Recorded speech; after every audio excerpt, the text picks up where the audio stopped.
On a quiet street, this white-haired young man is being slammed into a wall, and a group of thugs instantly appears before him.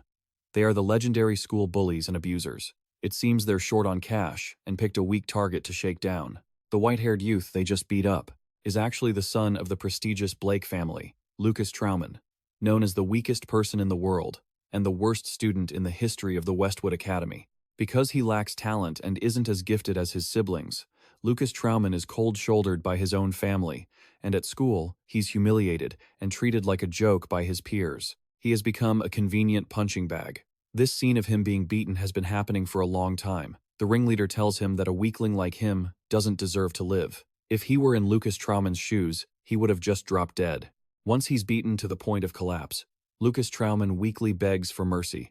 The orange-haired guy and his cronies finally stop. He tells Lucas Trauman that he intentionally paired up with him for tomorrow's magic practice. He'll save all this obsession and pain for him tomorrow. Lucas Trauman gasps for air, struggling as he crawls on the ground. The pain, blood, and tears only fueled his intense desire to become strong. It was at this very moment that Lucas Trauman's desperate, heartfelt plea seemed to transcend space and time, reaching the ears of Lucas Trauman, the strongest ninth-class Grand Mage in human history, who had been imprisoned by a demigod for 4,000 years. The sound of that plea felt like a hallucination, lingering in his ears and tearing at his mind. Ugh, am I losing my mind? Lucas had been imprisoned by the demigod in the abyss, drowning in darkness so long he had forgotten the passage of time. After carefully calculating, it seemed like 1,000 years had passed in the outside world.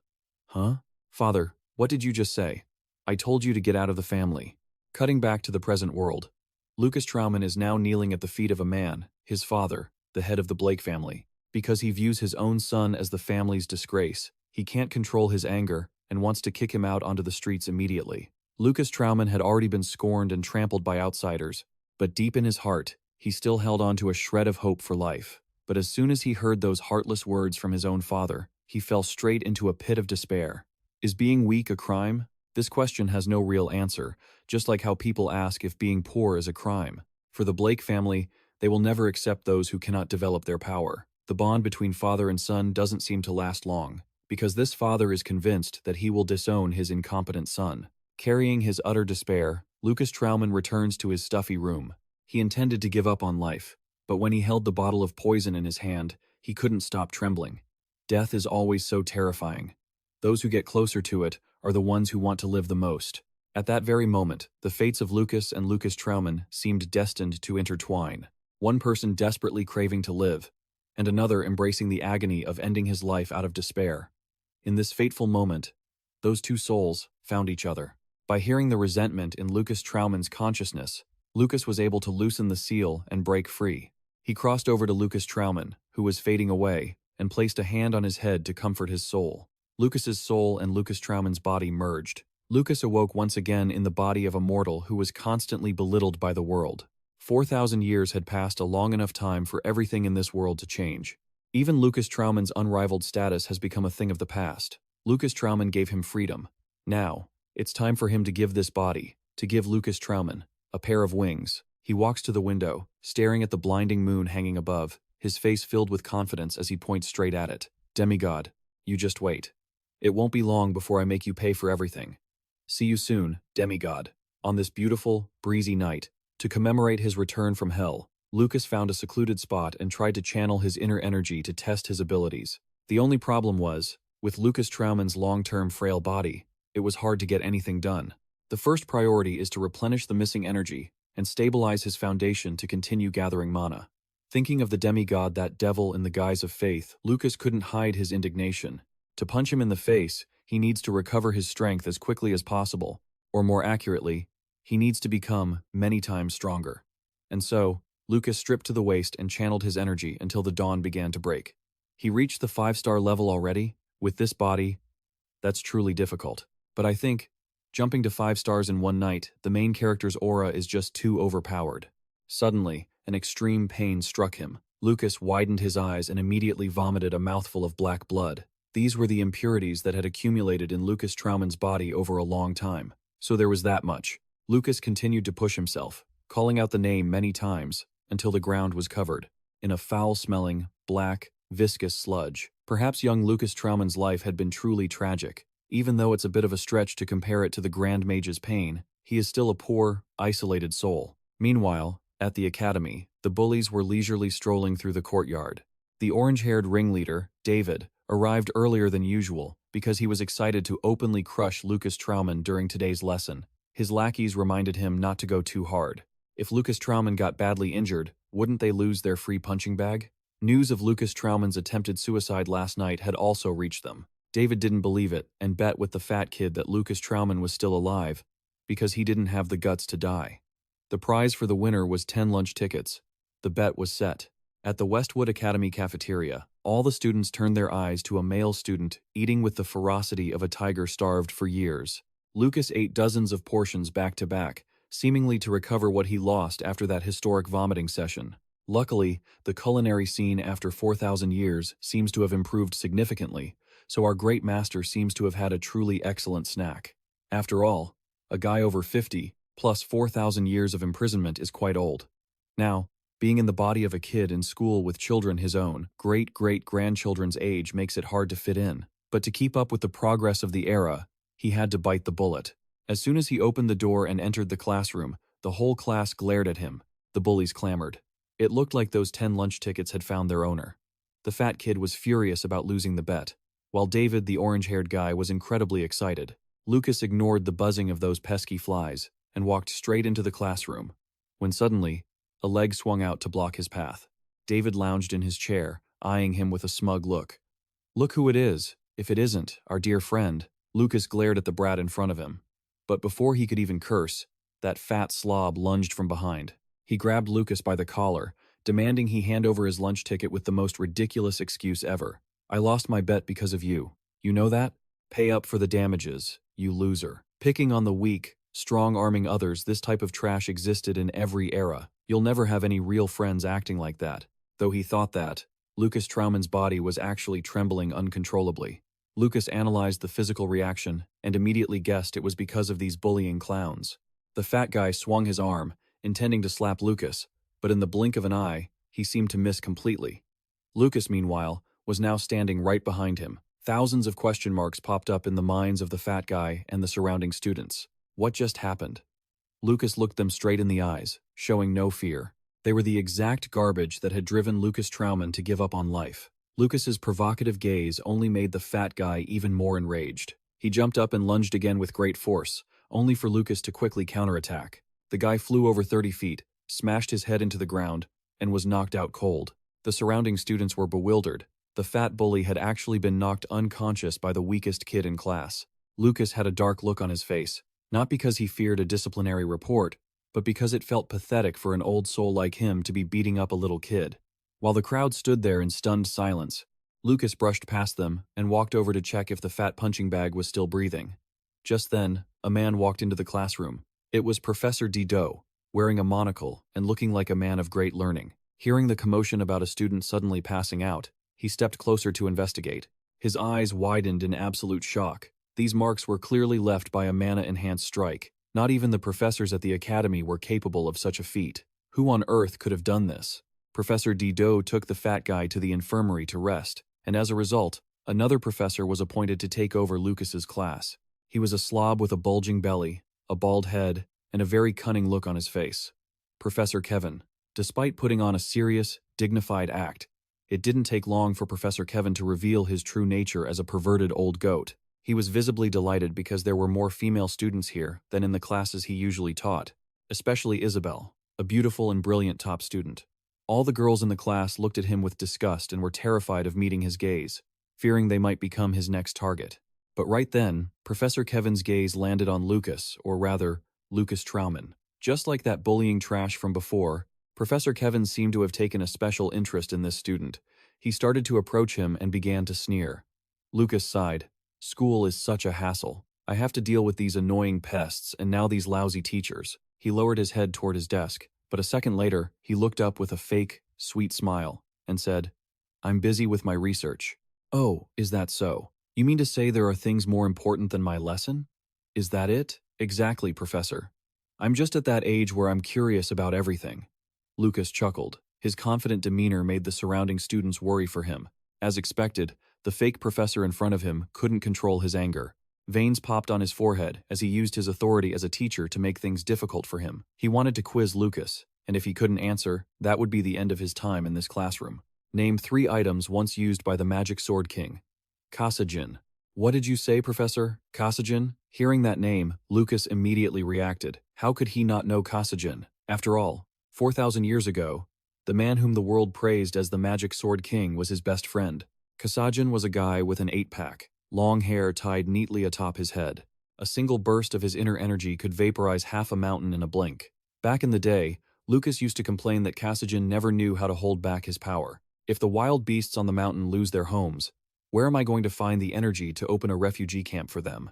This friend of Lucas's was clearly a battle maniac. It had been ages since his friend came to visit, and all he could do was brew a pot of tea before leaving his friend alone to go outside and practice his martial arts for him to watch. Because they were so stubborn, these 2 legends stayed single forever. Women are nothing but pain. These powerful guys were too focused on being strong, and they found love to be too much of a hassle. Kasajin was even more of a blockhead. He believed a warrior should treat women like mere stones. Only then could he focus on leveling up himself. Reading this far, I really have to say, well deserved, you guys. With that mindset, you're destined to be single for life. What? Magic Sword King, Kasajin. You really made it, didn't you, buddy? Lucas wore the most painful expression imaginable as he thought of his best friend. So, after I closed my eyes, he actually became famous. How comforting. Professor Kevin, watching that expression, assumed he couldn't answer the question. He had no idea that the brat in front of him was actually the best friend of the sage in his question. The classmates around them felt the tension for him. Isabel, the girl considered the best student in the academy, spoke up to defend Lucas Trauman. She argued that the question the professor asked was inappropriate. Lucas and the rest of the class were stunned. Beautiful on the outside, but her voice was incredibly firm, so different from her expression. What was she actually trying to do? Just as expected, Isabel caught the eye of that old goat, Kevin. He ground his teeth at her response. That firm look in her eyes was even harder for him to accept. He stepped closer, and the two faced each other directly. Lucas watched this scene, recalling how, back in the day, Kasajin actually got pissed off when Lucas called him a mage. To a martial artist like him, it was an insult.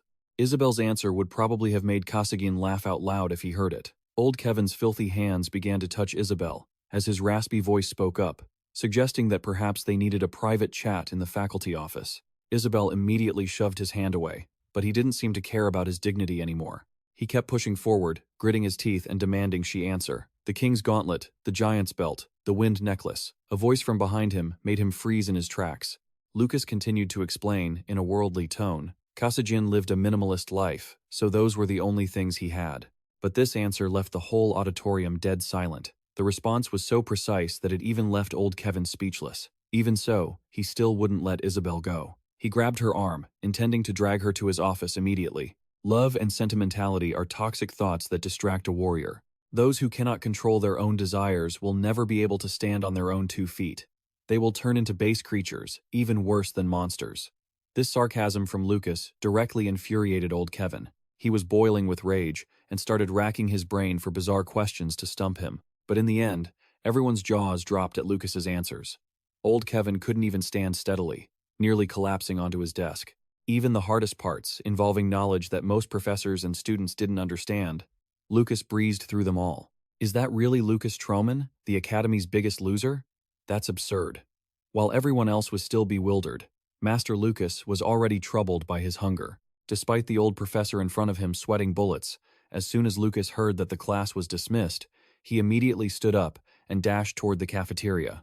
A hungry soldier cannot fight, that's a true saying. Our protagonist is over 4,000 years old, but when his stomach growls, he acts just like a fool. Because of how much Lucas stood out, Isabel followed him and tried to get to know him while he was walking and singing a song about his hungry stomach. Lucas glanced back. Well, she was a pretty girl, indeed.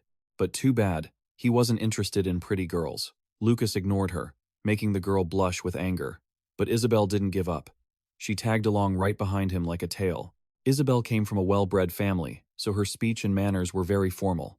But when she arrived at the cafeteria, she was completely stunned, her eyes and mouth wide open, witnessing Lucas shoving an entire table's worth of food into his mouth. Having heard that he had been starved for 4,000 years, Isabel didn't know what else to say. All she cared about now was the timeless knowledge that Lucas seemed to know so well. According to Isabel, the four greatest figures who impacted history were the magic swordsman, Kasajin, the grand sage Swizer, Winman, the black witch Iris Feather, and finally the greatest Archmage, the person Isabel admired most, Lucas Trauman. If he were still alive, I'd definitely bring offerings to propose to him. Hearing a junior mention his name, and even wanting to snatch him as a groom, Lucas spat out his food. He couldn't stop laughing. Kids these days grow up so fast. They're just little things, and are already thinking about marriage. I understand how you feel, but my dear child, I have no interest in children. How rude.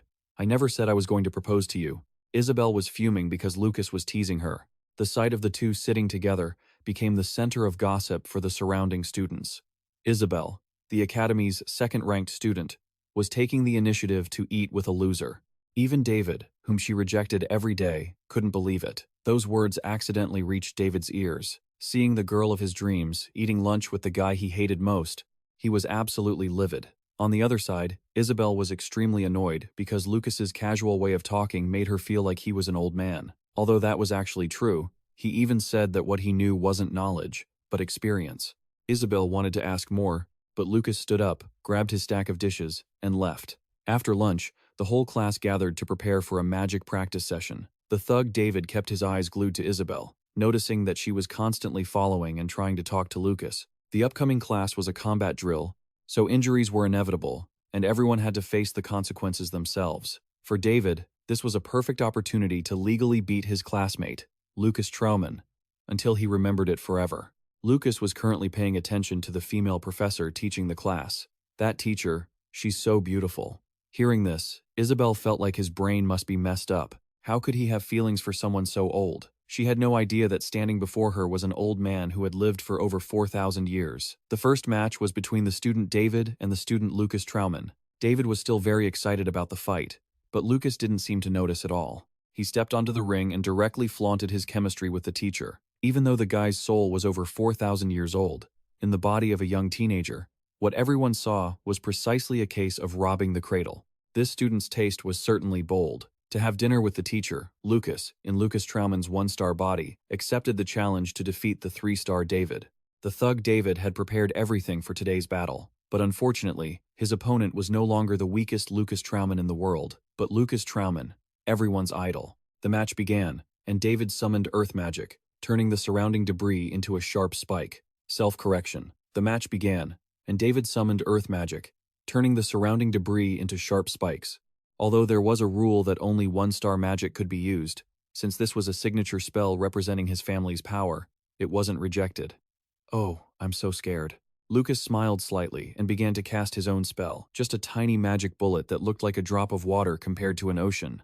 But unexpectedly, with just a flick of his finger, that magic bullet turned into a brilliant beam of energy that sent David flying dozens of meters, leaving him foaming at the mouth. Just a moment ago, he was bragging about making his classmate Lucas Trauman shut his mouth. Who would have thought that now, he would be the one unable to say a word? He even used his family's signature spell and still lost miserably. Was his face thick enough to be bulletproof? Everyone around was absolutely terrified. It was just a practice session, yet it turned out like this. Lucas was determined not to let David off, despite the boy screaming for mercy in his heart.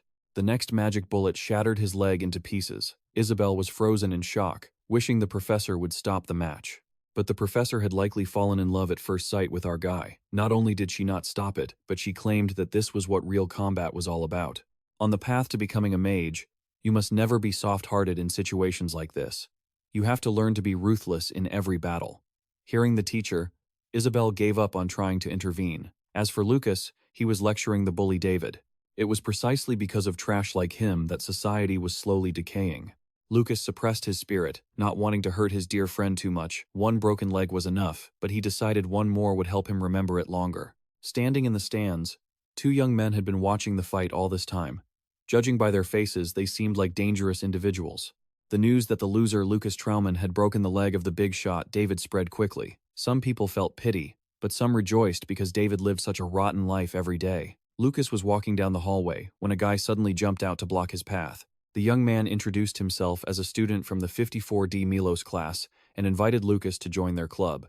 Lucas was speechless, hearing those kids using his name without asking for any copyright permission. Even though the guy in front of him kept rambling about the benefits of joining the club, Lucas couldn't care less. But midway through, he heard that guy bow to someone else who seemed to hold a higher rank. It was a blonde-haired, blue-eyed guy, introduced as the manager of the Chen Club, Paran Jun. Just by taking one look, Lucas immediately determined that the guy in front of him was no ordinary person. At such a young age, he already had an incredibly impressive, calm demeanor. But Lucas remained unfazed. He just glanced at him and walked straight past. Lucas's date with the teacher was suddenly interrupted by a third party. Lucas was extremely annoyed to see Isabel sitting at the dinner table like she owned the place. She appeared here because she wanted to follow Lucas so he could explain ancient terms that she couldn't find anywhere else. Cohen, hearing this, was also interested and wanted Lucas to tell them more about those things. But that old guy tried his charm, using his Kwang Lung tongue skills, and even invited teacher Du Yen to chat in his bedroom. Just as she was about to fall for it, Isabel slammed the table, snapping her back to reality. So, Lucas couldn't get anything done. After that incredibly awkward dinner, Lucas stood by the river, lost in thought. He didn't understand why the demigods, the ones supposed to control the entire world, had no impact on the history that bore his name. Could it be that out there were still people inheriting the will of legends like him, continuing to fight? While he was deep in thought, Isabel approached him. Lucas asked about the school boss, asking who was actually at the top of the magic hierarchy. According to Isabel and Cohen, the top student was Paran Jun, and the head of the professors was likely the one running the Westwood series China Academy, who was also Isabel's aunt. She was a 6-star mage who had been granted the title of Ice Empress by the Empire. Hearing this, Lucas suddenly felt something was off. Looking at the protective array around the academy, it didn't look like something a 6-star mage could create. Thinking about the movements of the Chen Club, Lucas figured that if he could meet Series China, he might learn something more. When Lucas said he would likely reach 7 stars right after the vacation ended, teacher Du Yen laughed, thinking everyone has dreams. No matter how absurd, he shouldn't joke around. But Lucas started getting touchy with the teacher, only stopping when Isabel warned him. This guy never liked Isabel, probably because she was always the third wheel. But Lucas was still trying to suppress his curiosity. Haste makes waste. He would have to look into it slowly. That guy David, after having his limbs twisted by Lucas, started acting tough again 2 weeks later. He was on crutches, aggressively storming into the academy, non-stop screaming and demanding to teach his friend a lesson with the foulest language. But before he could even throw a punch, he was hit by a magic bullet that broke his nose again, and he had to be rushed to the emergency room. Just as he was bored, with no one skilled enough to solo him, some fools automatically walked into the trap. A tall, dark-skinned guy dragged Lucas to an abandoned warehouse. There wasn't just him there, but also a bunch of other brats ready to watch the show. Tired of listening to the guy in front of him brag, while he was still flapping his mouth, Lucas knocked him to the hospital with one hand. A bunch of idiots kept rushing in, but for some reason, they didn't even try to fight. They just kept rambling on about their seemingly impressive backgrounds. Well, their family lineage was impressive, but here comes my magic bullet. After a brief exchange, the new generation of thugs got a group ticket to the hospital with serious injuries. As expected, they were just loud-mouthed heroes who couldn't do anything but flaunt their parents' names. Lucas returned to the academy, continuing his incredibly boring routine. Isabel approached him again, calling him a terrorist bullet, which made him feel extremely embarrassed. He only used that low-level stuff because he didn't have any opportunities to use stronger magic. I don't know why, but even though he looked like a complete idiot throwing a tantrum, that girl thought it was cute. I guess, as they say, that's the look of someone deeply in love. He never agreed to be her private tutor, but she kept clinging to him, which made him feel very awkward. But thinking about it, Isabel was an excellent student after all. Training her might be useful for the future, right? Thinking that, Lucas mentioned he would be going away for training. Isabel, of course, couldn't miss this opportunity. Please let me go with you. The next day, Isabel showed up at the meeting spot with a mountain of luggage on her back to go train with Lucas. Seeing her carrying so much stuff, Lucas was speechless and didn't know what to say. Women are clearly more troublesome than boulders. They were going for hard training to level up, not for a camping trip. Why carry the whole house with her? They planned to go to the Hispania mountain range, a place dubbed a paradise for monsters. Even though she was a girl and the road ahead was full of dangers and beasts, Isabel didn't seem bothered by the idea of roughing it out like this. She mentioned using a teleportation stone, which would probably save half a day of travel. Just hearing about a teleportation stone, Lucas was immediately interested. The name says it all. A teleportation stone is something people in this era use when traveling long distances to save time. It was similar to a teleportation spell. So, The world after 4,000 years had so many convenient things. In his ancestors' time, those were probably just dreams. In this era, although magic hadn't progressed much, science and technology had developed flawlessly. The world was becoming more convenient, leading to the consequence that people were becoming dependent on these things. No wonder the skills of the students now were so much weaker than the previous generations. However, in this world, nothing is free. Teleportation stones were being commercialized. Using them cost money. According to Isabel, because the distance was quite large, it would cost at least 10 gold coins. Hearing about money, the old man Lucas broke into a cold sweat. 10 gold coins? His entire fortune in his pocket was only 1 gold coin. Where on earth was he supposed to get that? He didn't know what kind of noble that original Lucas Trauman was to be this broke. Lucas was worrying until his face turned gray, suddenly thinking of something extremely important. Isabel was a noble after all, so she must have a lot of cash, right? As if finding the light of truth, Lucas did a 180-degree turn, flew over to Isabel, wagged his tail, and hissed, "Isabel, how much money do you have again?" It was a pity for this attempt at flattery. Isabel bluntly said she didn't have a single coin because she thought an affluent life would make people lazy. Besides, why bring money when you're going to train? Wait a second, sister. Your ideals are worth learning from, but you're going to train. If you're going for hard labor, why on earth are you carrying all that stuff on your back? Lucas's last shred of hope was crushed, and he let out a long, gloomy face. No matter what he tried, he couldn't shake Isabel's resolve to return home and get money for him. Seeing no other choice, Lucas sighed and resigned himself to Isabel's plan of backpacking while earning money on the road. The two arrived in front of an incredibly luxurious ship.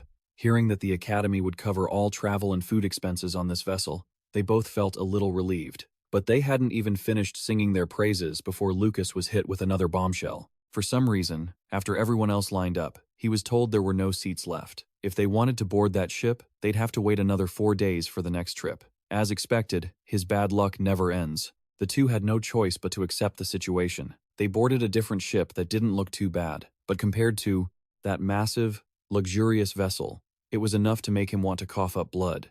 Meanwhile, a band of pirates was busy plotting an attack on the ships carrying the students. Tonight was the night they would strike. These pirates, known as the Blood Raiders, were a collection of absolute lunatics. For example, this guy, just because he thought a pirate with one eye looked cooler, he gouged out his perfectly healthy eye instead of just wearing an eye patch. As for Lucas and Isabel, once they boarded the CC ship, they found it was decent enough, though it seemed to have very few passengers. The captain explained that, because their route crossed through pirate territory, only those who were truly down on their luck ever chose to travel with them. He even proudly added that the CC ship was escorted by 2 warships, each carrying a 4-star mage, so they could easily handle any number of pirates. That sounded reliable enough. But no sooner had he finished speaking than a shrill scream pierced the air. The pirates had appeared, and they had already sunk both warships that carried the combat mages. Everyone was in a state of utter panic. There was no way normal pirates could have pulled that off. And as expected, the pirates were so confident because they possessed a secret weapon. Their leader had made a deal with an entity, an immortal in the form of a dried-up skeleton, also known as a lich. This guy had terrifying power. Looking at him was dangerous enough. To humans, he was nothing short of a dark nightmare.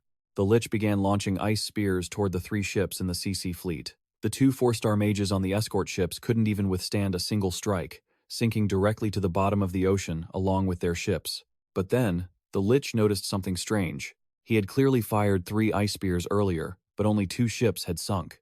The ship carrying the students was still completely unscathed. The leader of the Blood Raiders respectfully advised him not to attack that ship, as he had another plan: to use the students as hostages to extort money from noble families back on the mainland. But the Lich didn't seem to agree. With just a single glance, he sent the leader's soul flying, leaving him only able to curse under his breath. On the CC ship, the students were becoming panicked and anxious. A young man with his face covered was sitting in the corner, gasping for breath.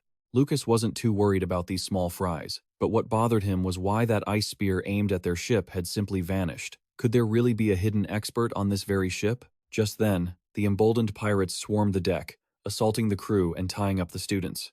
With so many rich kids here, this was surely a massive haul that would keep them fed for a lifetime. Just as things reached a breaking point, a hero wannabe rushed out, screaming insults directly at the pirates, even foolishly admitting that the people on board were the elite mages of the future. The heirs to prominent families, truly. You aren't afraid of a strong enemy. You're afraid of an idiotic teammate. After blurting that out, this hero wannabe immediately unleashed his weak power to attack, but was instantly countered by a knife pinned right next to his throat, making him turn pale with terror. The School of Hard Knocks is far harsher than any academy. The students, having only learned a few spells, thought they were superior to everyone else, and didn't know the meaning of fear. Lucas saw what happened and realized that the knife should have been lodged in the boy's throat. Its trajectory had been slightly deflected from the start, surely by the same person who had blocked the ice spear earlier. Just then, the mysterious hooded man walked over to the hero wannabe, who had nearly been skewered, warning him that the people in front of them weren't to be trifled with, and that he should look after his own neck. He had 2 eyes, yet he still missed his target. The pirate captain, teased by his underlings, vented his anger on another target. He noticed a bespectacled student and decided to use him as a punching bag, but before he could even call him over, the guy was already trembling in his boots. He ordered his men to take the bespectacled prey to get cleaned up, which in reality meant tossing him straight into the sea to feed the fish. The weak student struggled for a moment before helplessly sinking to the bottom of the ocean. The students above watched the gruesome death of their friend, some going into a frenzy and trying to channel magic to seek justice, but they were countered by the leader before they could even ruffle a single hair on his head. At this moment, the lich appeared beside him. Liches are inherently cruel entities with no boundaries. The deals made with them often require trading away one's soul and life. These pirates were truly so blinded by greed, they had lost all sense of fear. Seeing the situation looking grim, Isabel fearfully clutched Lucas's arm. The lich couldn't care less about these small fries. He only wanted to find the person who had blocked his magic. To force that person into the open, he ignored the leader's protests and summoned thousands of ice spears, intending to take out the whole lot of them at once. Right then, from the crowd, a young man in a cloak covering his face stepped forward. He smirked and removed his hood, shocking everyone present. It was Paran Jun, the manager of the student council and the most elite student of the Westwood Academy. Paran Jun, a handsome blonde young man. Besides his legendary academic achievements, he had an incredibly high-class background. He was the son of one of the 3 most influential clans in the empire, the Jun family. Although Isabel and he were always competing for the top spot in grades, in terms of sheer power, he was on another level compared to the rest of the students. The girls on the ship were so infatuated that the moment they saw the heartthrob Paran Jun, they instantly blushed crimson.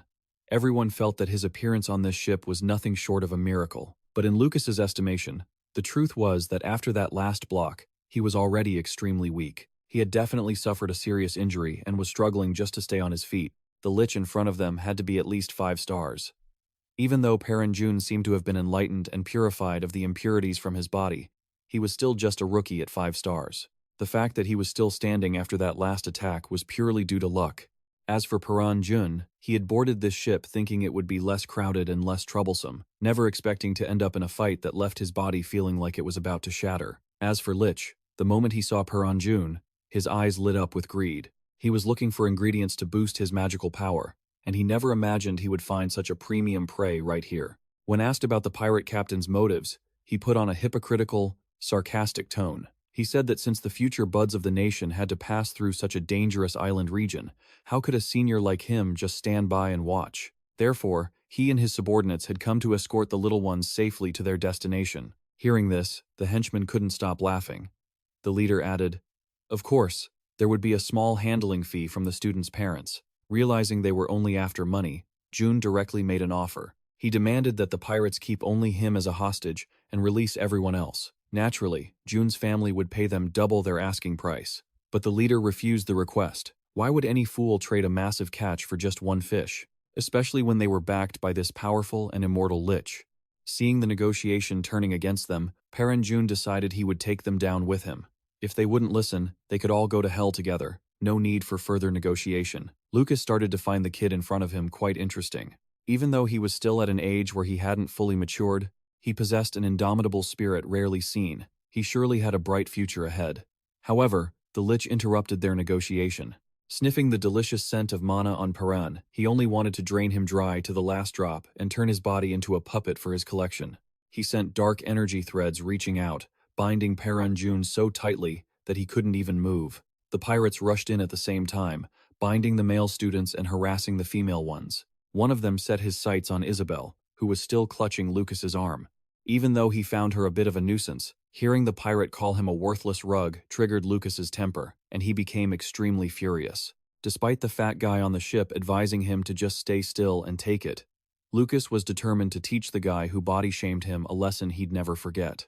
As he charged in with his blade, Lucas kicked him, sending him flying dozens of meters away. The pirate was launched straight into the water, and the remaining ones were so terrified that they shook all over. The students were also wide-eyed with shock. Paranjun had been observing Lucas's moves the whole time, but the speed was so fast that even he couldn't keep up. Although he knew Lucas was the student, Lucas Trauman, who had talent, he never expected him to be this terrifying. Lucas unleashed his moves with satisfaction, then turned to reassure Isabel. Among the enemies ahead, except for the Lich, no one was a match for her, so he figured our mage girl could protect herself by now. With that said, Lucas continued to deal with the rest of the pests with terrifying speed. You should have agreed when Paranjun made the offer, because, unlike him, I'm not merciful. With hands that had already been stained with the blood of many pieces of trash, Lucas easily crushed the lowlifes in front of him in the blink of an eye. They kept rushing at him one after another, but they couldn't pose any challenge to him. Finally, to end the mess, he summoned an orb of flame and, with one hit, sent them flying out of this world.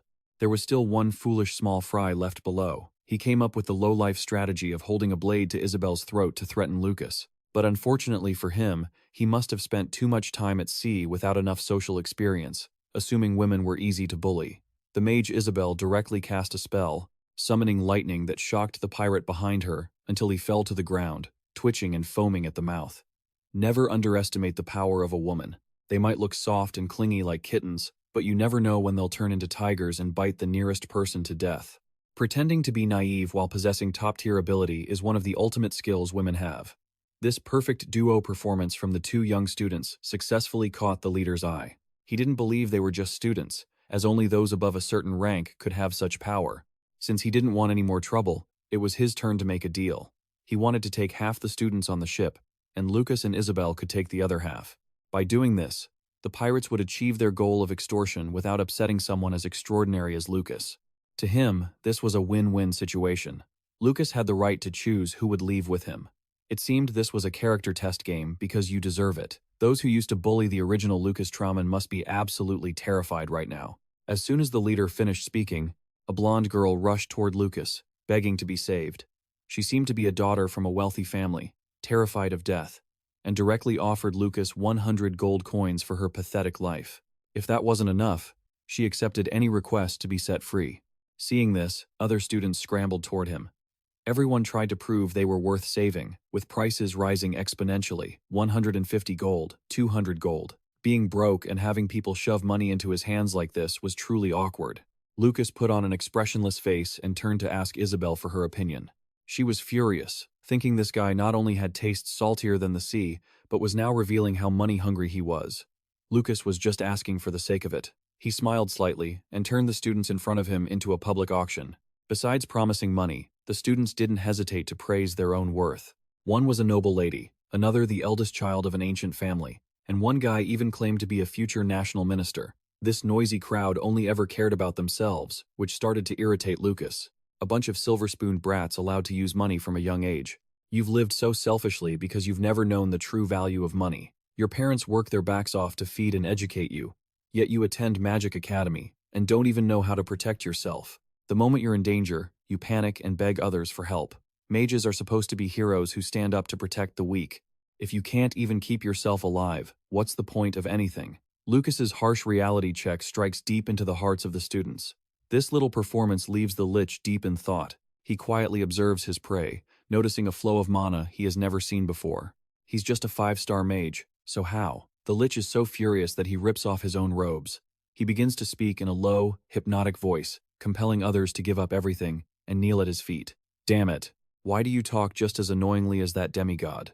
Lucas rolls up his sleeves, ready to brawl with the skeleton before him. The Lich attacks with homing magic bullets, but Lucas dodges them with ease. These homing bullets are a tracking spell. They lock onto their target and chase them until they are destroyed. While maintaining that spell, the Lich can still cast others, making it a deadly trap for anyone facing him. As expected, a wave of bone spears lunges toward Lucas. This time, he doesn't dodge. He lets them strike him as if it were natural. The shockwave from the attack is immense. Isabel barely manages to shield herself. Once the dust settles, there is a massive hole in the deck, as if something huge had smashed into it. Just when everyone on the ship thinks Lucas is Done for, the homing bullets suddenly reappear in the air. This time, they lock onto their master, the skeleton, and fly straight at him. The Lich quickly casts a barrier. At the same time, the slimy black energy binding Paranjun loosens, allowing him to break free. Homing bullets should only target the original mark. Why am I being counterattacked? While the Lich is deep in thought, a tall figure appears right beside him. Lucas had moved in a flash behind him to avoid the attack. He was so fast that no matter how hard the Lich tried, he couldn't keep up. The Lich flies into the air, trying to see how this non-human being pulled it off. Lucas stands on the deck looking up at him, his gaze so confident that the Lich freezes. Isabel sees her friend like this and starts to imagine the legendary figure she admires most flickering in and out of view. The figure of the Great Mage, Lucas Trauman. High in the air, the Lich feels he is losing control of the battle. To play it safe and avoid further trouble, he decides to destroy the ship with a barrage of ice spears, even though he's heartbroken to lose the delicious mana in Paran's body. But just when it seems he has finished the job, a giant shield appears, covering the ship below. It's Lucas, standing there with his hands on his hips, blocking the entire attack with just one hand, looking completely relaxed. Seeing this, Paranjun can hardly believe his eyes. Even he had to risk his life just to deflect a single ice spear. Yet, the person before him can do this? The Lich is beyond furious now. He pours all his power into creating an ice spear even larger than a mountain, aiming to send everyone below to the afterlife. But to his surprise, as the massive ice mountain falls, something small but incredibly fast pierces through it, flying straight toward him. The ice mountain, hit from within, shatters into 1,000 pieces. Isabel and Paran below work together to create a shield just strong enough to stop the falling debris from wrecking the ship. Standing right before the Lich, Lucas appears as majestic as a god. The Lich cannot believe it. How can a 5-star mage stand against an immortal like me? Lucas casually explains that since he knows the ropes, this outcome was inevitable. Finally, having a chance to use magic other than simple energy bullets, Lucas politely pays him back by revealing his true identity before sending him to his grave. Ah, I'm Lucas Trauman, the trash of Westwood Academy. That's what people say. But my real name is Lucas Trauman. I have returned after 4,000 years to be the protagonist of this story. I am the greatest mage in human history. The poor Lich thinks he must be hallucinating. Lucas Trauman is dead. There's no way he's back. To end the Lich's confusion, Lucas instantly teleports behind him, and with one hand, rips the beating life source right out of his body. The Lich can't even speak before he disintegrates into dust in an instant, leaving the remaining pirates below in utter despair. But before they can even beg for mercy, Lucas wipes them out along with the rest of the trash. The scene below is a mess, with bodies piled high. Lucas successfully saves the students and the crew, all under the awestruck gaze of everyone present. The ship finally reaches the port after a long, gloomy night, the first real nightmare for the students. Upon getting off the ship, Paranjun tries to strike up a conversation with Lucas, but is ignored again. However, Paranjun is much more respectful than when they first met, even bowing before the hero. Lucas is impressed by his attitude and stops acting so cold toward him. The two talk quite comfortably, ignoring the social barriers, just like two close friends. When Paran asks what actually caused such a change in Lucas Trauman, Lucas just laughs it off and gives a teasing answer. Who knows? Life is full of surprises. Seeing that Lucas doesn't want to reveal his secrets, Paran doesn't press further. He just takes the opportunity to invite Lucas to visit his home anytime. Although Isabel keeps whispering that this is a great opportunity, Lucas just replies briefly that he'll see, as he doesn't want to get involved in any more trouble. He was acting all cool and aloof, but suddenly remembering something, he does a complete 180 and begs Paran to lend him 10 gold coins for travel expenses. Paran is incredibly surprised by this request. After all, the Drake family is prestigious. There's no way the young master would be struggling for food, right? Paran hands the money to Lucas, telling him to consider it a token of his gratitude and that he doesn't need to pay it back. Looking at the 300 gold coins glittering in his hand, Lucas can't help but be moved. However, Paran only took the amount he actually needed. He told Lucas Trauman he only required about 20 coins. Surprisingly, Paran followed up with a remark that turned both of the poor wretches pale. Just take it all. I don't have any small change. The wealthy sure know how to make every word count. Setting that conversation aside, Paranjun continued to confide in his two companions that he was getting married soon. He was overwhelmed by the endless list of things to take care of back home, so he just packed his bag and left. Seriously, why do parents always force their kids to marry so young? Upon hearing about the wedding, old man Lucas turned to ask Paran if his fiancée happened to have an older sister or aunt. If she does, Maybe you could introduce her to me, just for the sake of it. At this point, I'm speechless regarding his taste. Old man Lucas. Paran's worry stemmed from his own self-doubt. Lucas comforted him, saying that having such a handsome face was already a huge advantage, wasn't it? Paran Jun felt incredibly close to his friend, laughing freely without needing to keep up any appearances. Before they parted ways, old man Lucas didn't forget to remind him to call immediately if he found any more decent women over 50. Truly unbelievable. As for his thoughts on his new friend, Paran Jun, Lucas made a comment that almost made Isabel die of anger. See, that's what a noble should be like. Not only handsome and talented, but with a thick wallet too. You hear? Continuing their journey, Lucas finally reached the capital where the teleportation stone was located. His sister, Isabel, took a liking to some flashy outfits in a shop, trying on one after another, but before she could seal the deal, Lucas shouted at her full of dissatisfaction. What's the point of training on a mountain while dressing like Lady Gaga? Pick something light, durable, and easy to wear for me. After a bit of bickering, the win ultimately went to the young man.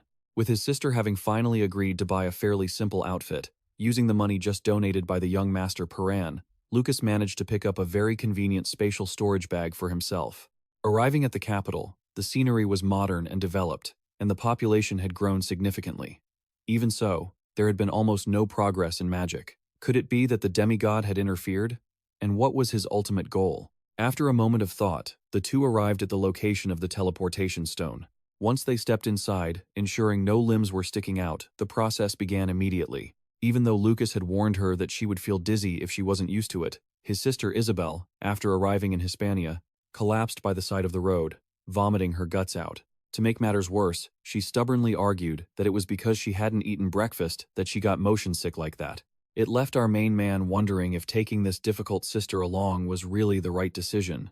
The two entered a roadside eatery and ordered 5 portions of meat-heavy bread and some sides. The moment alcohol was mentioned, his stubborn sister started lecturing like a model student. She didn't know that the person sitting across from her hadn't touched a drop of alcohol in thousands of years. The owner brought out a plate piled high with meat and sausages, then asked if the two were mercenaries. With shiny armor and swords at their sides, they looked like clueless newbies who didn't know their own limits. It turned out the old man's son had been killed by monsters in the mountains, while escorting a mother and child to gather herbs.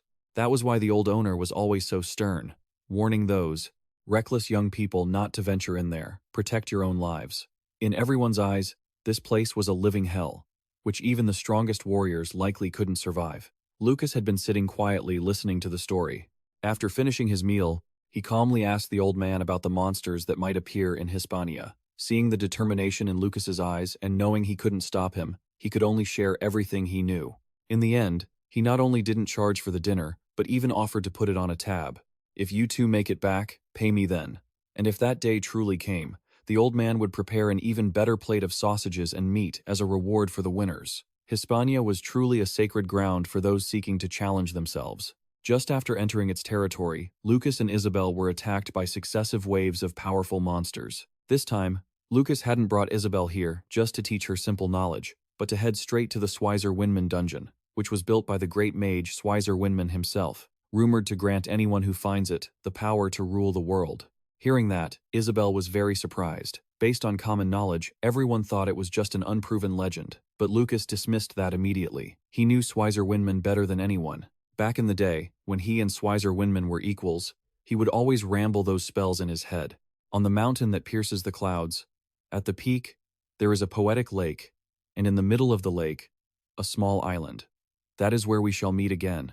These were the instructions for finding the path to the Schweizer dungeon. With a few basic deductions, Lucas partially figured out the hidden meaning. A mountain touching the clouds that must be DZ Mountain. A lake at the peak that's definitely a volcanic lake. That was where Schweizer Windman loved to go when he was alive. Now I just need to get there and find that island. However, the Schweizer dungeon wasn't an ordinary place. To enter, one needed at least a 6-star rating or higher to make it through safely. Lucas set a 1-month deadline for himself. Within 1 month, he had to level up enough to accomplish his next tasks. Despite Isabel constantly thinking he was being delusional, Lucas just focused on observing his surroundings and finally found an excellent hiding spot where mana could be concentrated.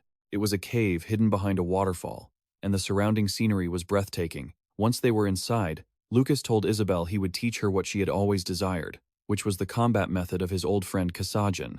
As soon as she heard that, Isabel's eyes lit up, and she immediately became obedient.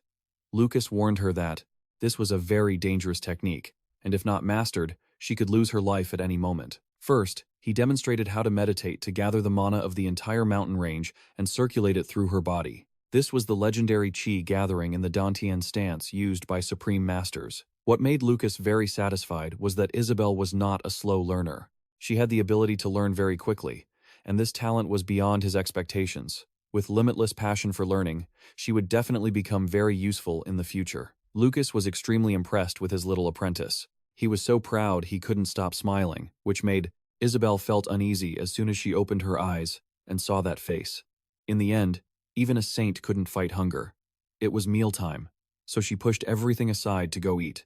Compared to the mountain of backpacks Isabel was carrying, the dimensional bag that Lucas just bought with donations from Paranjun seemed much more convenient. You get what you pay for. With a wave of his hand, Lucas pulled out a lot of items from inside. He reached out and grabbed a bunch of something. I wonder what you guys imagine it to be. To me, it looked like dry firewood to feed Isabel, but she quickly refused. However, after hearing Lucas say she might be confusing the feeling of being filled with mana with the feeling of being full, she obediently took it and nibbled on it slowly. Isabel never thought there would come a day when she would have to spend time with someone like this. She had set her sights on Lucas the moment he became prominent in the crowd as Lucas Trauman, always observing the unusual changes happening to this classmate of hers. She told him that even though Lucas Trauman was always the outcast and the one being bullied, for some reason, she felt drawn to him. Perhaps it was because of his soul or something unknown, but she knew for sure that the person sitting in front of her now had changed a lot. He wasn't even the Lucas Trauman from before anymore. It was as if he always knew what his goals were and what he had to do without the slightest hesitation. Hearing her say this, Lucas just smiled lightly and asked back, "Then who do you think is the real me?" Isabel was quite surprised by this question at first, but she replied very cleverly. She thought that no matter how much her classmate changed, he was still himself. People don't inherently change, they just mature over time. Suddenly, thinking about having to be here with Lucas, just the two of them, for an entire month, Isabel lost interest and couldn't be deep anymore. Lucas just chuckled, as if he had read her mind, and quickly reassured her that an old man like him wasn't interested in a kid like her anyway. Lucas had said these words many times, but every time she heard them, Isabel felt like he was insulting her. A full stomach brings a heavy gaze. Once they finished eating, Lucas used magic to set up a barrier around the cave to keep them from becoming dinner for the monsters while they were sound asleep. Then he fell fast asleep, completely unaware of his surroundings. Isabel was speechless at this nonchalance and started to drift off to sleep, but not long after she woke up, she saw him sitting in meditation. It turned out that she had only napped for a moment, but 5 hours had already passed. Lucas told her that now they would officially begin training in the Kasajin fighting method, the skill she had always wanted. Because this was an extremely dangerous method, Lucas warned Isabel to just sit and watch him demonstrate, and absolutely not to mimic him. He started to focus his energy immediately, and 2 orange and blue streams of energy appeared in front of him, intertwining. They looked quite a bit like the Mozilla Firefox Fox. It turned out these were the 2 opposing fire and water mana streams within the human body. The 2 opposing mana streams were struggling and tearing at each other. It looked as if there was a battle going on between 2 monsters. It looked very intense, but Lucas could adjust them so that neither side overwhelmed the other. 2 things that were inherently opposite could actually harmonize with each other. This was a perfect balance. Was the fighting method really this magical? She sat and watched Lucas perform the technique, and after a moment, she couldn't help herself, and, forgetting his warning, reached out to channel her energy and follow along. But less than 5 seconds later, Isabel suddenly coughed up blood, nearly checking out of existence. She had only balanced it slightly off, but the price to pay was truly heart-wrenching. Looking at Lucas, who was still as calm as if he had mastered this method long ago, just how overpowered must one be to be able to do that? It had been 2 weeks since the day they set foot in this freakish land, and Lucas still sat motionless in the cave, continuously channeling his energy. While her companion was in seclusion, Isabel took the opportunity to go down to the waterfall in front of the cave to bathe. The stream of water embraced her beautiful body, yet it couldn't wash away all her thoughts. She played with the water and then the rocks to find amusement for herself. But when she finished playing and returned to the cave, she was completely surprised by what she saw. The mana surrounding Lucas was beginning to materialize. That was a sign that a mage was preparing to reach the 6-star level. This left her in complete disbelief. After all, an ordinary person couldn't do this. let alone a student who hadn't even graduated from the academy. His rate of power progression was already very fast, but for Lucas, he still felt that it was too slow. Isabel sat and watched, and again began to mimic him. She didn't seem to have learned her lesson after her previous foolish attempt. This time, the result was no better. In less than 5 seconds, she started coughing up blood again, because the mana balance was broken. However, thanks to that, she discovered that her own growth speed seemed to have increased quite a bit. Heaven rewards the hardworking. Even though she did it wrong, she still managed to recognize her own flaws because of it. Isabel began to understand why the bratty kids at the academy couldn't compare to the predecessors. They weren't as hardworking or perseverant as them to begin with. Even an elite student like her couldn't do this, let alone them. While she was lost in thought, she suddenly noticed that the barrier around the cave seemed to be breaking. A fire phoenix with legs as thick as a pillar burst through the barrier and straight into the cave. Phoenixes were super VIP mythical creatures in legends, so how could it appear here? Lucas heard the commotion, slowly opened his eyes, and seeing the giant friend in front of him, he smiled with satisfaction. This phoenix had been attracted by the fire attribute mana streams from the fighting method. At a glance, he knew it had come here because it needed help. Lucas gently embraced its massive head. Under normal circumstances, his hands would be scorched by the intense flames surrounding it. But because it came there without malice, he remained unharmed. After checking for a while, there was indeed a huge claw mark on the phoenix, deep enough to reach its heart. Phoenixes were mythical creatures, less hindered by death than ordinary animals, but that didn't mean they were immortal. The fact that it was so severely injured and still managed to drag itself here was truly a difficult miracle. And whatever could cause such a massive wound certainly wasn't anything ordinary. It seemed you had to fight an opponent way out of your league, right? It's okay now. Let me help. As soon as he finished speaking, Lucas reached out and gently stroked the phoenix's head. Intense purple-red mana streams immediately appeared around it. Although he had to use up all the effort from over 10 consecutive days of training to heal it, Lucas didn't mind at all. Seeing his gentle gestures and calm voice, Isabel was suddenly stunned. Who knew that the friend who always teased and bickered with her could show such an expression, making others feel so incredibly safe? In Lucas's mind, old memories suddenly surfaced. He recalled the days when he was the great mage Lucas Trauman. He also once had a large friend belonging to the Phoenix race. Even though the old Phoenix's personality was arrogant and quite fierce, the two of them still had many fun times together, occasionally participating in the Volcano Cup racing tournament. The fire phoenix in front of him gradually recovered its wounds after absorbing enough mana. It regained its original majestic appearance, reborn from the flames, flapping its large wings and puffing out its chest with pure charisma.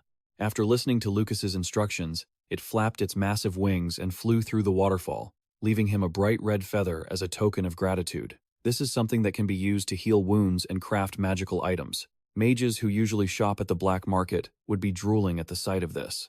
After teasing Isabel a few more times, Lucas returned to his meditative state, quiet as if he had never woken up.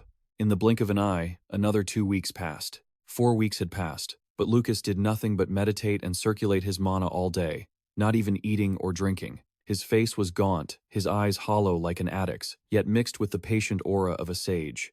Isabel secretly thought, although he was a bit playful, there was no denying that the guy in front of her was truly extraordinary. The cold and sharp demeanor that he occasionally showed could surprise anyone who saw it. The gentle, caring gestures when facing the Phoenix, combined with his vast historical knowledge, all brought out the maturity of a seasoned adult in him. If one were to speculate along those lines, then this appearance and aura were exactly the same as the greatest mage in history, Lucas Trauman. Isabel was terrified by the very things she had just thought of. Clearly, her fellow student, Lucas Trauman, was right in front of her, but for some reason, whenever she stared at him, she always associated him with the idol in her heart. Had she started to develop a crush, which was why she was making such random connections? Just then, Lucas officially finished his seclusion. The powerful stream of mana radiating from him was the clearest proof. He had officially returned to the status of a 6-star mage. In this era, the youngest person to reach 6 stars would be at least 35 years old. If the news that a student who hadn't even graduated like Lucas had reached that milestone got out, the whole world would definitely be green with envy. Lucas slowly opened his eyes, enjoying the fresh air around him, feeling as if he could synthesize mana just by breathing. But just after standing up for a moment, he felt dizzy and immediately collapsed. It turns out that even a saint would suffer from physical exhaustion after fasting for 4 weeks. Lucas opened his eyes wide with hunger. After starving for so long, it's time for a hunting trip. The two went deep into the mountains and discovered that there were many monster carcasses at a vacant lot near the cave. Lucas secretly thought that the phoenix he had saved was a creature that knew how to repay kindness. It knew that he had spent a significant amount of his own cultivation effort to heal its wounds, so it repaid him with the feather and silently acted as a bodyguard, taking care of any mosquitoes that dared to come near. Just as he was about to tell Isabel that they would likely have a delicious steak dinner with all this fresh beef tonight, suddenly, they heard a miserable scream. Usually, you'd avoid trouble, but when duty calls, you have to run to it. Lucas turned and flew directly toward the sound, leaving the annoying girl behind who was still bewildered and calling out loudly.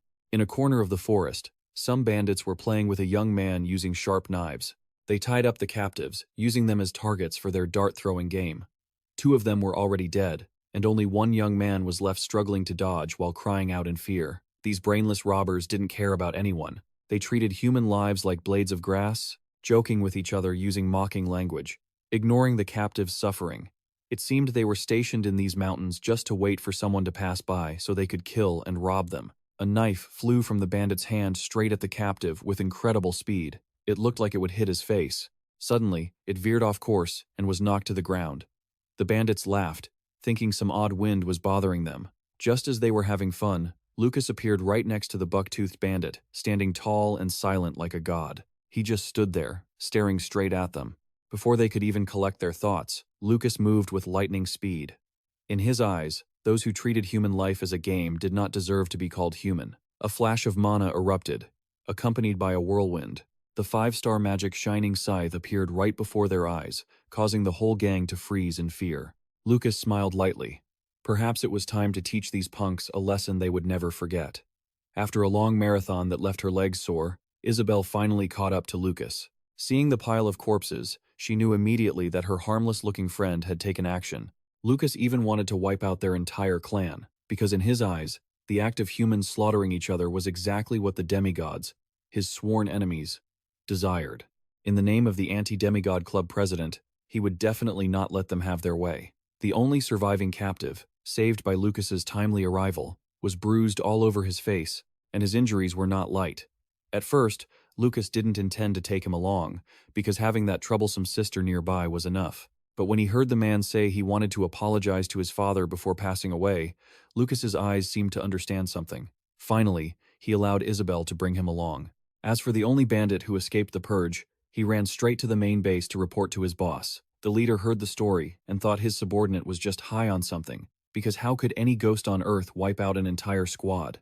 The subordinate was speechless for a moment, only managing to stutter that the ghost he saw had a foul-smelling, skinny body, white hair blowing in the wind, with almost supernatural strength and overwhelming combat ability, and he could even instantly summon a Grim Reaper's scythe to cleanly decapitate every member of the gang, and only he, being quick-footed, had managed to barely escape. Tsk.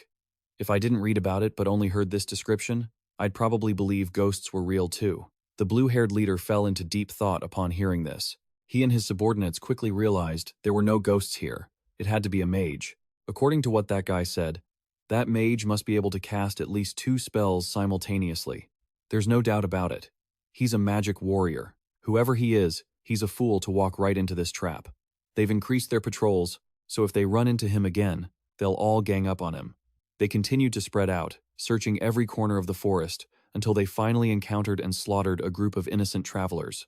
This blue-haired girl used every ounce of her strength to save her own life, along with 2 maids and an old soldier. But it seems the bandits were stationed here specifically to wait for her. To give you some context, this girl isn't just any traveler. She is the eldest daughter of the noble Sonya Knight family. Although she was a genius knight, personally awarded a title by the King of Luob the moment she turned 18, she struggled desperately, but still couldn't match the bandit leader and his trusted cronies. The bandit leader grew even more bloodthirsty. His wolfish eyes scanned her body, looking at the beautiful girl before him with such lust that he was practically drooling. It turns out the bandits intentionally killed the entire military escort, only sparing her, the 2 maids, and the harmless old soldier, because they wanted to have their fun capturing them all to use these noble ladies as playthings for their own desires. Once the bandit leader learned that the mage his lackeys encountered wasn't hired by the Aquarin family, he became even more aggressive. As for Lady Sonya, she hated that she couldn't tear the filthy old goats in front of her into 100 pieces. She would rather bite her tongue and die to protect her virtue than suffer such a fate. Her 2 maids were also full of integrity, they insisted. Even the old soldier gasping for breath beside her was in the same boat. Sonia had originally intended to protect them all, but cornered at death's door, even she couldn't save her own life. In agony, she gripped her blade, intending to grant them a dignified death by her own hand. The bandits weren't even quick enough to rush in and claim their prize. Sonia's blade had swung down with all her might, but as she opened her eyes with tears streaming down her face, the two maids in front of her were still there, safe and sound. On the contrary, the weapon in her hand had vanished without a trace. She thought the bandits of this castle were so skilled that they could snatch her blade in the blink of an eye.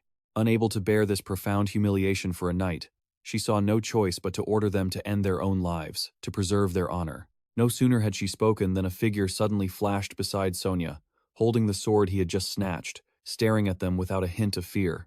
It was none other than the ghost that the small fry had seen, the very mage those bandits were hunting. Lucas's arrival suddenly brought the intense atmosphere to a dead silence. Everyone looked at him like he was an alien from outer space. The bandit leader barely managed to get a few words out before he was met with a merciless, taunting look.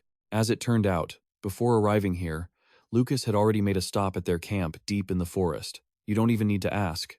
Those guys met the same fate as the small fry earlier. He had wiped them all out. The bandit leader was furious, gritting his teeth as he ordered his remaining brothers to charge straight at their opponent, planning to rely on sheer numbers and the physical disadvantage of a mage to show off his power. But what they absolutely could not have foreseen was that he was way too strong for nobodies like them. The lucky ones who rushed him lost a limb or two, and the unlucky ones simply had half their bodies blown away. Even the ringleader couldn't hold on much longer. At first, he thought Lucas was just throwing out attacks without any strategy. He figured that, at this rate, Lucas would eventually collapse from exhaustion or leave an opening to be skewered by their blades. But as time went on, he realized he had been dead wrong. Lucas was so proficient at multitasking that he could unleash multiple magical attacks on various targets. Neither he nor his underlings could escape. The impossible had happened.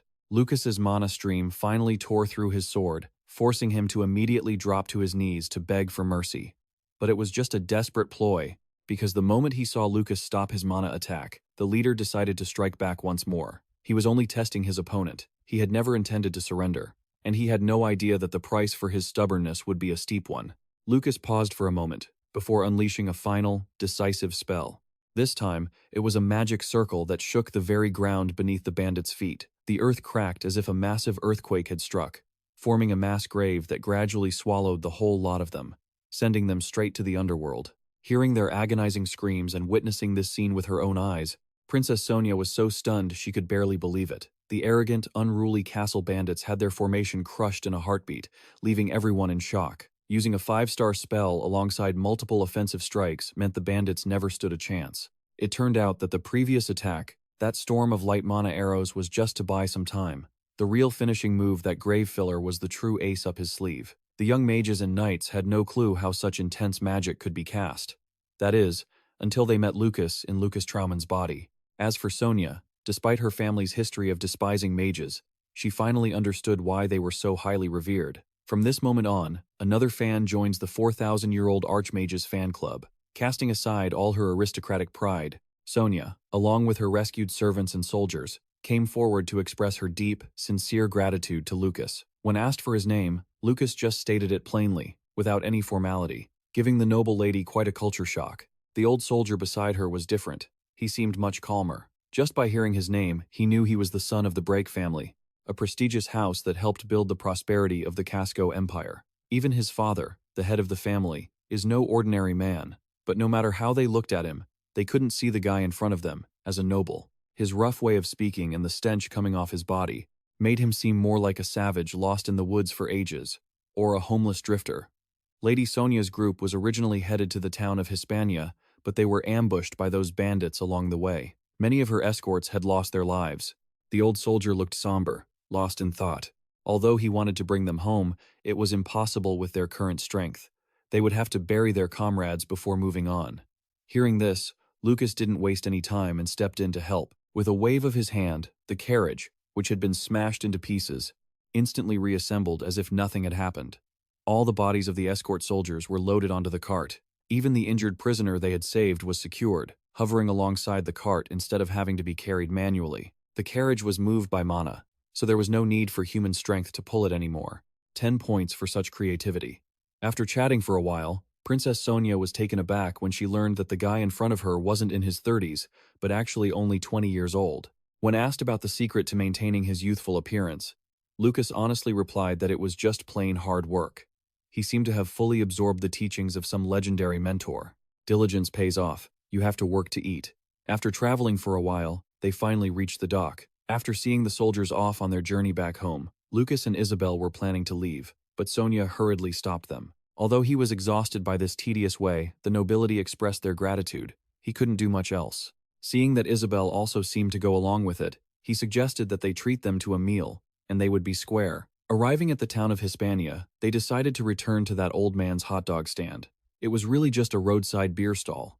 Of course, nobles like Sonia had never visited such places before, but Lucas had a very open-minded perspective. Usually, the food at such shabby roadside stalls is actually delicious, and the prices are worlds apart compared to the restaurants owned by the capitalists in the city.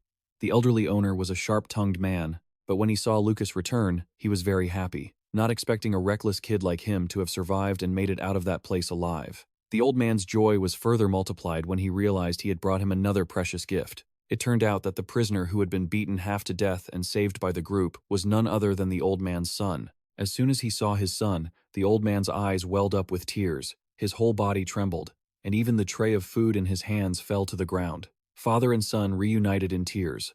All the old misunderstandings and animosity vanished completely. Although this son wasn't exactly extraordinary, just as the old man had hoped, he was indeed an incredibly strong person. Thanks to picking this guy up, Lucas also gained another Anfrey ticket, and accidentally discovered that the deadweight Isabel was actually quite good at healing. The group planned to stay the night at the old man's small inn, but looking around and seeing it packed with customers, they changed their minds. Just as they were about to say goodbye, the owner suddenly burst into laughter. He shouted, ordering all the customers eating in the shop to get out immediately. His shop was closing early today, no business was being done, and he didn't care about the regulars.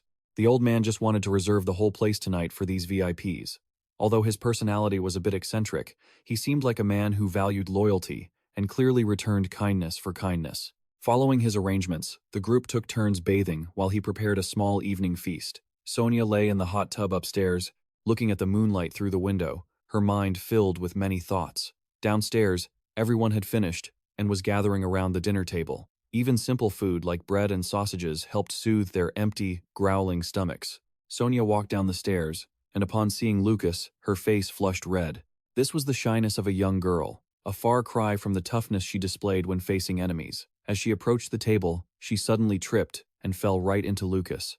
The familiar hero saves the beauty scene made everyone around, including the two involved, feel incredibly flustered.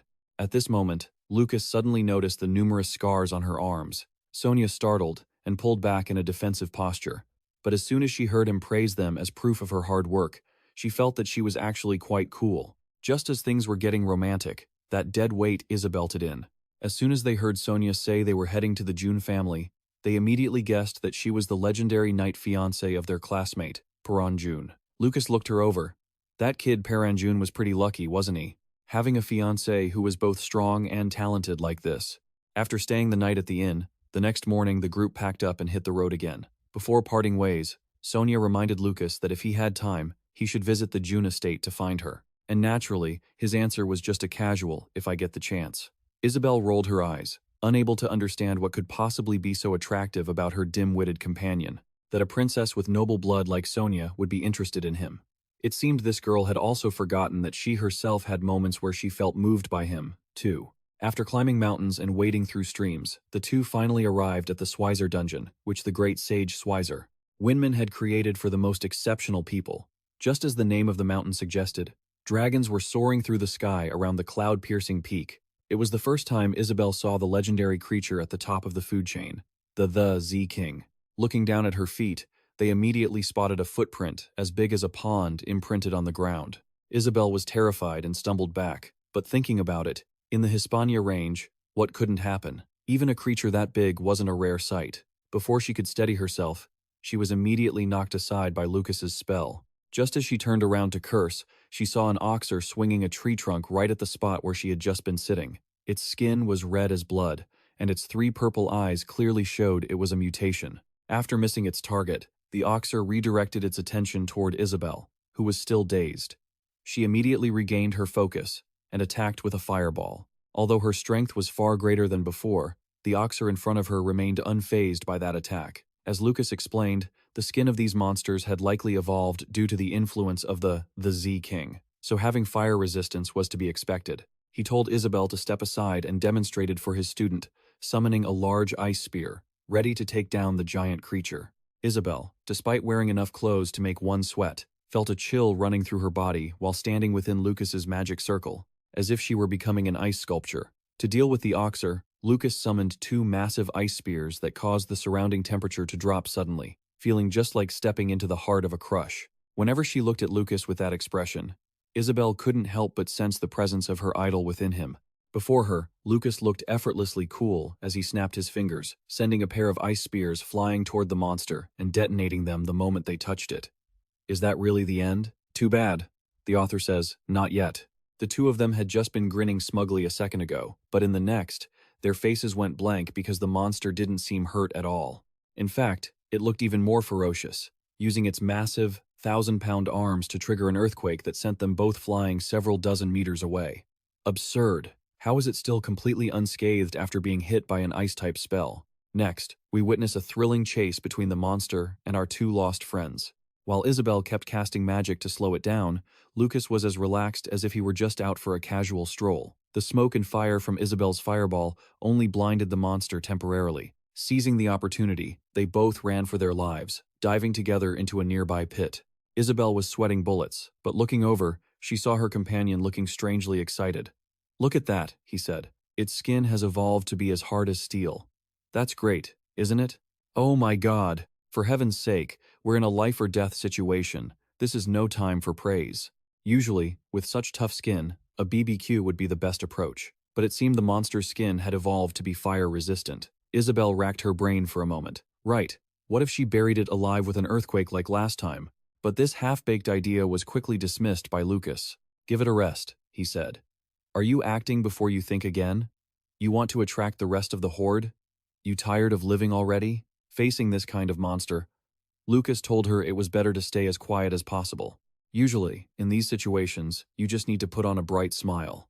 Actually, no, just stay calm and keep digging, and eventually, we'll break through. Hearing Lucas suggest his well-digging method, Isabel stared at him blankly, not understanding a word of it. Hey, big guy.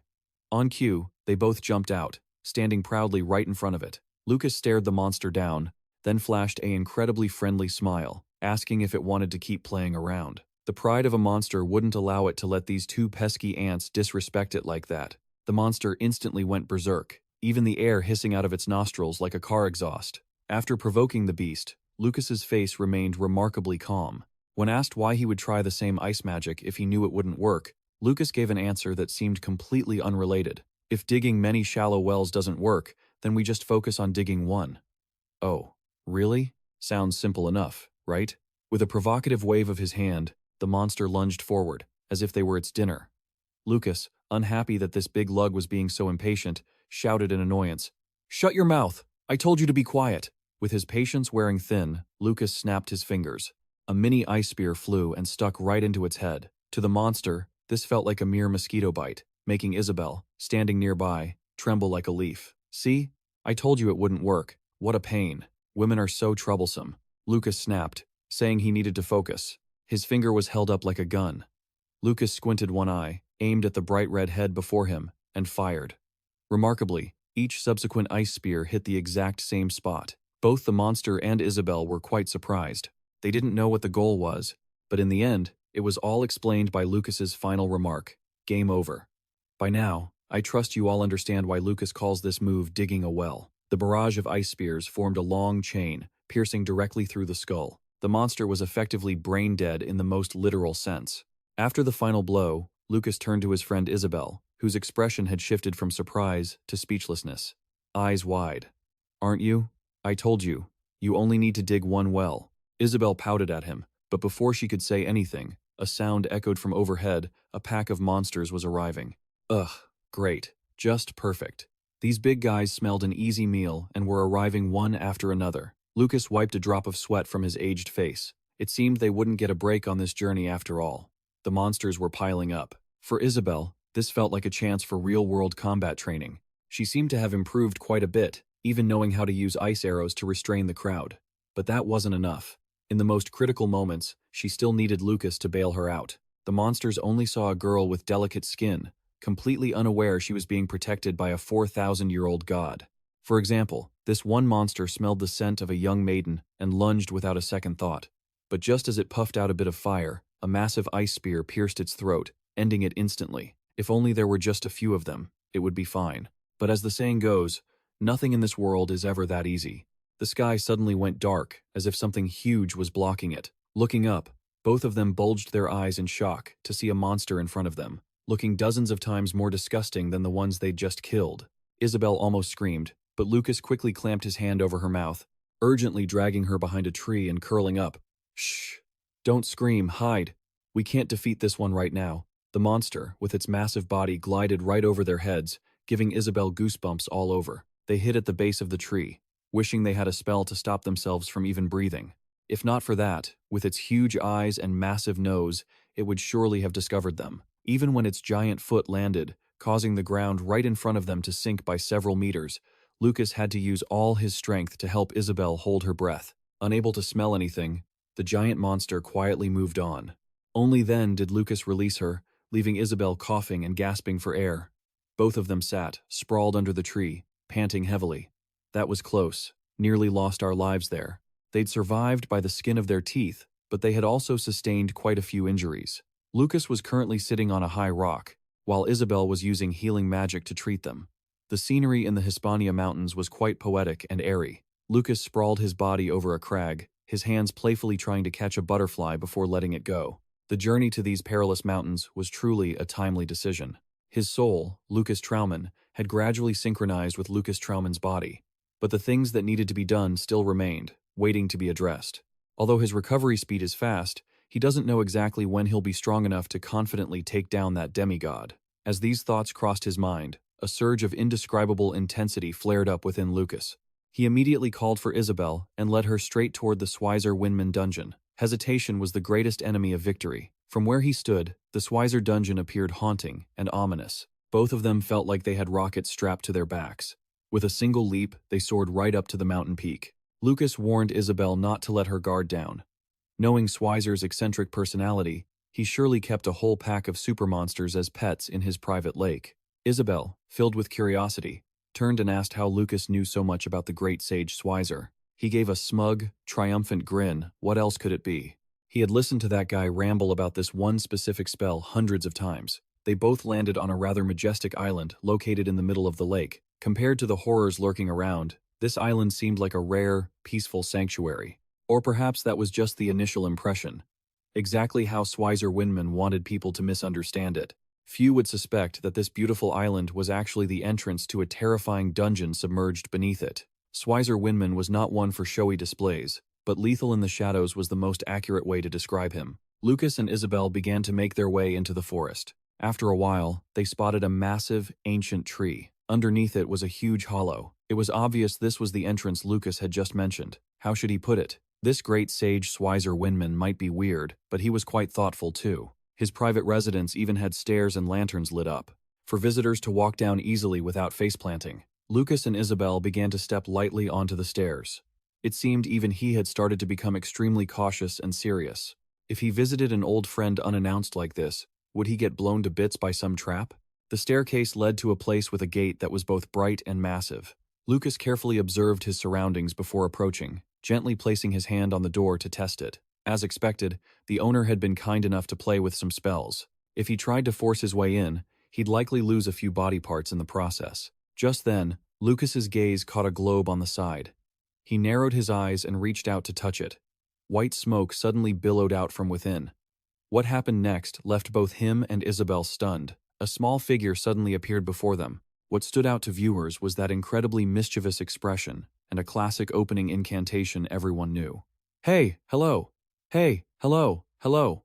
Calling Eagle, "This is Sparrow. Do you hear me, Eagle?" Isabel's eyes went so wide they looked like they were going to pop out. But when she glanced at Lucas, she almost didn't recognize him. He was wearing an expression so pitifully tearful. Lucas instinctively reached out to touch the boy, but his hand simply passed through, and he halted in midair, feeling utterly empty. The boy they saw was merely a projection created by magic. But Lucas still had a strange reaction to it. "Swizer Winman, you're still as chatty as ever, aren't you? You're so old, aren't you tired of acting like a kid? But it's great to see you again, old friend." It turned out that the mischievous boy before them was the pre-pubescent avatar of the great sage Swizer Winman, programmed to answer those who accidentally stumbled into his home. Seeing the shadow of his old friend, even an elderly soul like Lucas couldn't help but feel emotional. He had thousands of questions he wanted answered, but in the end, he chose to ask something entirely irrelevant.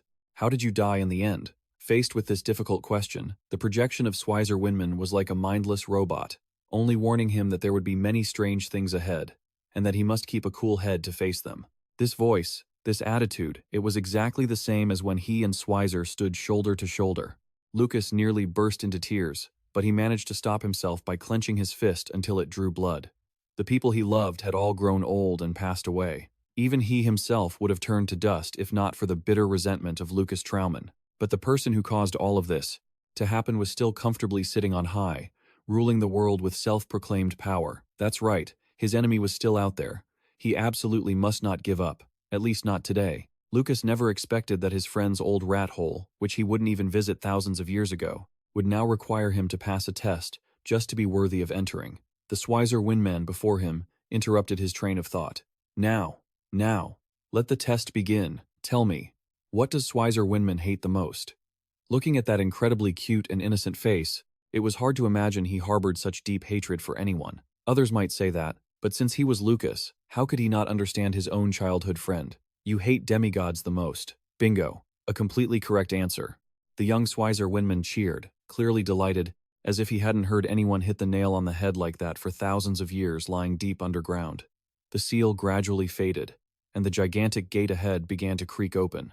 Lucas's underground adventure had officially begun. Isabel, having witnessed everything from the start, was filled with 1,000 questions. As she followed in his footsteps, she trembled, her lips quivering, wanting to ask but afraid to. "Hey, who exactly are you?" Lucas kept a stone-cold expression, staring straight into her eyes. How could he not know that constantly witnessing the impossible was a huge psychological shock for a young girl like her? But this wasn't the time to reveal the truth.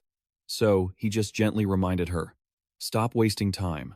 Focus." By this point, they had officially stepped into the Swizer dungeon. With his chaotic and eccentric nature, he would definitely have set countless traps to toy with anyone attempting to trespass. Seeing Isabel still hesitating and distracted, Lucas dropped his gentle tone and became more blunt. "If you intend to commit suicide, stay right there. Do you want to get stronger? If so, then get all those useless thoughts out of your head." Usually, when hearing such bossy words, Isabel would have gotten angry and kicked up a fuss. But for some reason, she now felt a profound sense of respect for the young man in front of her. She stood stunned for a moment, then lowered her head and quietly replied, "Yes." What awaited them in this dungeon, a new beginning or the end? Lucas didn't know. Trapped in Lucas Trauman's mortal body, he didn't dare to make wild guesses like he once could. The two walked 10 more steps before arriving at another gate, identical to the last one. This time, when Lucas touched the orb on the side, the figure that manifested was that of a teenager. It was still Swizer Winman, but Lucas quickly realized the pattern. This projection would grow older with every challenge. Why does this idiot have to make it like this? Lucas clicked his tongue, muttering to himself, as if he were looking at his own reckless younger self. The teenage Swizer Winman explained calmly, "The deeper you go, the more valuable the treasures become. But everyone is allowed to take only one item before leaving immediately. If you break that rule, of course, the master of the house, Swizer Winman himself, will give you a rap on the head.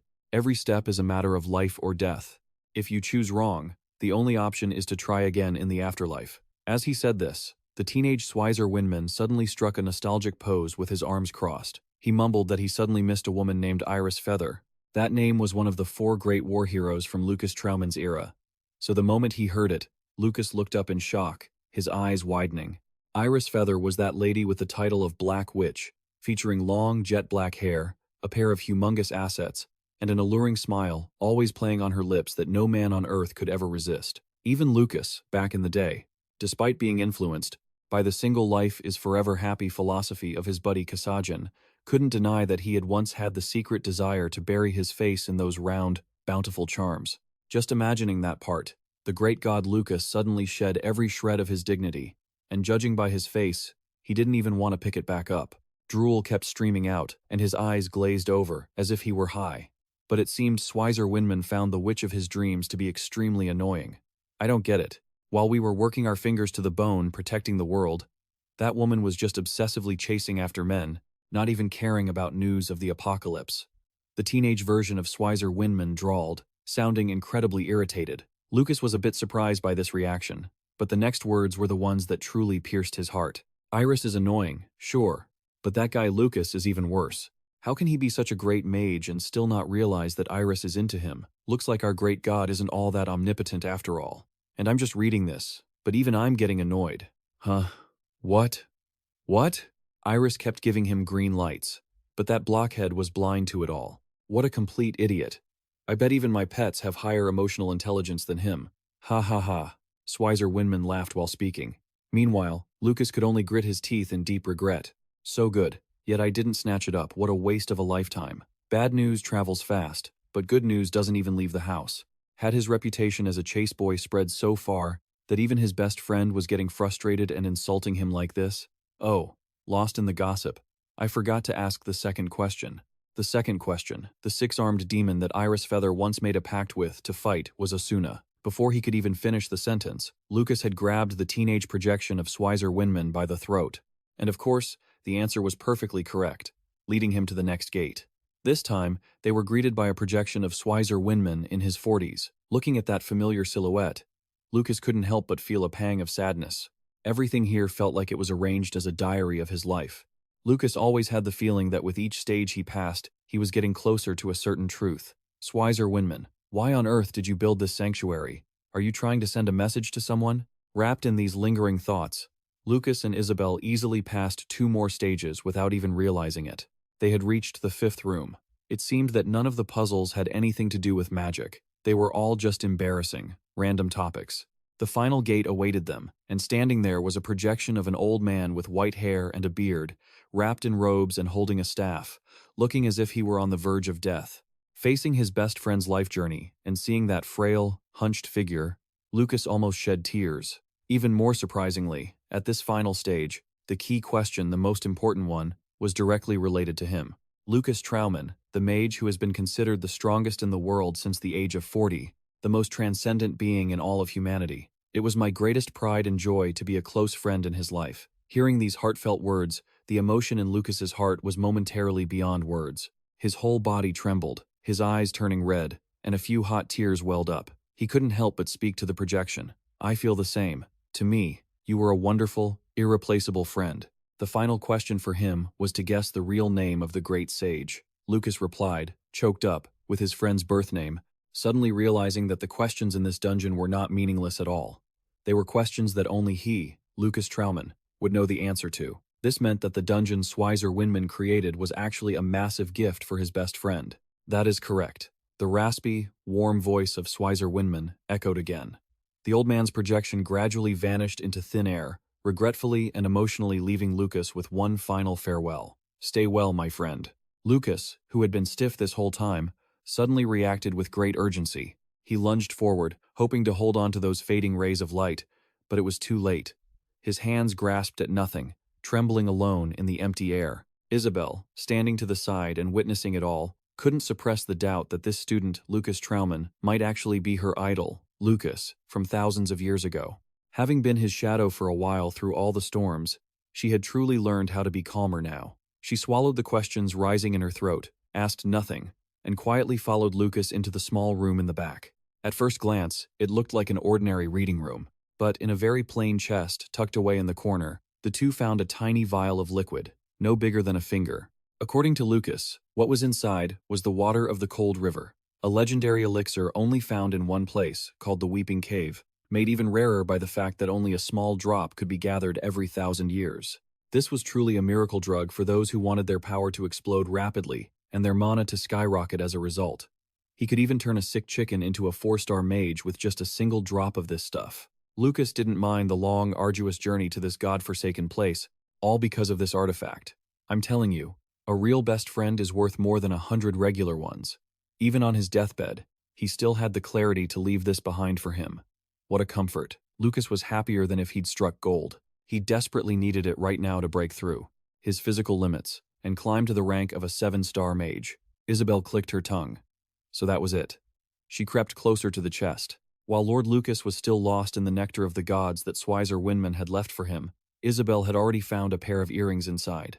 The design was truly outdated and incredibly ugly compared to modern styles.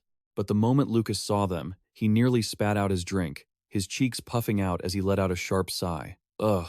What was that old guy thinking, hiding them in there like a cat burying its filth? It turned out the treasure was called the Storm Earrings.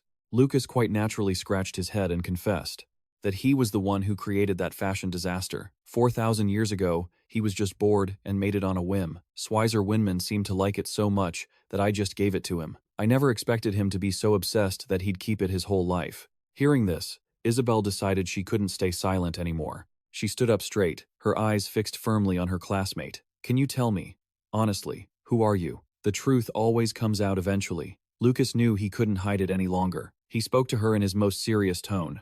Just as you suspected, I am Lucas Trauman. Even though she had imagined it many times, Isabel always pushed the thought away. She never expected that the one thing she refused to believe would actually be true. Then, she heard the story straight from her idol, Lucas Trauman himself. About his long journey, how he fought the demigod, how he was imprisoned, and how he was finally reincarnated into the body of her classmate, the trash Lucas Trauman, who was always looked down upon. Isabel couldn't believe she had successfully fangirled so hard that she was standing right next to him and was even being told secrets that seemed destined to be buried forever. Isabel gripped the earrings tightly in her hand and immediately knelt at his feet, showing her utmost respect with the most genuine expression. Having finally come clean to the person who was now his closest ally, Lucas felt a wave of relief. He took the earrings from her, bowed solemnly, and reminded her to keep treating him as Lucas Trauman. That was the only way his plan would succeed smoothly. Ever since learning his true identity, Isabel had become strangely obedient, like a small cub looking up to a powerful wolf ancestor. She continued to inspect the loot and discovered a bracelet. According to Lucas, it wasn't some gaudy piece of jewelry, but a special scepter designed by the great sage Swizer Winman himself. He snatched the scepter from Isabel's hands. A child like her was still too inexperienced to handle such an antique. Lucas began to channel mana into his armor, and immediately, the mana surrounding him intensified significantly, leaving his little student wide-eyed in amazement. Wow, that's amazing. Wait, who the heck is Lucas Trauman? Isabel winced and pouted. What's with the sudden attitude? You act all prickly the second you're back to normal. Although using artifacts wasn't Lucas's forte, since these were keepsakes, he decided to swipe the lot and take them with him. With the treasure chest emptied, the only thing left was Swizer Winman's desk.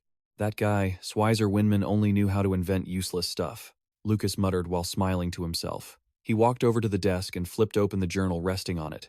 It was Swizer Winman's diary. The first line that caught his eye made his heart churn with turmoil. Lucas has disappeared. He had quietly recorded every event after Lucas's sudden departure. Back then, the battle between the magic warrior Kasajan and the sword king Lucet had broken out. Iris Feather had cut off all contact due to her heartbreak, and the demigod was like a phantom. His influence had become a massive shadow looming over everyone in the world. Swizer Winman was left all alone amidst that chaos. Day after day, he gnawed on his loneliness. Even though others still showed him reverence, deep down, all they had were evil thoughts, wishing Swizer Winman would die sooner so he'd stop wasting air and space. Every line in the diary seemed to vividly portray Swizer Winman's deep resentment. He had lived and fought day after day with such immense, agonizing endurance. But until the very end, he kept an absolute, unwavering loyalty to Lucas and their shared ideals. Lucas is our leader.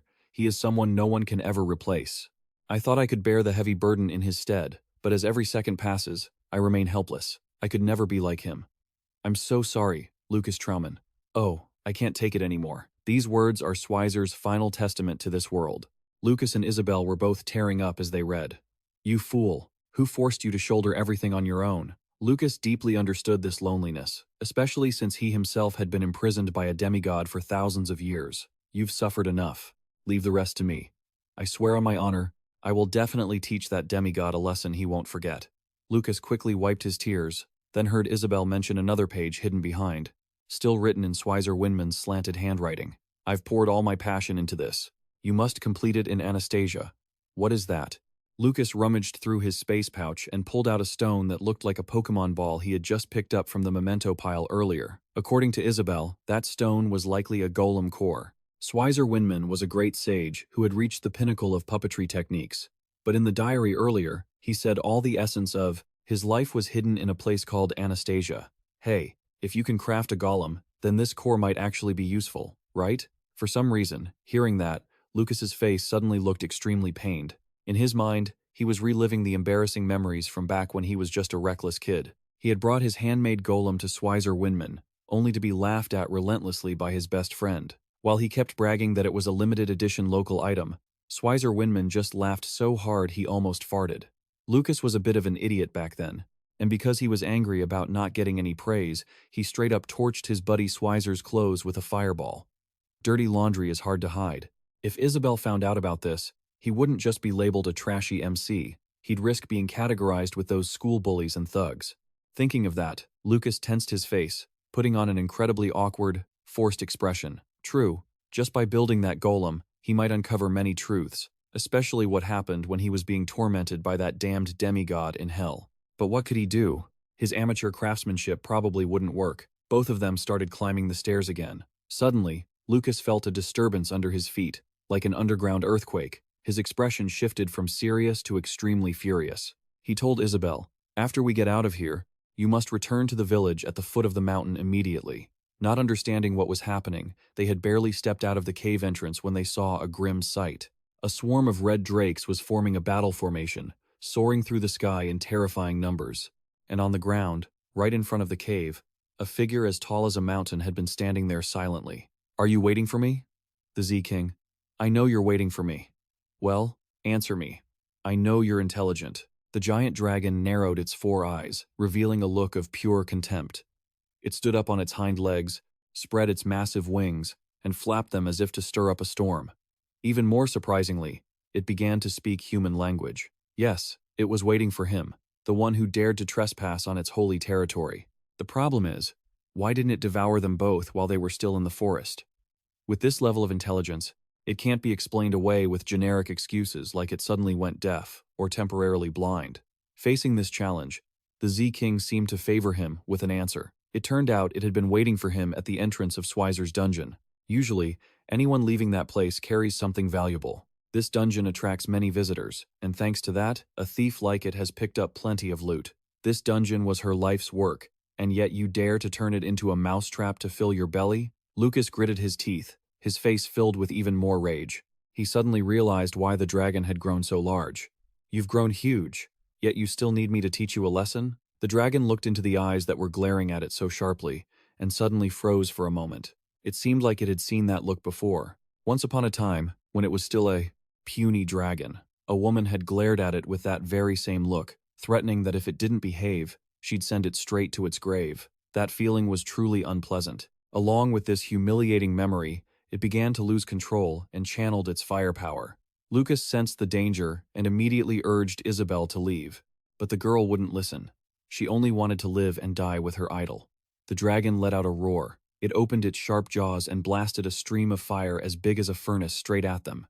Lucas wouldn't lose this round. He summoned his friend Schweizer's staff, waving his hands to call forth an army of stone and earth to rise from the underworld. In the heat of the moment, with a burden on his back, Lucas turned and snapped at Isabel. "How much longer are you going to be stubborn? Right now, you're just getting in my way. You fool." Isabel's young heart shattered like sand at those words. She never expected to hear such hurtful things from her own crush, but the reason of a top-tier academy student didn't allow her to keep playing around. Isabel finally gritted her teeth and left, though she seemed unwilling. She screamed that she would return to stand by his side as soon as possible. The bloodthirsty beast used the most foul language to taunt him. Its ambition was likely to turn this place into a volcano. After ensuring Isabel left, Lucas officially became the target of its hunt. The beast flew around, breathing fire, making it very hard for Lucas to save his own skin. After circling for a long time, Lucas realized he had accidentally fallen into the encirclement of the cunning the Z-King pack. How annoying. He used the staff in his hand to summon ice shards, while his other hand spun to create a vortex that gradually grew larger. To his surprise, that thing that looked like a vacuum cleaner was actually quite effective. In the blink of an eye, the small drakes were all grounded, their wings and teeth shattered. But killing these small fries wouldn't do much good. The important thing was to take down the mastermind. As long as it dies, the minions will follow. At this moment, the Drake King lunged at him with full force. Lucas's brain started racing to trigger a massive blast, needing exactly 3 seconds. In this short window, all he had to do was determine the correct flight path and its speed. 3, 2, 1, now! Just as the king-level beast flew into his range, Lucas triggered a massive explosion, desperate to incinerate the target. He thought that would be it, but out of the pitch-black smoke, the Z King emerged, completely unfazed and towering, already having a new plan in mind after such a short time. The beast knew he was a clever human, so it didn't hold back a compliment. Not bad, Lucas Trauman. But so what? His approach was fine, but with such power, it was barely enough to scratch an itch. At that moment, Lucas realized with regret that his efforts were futile. To put it bluntly, it was like a drop in the bucket. He didn't get any results. He just ended up exhausted. Standing before him now was a king-level beast, while all around him were countless other monsters. It was a true stalemate. A single idea sprouted in his mind. Should he drink that so-called River Han water? He remembered when they were still in the dungeon, Isabel had pressed him on why he hadn't drunk it yet. Back then, he wanted to give her a good smack on the head. It was a potent medicine, not some daily vitamin you chug like water. Taking a drug without a prescription or in an overdose is just asking for an early grave. In reality, he needed at least a week to balance the energy in his body before consuming such miraculous liquid. Thinking about the current life-or-death crisis, he knew that drinking it now would be like rushing to his own funeral. With that in mind, Lucas tried his best to use whatever he had left to fend off this swarm of monsters. But for a split second, he looked away, and he nearly took a tour inside the Z King's stomach. Just as he was about to lose his footing before those jagged fangs, a burst of fire attribute mana from behind flew straight into the phoenix's mouth. It truly lived up to its name as an ancient divine beast. As soon as it caught the scent of danger to its benefactor, the phoenix rushed in to save the day. It used legs as thick as pillars to trade blows with the monsters, while its beak worked at full capacity, breathing flames to roast the enemies to a crisp. After clearing out the small fry, the phoenix spread its wings, towering in the sky, looking smug. But in the eyes of the giant monster, it saw the divine beast as nothing more than a Peking duck. The two charged at each other like old friends meeting after a long time, though in reality, they were switching from a greeting to a death match. Lucas knew the strength of that beast all too well, so he screamed until his voice turned hoarse. "Phoenix, I know you mean well, but stop. You're no match for it. A dragon stranded on the plains gets bullied by dogs. Was a legendary phoenix really going to flee in the face of trouble? The traditions of its courageous lineage didn't allow for that. Even though it knew the beast's attribute was fire, which meant it was its natural predator, the phoenix still charged in to fight to the death. Lucas teared up again watching the massive creature shield him. It was buying time for him to escape, he knew that, but the words fear and retreat never existed in the dictionary of the Archmage Lucas Trauman. Right as the battle reached its peak, Lucas began to achieve enlightenment. It wasn't because this body of Lucas Trauman was pitifully weak, nor was it because the current world and the magical era were in decline. To be honest, it was just that after being resurrected, he still lacked a bit of resolve. And having witnessed the phoenix's desperate struggle to protect him, the warlike blood in his soul couldn't help but boil over. It was time to do something truly different. With that thought, Lucas turned and flew back into the cave below. Facing the fact that drinking the River Han water might kill him, he simply calmed himself, thinking that dying is just a common, everyday occurrence throughout history. If you don't try, how will you ever know? Lucas downed the bottle in one go, the liquid coursing through his body. His expression shifted from agonizing pain to intense grimacing. Oh my, the effect of this medicine is miraculous. Does it turn a handsome young man into a white-haired, wrinkled Super Saiyan now? The pain. That was the first word to review the feeling of consuming a forbidden medicine. Lucas was extremely uncomfortable. Blood was leaking from his 7 orifices, and the mana in his body felt completely chaotic. He felt chest tightness and couldn't breathe, coughing up blood. At this rate, he would probably be out for a few more minutes before he could get back on stage.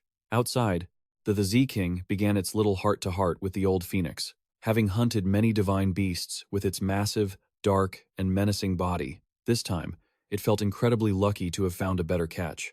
The mana radiating from the phoenix looked delicious, making it drool uncontrollably. A glare and a brave spirit simply cannot replace raw power. Who has ever won a fight using nothing but attitude? After a few exchanges, the beast had knocked its Peking duck opponent to the ground. Today seemed like his lucky day. It looked like there would be a delicious, nutritious soup for dinner. The phoenix was wounded, lying helplessly on the ground. Just when it seemed about to die, it suddenly acted as if it had caught a second wind, its eyes flashing, chest puffed out as it let out a resounding cry. A thick fog of fire suddenly surrounded the phoenix, leaving the Z King unable to process what had just happened. A minute later, the smoke cleared, and the monster realized the phoenix had suddenly vanished. It turned out that even a divine beast knew how to use smokescreen tactics. The monster considered chasing it, but thought it was too much work. Its lazy, bloated body wouldn't allow it to waste energy, so it gave up.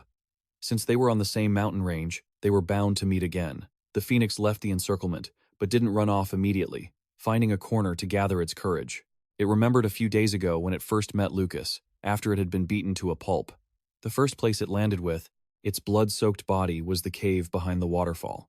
Lucas Trauman appeared before it, reaching out to stroke its mane, offering comfort with such love. The memories of being healed by him for the first time were etched into its core. It didn't care if he was Lucas Trauman or Lucas. It only knew that he saw it as a friend, a true, great friend. And what could a phoenix like it do for its first friend? The music swelled.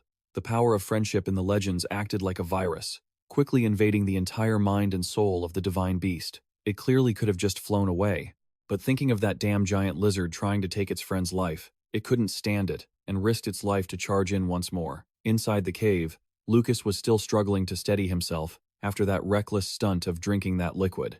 Damn it. He had tried his best, but he never expected it to be this difficult. The Manhwa water didn't seem to support him at all. On the contrary, it felt like it was draining his life force, causing his breathing to grow shallower and more ragged. Lucas Trauman was actually scared now. In this life-or-death moment facing the end, he finally understood why people feared sudden deaths without time to say their final goodbyes. He truly wanted to apologize to everyone. It was all because of his arrogance and pride. Lucas felt like a man who had run out of blood, completely drained of energy. His whole body collapsed onto the ground, which was covered in layers of ice pillars. He was the main character, yet he was about to die? Wait, hold on a second. Of course, the author would say, no way. Lucas felt as if he had one foot in the grave, but unexpectedly, he began to feel a warm source of energy flowing into his body. His tightly shut eyes slowly regained consciousness. When he finally opened them, he was incredibly surprised to see the girl he had so ruthlessly chased away standing before him. Isabel. His little student seemed to have matured so much after all the storms they had faced. Not only did she not snap when yelled at by a guy like him, but she stayed level-headed, wiped away her tears, went to find more food and water, and even developed a bit of thick skin to return and stand by her teammates. And now, she was using her own energy to soothe and heal his wounds. I don't know what you're trying to achieve in this life, but I trust you. Please, let me stand by your side. Thanks to this rare gentleness from Isabel, Lucas finally realized what he had been missing for so long. What he lacked wasn't strength or determination, but trust in his own comrades. After 500 rounds of an epic battle, neither the monster nor the phoenix showed any signs of fatigue. Suddenly, an intense, icy aura emanated from the cave below, causing the monster to lose focus for a few seconds. Seizing the chance while the monster was caught off guard, the phoenix bravely lunged forward, using its super-sharp, hard beak to peck at the monster's eye. Naturally, the damage to the monster was significant, but because of that, the phoenix was retaliated against with a strike to its thick, feathered neck. Having been blindsided, the monster was furious. It unleashed its rage with deadly attacks on its opponent, yet it couldn't stop the defiant look the phoenix gave it. The monster leaped high, preparing to use its massive legs to crush its opponent with sheer weight. Suddenly, at that very moment, a super-powerful, elite energy blast shot out from the cave at the speed of light, catching the monster completely off guard. This was dangerous. What on earth was happening inside? Before it could even finish that thought, another wave of intense, freezing cold air erupted, bearing a chill even colder than the heart of the Frost Emperor. Any monster nearby, whether single or coupled, was frozen stiff by this icy shockwave. They fell one by one, like a flock of birds with broken wings. The giant monster couldn't understand why it suddenly felt such fear. For the past 1,000 years, it had reigned supreme here. No one had ever been able to threaten it like this. Its survival instincts were screaming at it to run. But could it be that the reason a supreme creature like itself was raising the white flag was just because of a small mortal named Lucas? That would be truly ridiculous. It had lived for so long and wasn't stupid. It figured it shouldn't sacrifice its life for a momentary advantage. It understood this logic well. so it decided to say goodbye for now and wait for its eye to heal before returning to settle the score. Unfortunately, in the end, it wouldn't have the fortune to fulfill that wish, because our hero had returned, and of course, he was more powerful than ever. He flew at an incredible speed, blocking its path with intense eyes and a furrowed brow that served as a warning. The next second, it finally understood the true strength of the person it had always despised. It realized just how terrifying he really was. With a slight flick of his hand, a barrage of ice spears materialized from nowhere, surrounding it in midair, each one piercing its body directly, turning it into a pincushion. Stung by this surprise attack, it angrily swiped them away. It roared in rage, but even after turning its massive head around repeatedly, it couldn't find a trace of Lucas. "You stupid beast, for the last 1,000 years, you've relied too much on your eyes, and now you're defeated, aren't you?" Lucas's voice suddenly appeared, sounding both near and far, echoing in its ear. Only then did it struggle to realize that Lucas was moving within its blind spot, the very eye that the phoenix had just shredded. Knowing that now, however, was already too late, Lucas stood to the side, continuing to use the newly summoned ice spears to drive another one straight into the monster's remaining eye. Now that a critical weak point was exposed, the short-tempered monster could only scream. Not only could it not keep up with his speed, but finally, it was hit by a massive block of ice, sending it tumbling from the sky and crashing down. Severely injured, it lay there, aching in the crater its own massive body had carved out. Seeing Lucas approach, it only wanted to ask one question: "Are you really a human?" The Monster King racked its brain trying to figure it out. How could a stupid human like that be able to toy with a legendary creature like itself? "Give me 5 seconds, guys. I know the answer to this one, so let me handle it. Because I am the main character, buddy." After being beaten to a pulp, the Monster King didn't give up and lunged to attack again. It was as persistent as a stray dog. From the moment Lucas stepped out of the cave, he hadn't shown a single sign of fatigue. But Isabel, standing right behind him, watched that heroic stance and knew perfectly well that he was pushing every ounce of his remaining strength to finish this final battle. Lucas was a workaholic who hated to leave things unfinished. Even when he was on the verge of collapsing, he refused to give up. With hard work, anything is possible. If you have the will, even rocks can turn into ice spears. Lucas directly conjured a terrifyingly massive ice spear, which looked several times larger than his own body. And it seemed the Monster King was some sort of crossbreed between a dragon and a dog. Its fighting was okay, but its barking was unrivaled. "Such power, you fool. Are you planning to bet everything on this one move? I swear I'll show you what it means to go all out, you bastard." The fat monster began to gloat again, but this time, what it spat out was a fireball as big as a small sun, ready to incinerate the mortal standing before it. "I don't know how strong you think you are, but try and block the move I used to take out that fire chicken.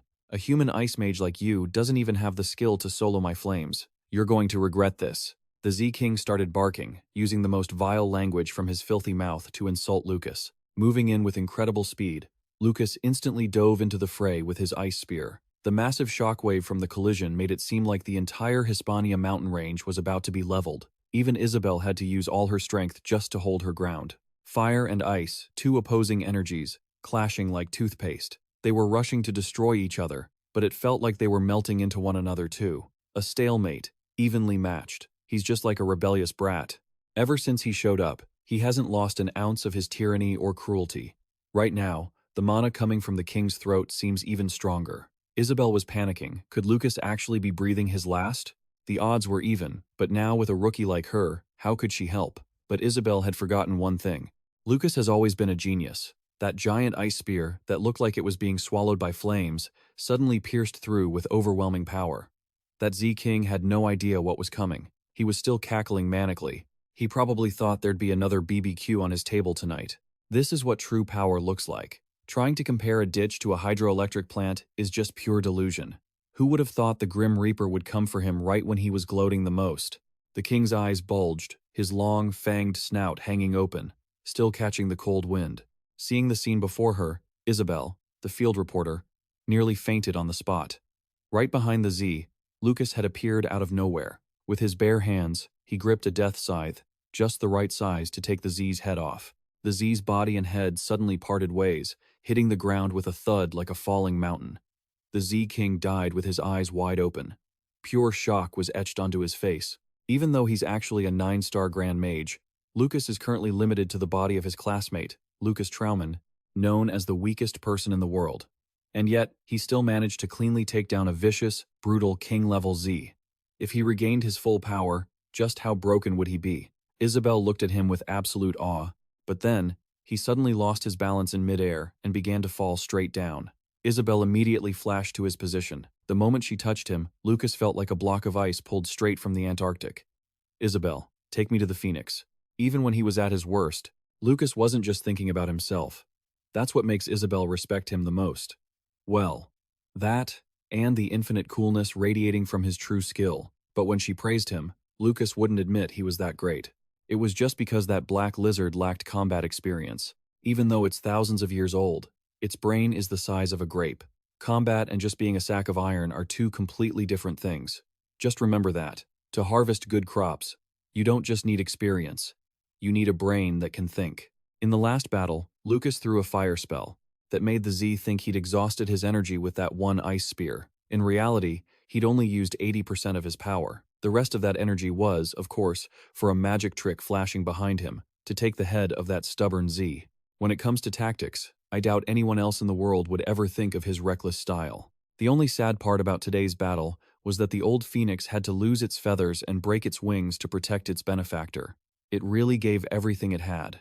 Lucas walked over slowly, quietly gazing at this rare, peaceful moment. He reached out and gently stroked its head.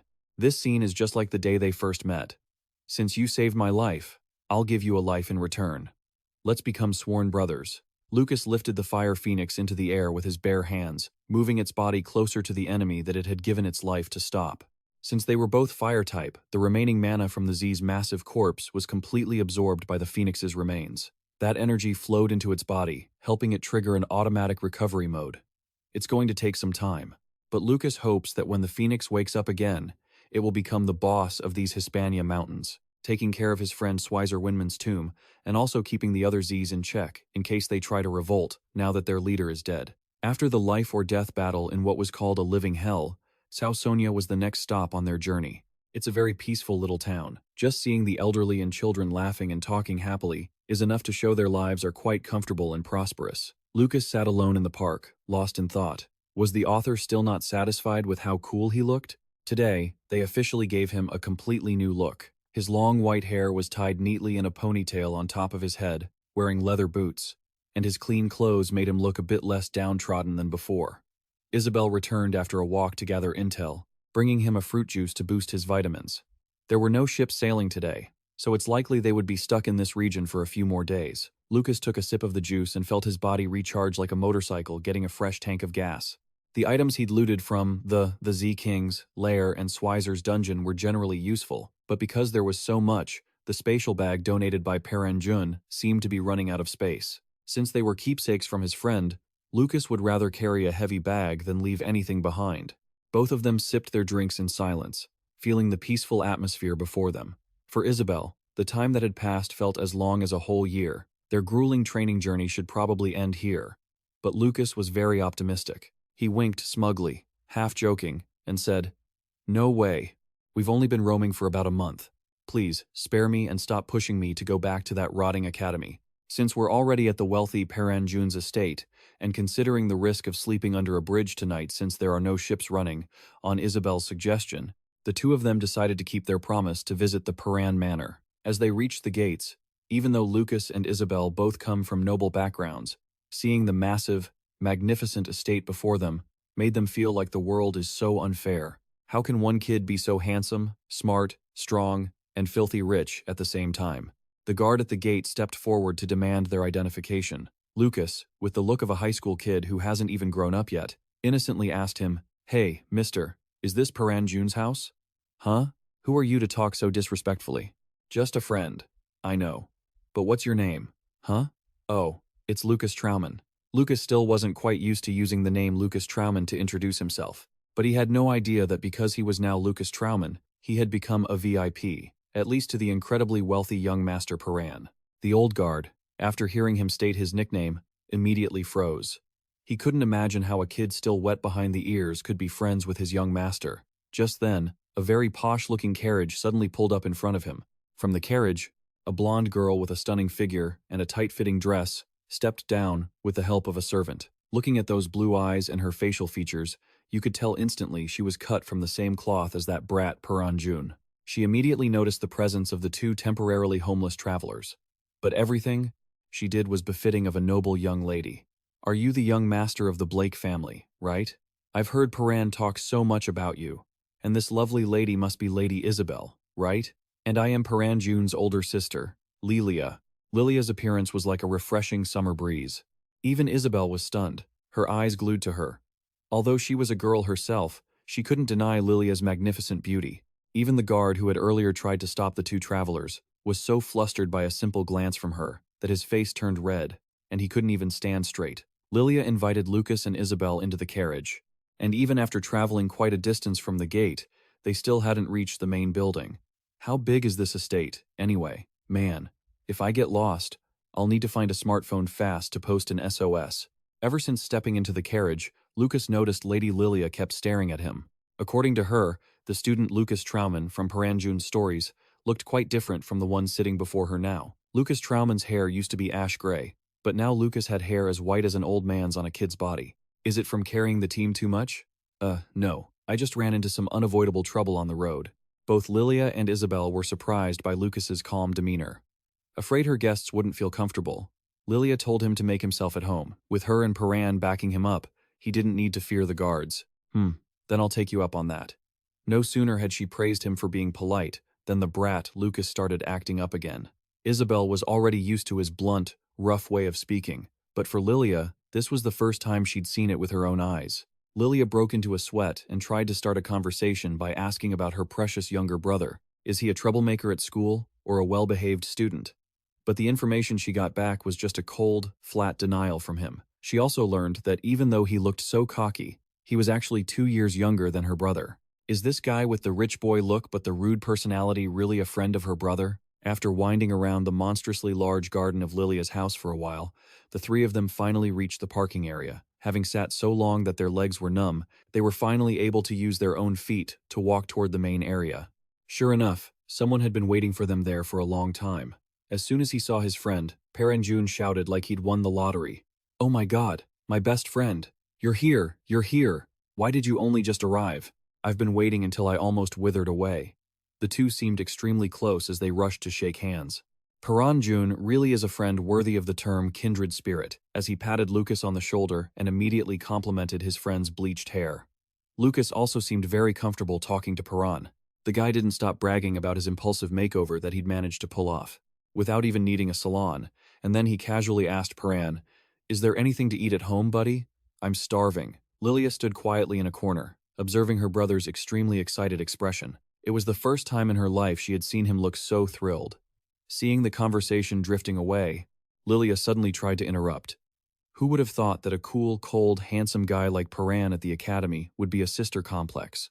As soon as he heard his dear sister's reminder, he turned to act all affectionate, even calling Lilia his princess. When Lilia turned away in a huff, Paranjun started looking incredibly guilty. This sibling dynamic is so cheesy. Lucas, standing nearby, couldn't help but overhear, and it gave him goosebumps all over. Paran invited his two good friends into the castle. As they walked, he was told by Lucas about conquering the legendary Hispania mountain range. Paran also sent a deep thank you to his good friend for saving the life of his future wife. The only thing was that Lady Sonia, in his eyes, only cared about sword practice right now and paid no attention to building a relationship with her future husband. Well, then your kid should learn to cherish her. Such a beautiful and precious flower being handed to you is truly a waste. What are you saying? According to the rules of the June family, when guests visit, the first thing to do is meet the head of the house. Lucas and Isabel had no other choice but to follow Paran to a pre-arranged tea party, where all the family members were present. Paranjun's father, who was the head of the entire Jun clan, had an extremely imposing presence. Just looking into his eyes was enough to make anyone's heart beat fast and their breathing shallow. He is one of the 5 mages in the Empire with 7 unique attributes, but I'm afraid this old man might be involved with that bastard Demigod. It is an honor to welcome you, Lucas Trauman. Is your father, Count Blake, doing well? Oh, yes, he's fine. Lucas rubbed his fingertips and clicked his tongue at the lie he just told. Father? Who are you calling father? I'm just a parasite temporarily inhabiting Lucas Trauman's body. I haven't even met the guy, so how the hell would I know? As for all his flowery golden words, Lucas chose the safest path. It was best to just nod and play along. He was quickly drawn to the tattoo on the man's cheek. There was no doubt about it. It was the symbol of the legendary magic circle of the Manhwa kingdom. Honestly, sitting here drinking tea with the aristocracy is exhausting. Paran Jun's father kept switching from asking about saving the princess to questioning him about his backpacking trip to that hellish mountain. It took a lot of effort to parry all those questions. Realizing he couldn't extract any more information from Lucas, the Count shifted gears, reminding Paran to stay completely focused on preparing for the upcoming wedding. Paran was about to take Lucas for a walk, but his father did insisting he needed a bright, talented young man like Lucas to help him evaluate some marvelous new magic. Sensing something fishy, Lucas didn't feel right, refusing and decided to cooperate. He asked Isabel to help Paran Jun with whatever was needed, and of course, that smart girl understood him immediately. Once it was just him and Count Jun left at the long tea table, the Count slowly changed his tone. He looked at Lucas with eyes full of murderous intent. "Lucas Trauman, now, speak slowly. What exactly are you plotting?" "Excuse me? What was that, Count?" Magic circles really do give one a sensitivity far beyond that of a normal person. At Count Jun's age, it would be more accurate to call him an old fox with top-tier acting and observation skills. After everyone else had left the room, he dropped the act and showed his true colors, narrowing his eyes as he stared straight at Lucas. "Stop playing dumb. I'm asking why someone like you, from the Chanmen organization, is showing up at my house. My son, Paran, might be young and naive enough not to realize it, but my eyes are a bit sharper than that." Faced with this interrogation, Lucas was slightly taken aback. What the hell is this? Did this old man misunderstand something? Still, he remained calm and patiently waited for him to continue. Maybe this was the only way to find out what the Count wanted from him. "You've got guts, Lucas Trauman, daring to walk around wearing that." "That? You mean the storm earrings? I see. So it was because of this ugly accessory that he had me pegged as a target?" But this old Count was being way too impulsive. He hadn't even let the guy explain before jumping to conclusions and judging him. Even though he didn't know why Count Jun had such an aversion to the Chanmen organization, the situation forced Lucas to come clean. He explained that the earrings were something he had obtained himself on the peaks of Hispania. Upon hearing Lucas explain that he had been invited to join but didn't even care to participate, Count Jun seemed visibly agitated. Only after Lucas went in circles to verify that he wasn't a member of that Chanmen group did the Count wearily slump back and rub his temples. You're a bold kid, aren't you? Do you know where this is?" "It's my friend's house, sir. I'm only here to visit my friend." From the very beginning, the reason Lucas and Isabel came here was simply because they needed a place to spend the night. With his somewhat carefree attitude, Lucas showed Count Jun that he had absolutely no ulterior motives regarding his family. He didn't even feel any fear while facing the Count. These words, from Lucas, gave Count Jun a completely different perspective on him, but because he was still wearing those earrings, the Count couldn't let his guard down entirely. Then, when he asked an unexpected question, Lucas felt his heart race faster than ever. "Who do you think is the master of this continent?" Just as he wanted to act like a kid, the old man shifted the topic to current affairs. Before Lucas could react, Count Jun began lecturing him. "Among human nations, the Casco Empire is number one. Everyone knows that. But no matter how much they expand, it only affects a portion of the continent. The combined power of humanity accounts for, at best, 3/10 of the world. So, if we're talking about the transcendent beings standing behind it all, we must talk about that force. That's right, the current masters of the world are the demigods." How could Lucas not know the name that haunted even his dreams? As soon as he heard that name, Lucas clenched his fists so hard his palms bled. He gritted his teeth and glared, so there were others who knew of their existence just like him? Needless to say, the demigods in Count Jun's story were the ones pulling the strings of this world. It looked like an old man telling political stories to a youngster, but in reality, the younger generation was grandstanding right in front of a veteran senior. Seeing Lucas staring blankly with a foolish grin, Count Jun assumed these things were beyond the imagination of a novice like him. But deep down, Lucas was actually lost in waves of anger. What did he mean, masters of the world? 5 people had sacrificed their lives to fight against the demigods. Yet, 4,000 years later, the descendants were treating the demigods like beings who enlightened the world? It was absolutely ridiculous. Even though he had caught the scent of some socialist brotherhood, he didn't want any trouble. Lucas tried his best to restrain himself and not show any irregularities. The Count began to ask Lucas if he had ever heard of these 2 words. Demigod. He didn't hesitate to signal to the Count that he had known about this since finding the relics of the great sage, Swizer Winman. Hearing this, Count Jun immediately became excited. He did the math quickly. It seemed he had to use his last resort, trading information for information. Actually, I only know very little, like how many demigods there are in total, what their ultimate goal is, or why they haven't actively appeared before humanity yet. I'm completely in the dark about that too. However, one thing is certain, those demigods are so powerful that they could wipe out humanity just by snapping their fingers. This strange bit of knowledge had been absorbed, so there wasn't just one demigod, but the number could reach up to 100. In his prime, even he couldn't solo one of them. He got crushed with a single wave of their hand. And now, hearing there were 100 demigods, he'd probably need to borrow Doza's cloning machine, Emon, to clone 1,000 Lucases just to stand a chance. Throughout history, 5 heroes had stood up against the demigods. Those great figures were none other than the magic battle king Kasajin, the genius swordsman Lucet, the dark spearwoman Iris, the great sage Swizer Winman, and the final one none other than the idol of everyone, Lucas Trauman, the world's strongest Archmage. So, it turned out that after Lucas suddenly went missing, the tension between Kasajin and Lucet had escalated non-stop. Iris went into hiding, leaving only Swizer Winman struggling against the demigods. But one swallow does not make a summer. Just like that, their names and influence were slowly erased by what people call history. Everything Count June mentioned earlier is identical to what was written in Swizer Winman's diary. He even knows events that have never been mentioned in history, which proves he has been researching and studying them for a very long time.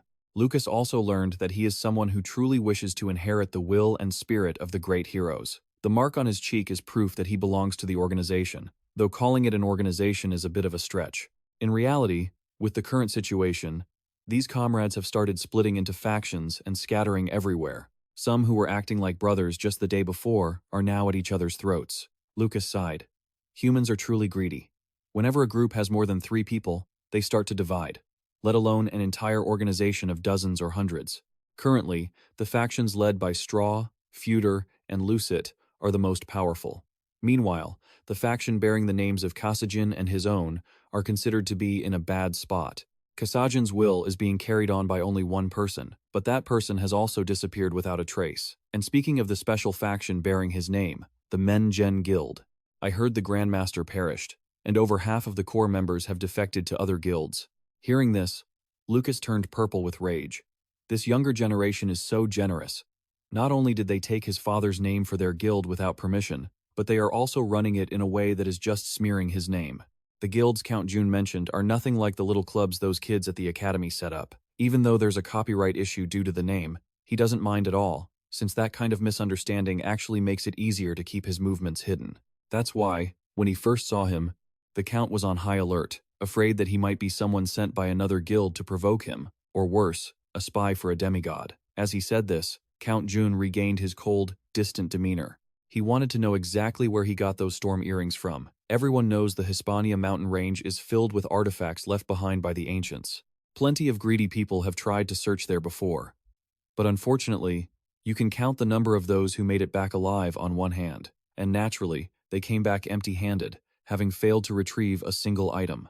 Most people don't even know the exact location of that dungeon. Even if you're lucky enough to find it, you'll just end up losing your life to the Z-King in the next trial. So now, expecting an old man like Count Jun to believe that a kid the same age as his own child could not only find the right path but also loot the treasure, people would call him a fool for being so easily duped. Thinking that, Lucas innocently replied to the Count that he only managed to get it by pure luck. Even though the Count kept pushing, he firmly refused to reveal the way to the Swizer Winman dungeon, simply because, to him, it wasn't just a treasure hoard, it was the final resting place of a dear friend he respected deeply. To test Lucas's sincerity, Count June suggested he try using the earrings. Seeing the pure and powerful energy radiating from Lucas, Count June couldn't help but be astonished. Lucas and Isabel were invited to stay at the June estate. Unlike the flashy and overdressed nobles downstairs, Lucas wore a simple, formal suit, standing quietly in a corner, gently swirling the wine in his glass. After all this time, he had finally found a lead on those with some knowledge of the demigods, but he never expected things to get even more complicated. Those who claim to inherit the blood and wisdom of him and his comrades are now turning against each other. Lucas has so much to worry about now that his hair is turning even whiter. He can't even tell what's natural and what's from carrying the weight of the entire world on his shoulders. Isabel, wearing a ruffled blue dress, slowly approached from afar. Seeing Lucas lost in thought, she trotted over. "Hey, doesn't my dress look beautiful? Lady Lilia prepared it especially for me. Lucas glanced her over from head to toe, then let out a sigh. He really admired people like her, who could live so carefree without having to shoulder any burdens. His mind was solely focused on the conversation he had with the Count earlier. The Count mentioned a crucial piece of information. Someone had contact with a demigod, and then infiltrated the Magic Tower meeting. But he never, in a million years, expected that person to be the father of this body's host, Lucas Trauman's father, Count Isaka Break. Noble parties, despite having such a prestigious guest list, always managed to let a few idiots slip through. For example, these two guys. On the surface, they pretend to be respectful to each other, but deep down, each has their own agenda. Honestly, with those sleazy, sycophantic faces and acting skills worthy of Hollywood, it'd be a waste not to make them brain-dead villains.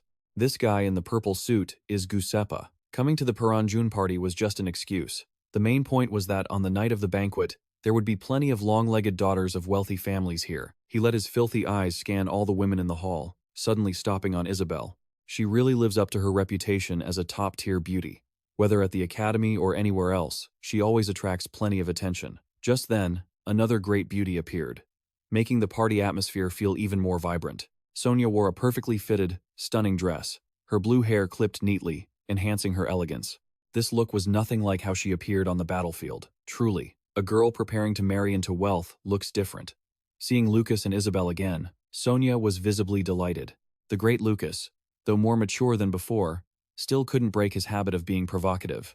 Lucas pointed straight at Sonia, then turned to enlighten Isabel. "See? That's how you dress to look beautiful and aristocratic." Old lady. Watching the two bicker heatedly, Sonia was momentarily speechless. As a famous female warrior, but every time she stood in front of Lucas, Sonia felt exactly like a young girl in love, constantly blushing and trembling before her crush. "Oh, who's this? Lucas Trauman, right?" The fun was cut short by a grating voice. The purple-suited noble from earlier had found a way to come over and start a conversation, but looking at his untrustworthy face, you could tell nothing good was coming. "An acquaintance of yours? Huh? Who knows?" At this point, Lucas realized that in Lucas Trauman's memories, this guy wasn't worth remembering at all. But with over 4,000 years of experience, he understood the truth that know yourself and know your enemy, and you'll win every battle. So he kept searching through his brain, seeing if there was any compartment containing an image of this short-statured guy. It was strange to meet such a misfit from the Break family right here. His raspy, nasty voice continued to drone on without knowing his place.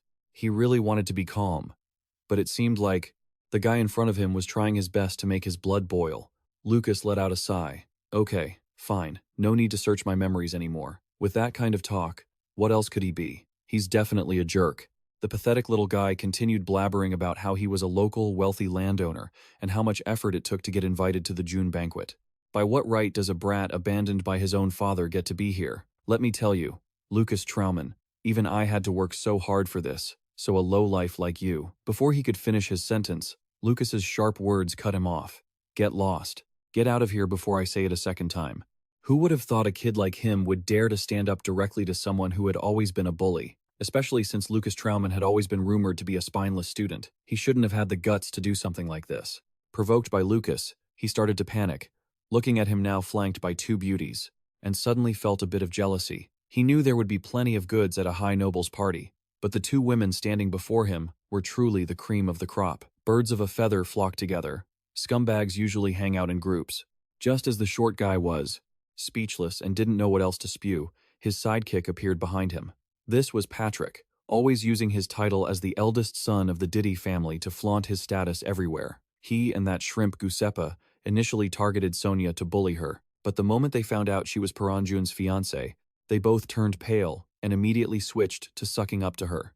Sonia has always seemed unhappy with the marriage arranged by her superiors. Even when people call her the fiancé of the noble eldest son, Paranjun, she immediately turns to Lucas to explain that she isn't even sure about it herself. Patrick caught on quickly. He and the shrimp Giuseppe started hurling insults at Lucas, calling him a weak piece of trash, not even worth a fraction of his two brothers. "Did your old man dump you? I don't even understand how a prestigious family like that could be disgraced by a brat like you. Ha ha ha." These words were enough to shock even someone who wasn't the direct target. The lioness Isabel began to show her prowess in shouting to protect her classmate, Lucas Trauman. She strained her neck, scolding Patrick until he couldn't even keep his face straight, but it was like water off a duck's back. They truly didn't realize that trouble starts with the tongue. A firstborn son of the prestigious D-City family like me, having to apologize to trash like Lucas Trauman? Young lady, are you joking? There must be something wrong with him appearing at such an important banquet, right? Who was the brainless person who sent an invite to this guy? The surrounding crowd saw the drama and began to swarm, laughing along. Just then, a stern voice from behind the crowd made them pale with fear once again. I invited him. So what? The appearance of Paranjun and this statement was a deep warning to those thugs dressed as nobles. Reading this, I'm sure he also felt incredibly uncomfortable that some trash appeared at his party. Not only filthy but also stinking. And if the young master Paranjun wants a change of pace to curse a little, I respectfully suggest a line like this. It was me. It's all my fault. Are you satisfied now?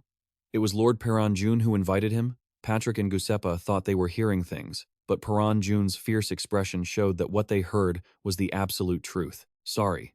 I didn't know I had to ask the entire Dare City family for permission just to invite a friend over. The thugs, overwhelmed by the blinding power of the Paran family's wealth, did a complete 180, turning into dogs wagging their tails. Who would have thought that Lucas Trauman wasn't just a friend of the young master, but also one of the guests Perrin treated with the most respect and courtesy? If you're scared, just say so. Offending someone with capital, backing them up and already facing such open threats like this. The crowd no longer had any of their initial bravado and scurried away like they had seen a ghost.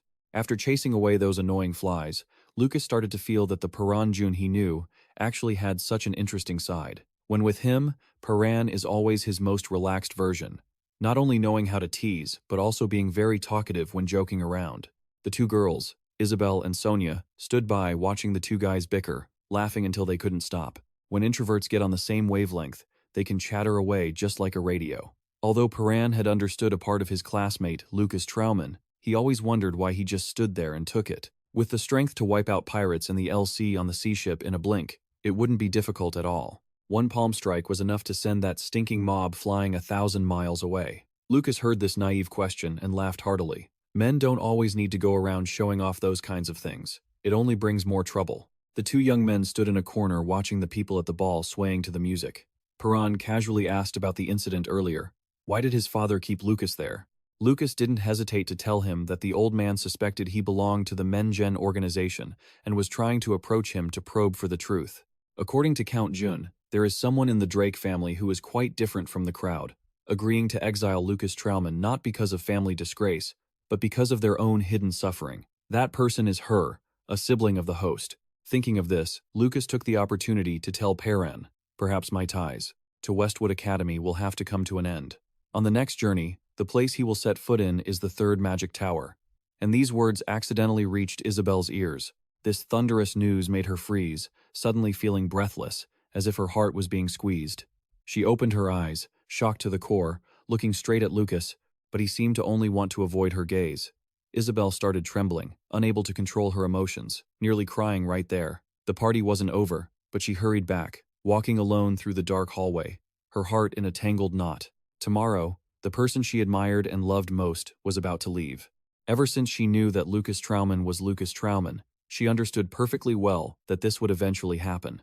But how could that be? She hadn't expected to have to leave him so soon. While passing by Piran's room, she noticed the door was ajar and saw Lucas inside. Her curiosity piqued, so she decided to stand outside and listen. The scene inside felt like an intimate farewell. The two young men sat together, sipping hot tea while discussing the meaning of life. The prestige of Paranjun was enough to make that banquet incredibly lavish and extravagant. To achieve that at such a young age is no joke. Lucas talked about fun topics with ease, but Paranjun seemed to have a lot on his mind. He told Lucas that he had sensed mana at only 5 years old and had mastered the 4 elemental pillars by 17. Lucas listened, feeling envious. Paran was truly a teenage prodigy. Even at a top-tier level like his and his old friend Swizer Winman, they didn't start sensing mana until they were 7. Hearing these powerful people talk is honestly so much pressure. Let me squeeze in a word here. When I was 7, I was still fighting with a dog over food. I was running around naked in the rain. Pretty scary, right? I thought I was about to hear the biography of a genius like Paran. Unexpectedly, Paran suddenly wore a look of deep disappointment and sadness. Lucas Trauman, you know, this is the first time I've been able to open up like this. My talent, it's a curse. Lucas felt his ears ringing. He understood the surprise. It's always like that. When you hear some top-tier honor student say they're great, but full of misery. You don't want to believe them at first. Paran began to speak in a low, sorrowful voice about his life story. When I was a child, I had a very wise master with white hair. He was a 6-star mage and the vice captain of the 5th magic tower. Just hearing that, you know he was no ordinary person. To Paran, he was always gentle and kind. He was also the one who guided him down the path of learning. His magic grew exponentially. It didn't take him long to upgrade himself to 4 stars. That is the kind of pride everyone in the world aims for. But one not-so-fine day, after he asked his master a question, the man suddenly flew into a rage with a look of extreme terror. From then on, the father-son-like bond was gone. He called him a monster instead. Because he succeeded too early, combined with this psychological trauma, there was a time when Paran was constantly submerged in fear and confusion. His love for magic never faded, but every time he thought of his master's look of sheer horror, he began to doubt himself, thinking he was truly a monster. Master Paran Jun, usually so cool and cold, was now trembling and crying in front of someone. Reflecting on his tragic life, Paran had only one dream: to be a normal person, nothing more, nothing less. Facing a friend burdened by this curse, Lucas didn't really know what to say. He deeply understood the feeling of being lonely at the peak of glory, only to be shunned by people who didn't understand. Lucas stepped forward and placed a hand on his shoulder to comfort Paran Jun. Hey, don't look so smug, pal. Listen closely. You still have many goals to pursue. Don't end up just being a kid who happened to meet a clueless guide. Giving up over just that? Next time we meet, I'll be many times stronger than I am now. I also know you've heard of the existence of demigods. If we're truly friends, give me a hand. Let's get stronger together and take them down one by one. Hearing these words that touched his very soul, Paran's eyes went wide with surprise. But since the person standing in front of him was Lucas, this wasn't strange at all. It seemed the guide who would pull Paran out of this hell wasn't his master, but this classmate he had accidentally befriended. This was Lucas Trauman. Isabel, who had been listening from outside for a while, shed tears, secretly crying, unsure if it was out of being moved or feeling left out. The next morning, Lucas bid farewell to the family, grabbed his spatial bag, and quietly hit the road. No flash, no fanfare. He just wanted to get closer to the truth as quickly as possible. Suddenly, a girl's voice unexpectedly rang out from behind him. Hey, aren't you planning on packing your bags? Lucas turned back to see Isabel right there, still with that minimalist style he had taught her, not forgetting to carry a mountain of her own stuff on her back. She pouted, blaming him for calling her a companion, but then trying to run off and leave her behind without a word. Lucas laughed. After all, she was a young lady. Putting aside the fact that she was constantly clinging to him like a tail, now running away together, wouldn't that look like he was seducing an innocent girl? But perhaps Isabel's resolve had grown stronger. She didn't hesitate about dropping out, because the person standing before her was the greatest mage in all of humanity. What did the class syllabus even matter compared to that? Meanwhile, at a place that looked like an office in a magic tower, that guy Patrick, after being embarrassed at the banquet, had hurried back to report to his master. The man sitting in the chair was Michael, the older brother of the original, useless Lucas Trauman. After hearing Patrick panic about how his precious younger brother seemed very close to Paran Jun, he turned to ask another younger brother named Henzer. The saying that everyone eventually changes probably exists for cases like this. It was a pity that Henzer's attitude seemed completely indifferent. Even though his brother was filled with dark thoughts, he just stood there silently, his deep eyes gazing off into the distance out the window. After a long struggle to find the way, Lucas and Isabel had arrived at the place known as the Fairyland beneath the magic. Before they left, Old Man June had gifted them a card with an infinity symbol printed on it. He also warned them to keep it safe, because without it, they wouldn't be allowed to join the guilds. These guild organizations were secretly established to maintain the order of the world, because in the history books to this day, there are few truths about the name, Demigod. So approaching these guilds was the fastest way to get updated information. In the education system that Isabel's generation inherited, there wasn't a single page mentioning those two words, Demigod. The students at the academy were only taught about the 5 heroes who tried their best to fix the mistakes and wrongs of the world, led by Lucas Trauman. But who actually defeated them, and why they died, were kept hidden, like a mysterious Paran Jundora's box. And if Isabel hadn't had the destiny to meet Lucas, she probably would have settled for that rigid mindset for her entire life. Lucas began to enlighten her. The most terrifying form of control in this world is silent brainwashing, turning subordinates into slaves while keeping them distracted and addicted to pleasure. That is the best way to manipulate them. Speaking of which, As if remembering something, Lucas changed his tone and turned to address Isabel. And say, "Isabel, who exactly did you say got defeated earlier? I didn't lose, okay? I was just re-evaluating the odds. The arrogance of those who call themselves great mages, am I right?" Upon arriving at the magic tower for the first time, Isabel's jaw dropped, marveling at how magnificent it was. Lucas looked straight up at the spire, a whirlwind of thoughts racing through his mind. It would take at least half a year to join a guild. That time was the best gift he could give himself, an opportunity to train and quickly regain his former standing. Gazing at the majestic tower before him, Lucas smiled, recalling memories of the past. He and his close friends, like Schweizer Winman, had essentially come from here. Back when he was just a little kid, he was a very bright and hard-working student who spent all his time at the library. That was the only reason he was able to amass all those titles and be known by future generations even today. A series of aggressive footsteps interrupted his train of thought. Turning his head, Lucas and Isabel spotted a group of dark elves. Even though they possessed elven blood, they were free to move about and study unlimited knowledge because they lived in harmony with humans.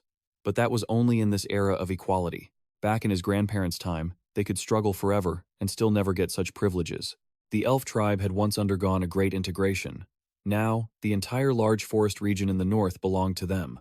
Lucas watched them from a close distance, feeling incredibly surprised and intrigued.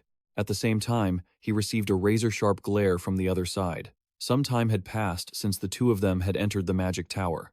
Inside was a collective training ground for those who worshipped the rule of power.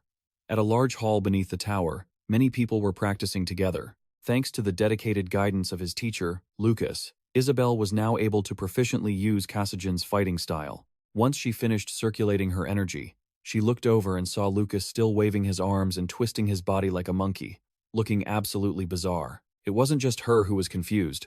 The people nearby couldn't understand him either. In the eyes of his peers here, Lucas looked like a guy who was clueless by day and high on something by night. He was so strange that he could dance around without a hint of embarrassment in public. Yet when he got into his diligent mode, he could stay up overnight at the library for days on end. Seeing that demeanor, Isabel instinctively smiled. No one here truly understood him, but she always believed that behind those dance-like movements lay a way to control incredibly powerful attacks. After switching stances with speed the naked eye couldn't catch, Lucas quickly retracted his limbs. This rhythmic cycle was just like the flow of water. That was what they called the peak of martial arts, the highest level of wisdom. In the corner, a young man from the dark elf group from the other day was training hard with a master. Having searched everywhere for a worthy opponent, this dark-skinned youth seemed quite arrogant. Humans are all weaklings. As soon as he said those words, he received a sharp rebuke from his own master. This lady was Camille, a dark elf with white hair tied neatly to one side. Just a single glance from her was enough to make the young dark elf, Liamson, show his respect. Suddenly, Liamson set his sights on Lucas, who was still busily dancing in the corner. Curiosity piqued. He didn't hold back at all and immediately ran over to strike up a conversation with Lucas. Seeing Lucas's incredibly agile movements, Liamson couldn't believe it, even after Lucas admitted he was a mage. How interesting. An opponent like this is worth fighting, right? Hey, human wait. Call me Lucas Trauman. Okay, Lucas Trauman, then fight me. Seeing Lucas's slightly blank expression, he immediately had to clarify. I don't mean a brawl. How do I put it? A duel. I want to challenge you to a duel. Seeing the tall, dark, and brooding guy in front of him struggling to put a proper sentence together, Lucas was struck by a bit of culture shock. Liamson's master slowly walked over, and unlike her foolish student, she seemed much more composed. She tapped the idiot Liamson on the head and turned to apologize to Lucas and his group profusely for letting a kid disturb their peace. But the dark elf guy didn't seem to take it well. He argued with his master like a competitive child, yet he couldn't hide his goofy, naive nature. Isabel and Lucas stood by, not knowing what else to say, but instead of just listening and understanding nothing, Lucas took the initiative to speak to them in Elvish. Having a bit of a foreign language in his pocket really made a difference. Liamson found the guy in front of him even more interesting, and without waiting to see if he had been accepted, he started warming up. His posture showed he was ready to trade blows with Lucas. This challenge drew special attention from everyone around, and they all quickly turned to watch the show. Lucas calmly observed every move Liamson made. Every flick of his wrists and dance of his feet exuded finesse, with an aura as wild as a predatory beast. While Lucas remained standing in a defensive stance, Liamson lunged forward, throwing a kick with the weight of 1,000 pounds, but Lucas blocked it with his bare hands. Liamson was briefly startled. He actually blocked that? Lucas maintained his defensive position, yet he continuously neutralized every attack the guy threw. Every step Liamson took whistled through the air, and his movements were silent. It was clear that his strength lay in his legs. Grasping this, Lucas easily dodged and swatted him away. Like a beast that had missed its prey, Liamson licked his lips with excitement and lunged forward once more. This intense battle opened the eyes of all the side characters watching. Lucas's speed was truly impressive. He could even go toe-to-toe with the future captain of the Dark Elf Warrior Squad. On the surface, both of them seemed to have worked up a sweat.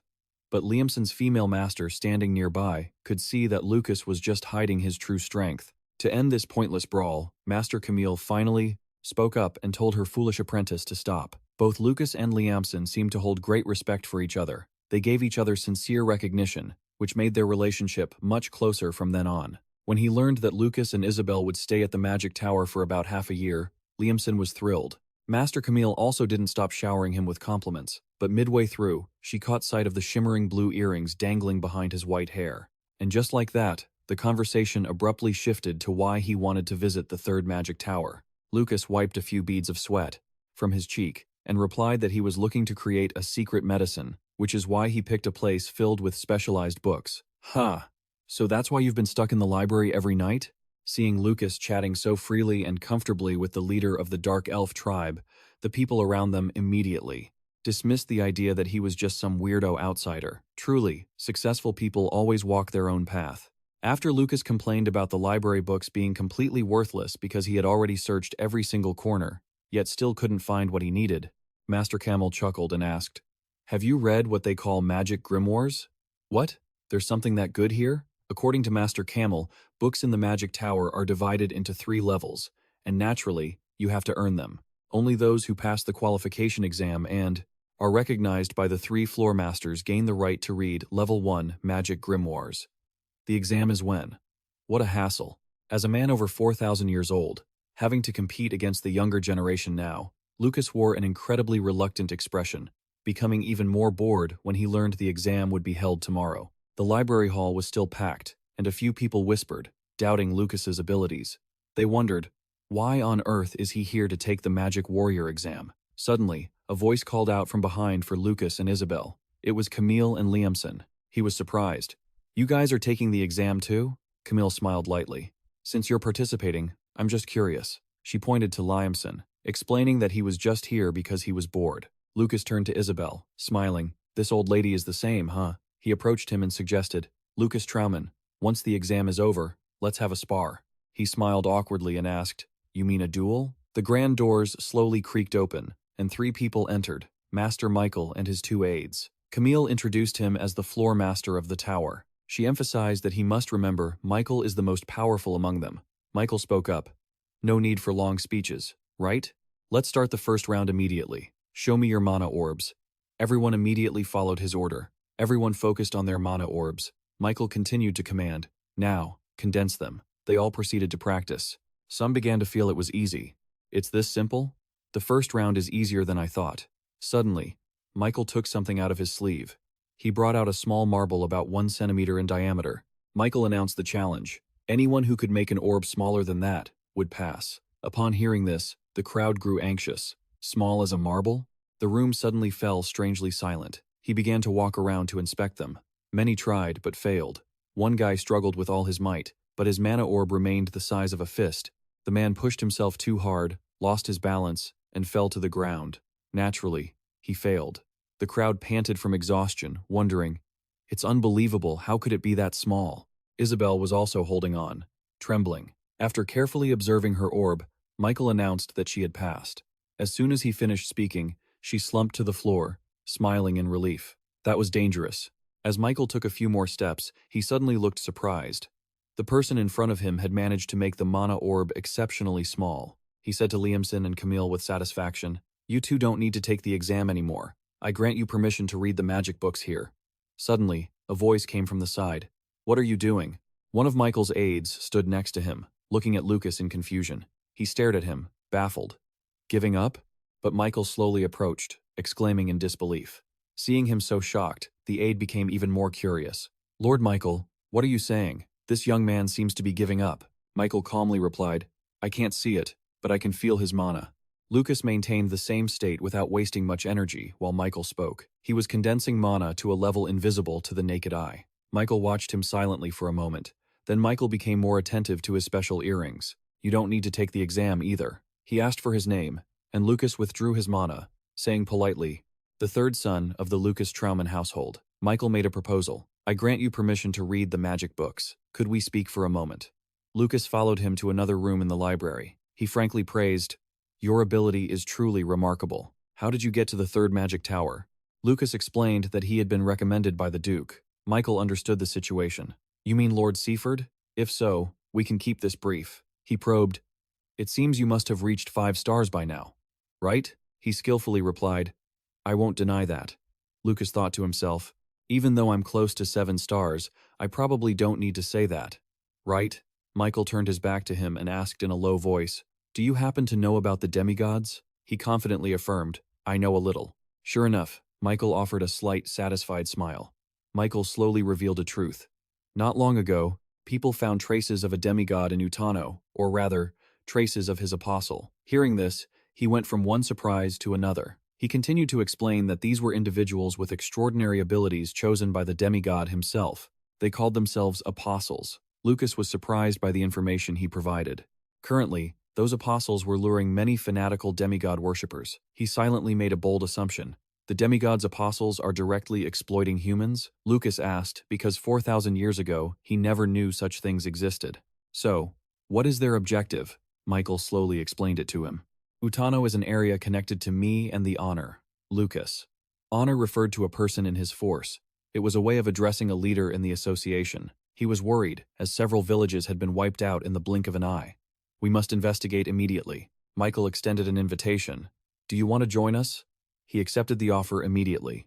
Michael turned to look at him with a hint of concern. He just happened to meet his gaze, which was very firm. Michael emphasized, this is a dangerous mission. I'll give you a little more time to think about it. Lucas took the opportunity to ask, then I'll ask just one more thing. Why me? He immediately flipped up his right sleeve. Michael pulled back his sleeve to reveal a special mark, leaving Lucas shocked because it was a relic of Iris. He suddenly understood the floormaster belonged to the Fear Amulet Association. He immediately explained that after the leader of the Men Rings Association was murdered by a demigod, they began to act much more aggressively. The guilds also have to operate more discreetly. Michael continued to describe the situation. Currently, the Dark Elf group in the Magic Tower serves as the support unit for Bhakti that I requested. His voice dropped a bit, but perhaps due to his old age, I felt I couldn't fully trust them. Just then, I met you. He turned to look at him, who was wearing the Gale earrings. Lucas looked at the earrings and thought to himself that he only made them for fun, but they seemed more famous than he had realized. Michael kindly asked him about his departure time, as it would take about a week to prepare regardless. Hearing this, he silently calculated that in 1 week, he had to stabilize the temperature of the Manhwa water. He looked at him, confused. But why do you want to look at magic books? Lucas answered honestly. Because I want to make an elixir, so I need to research some alchemy. Michael started in surprise and repeated his words. Alchemy? He mentioned lightly. If so, asking that girl for help would be faster than looking for magic books. He was a bit surprised, waiting for him to continue. After that, Lucas went to see the person Michael had introduced. When the door cracked open, Professor Adelia peeked out and asked, Who are you? He immediately introduced himself. I am Lucas Trauman, referred by Lord Michael. She had an unapproachable appearance that made Lucas think to himself. Even though Professor Adelia is famous as the genius professor of Westwood Academy, this was his first time meeting her. As he stepped into the room, he couldn't help but be surprised, assessing the situation silently. She was truly more slovenly in her daily habits than he had imagined. Adelia scratched her head and exclaimed foolishly, So, the person he mentioned turned out to be you? She flopped down into her chair and said nonchalantly, Just take a seat wherever. Lucas looked around, exasperated. Where exactly should I sit? His gaze stopped at her bottles of specimens with all sorts of bizarre shapes. Adelia waved her hand wearily. I'll say this first. I'm very busy, and I'm tired and in a bad mood. Cut all the pleasantries, get straight to the point, in 5 words. He turned to look at her and received the question. What do you want? Lucas replied concisely. Crafting mana liquid? She faltered for a beat because his answer was a bit too short. He retorted that it was because the professor told him to keep it to 5 words. Adelia adjusted her glasses and said coldly, You really are an arrogant brat. Which mana liquid are you talking about? Lucas immediately placed a small glass vial on her table. See for yourself. Adelia picked up the glass vial and observed it carefully. Then, she exclaimed in shock, wait a minute, what is this terrifyingly dense mana? He said the name briefly, Taunta. She became anxious and shouted, speak up, don't play games with me. Meanwhile, Lucas remained very calm, explaining that he had exceeded the word limit. He patiently explained that the liquid was extracted from the heart of a 5-year-old drake, estimating the mana amount to be around 10,000. Professor Adelia was surprised. Can an elixir be made with this? She yelled. Are you crazy? Her expression made him shake his head. This person's words and actions were completely inconsistent. Lucas scratched his head in confusion, afraid that this might be too difficult. Adelia was 100% confident, though the crafting method was a bit difficult. But, as long as you have me, it'll be fine. The problem is the materials. She pulled her hair, adding that they needed something rare. He was surprised to see Adelia look troubled as she named the ingredient, a phoenix feather. Lucas nonchalantly placed a beautifully colored phoenix feather on the table. Professor Adelia was so shocked her hands shook, while he carefully asked, is there anything else needed? She quickly grabbed it to get a better look and said, I need an assistant skilled in distributing mana to create a small orb about the size of a fingertip. His hand quickly exerted power. Lucas didn't say 2 words and immediately created the mana orb. He easily condensed it in an instant, making Adelia excited to see it. Both began working in the professor's frenzy of invention. Adelia finally wondered, who exactly are you? She asked while shaking the medicine bottle. Are you from the Countessaka Brake family? I often hear the names of Michael and Henzer, but this is the first time I've heard the name Lucas Trauman. He stood silently listening to her. With mana distribution skills like that, you must have knowledge of alchemy. Although the knowledge was a bit outdated, Lucas thought to himself, sorry, that's knowledge from 4,000 years ago. Adelia grew increasingly curious. You're so talented. Why haven't I heard of you? The professor suddenly reached out and grabbed his shirt. She looked at him dangerously, which caught him slightly off guard. Adelia suggested he become her assistant, but Lucas flatly refused. She wouldn't give up and started pleading, I'll pay you handsomely. Adelia offered all kinds of benefits to try and entice him. I'll teach you all the crafting methods you can't learn anywhere else. Come on, be my assistant. Lucas was helpless and shouted, Professor, wait, I'm going to fall. Please stop shaking me. She had to let him go but didn't give up. With this kid as an assistant, I'd have it so easy. How should I sweet-talk him? Just then, Adelia looked at him and suddenly remembered something. She wondered, why do you keep calling me Professor? Lucas paused for a moment before realizing. At that moment, he introduced himself. I am a student at Westwood Academy. This left Professor Adelia quite surprised. An interesting thought flashed through her mind. A teacher and a student wait. If so, I could try threatening the kid with work and grades. But Lucas quickly crushed her dark thoughts because he had just dropped out of school. Adelia snapped. Why didn't you say that earlier? Are you kidding me? He changed the subject. Professor, you have deep knowledge of golem crafting, right? She was extremely confident because, even though it wasn't her specialty, she still knew more than those arrogant Sphinx guys. Adelia persisted. What's wrong? Let me teach you. Be my assistant. Lucas directly ignored the plea and asked further. For example, if there is a core containing about 1 million mana, could a golem be created with that? The professor languidly replied coldly. Are you crazy? Lucas turned to ask. Are you crazy, Professor? Does that mean it's possible? Adelia stood up, brushed off her pants, and seriously denied this method. She explained thoroughly. First of all, there's no way such a core exists. However, even if it were real, if you don't have Orion to act as the body and a nervous system circulating midrin, it cannot be controlled. Do you understand what I'm saying? You have to craft it using legendary minerals. That's it. The professor stretched wearily. And how to finish the process is another story. Transmitting language commands and creating an ego is also very difficult. Lucas pondered without answering. In his notebook, there was still a message he had left behind. Please complete Anastasia. He sighed, thinking to himself. It seems the matter Schweizer Winman left behind is a bit challenging. The professor was confused. But why are you asking?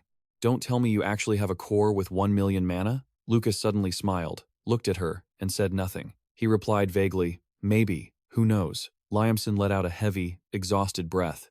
A single counterattack from Lucas had sent him flying. He hit the tiled floor with a loud thud. Liamson scrambled to get back up, panting heavily.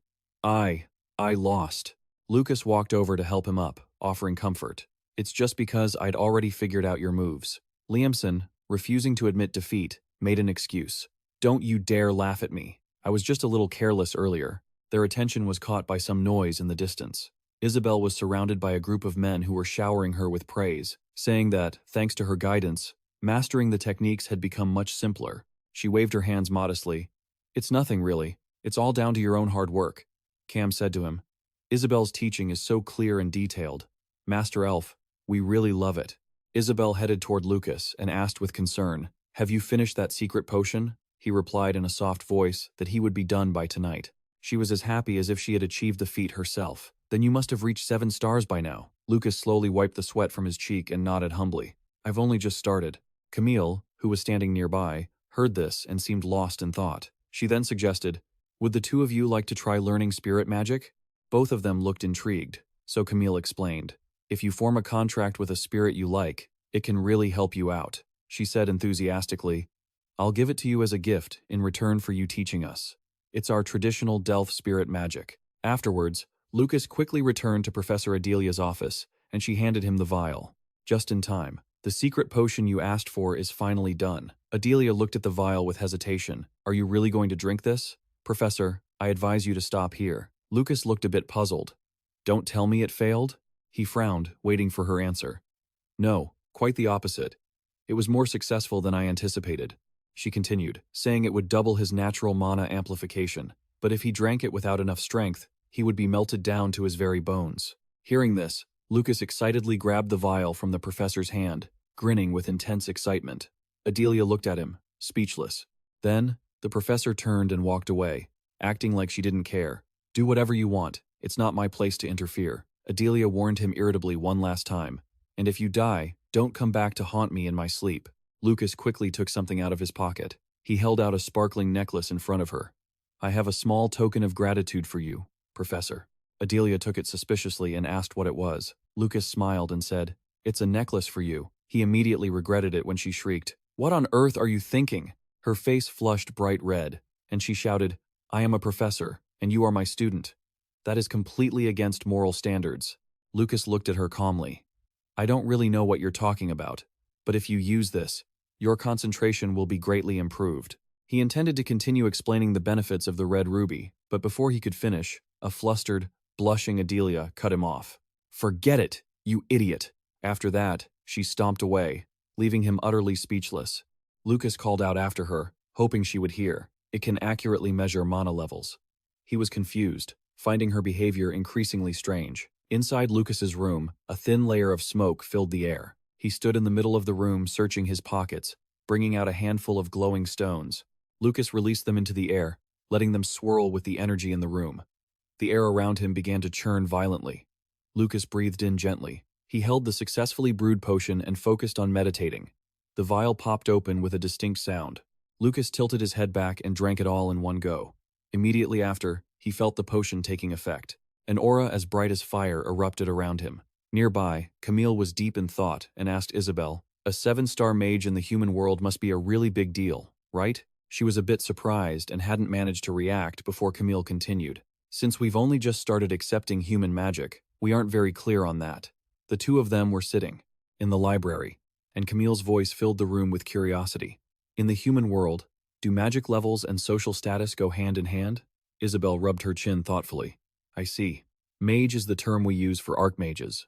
She explained further, regardless of which country they are in, they are granted a title of count or higher and receive many privileges. They even have their names inscribed on the royal monument. That means it's a level of prestige that goes down in history. Camille asked about the real point. So, does Lucas want to be famous? She shook her head with a light smile. Isabel repeated his words. Lucas has only just stepped into that level. She softly shared her thoughts. His goal is much more difficult than just becoming famous. Camille was surprised by his goal of becoming a demigod. Lucas was shedding his old self to reach a new milestone. Isabel was incredibly proud. He will restore this world. At that moment, he had also finished ascending to 7 stars. The sky outside looked gloomy and overcast. Lucas, Isabel, Mr. Michael, the 2 Camilles, and Liamson had just arrived at a desolate suburb. Leading the group, Lucas began to observe. This is HB, the place recorded as having traces of the followers. The village was emptier than he expected. Isabel looked around nervously and curiously gave her assessment, wondering why this place was covered in such a dark, sinister atmosphere. Lucas coldly concluded that it was due to divine power. She couldn't help but be shocked upon hearing that. He bit his lip, thinking to himself that it had been a long time since he felt this sensation. Lucas frowned, feeling a nausea-inducing disgust. Michael had remained silent from the beginning. Isabel asked curiously, "I wonder how strong someone is after receiving divine power from a demigod." Michael slowly explained the situation. There are fewer than 500 people living in this village. Because they are mostly self-sufficient, they don't interact with the surrounding villages. Liamson concluded coldly. A perfect village to find followers, isn't it? He reminded Lucas Trauman, "As I said, this was a very dangerous mission from the start." Michael was deeply worried. "Even though you haven't voiced any objections, is this really okay? It seems like this might be a bit too much for that young girl." Lucas looked at Isabel and affirmed, "Don't worry about her. Don't let her looks fool you. She's actually quite strong."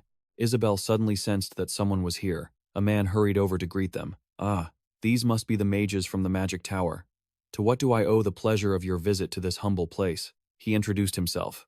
"I am Aladra, the village chief of Happy Birthday Village." Michael greeted him politely and expressed that he wanted to ask a few things. The village chief immediately invited him to ask away, appearing friendly. Aladra was surprised by his question. "Is there anything unusual happening in the village lately?" He described a few issues. "In your daily activities or anything else, has there been anything out of the ordinary?" Mr. Aladra replied slowly. "In such a small village, what could possibly happen? Every day is just like the last." Michael pondered deep in thought. Lucas wondered where everyone in the village had gone. Seeing Aladra look a bit confused, he asked again.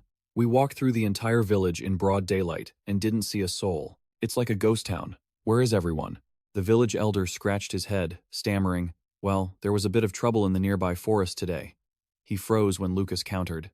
"But you just said everything was perfectly normal." Aladra stammered, quickly trying to brush it off.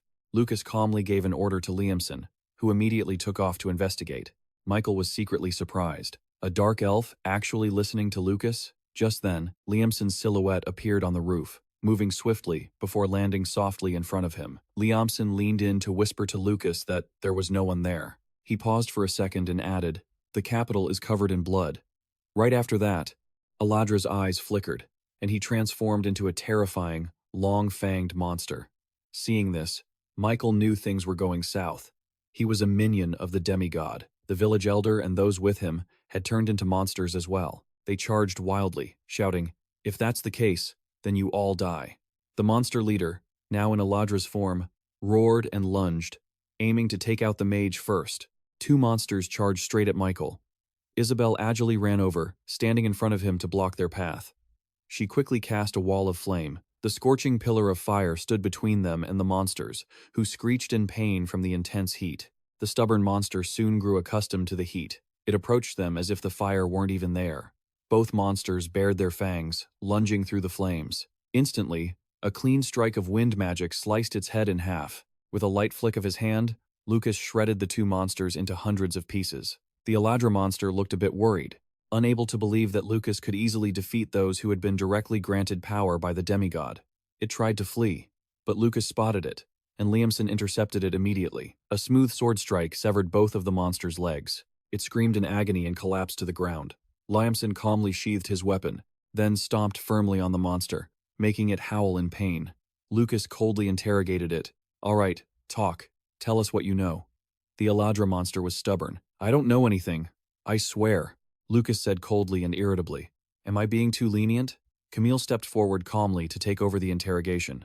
"Let me handle him," she said generously. "Pay close attention now. This is my spirit art."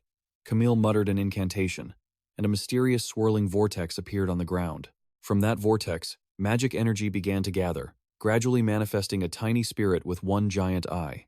Isabel looked on in surprise as Camille explained, "This little guy is great for extracting information from dark elves." The spirit chirped. "So, should I zap him, mistress?" Camille smiled wickedly. "Mind control him for me." Upon hearing the order, it immediately latched onto the monster on the ground, causing Aladra to scream in terror. "What is this? Get off me!"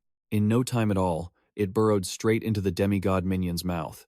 Seeing this, Lucas shuddered sometimes. Torture was actually the kinder option. Michael stood silently in the back, watching Camille enjoy her sadistic little game. He made a mental note. Never, ever make an enemy of a dark elf.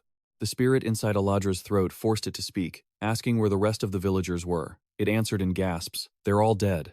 Camille coldly asked why, and it responded like a machine. Because I needed sacrifices. Hearing this, Michael couldn't help but be shocked. Lucas furrowed his brow, lost in deep thought. Sacrifices? What were they sacrificing them for? Aladra continued to confess. To create creatures and release the followers' power. It suddenly went still and motionless. Then, its eyes glowed brightly as it started making strange, inhuman noises. Camille quickly shouted a warning. Danger! Everyone! Get back! Just as expected, it exploded like a ticking time bomb. The explosion behind them was quite large. Michael panicked and covered his face. Liamson and Camille were just as startled. Lucas's earring glowed, and he cast a magical barrier around everyone. He was mind-controlled to prevent him from revealing key information. Truly a follower of the demigod. Michael looked around, terrified, and decided, things aren't looking good. We have to head back. He looked at Lucas and urged, if they are using apostles to produce those creatures, we don't stand a chance. Lucas remained resolute. We must continue, he said with composure. Besides, they'll have their eyes on us anyway. If we miss this chance, we won't get another one.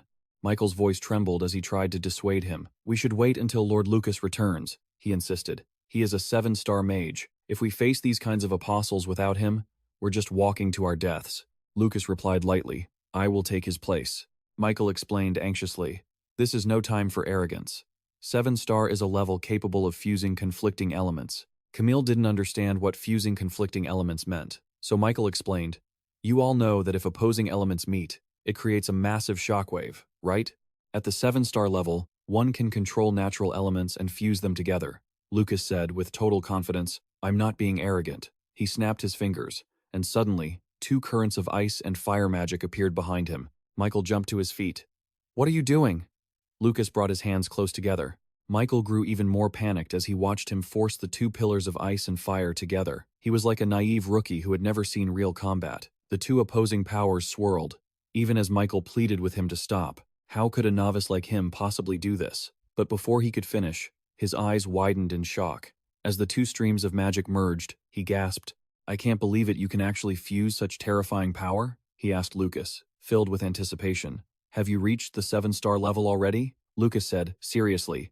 I will replace Lord Lucas. After the explosion ended, only ruins remained. Camille called out, Lucas, look at this.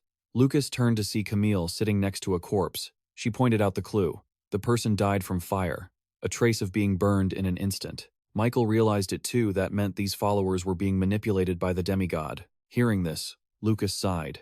If humans can use the power of a demigod, then we're in real trouble. Michael's eyes were a bit sad. Actually, the existence of these apostles isn't necessarily bad news for us. Lucas wondered what he meant by that. He explained that the first place they destroyed an apostle was Casco. At that time, something unimaginable happened. Lucas was surprised as he listened further. They say the master of the apostle was burned to death by the demigod. Michael's voice sounded a bit helpless. It seems that's not always the case. But I don't know the full story, he added. However, we can be certain of one thing. If we eliminate the apostles who receive power from the demigod, he will be affected to some degree as well. Lucas pondered this. What was the reason he took such a risk to use the apostles? 4,000 years ago, there was no such concept as these apostles. A thought crossed his mind. After all this time, has the demigod changed? The 4 of them entered the forest, and Lucas stated firmly that there was absolutely no life left in the woods. Liamson also concluded that this was a dead forest. They continued walking and came to a consensus. All trees and animals were dead. Not even a single worm remained. Camille gritted her teeth in anger. All the vitality has been drained. How could he treat nature like this? Isabel placed her hand on the ground to inspect it. She concluded, this entire forest seems to be a trap. A powerful barrier has been erected, so I can't scout any further. Lucas looked somber. Then we have no choice but to blow it all away. After all, he added, this is already a dead forest, isn't it? Isabel was startled. But, if we ignite it, the nearby village will be in danger, Camille agreed. Michael chimed in, noting that breaking such a complex barrier would take about 2 days. Lucas placed his hand on a tree to sense it. Camille wondered what he was doing. Isabel guessed, it seems he's trying to find a way to break the barrier. Camille teased him with a smile. If you need time to think, you'll need guards, right? We dark elves are perfect for the job. She said this and slowly stepped forward. Lucas, you go ahead and think. We'll keep watch for you. No sooner had she finished speaking than Lucas had already finished the job. He then told them, Don't fall too far behind me. Lucas unleashed a gale technique, blinding light flooding a section of the forest. The wind blew away the surrounding trees, and the attack even sent wind blades flying far into the distance. Michael was stunned by what was happening right in front of him. A solid shield had been created, leaving everyone in shock. Is this really the level of a young man who is only 20-something? Michael admired him in silence. How shameful for someone like me, a master of a rank, being an elder yet unable to pull off anything like that. The new generation truly surpasses the old, Lucas said, his tone suddenly shifting. Finally, you decided to show yourself. A shadow approached from the distance, followed by his icy voice. That apostle makes me sick. Michael froze for a moment as the figure drew closer, becoming clearer. Michael was stunned, stiff, unable to believe what was happening. Lord Lucas, why are you? He exclaimed in shock. Michael looked at the silver-haired man approaching them and said in surprise, that person, it's Lord Lucas. Is he really an apostle? Lucas asked with certainty, while Michael trembled. Lucas spoke to Michael gently. My old friend, didn't I tell you to wait for me a little longer? Why wouldn't you listen? Michael couldn't believe it. This had to be a misunderstanding, right? How could someone as honorable as you? The elder stroked his chin calmly. You aren't seeing things. I didn't expect you to be this curious. Lucas raised his hand, conjuring a stream of light like stardust. The elder's face darkened under the blinding light, and he spoke coldly. Have a fun trip to the afterlife. Lucas used his power to block the attack. Lucas asked in surprise, You blocked it? Terrified, Michael collapsed to the ground after the impact. Trembling, he said, I can't believe the leader of the circle, Lord Lucas, Wood Lucas reminded him. Stay sharp. That man is no longer the person you once respected. He reached a somber conclusion. He was completely in control of himself, not being manipulated by anyone. Then Lucas spoke up. Lucas, why did you betray the circle? The elder asked him calmly. Are you a member of the circle? The elder sneered with contempt. Truly, the youth have yet to experience the ways of the world, he said with a manic look. It is because I have studied his power. Hearing the elder, Lucas's expression turned icy cold. Hearing that facing him made us look like nothing more than fragile worms. He felt enraged, remembering what the demigod had said. A mere human like you, Lucas, clenched his fist in anger and told Lucas, not a chance. The elder was surprised to hear him say that. Lucas was so angry that he radiated an intimidating aura. Humans are not mere insects. Only you, who bowed before him, would think that. Isabel, watching from behind, was startled. It was the first time she had seen him display such emotions. What on earth happened 5 years ago? Lucas nonchalantly justified himself. Submitting isn't an admission of defeat, it's just reality. Lucas was brimming with killing intent. Everyone in the circle knew the power of a demigod. Do you think they oppose him because they are ignorant of that power? Lucas grew angrier as he spoke. They are trying to support their own crumbling legs, gritting their teeth with every step, refusing to bow to evil to protect what they hold dear. The elder stood still, listening to his conclusion. That is what it means to be human. Lucas was beyond furious. Those are the noble qualities of humanity that you yourself have thrown away. He unleashed his power, a massive force that caused those nearby to be sent flying, unable to withstand it. Lucas also used a finger to summon his power and said to him, I don't find that noble at all. A greenhorn, who hasn't even learned the ropes. More like, Isabel grew anxious seeing the elder casting magic with just one finger. She exclaimed in shock, he isn't using any incantations, just a single finger that's power on an entirely different level. The elder cast his spell, and massive bolts of lightning surrounded him, looking incredibly pleased. Look at this. This is lightning that cannot be created by ordinary magic. You only need to receive his power to do it immediately. The elder laughed smugly. The power from him is stronger than any 7th rank mage, and now, it belongs to me. His magic created lightning bolts that struck the sky, forming a tornado. Liamson stood next to Lucas, looking up at the sky in astonishment. Dark clouds are covering the entire sky. Is this really human power? Lucas replied calmly, it isn't human power. As the elder hovered in the air with lightning constantly swirling around him, Lucas interrupted. It's the power of a demigod. Liamson asked Lucas anxiously. What do you think we should do? He looked at the vortex in the sky and replied, a feint, then a strike. He told Liamson the plan for the initial attack. Don't forget, he's holding 3 lives in his hands right now. He told Camille to support Liamson and assist with magic from behind. Can you do it? Camille confidently gathered magic in his hands. He continued to instruct Michael, stay in the rear and try to block his power. Don't be reckless, and provide support for the others. Michael immediately stood ready, signaling he understood. And Lucas didn't forget Isabel. She immediately awaited her assignment. Lucas approached and leaned in close to Isabel's ear. He whispered something to her. Whatever he said, she looked extremely worried. Seeing Lucas turn away, she said anxiously, "Wait, that's too dangerous." But Lucas didn't care. He activated the bracelet on his wrist, saying, "Save the nonsense for later. I'll listen to you all night if you want." His weapon appeared, and he quickly grabbed it. He rushed forward and gave the order. Everyone charged. At that moment, Lucas raised his hand and began casting his spell. Thousands of giant lightning bolts rained down from the sky. Liamson moved nimbly, dodging the lightning attacking him. He charged toward Lucas, but the Elder was protected by a circular barrier. Liamson attacked the Elder head-on but was sent flying by the Demigod's power. Lucas rushed in behind him. From above, he created a magic circle and struck at the Elder. He swung his staff and shouted, "Geothermal." A heat shockwave erupted. Michael watched the progress of the fight in surprise. He thought to himself, "The ground is shaking. Is this Lucas Traumann's power?" Lucas landed lightly, surrounded by rings of thermal electricity. Seeing Lucas attacking, he quickly sprang up, dodging the lightning bolts heading his way. The Elder continued to cast his spell. Veins appeared all over his body, and a circle of terrifying power surrounded him. "Don't bother trying in vain, you greenhorn," Lucas said to Lucas. "No matter how strong you are, human strength cannot pierce through these lightning bolts." The Elder was full of confidence, for this was the power of a demigod.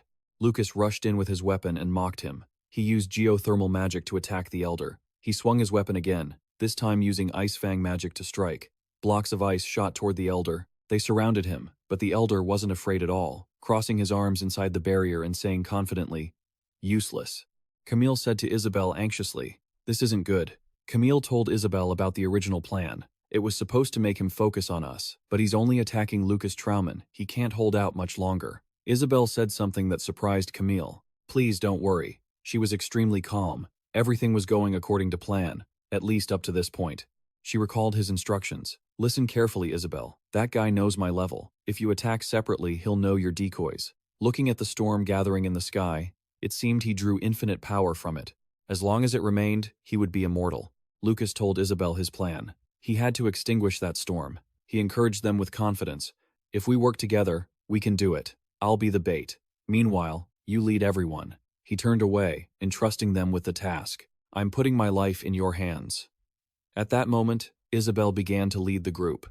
"Lord Michael, Camille, please focus your mana and coordinate with me." Hearing this, Michael and Camille quickly gathered their energy, ready for battle. Isabel also cast her magic with great determination. The outcome of this battle depended on them. Nearby, Lucas was relentlessly fighting the enemy to buy the others some time. Lucas continued to swing his weapon toward his foe. The ice surrounding the enemy grew, but the foe looked at Lucas, who was trying so hard to defeat him, and laughed mockingly. "What a newbie. He doesn't know his own limits." But then, the enemy looked at him and thought, "But this power, has he truly surpassed the threshold? If it weren't for this protection, I would have been crushed." The enemy's face showed a hint of surprise. Barely 20 years old, yet he's a true genius. I must destroy him to avoid future trouble. Lucas launched an attack, shouting, "Flash fire!" Sparks flew toward the foe, but the enemy noticed something unusual, even though the brat knew it was. Useless, he kept attacking. Why? The enemy seemed to realize his intent. Is he trying to obstruct my vision? By the time the enemy realized, Isabel, Camille, and Michael were focusing their power, making him scream in anger, "You wretches! So you're trying to put out my storm?" He used his power to attack the three of them. His lightning bolt streaked rapidly toward Isabel. The strike possessed terrifying power, and a loud explosion echoed through the air. Lucas shouted Isabel's name in a panic. Isabel and her group were all injured, collapsing to the ground in pain and moaning. The enemy laughed arrogantly. "You arrogant fools, I shall finish you off." Lucas shouted to distract the enemy. "Your opponent is me!" He flew toward the foe, thinking angrily, "You really are a sly old fox." Seeing the enemy about to strike the other three, he whispered, "Damn it, I'm too late." Liamson rushed forward with his sword to block the enemy's attack. Seeing this, Lucas shouted Liamson's name in shock. Liamson used all his strength to resist the enemy, but was pushed back by the sheer force. Lucas flew toward Isabel, asking anxiously, "Is everyone okay?" Isabel spoke strongly to him. "Something like this isn't enough to take us down. You focus on that apostle." Camille reassured him. "Leave that black cloud to us." On Liamson's side, he was struggling with all his might against the enemy's power, but it was too overwhelming, and he was pushed back. Lucas cursed angrily. "You bunch of pests! Liamson was choked by the enemy's lightning, causing him great pain. The enemy tightened his grip on his throat, fuming. "I've been too lenient with you, haven't I?" Lucas looked at them with contempt, spitting out bitter words. "You newbies dare to defy me?" The enemy gritted his teeth in anger. "If you truly want to die, I'll help you," he declared. "Rest assured, none of you will survive." Even though Liamson was being choked, he still tried to hold on to his weapon. He clamped his staff with his legs and swung it hard, slashing across the enemy's body, causing blood to spray. He successfully broke free from the enemy's control. Seeing Liamson escape, the enemy gritted his teeth. Futile resistance. Liamson gasped for air, coughing incessantly as the enemy quickly advanced. "Don't waste your effort." A burst of fire erupted from behind, catching Lucas's attention. The enemy looked toward the source and saw Lucas surrounded by a circle of fire, causing the enemy to ask in surprise, "What is that? This immense mana energy?" Lucas used every ounce of his power to cast the spell. He steeled his resolve. Now is not the time to be stingy with mana. At all costs, I must shield everyone. The enemy looked at Lucas and mocked him. "That looks dangerous." He ignored the enemy's words and just shouted, "Liamson, get out of the way!" Hearing Lucas, Liamson quickly dodged to the side. The heat of the fire made the enemy uncomfortable as it closed in. At the same time, Lucas screamed, "Earth fire, erupt!" Immediately after the shout, all his mana was surged toward the enemy. Lucas's attack caused a horrific explosion. He hovered in the air, but then he startled, realizing he had run out of mana. Liamson was blown back by the force of the blast and had to struggle to stay on his feet. Liamson was absolutely stunned. The ground had been blown apart. Is this Lucas Traumann's true power? He gazed at the scene in front of him with sparkling, curious eyes, but then he saw Lucas emerge from the thick smoke of the explosion, cursing angrily. The enemy's arm had been blown off, and he shrieked in rage. "You insolent little brat!" He roared in indignation. "Unforgivable. People like you must die." Meanwhile, Lucas knelt on the ground, exhausted, while the enemy threatened him in a fury. "You're a dead man." The old man thought he'd seized the perfect opportunity, smugly declaring, "You're out of mana now. Open your eyes wide, and witness the true power of my shadow flash." Lucas, seeing this, struggled to his feet. He retorted with a look of disdain, leaving the old man stunned.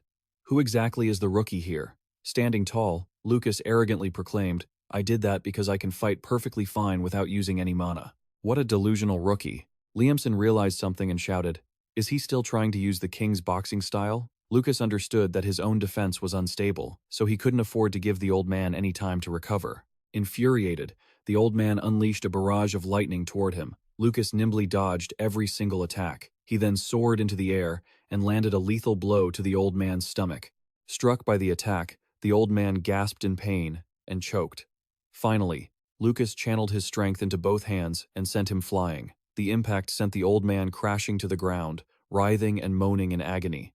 Lucas could take him down even without mana. The old man sat up, startled, and asked, "Are you really a human like me?" Lucas darkened his expression and challenged him. "Like you?" He clenched his fist in contempt. "You aren't human anymore. You're nothing more than a lapdog for a demigod." The old man was shocked. How could this kid possess such seasoned experience? Could this be real? He stomped his foot into the ground, gritting his teeth. "Am I going to lose?" The old man soared upward, surrounded by a swirling lightning vortex. He raised his hands to gather power. Lucas spoke arrogantly. "Did you forget? As long as this storm continues, my mana is infinite." The old man spoke confidently. "Struggling is useless. Once I recover my mana, I'll roast you all." Before he could finish his sentence, he was kicked right in the face. It turned out Liamson had flown up to attack. With a powerful kick, he sent the old man crashing to the ground. The others didn't even dare to look at the guy's pathetic end. Isabel whispered to herself, "Just a little longer, just a little more." Nearby, Lucas and Liamson were teaming up, leaving their enemy unable to counterattack. The old man, filled with spite, prepared to strike back. He unleashed an explosive burst of power at the two of them. "You arrogant little brats." His attack was so overwhelming that both Lucas and Liamson cried out in pain. With one final surge of power, he blasted them both to the ground. Lucas lay on the ground, groaning in agony. He stared up at the old man with wide eyes. The old man approached, surrounded by crackling lightning, and stepped onto him as a threat. "I'll tear you to shreds," Lucas screamed as the lightning strikes hit him, racking his body with pain. The old man was practically radiating electricity. Suddenly, a voice from behind startled him, sending a shockwave through the area. By now, Isabel and her team had gathered enough power. Camille was using all his strength to support them, and Michael was focused intently. Together with Isabel, they conjured a massive surge of energy. Their combined power formed a giant pillar of light that shot straight into the sky, tearing through the dark clouds. A massive, blinding radiance poured out from the breach in the clouds.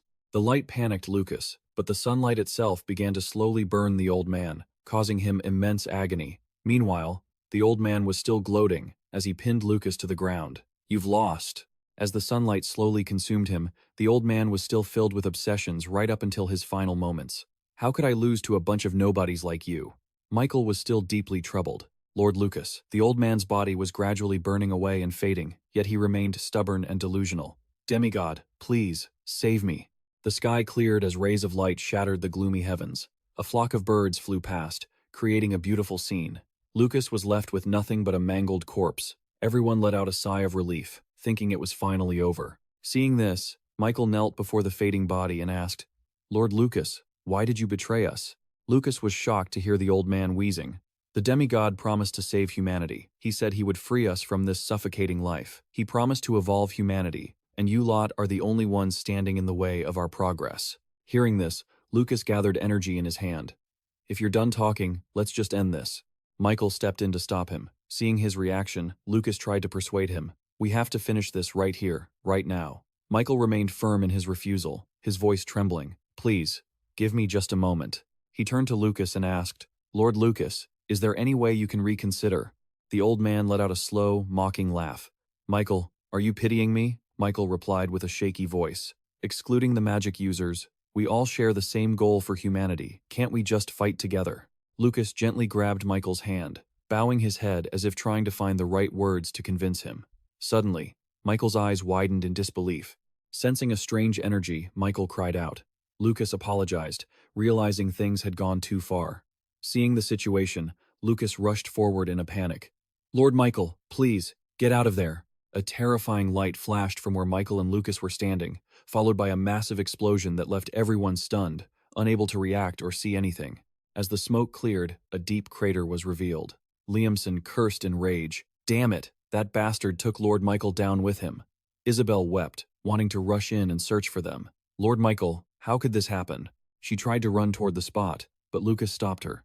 "It can't be like this. Why do those who fight for justice have to die like this?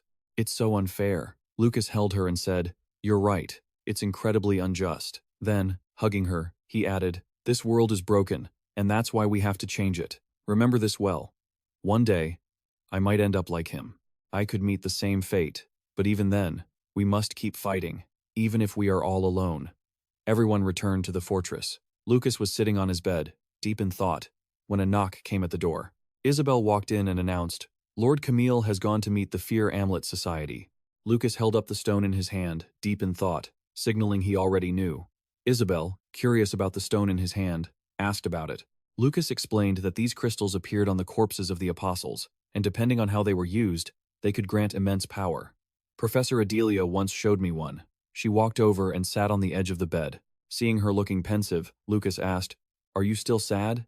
Isabel replied, "I'm sorry. This is the first time I've witnessed the death of someone who fought alongside us. Although, I heard Lord Michael belonged to the Lucas Trauman founder Amulet. Wait, isn't it true that only female witches are allowed to join the Lucas Trauman founder Amulet?" Lucas was silent for a moment before speaking up. Lord Michael joining the Lucas Trauman founder Amulet was an exception. He recalled his conversation with the man, learning that the secret society occasionally suffered from staff shortages and would accept anyone with the right talent. He also mentioned that Lucas would be welcomed by them. Michael had explained why the Fearlet had so few members. Then, he had reached out to touch a massive tree, revealing that their influence was actually immense. Their leader is the master contract maker, Tan, the one who made a contract with the North Bedows. Lucas was startled to hear that. He was skeptical, as that was a Grand Duke of the Demon Realm. Seeing Lucas knew of him, Michael was a bit surprised. "Oh? So you're interested in demons, are you?" In Lucas's mind, the Grand Dukes of the Demon Realm were noble beings who viewed humans as nothing more than insects, so the idea of them directly making a contract was nearly impossible. Actually, besides Iris, he hadn't heard of anyone else who had made a contract with a Grand Duke. Lucas held the crystal in his hand, deep in thought. "What kind of person is this master? And Tan, I wonder," he told Isabel. "Pfeffer founder Amulet, I need to look into this more." As they were talking, a knock came at the door. Lucas went to open the door and saw Professor Adelia. She greeted him seriously. Lucas smiled and said, "You've come at the perfect time. I was actually planning to go look for you, Professor." Professor Adelia tried to peek inside and asked, "Oh? Do you have a guest?" Isabel felt flustered. Lucas answered her, "That's not a guest, actually." Professor Adelia twirled her hair, looking a bit shy, and said, "Lord Julien is looking for you, but you don't even know who that is." Adelia's comment left him speechless. He is the master of the magic tower here.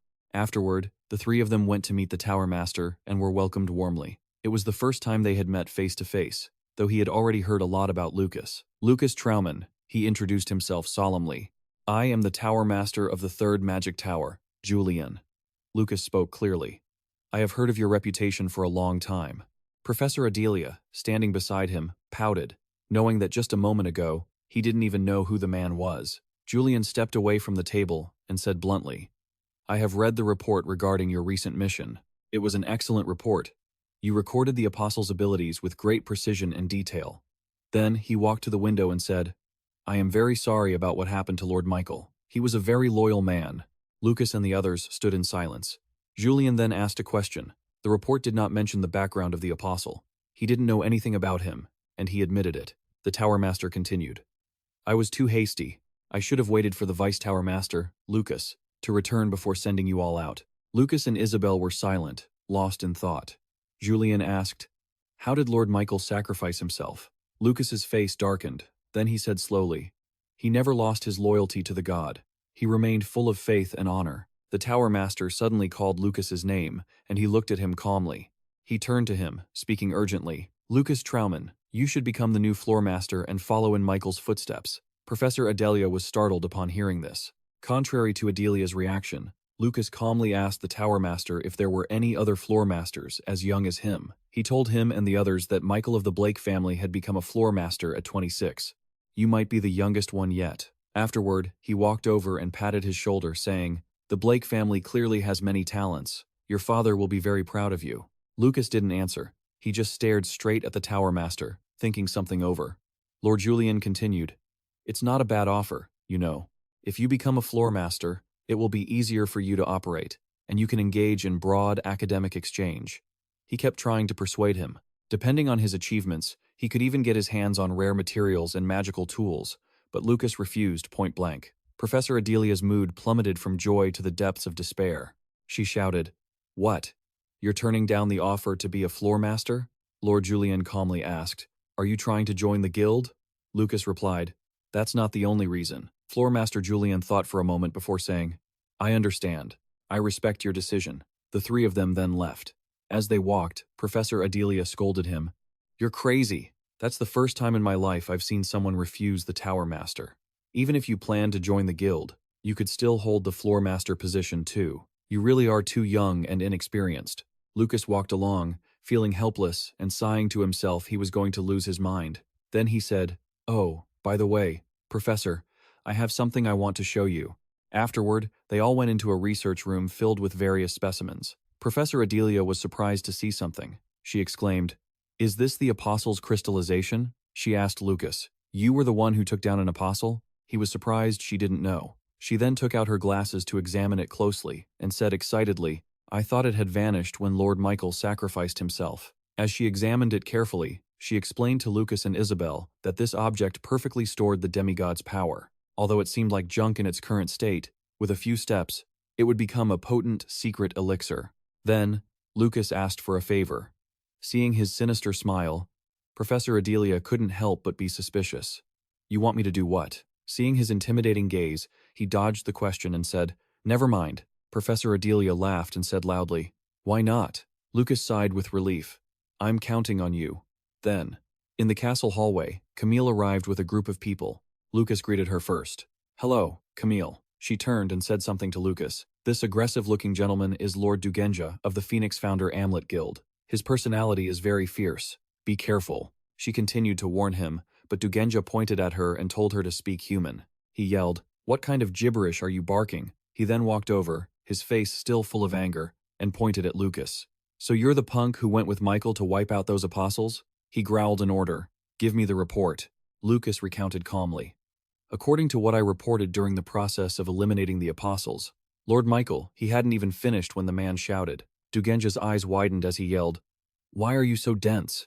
"Wait, correcting for flow," he yelled. Dugenja's eyes widened as he screamed, "Why are you so slow on the uptake? I mean, hurry up and explain the details that were left out of that report." Seeing that his attitude was crossing the line, Liamson prepared to step forward, but Lucas stopped him. He then calmly smiled and said, "Sir, I do not belong to the Phoenix Founder Amlet Guild." The man continued to push his luck. Lucas's face was now filled with murderous intent, and he said sternly, "Which means I have no reason to explain anything to you." Dugenja pointed at his face, angrily saying, "Huh, you little brat?" The young man following him tried to intervene. Dugenja wouldn't stop. He shoved the young man aside and continued to spew insults. The young man then sternly called Dugenja's name. The young man said, irritated, "Do I need to repeat myself?" Dugenja's face showed clear fear now. The young man then stepped in front of Lucas and smiled. The young man said gently, "Long time no see, Lucas Trauman." Lucas replied, "Yes, long time no see, Brother Henzer." The two of them then walked into a room to talk. Henzer spoke first. "I've heard the rumors about you. I heard you're very close with Paran June of the June family. I'll give you an objective assessment. You've changed a lot." Henzer looked at his younger brother, coldly evaluating him. "It's like you've been awakened. After all, you still have the blood of the Blake family in your veins." Lucas felt a bit uncomfortable hearing this and quickly drew his own conclusion. Henzer was the second son of the Blake family and Lucas Trauman's older brother. He was also the one who had verified his identity to Seaford. He wasn't sure what Henzer's intentions were in coming here. Henzer turned away and continued, "But you were quite rude just now. Dugenja is a high-ranking official in the guild. Acting on impulse and clashing with him is hardly the smart thing to do." He then gave an order. "People from the family will be here to pick you up soon, so just refuse them." Henzer asked the question. "The Blake family is up to something very dangerous. You've heard about Father from Lord Seaford, right?" Lucas remembered that day when he heard the information that sent him into a panic. Lucas asked his brother, "What are you planning to do?" Henzer glanced back, a mocking smirk on his face. What a touching display of brotherly love. Lucas sat on the edge of the bed and asked Henzer out of curiosity, "If I recall correctly, have you ever considered me a human being at all?" He just stared at him in silence. Lucas looked at him coldly, thinking to himself that while he didn't feel as desperate as Lucas Trauman, his memories were still there. Perhaps this guy was one of the reasons Lucas Trauman gave up on himself. He looked at his brother with annoyance. Even though he didn't have the right to hold a grudge on Lucas Trauman's behalf, but seeing him put on this act of being a good brother to avoid scandal was sickening. Suddenly, Henzer spoke up, drawing Lucas's attention. He began to talk.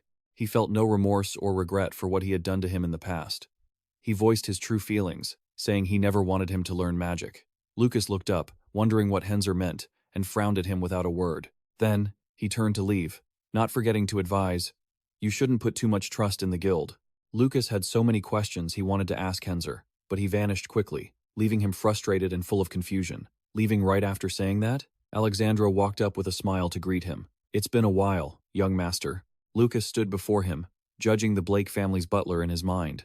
Even though Henzer had warned him, he arrived faster than expected. Lucas recalled his brother's words. The Blake house was in danger. "You've heard about Father from Lord Seaford, right?" He scratched his head awkwardly and asked Alexandra why he had come. The butler stared at him, his eyes deep and full of hidden meaning. He silently evaluated the changes in him over the years and dismissed the rumors as nonsense. Thinking this, Alexandro turned to walk away, saying, "The master has summoned you. I will take you to the estate immediately." Suddenly, Lucas spoke up, hesitating. The butler turned back to hear his excuse. "I have something I must take care of, so please convey my apologies to Father.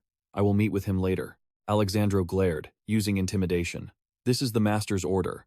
Lucas offered a strained smile, trying to plead his case. "But there is still work to be done here, and it's too important to postpone." The butler closed his eyes and bowed, thinking to himself, "Has he changed?" Finished with his thoughts, he agreed and said he would wait for his return.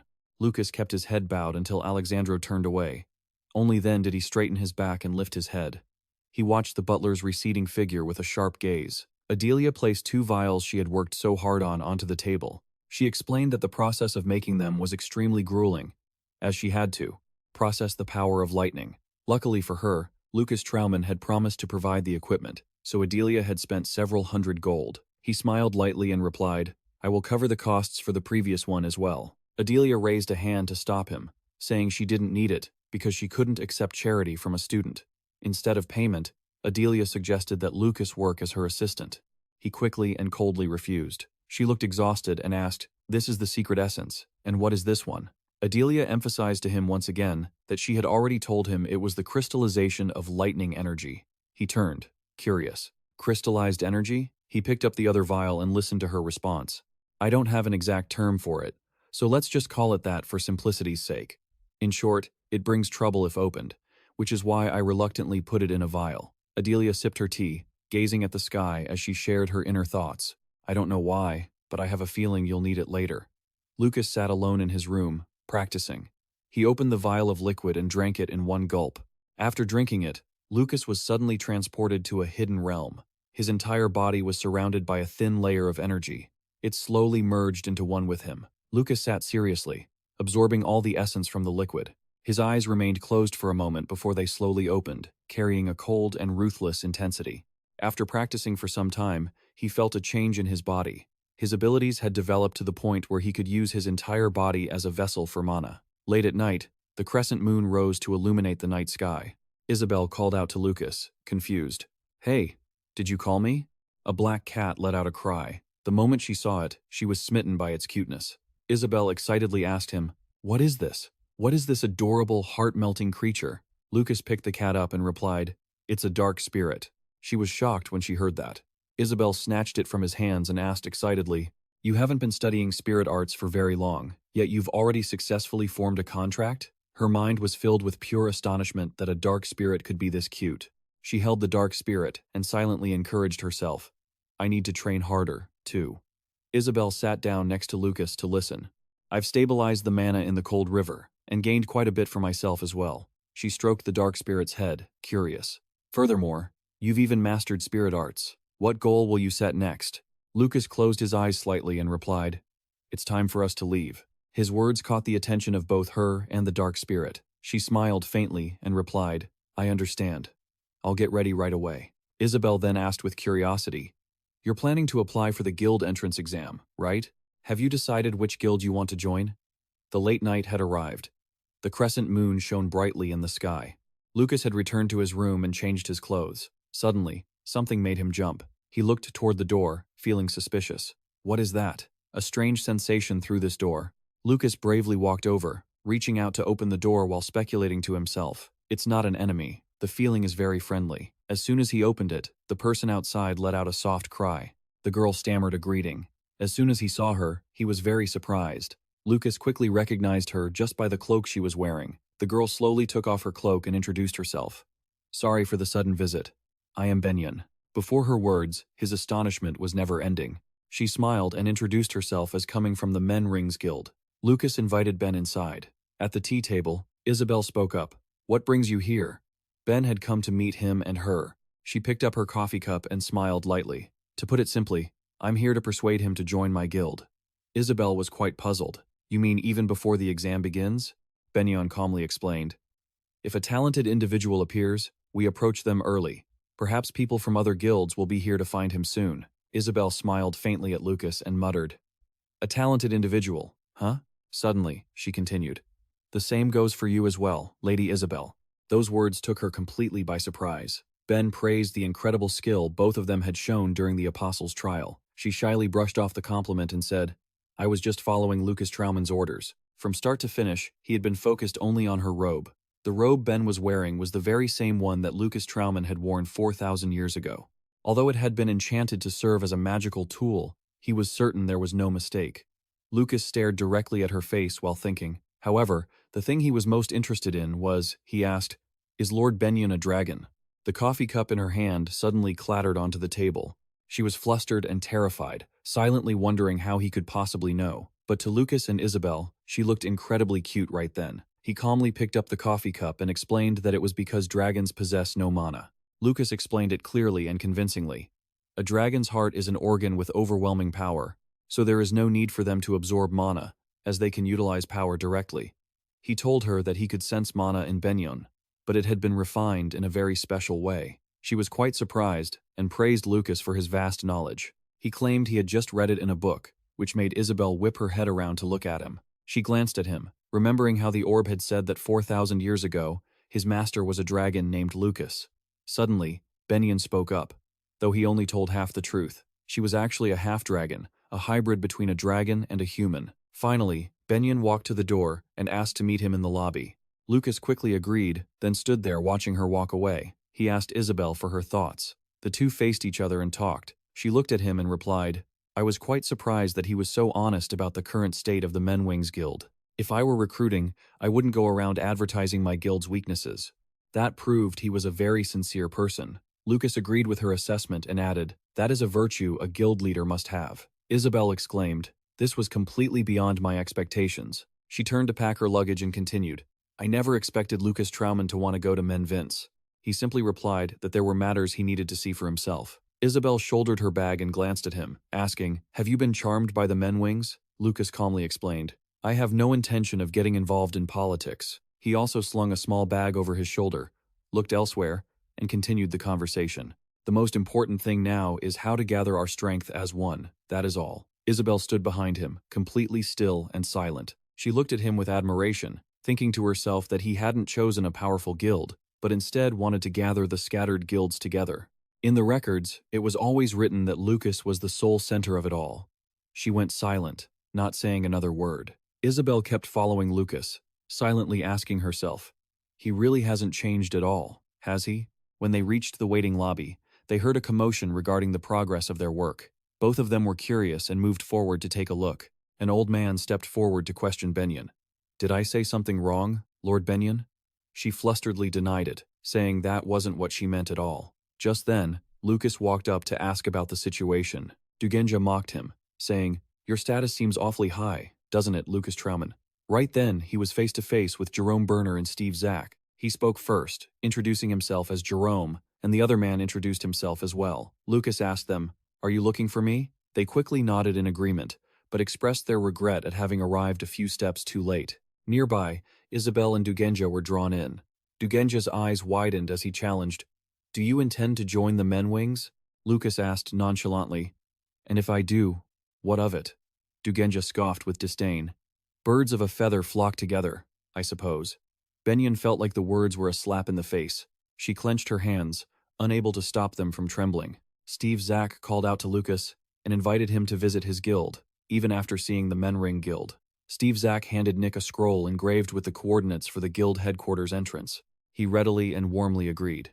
Jerome Berner stepped forward to apologize to Lucas for not bringing a scroll, but offered an alternative. When he arrives in the kingdom, he should look for the Lucet section. He replied, "I will think about it." With that, the two men turned and left. Lucas stared intensely at Dugenja and spoke first. "And what about you? Did you come to recruit me too?" Dugenja whispered furtively. "There are too many eyes here. Follow me, quickly." He pulled his cloak hood up and didn't forget to remind Lord Benyon that she didn't need to follow. With that, Lucas and Isabel left with Dugenja. Benyon was left behind and hesitated. She called out to him, then smiled faintly and told him to take care. Lucas glanced at Benyon for a moment, then turned to tell Isabel to stay behind as well. She quickly obeyed. Lucas turned back to speak to Benyon, who was standing neatly in a corner. He smiled and said to her, "Wait for me a moment. I'll be right back." She looked at that incredibly warm smile, felt a deep sense of comfort, and quickly agreed. At the forest outside where Lucas lived, Dugenja and he walked there together. After a while, he finally stopped. Lucas looked around and asked teasingly, "What are we doing all the way out here in this nice quiet place just for a recruitment talk?" Dugenja huffed coldly and spoke with contempt. "Who would ever want to negotiate with an arrogant brat like you?" Lucas gave a fake smile and retorted, "Then what do you intend to do?" Dugenja turned around, looking smug. "Do you really think someone like you could defeat an apostle?" He began to channel mana, wanting to test him personally. He shouted at him to show Dugenja his true strength. After Dugenja's challenge, the battle began. Dugenja stomped his foot hard. Thorny vines erupted one after another, lunging toward where Lucas was standing. Ignoring the vines that were closing in to constrict him, he calmly questioned the man. "But what if I really did kill the apostle?" Dugenja looked furious. "Don't talk big. Even if you did somehow kill an apostle, you couldn't do a thing against me. Do you think all 7-star mages are the same?" He calmly indicated that he agreed with him. The thorny vines were smashed to pieces. Lucas repeated his words as if to emphasize the point. Dugenja gasped in shock. "Did you add an attribute to your mana?" His attacks were pushed back one after another by Lucas's magic. Dugenja struggled to defend himself as he heard a mocking confirmation in his ear. "You have no right to call yourself a 7-star mage," he criticized him bluntly. "Your mana is just a little more durable than others. Other than that, nothing about you is up to standard." This made Dugenja tremble with rage. He thought it was absurd that his power had been defeated, especially since the boy hadn't even moved a finger. He furiously activated another spell. Dugenja shouted the skill, Fire Tide, aiming it at him. But before the fire tide could even manifest, it vanished right before his eyes. His eyes filled with terror as the magic was neutralized in an instant. Dugenja started to panic because seeing through magic and reversing it was even harder than dodging the dozens of daggers flying at him. Cold ice emerged, pinning him down. The layer of ice spread, imprisoning Dugenja before he could even react. Helpless before him, Dugenja bowed his head in defeat. "Are you planning to kill me?" Lucas looked at him indifferently, complimented his not-so-bad idea, and asked, "Do you have any other ideas?" Before Dugenja's disbelieving eyes, he gave him a challenge before the glacier killed him by tomorrow. The ice gripped him tight. Lucas casually laid out the challenge. "If your mind and body can regenerate to match the title of a 7-star mage, it will melt on its own. If you can't, then you'll just die."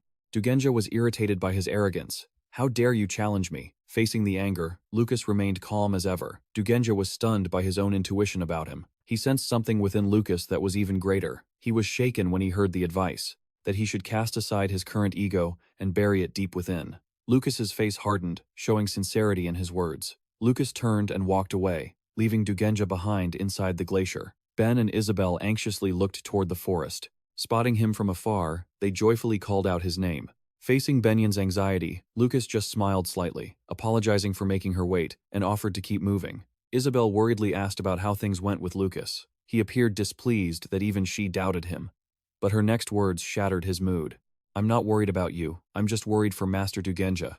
He didn't dare to face her gaze, simply dismissing it by saying he wouldn't die. Thinking back to Dugenja struggling with the glacier in the middle of the woods, he thought to himself that even if he did nothing, the glacier would melt by tomorrow anyway. But if that happened, it would be a humiliation far greater than death.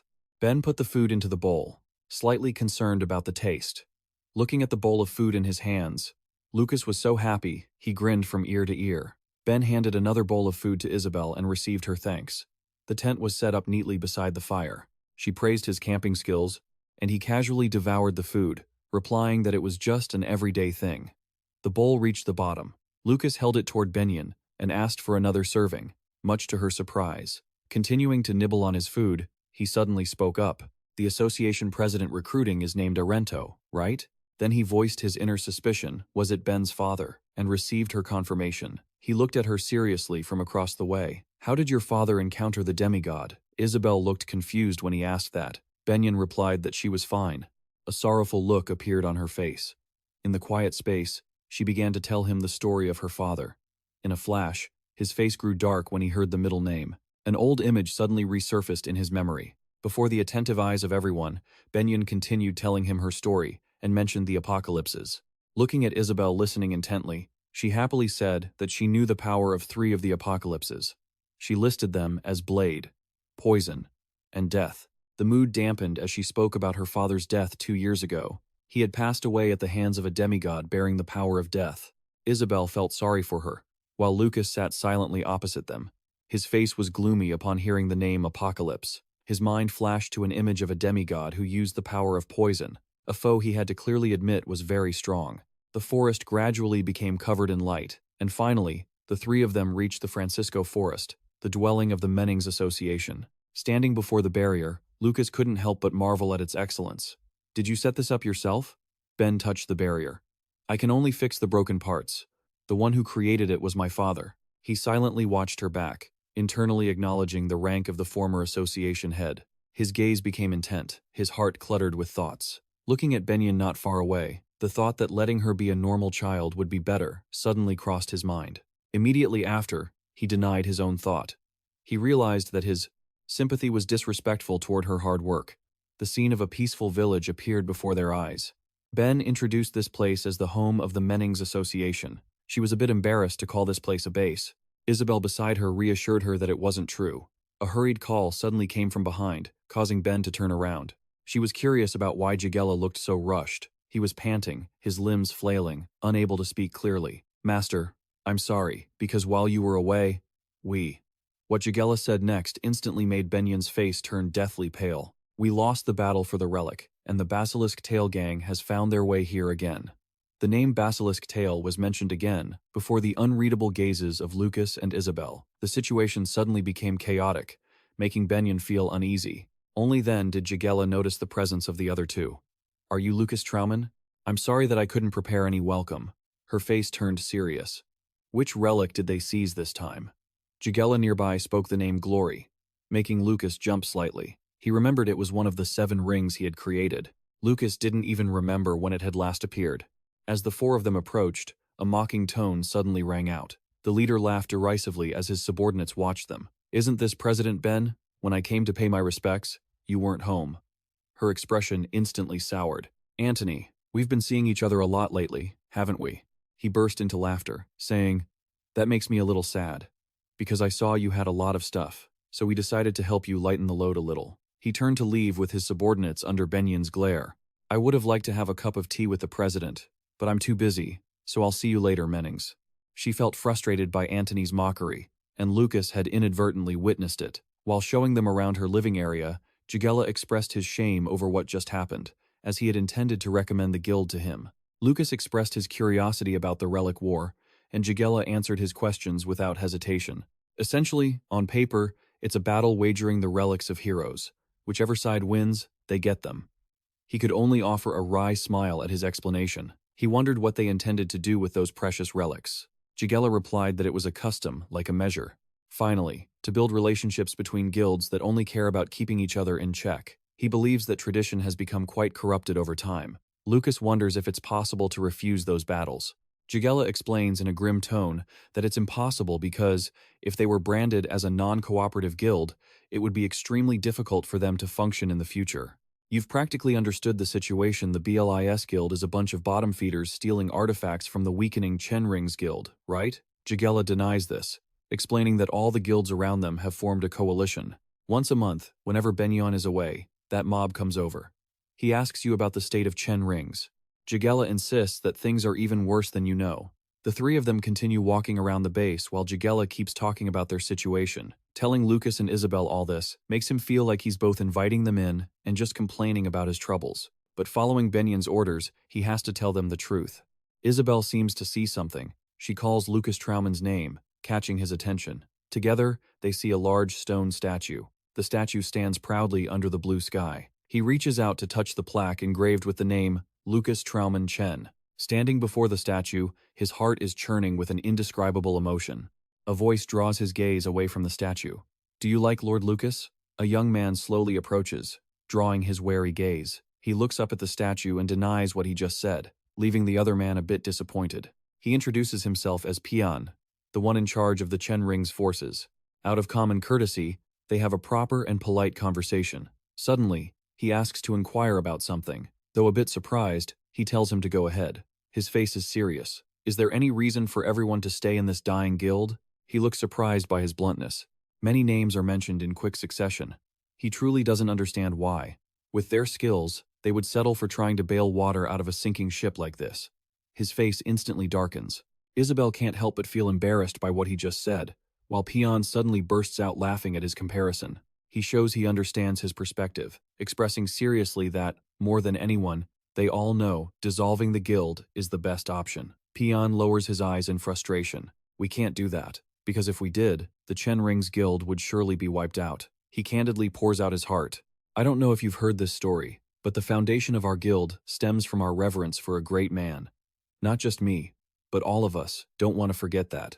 Looking at his grim expression, he asks if he knows why Lucas Trauman was called the most unique Archmage in history. Unexpectedly, Lucas acts shy upon hearing that, which Pion finds strange, while Isabel just looks at him with contempt. His eyes are filled with astonishment. He was the pioneer for everyone walking the path of magic. He tells a story from 4,000 years ago, when the conflict between mages and magic warriors was incredibly intense. They were hostile and fought until they died. And back when mages were considered outcasts, when it seemed like there was no one with a shared vision, Lucas Trauman was different from everyone else. Pion recounts that Lucas saw everyone following the path of magic as like-minded individuals. all aiming for the pinnacle of magic. But naturally, the magic warriors, witches, and even other mages were hostile toward Lucas. However, he never gave in and endured to the very end to dismantle all the animosity, creating a world where everyone could tolerate each other. Pian and all the members made that the guild's mission. Standing before Lord Lucas's statue, he expresses the thought that even if they are weak, they won't give up. They will follow in his footsteps and persevere until the guild's scattered power becomes one again. He has a strong belief that if Lord Lucas were still alive, he would act just as he is doing.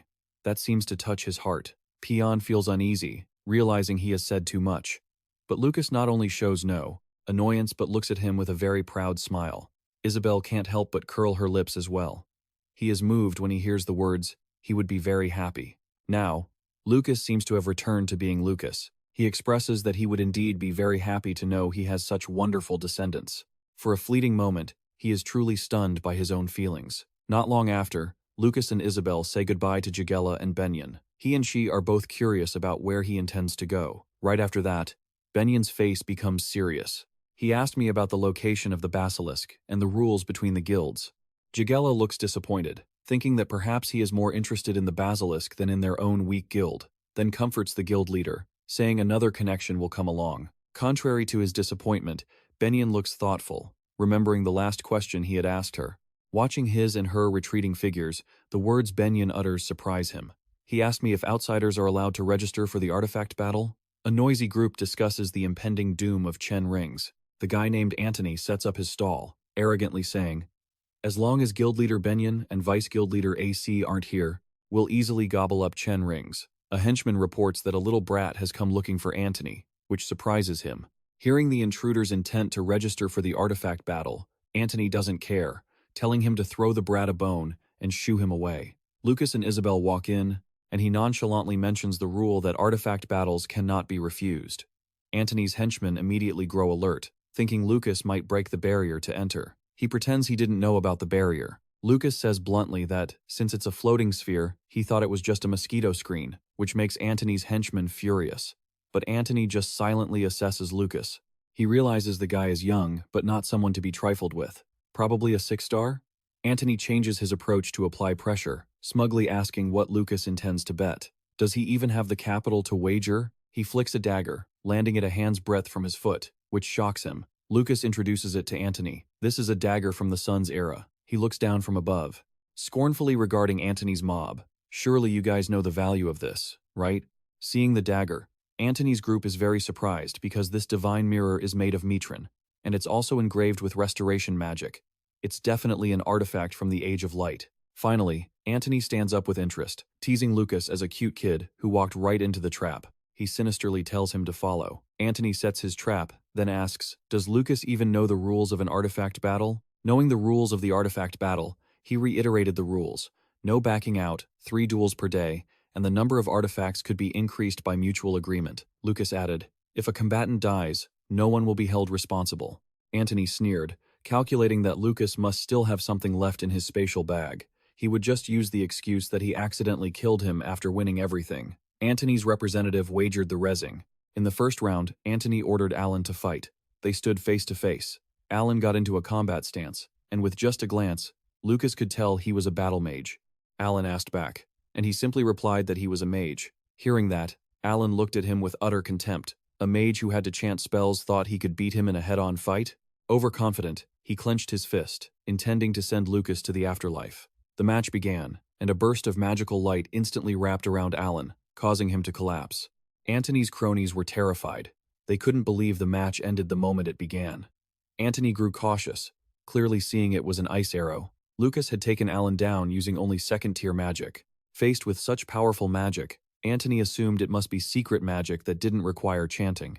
Then he doubted himself, knowing secret magic consumes a massive amount of mana. Just then, Lucas pretended to retreat. Antony, being both stupid and arrogant, fell right into Lucas's trap without even knowing it. He assumed Lucas was trying to act tough, but was actually crumbling inside, which was why he wanted to leave so quickly. Thinking this, he rushed to block him, unaware that Lucas was smirking because the prey had taken the bait. Antony continued to bet the Kinstone and Wingbot, thinking he was running out of steam. Lucas then added the redding he had just won, along with the mirror bow set.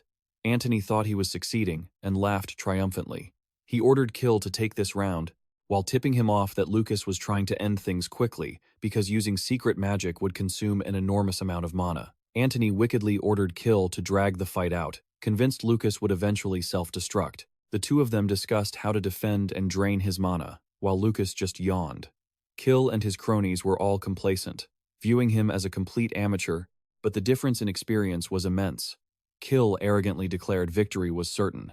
Lucas faced Kill Law and teased him, asking if he was done strategizing. Kill Law got into his stance, and as soon as the signal to start was given, an ice arrow tore through the air, but Kill Law reacted quickly, using his staff to erect a solid shield. He naively thought that blocking it meant he had won, but the arrow pierced straight through his shield, skewering him like a donut. In that moment, he was completely stunned. Antony's group gasped in shock again, and Kill Law was sent flying back. Lucas's face was cold as ice. Now there was only one round left. Antony was so furious that he decided to step into the final round himself. The match began, and he used his battle will enhancement technique. In contrast, Lucas calmly flicked his hand. Seeing secret magic used 3 times, Antony assumed he had successfully drained all of his mana. His punch collided with the ice arrow. Antony successfully deflected the arrow. He still thought he could close the distance and land one more hit to win.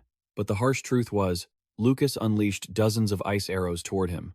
Facing the barrage of dense arrows, Antony finally panicked because this wasn't secret magic. Lucas didn't understand. He was yapping about nonsense, when it was clearly just a standard ice bolt. Antony wondered how a low-level spell like an ice bolt could have such power. Lucas replied coldly, "Either I'm just too strong, or you guys are just too weak." Antony trembled with rage and basely ordered them to seize Isabel. Lucas calmly turned to look at the group charging toward Isabel with weapons drawn. The air turned chaotic, and the flames of war erupted.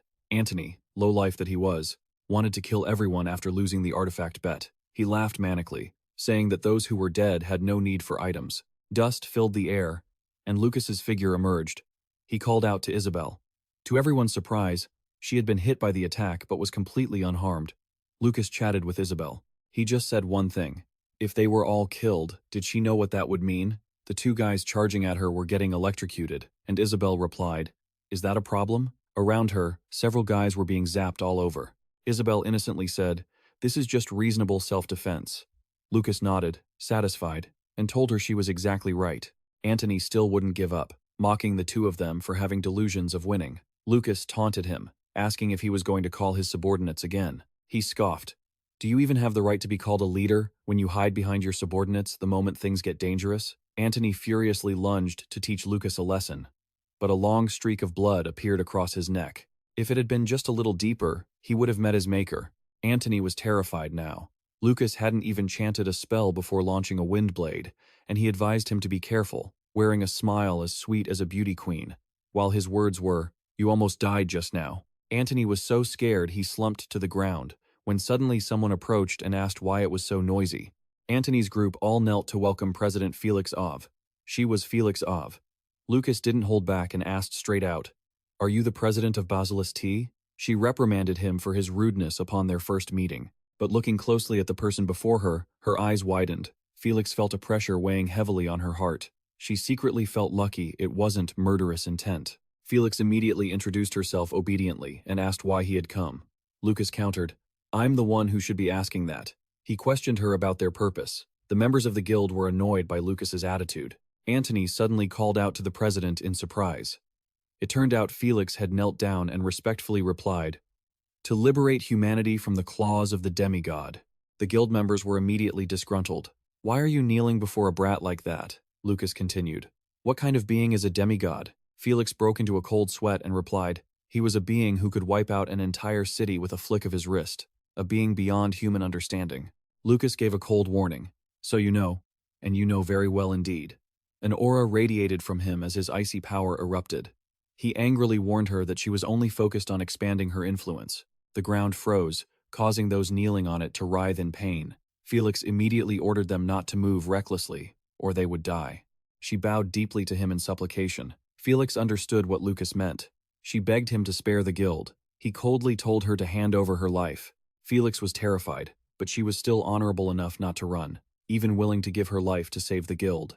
Lucas condensed a fireball in his hand. The lackeys, frozen by the ice, screamed, begging the president not to sacrifice herself. Felix trembled in fear before the heat of his fire, but she remained determined not to flee. Lucas's hand stopped in midair, the scorching heat making Felix tremble even more. Seeing her resolve to die to save the guild, Lucas stopped. He dissolved the ice magic and offered a fair assessment. At least you're worthy of being a president. The guild members were finally released. Felix was still dazed because Lucas had spared their lives. He ordered her to bring all the artifacts they had looted from the Vinga Guild. Felix immediately agreed. Lucas had one more thing to say. Night fell. Ben was standing at the village gate, seemingly waiting for someone. Suddenly, Jagella walked up behind him and spoke up. "Guildmaster Ben, you'll catch a cold out here," she replied with a slightly saddened expression. "Will Lucas Trauman reach the Basis Guild safely?" Hearing this, he quickly reassured her. "Don't worry too much, milady. Other opportunities will surely come." Meanwhile, Lucas walked up behind them and teased them. "So, you two are having a heart-to-heart?" Jagella turned around in surprise and exclaimed, "Wait, didn't you already leave?" Lucas looked confused. "How could I possibly leave without saying a word?" Benyon asked him in bewilderment. "Then where have you been?" He replied nonchalantly, "Just out for a stroll." Jagella asked worriedly. "A stroll?" The scene shifts to a room where everyone is gathered. Isabel, Pion, Jagella, and Ben. Jagella and Pion look toward Lucas. Suddenly, Benyon asked him, "You said you had something important to discuss. What is it?" Lucas spoke up with a serious expression, stating he intends to eliminate the demigods from this world. Everyone looked at him in shock. Pion blurted out, "Why all of a sudden?" He continued, "To achieve that, I need to command a powerful force." Everyone focused as Lucas explained, "But it seems none of the current guilds have any future.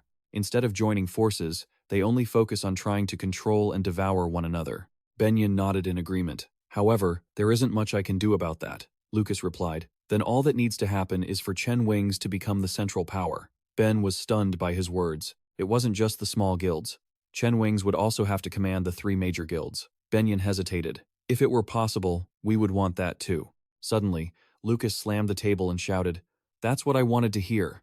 He stood up and glanced at everyone. "It's about whether you have the determination or not." He picked up his bag and continued, "You will have to endure pain as agonizing as the depths of hell." Lucas prepared to take something out of the bag. "You might even look back and miss your current miserable lives." He tipped the bag over and dumped everything out. He continued, "However, if you can withstand it, I promise you, I will lead you to the pinnacle of glory." Everyone was amazed by the glittering items on the table and exclaimed, "These are the artifacts that were taken from us." Isabel smiled slightly as she heard them. Perhaps the reason the orb left was for the rumors to spread that the 6 small guilds had recently been subdued by Lucas. They promised to become subordinates of Chen Wings. Jagella couldn't believe what was happening before her eyes. Pian wondered, "All this in just one day?" Benyon asked Lucas, "If I agree to your proposal, will you return our sacred artifacts to us?" Lucas laughed and quickly replied, "Of course, they belong to you, after all." She found it hard to believe when he said this was just a small gift for treating him well. Benyon listened as he added, "You probably need some time to think." As Lucas turned to leave, she jumped up to object. Benyon bowed her head and said, "No more time needed.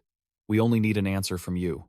Her eyes held a hint of suspicion. "Is it really true that you can make Chen Wings the center of all the guilds?" He vowed seriously that he would bet everything to achieve it. The next morning, Benyon gathered all the guild members and made a serious announcement. "Dear members of Chen Wings, I have a very important announcement today." The members below wondered, what could be such an important announcement? Another yawned and complained, "What's going on so early in the morning?" Someone else worried, "Don't tell me we're disbanding?" The person next to them whispered, "Watch your mouth." Ben's eyes were filled with determination as she pointed toward Lucas, standing beside her. "I would like to introduce our new Vice Guild Master." The members below began to whisper and gossip about the new appointment. Lucas looked sternly down at everyone while the chatter continued. "He's the one who arrived a few days ago, right?" Another asked out of curiosity. "The guy named Lucas Trauman?" The other replied, "Yeah, that's him." Lucas began to introduce himself as the owner of this body. "I am Lucas Trauman. I will be your Vice Guild Master from today on." Of course, many of you will be hesitant because someone as young as me has become your Vice Guild Master. Pion secretly agreed. If they suddenly had to obey such a young leader, it was only natural for the members to object. She looked at him anxiously. Though he insisted everything would be fine, what was he planning to do now? Meanwhile, Lucas continued, "Let me be brief." He looked down sternly. "You have no right to object." Benyon smiled slightly, hearing Lucas say that, but Pian and Jagella were left speechless. Lucas raised both hands, full of confidence. If you were truly talented, would the Vice Guild Master position have gone to a newcomer like me who just joined yesterday? Do you have any choice but to agree? Pian and Ben were surprised by his words. A member below wondered, who is that guy? Another asked, Guildmaster Benyon? Suddenly, Lucas jumped from above into the middle of the crowd. He clenched his fist and affirmed, I am always happy to welcome those who are dissatisfied with me. However, dissatisfaction isn't something you just express with words. Lucas smirked, pointing to his earring in a provocative gesture. Anyone who can touch even a corner of my robe, I will not only yield this Vice Guild Master position, but I will also give the Gale earrings to that person. Pian looked at him in bewilderment. Lucas, what are you thinking? Jagella replied, I think I see two intentions behind his actions. Ben was surprised. Jagella explained to her. First, he wants to directly test the strength of our members. Ben replied, well, there was no need to go that far. Jagella continued. The second is, before she could finish, Ben chimed in, to channel all the dissatisfaction in the guild toward himself. Below, Lucas continued to provoke the other members. I'm sure you're worried because I made such an unconventional decision, right? So, who wants to go first? One person decided to step up and accept his challenge. He introduced himself. I am the mage Piokunta. Lucas put his hands in his pockets and told him to start. Piokunta stared at him for a moment and asked, Is that relaxed stance of yours really okay? He responded indifferently. Lucas continued to provoke him. Don't worry. If you do well, I'll go easy on you, which made him very angry. Piokunta lunged at him and shouted, You arrogant brat! He launched a fireball toward Lucas. A fireball attack was launched at Lucas, but he remained calm and unconcerned. When the fireball reached Lucas, an explosion occurred. The terrible power from the collision between the fireball and his invisible shield sent dust flying everywhere. Everyone was shocked by the scene before them. They couldn't understand how Lucas could cast spells without even chanting a word. They judged Lucas Trauman to be a 6-star mage, and the guy who fired the flame was also stunned, being a 6-star himself. He thought, he's about my age though. He was terrified, thinking the fireball was just as large and powerful as his own. Is he doing this on purpose? He casually called Piokunta right in front of Luca. It seems he specializes in fire magic. The guy from earlier also hesitated before answering. He got into a defensive stance. Lucas approached and asked what the greatest strength of fire magic was. Piokunta calmly replied that it was its destructive power. Hearing that, Lucas calmly explained that he was right. Compared to magic of other elements, fire magic possesses the highest destructive power. Saying that, he gestured toward Pi. Your B rank is actually quite decent. I know you've been practicing day and night for it. Hearing the recognition from Lucas, Piokunta stammered a thank you. Immediately after, Lucas pointed out that he was wasting energy trying to maintain the sphere's shape. Lucas continued, perfecting the form of the sphere doesn't increase the spell's destructive power, so it's better to focus on increasing its raw intensity. Across from him, Piokunta was listening intently. Piokunta wondered how to increase that intensity. Lucas's expression remained calm. Learn how to be afraid. Then, Lucas reminisced. Back in the day, a student of mine actually, no, among the people I knew, there was a mage who suffered severe burns. Before Piokunta's surprised face, he continued. Everyone thought that person had no talent for magic. In the end, that person recovered and became a legendary fire mage. Standing under the sunlight, Lucas instructed Piokunta, loud enough for everyone around them to hear about power, danger, good, and weakness. Within affirmation lies negation.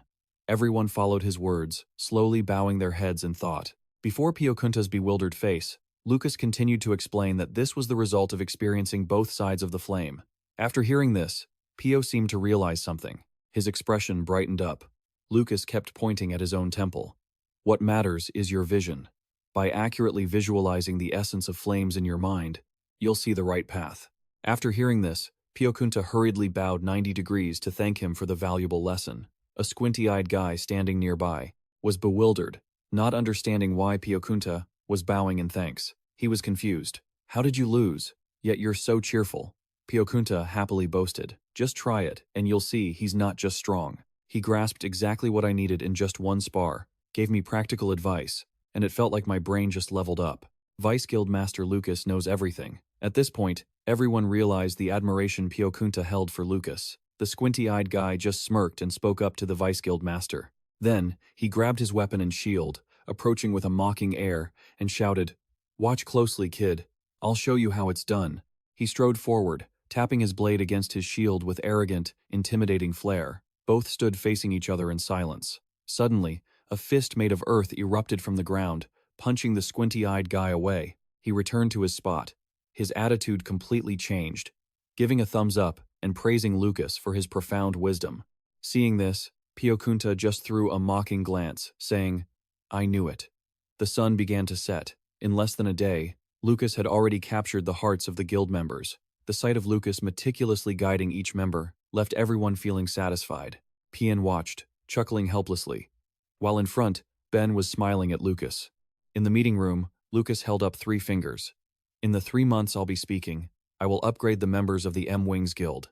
Naturally, this included Guildmaster Ben, Lord Jagella, and Pian as well. Lucas continued. 3 months from now, a friendly battle between small and medium-sized guilds will take place. Pian asked, bewildered.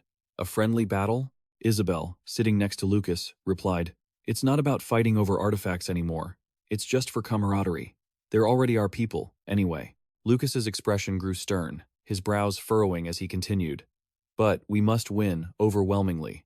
To everyone's astonishment, he explained that victory would ensure the smaller guilds no longer held resentment for becoming subordinates to M-Wings. That was the first step in building a foundation for our guild. But Pian, looking uncertain, retorted, "I'm sorry, but that seems impossible." Before he could finish, Lucas cut him off. "It will be possible, Pian." Lucas's gaze deepened, radiating a hint of killing intent. "I told you already, I will show you all what hell is really like." In a secluded spot the next morning, Lucas and Ben were standing together. Lucas told Guildmaster Ben to use her magic. Ben obeyed, conjuring a ball of light in her palm. Seeing this, Lucas said, "As I thought, you're forcing yourself to create a mana storage point in your body." Ben hurriedly replied, "Yes, because I heard that if you don't have a storage point, you can't use magic." So, as she explained, she made the ball in her hand disappear. Lucas listened and simply responded, "You don't need to hoard mana inside you. You should be using the mana from nature instead." Then, Lucas touched Ben's back, saying, "First, let's destroy that mana storage point. Get rid of that container." Ben's eyes widened, panicked. "Wait a minute." But just then, a surge of magic entered Ben's back and rippled outward. She collapsed helplessly, her face contorted in pain.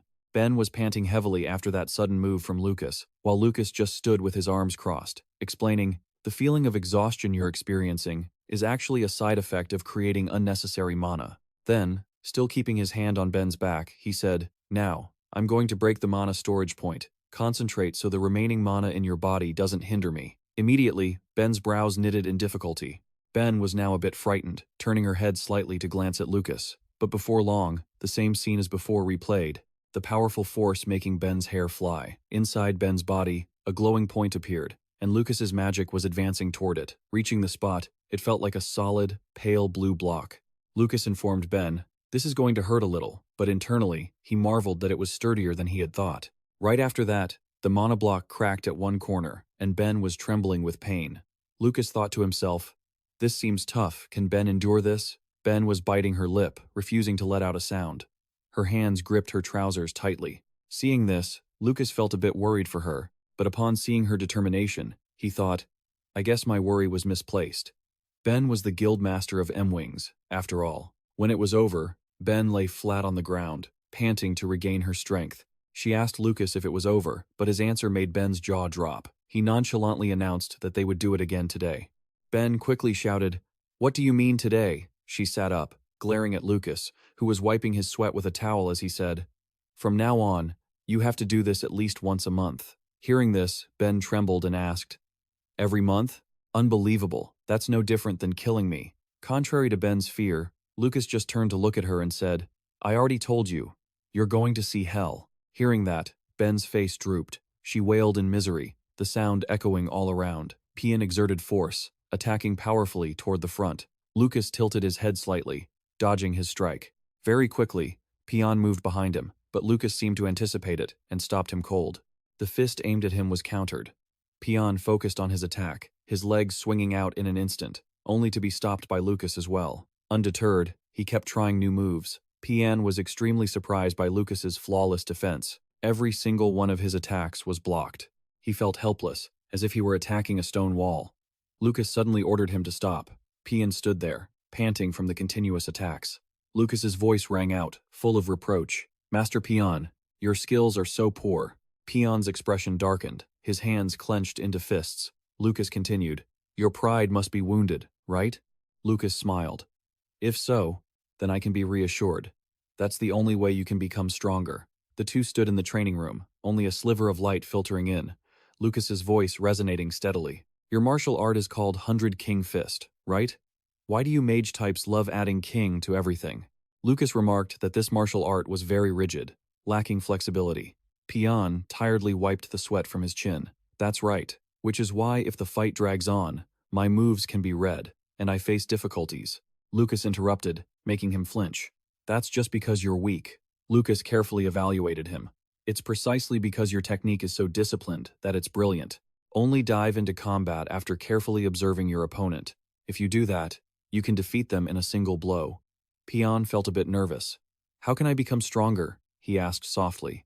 There's no shortcut for a magic swordsman. You can only take it one step at a time. Upon hearing this, he looked a bit dejected. However, Lucas still revealed a little hint. There was, of course, a way to progress quite quickly. Extremely quickly even. In the quiet space, only the sound of hacking coughs and Pion's pleas to stop could be heard.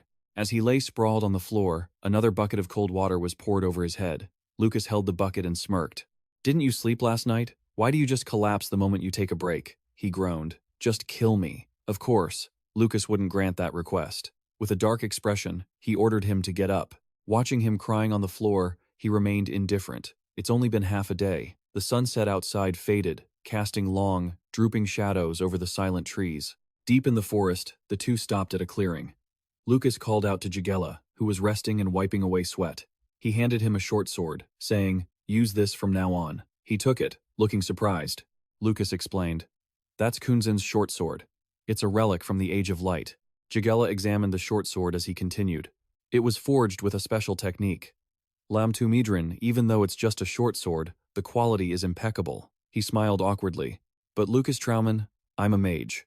He quickly interrupted. You've been practicing swordsmanship for a long time, haven't you? It seems like you're still training even now, right? Jagella was surprised. How did you know? Lucas replied nonchalantly. I can tell just by looking at the calluses on your hands. You're very skilled. He expressed, I'm planning to train you into a magic swordsman. Lucas turned and walked away. In terms of magic, you might only be at a 5-star level, but if you possess this short sword, you could make tremendous progress. He looked at the sword, deep in thought. Jagella resolved, I will give it my all. To be honest, I haven't been very confident. He encouraged him, you don't need to worry. His eyes suddenly lit up. I will go with you to help you find your confidence. It was late, and the hut in the middle of the woods stood still. Inside, Pion was exhausted, collapsed on the table. Jagella also staggered in, trembling, traumatized by the hellish training. Pion lay face down on the table, his voice trembling just as much. You've arrived? Jagella, I'm sorry for turning my back on you earlier. Jagella collapsed onto the floor. He groaned. I can't even lift my arms anymore. Neither of them could move. Jagella was struggling so much he couldn't even pull his pants down to use the bathroom. Benyon walked in, looking sluggish. My stomach has been churned all day. She couldn't take it either and flopped onto the floor. The two lay there trembling. Jagella complained, I don't even have the strength to go to the toilet. Benyon tried to threaten him. If you take care of business right here, I won't let you off easy, he replied politely. Are you kidding me? You're in the mood to joke around? She replied weakly. I'm not joking. Just then, Lucas pushed the door open, full of energy. My dear family, finish your dinner in 5 minutes, then let's start the night training. Seeing everyone in agony, he felt a bit annoyed. Is everyone not feeling well? The others couldn't even speak, but they secretly cursed him as a devil in their hearts. Suddenly, a voice called out from outside. Benyon, I have completed the mission and returned. The scene before him left, as completely shocked. What is going on? Ben called out to him, exhausted and lacking any strength. Lucas suddenly heard a loud shout about an assassin. He swung his blade, shouting, You really have no fear, do you? Do you even know whose place this is? Benyon thought helplessly that she had to stop him, but she had lost her voice. He shouted and lunged forward. While I was away, you dared to assassinate the leader of the association? Az swung his sword straight at Lucas, but the strike was blocked by his sturdy defensive barrier. Lucas said slowly, Who are you? He raised his voice. You don't need to know, you wretched killer. Professor Adelia hurried over. "It's Lucas Trauman and Isabel." Lucas politely greeted the professor, which made Az curious. "Do you all know each other?" Benyon finally spoke, trembling. "That's one of the people from Chen Vince sent on a mission. His name is Az," Lucas said softly. "Oh, is that you?" She tried to say. Exhausted Az, "Put down the sword so I can make some introductions." Benyon said slowly. "Lucas Trauman, the new vice president of Chen Vince, and his assistant, Isabel." Az and Adelia were surprised. Someone this young is the vice president? The professor's face suddenly darkened. From the tiny hut, there was a sudden, noisy shout calling Lucas's name. Az hurried forward to shake his hand. "Please forgive me. I didn't know there was a new vice president, so I have offended you." Lucas acted understanding. "Don't worry. If I were in your shoes, I would have acted the same way."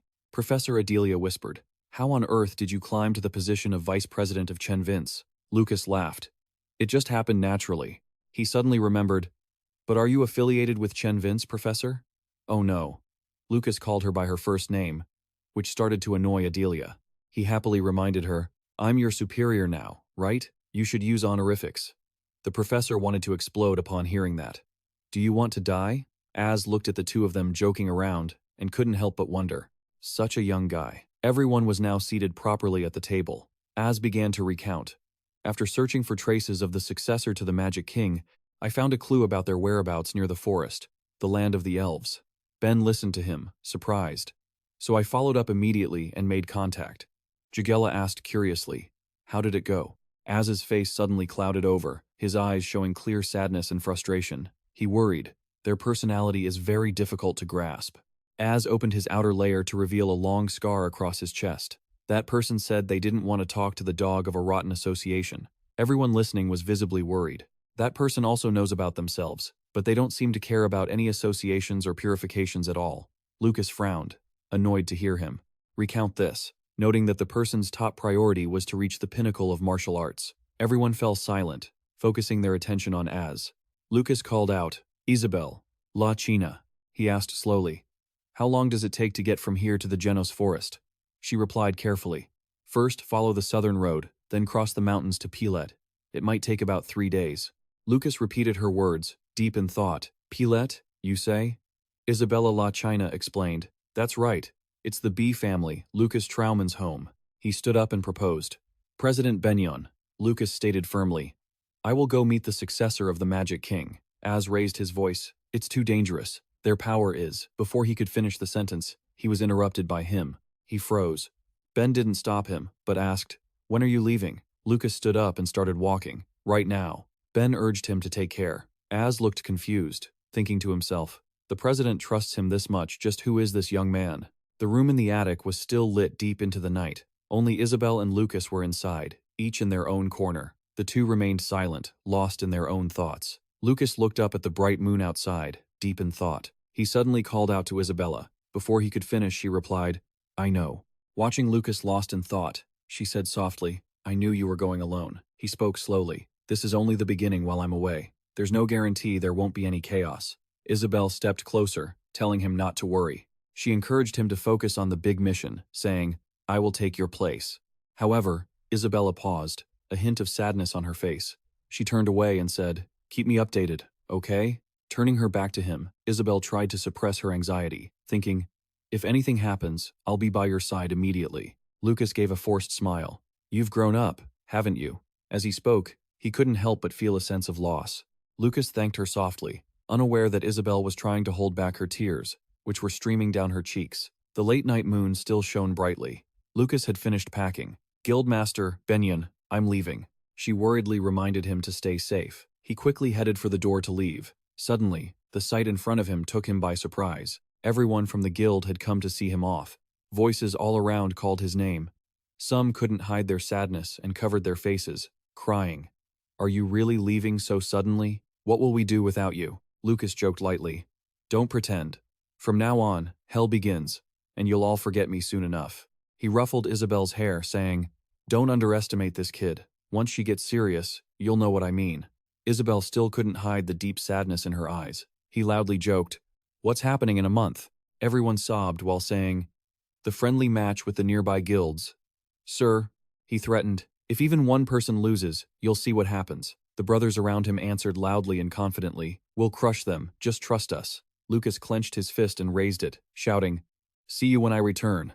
At the same time, in a desolate mountainous area, a small figure seemed to glow in the night sky. She suddenly opened her eyes. The small Nick sat dazed in front of the large, motionless corpse beside her. She looked at her hands, feeling strange. Nick's whole body seemed to be glowing. She had just woken up and was growing larger, her footsteps getting heavier. Under the dim moonlight, Nick had returned to her normal human form. Her eyes welled with tears. "You must become the master of this mountain range so that our friend's dungeon will not be defiled by a second or third drac." Unable to hold back her heartache, she turned her pain into strength, and the phoenix unleashed its innate power. She soared off the ground. Under the full moon, Nick spread her wings and flew forward.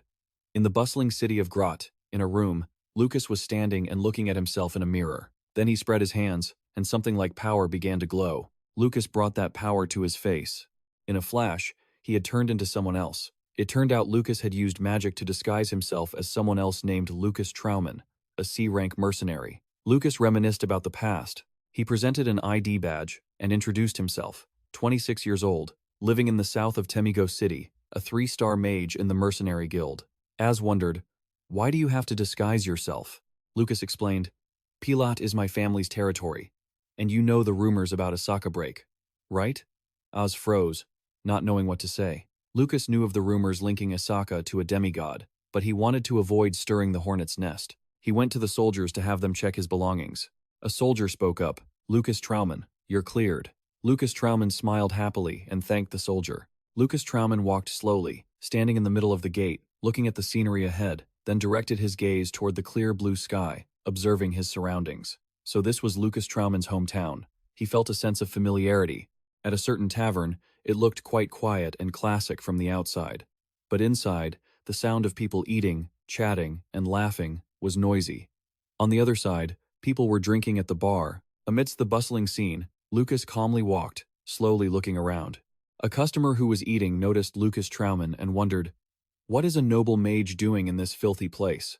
The person next to him added sarcastically, "Did our tavern's status suddenly go up?" Lucas Trauman approached where Erin was standing. Erin, with her charming appearance, raised her hand to greet him and said bluntly, "What do you want?"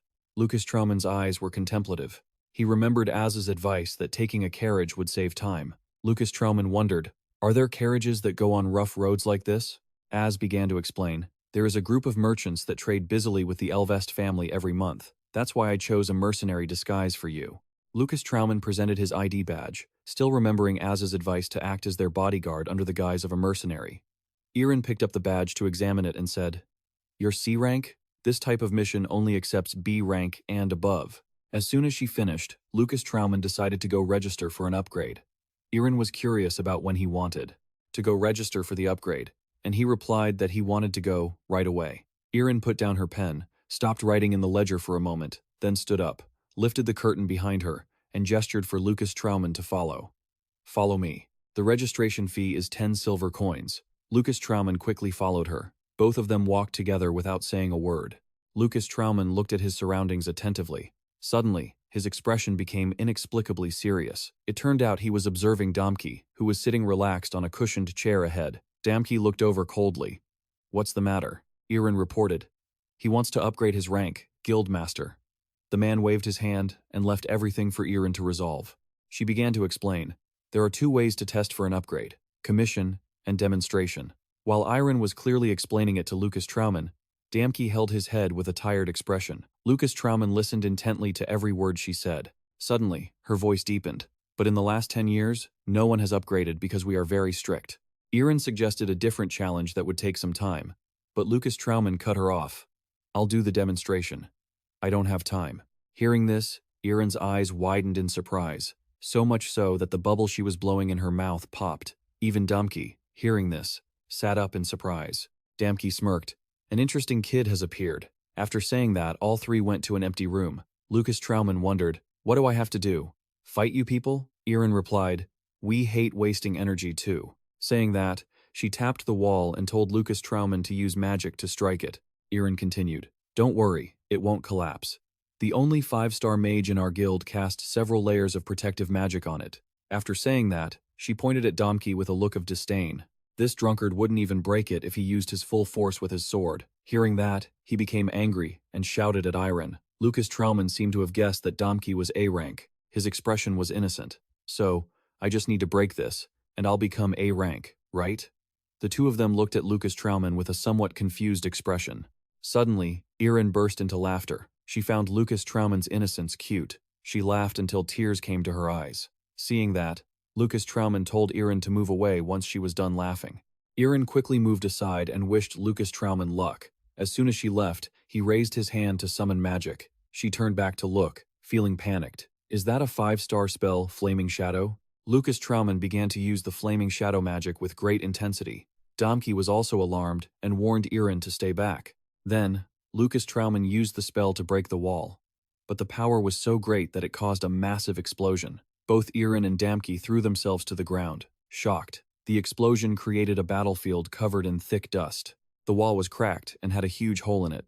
Both Domke and Irin, feeling terrified, simultaneously acknowledged Lucas Trauman.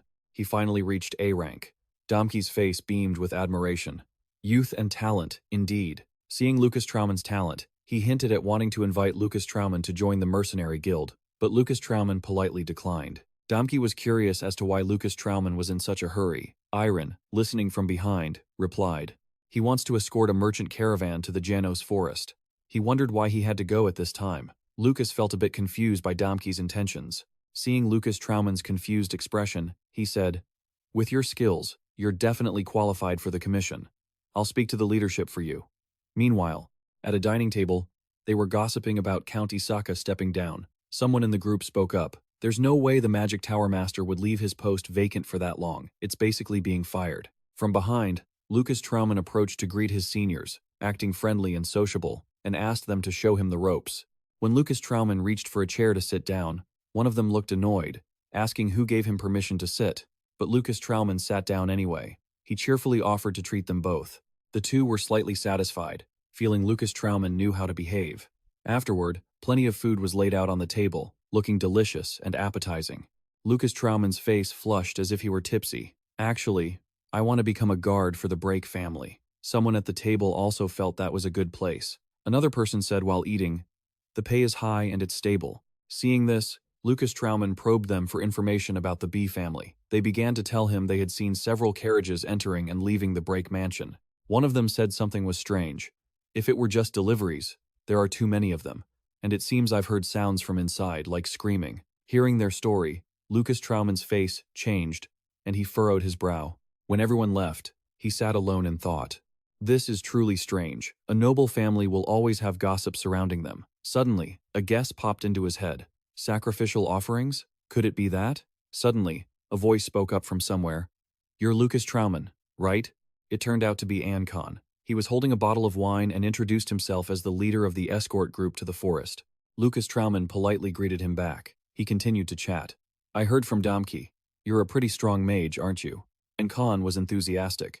That Domke is very strict with his evaluations. I have high expectations for you. Ankon advised Lucas Trauman to be careful because, for now, he was only a temporary guard. Ankon continued. The last merchant caravan to Janos Forest lost their lives. Lucas Trauman asked about the culprit. Lucas Trauman's face was filled with extreme panic when Ankon mentioned the undead. Ankon recounted that recently, undead have been appearing frequently on the continent, and he felt that things were not looking good. Lucas Trauman sat there, deep in thought. Looking back, he remembered finding it strange earlier, because undead usually loathe living creatures. Lucas Trauman sat in silence for a long time. Outside, it was getting dark, and on the cliffside, a caravan of carriages was slowly moving. Outside, the scenery was quiet and desolate. Inside the carriages, everyone was tired and resting. Lucas Trauman suddenly looked around and noticed something. He stared intently at CX. His eyes flashed with surprise. How is that possible? CX noticed something was off and turned away. Lucas Trauman put his hand to his chin and guessed to himself, I guess everyone has their own reasons, right? Ankon walked over to Lucas Trauman and asked how he was doing. After saying that, Ankon intended to sit down and rest. Lucas Trauman wondered who the person sitting over there was, and Khan introduced him to Lucas Trauman as the other 5-star mage named CX, an A-rank mercenary.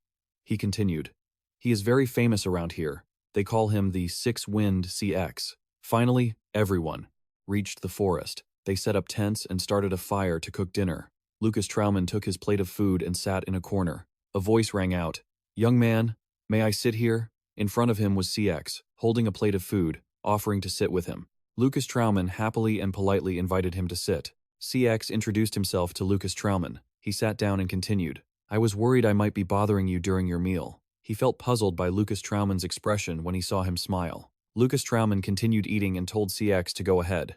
CX felt the aura of a spirit coming from him.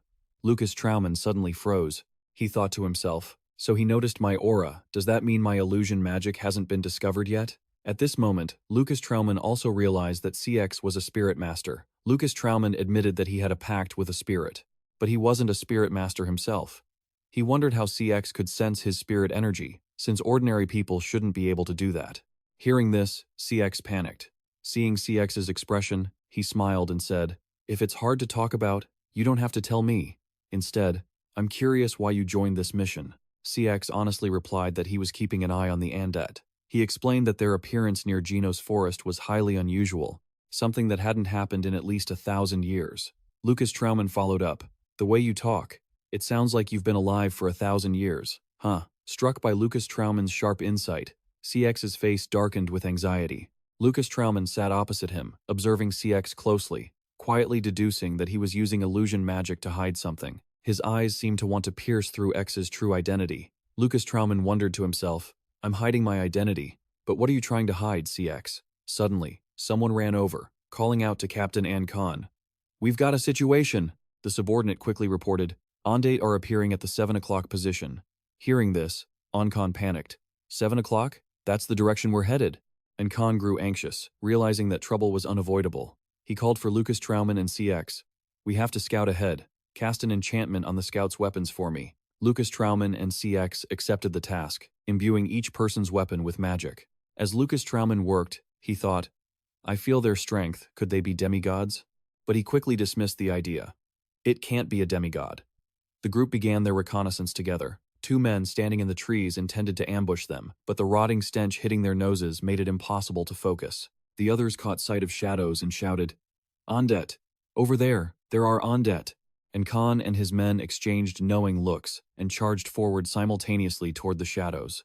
They rushed forward, their eyes filled with clear panic. Before them lay a pile of corpses, leaving everyone stunned. A man with a fierce face stood there, breathing heavily in disbelief. No way. Just 30 minutes ago, Lucas Trauman stepped closer to a skeleton at the base of a tree. He was startled but said to Khan, "This was done by a human. Furthermore, they took less than 20 minutes to wipe them all out." Everyone was shocked to hear this, wondering, who could possibly do something like this? Lucas Trauman sneered, realizing he had figured out who it was. Looking at the remains, he immediately knew this was a successor of the Martial King's fist.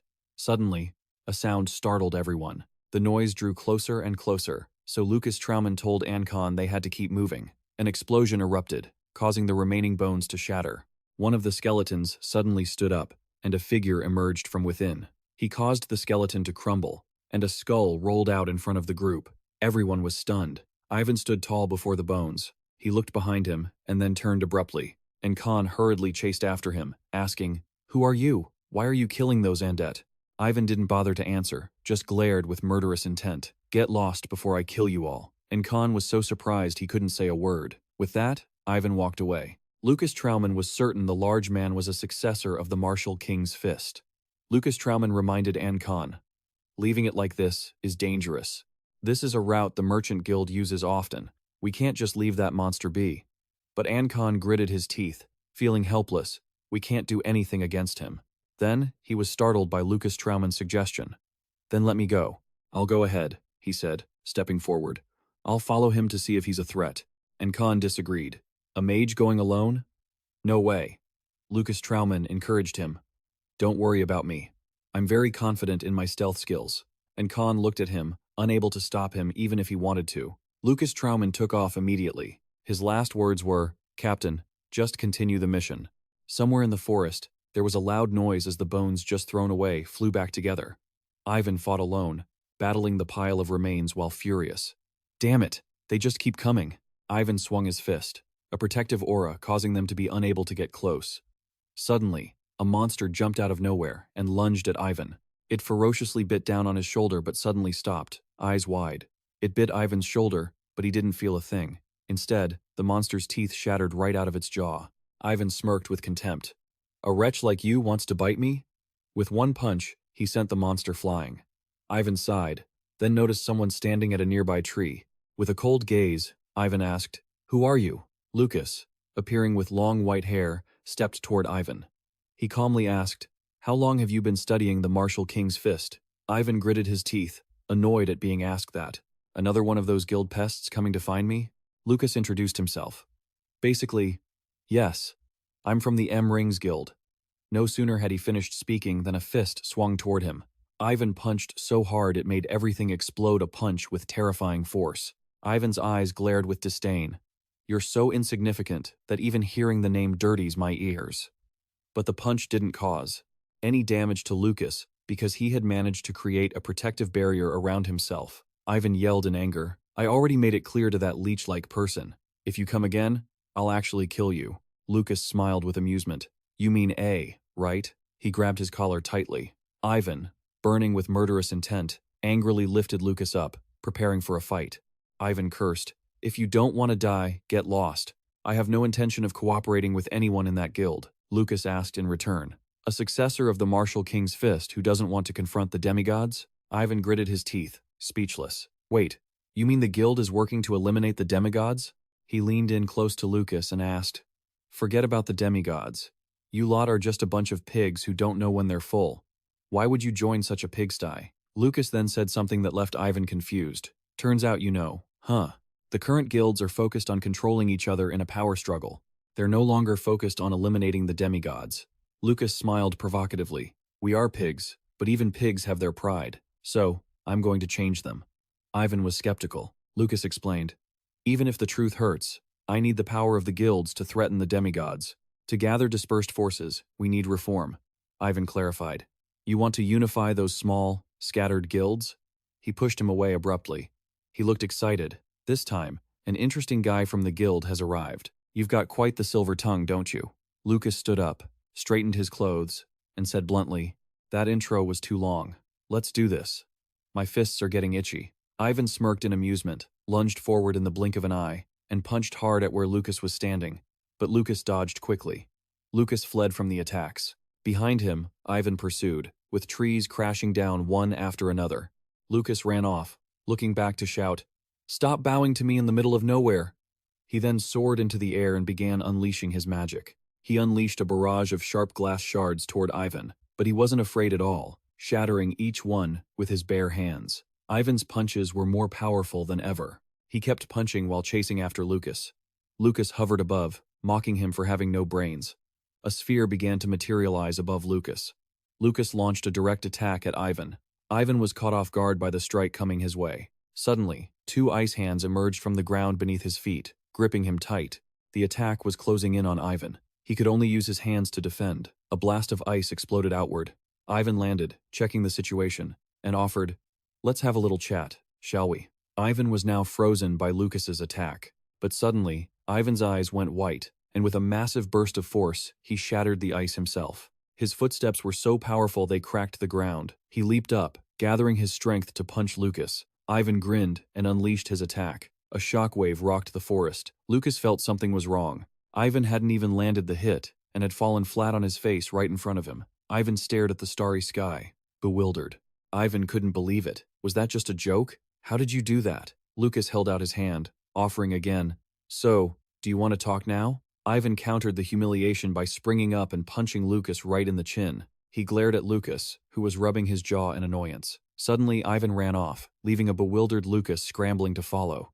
Lucas chased after him, yelling, "Hey, you! That's your personality, isn't it? Get back here!" The two of them kept running, one chasing the other. Lucas quickly caught up to Ivan.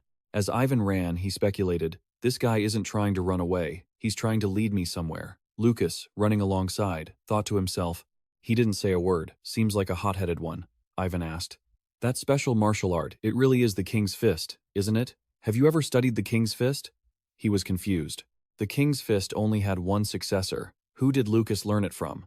Lucas replied mysteriously, "You wouldn't even imagine it." Only then did Lucas ask for his name. He introduced himself as Ivan. Lucas replied, I'm Lucas Trauman, but where are we going? Ivan didn't bother telling him. He just said, follow me to the end, and you'll find out, if you can keep up. The two stopped in front of a house deep in the forest. Lucas finally realized, I thought you were going somewhere else. You were just heading home. Ivan started catching his breath, then filled his lungs and shouted to announce his arrival. I'm home! The shout shook the entire house. Lucas wanted to cover his ears. What was that? You should have warned me, you maniac, Ivan replied. If I didn't do that, they wouldn't wake up. Lucas wondered, who is that?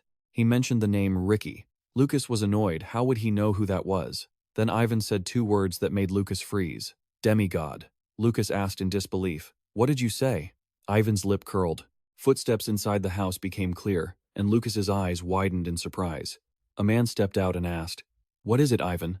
You brought a friend along? Ricky yawned, looking sleepy. Lucas was shocked. There was no doubt about it.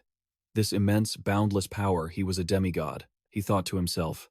Just like that old poison master, he's at the apocalypse level. Ivan pointed at Lucas and introduced him to Ricky. This guy is from the guild. Ricky watched for a moment, then ignored Lucas to ask Ivan, are you done with what I asked?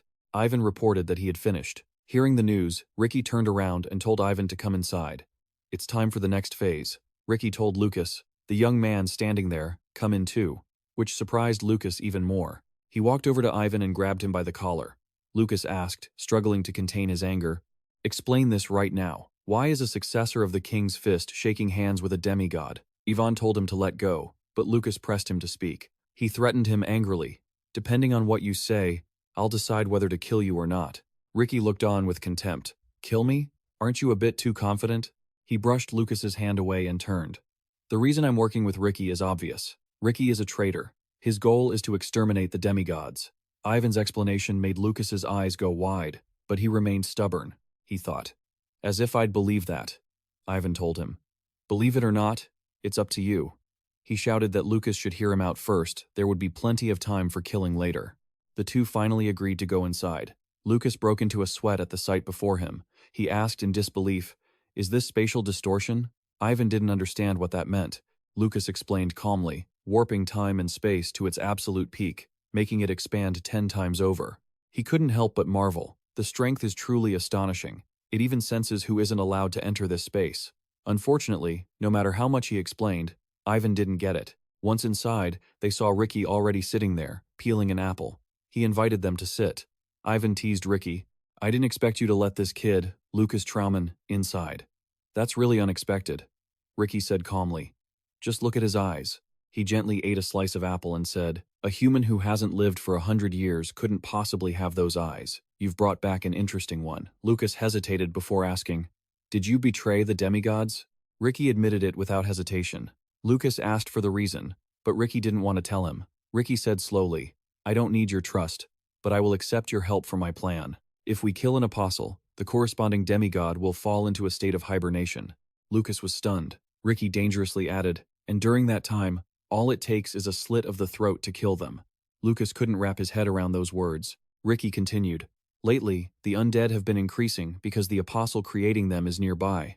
I had Ivan destroy all of them to threaten him. That apostle is in the Renan's forest. Lucas was surprised. In the forest? If so, does that mean? Ricky knew what he was thinking and confirmed it was indeed him. Ricky held up a picture. Odin, he is the apostle of Nog, the demigod of death. Lucas stared at the photo, lost in thought. The demigod of death, the apostle of the apocalypse. Ricky assigned the mission to Lucas and Ivan. You two, go take care of him. Lucas clarified. You mean we're going to kill a hibernating demigod? Ricky praised him with satisfaction. Good brain, much better than Ivan's. Ivan, who was eating an apple, nearly choked. Lucas chimed in to provoke him. I have many other doubts that are quite different from Ivan's. Lucas asked, slightly confused. Why don't you act yourself? If it were you, you could easily wipe out an apostle with a snap of your fingers. Ricky explained. It's simple, because if I act, everything will be exposed. An apostle's consciousness is linked to their demigod. The only thing I can directly do is kill the demigod themselves. If my betrayal is exposed, the plan will go down the drain. Hearing this, Lucas thought to himself, kill the apostle, and the demigod can be easily destroyed. Demigods have the power to wipe out an entire city with ease. Are you for real? It's hard to believe he was killed that easily, Ivan said. watching the two of them from the sidelines without joining the conversation. He finally chimed in, "Well, it's complicated. Bottom line is, we just need to take care of those apostles, right?" But Lucas didn't see it that way. He didn't think the situation was that simple. "I took down a Thunder Apostle once before. He wasn't one of the Apocalypse Apostles, but he was incredibly strong." Ricky caught on to something there. He asked Lucas, "Did you actually kill the Apostle of Indra?" Lucas looked confused at the name. Ricky clarified, "If we're talking about a thunder demigod, that could only be Indra. Can you prove it?" Lucas started rummaging through his pockets at that. "Unfortunately, my mana crystal is." Then he pulled something out to show Ricky. "Will this do? This is the thunder energy I extracted from that apostle's crystal." Ricky was quite surprised to see the vial. "There's no doubt about it. This is Indra's lightning." He reached for the sword by his side and said, "This is the energy I gathered after killing that apostle. Looks like earning your trust might happen faster than I expected." He stood up, turned his back, and said, "I'll be back in a bit." Ricky gripped the hilt of his sword, sliced through the air to open a spatial rift, and left without another word. He stepped through the rift, which slowly closed and vanished. But just seconds later, Ricky returned. Lucas was shocked by what Ricky was holding, the actual head of the demigod Indra. Lucas jumped back in sudden terror, his heart filled with fear. He couldn't believe his eyes. It's real, he really was a demigod. How could it be this easy? As the severed head floated in midair, Ricky unleashed a flurry of strikes in the blink of an eye. Hundreds of slashes rained down on it. It exploded instantly, making everyone jump back in surprise. Lucas was stunned, then immediately asked in bewilderment, "How can a demigod create an apostle?" Lucas continued, expressing his confusion. "The power an apostle holds doesn't even come close to the authority of a demigod. Creating subordinates with that little power only increases the risks." Ricky slowly stood up, furrowing his brow. "It means there are circumstances where they have no choice but to minimize the danger." He stood up fully and continued nonchalantly. "We demigods have killed countless lives over the last thousands of years." Lot didn't seem to agree. Ricky looked at Lucas with a serious expression. "Furthermore, if you act directly, you could vanish forever." Lucas sighed and waved his hand. "A demigod vanishing? Who would even say something like that?" he asked. His expression paled as if he couldn't believe what he was hearing, so he asked again, "Are you serious?" Ricky explained calmly. "Even though we're called gods, it's a different concept from the gods humans define. To put it clearly, we might just be part of the grand laws that created this world." Lucas went quiet, lost in thought. "Like the law of causality?" He picked up some fruit as he continued to explain. "Like an absolute energy source that maintains the balance of this world. Demigods are just an organization that split off from that energy." Lucas laughed with interest. If I hadn't heard that coming from a demigod's own mouth, I would have thought it was some new religious teaching. Ivan, looking serious now, interjected in confusion. "In reality, have any of them actually been wiped out?" Ricky answered immediately. "It hasn't reached that point yet." He pondered for a moment before giving his conclusion. "As far as I know, about 20 have returned to the void." Lucas and Ivan were both horrified by his answer. Finally, Ricky gave a warning. "This is all I can do for now. In a month or two, not just Lot, but the 5 high-ranking members you call the Apocalypse and countless other demigods will all share the same fate." Ricky placed the peeled apple on a plate and continued calmly. "To get rid of Odin, everything else must be settled before that." Lucas tried to speak, confused, but he cut him off immediately. "I went through the trouble of peeling this, so sit down and listen to me for a second." Both of them sat down simultaneously. Ricky got to the point. "The purpose of this gathering is to root out the traitor." He recounted the events that had unfolded. "Over the last decade, I've taken out a few that were hibernating. Everyone knows that the only ones capable of this are other demigods." He continued to explain. "All the demigods will be there with their apostles. Naturally, Odin will be there too. After the conference ends, there's a high chance he and Nozdog will cover their tracks together." Ricky sighed as he prepared to eat a slice of apple. "If that happens, there's no way we'll ever find him." Lucas and Ivan were taken aback. Ivan, while eating an apple, spoke up impatiently. "Why are you beating around the bush? So, this is the perfect opportunity for us to take out one of the Apocalypse, right?" Lucas sighed as he heard this. "Then we have to find a way into the forest. That part is easy." Ivan looked at him and made a suggestion that left Lucas confused. "Looking at how you traveled today, you can fly, right? And your point is?" he shouted excitedly. "Just fly into the sky and drop into the forest." Lucas didn't react, just stared, which left him stunned. "And then what?" His question left Ivan pale and frozen. "Whether you fly in or teleport, You're still an intruder who isn't allowed to be there, Ivan stammered, trying to explain. But that's so you wouldn't get caught. Lucas gave a deadpan look toward Ricky and asked helplessly, You really want to team up with this guy to catch an apostle? Ricky sighed. Now that I'm working with you, honestly, I feel like a weight has been lifted. He closed his eyes and made a request. Listen closely, Ivan. He began to explain about the great world tree that protected the forest in their village, stating it was the center of the woods, and that it was a living entity connected to every other tree. And the queen there shared the same consciousness as the great tree. After analyzing everything, Lucas sighed and asked back, If that's the case, Ivan, how many seconds do you think it would take for them to realize someone had infiltrated? Ivan grew incredibly frustrated and shouted, So what? Then what are we supposed to do? Is there any other way? Lucas pondered, then seemed to realize something and cried out. He thought for a moment and said, Maybe there is a way. Inside the forest, people were setting up tents and lighting a bright fire. Everyone sat around the campfire, complaining in confusion. I came here ready to die, so why are we setting up camp? Everyone kept talking. What are we supposed to do? Humans can't enter the village. The elves don't like humans. CS looked over at everyone discussing the situation. Even so, we made good time. We didn't run into those monsters. Thanks to that big guy, huh? He turned and walked away amidst the chatter and laughter. But hey, did you see those two elves earlier? Elves are seriously beautiful. Everyone continued to gossip excitedly. CS walked away from them, thinking to himself, whether it's elves or humans, there seem to be guys like that everywhere. Deep in the silent forest, the figure of X stood in the center. She removed her disguise and listened to the sounds of the woods. Hearing a pained cry echo in her ears, she exclaimed, The forest is groaning. CX walks deeper inside, lost in thought. Things are not looking good. If the undead keep loitering around here, this land will die. Suddenly, she hears a noise behind her, and her eyes widen in shock. CX hides behind a large tree, watching the mysterious figure. She immediately reverts to her disguised form, then turns around, feigning surprise.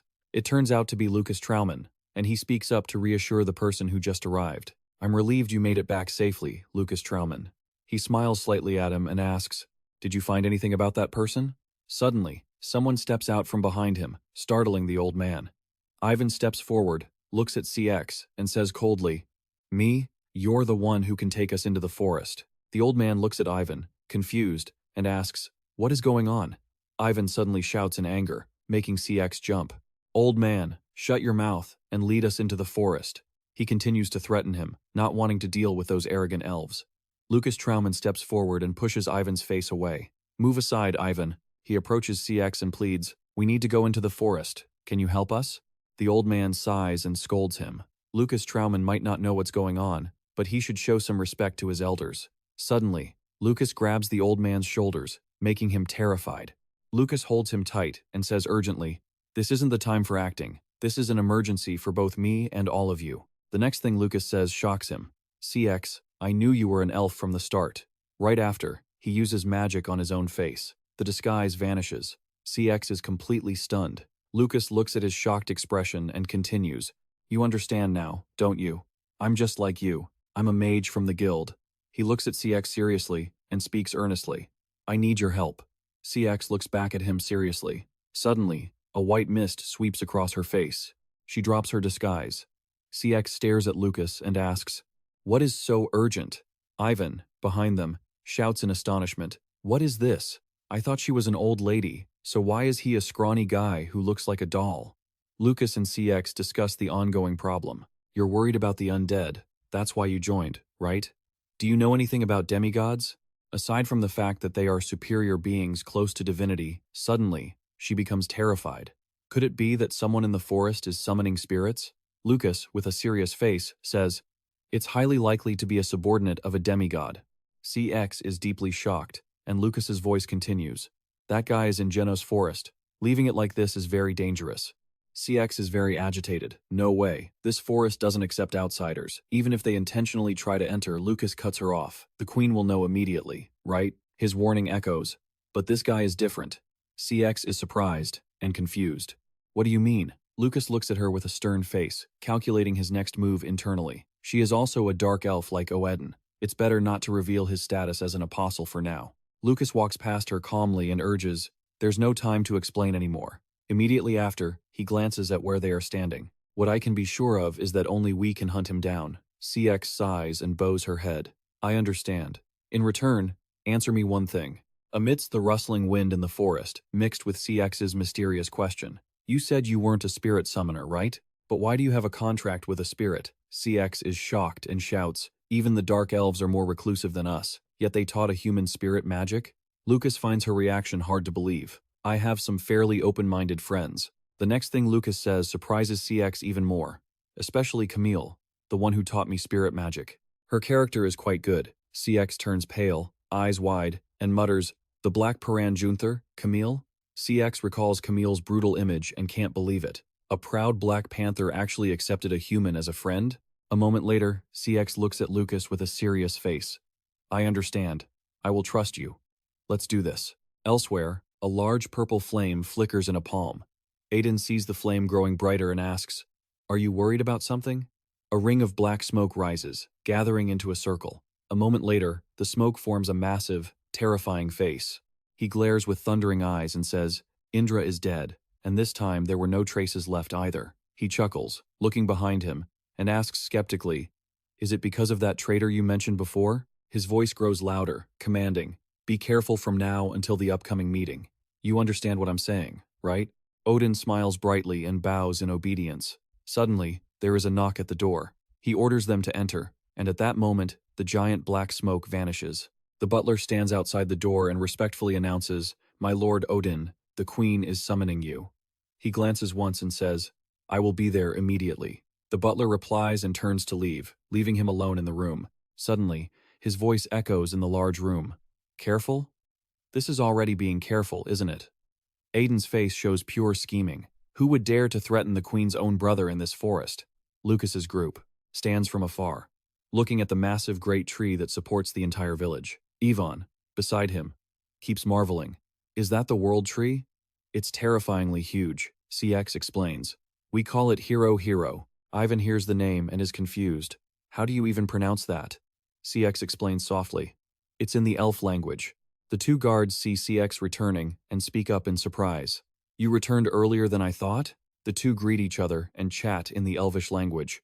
That's how it is. Pfeiffer, is there anything wrong? Of course not. Pfeiffer asks CX about the situation. Have you found anything about the necromancer yet?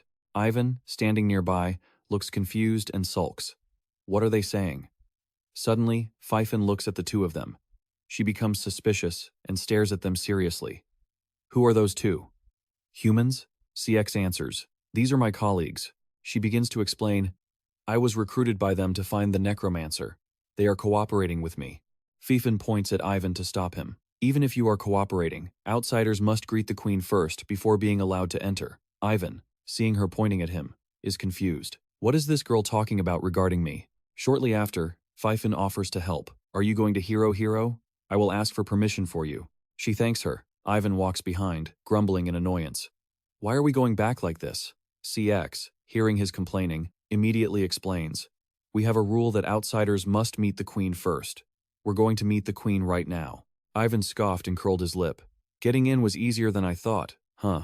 CX suddenly stopped in front of them, leaving the two of them confused. He spoke up abruptly. What's wrong? Why are you stopping all of a sudden? Need to use the restroom? Then she whispered, the queen is the heart of this forest. It won't take long to get her input. Ivan looked bored. So what? CX suddenly spun around and glared at Ivan. She shouted angrily. Try to act with a little manners. You hear me? He just shrugged, completely unbothered. Seriously? What are you talking about? I might be a bit rough around the edges, but don't assume I'm some savage with no manners. CX spoke up loudly in protest. It's not an assumption. It's the truth. He just laughed it off. Don't worry. The Warrior King's martial arts train both the body and the soul. It's written as etiquette, but it's pronounced Ivan. You know.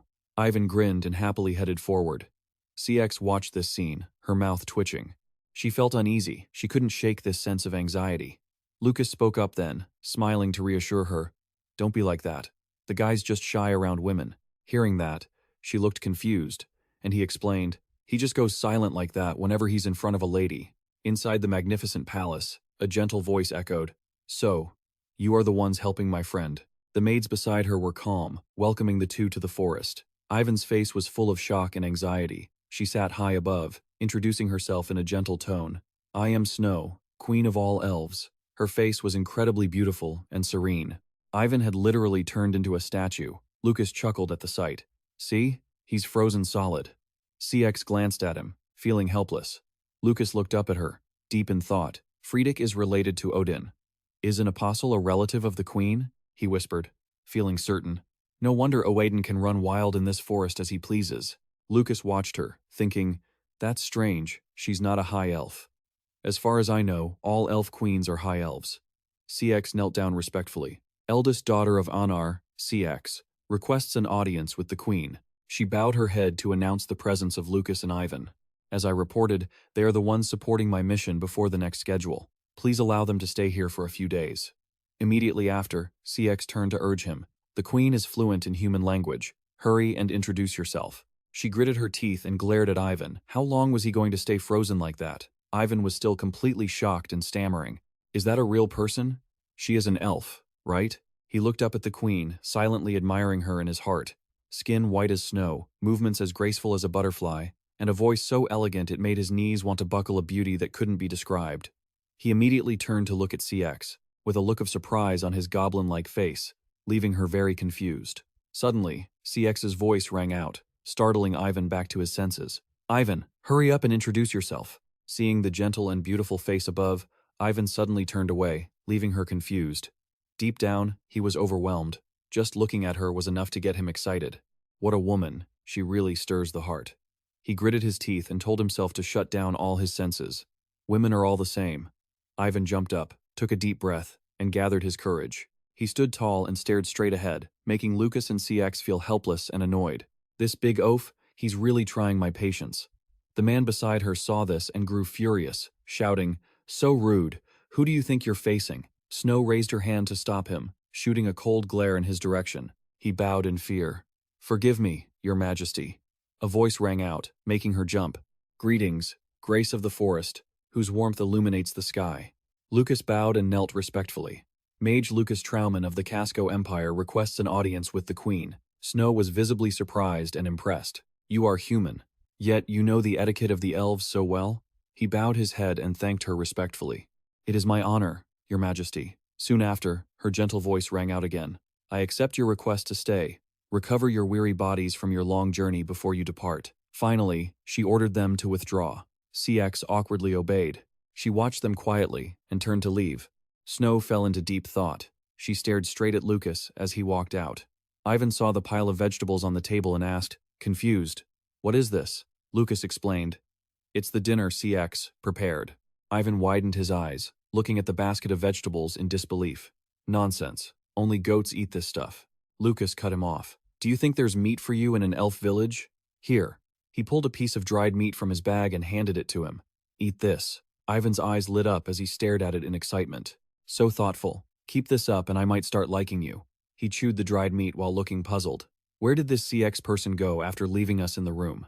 Lucas ate some vegetables, agreeing, looks like she has a lot to report. He saw him eating and asked curiously, is it any good? He chewed a piece of vegetable and exclaimed, the taste is really fresh. Lucas ate while silently transmitting a message to Ivan, feeling frustrated. Things are more complicated than I thought. Ivan heard him and asked, confused. You're making me anxious. Just say it out loud. Lucas glared at him and sent another message. You blockhead. We're being watched. Elf hearing is 10 times better than a human's. Ivan was shocked, turning his head to look behind him. Outside, past the large trees, figures were flickering. The two of them silently communicated through telepathy. Is it because Eden is the queen's relative? That's right, though there's no evidence yet. If we make a careless move toward Oweden, we'll be cornered immediately. The two chewed and gnawed while sending messages to each other. This whole village will become our enemy. According to Ricky, to contact the apocalypse, the apostle needs a special medium.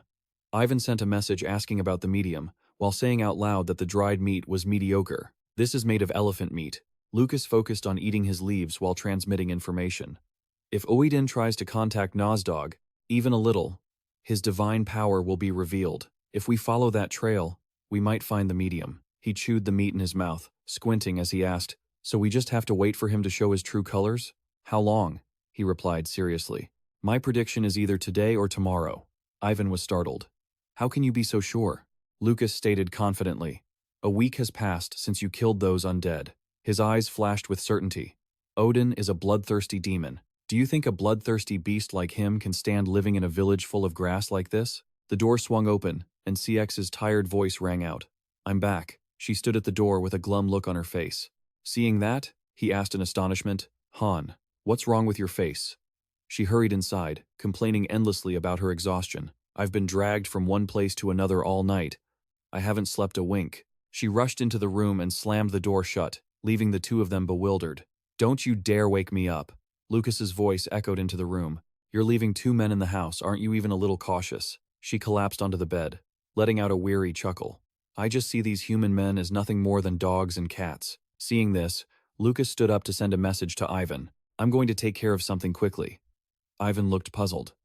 Where are you going? We were supposed to play a match after dinner. He immediately sent a telepathic message, catching Ivan off guard. Ivan, I have a lot to discuss with you, he signaled. But I need to go deliver a message to a friend first, Ivan asked, startled. Deliver a message to whom? Outside the village, Lucas sat down to meditate. He focused his mind with complete seriousness. A flurry of light radiated from his hands. A blue glow seeped out from within him. Lucas's spirit gradually drifted away from his body. His spirit floated over the village. Suddenly, a bright light behind him caught him by surprise. It illuminated the entire area. He looked toward the massive world tree standing tall in the distance. He dove swiftly into the sea of memories of the world tree. What had happened 4,000 years ago? How had his friends lived back then? Lucas reached his hand forward, filled with regret. What did I miss? His arm gradually dissolved into the sea of consciousness, and his body slowly faded away. Lucas snapped his eyes open, his appearance having completely changed. Lucas looked at his hands with a sense of wonder. Entering the world tree has returned me to my true form. It's a comfort I haven't felt in such a long time. A voice rang out, causing him to look up in surprise. I've been waiting for you. Lucas. Hero hovered in midair, smiling gently. Oh, or should I call you Lucas? She stood before him, speaking softly. It's a pleasure to meet you, Hero. He stared in disbelief, stunned by what he heard. Hero? Hero? Her face was filled with tears as she looked at him with sorrow. Her voice was heavy with grief. You have endured so much on this long, lonely road, little one. So much loneliness and pain, a small human like you having to bear it all alone. Lucas remained silent, listening as she continued. You truly have suffered too much. Hero wiped away her tears, then gave him a faint, sad smile. Is there anything you wish to ask me? She stood before Lucas and said softly, though I cannot escape the power of the demigods, I can tell you anything you wish to know. Lucas looked up at her and made his request. I want to know the fate of my friends. Seeing her fall silent, he pressed on. Since you are connected to all the lands of this world, you must know what happened. Hero slowly opened her sorrowful eyes, then waved her hand in silence. The two of them transported from the void into a strange room. Under his astonished gaze, Hero spoke gently. It's a long story. We should warm your body up first. She walked to a tea table that had already been prepared and poured a cup for herself. Lucas stepped forward to sit down as she began to tell him about his comrades. The magic martial king, Kasajin, ended his life in the Amakan Desert. Lucas fell into deep thought, whispering to himself, the Amakan Desert. She recounted the events of that time. After a week-long battle with a demigod, he finally managed to defeat him. It was a horrific battle. He listened, lost in contemplation. Just as I thought. While Lucas was immersed in his grief, she continued. The Sword Emperor, Lucite, ended his life in his homeland. After a while, his question made the room grow even quieter. What about Schweizer? Hero hesitated upon hearing the name. Great sage, Schweizer, truthfully. I am hesitant to speak the truth. She lowered her eyes and advised him. Perhaps it would be better if you didn't know. Lucas was firm. I must know. He held his teacup, as she explained bit by bit. I am currently caught up in a war against those who call themselves gods. The warm room echoed with his explanations. No matter how cruel reality is, if it is the truth, I do not want to turn away from it. Hearing this, Hero lowered her eyes. Since he was so determined, she suddenly raised her hand toward him. Lucas, you shall see the truth with your own eyes. He widened his eyes in surprise, and in an instant, Lucas appeared before a desolate wasteland. He looked around, completely stunned. Suddenly, the sound of constant coughing shocked him. The great sage Schweizer Windman was lying on the ground, gasping for breath. Struggling to breathe, he spoke. Could it be I never expected you to be the traitor? Lucas was utterly shocked. The traitor? He gasped for air, trembling. Now I understand why Lucid and Kasajan changed so much. Lucas fell silent, his face darkening as he heard him say, I trusted you so much. A shadow suddenly appeared behind him. A soft laugh echoed, making him jump and turn around. The owner of the laughter was indeed the traitor. Iris stood with her arms crossed, glaring at him with sarcasm. Don't say such ridiculous things. Swizer Winman, did you ever trust me for even a single second? Her eyes flashed as she heard him speak. Even if I didn't trust you, he trembled in pain. Lucas trusted you. Iris listened, unfazed. If none of you believed in me, only Lucas did. His voice grew shakier. Do you even realize what you have done? Becoming a demigod was Lucas's lifelong dream. You were the one who betrayed him. She stretched lazily, unfazed. Even so, the result would have been the same, wouldn't it? Lucas became the way he was because of your narrow-mindedness. He lay there, his voice trembling. So, you are resenting us? She shrugged nonchalantly. What are you talking about? I don't have any feelings for you people at all. She chuckled. Anyway, it was just bad luck that you guys had to take Lucas's place. He gasped for air, his breathing becoming heavier. You're right, it was a mistake for us to take his place.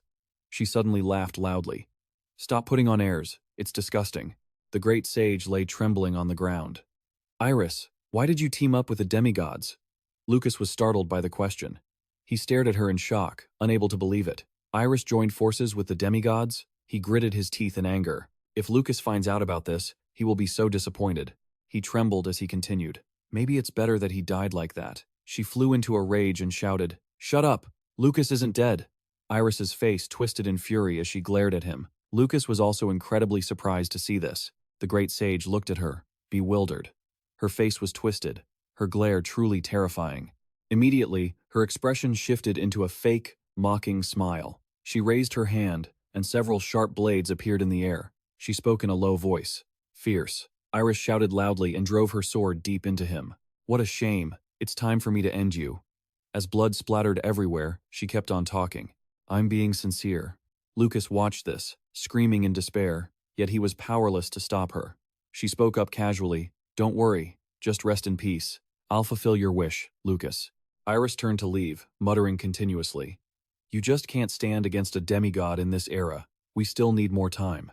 His expression faded as he heard her say that. Waiting until they were backed into a corner, her silhouette began to fade, but her voice still echoed. Perhaps 4,000 years is needed. He felt helpless. He couldn't defeat the demigod, couldn't reconcile his friends, and couldn't stop Iris's betrayal. Lucas watched him lying there, slipping into death. He despised himself. He was only repeating the same failures over and over. He softly cried out to Lucas to apologize.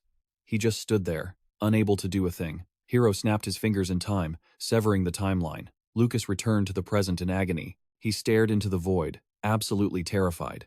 Hero saw this and bit his lip, his heart breaking, as light illuminated the quiet room. Lucas cast his eyes down sadly, remaining silent and unable to speak. As light shone upon them both, he gave a helpless, faint laugh. Damn it! Lucas kept his face turned down, silent. Hero dropped his gaze and broke the silence. Iris Feather is still alive. She's clearly somewhere in this era, she continued, deep in thought. But I can't guarantee she's the same person you once knew back then. Lucas kept his head down, miserable. An apology? Lucas's expression was volatile and sorrowful. Was Swizer Winman's last word really just an apology? You idiot. Who is the one who should be saying that to who? He gripped his hands tight, drowning in misery. His failure to fulfill his friend's dying wish felt like a heavy burden. Hero spoke up gently. Lucas, you really are too hard on yourself. Lucas clenched his fists and whispered her name. He looked at her with a serious expression and proposed, This forest is going to be quite chaotic tonight. She didn't say a word, just offered a faint smile. The room suddenly vanished. She reached out toward him, smiling softly, wishing him luck in the future.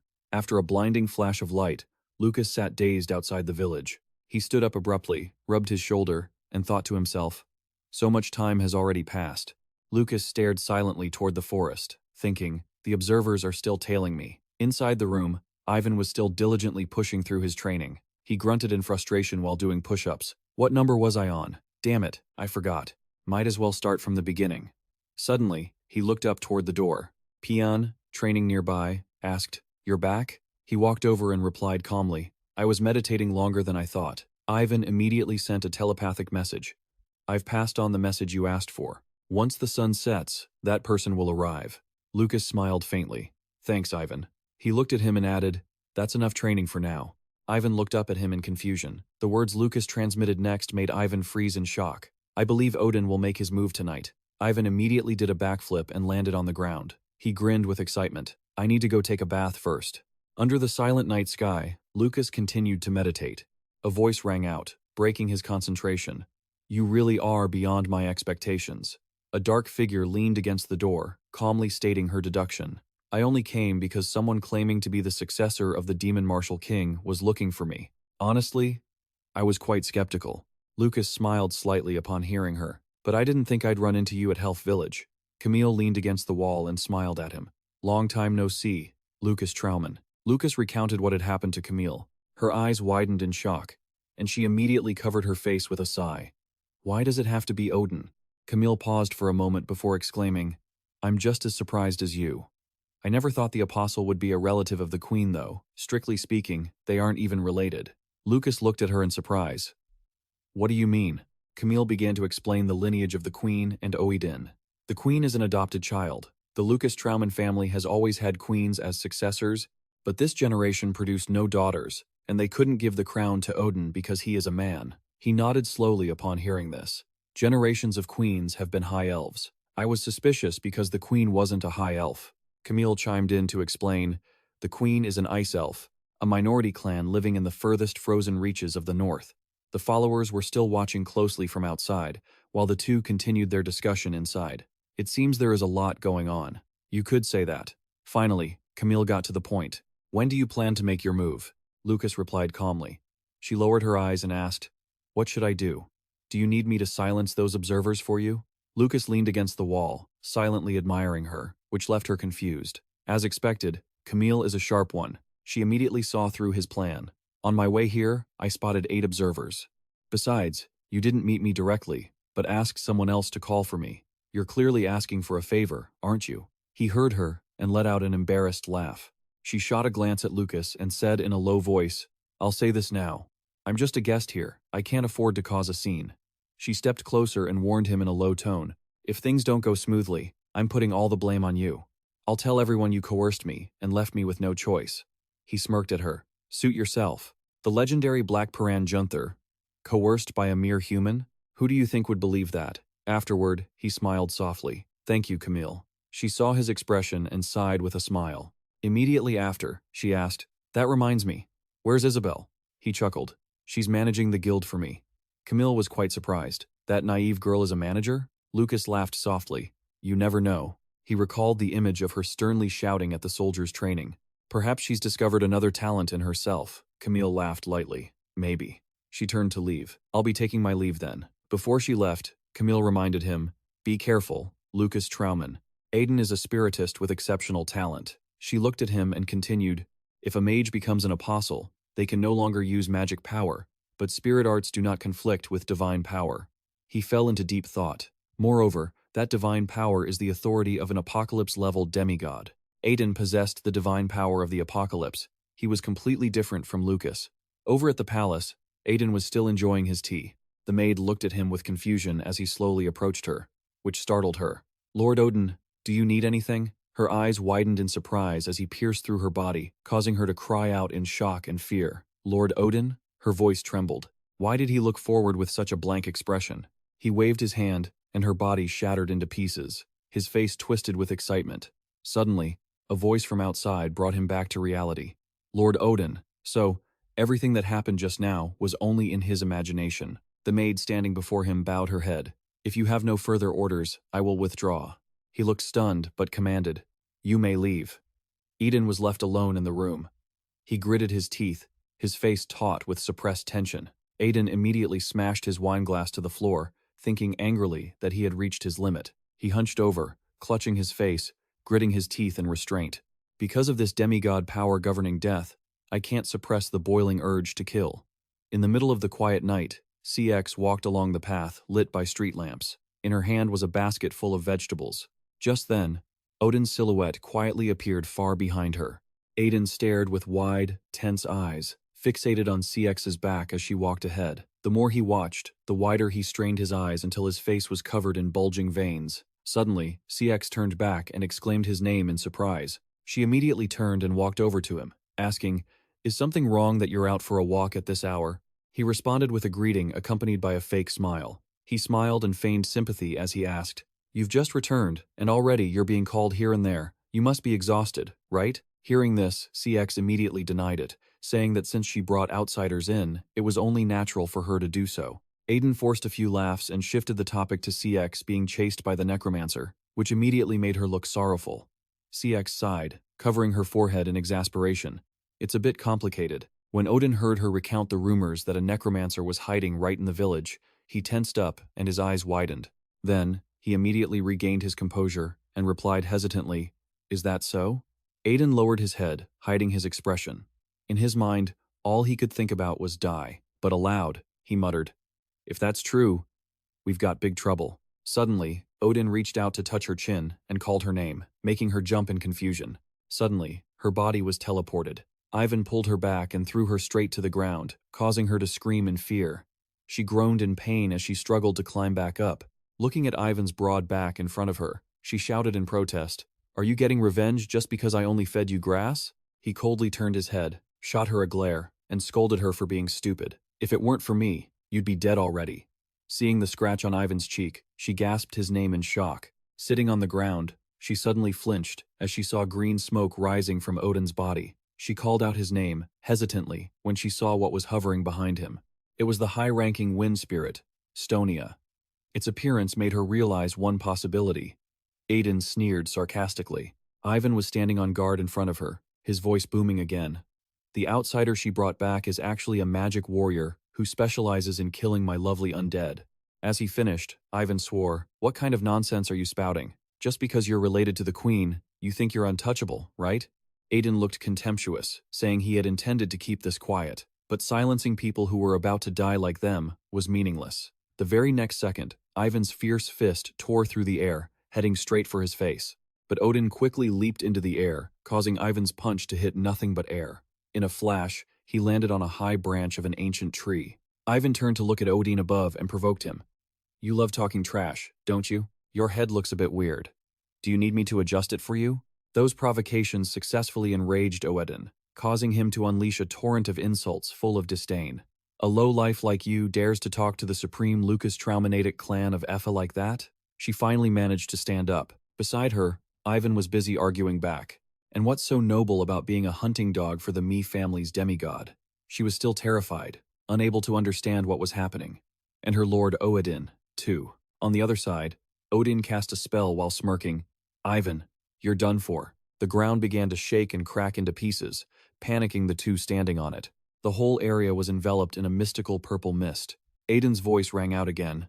"Since I can't restrain my desire to kill." Suddenly, Ivan turned pale, gritting his teeth with a grunt. On the other side, she also screamed in horror. "What is that?" Between the cracks in the ground, besides the purple mist, something else was rising. Several growling undead were climbing out of those cracks. Seeing that scene, she was so terrified she couldn't believe her eyes. Watching the undead monsters being controlled by the person on the tree branch, she was shocked to discover the truth. Odin was the necromancer who created those undead. Ivan ran toward the undead. She remained stunned, trying to ask Odin why he was doing this. Suddenly, an undead swung its sword to strike her from behind. By the time she realized it, it was too late. Suddenly, a punch packed with immense power slammed into the undead.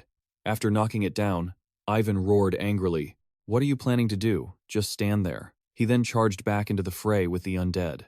She watched, worried for the village's safety against such power. Ivan slammed his elbow into an undead, causing its body to explode. As it shattered into pieces, Ivan suddenly spoke. "You're more hot-headed than I thought, aren't you?" He said this to her while standing guard, leaving her confused. "That guy is using divine power. You will be a witness that he is an apostle of a demigod." Before she could understand, Ivan relayed Lucas's words. "If you touch the queen's brother for no reason, not only us, but you too will be charged with treason." Only then was she surprised, thinking, could it be that Ivan provoked Aiden on purpose to protect me? Then she doubted her own assumption. Or is that just his personality? Aiden had already jumped down, landing lightly on one foot. He stood silently amidst an army of undead. Aiden gave a weird smile, raising both hands. My friend's body smells like such pleasant corpses. Ivan, having just torn the head off an undead, turned back and smirked. Birds of a feather flocked together. You're just as gloomy. And that ugly face of yours is just as disgusting.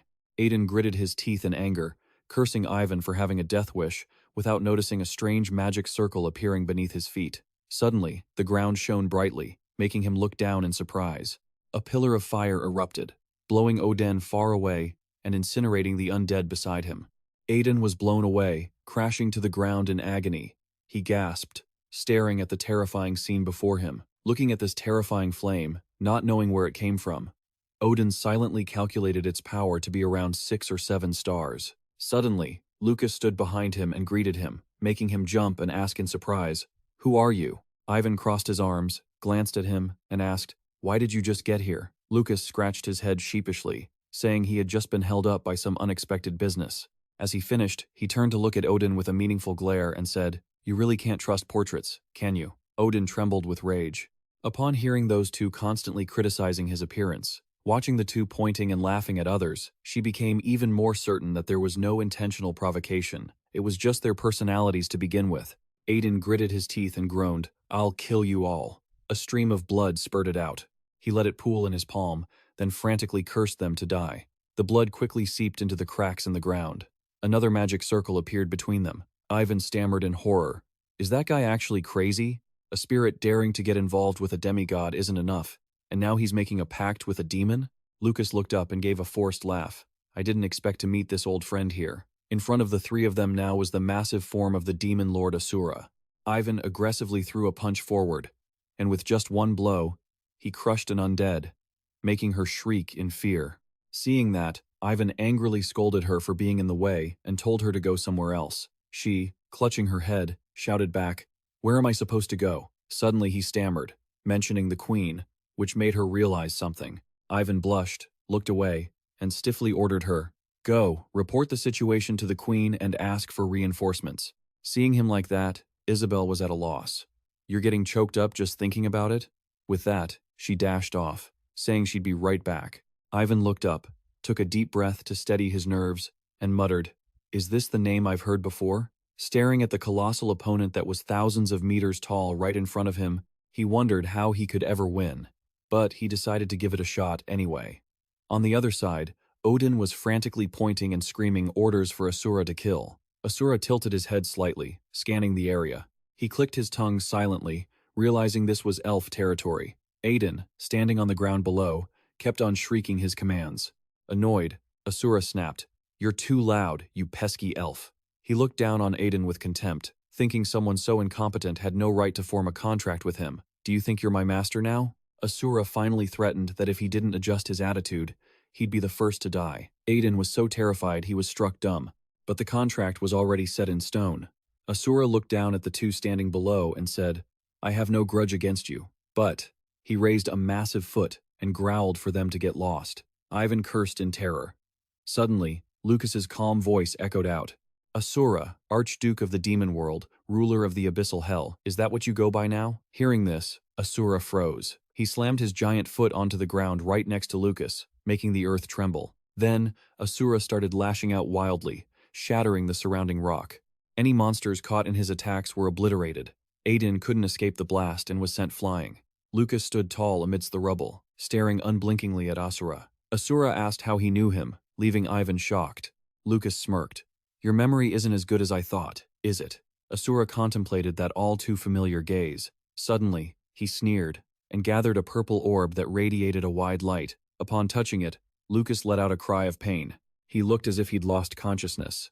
Ivan didn't understand what was happening, and panicked. Seeing Lucas's eyes go completely white, he shouted for him to wake up. In a place resembling hell, Lucas stood before Asura, right in front of the portal. He calmly glanced at the souls floating around him. They seemed excited to see a living person here. Asura asked who he was. Lucas looked annoyed, pointing at himself.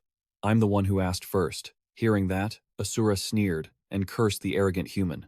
Amidst the dark, bizarre architecture, Asura told him that he still didn't realize where he was or what the situation was. Lucas stared at him for a moment before answering, "This is the Abyssal Hell. If you touch me even with a finger, your very soul will be extinguished." Hearing him still analyzing the situation, Asura lunged and swung his arm, wielding a massive hammer toward Lucas. Well, that's perfect, because you're going to die knowing why.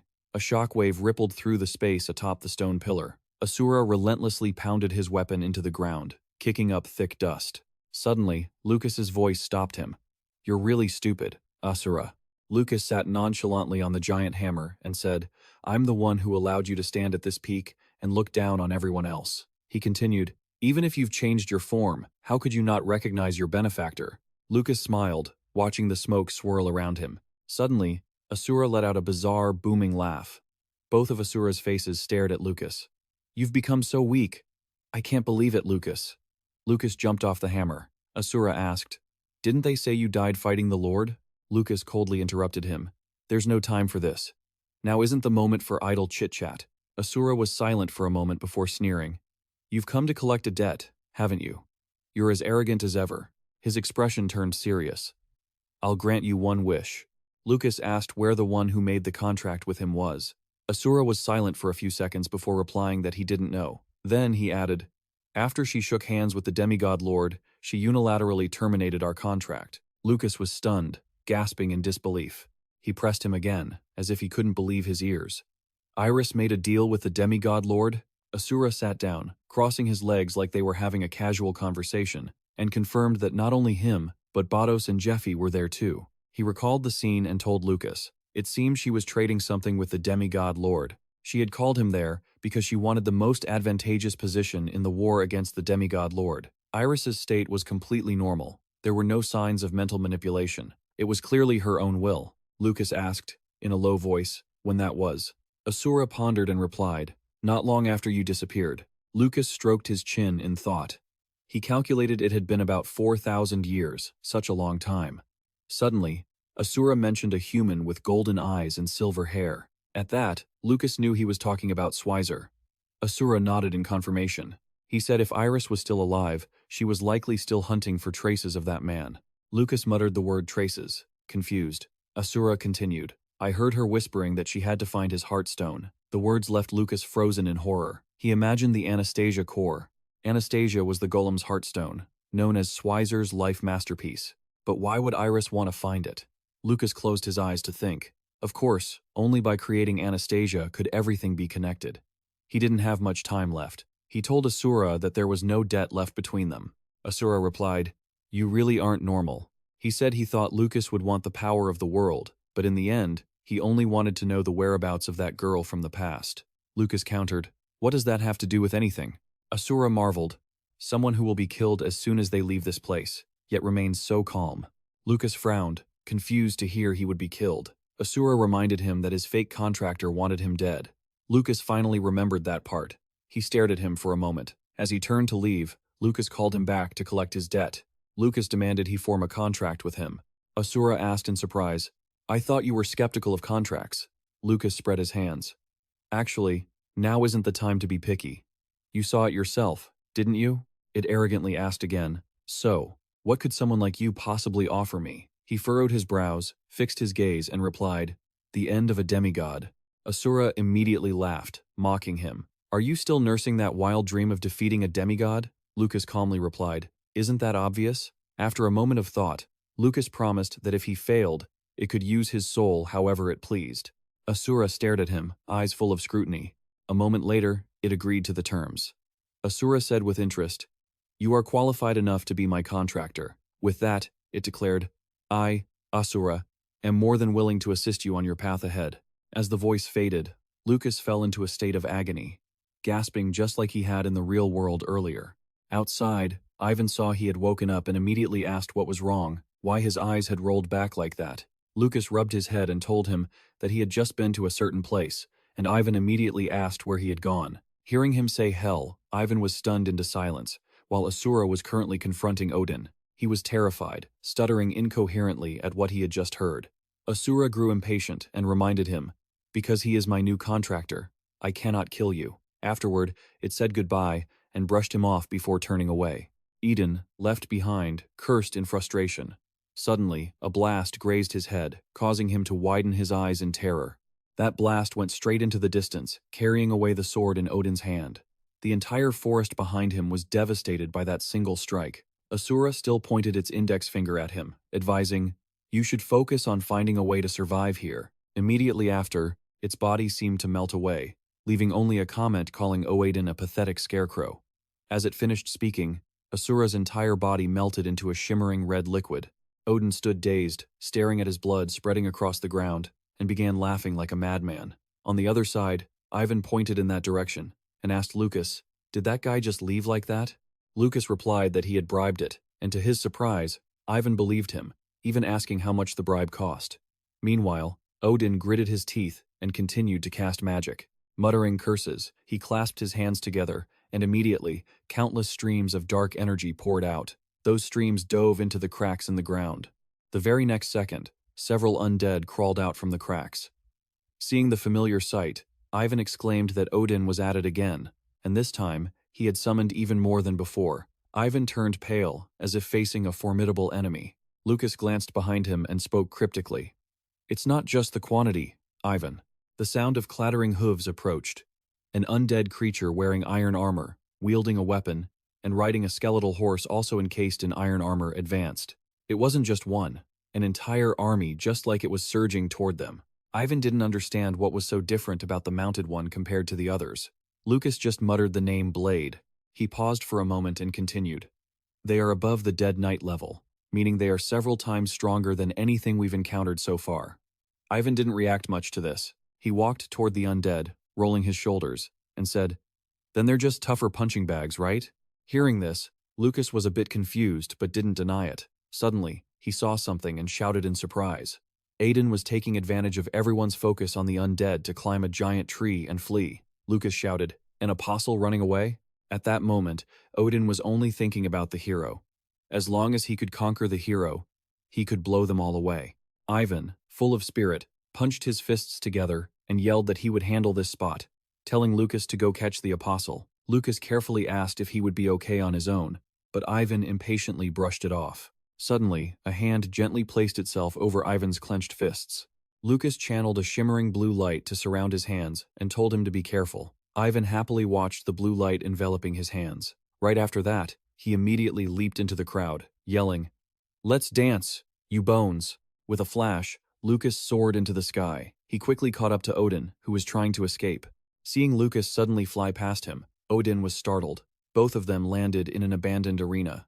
Odin guarded himself, preparing to attack while looking at the nonchalant Lucas. He gritted his teeth and spat out, "You insolent human! How dare you steal my Asura?"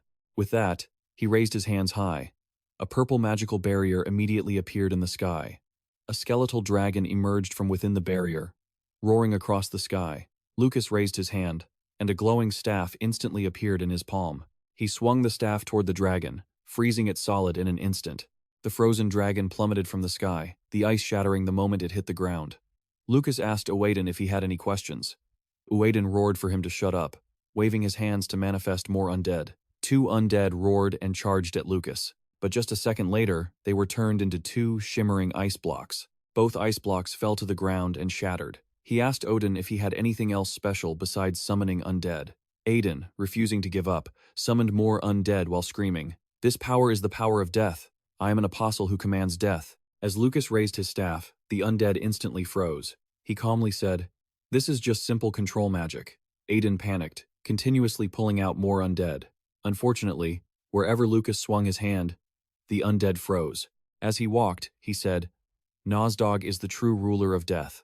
Lucas looked at the frozen undead and continued, "He can bring the undead back to life, and just breathing a little bit of the purple smoke radiating from him could kill someone like Odin instantly." The ice-encased undead fell to the ground and shattered. Lucas stepped close to Oedon and said, "Just by getting near, he can summon a storm that would melt your skin. He even controls demons." Seeing Lucas getting closer and closer, Odin stammered, shouting to ask what he meant. Suddenly, his throat was gripped tightly by a hand, and then Lucas threw him hard to the ground. He looked down at the person slumped on the ground and said, "I told you, you're too weak." He asked with a look of utter contempt, "Are you really an apostle?" Suddenly, one of Odin's eyes glowed and began to bulge outward, causing him to moan in agony. He screamed frantically from the pain. A stream of purple smoke emerged from that very eye. That smoke poured out with increasing intensity. Eden suddenly began frantically screaming the name of Nozdog. Lucas stood stunned, watching the thick smoke escape and fly straight up into the sky, gathering there. He looked at where the smoke was gathering, wondering what the medium could possibly be. After realizing it was Odin's fake eye, Lucas secretly lamented, "No wonder I couldn't find it," as the dark smoke gradually formed a ghostly face with glowing blue eyes. Lucas looked up at the sky, frozen in absolute shock. This overwhelming pressure was unmistakable, making it hard for him to breathe. The one looming in the sky above him right now was none other than the demigod, Nozdog. Nozdog cast a cold glance downward. Aiden was frantically screaming that he had always been his loyal apostle. Without pausing, he poured out his heart, complaining about how he had been humiliated.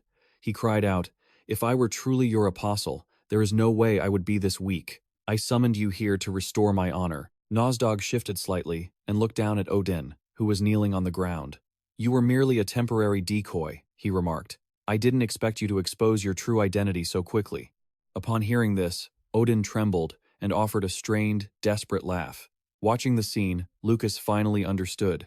Odin was clearly not the real apostle. This meant the true apostle was hidden somewhere else.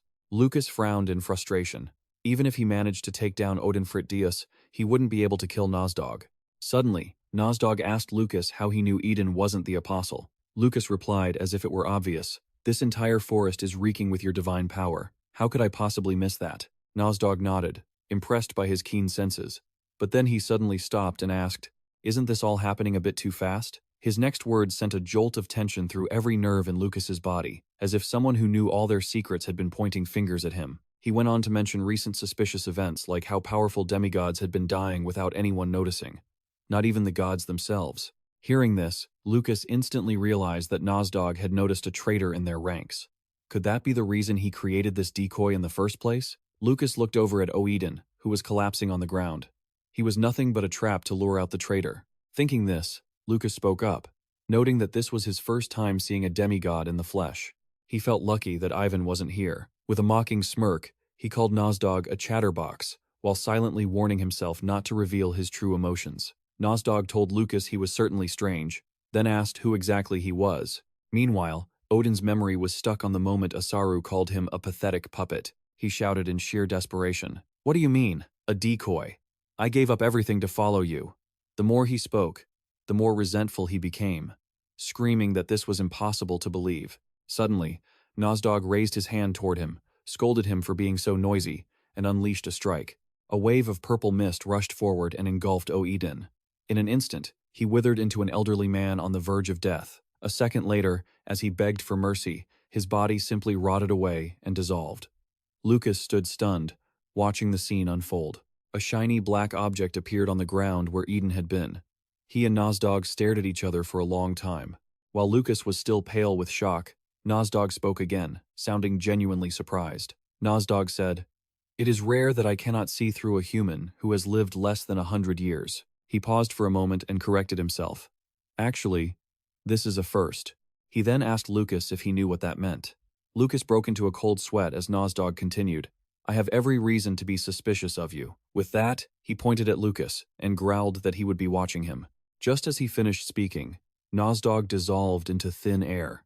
As he vanished, the purple mist retreated into a black hole, restoring the area to how it looked before he arrived. Lucas finally let out a sigh of relief and glanced behind him. Lucas turned around and asked how long the person behind him intended to hide. With the sound of light footsteps, Queen Snow stepped out, smiling as she complimented his keen eyes. Surprised to see Queen Snow, Lucas wondered why she was there. He gave her a cold look and said, "You let me sense you on purpose, didn't you?" Both of them looked down at the ground in silence. All that remained was a blurred mess of flesh and blood. Queen Snow remarked that Lucas had helped her brother eat, hadn't he?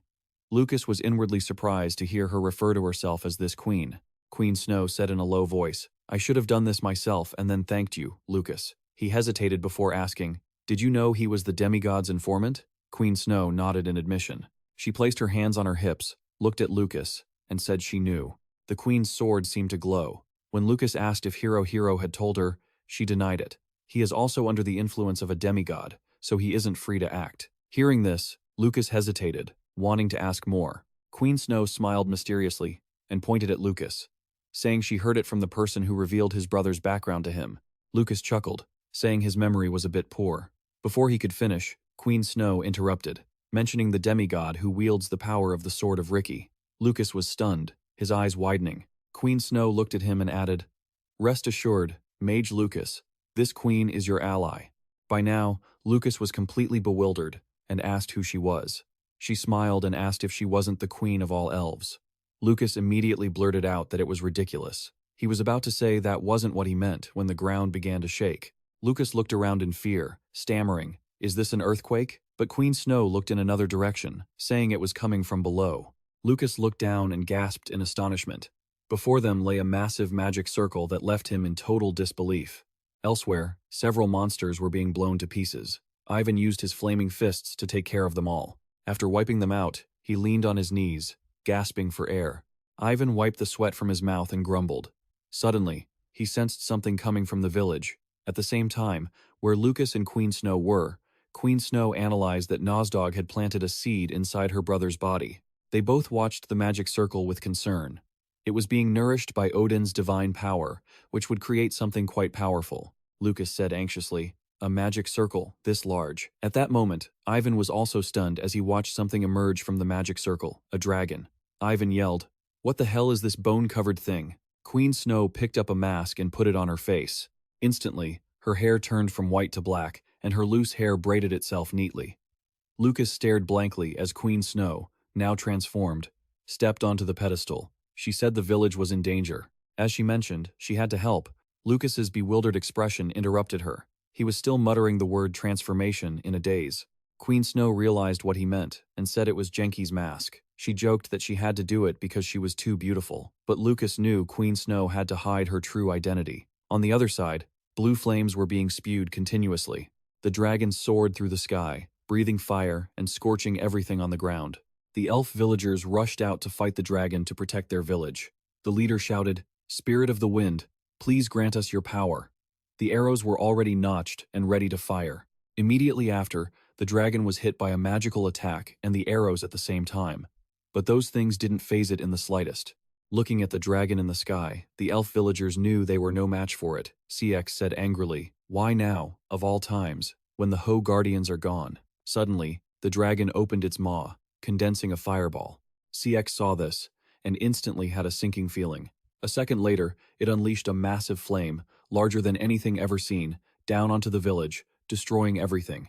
Trees were burned down to charred stumps, and several large buildings collapsed, causing the villagers to panic and evacuate. X stood frozen in the smoke and fire, listening to people screaming about the collapsing buildings. She gasped in fear. This is true. Hell, is it planning to wipe out the whole village? The dragon didn't stop raining fire down upon the land, when suddenly, something struck its head head-on. The next second, the dragon plummeted straight to the ground. Everyone, confused about what just happened, ran over to look. Ivan let out a breath. He used his fist to pin the dragon's head to the ground, complaining, "So tough. This is so boring." X opened her eyes wide in shock, calling his name. Suddenly, countless ice darts swarmed in the sky. Ivan immediately jumped off the dragon's head. Instantly, those ice darts rained straight down toward the dragon on the ground. Everyone shouted in amazement, "It's an ice bolt storm. Did an army of mages arrive?" Only X knew that wasn't the case. Lucas's staff was still glowing. She covered her mouth, moved, thanking him from the bottom of her heart. Before her eyes, Ivan and Lucas were fighting side by side. Ivan whispered, asking about Odin's situation. Lucas coldly replied that he was dead, and now they just needed to finish this thing off. Looking at the giant dragon, Ivan scolded him, saying, "That's easy for you to say." The dragon bared its fangs and claws at Ivan, who just clicked his tongue. Suddenly, he saw something truly astonishing. A figure was blocking the dragon's body. She jumped down to the ground. Ivan shouted, asking what that chick was doing. Queen Snow told him not to talk like such a weakling, which made Ivan bristle instantly. By now, the villagers seemed to recognize the figure who had just struck the dragon. CX shouted that it was Lady Sona. Sona of the Hogard had arrived. The villagers cheered excitedly, calling her the hero of the elves. Lucas was surprised to see her second identity was so famous. Queen Snow smiled and said she was thinking about whether or not to create a third identity. Ivan stepped forward and asked who this person was. Even more arrogant than CX, Lucas calculated, saying they had to work together first, even if they didn't know if this new ally could be trusted. Hearing that, Queen Snow covered her mouth and laughed. "Isn't there a more polite way to introduce yourself?" Suddenly, the dragon roared again. Lucas walked in front of the dragon, laughing. If you're dissatisfied, introduce yourself. Queen Snow prepared to draw her sword to fight. Ivan was fired up, cracking his knuckles.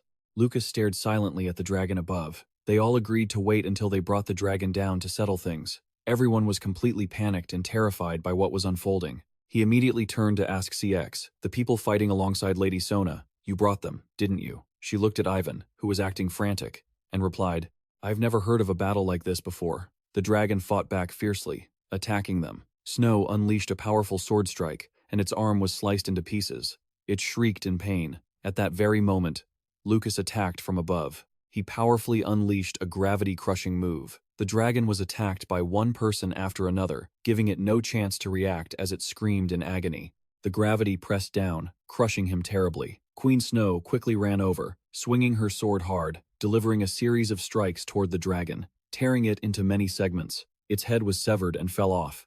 She realized something, jerked her head around, and screamed. The skull was falling right toward CX and the others. She stood there, frozen and blank, watching it. Ivan the Brave appeared out of nowhere to save her in the nick of time. He kicked the dragon's jaw directly. He shouted in pain as his foot got caught in its teeth.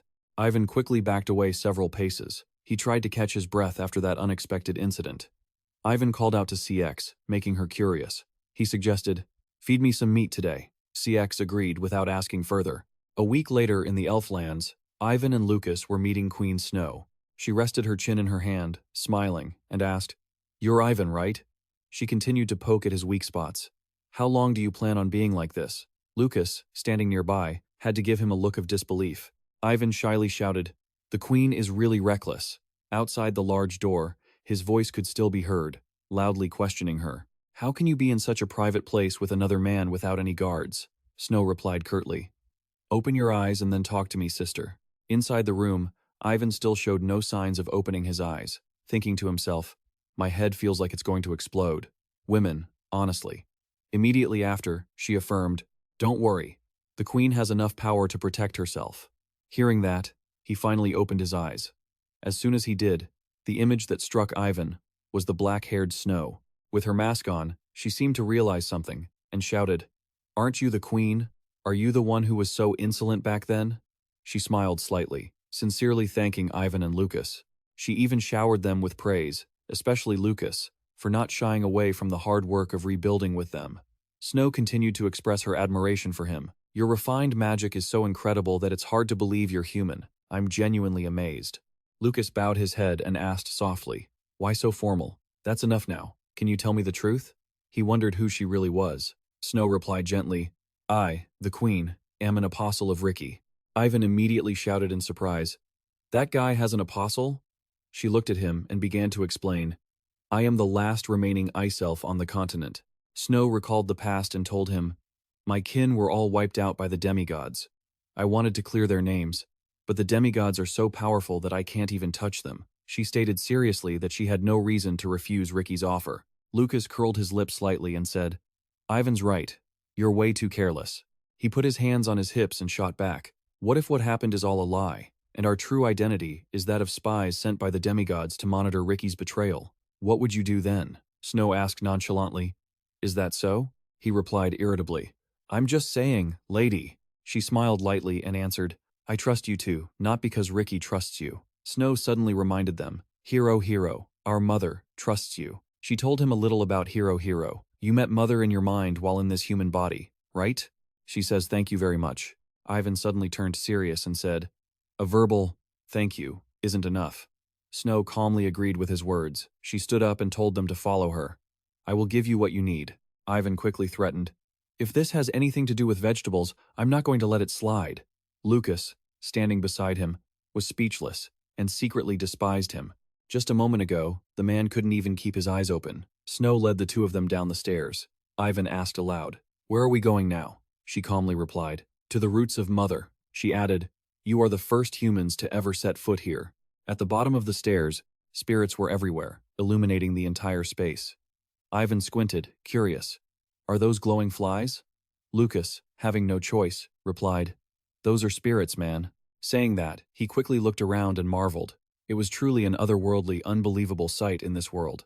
Snow brought them both beneath a certain tree. Ivan was incredibly surprised and exclaimed, "Wait, there's a tree inside a tree?" She simply explained that this was the physical form of their mother. She walked over to pick a sweet fruit, complimenting it. Snow handed them 2 berries, inviting them both to eat. Ivan took one, his whole body shaking, his face pale, saying, "I clearly said if it has anything to do with vegetables, I wouldn't let it slide." She replied calmly to him, "But it's a fruit, isn't it?" He yelled angrily. "That's exactly what I'm talking about." Lucas stared at the berry in his hand and analyzed it. "Ivan, this isn't a normal fruit. It's a medicinal herb that can double your mana in a single day." Saying that, he carefully put the red berry into his bag, not forgetting to remember to thank Hero. Snow wondered, "Aren't you going to eat it?" He quickly replied that it wasn't the time yet. After saying that, Lucas began to explain clearly, if the body isn't prepared, eating it would result in a week of suffering worse than death. "Once I'm fully prepared, I'll eat it later." Hearing him say that, she sighed. "How dull. You should be more impulsive, like your friend." Just then, Lucas realized something and turned his head to see that Ivan had already devoured the fruit and was even rating it. Lucas shouted angrily at this madman. Ivan was confused as to why he was being scolded, his mouth still chewing the berry, but immediately, he felt the changes in his body. Ivan screamed in agony as he collapsed. Lucas quickly rushed over, placing his hand on his back. He tried to control it, advising him, "Focus. Even though I've dispersed the mana, it's going to flare up again." Ivan kept screaming in misery. He was both in pain and furious. "She gave me poison." Lucas was incredibly annoyed and scolded him. "Shut up and focus." He threatened Ivan again, saying that otherwise, his internal organs would melt immediately. Snow stood outside, laughing heartily. She sat down in front of him and provoked him. "The village will be very quiet for the next week, you'll see." Ivan, filled with rage, declared, "I'm going to kill you." Snow took off her mask and asked softly, "This is your fault. Why blame me?" She leaned in close, her face teasing. "Messing with you is so much fun." Her words made Ivan's veins bulge on his face. In his heart, he seethed with resentment. She really is a vixen. Is she a vixen planning to eat me? On the busy, bustling street, people were singing and happily trying to make a living. Those people surrounded Lucas, gratefully thanking him endlessly, making him flustered. The girls there kept coming closer to thank him. A young girl shyly took Lucas's hand and said gently, "Thanks to you, our family survived the natural disaster, and you even rebuilt our ruined house. We really don't know how to repay you." Lucas replied awkwardly, "That was all thanks to everyone's effort to protect the village. I'm not a knight, I'm a mage." In his mind, he was secretly cursing Snow. Snow, that witch. She forced me to receive gratitude from the spirits and even staged incidents just to get that gratitude. But she probably abandoned me and ran away. At that moment, he thought of Ivan and felt jealous of him. Facing the crowd of girls, Lucas turned pale, thinking he should have just eaten that fruit and transformed.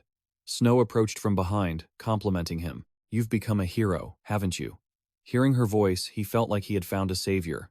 Lucas immediately called out her name in joy. He rushed over, hurriedly saying, "You're here because of the emergency you mentioned earlier, right? Let's go quickly." She was startled by his reaction and asked, "What's going on?" Lucas quickly handed things over. "Everything here is up to you." Saying that, he immediately bolted away, causing the girls to call out after him. "Where are you going, Sir Knight?" "The festival has only just begun, Sir Knight," he shouted back miserably. "I told you, I'm a mage." At a house in a quiet place, the door slowly creaked open, and rays of sunlight crept inside. Lucas was trembling, his face haggard as he tried to crawl inside. Seeing him, Snow waved with a smile. Opposite her, Ivan was also sitting there having tea. Seeing her cheerful state, he was too angry to speak. She bowed her head respectfully and said, "Then, if you'll excuse me, I shall take my leave." "Your Highness." After passing by the exhausted body of the candidate, she chirped and left the house. Snow whispered to Lucas, "CX has been my friend since I first arrived, but she just ignored me and walked right past." She rested her chin on her hand, smiling faintly as she continued, "She's still friends with me, even though I'm an ice spirit." Lucas walked straight toward the forest and slumped down like a dry husk. Seeing this, Snow asked, "Why are you so exhausted? Did you go fight another dragon or something?" He replied lethargically, "Fine, that would be better." She crawled over, apologizing for bursting Lucas's bubble, while also taking the opportunity to remind him, "You should prepare to leave soon." Snow put her hands on her hips, announcing she had to go meet Ricky. Hearing this, he jumped up and asked, "Ricky? Why?" Snow didn't seem to know for sure either. She said he had something to discuss with us. This made Lucas extremely curious about the matter. The two of them set off to meet Ricky. Lucas asked her, "Can the queen really just leave the village like this? Don't you need to protect the forest?" She glanced at him. Snow quickly disguised herself in a flash and replied, "As long as I don't get caught, it'll be fine." Lucas, unconvinced, asked where she got that from. "I really want one of those too." She didn't answer his question and urged him to hurry. Ricky doesn't like waiting for people. Lucas sighed, asking wearily, "Are we walking?" Snow had no other choice but to answer. "Using flash is too conspicuous. We don't have any other options." Lucas suddenly cast magic, and a magic circle appeared at their feet, leaving her stunned. He gently grabbed her arm. Snow was quite puzzled and asked, "Is this a warp? Doesn't this mean you left a magic circle at Ricky's hideout?" He replied with a cold gaze, "I'm not limited by those kinds of rules." As soon as he finished speaking, the two of them warped away at high speed. They arrived at an old, rustic house covered in green moss. Both of them had teleported in front of the house. He turned away coldly and said, "We're here."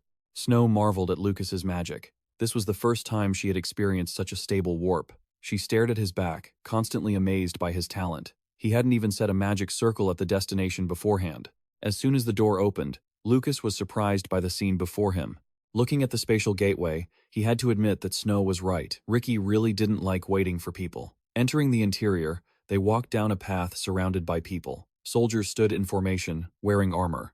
Lucas suddenly spoke up. "But this is the perfect timing. I also have something to verify with Ricky." This remark made Snow quite curious. She didn't know what he needed to verify, so she just followed his back, full of questions. Upon arrival, Ricky was already waiting, with tea prepared to host them. Snow walked over and sat down beside him, while only Lucas remained standing, facing him. Without rushing, he stated firmly, "Odin is not a messenger of Nozdog." The words immediately grabbed the attention of both her and Ricky. He didn't stop, furrowing his brows in doubt.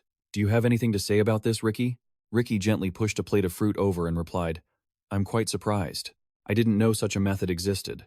A heavy foot stepped directly onto the fruit plate, crushing it to pieces. That foot belonged to none other than Lucas. He hadn't hesitated to stomp on the table in front of Ricky and Snow. She glanced over and called his name loudly in confusion. Lucas tried to stay calm and reiterated, "That's not what I'm talking about." His brows furrowed tightly as he complained, "Because of you, the two of us almost," he quickly corrected himself, "the three of us almost died." She was utterly stunned by his words. Ricky arched an eyebrow and questioned Lucas, "Are you looking for an apology?" Lucas replied calmly with a question of his own, "Isn't that obvious?" Snow stared at him in disbelief. "Why are you provoking him?" "Lucas, he's one of the 5 calamities. He could easily wipe us out with a flick of his finger." At this moment, Ricky answered calmly, "I understand now." He sincerely bowed his head, apologized, and promised that from now on, he would investigate information thoroughly before passing it on to him. His words left her stunned. Lucas smiled happily. As long as he understood, that was all that mattered. Finished with the matter, he sat down in his seat. Snow glanced over, secretly curious. Was this what he wanted to verify? Her gaze stayed fixed on him, as if she finally understood. Lucas wanted to test if Ricky was truly a traitorous demigod. Snow looked at Ricky, wondering, if he were lying, why would he endure the provocation? But if he really is our enemy, what will he do next? Lucas reached into his coat pocket and said, "I called you here to give you something." Ricky noticed a test tube containing a crystal inside, and Lucas explained, "This is the crystal I collected after killing Hydra." Lucas picked up the test tube and silently noted that its ratio was completely different from the one he had consumed before. This was a crystal extracted from a demigod, not a messenger. He was deep in thought. With this amount of energy, he could immediately reach the 8-star stage and also gain Hydra's power. But in the end, he decided to set the test tube down, internally, considering the consequences. If he gained a divine power, he would lose his mana and lose his ability as a mage if he drank it. Lucas looked coldly at Ricky and questioned, "What are you planning?" Ricky calmly looked down at the crystal and replied, "Drink it, and join me at the meeting of the demigods 3 months from now." Lucas was puzzled, asking repeatedly, "Isn't the meeting of the demigods reserved only for demigods and messengers?" Ricky lowered his voice as he called his name. He smiled faintly and made an offer. "Become my messenger." Snow gasped in shock. "Ricky, what are you saying?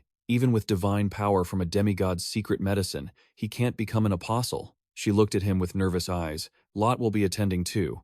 Don't you think you'll be exposed?" Ricky sighed in frustration. "Demigods aren't omnipotent beings." He pondered deeply. Just like how we couldn't predict that Odin was just a decoy. Lot will have his own weaknesses too. Lucas and Snow looked at him in silence. Lucas suspiciously eyed the glass tube in his hand. You want me to drink this and pose as your apostle to attend the conference? Ricky nodded in admission. Lucas immediately set it on the table and refused firmly. Ricky asked out of curiosity. Lucas replied bluntly, because I'm a mage. His voice was firm. Gaining divine power while losing mana goes against the natural order. Ricky raised an eyebrow. Is that a mage's pride speaking? Lucas shook his head with conviction. It's a practical mindset to defeat a demigod. He emphasized every syllable of divine power and mana, his eyes fixed on Ricky. What if you could possess both? Lucas retorted with disdain. Talking nonsense like that is pointless. Ricky's tone was unwavering. It's possible. He looked Lucas straight in the eye. To be precise, you are the only one who can. Ricky continued. Because your family's blood runs through your veins. Lucas frowned, suspicious. Why are you talking about my family all of a sudden? Ricky spoke softly and deliberately. I have been well aware of your existence for a long time. He added curiously. I know that, although you are the third son of the family, you were considered a hopeless case because you lacked magic. You entered the academy just to escape your family. To be honest, I was actually a bit startled when I first heard your name. The tone was serious. Who would have guessed that the child the family abandoned would grow up and aim to destroy the demigods? Lucas raised his voice in suspicion. How does a demigod know so much about my family? Ricky replied calmly. Among the demigods, there is no one who doesn't know about your family. With a calm, matter-of-fact tone, he explained that the family was essentially just a large-scale laboratory, which made Lucas frown in anger. Ricky recalled the past. Long ago, there were studies on how to harmonize mana and divine power, directed by the apocalyptic Jinn. Hearing this harsh truth left Lucas silent. Ricky recounted what he knew of the tens of thousands of failed experiments. That research had been going on for hundreds of years. Eventually, the family was born. Lucas was shocked to the point of panic. Wait, does that mean my family was created by a demigod? Ricky glanced at him, confirming it firmly. He mused that the Casco Empire was one of the nations most influenced by the demigods. A chaotic stream of thoughts flooded Lucas's mind. My family was created by demigod research? If that's true, then Lucas's memory from years ago surfaced proof that Ricky's words were accurate. He recalled Stepp's report that his father, Isuka, was in contact with a demigod. Furthermore, he remembered Henzer's cryptic words. You also have that family's blood flowing through you. He didn't want Lucas to study magic. Henzer didn't want Lucas to trust such organizations. Back in the present, Ricky said with determination, Lucas, even if your family becomes apostles, you won't lose your mana. Become an apostle and join me at the Demigod Conference. This left Lucas conflicted, feeling that something was still a bit off. Why am I in Lucas's body? And is all of this just a coincidence? Lucas pondered in silence. He let out a sigh and composed himself. He spoke calmly. This is not a decision I can make immediately, and quickly stood up to pack his belongings. Give me some time. The group bowed and departed. Ricky cautioned, Don't keep me waiting too long. He smiled faintly. I hate waiting. Lucas left in silence, his head spinning with thoughts. Towering stone pillars, brutal monsters, they were all bowing in submission. A powerful footstep advanced toward them. The woman's majesty radiated powerfully. Her long cloak fluttered, and her red hair exuded strength. Nick was full of determination, vowing to keep her. Promised to become the queen who rules this place, and to protect her friend. That thought burned like a flame in her soul, fueling her strength and motivation. She looked back lingeringly at the dungeon that belonged to her friend. Then she turned away, landing beside a lake, her sharp eyes observing every detail of her surroundings. She suddenly froze. Someone was standing in front of her. Iris stood there without a word. Who is that? Nick felt a sharp pain in her head, as if an electric current had passed through. Iris's figure appeared and threatened her. If you follow, I will kill you, she silently thought. This must be a memory of his predecessor. Staring at the girl opposite her, she wondered who she really was. She hurried after her. Wait. Iris stepped behind a cave under a tree, wondering, has the final room opened already? Nick watched in surprise. Iris beamed with joy. That person has returned. Nick asked, bewildered. What are you talking about? Who is that person? She was annoyed at being ignored and snapped. Who are you? Suddenly, Iris vanished when Nick touched her. She stood there with her hand still in the air, looking surprised and confused. It was as if that girl had never existed. She had simply disappeared. She questioned who on earth that was. Ivan was sitting in meditation, focusing his entire mind on controlling and reinforcing his inner strength. Lucas asked softly, "Snow, can I use this place too?" His gaze was slightly hesitant. "If I consume the demigod crystal, it will take at least a week to fully absorb its energy." Snow shrugged lightly. "Do whatever you want." Snow had thoughtfully prepared everything. "You can freely eat the food and water I left beside Ivan," she said, making Lucas look over in surprise. Lucas's eyes showed clear confusion as he stared at the pile of food. "Is that meant to be eaten? I thought some plants just grew randomly beside him because of his sweat or something." Snow laughed softly, amused. "You're really cruel for saying that. Isn't it interesting to feed plants to a guy who was probably born with a piece of meat in his mouth?" She turned and left without hesitation. "That's it. I hope you survive this trial." Lucas held the glass tube in his hand, lost in thought. A body that can integrate both mana and divine power. But can a normal human actually achieve that? He hesitated for a moment. "If I drink this, will I cease to be human and become something else?" The thought bored deep into his mind. Finally, he decided to abandon the thought. "As long as I can wipe out the demigods, I don't mind discarding my humanity." A surge of power rose from deep within, wrapping around Lucas like a violent wave. Snow stood quietly, watching from afar. She was worried for Lucas. A body that can harmonize both mana and divine power, I can't imagine what the result will be. But her worry gradually turned into anticipation. Thinking that a human who hasn't even lived 100 years could do something like this made her quite intrigued. Ivan slowly opened his eyes as a faint light shone on his face. He quickly realized that managing such an excessive amount of mana was nearly impossible. It was quite painful. Seeing the power surging, it seemed Snow hadn't lied about the fruit's effects. Ivan was pleasantly satisfied. Not bad. A voice suddenly rang out. "Finally awake?" Ivan looked at Lucas, who was munching on leaves. "Is it that good?" Lucas replied calmly. "Want some?" Ivan refused immediately.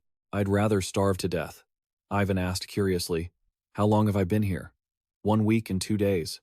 Suddenly, he looked at Lucas, a strange feeling rising in his heart. I can't sense his mana at all. He's like an ordinary human. He noticed it was quite similar to the integrity and serenity his own master used to have. Ivan lowered his voice and asked, "You've gotten stronger, haven't you?" Lucas calmly replied, "I've reached the 8-star stage." That made Ivan even more curious. "How old are you, anyway?" Lucas guessed he was around 20 or 21. Ivan took a superior tone. "Then you should show a little more respect when you speak to me." He thought to himself, "I don't believe there's a genius in this world better than me." In a gentle voice, he said, "I suppose our mission to work together ends here." His voice was firm. "In that case, I'll get back to the work I was doing before." "Oh?" Lucas asked. "What were you doing before?" Ivan spoke calmly, as if it were a mission of great importance.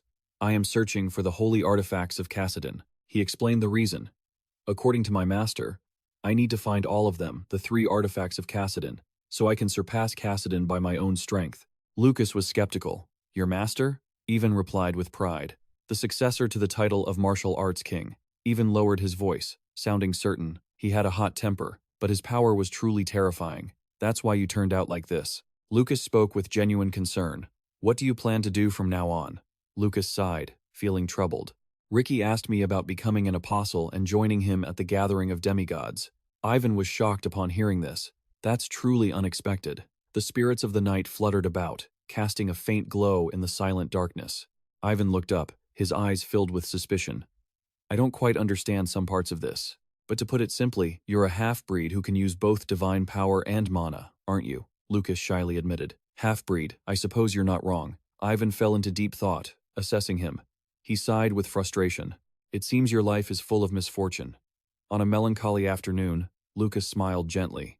"Remember to take care of that fool." CX laughed awkwardly. "I was just guiding him through the forest." X looked at Ivan, her cheeks turning slightly red. Lucas stared at Ivan and called out loudly. He calmly explained, "There is a regular conference between guilds in a year and a half. The highest-ranked members of each guild will have the chance to attend this important meeting." He smiled mischievously. "I plan to attend and wreak havoc." Ivan couldn't help but be surprised. Lucas explained, "You said it yourself. The current guilds are just like pigsties, filled with ignorant pigs who only care about lining their pockets." Lucas's voice turned stern. "So I'm going to wipe them out. They need to be eliminated, right down to the roots." Lucas looked at Ivan with a provocative expression. "Don't you get bored doing nothing for so long?" Ivan replied calmly. "What are you trying to say?" Lucas answered coolly, "I'll make an exception and let you join in the fun." Ivan burst into loud laughter that echoed through the air. The two made a promise. like comrades in arms. See you in a year and a half, Lucas replied with satisfaction. After that, they parted ways. Lucas watched their retreating figures, lost in thought. His gaze darkened. What does she want from me this time? Snow. Snow dropped down from the tree gracefully. Snow looked at Lucas and smiled. From now on, call me Sona whenever I'm disguised like this.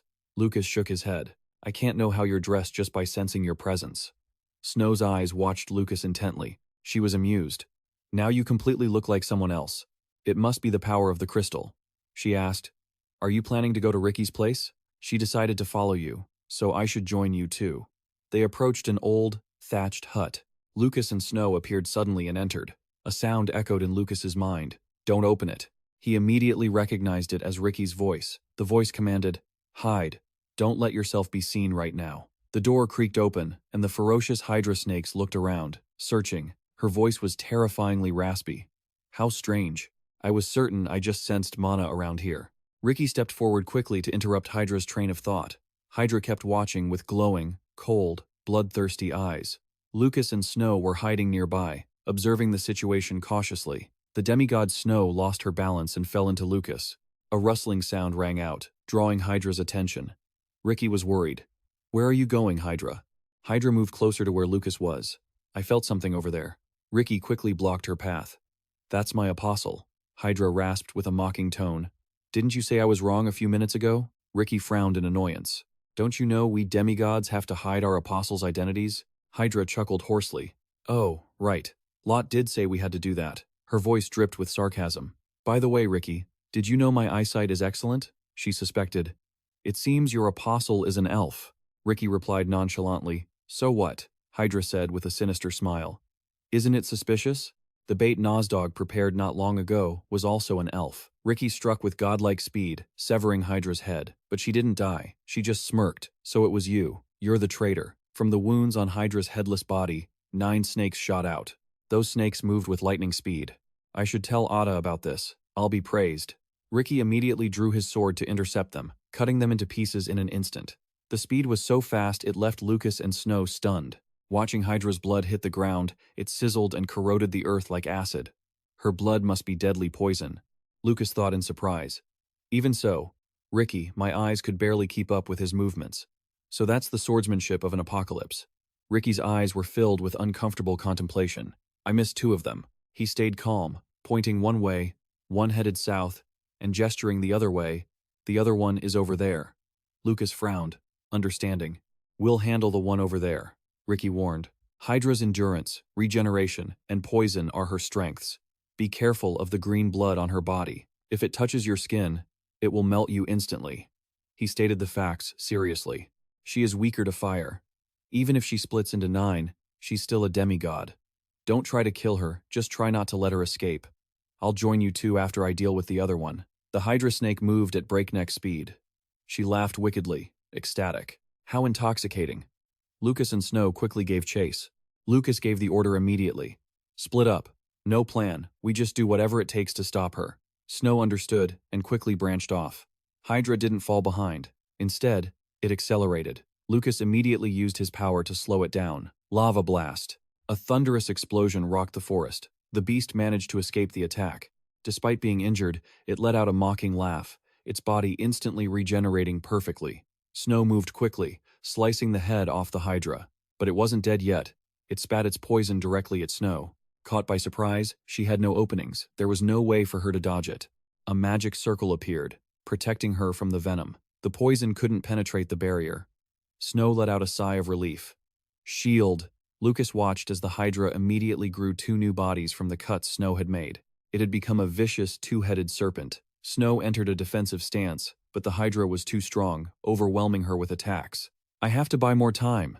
Blown backward, Snow used all her might to counterattack. She planted her feet firmly, fueled by sheer determination.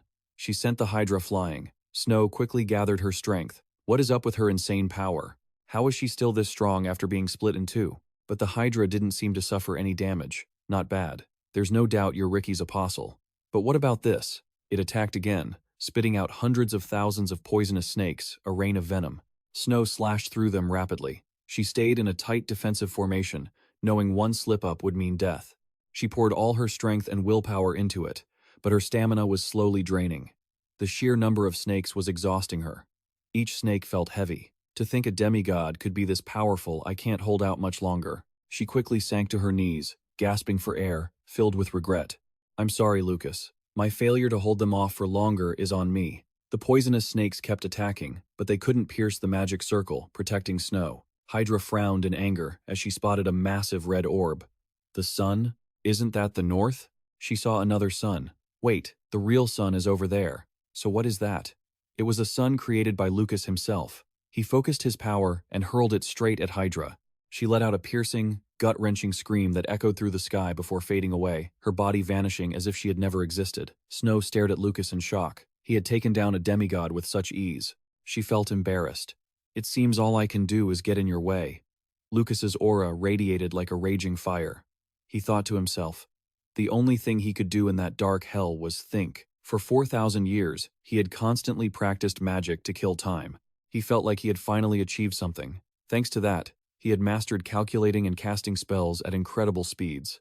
He hadn't been able to use it before due to his own lack of magical capacity, but now that he had reached the 8-star threshold, he could finally use it for the first time. He was on a completely different level compared to the 8-star standard from 4,000 years ago. He was confident that with his current power, he could win against a demigod. Snow was carried gently in his arms. She looked up at him, the powerful Lucas was holding her. She thought to herself, he had unleashed that move without breaking a sweat. So, this was the true strength of Lucas? Just then, Ricky jumped out of a teleportation portal to assist them. Ricky was surprised by the scene before him. A wasteland. As he and Lucas began to talk, Ricky spoke first.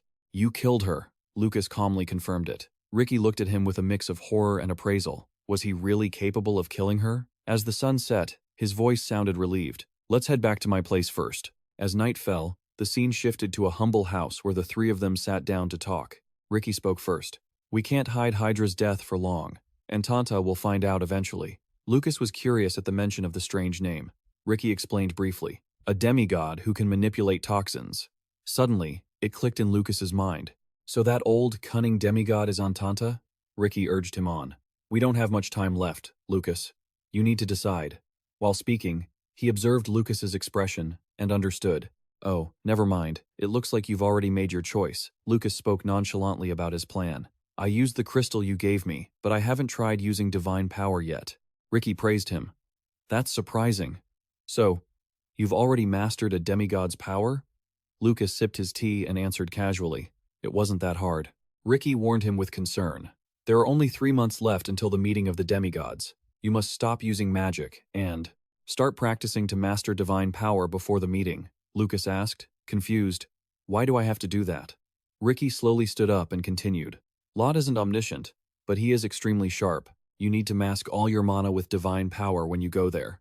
He stood up and pointed, adding, So, start training right now. As the two men chatted intensely, Ricky emphasized, I must warn you, this training will be brutal. Can you handle it? Lucas replied firmly. Stop talking nonsense. Didn't you say we're out of time? Let's get moving. Snow sat nearby in silence, watching the two figures as they began to walk away. Then she softly called his name. Her long hair flowed in the wind. Snow bravely hugged Lucas, so suddenly that it caught him off guard. She whispered gently, I heard that when humans want to say goodbye to someone they love, they do this. He smiled and replied, What a shame. If I were Ivan, I might have started foaming at the mouth and passed out. While he comforted her to soothe her, Ricky watched with amusement, thinking, So humans say goodbye by rubbing their bodies against each other like that? I'll never understand this species. Snow and Lucas exchanged a tender, lingering look. She softly wished for his safe return, and he happily accepted her farewell. His final words before leaving, Please pass a message to CX and Camille that I'm sorry for leaving without saying goodbye. As his words ended, a massive explosion erupted in the forest. Bolts of golden lightning tore through everything. The training between Ricky and Lucas grew intense. Lucas lunged at him, attacking and seizing every opportunity to unleash power from his palms. He decisively directed a lightning strike straight at Ricky. Ricky calmly waited for the attack. The powerful bolt struck, but it wasn't enough to hurt a single hair on Ricky's head. Lucas hesitated for a moment but quickly regained his spirit. He soared high into the sky, raising his hands to channel immense power. In the sky, a massive storm cloud covered the area, summoned by Lucas's full strength. He aggressively hurled a lightning bolt right at where Ricky stood. A silhouette emerged within the terrifying lightning storm. The shadow became increasingly clear and powerful. Ricky neutralized the entire attack in a split second with a majestic stance. Ricky parried the move with his demigod sword without breaking a sweat. Looking up at Lucas above. High above, Lucas was stunned but immediately replied with joy. "Finally, you've decided to draw your sword." Ricky answered calmly. "Yeah, only like this can you give it your all." Conversely, Lucas wasn't scared. He was even more excited, cheering as he prepared to fight on. Watching Lucas's enthusiasm, Ricky secretly praised him. To think he mastered divine power in just 2 months. Out of all the beings I've known, I used to think Snow was the greatest genius. But compared to Lucas, she's nothing. Stopping his train of thought, he shifted his tone. "It seems the other demigods haven't realized Hydra's death is linked to us," he continued. "We're going to attend the demigods meeting. Let's go." Lucas was surprised and spoke up. "Now? Right now?" Ricky asked with a cold expression. "Do you have any other business to attend to?" Lucas didn't dare to defy him, and so they talked as they walked. Ricky started. "For the location of the Luan Nobel Kingdom, we'll use a teleportation portal," Lucas remarked with amusement. "I never thought demigods would like using teleportation stones too." Ricky ignored him and continued. "Because if we traveled normally, it wouldn't affect me, a demigod. But for a mortal like you, it would be different. Or if you want to turn into mincemeat before you get there, I'm happy to oblige." Ricky was triggered and secretly furious, but on the surface, he calmly said, "Thank you." Time passed as the two traveled a long distance. Lucas walked behind, wondering, "I never thought I'd be working with a demigod." Suddenly, a loud, overbearing voice blocked their path, drawing their attention. A group of bandits stood in their way, shouting familiar insults. "We built this road. We planted these trees. If you want to pass, cough up some toll money right now." The man leading the pack barked, "You're unlucky to run into the Red Demon Gang. My boys need cash, so you better hand it over." The man's crude voice continued. "If you don't have money, leave your gear behind, and I might just spare your lives." Lucas groaned, holding his head in frustration. Ricky spoke up. "Spare our lives? Who do you think you're talking to? You savage fools, are you tired of living?" "The bandits." Fearless in their stupidity, pointed and jeered. "Look at this long-haired guy. He's just a skeleton. But that sword looks tasty." Ricky replied emotionlessly. "So, you want to take all our equipment? You sound just like those rapists of the pigs, pushers of the old ladies that Snow told me about." Lucas stood to the side, helplessly sighing. "That's a hell of a comparison." The bandits grew aggressive, and the leader shouted vulgarly, "Enough talk. Choose, pay up or pay with your lives." Ricky was losing patience. These guys were clearly out of their minds. "Sorry, this is my first time dealing with a situation like this." But before he could finish, Lucas stepped up to handle it. With a snap of his fingers, thousands of lightning bolts rained down, making the bandits scream in agony. They were shocked into unconsciousness, the entire gang collapsing and sprawling motionlessly on the ground. Ricky asked out of curiosity, "You didn't kill them? Are you feeling merciful?" Lucas brushed it off, his face looking bored. "They were just annoying me." Lucas walked ahead, calling back to Ricky, "Don't waste any more time. Let's go." Watching his back, Ricky felt intrigued. Just as I thought, humanity is a truly fascinating species. He wore a rare, excited expression as he whispered, "Truly a creature full of carnal desires." Lucas asked, "What do you mean by that?" Ricky gave an enigmatic answer, and the two continued their journey side by side.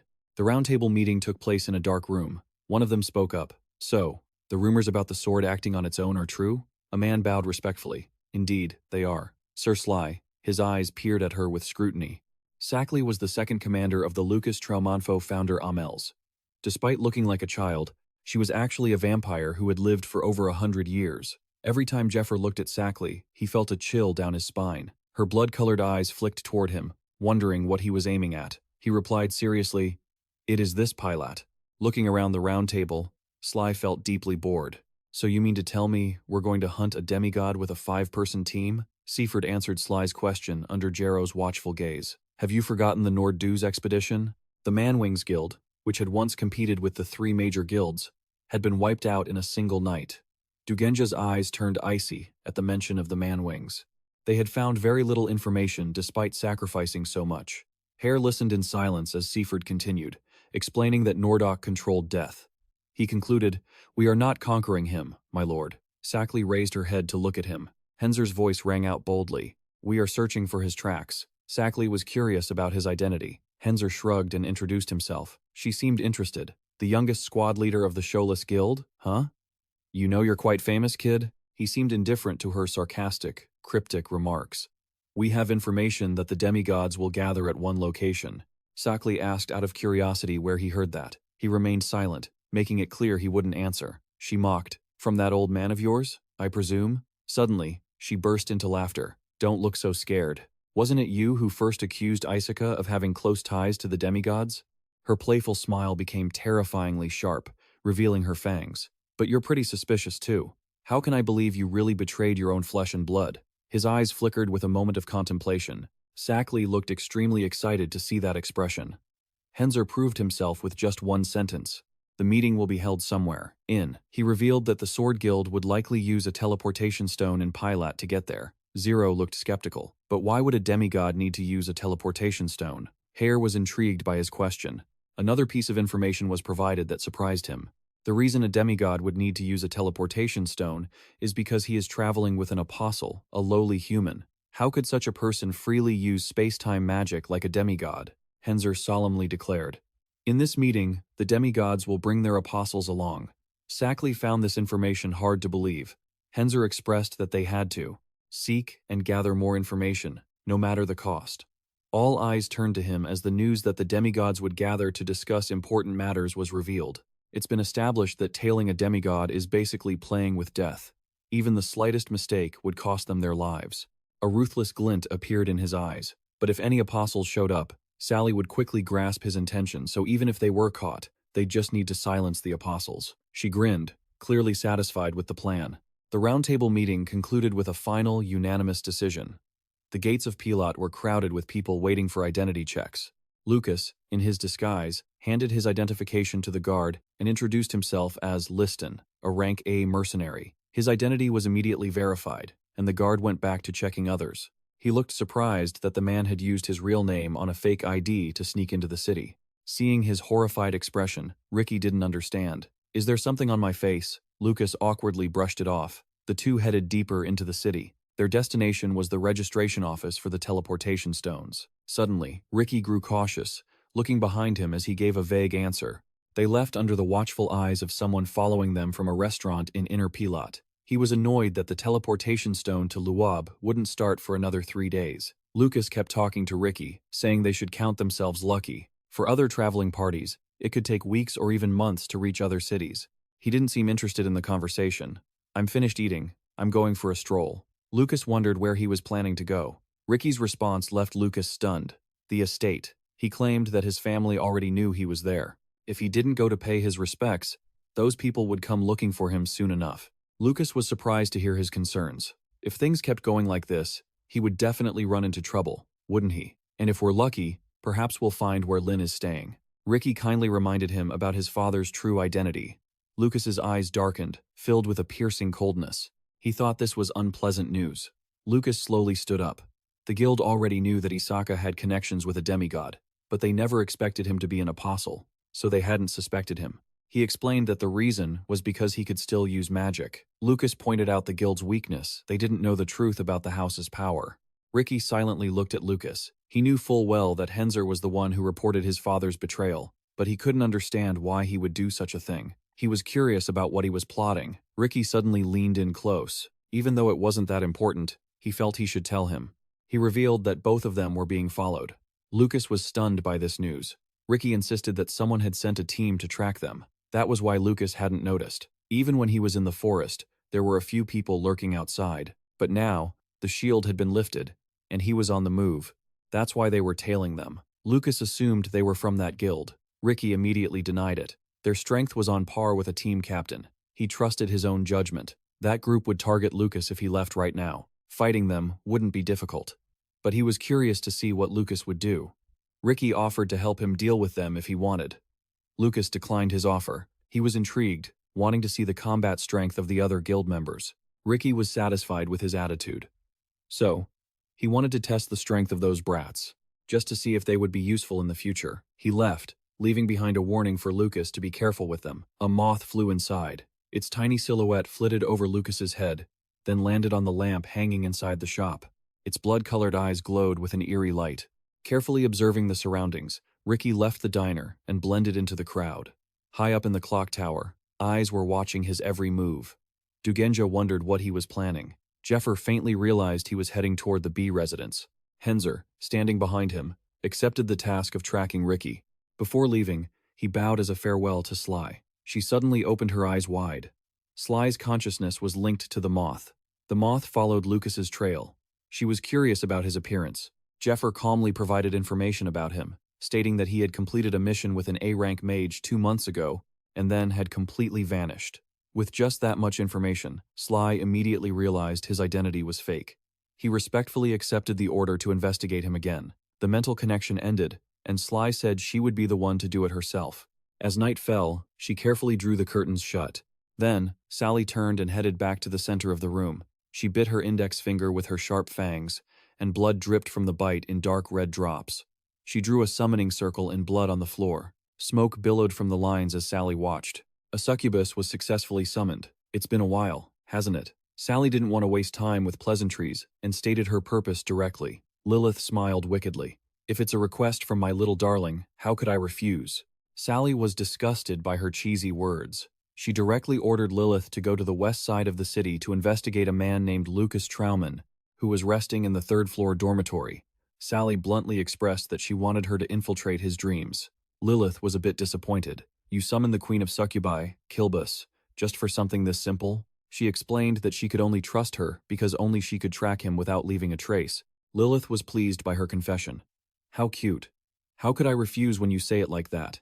Sally disgustedly ordered her to take her hands off her face. Sally wanted to know if he was working with a demigod, and if he answered yes, she wanted details about the collaboration. Lilith received the order and immediately vanished from Sly's sight. She sat quietly, reading in her room, waiting for her to return. Meeting her expectations, Lilith appeared right beside her. She shyly avoided Sly's gaze, announcing her failure. That left Sly feeling astonished. She truly didn't know if he was just an ordinary person. Lilith felt like he didn't have any desires at all. Facing Sally's dissatisfaction, Lilith rambled on with a barrage of questions. She talked more and more enthusiastically, leaving her feeling helpless and speechless. Lilith said she could have infiltrated his mind and brainwashed him, but she felt danger, so she had to give up. Sally was curious about what that danger was. The information she revealed afterwards stunned Sally. He had also made a contract with a devil. Lilith couldn't know exactly who it was, but she would have been discovered if she had gone any deeper. She admitted that this time, she had truly lost. Sally was shocked that an unknown mage could have a contract with a devil. She felt increasingly interested in him, while he breathed a sigh of relief for narrowly avoiding big trouble. He had been wondering how they managed to track him, but hadn't expected them to use the Queen of Succubi, Kilbus. Lucas thanked Asura for helping him not have to wash his own underwear in the middle of the night. It looked at him with disdain. You could have resisted her temptation even without me there. Just as I thought, you really are a cold-blooded guy. Lucas's mouth twitched because, even if he kept his dignity, he would still be in big trouble. Suddenly, Asura got angry and scolded Lilith. He thought it probably didn't like her very much. A while later, Asura left and told Lucas to be careful. He thanked it before it vanished. The room was suddenly empty of Asura's presence. His eyes darkened. Lucas knew for sure this was Sly's doing. In the past, he had heard the name Sly through Ivan. Thinking too much made his head ache. He knew they might be useful later, but thinking about the future made him feel uneasy. Ricky returned when it was already morning. He hadn't found anything after his trip. He said that neither Laren nor Isaka were at the residence. That made Lucas curious. Why did it take you so long? Pushing the window open, Ricky slowly recounted everything. When he heard what had happened, Lucas was certain it was the guild's people who had taken action. Looking at Ricky's back, he thought it wasn't a good idea to tell him the truth about Henzer, since he was a demigod after all. Lucas was certain Henzer was a member of the Shadow Nikla. Watching Ricky walk away, he thought it best not to tell him the truth about Henzer, since he was a demigod after all. Lucas was certain Henzer was a member of Show Nikla, but there were still many things that bothered him. Ricky silently turned his head to watch Lucas. He was curious about what had happened. After he left the day before, he acted like he didn't know anything. It seemed they were being more careful now. Lucas didn't want to reveal more, vaguely saying that the followers would likely show up when necessary. But it was obvious that Ricky didn't believe a word he said. The square in the city of Luan Nobel was crowded and bustling. Both of them had reached their destination, setting foot in the largest city in Luffy. Looking at the massive architecture, he stood in awe. So this is the meeting place for demigods? Ricky unexpectedly denied his statement. Lucas looked at him with curiosity. Then why are we here? He replied indifferently. I have business here. Suddenly, his eyes turned as sharp as knives. He calmly whispered to him, they're still following us. They were following so blatantly that it made him curious. Didn't they know that a demigod could easily detect when they were being tailed? Ricky took the initiative to tell him about his plan. He didn't understand why he was telling him this. He rubbed his chin, saying he just wanted to liven things up a bit. Ricky turned his head to look at him, wondering how the human would react now. Lucas seemed to realize what he was about to pull. And without another word, both Ricky and Lucas bolted away from their pursuers. Sally's group tried to chase after Ricky and Lucas, but before long, they lost them at a turn. Everyone was exhausted from the chase. Sally was furious at losing their targets. Using her authority, she ordered everyone to scatter and search for the two of them. Deep in a dark alley hidden behind some houses, Lucas and Ricky strolled leisurely through the ruins at night. He felt lucky to have shaken off Sally's group, while he seemed to enjoy the game. Arriving before a wooden door, Ricky guided him inside and told him to get a mask. They started discussing what lay behind the door. He said seriously that it was necessary for the upcoming meeting. Lucas wondered why Ricky wasn't going in with him. He provided information about the person inside. The reason he gave made him understand why he would wait outside. He began to descend the deep, spiral staircase. The endless staircase made Lucas feel like it had no bottom. He hadn't expected such a place to exist in Lenovo. When he reached the end, he finally saw light. Looking around, he guessed this must be a store for artifacts. He stood before a golem that had been disassembled and hung by chains. A cold greeting made him jump. A beautiful girl approached and greeted Lucas. He hadn't even noticed her presence. Looking at that beautiful face, he bluntly asked her, "You're a golem, right?" A voice praising him rang out from behind the curtain. A strange man appeared from behind the veil, a polite smile on his lips. He pushed the golem's shoulder aside. "I will personally welcome this guest." Henzer sat in the chair and introduced himself. Looking at the top hat, Lucas realized he was the person Ricky had mentioned. He laughed and took the mask off. "You seem to be the secretive type, don't you?"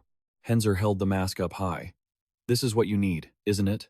Lucas didn't answer but reached out to take the mask. Something that catches the eye. The bracelet on Lucas's wrist made Henzer feel intrigued. He became agitated, leaving Lucas confused. "Please, let me take a look at that bracelet." Henzer started rambling about his own work. His eyes sparkled with a rare joy as he stared at the bracelet. He accidentally turned down his request. Henzer continued to plead with him in vain. His face suddenly darkened. He sighed. "It seems you won't accept a no, will you?"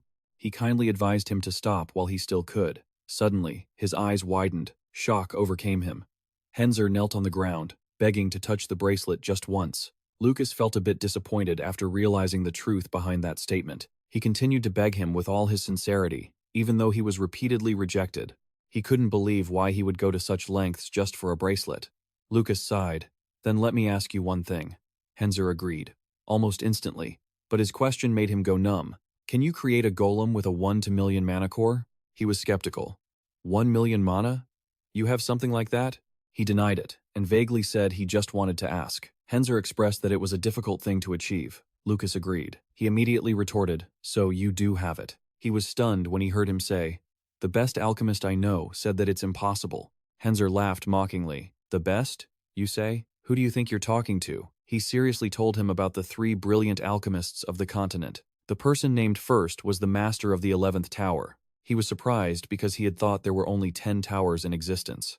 He immediately countered, revealing some information. Lucas felt he was definitely the type of person who'd run a pyramid scheme. The next person called out was from the northern mountains, considered a match for the master of the 11th tower. Henzer expressed his own opinion quite bluntly. Lucas wondered, is that guy Arlick really the best alchemist? He seemed unsure, adding that the guy was hard to approach.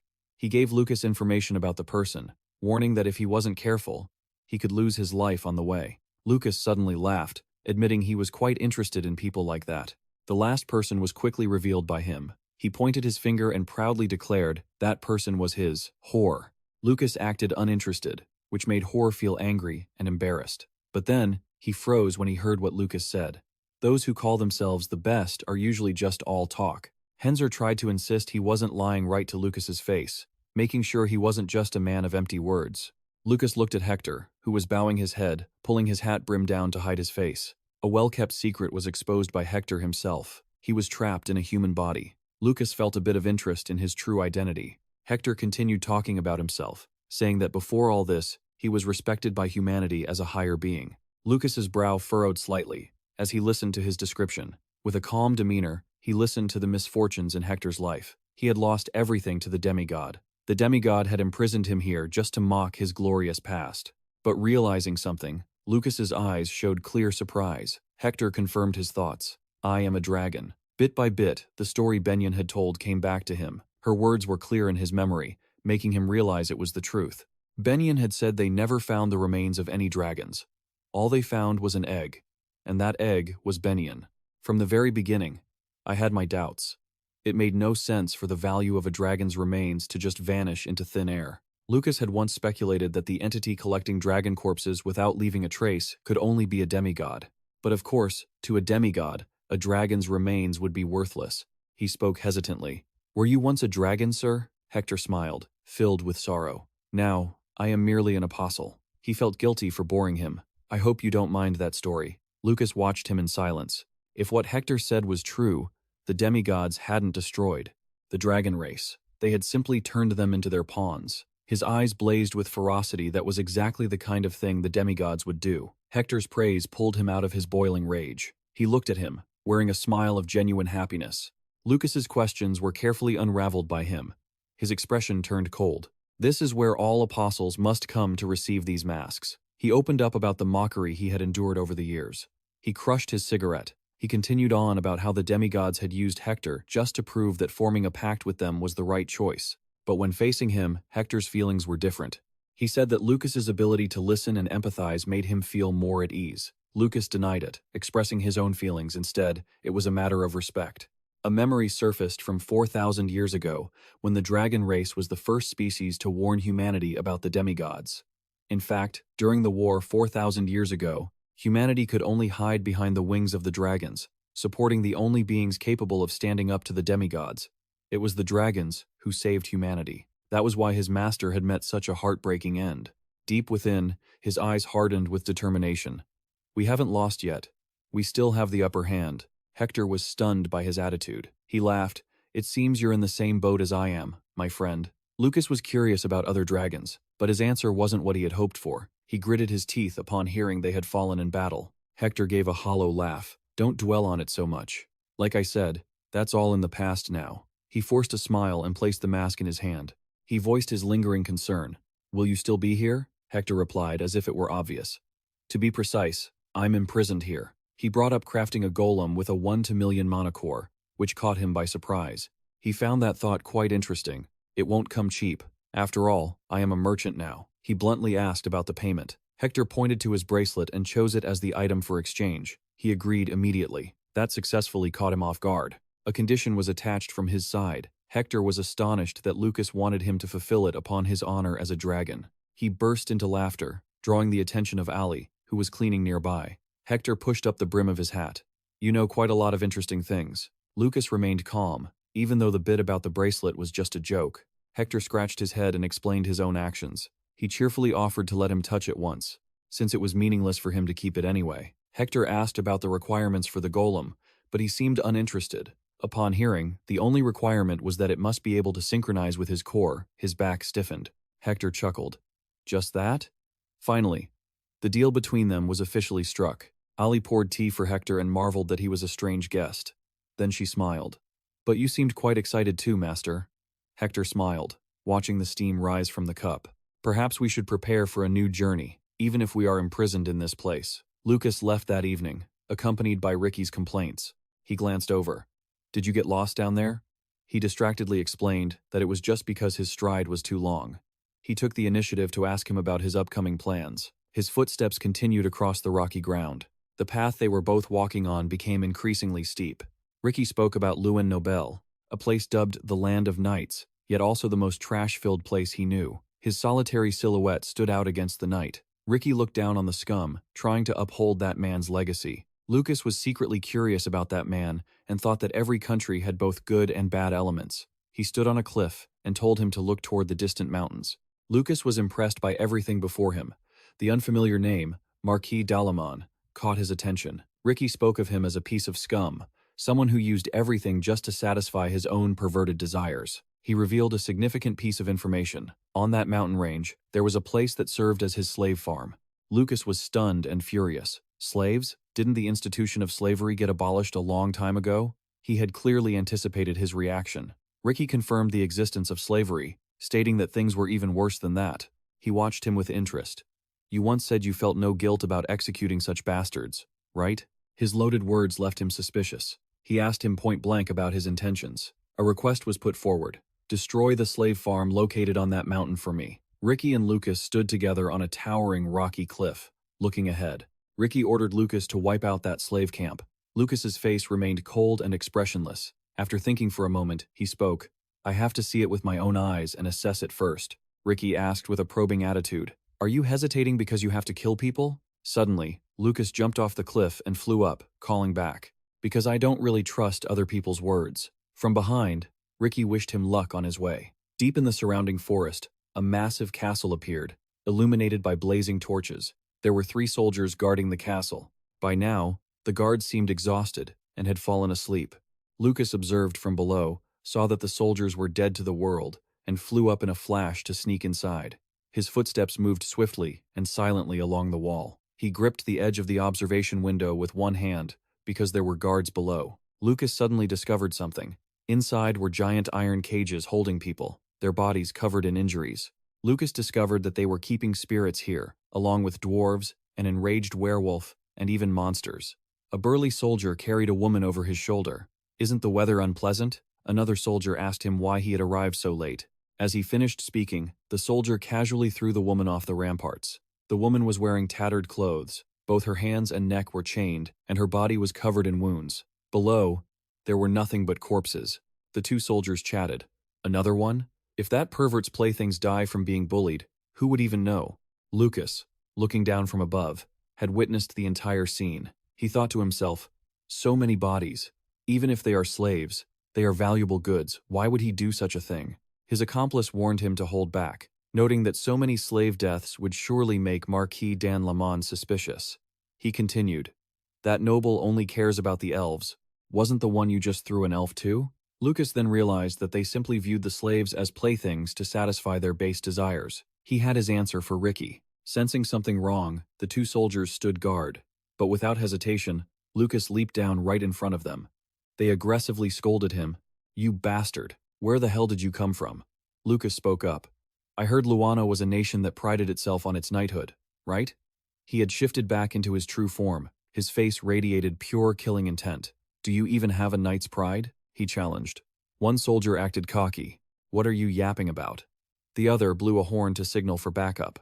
Lucas began weaving his magic, unleashing it to deal with the 2 soldiers. Lucas's magic was overwhelming, causing the 2 of them to vanish into thin air. The horn blast had alerted dozens of soldiers, who came running toward the commotion. In an instant, Lucas was surrounded by the troops. He observed them silently. These men wore armor, and he could see traces of knightly training in their movements. Lucet's face crossed Lucas's mind. He wondered what Lucet would do if he saw this. Without further hesitation, Lucas decided he would handle them all in Lucet's place. Meanwhile, inside the castle, an expensive-looking bottle of wine went flying. It struck a soldier in the head and shattered, as an angry voice bellowed, "What do you mean? Another one died." Seeing the Marquis so enraged, the soldier could only bow his head in apology. The Marquis was losing his mind. You know how much I value those elves. Do you have any idea how much one costs? I'm sick of looking at your face. The soldier just endured the scathing insults. The chef asked how he should handle the elf. Dan Lehman coolly told him to make the usual bazin sauce. Then, he said with a chilling tone, "Hurry up. It only tastes good if you cook it while it's fresh." The chef rushed to prepare it. Heavy, hurried footsteps echoed as another soldier came sprinting in to report. Dan Lehman feared another elf had died. The soldier, panting for breath, reported that there was an intruder. The Marquis was furious. He paid them a high salary, so they should know how to handle it themselves. Why report it to him? The soldier hesitated, explaining that all the knights had been defeated. Just as Dan Lehman was sitting triumphantly in his chair, the ceiling suddenly exploded. Debris came crashing down on him, sending Dan Lehman tumbling to the floor. His face went pale with terror, as if he had seen something horrific. He lay there on the ground, wailing. "What is this?" Lucas approached him, his voice dripping with contempt. "Lose some weight, you fat pig. You're not a damn hog." The terrified Marquis turned his head and signaled the chef. The chef pulled out two large, sharp knives. The chef lunged at Lucas, aiming to slash him, but Lucas quickly cast a magic barrier to protect himself. Before the chef could even move, Lucas used his magic to make him vanish. The remaining soldier saw this and panicked, turning to run. The Marquis, still huddled on the floor, frantically shouted after him. Before he could escape, the soldier was also wiped away by Lucas. Now, only Lucas and Dan Lehman remained in the room.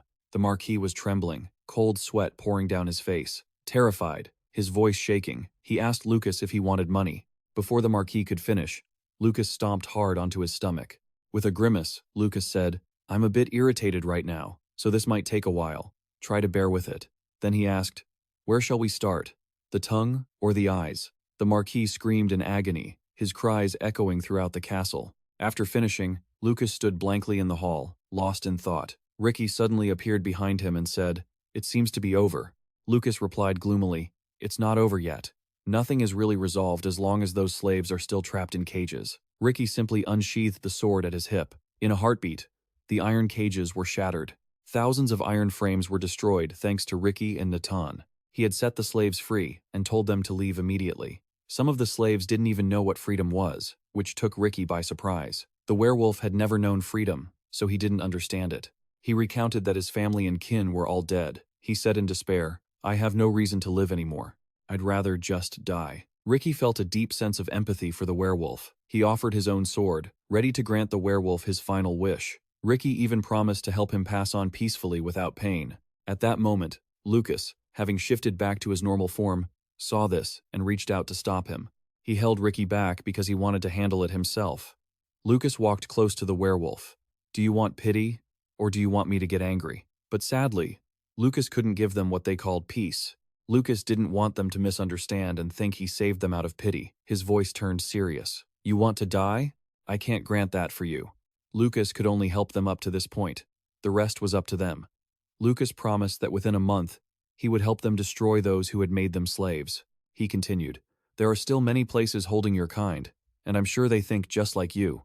Hearing Lucas mention death, the werewolf froze. As for Lucas, he only wanted to kill those greedy pigs. He had no interest in babysitting these slaves. Then Lucas told them, "Figure out what freedom is for yourselves. Don't ask me." With that, Lucas and Ricky turned and walked away. As they walked to a room, Ricky thought it over and felt it was a bit strange. Lucas had clearly encouraged them to live, yet he had acted like the villain. Lucas explained that he only said that to force them to accept reality. For people who are always in despair, hope can be a burden. He understood that when you suddenly grant freedom to those who don't understand it, it's no different than a death sentence.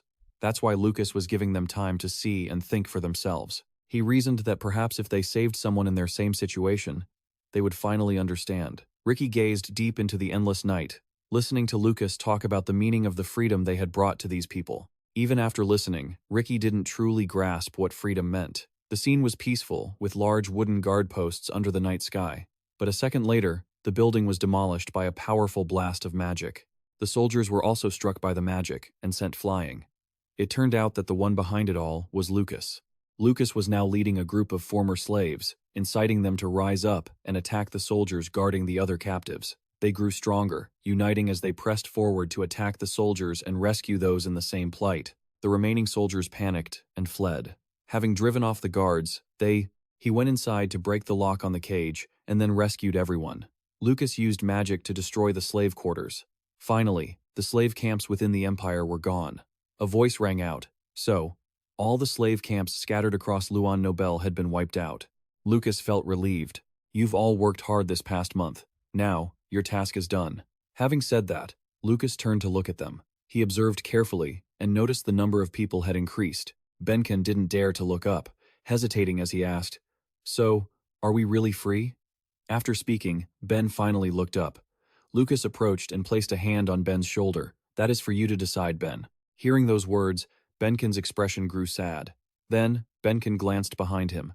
"The number of people has grown so much. If I have to feed all of them, I'll probably work myself to death." But this time, it was different. Ben was still determined to make a living, because now, Ben wasn't alone anymore.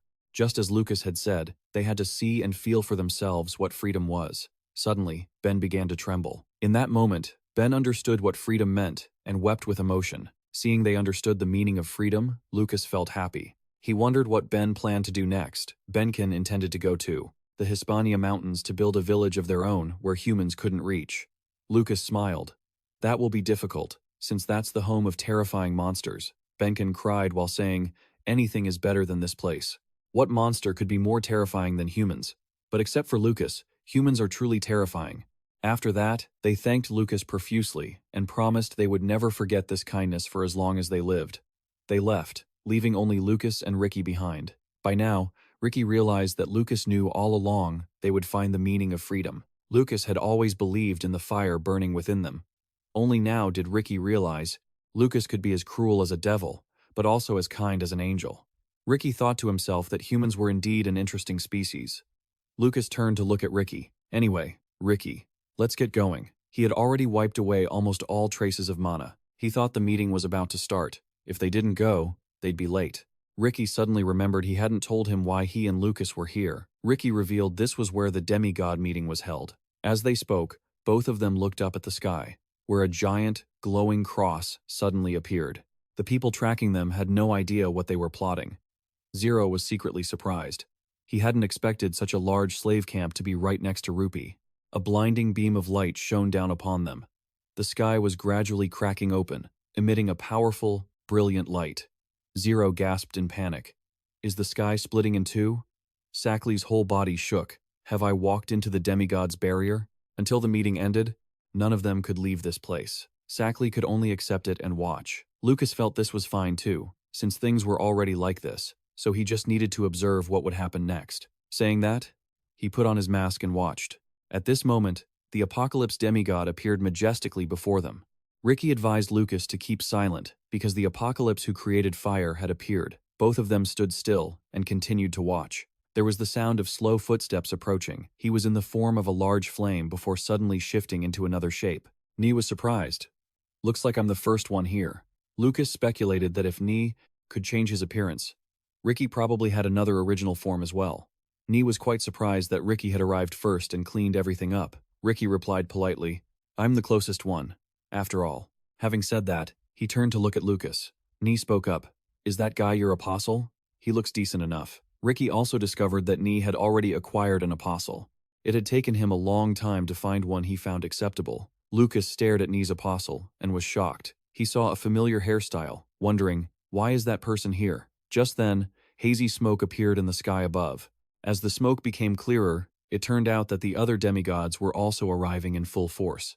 Lucas thought to himself that all the apocalypses had gathered here. This was the first time Lucas had seen a female demigod. She was Laren, the creator of the Bee clan, and the person standing next to her, he recognized immediately as Nozdog. The last one was the demigod Antanta. The old man's form still looked exactly as it had 4,000 years ago. He reflected that the demigod Antanta was so powerful that even he, along with Schweizer Winman, Iris, and Cassagin, couldn't defeat him even when they joined forces. Laren breathed a sigh of relief when she realized she wasn't late. Ricky wondered why all three had arrived at the same time. Laren said it was because she had discovered an interesting phenomenon, so the three of them went to check it out together. Ricky was curious and wanted to know. Laren suddenly laughed and told Ricky he would find out soon enough. Ricky felt a bit confused. The others, still secretly spying on them, found it strange that the apocalypses were all present, but the Lord had yet to arrive. Nozdog's eyes suddenly flashed with a blue light. He laughed triumphantly because he had discovered intruders. The others were terrified. Didn't they hide their mana energy? How were they discovered? Lucas guessed that the guild members were the ones tailing him. Nos spoke with disdain, saying that even if they managed to get in here, they wouldn't be able to escape, because they were already trapped within the barrier created by the Lord. The poor wretches, they were still outside the city gates. Lucas realized this too, and he could feel the presence of hundreds of people outside the gates, but they weren't guild members. He realized they were the Black Dragon Knights sent by Luan Nobel. Nozdog found it strange, wondering how Ricky could have missed them. Naturally, Ricky knew, but because there were so many people, he was worried about divine retribution. Nozdog was a bit suspicious, so he decided he would punish them in Ricky's place. Ricky, fearing divine punishment, asked him if he was sure. Nozdog let out a mocking laugh and then vanished. Antanta rebuked Ricky for his poor management, as this was his assigned sector. Antanta glared at him. Seeing this, Ricky frowned and shot a cold look back. Laren joined in, telling Ricky he should be more attentive. Laren spoke seriously. Do you think we need to conduct a purge? Meanwhile, outside, there was only Nozdog and the Black Dragon Knights. The knights were terrified when they saw him. Nozdog found them quite cute and decided to give them a gift. With just a snap of his fingers, he sent the soldiers into agonizing screams. Every single one of them died from his light snap. Nozdog laughed happily, saying death was the greatest gift of all. Wasn't it? At this point, the rest of the team felt horrified that a single gesture from Nozdog had wiped out hundreds of Black Dragon Knights. It had been a long time since Nozdog had indulged in a slaughter, so he was quite pleased. Watching that scene, Lucas trembled. Being one of the Apocalypse really was different. They were unlike the origins of the Hydra, and he was completely incapable of fighting anyone present here. He felt no pride in having killed only one of the 9 parts of the Hydra. Suddenly, an imposing voice echoed from behind into the ruin. The wall behind Lucas began to crack. A strange light emanated from the cracks. Lucas anxiously glanced back to observe. And after all this time, that being finally appeared. His eyes widened. Finally, he had met the Lord again. Bathed in golden light, the Lord spoke. It has been a long time, my dear kin. Lucas looked on in surprise, seeing that the Lord hadn't changed at all. He looked exactly the same as he did 4,000 years ago. The Lord's expression remained indifferent and disagreeable. The facial features flickered and vanished. Nozdog advised Ricky to cheer up, saying he didn't need to worry about divine punishment. Ricky didn't understand what Nozdog meant. They were all standing in a ruined house. Suddenly, the Lord raised his hand to the sky and waved it lightly. From those ruins, a sturdy fortress rose. Just seconds ago, they were standing in rubble, but with just a gentle wave of the Lord's hand, it had become an intact citadel. The Lord spoke. It's been a long time, as if he wanted to greet Ricky. He walked over and hugged Ricky, as he was the Lord's oldest friend. Lucas was stunned, unable to believe that Ricky was the Lord's oldest friend. Ricky turned to look at Nozdog and asked, "What do you mean when you say, I don't need to worry about divine punishment?" Nozdog angrily reminded Ricky that he hadn't answered the Lord yet. But the Lord raised a hand, signaling it was fine, which left Nozdog silenced. Laren suddenly took something out. "It's this, Ricky. This is a metal called Illunium." Ricky was surprised because he had never heard of it, as Laren was the one who first discovered and named it. Laren continued, "It looks like ordinary metal right now, doesn't it? But take a closer look." As she spoke, Laren broke the object with her hands and popped a small piece into her mouth. Suddenly, her entire body radiated an intense light. Ricky guessed that Laren's divine power had vanished. She let out a few laughs and then held up her hand. "Seems that way, right?" She was proving to Ricky that her divine power was very abundant. Laren continued, "This is the power of Illunium." Actually, Laren had originally intended to create Illunium to temporarily freeze divine power because of the guild members tailing her. But whether it succeeded or failed, it wasn't used for its original purpose, because Laren had created a substance that helped her manipulate divine power without leaving a trace. Laren explained that if you eat it, you can temporarily deceive the laws of the gods. She continued, meaning that no matter how many lives you take, you won't be punished by the gods. But since it was in the experimental phase, Laren didn't have much. Later, she planned to turn it into a liquid for easier use, but the ingredients were hard to find. Laren told Ricky to use it sparingly. She gave him a chunk and instructed him on how to break it into pieces to eat.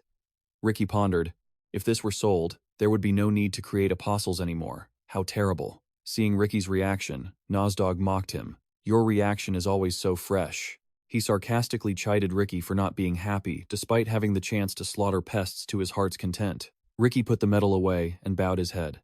Not necessarily. Nozdog stared at Ricky. He felt that Ricky had changed since 4,000 years ago after annihilating Ulium. Lucas was surprised to learn that Ricky was the one who destroyed Ulium. Lucas recalled what Hero had told him. The brilliant swordsman Lucet had died along with his own homeland, Ulium. Lucas could not believe his eyes that Ricky was the one who killed Ulium. Ricky's voice deepened. "It has been over 4,000 years, Nozdog. I find someone like you, who hasn't changed a bit, to be the strange one." Nozdog flew into a rage, reminding Ricky not to speak nonsense, because the concept of perfection did not apply to perfect entities like them. Ricky asserted, "That is where our thoughts differ. We are not perfect entities." At this, Nozdog had no rebuttal. Ricky fell silent. Antanta brought up that the Hydra was dead. Laren had only just heard the news. Ricky was also surprised. "What? Dead? When?"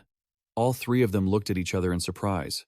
They all secretly thought to themselves that this was very suspicious. Suddenly, Nozdog and Antanta were called out. The Lord suddenly wore a sinister smile. Seeing them all suspicious of one another, the Lord spoke. You are all kin. So what are you doing? Indeed, the Lord's words carried great authority. Both Antanta and Nozdog bowed their heads in apology. The Lord's smile softened and slowly faded. He approached Ricky and hoped he would understand them. As they were a bit sensitive, Ricky showed no interest. Nozdog and Antanta could only look on with envy. Laren secretly thought, of course, the Lord treats Ricky like his own flesh and blood. The Lord was the first energy mass with consciousness to separate from the vast energy mass called the World Law. The next entity after the Lord was Ricky.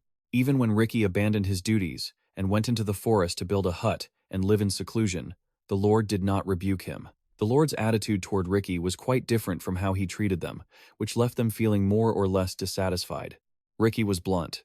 Let's get straight to the point, Lord. Did you organize this conference to find the traitor? Ricky then glanced at the two of them and the other two, suspecting that the traitor is among us, right? Lot just laughed and told Ricky not to overthink it. He remembered that one demigod had yet to arrive. Since waiting was boring, Lot suggested playing a game of truth. Laren found this game confusing. He wanted everyone to reveal the identities of their apostles, which left Laren panicked after hearing it. They didn't understand what the Lord was thinking. While they were busy suspecting one another, revealing their apostles was practically suicide. If Lucas's identity were exposed here, things would become very difficult later on. While Lucas was anxious and worried, Ricky, on the contrary, remained calm. Laren held his head and told the Lord this was not the time for jokes. Laren said, even if I didn't think there was a traitor among us, if I were to have such thoughts before he could finish, he was interrupted by Lot. He volunteered to reveal his own apostle first. Everyone was surprised, wondering if he was telling the truth. Lucas realized this was his chance. He secretly thought that if he could find out who the Lord's apostle was, he could kill him. Ani spoke up. Lord, please stop. Ani advised the Lord not to reveal his apostle, as he was the leader of the demigods. Ani feared that if a rebel had taken the risk to come to the conference, it would only be for one reason: to find out who the Lord's apostle is. It seemed Ani was quite sharp when it came to observing things. Lot looked regretful. So, I'm the only one left out? I spoke up first, yet I'm not showing mine. Both Antanta and Nozdog followed suit, agreeing with Lot. Even Laren was no exception. He concurred with them. It turned out Lot knew from the beginning that things would go this way. The atmosphere became heavy. Lucas was secretly worried. That cunning bastard was just putting on an act to pressure Ricky. The tense situation was becoming increasingly chaotic. What should Ricky do? A voice rang out, leaving Lucas stunned. It doesn't matter to me. Ricky felt it was fine. But if the Lord didn't reveal his first, he wouldn't reveal his either. Nozdog exploded in anger, yelling, Are you crazy, Ricky? Do you think someone of your stature is on the same level as the Lord? Ricky calmly replied. The one who was mistaken was Nozdog. All demigods are equal. Lot is called Lord, but he is just the first demigod. Nothing more, nothing less than an immortal being. Nozdog grew furious and grabbed Ricky by the collar. He insisted he wouldn't let Ricky off the hook and claimed that only he could handle Lot's role. That's right, the roles Lot couldn't take on were left to them. Nozdog went mad and screamed in Ricky's face. You bastard. Lot spoke up to intervene, but Nozdog didn't stop, claiming Ricky was highly suspicious. Antanta also felt suspicious, since not just anyone could kill a Hydra. Nozdog wanted to take this opportunity to expose the truth quickly. Lot spoke up to remind Nozdog not to suspect his comrades before finding the truth. Hearing this, he reluctantly released Ricky's collar, though he was still furious inside. What made him angriest was that in this situation, Ricky didn't bother to deny anyone's suspicions. Nozdog was enraged by Ricky's indifferent attitude. By now, Lot understood everything. He reassured everyone that before the conference ended, he would certainly find the truth of the matter. At this moment, Ani volunteered to reveal his first. Ani turned to his apostle and ordered them to remove their mask. Ani's apostle obeyed and took off the mask. Lucas had already guessed the identity of the person standing before him. It was the phoenix from the mountain range that Lucas had promised to reunite with, but Lucas didn't expect they would reunite in such circumstances. Many questions flooded his mind. Why did she become an apostle? Was it voluntary, or was she forced by someone else? Laren was curious. On the outside, she looked like a human, but it was hard to tell what she was on the inside. Ani had discovered her at the foot of Mount Hispania, and she was the strongest phoenix. Laren felt Ani's apostle was quite interesting. Antanta volunteered to be the next to reveal his. Antanta's apostle was an assassin named Genta, followed by Nozdog. Laren looked surprised to see Nozdog was the next to reveal his apostle, and both Ani and Antanta were equally astonished. As for Lucas, he was worried that his turn was coming soon. Nozdog's apostle was a demon. Everyone was curious about how he could summon a demon. He boasted about having powerful allies helping him. Lucas felt something was strange. He didn't understand how Aiden knew the Asura summoning circle. Lucas secretly guessed that Nozdog was colluding with Iris. Laren signaled for his apostle to take off the mask. Lucas deduced that Laren's apostle was definitely someone from the B family, since Henzer was currently pursuing him and Ricky. If it wasn't Isaka, it would be Misen. This figure didn't look much like Isaka then. Lucas's expression suddenly changed. He didn't expect that person to be Ledia, Lucas Traumann's mother. Lot laughed and clapped enthusiastically. He felt all their apostles were interesting. Lot felt grateful that they had risked danger to share their secrets. Then, he suddenly turned to Lucas, as he was the only one who hadn't revealed his yet. He stared at him for a long time, then said, "Ricky's apostle, you were the first to arrive here, so you must be very familiar with the structure of this fortress, right?" Afterward, he told him to take the other apostles somewhere else to wait. Lot ordered everyone to go and rest until called, while Ricky went to speak with him in private. Having said that, Lot raised his hand to the sky, creating a private space for them to talk. Lot comforted Ricky, telling him not to be sad because so many people cared about the two of them. But Ricky remained cold and indifferent to those things. Lot could only smile wryly. The two sat down on chairs to talk. Lot said he still remembered the first time he met Ricky. Ricky also listened intently to Lot's story. When he fell out of the world's laws, he had gained consciousness, but he was terrified by the loneliness. Everything in the world was still too primitive. Lot knew he had the power to conquer everything, but he lacked the motivation. So no matter how strong he was, it was meaningless. At that time, a piece of independent consciousness appeared, detached from the world's laws. That was Ricky. When Lot discovered Ricky, he was deeply moved, and finally, he had found his purpose. Starting from when Lot and the other demigods appeared, they had become his reason for living. His power was solely to create others like him. Ricky didn't understand why he was suddenly bringing up the past.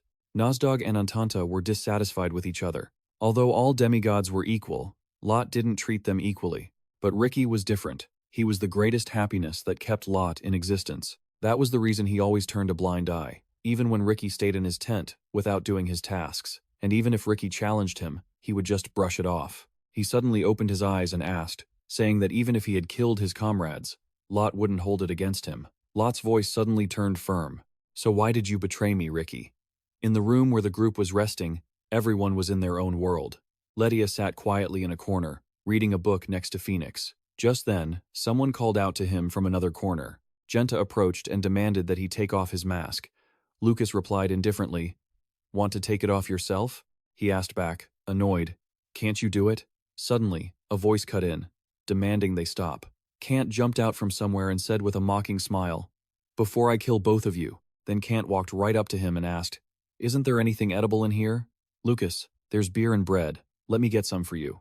Cantus accepted immediately without hesitation, and just like that, a glass of beer and slices of bread were laid out in front of him. Cantus went to sit in a corner, turned his back, and devoured the food, praising it with satisfaction. As expected, human food is still the best. At this moment, Lucas also began walking around, asking if anyone else wanted to eat. He showed concern for Nick and spoke up, "You should eat a little something too." She was surprised that he spoke to her first, and answered with a stammer. Deep down, Lucas was silently marveling, glad she's still healthy. His phoenix eyes and warm smile implicitly conveyed what he wanted to say. Nick also felt their telepathic connection, and she was deeply moved. Phoenix seemed to reply, sharing the same thought with him. Time seemed to stop in this moment, a space reserved just for the two of them. Elsewhere, Ricky was sitting silently next to Lot. His deep, sunken eyes watched intently, and he thought to himself, as expected, he's already noticed. Lot remembered witnessing the scene where Nozdog grabbed Ricky, and thought to himself, it seems that when God demanded all the apostles remove their masks, he had already figured it out, which is why he purposely provoked the demigods. He continued to drift in his thoughts. If he weren't sure, he would definitely be furious. But God is not like that. God reacted that way because he already knew everything. Just then, after a long silence, Lot spoke up. Massacring one's own kind is something that cannot be forgiven. Ricky. He questioned him. Why did you do such a thing? You are someone who shares my vision and understands me better than anyone else. Ricky opened his mouth and spoke softly. The reason is very simple, my lord, he said, with a calm, fearless expression that it was because he had made a mistake back then. Lot listened to his explanation without the slightest reaction, his eyes searching as if to see the truth within him. But then, Lot finally conceded. He spoke up. "So, you still haven't moved past the mistake I made 4,000 years ago." Lot spoke calmly, as if recounting the past. "You still cannot forgive me for interfering in the battle between you and that knight. And that was also the first time you were ever that angry with me." Ricky felt as if salt were being rubbed in his wounds as Lot mentioned that time, his face darkening. Lot paused for a moment, indecisively tapping his fingers on the armrest of his chair. Suddenly, after a moment of thought, Lot agreed to overlook Ricky's mistake. Ricky was surprised and couldn't hide it. He said firmly, "I will make this as if it never happened. Yes, that's right. Consider this as my apology for what happened 4,000 years ago." Ricky couldn't believe what he was hearing and asked skeptically, "I massacred my own kind like that, yet you consider it as if it never happened?" Lot stood up and explained, "If I said now that there is no traitor, no one would believe me, especially Nozdog and Anta." He said decisively, "Furthermore, because they have set their sights on you, I promised that this time I would definitely find out who the traitor is." Finishing his sentence, Lot turned away, lost in thought, calculating a plan. Thinking carefully, he revealed his scheme. "So, I need a scapegoat. I've already thought of someone who can do this. One of the demigods who will come to this conference." Hearing this, Ricky stood up and said, "You would frame one of your own kind? In the time we haven't met, you have changed a lot, my lord," he continued. "All demigods are equal. Isn't that the law you set yourself?" Suddenly, Lot shouted, "As far as I'm concerned," he was furious, his eyes flashing, gritting out every word clearly. "You are that special." Ricky listened attentively, his attitude unchanged by Lot's words. But then, Lot's next words truly terrified him. "You must kill your own apostle with your own hands in front of everyone," he continued arrogantly. "Then you will hibernate for the next 100 years. After all, 100 years is not a long time for immortal beings like us. You just need to treat that time like a vacation, and during that time, I will ensure your safety." As if he had planned it, he added, "In a few days, someone named will come here. He will be your scapegoat." Lot walked away, his voice trailing off. "When he arrives, do exactly as I've instructed." He didn't let Ricky argue and left his final words, "I will handle the rest myself." His figure blurred and vanished into a stream of light. Ricky was left behind with a face full of resentment but unable to explode. He was furious beyond measure. In his shock, he kept thinking, "Can this be changed? Can both God and the demigods change?" His mind was a mess of thoughts. "If I just kill Lucas, I will be pardoned, and I can work with God to create change starting from within the demigods." Ricky stood silently in the room, deep in thought. "I won't need to stand up and confront them myself anymore. Having God on my side is the best thing." Returning to the original dungeon, the group had no idea what was happening outside. Suddenly, someone called Lucas outside. The person appearing at the door was Ricky, asking for him. His expression was dark and unreadable. Lucas followed behind him as the group in the room watched. Ricky kept walking ahead, listless. He followed right behind. Neither of them said a word the entire way. Ricky led him down to the basement. On the way, he thought to himself, "So, the one who killed Lucet was none other than Ricky. Even though I already knew, as expected, he is not someone I can trust." Ricky led him to a dead end deep in the basement. And suddenly, they both stopped. Immediately after, he swung his hand with a powerful, decisive strike. It turned out the target he was striking was the wall right in front of them. The wall shattered in a large section, revealing a space filled with gold. He silently marveled. This is the treasure vault that Dalaman was hiding. So there was such a place beneath the castle. Ricky led him into the vault. After not hearing Ricky speak for a while, Lucas broke the silence. "Where are we going, Ricky?" Ricky suddenly asked him in strange, out-of-the-blue question. "Do you know what God's power is?" He asked and answered himself. "It is space. God rules over all space. You seem to know a thing or two, but you don't say it aloud. You just think it. It's that very power that shattered your consciousness and buried it deep in the abyss." Ricky, filled with hesitation, clenched his fist and asked, "You understand what I mean, right?" He continued. "Even if you reach the 9th star, you still can't defeat the Lord." Lucas asked bluntly, looking puzzled. "I don't really get it. Why are you telling me all this useless stuff? So, are you looking to eliminate the apostles?" Ricky didn't dare to face him directly, so he just turned his head and said, "You saw it yourself, Illunium. As long as that metal exists, the demigods don't need the gods' punishment, and they don't need apostles anymore. Lucas calmly asked for his true intentions. Ricky remained silent, and then he offered an apology that left him even more confused. He spoke softly. Perhaps it's time for us to say our goodbyes. In the very next second, he took a sword-drawing stance and lunged toward the target in a flash. In those few brief seconds, he moved with godlike speed, blocking right in front of him, inches away. A single sword strike had been executed. Ricky's sword technique was unleashed. Lucas couldn't dodge in time and was enveloped in a cloud of thick dust that blinded him. After the dust settled, he was surprised to find his body unharmed. Directly behind him, he heard a cry of pain. That slash had been meant to protect him from danger. The demigod Anta appeared behind him, wailing in pain from Ricky's attack. The old man was furious, his blood-red eyes glowing as he let out a series of broken sounds. As expected, he didn't hesitate to point his blade directly at the man and spoke up. Watching drama isn't a virtuous hobby, you know. The demigod Anta knelt in pain and rambled. So it's true, you wretches really did kill Hydra. Ricky didn't deny the truth. He took full responsibility for his actions. As he finished, he ruthlessly slashed through the old man's body with his sword. The demigod Anta's physical form was torn apart, slowly dissolving right before his eyes. Lucas, startled, called out, "Ricky, what are you doing?" Ricky calmly explained, "That was just a fake. Lot and the others will be here any second. We don't have time." His hands began to move, his wrists rotating with incredible speed, as an aura of light enveloped his body. He let out a fierce roar, pouring every ounce of his strength into the technique. A pillar of light shot up instantly, kicking up heavy winds and dust. Lucas ducked for cover. Suddenly, a realization hit him. "This technique, Ricky, could it be that you—" Ricky's hand holding the sword continued to strike through the air relentlessly. His stance shifted, and as he gripped his blade, a spatial rift tore open instantly before them. It sucked all the rushing wind and power inside. Lucas was secretly horrified. The space was cracking. He had breached Lot's barrier with just a single sword? Ricky, now weakened from the immense exertion, gasped out. "As expected of Lot, I used everything I had to tear this open, but this is as far as it goes." With that, he quickly shoved Lucas into the spatial rift. Lucas screamed from inside the rift, "Ricky, what are you doing?" Outside, Ricky turned his back to him. Lucas struggled and shouted, "Open it up! Where do you think you're going alone?" Ricky suppressed his emotions and spoke, "I told you, there's no time for goodbyes." Lucas, furious, yelled until his voice went hoarse, laughing bitterly, "Who gave you permission to just walk away? Listen to me. I'll be waiting for you. You hear? You better survive and come back." The spatial crack began to close. He kept his longing gaze fixed on him until the crack sealed shut completely. The moment it closed, a rumble surged around Ricky, as if preparing for a violent storm he was about to face. The group of demigods appeared simultaneously, their voices filled with menacing pressure. "Ricky, you bastard!" Nos, along with a fellow demigod, stepped forward to interrogate him.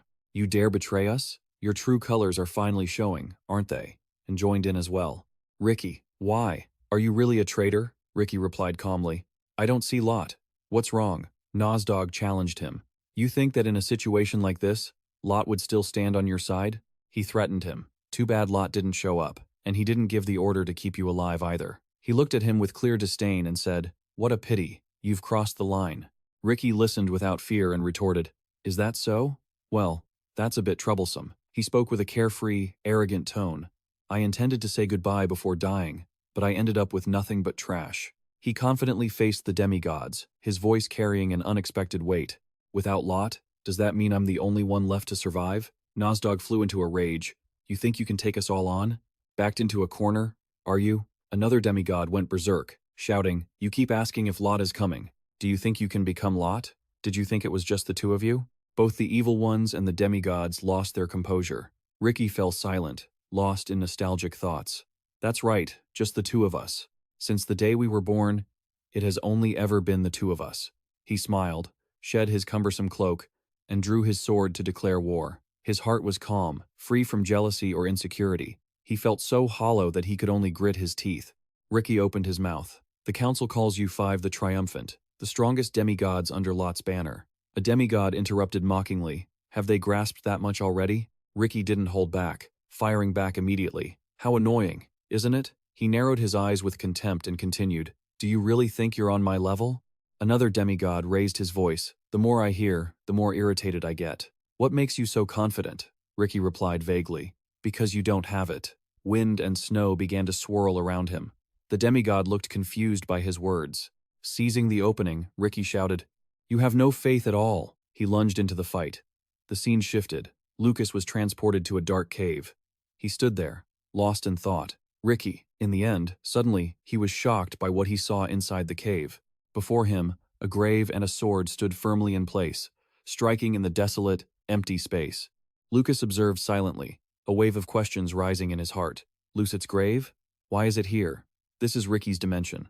His sharp eyes noticed something hidden on the sword. He chuckled, but his eyes were filled with deep sadness. Immediately after, Lucas knelt and bowed respectfully before the grave. Lucas spoke, "Duke Kit, this is Lucet's sword." He realized in his heart that placing the knight's lifelong weapon beside their grave was the highest form of respect one could offer. At the same time, Lucas was certain the technique from earlier really was the drut sword style of Lucet. Lucas said with trembling regret, "Ricky, I doubted you, but you were actually doing this for Lucet, for humanity." Suddenly, a cold voice cut him off. "So it was you." Lucas jumped in terror and turned to see who had appeared. A figure stepped closer. Lot sighed in a low voice. "An anomaly that stirs the heart of my old friend." A formal encounter began, and deep within his soul, memories flooded back. "The first thing I saw was the happy face of my lord. The Lord told me that images of a smiling Lot flashed through his memories. I finally have a purpose in life, and I am his purpose for living." Ricky asked himself, "Then what about me?" At that moment, he was fighting fiercely against Indok. He was severely wounded by his opponent's blade, but Ricky's mind was still haunted by questions he'd had for so long. What should I live for? My lord found his purpose, but I haven't. Nozdog fought back with rage, while those thoughts continued to race through his mind. That is why I decided to follow my lord. Attacks rained down on Ricky, but he dodged them swiftly. They attacked in turns. The demigod began to secrete poison from his body, firing a toxic blast at Ricky.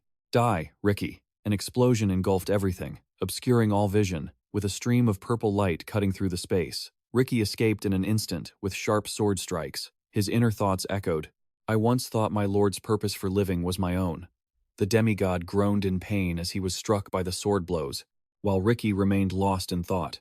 "But the emptiness within me grows larger every day," he shouted, and took the full force of Ricky's wrathful strike. "I will show you the power of my death with a single sword stroke." Ricky didn't wait for him to strike back. He immediately slashed a diagonal line across his body. The demigod was struck with agonizing pain, while Ricky whispered to himself, "The sword that bears my power asks me every time, what comes next?" Seconds later, Nozdog split into multiple clones to surround him. Ricky takes his stance, ready to draw his blade. While he looks resolute on the outside, his mind is flooded with doubt. He asks himself, "Why am I holding on to this?" A terrifying strike splits into 4 or 5 slashes, and his thoughts are restless. What am I getting stronger for? Grip tightening on his sword, his head is filled with countless voices. For me, that question is just pure fear. Ricky decisively shatters the formation of illusions, continuing his internal monologue. Perhaps finding the answer to that question is what caused my blind faith in God to crack. The 2 demigods he attacked recover and speak up. "Ricky, do you really have to go this far? You're not even merging with your true form." Ricky doesn't answer. He catches his breath, but his mind remains deep in thought. "I'm afraid to admit that God and I are not on the same path." Ricky turns back with a deathly gaze, showing no mercy to anything. Deep down, it feels as if he has found the answer. Then, one day, someone gave it to him. An image of that person in the snowy night flashes through his mind, speaking, "A sword without faith is nothing more than a piece of metal." Memories of the past resurface the meeting between Ricky and Lucet. Ricky sneers, "My sword is just a piece of metal? Only the strong have the right to say such things." Lucet stands tall and replies, "To be precise, your power is simply too overwhelming. This is a battle I cannot win." But his next words strike at Ricky's pride. "Winning or losing once means nothing. You will always be the weak one." Ricky clenches his fist, preparing to slaughter the man who dared to show him no respect. Ricky flies into a rage, the blizzard howling. He coldly scoffs. "How ridiculous. The winner is the strong one." Lucet doesn't bother to retort or react. He remains cold and calm. He speaks directly to him. "Have you ever entrusted your life to the sword you are holding?" Ricky, at that moment, feels surprised, deep down. It isn't the look of someone about to die, but that of someone righteous, firm, and unyielding. Even in his own mind, Ricky has to acknowledge it, though he doesn't dare to openly admit his own flaws. Facing Lucid's gaze, Ricky's mind is panicked and frazzled. That gaze seems to pierce through everything. He definitely isn't an opponent I can defeat. And even now, in this moment, Ricky fights with a clearer mind than ever before. Whether it's faith or someone precious, at some point, when you have to protect something, the moment will come when you must entrust your life to it. In that moment, you will surely realize the importance of understanding what true power is. This is what has been weighing on Ricky's heart for so long. Both demigods vanish simultaneously. Watching the entire fight, Nee speaks up. I get it now. That's why he isn't merging with his true form. Laren, standing next to her, wonders why, so Nee explains. He's using his sword with human swordsmanship. Her eyes follow the person fighting, and she continues. It's not that he can't merge with his true form. It's that he cannot. Because if he did, he would no longer be able to use human swordsmanship. Anne adds his own thoughts. So what? The fact that Ricky is strong won't change. Just looking at the surface won't show the whole picture. While unleashing his technique, he says, that body cannot escape human limitations, and a human body cannot withstand my flames. With that, a roaring flame surges toward Ricky. He continues, there is no need to attack directly. Even if I were to engulf Ricky's whole body in fire, it wouldn't be enough to burn him away. In another space, Lucas has run into Lot. Fear grips his heart. Damn it, I didn't think God would track me here. At this moment, Lot speaks first. You have committed a forbidden act. I won't let you die easily. Lucas stands up, stepping back, thinking to himself, the tone is completely different from the vow of loyalty from 4,000 years ago. Ricky's betrayal must be a massive blow to him. He constantly analyzes his chances of winning while trying to calm himself down. Beside him, his hand secretly gathers strength. Lot quickly raises his hand toward him, preparing a fatal blow. Lucas becomes truly terrified as he faces the man before him. Suddenly, a flash of light appears, accompanied by a voice. Stop, God. Faint in the haze, Lucas is shocked to see who has appeared. Lot looks impatient and clearly annoyed, saying, Why are you here? Get out of the way. Lucas also ponders silently. Even though he's disguised, one look is all it takes to know who it is. Iris stands in his way, repeating, Don't kill him, God. Losing his patience, Lot says angrily, You're insane, Iris. If you don't move, I will kill you too. Iris's face darkens. She is both worried and determined. Lot gives his final warning. If that's what you want, then I will grant it. But the next second, Iris speaks, making him halt his action. My request, you promised. She stands firm, pointing straight at him. God, this is the request you promised you would grant me. He looks visibly annoyed, as if he can't believe what he's hearing. Iris protects him from behind, speaking clearly. The favor you promised to grant me is this. Please spare this person. Lot finds it amusing, and in disbelief, he curiously asks, You're using the precious favor you've cherished for 4,000 years on this? Why? She asks tentatively, afraid he might refuse. Is it not allowed? He lowers his hand and replies, A promise must be kept, mustn't it? Lot turns his back and walks away, leaving these words, But only this once. If I see you again, you will surely die by my hand. Iris exhales, her worries fading, but suddenly Lot stops. Intrigued. Ricky's apostles are getting more and more interesting. Ricky and Iris, betting their lives to protect someone. He continues curiously. Saving someone destined to die, I find it unsettling.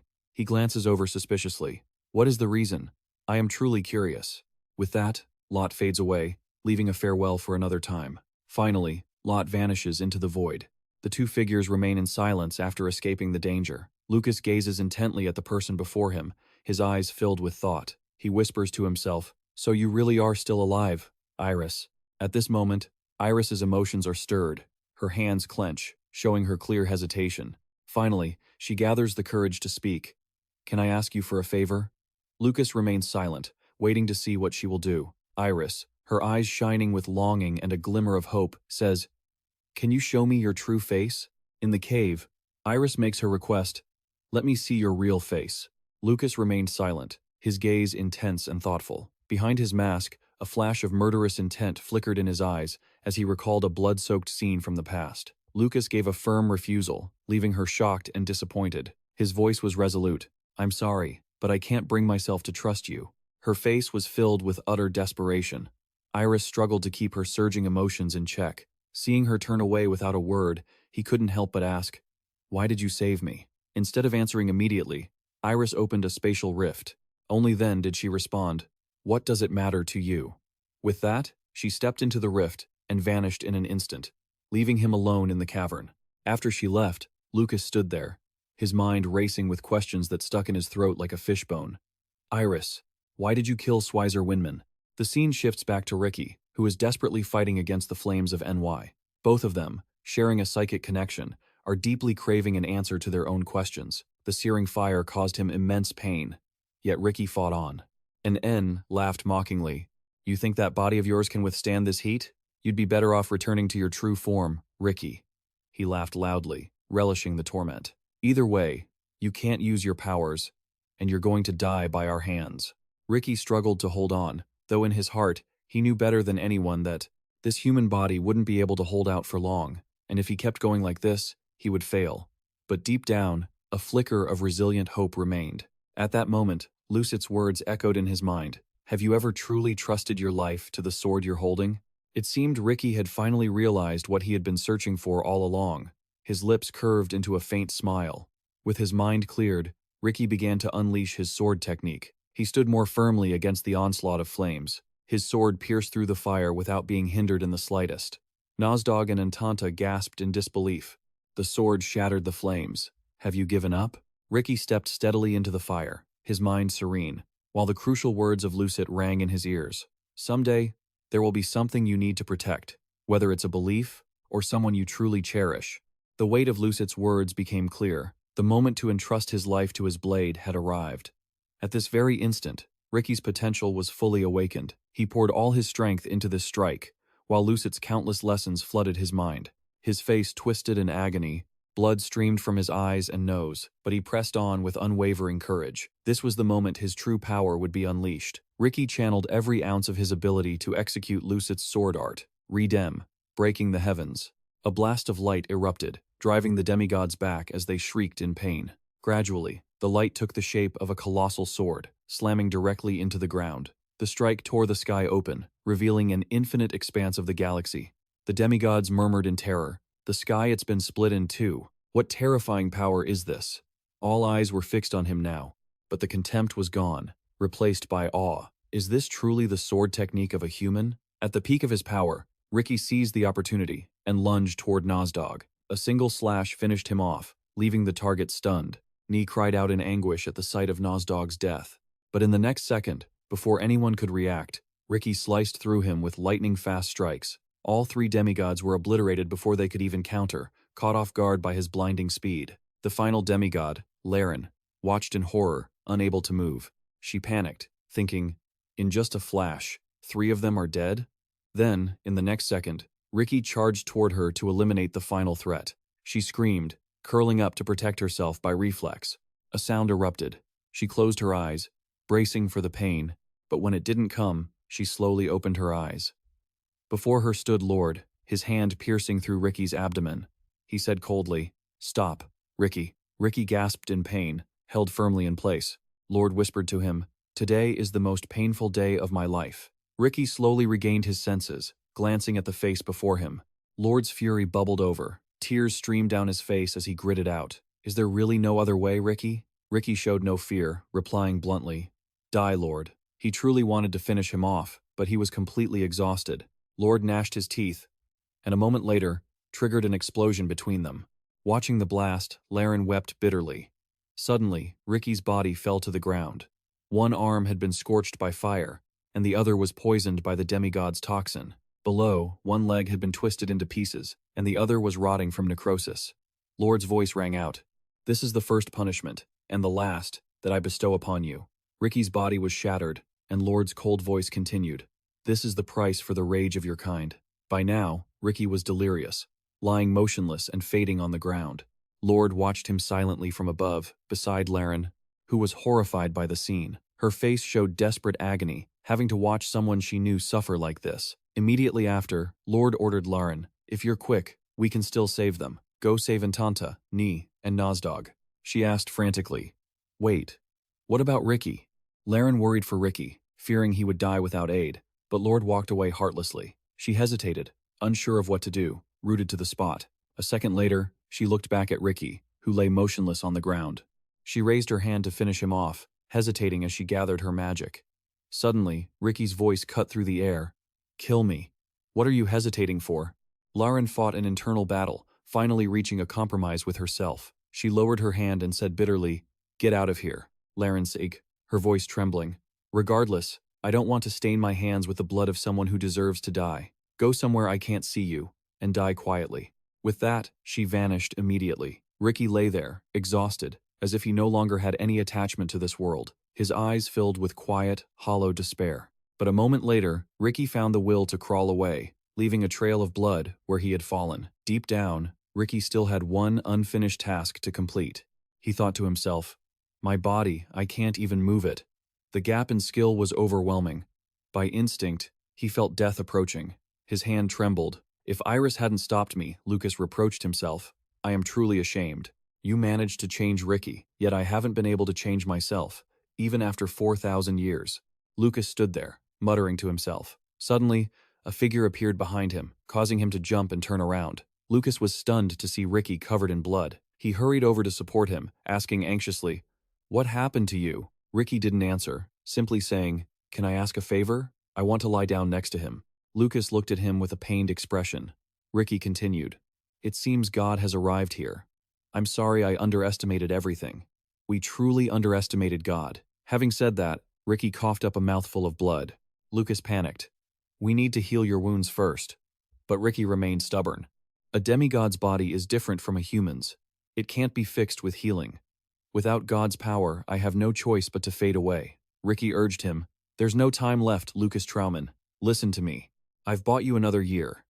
Nozdog and Anata were severely injured by you. They won't be able to act until they fully recover." Lucas was confused. "You did all that to those three by yourself?" Ricky silently acknowledged it. He explained that the only one who could force Lot to act was a demigod.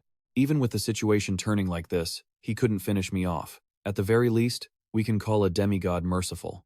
That is Lot's weakness." Lucas was still reeling from the shock. He asked, "Why did you betray that entity?" Ricky struggled to breathe with every word. He didn't mind answering. "A sword without conviction is nothing more than an ordinary weapon." Lucas opened his mouth to speak, but Ricky continued, 4,000 years ago, those words helped me change everything. I was so busy chasing power to fill the void inside me. To master the sword better, I stole human swordsmanship. And as always, I was certain of victory. But even in a battle where no one wins," Ricky recalled the image of Lucet, whose eyes had never wavered. "He was a great man," he shared sincerely. "For the first time, I saw what an unwavering conviction truly was. I realized my power was just dust compared to his that wasn't new. But suddenly, my mind became clear. What was missing from my sword, he taught me what I had to do to fill that void." Lucas also opened up.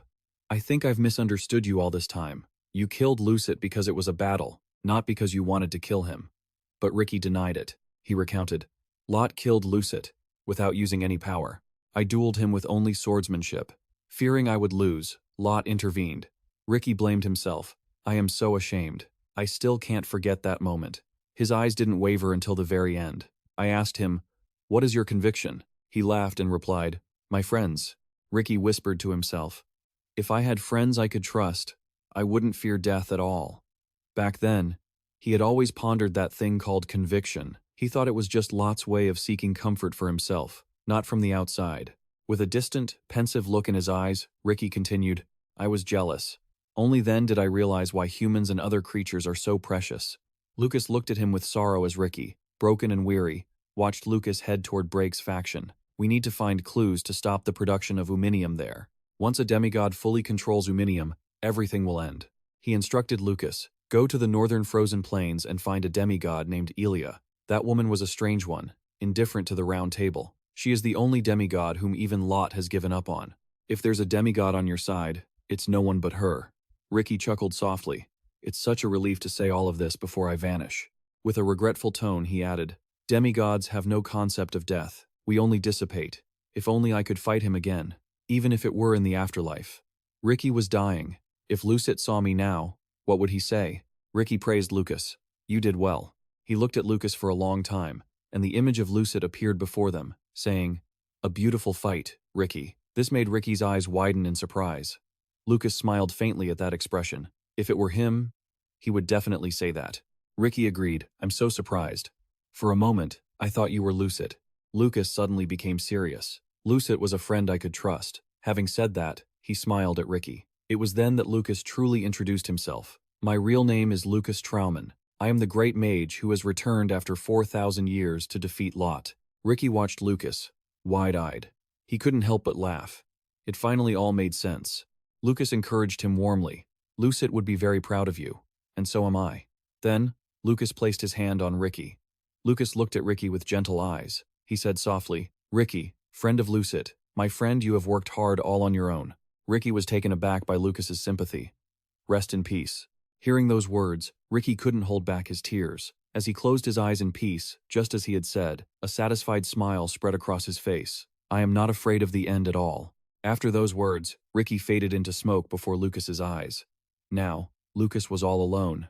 He clenched his fist. Ricky had become a jewel resting in the palm of Lucas's hand. Ricky's final message echoed, please take care of the rest. Lucas stood before the tombstone for a long time, then finally turned and walked away. The two swords now lay side by side, fulfilling their owner's wishes. The fortress collapsed into ruins, a scene resulting from the battle between the demigods. Sally led the group forward. She thought to herself, though she didn't know why the demigods were fighting each other, the scale of it was completely different. Even if all creatures joined forces, they could never defeat them.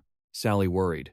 If we confront them, what can we even do? Suddenly, they noticed someone flying in the sky. Everyone was shocked to see it was Lucas, the apostle of the sword demigod. Zero quickly urged, this is our chance. It's just an apostle. Let's capture him to gather information. Seaford disagreed and countered, Zero, it's not that simple. Leave this to me for now. He looked at Lucas warily. Seaford flew up and stood face to face with Lucas. He spoke first. Lucas Traumanston.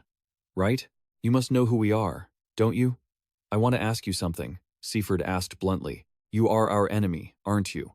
Lucas just looked at him silently without answering. Seeing that, Seaford continued, I already know you're an apostle of the sword demigod, but the sword has turned against its own kind.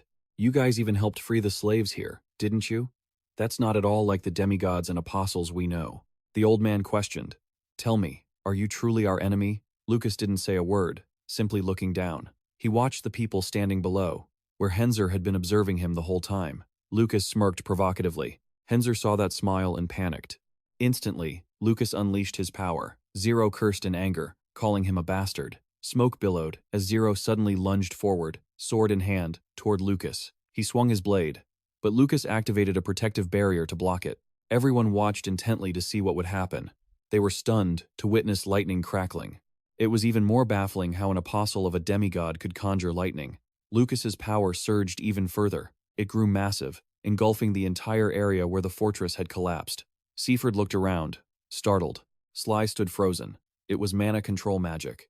Gritting her teeth as she stared at the two above, she shouted, he's even controlling time. Sally couldn't believe it. An apostle of the sword, a mage who had reached the 8th realm. Henzer, standing nearby, was equally stunned. Suddenly, he noticed Lucas turning back to look at him. Their eyes met, making Henzer nervous. Suddenly, Sally bit her finger until it bled. She decided to use her own blood to launch an attack. She swung her blood, forming a ring in front of her. Lucas didn't hesitate to bite his own finger as well. He mimicked Sally's movements to counter her. The bald man following them was also bewildered. Combining both magic and divine power? Is he summoning demons? Sally's blood formed a massive ring that surged toward Lucas.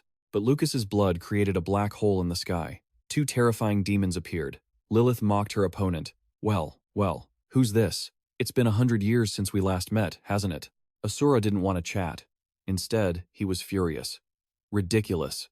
Just a few days ago, you appeared in my contractor's dream. Lilith feigned ignorance, pretending not to know. What are you talking about? Asura braced himself for battle. Fine by me. I've been dying to beat you to a pulp anyway. Sly didn't hold back her taunts either. You're as foul-mouthed as ever. Let's have a real bloodbath then. With that, they lunged at each other, neither willing to back down, both trying to overpower the other. Suddenly, Sally stood in front, blocking the others. She ordered, all of you, get out. You're in my way. Zero tried to intervene but was shut down by Sally. I've said it twice already. She glared at the two behind her with murderous intent. Get lost. Zero stood frozen, shocked by her words. Seaford caught the hint and told him, I understand. Sally, please be careful. They left immediately. Now, only Sly remained alone with Lucas. She spoke up. I didn't expect you to let them go so easily. It seems you're not worried at all, are you? Lucas replied. Because from the very beginning, you were my target. Sally's gaze wavered for a moment, then shifted, becoming more murderous than ever. She unleashed her power and demanded, "Tell me, what on earth happened to the demigods?" But Lucas merely said, "Don't waste your energy," leaving her confused. Lucas calmly added, "Do I look like someone who uses dark arts to you? One fight will make that clear enough." Sally tried to probe Lucas's mind but failed. She was frustrated. She couldn't control his mind. Just as Lilith had said, Sally had to admit his divine power was far superior to that of a human. She asked him, "Did you have your eyes on me from the start? What do you mean by that?" Lucas retorted, "Vampire girl? No. Should it be ma'am or old lady instead?" Irritated by his teasing, Sally warned, "Say that one more time and you're dead." Lucas prepared to attack as he spoke. "Do your kind usually stay loyal to the hierarchy of superior and subordinate?" He threateningly announced, "I will force you all to submit and turn you into my subordinates." Sally, enraged, prepared to fight. "You bastard. You must not have lived long enough to speak with such disrespect." Sally grew wings, her eyes filled with murderous intent, as an overwhelming source of power enveloped her. Shadow bats flew everywhere, swarming toward Lucas in an all-out attack. But Lucas didn't flinch, standing right in the center of the circle created by hundreds of bats. He remarked, "It seems you prefer war of attrition more than I thought." The bats gathered into a large circle. Lucas gently raised his hand and clenched his fist. Instantly, they all exploded. Sally's bats were scattered around Lucas's feet. Sally was not satisfied with being countered so easily. Lucas kept his cold, serious gaze fixed on her. She cursed him as an arrogant bastard. Sally moved her hands to unleash a new attack. A ferocious hound appeared, lunging at him, but it bit into the shield Lucas had managed to create just in time. He observed it and guessed, "A hellhound?" But then, Lucas noticed something: that hound was actually able to bite through his shield. Luckily, Lucas dodged just before being torn alive. The hound missed and immediately turned around to attack again. Other footsteps appeared behind it as well. 2 other monsters of slice also stood behind it. Lucas looked at them and praised Sally. All 3 demons, including a nightmare and a ghoul. Not bad for an old lady. Sally, while launching her attack, shouted angrily, "I said we're just fighting!" All the demons obeyed her command and rushed forward. Lucas cast his spell. He stepped back to dodge the demons while creating a rift in the sky. Instantly, they were blinded and scrambled away. Sally was also caught off guard by the light in front of her. Lucas's gaze was terrifying. A massive bolt of lightning struck down from the rift he had created, causing the ground to explode. Debris flew everywhere, and a crater appeared from the sheer intensity. The demons were scattered, lying defeated at Lucas's feet. He stood tall amidst the swirling dust. Sally took the opportunity to crawl along Lucas's shadow, intending to sneak an attack. Lucas naturally knew this, so he smirked and ruthlessly stomped down on her. Watching her in pain, he mocked, "Old lady, your skills are good, but your methods are ancient." She was crying from the pain, but Lucas just turned his back and said, "I never had any intention of killing you from the start." His words surprised Sally, who was lying on the ground. Confused, she grimaced and sat up. "What game are you playing? You're the one who provoked me first." He didn't mind explaining. "I just wanted to test your capabilities to see if you're good enough to fight a demigod." Sally asked incredulously, "You intend to fight a demigod?" But she found it ridiculous. "You want me to believe you? A traitor who sold out his own credibility to become a demigod's lapdog." Lucas's response surprised Sally even more. "I'm not asking you to believe me. I want you to accept this. I am stronger than all of you." Cutting to a cold, distant place, a lone figure walked through thick snow, heading toward someone standing there. They stood face to face, and Lot spoke first. "It's been a long time, Elia." The woman standing before him was none other than Elia. Elia was displeased. "I warned you not to wander into my territory, didn't I?" But Lot cut straight to the point. "Ricky is dead." Elia's eyes widened in shock. He even admitted that he was the one who killed him. In disbelief, she reproached him. "What the hell are you talking about? Why on earth did you kill Ricky?" Lot told her the truth. "Because he betrayed them. He killed dozens of our own kind. I just punished the one who needed punishing." Elia's gaze darkened. She looked at his face and asked, "Then why do you look so troubled?" Lot made her an offer. "Take Ricky's place." Elia refused without hesitation. "You already know what my answer is, without me having to say it. Get lost."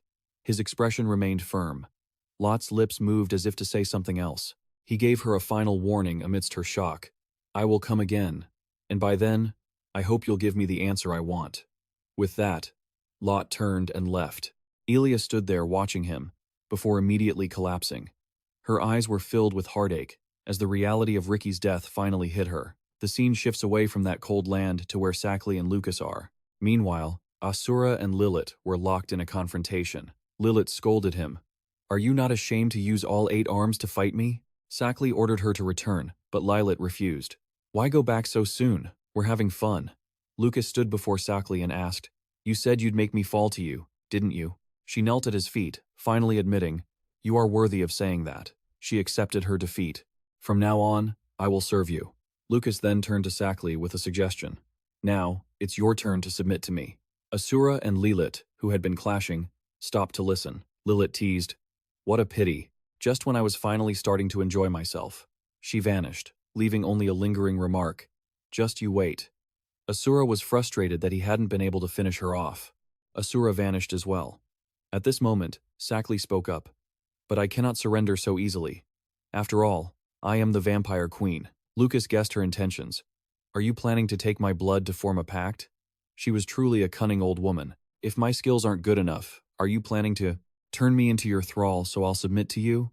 Sackley remained defiant. "So what? Are you scared, little boy?" Lucas wasn't fazed at all. "Who said I was?" No sooner had he finished speaking than Sackley pounced on him, sinking her teeth into his shoulder. She gnawed at him, spitefully declaring it was over. But Lucas remained nonchalant, completely unaffected by her bite. He stood still, letting her bite him until she fell into an illusion. In reality, Lucas was standing alone in the pitch-black void. He looked around, and a voice suddenly echoed, "So this is your true form." Sackley was also trapped in that space with him. Lucas asked without hiding anything, "Where is this? Did you create this place?" She explained, "This is the void. This place is influenced by the passage of time in the real world. In other words, I can keep you trapped here for hundreds of years until you declare your submission to me." Her words made Lucas burst into laughter. He realized it might have been a bit rude, so he apologized. "Oh, sorry. I didn't mean to mock you. Compared to the void I know, this place is as peaceful as paradise." He described it happily. "Look, I have my body, and there's your ego here too. Plus, all the sensations are so vivid." But Sackley didn't understand. She thought to herself, "What is he saying? It doesn't seem like he's bluffing." She looked at Lucas, trying to grasp the nature of this place, deeply confused. Is this space really nothing? No matter how strong one's mental power is, no human can withstand more than a year in here, right? Sackley asked, filled with suspicion. "Who exactly are you?" Lucas answered while teleporting behind Sackley, making her jump. "Let me show you," he whispered ominously in her ear.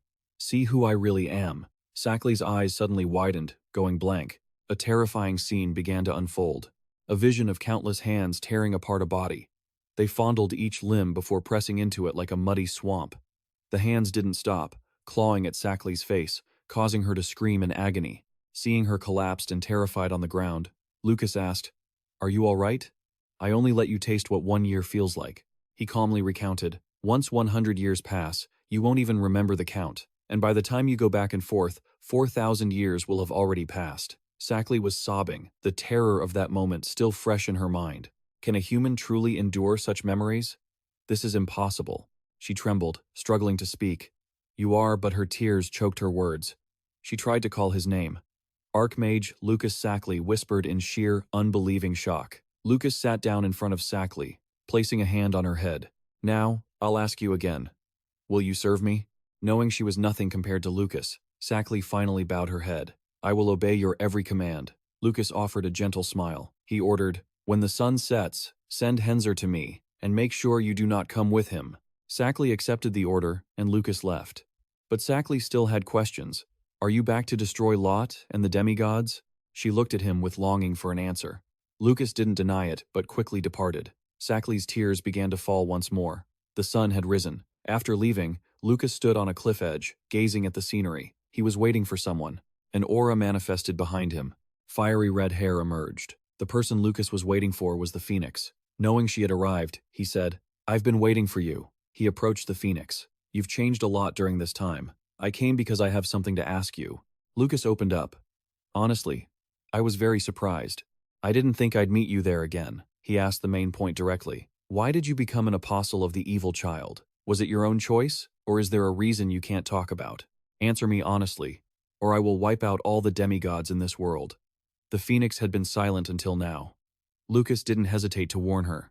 So, depending on your answer, I might just kill you right here. But the Phoenix showed no fear. She retorted instead, "Don't be ridiculous. You intend to kill me? Fine. Try it, you pathetic man." The Phoenix's presence became even more intimidating. That's exactly what I wanted to say. Ever since that day, I've only waited for the day I could chop your head off. The Phoenix stood her ground against Lucas, who then noticed something behind her. He pointed to the monster behind the Phoenix to ask about it, but she interrupted, "You've got a keen eye." But Lucas was curious about something else. "That's strange. Your true form is a Phoenix. Aren't you afraid of death?" Phoenix was furious when she heard his question. "I can't die, even if I wanted to. I won't die until I've snapped your neck." Suddenly, she felt a sharp headache and cursed someone in pain. "I know already. You bastard. You're the one who should apologize." The pain faded, but Phoenix remained seething. "Damn it. Being stuck with a jerk like him is going to be the death of me." Lucas saw her state and asked with concern, "What's wrong? Are you feeling uneasy?" Phoenix was so frustrated, she just blurted it out. "Ever since this Phoenix took over my body, he's been consuming my very soul. That's why he managed to seize control of this body, and he's incredibly bloodthirsty." Phoenix thought to herself, "I've lost." She struggled on the ground, unable to bear it. "I'm trapped in this body because of him. My soul could vanish whenever he pleases." Lucas quickly covered her mouth and scoffed, "You're getting dust everywhere. Get up, now." Phoenix stopped thrashing but remained slumped, feeling bitter. "You call this okay? Should I crawl around every day thanking the great and famous guy for saving my life?" Lucas stood there, confused. "What are you mumbling about?" Phoenix finally answered his earlier question. "Because I've become a minion of that vile demon. If I come into direct contact with you, you might find out. You told me not to become a burden to you anymore, didn't you?" She found herself pathetic. "Why did I end up becoming an apostle? I've fallen to this state." And this bastard Lucas quickly interrupted her before she could finish. He scratched his head, confused. "You keep saying this bastard, that bastard. It's driving me crazy. Doesn't he have a name?" Phoenix, still annoyed, retorted, "A name? What kind of name? He doesn't have one." Then she remembered something. She tried to recall it but couldn't. So Phoenix asked Lucas to give him a name instead. He was surprised. Phoenix told him, "Just give him a name. That's fine." He thought carefully and said a name. "Nick." Hearing the name, Phoenix's face showed pure disdain. She thought, "Just because I'm Phoenix, it has to be Nick? It rhymes, I guess." Lucas thought the name he chose was pretty good. Phoenix sensed that the presence inside her liked it too. Phoenix told him seriously, "After I died, Nick took over this whole area." She remembered it happened right at this cliff. One step, and he was there. Phoenix turned to see who it was. The demon had arrived, standing tall before her, forcing her to obey his orders. She felt angry just remembering his face. He truly is a jerk. I've never been that terrified in my entire life. But Nick wanted to fight him, even knowing he'd have to bet his life. But I'm no coward. I had no plan, no thoughts, nothing. At that moment, Taunta appeared and gave Nick some wise advice. He told him to stay down and save his life. Didn't he realize his words and expression didn't match at all? She explained in detail. "Aside from demigods, the demon is the most powerful creature I have ever seen. He even took an interest in Phoenix. Although that was also for the sake of my heart. The demon offered that if we survived, he would take us in as his apostles, so I couldn't refuse." Lucas tried to offer input, saying because he was the king of drakes, but Phoenix cut him off. "So what? You're Ricky's apostle, aren't you?" Then she admitted that while he was strong, it was absurd for one person to take down the three strongest. Hearing her story, Lucas scoffed. "Do you always talk this much?" Phoenix retorted. "It's been a while since I've been able to talk. You get what I mean, right?" She didn't want to talk anymore, and asked about the matter at hand. "Anyway, what happened to that demigod?" Lucas answered solemnly. "He's dead. Ricky intends to eliminate all the demigods." Phoenix understood. "You're with him because he shares your goal, aren't you?" She then suggested, "In that case, let's cooperate." Her words took him by surprise. Phoenix said calmly, "Why are you so surprised? None of us want to be tied to him either. I know where the demon is. He's at the Shin Desert, but the exact location, we'll have to go there to find out." Lucas praised her. "You're actually useful, huh? Thanks to Nick?" She got angry and cursed at him. "I'll beat you to death. Seriously." She turned away. "It'll take a year to fully recover. We need to act before then. I'll let you know immediately if I get any other news." Lucas smiled and thanked her. Phoenix didn't say much more, only telling him to take care. Lucas stared at her for a long time because of those words. Phoenix felt it was wrong and made an excuse. "Nick wanted me to tell you that." He looked at her happily. and finally gathered the courage to say, "You take care too, and don't leave these mountains." The scene shifted to a ruined castle, where someone was waiting. Hens noticed Lucas appearing beside him out of nowhere. Hens saw he was right and said, "It really was you." But Lucas looked at his brother coldly. Hens didn't notice and confided, "It seems Lucas has finally made a decision. I heard after coming into contact with Benyon from the Chi Vin family, you've been hiding your identity." Then he asked why Lucas had become an apostle of the sword. Lucas replied straightforwardly, "I heard the secret of the B family. They've become subordinates of Reelin and have a laboratory researching how to fuse mana and divine power." Hens pondered this information. Lucas turned the question back to him. "Tell me the truth. Are you on the side of the demigods or the two assemblies?" Hens replied, "Neither. I'm just fighting to keep my own life." Lucas smiled in satisfaction. "That's a good answer." He suggested Hens take him to the Break family. Hens asked why, and he said, "I need to find something," but when asked what, Lucas refused to tell him. Lucas's gaze dimmed. He revealed, "I can only tell you that the Break family won't be able to escape the tragedy of total annihilation." Hens was stunned. He was even more confused. "But why do you want to go with me?" "That's my home too." Lucas explained the reason. "If I just show up, they'll obviously be suspicious, right? They are Jen's apostles." Hens was so shocked he couldn't speak. The soldiers simultaneously saluted and shouted, "Young Master Hens, greetings." Hens looked at them and smiled. "You've worked hard." The guards noticed Lucas behind him and spoke up in confusion. "But sir, who is the person next to you?" Lucas heard this and gave a cold huff. "Did you forget me already?" The guards were baffled by his question, but a moment later, their eyes widened in shock. They were absolutely stunned and cried out, "Young Master Lucas Trauman, you've returned?" Hens, standing beside them, asked with concern, "It seems there is someone else in the house besides our family." The guard looked at the strange carriage in the corner of the yard and explained, "Yes, we have a guest visiting." Hens was very confused. Afterward, Hens and Lucas heard the guard reply that it was the third princess. The two slowly walked through the garden. Hens walked ahead and explained the third princess's arrival. "For the past few years, our family has been interacting with the third princess more, but it's mostly Mother who talks with her." He went quiet, deep in thought. Was he thinking about Leah? Lucas followed behind, seemingly contemplative, and asked softly, "The third princess is named Phi, correct?" He immediately received a nod of confirmation from Henzer. Looking ahead, he saw everyone gathered there and spoke up. It was perfect timing, as they were all present. Henzer looked at the young woman, unable to stop himself from offering praise. The third princess was both beautiful and intelligent, which is why she was so favored by the emperor. She seemed to have noticed something and glanced toward the two of them.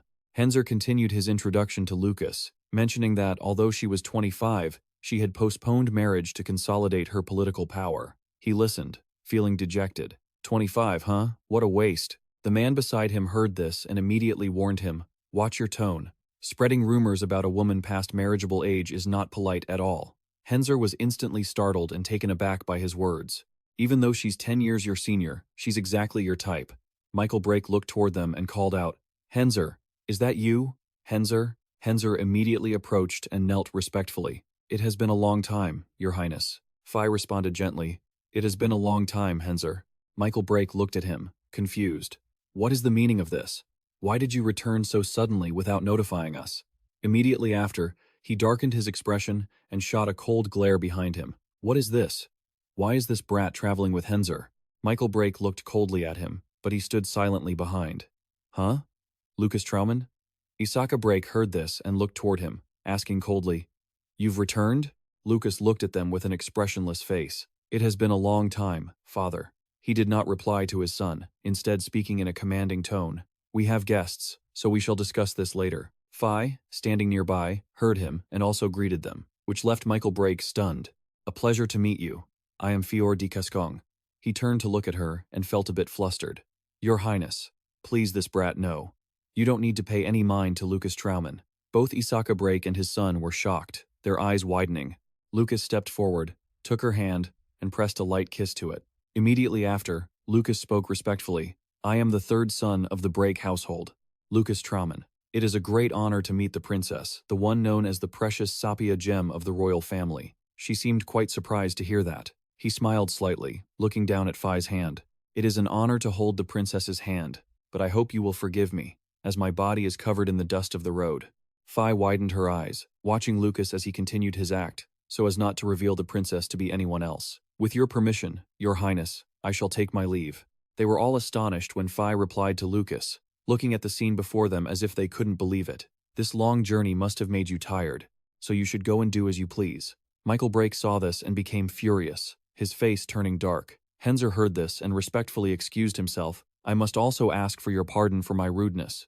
Everyone stood in silence, watching the two of them walk inside. Phi suddenly spoke up, leaving him stunned. I never expected Duke Isaka Brake to have a third son. Isaka Brake laughed awkwardly and explained, compared to his brothers, my son is still lacking. She heard this and countered him, leaving him confused. Phi's expression was gentle as she looked toward Lucas, who had just left.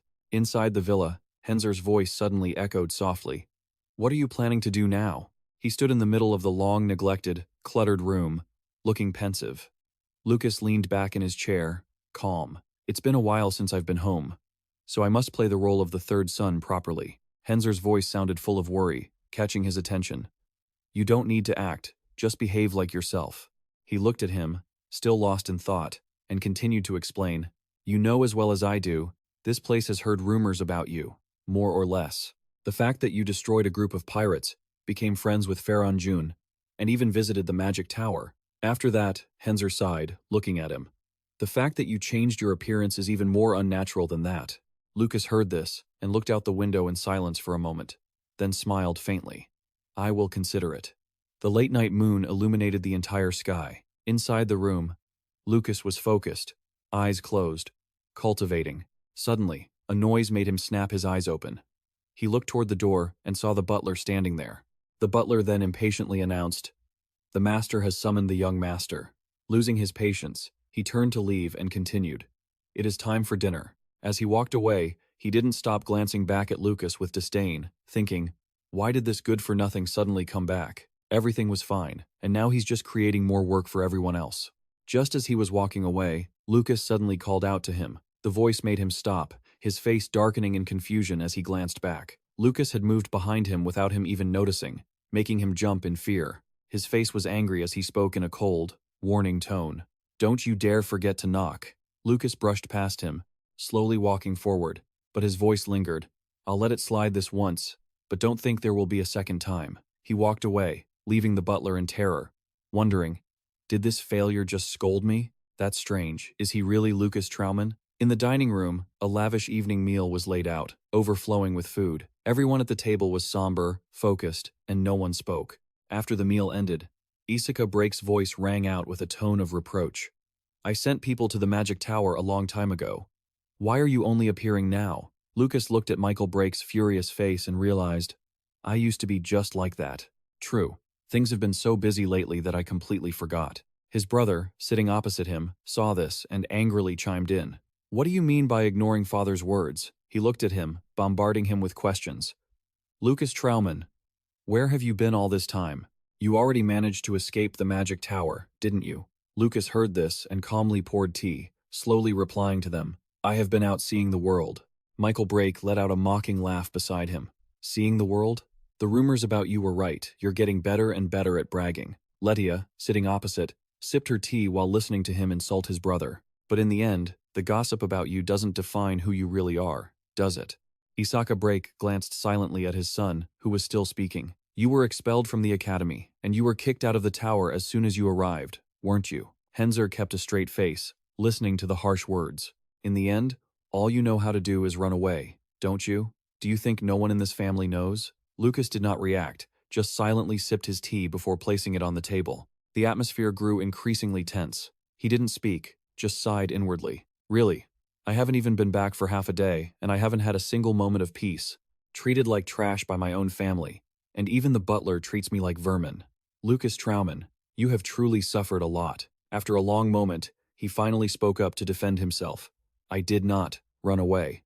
His brother heard this and laughed with contempt, showing he didn't believe him. Michael Brake immediately pointed at him, his tone commanding. Then tell us, after traveling the world, what have you gained? Isaka Brake and Leah remained silent, waiting for his answer.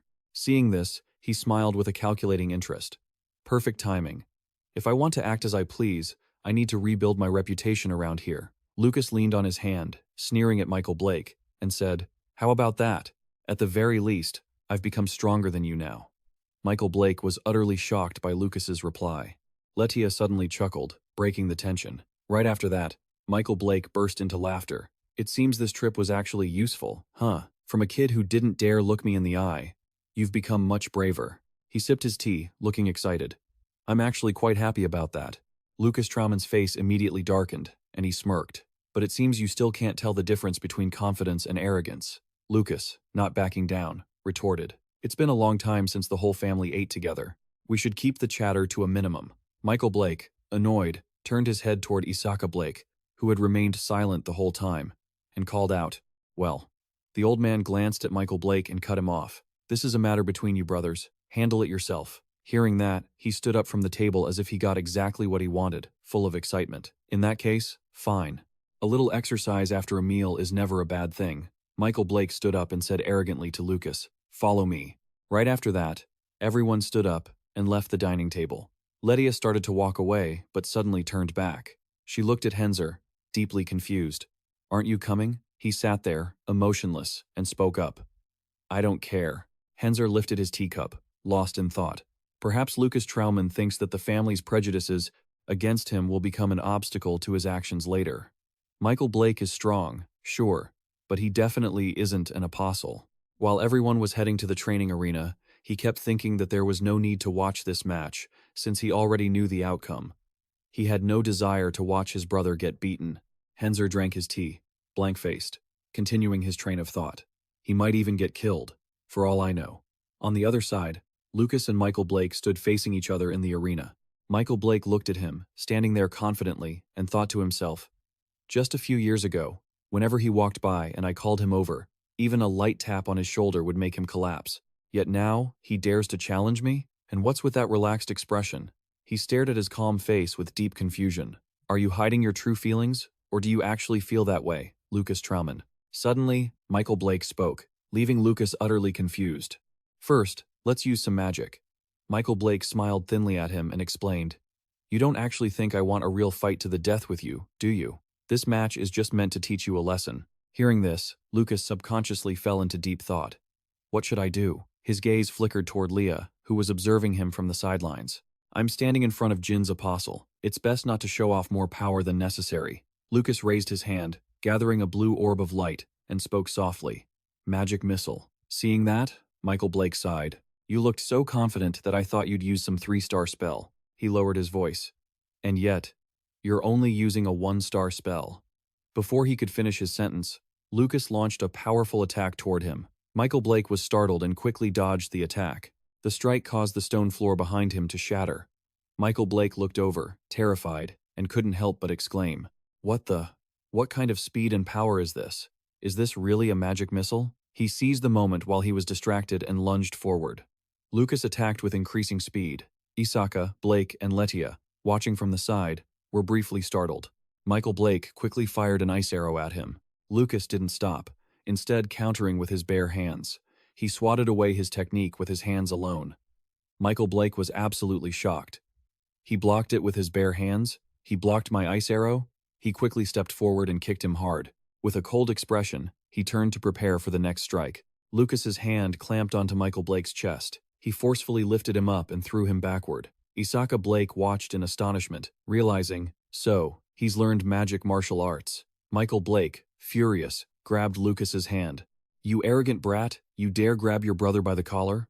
Then, in a fit of rage, he used fire mana, his body enveloped in a massive burst of flame. He squeezed his hand tightly and shouted, Don't blame your big brother, Lucas Traumann. Getting away with just losing an arm is a mercy. Seeing this, he suddenly smiled, his face cold and disdainful as he looked at him. I don't feel any heat at all, you bastard.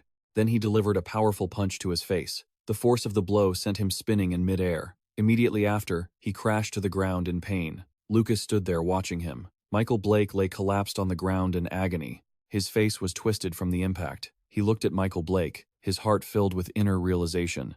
How's that, Lucas Traumann? Do you feel even a little relieved? From now on, no one will ever dare treat you like a bug again. The butler immediately panicked and rushed toward Michael Blake, shouting, Young master, please, let me treat your wounds. Isaka Blake, standing nearby, also spoke up. You're learning magical martial arts to supplement your mana, which was already lacking. He looked at him, constantly showering him with praise. Lucas Trauman, your match today was truly impressive. Lucas turned to face Isaka Break. Both of them shared their points of view. I don't think relying solely on magic will help reach a higher realm, but magical martial arts require mana as well. My mana sensing has improved significantly. The man looked at him and offered words of praise. You've grown up. Latia, standing nearby, chimed in. I'm very proud of you. He looked at her, his expression filled with disdain. Does she even have the nerve to say she's proud of the child she herself drove out of the house? Lucas thought contemptuously that this house was truly disgusting, but on the outside, he feigned great joy. Thank you, mother. The garden was filled with flowers blooming in the night. Lydia sat in the gazebo in the center of the garden and asked him, Lucas Trauman, do you remember Princess Fiona, whom you met this morning? Hearing this, he immediately replied. He remembered, and she continued. She came here because of the marriage proposal. Without looking at him, she focused on pouring tea and continued. The third princess is someone the emperor loves dearly. She will join our family in marriage. Letia held the teacup while continuing to speak. Michael and Hazer have both reached marriageable age. Lucas looked at her, remaining constantly vigilant. Letia, an apostle of Jin, wants to form a marriage alliance with the royal family. She's definitely not doing this just for political reasons. What kind of scheme is she cooking up? She suddenly asked, catching him a bit off guard. She kept babbling on. Although Princess Fiona is no longer young, she is a bride of great talent and beauty. She smiled faintly at Lucas, adding, So, I think perhaps she will make you feel reluctant to let her go. He hesitated, speaking up to refuse. But this is all so sudden. She couldn't help but chuckle at that. It seems the princess also thinks you're not a bad match. Mother has just seen that too. She continued her prattle. This is something you don't need to worry about. You have now been officially recognized as a valuable member of the Break family. Lucas looked up at her, thinking to himself, recognized? We're family, yet I still need to be recognized? What kind of twisted logic is this? He suddenly asked, making her look a bit surprised. What exactly is the difference when you're recognized by the family? She immediately smiled, and her voice explained calmly, It's a big difference. Letia looked straight at him as she spoke. You will be told the secrets of this family. He heard this and thought to himself, secrets of the family? So, the Break family really is just a laboratory for demigods, possessing both divine power and mana. Letia looked up at him and said nonchalantly, I'll give you 4 days. In that time, think it over carefully, and accept my offer. He sat there in silence, his face expressionless after she left. Lucas glanced coldly in her direction. The butler, with a servile look on his face, bowed respectfully. Young master, please come in. He bowed and followed behind him, saying, While you were away, I cleaned up your room. He looked around the room, cast a glance at the butler, and thought, both the family and the butler only show weakness to those stronger than them. At this point, the butler was still being obsequious, asking if the young master needed anything else. Lucas waved him away, commanding, I'm going to sleep. Get out. As the man reached the door, he warned him, I'm a light sleeper. Don't let anyone into my room until tomorrow morning. Night blanketed the mansion. The cat lay comfortably on his stomach. Lucas whispered its name, Daki. Then he gave an instruction. If anyone approaches me with ill intent, wake me up. Immediately, he used a shadow spell to let his soul leave his body. His soul flew up, but he remained extremely vigilant, thinking, act with extreme caution. If it were a normal person, no one would know if this was me or not, but I still have to be careful in case there are people with special abilities here. The cat watched as his silhouette flew through the wall. He hovered on the ceiling, observing the guards below, then slipped through the wall to another location. Lucas flew inside the castle. Suddenly, he heard voices. Really? Lucas Trauman is going to get engaged to the princess? Lucas followed the sound of the conversation. He slipped into a secret room where Isaka Break and Letia were sitting and talking. Looking at the two of them, he couldn't help but be confused. A hidden room? Is this a room used for secret discussions? I didn't expect the house to have a place like this. Letia sat there, calmly stating the reason Lucas would be engaged to the princess. Because Michael broke his nose, we can't send him. Isaka Break, sitting across from her, was also puzzled. Why are you being so subservient to the princess? Someone who has always claimed neutrality coming to our territory, won't that be disadvantageous for us? She spoke with a firm tone. It has to be Princess Fiona, because only she can give us what we want. Lucas slowly crept closer, while they were still discussing what we want. Velen needs more of that material. He sighed, closing his eyes. Right after, the words Isaka Break said left him shocked. So it was Illunium. Latia, sitting opposite, looked terrified and warned him, "Don't speak so carelessly. Velen ordered us to keep this a secret." Then he continued to probe. "I still can't understand it." Isaka Break looked at her, his face dark as he continued. "That's an alloy created by Jin. Why do we have to rely on Princess Fiona for it?" Hearing this, she sat down, lost in thought. A moment later, she finally explained the reason.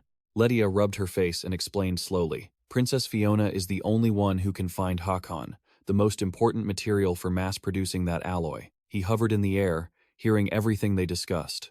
"Even now, she still doesn't know why we need Hakan in such large quantities. If we order more in the future, what if we get caught in a situation like that?" His expression was deeply troubled. "If we make her one of our family, that problem will no longer exist." Seeing this, he finally put the puzzle pieces together. Everything has fallen into place now. Lucas was startled as he reached his conclusion. "So, the Break family's weakness is Princess Fiona." Isaka Break looked at Latia and suddenly made a request. "But I have one thing to ask." After a moment, he finally asked, "Where is Ren right now?" Lucas, hovering nearby, was also extremely tense, waiting for her answer, but Letia just smiled cunningly. "That is something you don't need to know." Right after that, she turned and left. Isaka Break sat there, shaking with anger. Back in Lucas's room, the cat sensed something outside the door. The cat startled, turning its head toward him. Lucas jumped up from the bed, and the cat immediately leaped toward him. Lucas stroked it, his voice soft. "Thanks for keeping watch for me." Lucas began to ponder, trying to make sense of the current situation. He retreated into his own thoughts, calculating his next move. Letia was mass-producing Illunium under someone's orders. Seeing the reaction from Isaka Break, it was clear that Letia was the current head of the Break family. Lucas continued to think. She wanted to recruit Princess Fi to get Hakanon, the necessary ingredient for crafting Illunium. The princess was the key to stopping them from producing Illunium. He walked to the large window and looked out. Just how much did Princess Fi know? For now, he needed to find out what she was plotting. Lucas remained deep in thought. He needed to find a place where they could speak privately. She was a very cautious person, so it wouldn't be easy. He pondered all night long, but breaking into the castle was too reckless. How could he approach her? Finding an opportunity was not going to be simple. F stood before him with a radiant smile. "You're Lucas Trauman, right? It's so nice to see you again." Lucas's face looked weary after staying up all night to reflect. She stood before him and made a proposal. "If you don't mind, could you show me around the house?" Hearing that, he couldn't help but wonder, did the opportunity just present itself? Letia, standing nearby, whispered a reminder. "I told you, the princess has a soft spot for you." Seeing him remain silent, Fi gently blamed herself.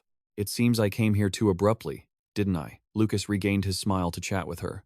"Not at all, princess. I was actually just feeling bad that I hadn't greeted you properly yet." Letia stood there, watching the two of them walk inside. Her expression turned grim. Fi walked along, chatting with him. "I heard you're a friend of Ferran's. I'm her childhood friend." Suddenly, she stumbled over something and cried out. Lucas stared blankly as he watched Fi teetering, unable to stop making a fuss. "I tripped over my own feet." Just then, he reached out to steady her waist. Lucas supported Fi with a smile. "Are you all right, princess?" Fi smiled back, thanking him. Though he kept a pleasant expression on his face, he was confused inside. What is she up to? Talented in politics, but a terrible actress. He widened his eyes in surprise. She gripped his hand tightly. Immediately after, Fi backed away quickly, her face turning red as she grew flustered. "What's wrong with me? I completely forgot I had an important meeting." Fi looked toward Lucas with an embarrassed expression. "I'll see you again later." Lucas stood dazed, watching her leave, his face full of astonishment. He looked down at his palm and pondered. Princess Fi is not someone easy to deal with. In his palm lay the note Fi had slipped to him when they held hands. Fi, the third princess, beautiful as a flower, was humming a tune while touching up her makeup. Her close guard, Veronica, stood behind her. Seeing her all dolled up, she guessed that whoever was coming must be very important. Fi sat before the mirror, casually suggesting that Veronica should try a change of style too. She didn't stop applying her makeup, casually adding that cool tones would suit Veronica well. Veronica answered coldly that she should get rid of these fake displays, but Fi smiled and said that sometimes beauty is a weapon. In some cases, expressions are more effective than words. As she spoke, she grabbed a perfume bottle and sprayed it lightly. A knock at the door drew both of their attention, effectively cutting off the conversation. Following the princess's invitation, the grand, luxurious door slowly opened, and a tall young man with an ordinary face stepped inside. Fi wasn't surprised at all. "You're early, Lucas Trauman." She looked at the unfamiliar face before her, acting as if they were close, and asked, "I look pretty good with this makeup on, don't I?" This was mostly just a casual remark that didn't require a real answer. She stood up, maintaining a calm expression. "I've heard a lot about you. I heard you're the new strategist for Chuman Vins." Phi slowly approached and stopped 2 meters away from Lucas. A blue aura shimmered, making his unfamiliar disguise appear blurred. Lucas remarked that he hadn't expected Phi to be interested in Chuman Vins. The princess leaned back against the table, correcting him. "It's my master who's interested. But thanks to that, I found out you're the one who helped the guild recover when it was at its weakest." She raised her beautiful, blue-lit eyes in admiration. "You made such a great contribution. Yet surprisingly, you left the guild to travel." Since Phi was sitting, she had to look up to face Lucas. "It seems you're busy with something significant." Faced with the princess's rapid-fire questioning, Lucas could only smile helplessly and deny it. He recalled some past events, the atmosphere heavy with the enemy's reluctance to retreat. Ben had stood in the middle of their panic, urging them to surrender and join forces, but her concessions were met only with mockery and ridicule. While Benyon was arguing, an assassin gradually approached from behind her. Taking advantage of the fact that the entire team's attention was on the opposite side, he seized the perfect moment to lunge. The speed was terrifying, and the dagger in his hand was about to reach Benyon. Just as success seemed certain, a crisis occurred. A terrifying force shot toward him like lightning. The assassin, of course, had no way to resist and collapsed. Ben looked in the direction of the one who had struck and realized it was Isabel. Ignoring Benyon, she stared deeply at the enemy, refuting their baseless accusations. Isabel didn't argue but decisively forced them to make a choice. "Are you planning to stop attacking humans, or will you share our path?" The train of thought ended there. Lucas looked at Phi, explaining that he had handed over the strategist position to someone trustworthy. He added that having a reliable comrade is something to be happy about. Lucas reasonably changed the subject. "You agree, don't you, Princess Phi? Whether it's a comrade or a subordinate, it's the same." Phi caught the hidden meaning in his words and skeptically asked what Lucas meant. He replied, "It's a pity. I thought this meeting was just between you and me." Lucas's words left Princess Phi, who was sitting down, feeling flustered. She insisted that it was indeed a meeting between the two of them. Hearing her say that, Lucas said nothing. He turned his head to look in one direction. Then is that person an intruder? Lucas suddenly dropped this news while looking at the ceiling. The spot where Lucas's gaze was fixed was a space that looked completely ordinary. But just then, an anomaly occurred. A strange, dark shadow suddenly appeared, sitting upside down. The shadow, once discovered, didn't panic at all and lunged straight toward Lucas. Phi, witnessing everything, angrily shouted for them to stop, but the arrow had already been fired. Veronica couldn't succeed. Instead, she was tightly restrained by Lucas. The princess hesitated slightly, saying that Veronica was her personal guard. Lucas maintained a smiling face even though he had just been assassinated. Well, the princess should have made that clear, shouldn't she? He looked at his own hand, just inches from Veronica's face, thinking about how her face could have been gone. Veronica only had a moment to panic. Before she could react, the dagger in her hand was knocked away. She clutched her painful hand, trembling, with veins popping out on her forehead. A guard who is also an assassin? The princess truly has a sharper eye than most. His words made Phi wary. She couldn't believe someone like Lucas was just over 20 years old. On the other side, Lucas didn't pay any attention to the princess's mood at all, sitting down and getting straight to the point. His gaze was serious as he looked at Phi. "How much do you know about the Letia plan, princess? You can speak to me, as I don't support the B family." Hearing this, Phi was somewhat surprised that Lucas could see right through her. If that was the case, there was no need to hide anything anymore. She said calmly, "I know about their plan to isolate me from the royal family." The princess looked at Veronica, who was still clutching her arm, and continued, "And I know a few things about them wanting to switch to certain materials from my territory." Lucas looked at the princess, who was much more composed than her age would suggest, and asked out of curiosity why she thought that. In the quiet room, both of them finally let their guard down and spoke frankly to each other. In recent years, the B family has tripled their orders, outwardly claiming it's to study magic, but they couldn't fool me. She recalled resources like demon blood, mountain jade ginseng, emeralds, and blood jade marrow, and asserted they have been cleverly increasing the quantities purchased, but I haven't been able to figure out which of those items the B family is truly targeting. Phi lowered her head slightly, looking frustrated. Lucas closed his eyes, searching his memory for a moment. The princess truly has the talent for deduction, as the rumors say. His sudden praise caught Phi off guard. He seemed indifferent, continuing to speak under the princess's intent gaze.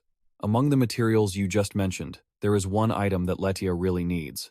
Princess Fio looks calm on the surface, but deep down, she is already unable to keep her composure, finding it hard to believe that this guy is younger than her. Despite his youthful appearance, his composed demeanor makes Fio feel like she is meeting a master. A tall, dignified figure instinctively flashes through her mind. Fio composes herself quickly and asks Lucas what that object is. For some reason, Lucas doesn't answer right away, he just calls her name. Just as Fio is about to ask him what is wrong, Lucas continues. Do you intend to remain neutral? Fio drops her indifferent posture, sits up straight, and demands that Lucas stop answering her questions with more questions. The demigods are about to take control of this continent. Lucas drops another bombshell, making Fio freeze for a moment. Without waiting for her to collect herself, Lucas continues the onslaught. At best 1 year, at worst just 2. Under Fio's disbelieving gaze, Lucas delivers his verdict. At this rate, the princess will likely lose her life. Veronica, being a loyal guard, immediately lunges forward to defend the princess because of Lucas's threats against Fio. But her aggression is instantly neutralized by a mere gesture from Lucas. He says nothing, just looks at Veronica with an icy, sharp glare. Veronica trembles from the oppressive power behind that look, yet she stubbornly calls Lucas a bastard. Fio is a bit worried, as Veronica is, after all, her loyal guard. She starts to speak but stops herself. Fio knows Lucas wouldn't go too far. She seems to compromise slightly but is still skeptical. What evidence do you have? The demigods have been quiet for 4,000 years, so why appear now? Because they have nothing left to hide, Lucas says firmly. He uses his deductions to crush all of Fio's hopes. What Leah wants is the heart of the dragon, and she says only the princess can find it. Hearing this news leaves her stunned. It will help them accelerate their plan, Lucas says in a low voice, offering the most likely scenario. Fio bows her head, looking at the floor with a dejected expression on her beautiful face. Unless I completely side with the demigods, they will threaten me to try and acquire the heart. Her hand resting on the table trembles, but she signals that she understands. She leans closer to Lucas, showing some suspicion, and asks if he wants her to join his guild. Under Fio's clear gaze, Lucas smiles faintly and says, "That's not it. Don't you think the guild could protect you?" Fio looks at Lucas's calm face, unable to read him.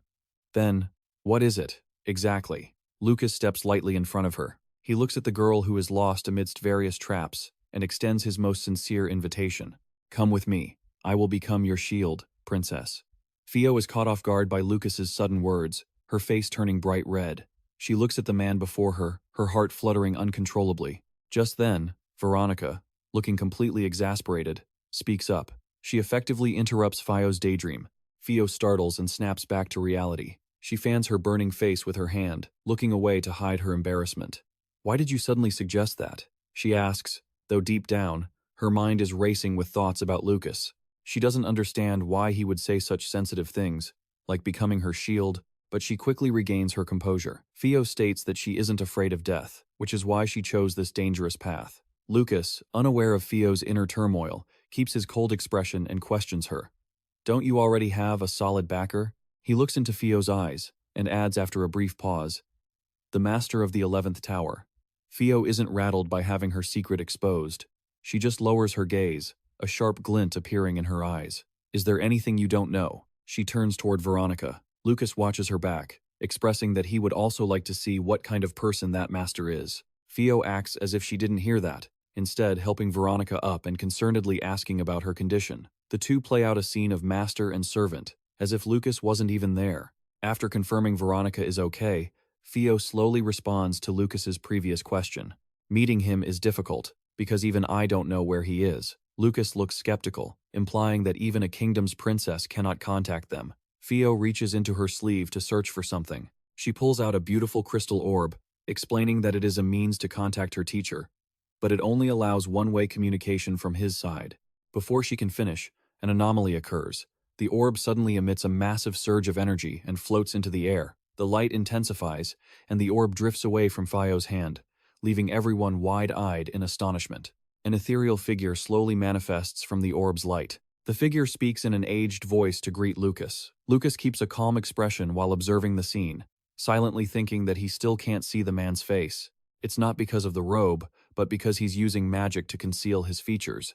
Yet, he just knows that the man won't let his face be seen. While he is lost in thought, the figure speaks again. I've heard everything you said. Lucas listens in silence. You think the demigods will descend upon the world in 2 years, right? I think so too. He smiles at the man, thinking that if he agrees, he must have a plan, right? Fio, seeing him being so disrespectful, anxiously warns him that her teacher is in a completely different league. Even she is not worth a fraction of him, so Lucas should watch his tongue. But he doesn't hold back, stating bluntly that he only respects those who are willing to show their faces. Fio is so angry she doesn't know what to say. The hooded figure, however, isn't angry and advises Fio. It's all right, he's not wrong. Besides, we shouldn't judge a person by their appearance. He speaks while looking at Lucas, who remains unmoved. The person under the cloak changes the subject. There is information that the Black Dragon Knights of Luan Nobel were wiped out in a single night, and I suspect it was the demigods. Exactly. The demigod of death did it. Lucas calmly adds, interrupting him. The blue light of the orb envelops the ethereal figure. Just as I guessed, that is one of the calamities. Lucas now pays more attention to the orb powering the projection. You seem to know a lot about what happens within the circles, don't you? I bet you have many of these orbs for eavesdropping. The hooded figure, hearing the sarcastic tone, just chuckles, acting as if he doesn't understand what Lucas means. Lucas looks directly at the former guildmaster of the circle, with a faint smile. He calmly but sharply analyzes that the orb and the identity-concealing spell are both technologies from the circle 50 years ago. Coinciding with when the guild changed leaders, the one who possesses this must be a major figure. Seeing his identity guessed, the man is no longer angry or evasive, and directly admits it. You're praising me for deducing all that from just a few clues? Lucas spoke to the man with newfound seriousness. Then why did you step down as guild leader? The figure didn't answer right away, instead asking if he knew someone named Osen Arento. He recalled Ben standing before him, claiming the former leader of the Menzing Guild, Owen Arento, was her father. With no answer, the man continued. He was the father of the current Menzing Guild leader, and a dear old friend of mine. Memories flickered in his mind, making his voice tremble slightly. His death is proof of the circle's corruption. The other 3 guilds conspired to murder Osen. He remembered the sight of his friend lying amidst the ruins. By letting the triumvirate do their dirty work, they intentionally killed Osen to halt Menzing's growth. His voice cracked as he spoke. In the end, I couldn't stop his death, even though we swore to save humanity from the demigods. Fior watched him, feeling deeply moved. She felt a wave of sadness and wanted to call out to him in comfort, but stopped herself, unsure of what to say. The figure spoke to Lucas again. Looking into your eyes reminds me of Osen. Bring the Menzing Guild and merge it with us. He seemed to have shaken off the sorrow that had just passed. Lucas was slightly confused, asking what he meant by us. The man stood tall as he had before, calmly explaining, in the 50 years since I left the guild, the circle has sought allies and built a new coalition. Unlike those rotten bastards, this alliance is fully committed to the sole goal of driving out the demigods. Fior was surprised to hear this, as it was the first time she'd seen her master extend such an invitation directly. Yet, Lucas surprised her even more by bluntly refusing. He maintained a relaxed, composed attitude. I joined the circle because I have the ability to change their ideology and path from within. The voice from the cloaked figure carried a hint of mockery. Do you think you can do that all by yourself? Lucas remained unfazed by the questioning. The issue isn't whether it's feasible or not. With Fior watching, he spoke his thoughts with ease. Regarding our original goals, the early guild leaders all shared that same spirit, but in the process of organizing and recruiting, those goals gradually faded away. To summarize, I can change the organization from within, reform it, or turn it into a new guild with a unified vision. Just like those men, Lucas spoke of daunting tasks as if they were as easy as eating or drinking. The cloaked man rejected that view, stating that they would never become as corrupt as the others. Lucas replied immediately, I'm talking about human nature itself. He added coldly, we can't deny that, can we? At the very least, we must hold our heads high and face everything to stand a chance against the demigods. The ethereal figure stopped arguing and let out a faint laugh. He stood before Lucas, his voice filled with nostalgia. You handle things just like Owen. I hope your end isn't like his. Lucas chuckled, telling him not to worry, countering the teasing remark. He suddenly called out to Fior, ordering her to assist Lucas from now on, which made her reply in instinctive surprise. At this point, the image began to distort and fade. It was a pleasure speaking with you. My spirit feels as vibrant as if I've just met my old friend again. Seeing the figure dissolve, Lucas took the risk of asking for his name. My name is Cairo. My offer to you still stands. If you need help, we are always ready. The voice echoed from the fragments of light. The room fell silent as his projection completely vanished, leaving Fior and Lucas staring at each other. Lucas was stunned by Cairo's true identity, unable to believe he was a descendant of Swizer Winman. Fior stepped forward to pick up the crystal orb, both of them feeling quite awkward. The scene shifts to a grand, beautiful building like a palace, where Lucas sits at a long dining table with his family. Isaka calmly cut a large piece of meat and put it in his mouth. Lucas was also intently slicing the meat on his plate. "Mother, I have made a decision," Lucas said, drawing Letia's attention. He chewed thoughtfully, finished his meal slowly, and then set his fork down. "I am going to marry Princess Fior." After a moment, Lucas suddenly dropped the news, surprising everyone at the table. Lucas declared bluntly, "I will marry Princess Fior." Letia looked at him, a satisfied smile on her face. Isaka Brake had been observing her all this time. Lucas thought back with a serious expression to when he had said to Fior, "I have 3 requests for you, Princess." She had been willing to listen. First, he had suggested, "Please postpone the engagement." The princess blushed at the mention of the engagement. Veronica coughed a few times to remind her. Lucas said gently to Fior, "But Princess, do not let it show that you are no longer interested in this at all." Fior avoided his gaze. She agreed to it. "Don't worry. These kinds of games are my specialty."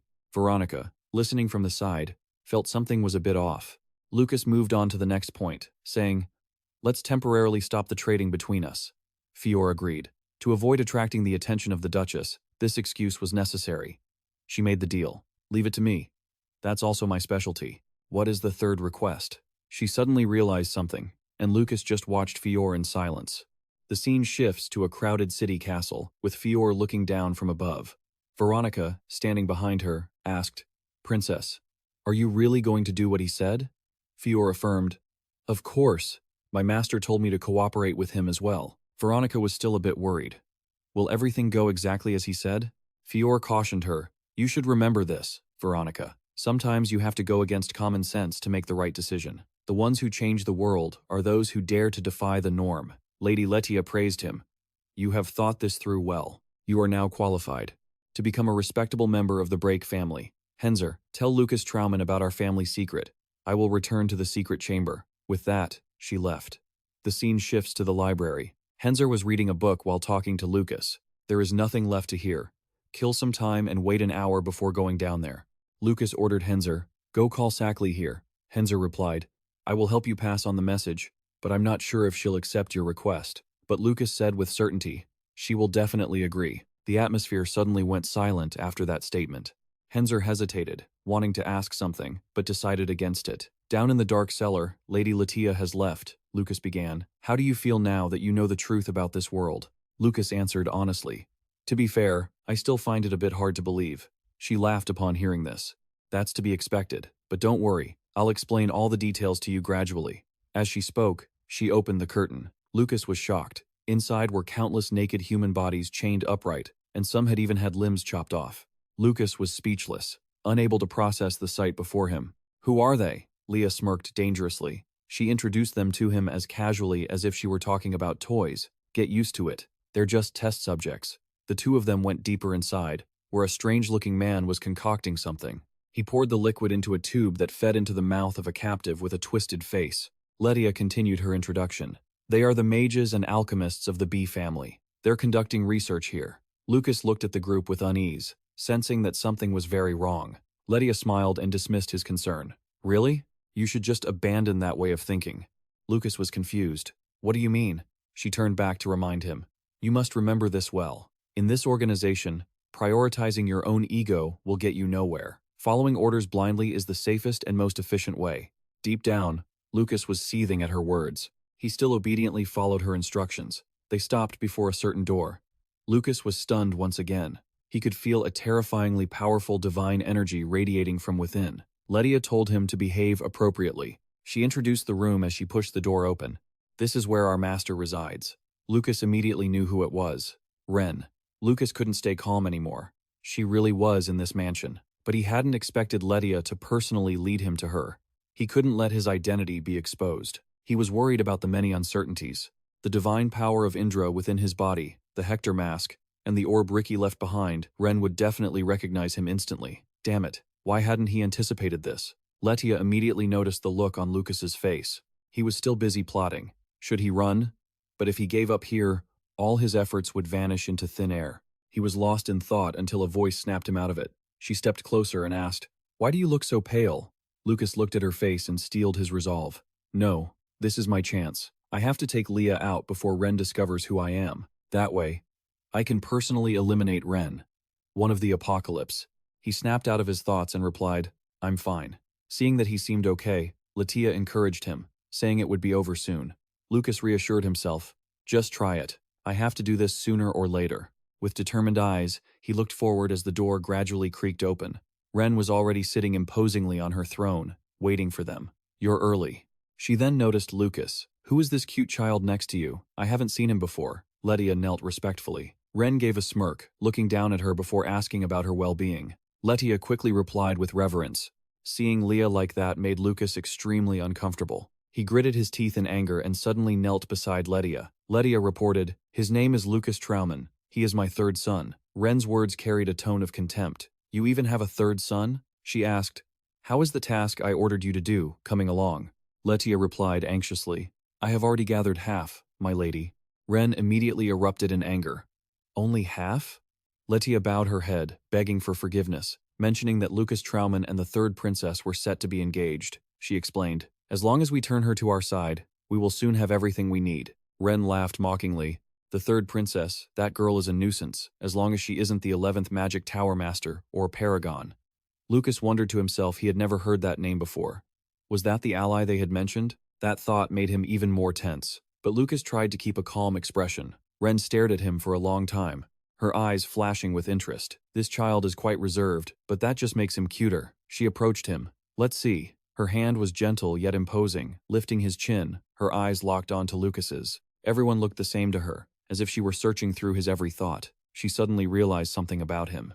Without warning, Ren suddenly grabbed Lucas's hand. The sudden display of power and aggression caught him off guard. Her eyes hardened. Lucas couldn't help but worry he had been discovered. He stole a glance at Letia beside him. "I have to kill Letia right now. This distance is enough."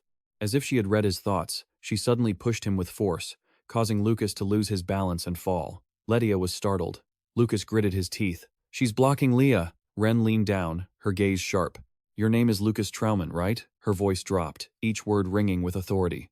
"This kid is not bad, is he?" Letia gently explained that compared to her eldest son, Men, this boy's aptitude was far superior.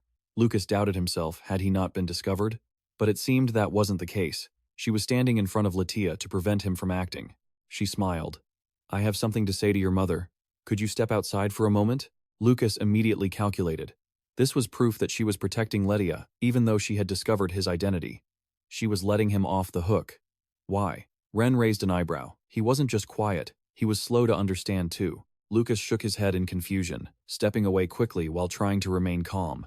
Ren's teasing voice echoed. "See you later, kid. You're cute." Ren immediately went silent. Her voice dropped low. "That kid has already received divine power." Letia shook her head slightly. "Not yet." Ren suddenly spun around in a lightning-fast motion, grabbing her by the throat.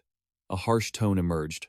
"Fool." Her eyes were filled with rage. "If you weren't my apostle, I would have torn you to pieces right here." Ren suddenly threw her back violently. Her anger had not yet subsided. "Didn't I tell you? Only idiots make mistakes." Her tone was full of decisiveness and threat. "You are an idiot." Letia took a deep breath. Ren continued to threaten her. "I have shaken hands with a fool," she said, making it difficult for her to respond. It's not Lucas began to draw a magic circle, he thought to himself. There was no way Ren hadn't discovered Indra's divine power inside his body, but she hadn't done anything to him. There could only be one reason. His gaze sharpened. It wasn't that she didn't want to do anything, it was that she couldn't do anything. A realization flashed in his mind. Right now, the Apocalypse are heavily wounded and in the process of recovery. If Ren is providing the massive amount of divine energy needed for that process, he began to analyze. If the current Lauren is nothing more than a fragile, weak creature, it's easy to see why she's stalling for time. The magic circle is complete, and a sense of suspense begins to rise. This is the perfect, unmissable opportunity to get rid of Laren. The room door suddenly swings open. Henzer walks in and speaks with a look of surprise. "Is this really how you've come back?" His eyes light up. "Henzer, today I'm going to kill Leah." Henzer freezes, his expression shifting from confusion to alarm. He tries to regain his composure, his voice sounding helpless. Mother, as expected, she really is Laren's apostle. Lucas stares into Henser's eyes, and his response only makes Henser more suspicious. He speaks in a stern, serious tone. You really aren't Lucas Trauman, are you? His voice rings out like an alarm bell. Tell me, what on earth happened to my younger brother? Lucas sneers. Your younger brother? He grips Henser tightly, his tone harsh and biting. That filthy mouth of yours says the words, younger brother, way too easily. He declares, Lucas Trauman is dead. His eyes burn with resentment. It was you, your entire family, who killed him, Lucas yells in fury. Can you even imagine the hell Lucas Trauman had to live through? He recalls the days that have passed, how he was crushed by all of you, looked down upon, and even discarded by you and your family. Every word drips with bitterness. Since the day he was born, he was never recognized for even a single minute, not for a single second. The only thing he could do, trapped in such extreme loneliness and suffering, was to end his own life. Henser is stunned, his voice stuttering in disbelief. Suicide? He committed suicide? Suddenly, Lucas hears a voice stopping him, as if Lucas Trauman himself is embracing him. Don't do this to him, he had his own reasons. Lucas lashes out in anger. This discarded wretch can't hold back anymore. Lucas shoves Henser hard, sending him stumbling backward. He snaps angrily. You have no right to feel pain. Henser, too, painfully admits it. You're right. The pain is clear on his face. Just like Lucas Trauman, I've also longed to escape this hell. Lucas looks at him, startled, unable to believe his eyes. You! Jagged mountain rocks rise from the earth, the precarious, dangerous cliffs at the peak of the Rivendok Range. A terrifying power is beginning to form. Lot stands motionless, focusing his energy. The air around him is thick. Suddenly, a beam of blue light appears. Laren, what happened? Laren reports immediately. My lord, there has been a situation. Her voice is cold and low. The human carrying Indra's brainwaves has appeared. Although, I don't know what that brat is up to. Lot immediately thinks of Ricky. Laren shares the same thought.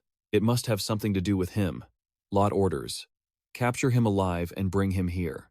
Lauren raises an eyebrow in annoyance. Do you think that's as easy as you say? She complains bitterly. I've drained all my divine power to heal them, so right now I'm as weak as a dried-up skeleton. Lauren pauses, her eyes flashing with dissatisfaction. Honestly, I'm scared. Why should I have to tremble because of a mere human like him? Lot calmly reassures her. Calm down. I will send some of our kin as well. She asks, how many? He replies quickly. There are 3 near Casco.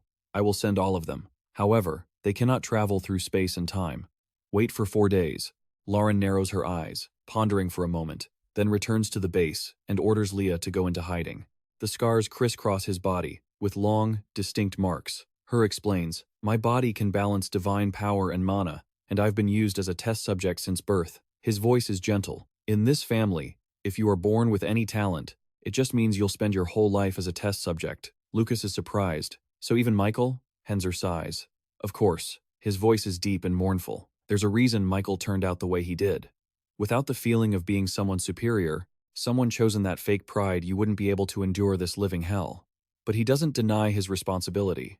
I was the one who made Lucas Trauman unable to use mana. Lucas stands frozen, his eyes wide with shock. He mutters, his voice choked, I still remember the day he was born. I wanted to protect the angelic smile of my little brother. Grabbing my finger with his chubby hand, I wanted to make sure Lucas Trauman wouldn't have to experience the pain I did, so I destroyed the mana veins in his body. Lucas frowns, his gaze darkening as memories flood back. The first sensation he felt upon inhabiting this body was discomfort. So, the feeling of someone blocking his meridians, so that was the reason. Henser sighs sadly. I just thought, no matter where he went, as long as it wasn't here, as long as he didn't have to stay in this cursed family, he would live well. His voice seems to choke up. He was just an innocent, kind-hearted child. Even though he was called the shame of the family, he probably couldn't even think of a way to stop causing trouble for us. His words are filled with regret and agony. Even so, there was no need to commit suicide. You foolish kid. Now, all he has left is regret. I'm sorry, Lucas Trauman. I was too careless. Lucas Trauman can clearly feel the pain. Lucas Trauman, inside him, is weeping. Lucas looks down at Henser. He thanks him and apologizes for having been too soft. Her tries to regain his composure. Answer me. He looks at Lucas, voice low. If you aren't Lucas Trauman, then who are you? Lucas answers calmly. If I told you, you probably wouldn't believe it anyway. His voice is cold. If I said you were looking at your master, that wouldn't be an exaggeration. A shadow pit appears suddenly, bringing with it a freezing, dark aura. From within that darkness, a figure appears. Shackley. Henzer is shocked, a flicker of disbelief in his eyes. I only sent the message, not even a few hours ago, and a reply usually takes a month to arrive. His eyes shift to Shackley. Moreover, what is her attitude toward Lucas Trauman? He can't control his curiosity. Master? Why do you call Lucas Trauman master? Shackley replies casually. You'll know for yourself eventually. For now, just follow blindly. Hare is confused. Even with Shackley saying that, he still can't understand what on earth is going on. Lucas turns to look at him. I have a favor to ask of you. His gaze is cold but deeply serious. There is a type of metal called illunium, which makes Henzer even more uneasy. Lucas explains further. You only need to know that it is the object the demigod needs to rule the continent. Lauren is using others to create it. Find it. Hare nods in agreement. If Mother is hiding it, there are a few suspicious places. I will try to search them. Lucas also reminds Shackley, keep an eye on Leah. He says softly, be careful. Latia, being an apostle of the apocalypse, blushes shyly. She stammers, Master, don't worry, but is there any lead to track her? She stated her plan clearly. She had to keep a close eye on what that woman was plotting while keeping her presence hidden, even if it meant causing the slightest distraction. But in Henzer's eyes, Sly just looked like a shy little girl. Lucas smiled as he looked at Sly. A distraction? That's simple enough.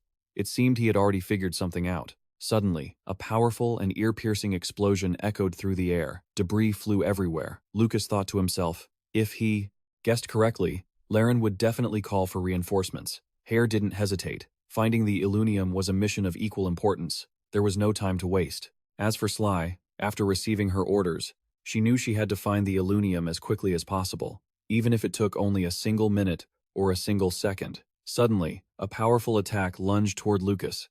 Isaka Brake stared at him with eyes full of hatred. That brat Lucas Trauman. He furrowed his brows. What do you think you're doing? Lucas smiled, perfectly calm. What does it look like I'm doing? The fire of rage ignited within Isaka Brake. How insolent. How dare you mock me right to my face? Suddenly, a red orb enveloped them both. Isaka Brake panicked. My mana, it's not responding? Lucas said coldly, sounding irritated. Father. Stop trying to act like a father. It makes me sick. Did that make him suspect that Lucas Trauman was the 8-star mage? Having lost his power, he went into a freefall.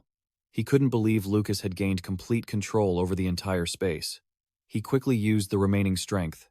He had to create a massive block of ice, using it as a foothold. Lucas's voice rang out again.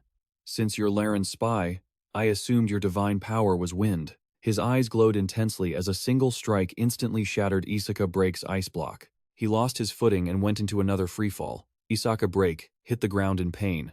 He laughed coldly, his voice soft but dripping with sarcasm. But now I see you aren't even qualified to be her spy.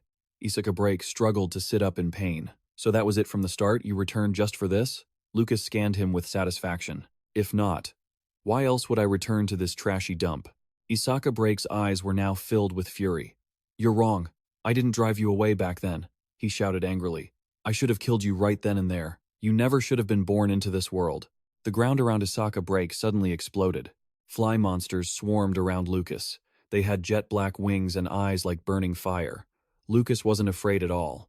Look at what you're saying to your own son. He stood firm, his eyes not even blinking.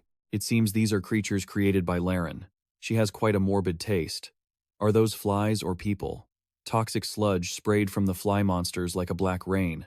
He reacted quickly, erecting a thick wall of ice to protect himself. The wall shattered, and the toxins continued to attack. He frowned. The spells were canceling each other out. Isaka Brake laughed loudly, full of confidence. Do you think you can use ice magic against me? Lucas dodged with ease. That's your divine power, right? He flew straight into the swarm of fly monsters. A cataclysmic explosion occurred. Isaka Brake shouted smugly. This is the power of true authority. No matter how much you struggle, you can't defeat me. But his eyes immediately widened in surprise. The clouds seemed to swirl. An explosion echoed, as if the surrounding space were being torn apart. Isaka Brake glared, unable to believe what was happening. How is this possible? Looking at Lucas emitting a radiant aura, he stammered, How are you using divine power? Lucas remained cold and didn't answer. Sly stood in the dark cellar and commanded in a calm tone, Find Leah, immediately. The rats began to scatter. They crawled into every nook and cranny. The Bake family estate had already been destroyed. Though it's not much, try to sense the life force of your kind. If we connect every single scouting nerve, we can pinpoint their location. Sly used her power to search, and her eyes suddenly lit up when she found a mysterious room. Found you. Mummies hung upside down from the ceiling. Lettia stood in the middle of the gloomy basement, her hands raised. She was chanting in a strange language. A raspy voice echoed. Sly was hiding in the form of a small rat, observing. They're sacrificing living people to boost the efficacy of the spell. What on earth are they planning? The magic circle glowed, becoming even more powerful as Leah continued the ritual. A terrifying source of energy emanated from the magic circle. Someone was stepping out. The form of App became clearer. Enter, Lord App. She immediately bowed her head. App looked around the cellar with glowing red eyes. This place is a real mess. Lettia bowed even lower. Forgive me for bringing you to such a wretched place. Laren ordered me to remain in hiding. App smirked with contempt. You sacrificed living people just to summon someone as powerful as me? He laughed with satisfaction. If I had traveled here, it would have taken about 4 days. I would have died of boredom. You're quite capable, Apostle of Laren. Sly watched silently, her heart tense with extreme vigilance. An archgod. Just as Master predicted, reinforcements are arriving. She immediately reported this to her master. App announced that before dawn, he could bring the other two.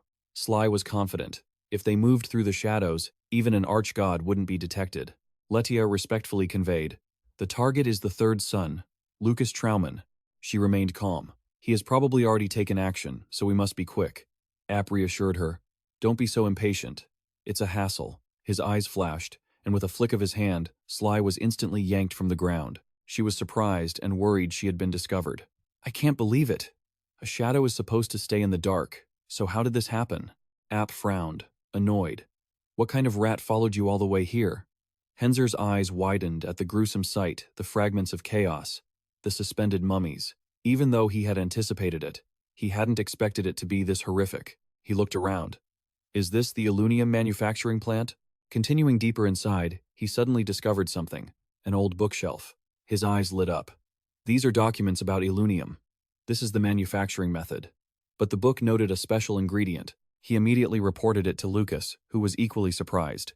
The ingredients for creating Illunium require human hearts. Even he himself couldn't believe it. This world has gone mad. Isaka Break was pinned under Lucas's magical power. His body couldn't move. Henzer finished his task and returned. Henzer came back with a storage bag in his hand. He couldn't hide his anxiety. I found them. They're all in this bag. Perhaps that was it. He handed it to Lucas. This was the Illunium, which made Isaka Break agitated and furious. Why do you have such a big bag full of it? Lucas looked at the bag of Illunium that Henzer had just handed him with surprise. You managed to create that much already? Isaka Break's voice trembled with difficulty. Even you are taking Lucas Traumane's side? She couldn't help but ask. What do you know about the materials used to create Illundi? Lucas replied calmly. I only know one thing you have to add, ha to it. But that wasn't what Henzer wanted to know. Tell me, what kind of power does Illunium actually have? Lucas lowered his voice, turning serious. Do you know the only thing that demigods fear? His tone was sharp and emphatic. It's the invisible force that maintains order in this world. Henzer pondered. An invisible force? Lucas said coldly. Gods. His gaze turned piercing. Unexpected, isn't it? And yet, they dare to call themselves gods, he said coldly. In truth, there are actual gods in this world. They are the ones who punish the demigods who slaughter without restraint. Looking at an Illunium stone in his hand, he continued in a low voice. By simply consuming this, a demigod can completely conceal their divine power. Or, in other words, it is a special remedy that helps demigods no longer fear the true gods. Henzer was stunned. Wait.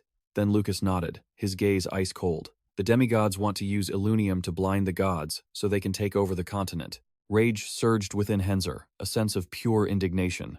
And this is happening within our own family? He couldn't help but clench his fists. A cruel truth. This was the true nature of the Break family. Henzer looked directly at Isaka Break, who was writhing on the ground. Father, how many more lives do you intend to sacrifice? He asked, his voice heavy with reproach. Henzer, you are bold. Do you dare repay my kindness in raising you with such spite? But Henzer didn't care. Answer me, he roared, shaking with anger. Just how many people have you brought here like this? He remained silent, lost in thought. Reflecting on his past actions, He didn't see what the big deal was. In this world, there is no shortage of parents who would sell their own children for a silver coin. He felt no remorse. They were just slaves anyway. Even if they disappeared, no one would care or make a fuss looking for them. He sneered contemptuously. "Stop acting so self-righteous, Henzer." His voice dripped with disdain. "No matter what, the blood flowing through your veins is that of the Brake family." Lucas's voice rang out, waking Henzer from his daze. "That same blood is flowing in me." He stared coldly at him. "And so what?" Henzer stood still, his eyes fixed on Lucas in shock. Isaka Brake gritted his teeth in anger. Henzer had to accept the truth. Lucas Traumane was right, he declared with heroic resolve. The Brake family must be wiped out. Isaka Brake, failing to get his way, screamed in rage.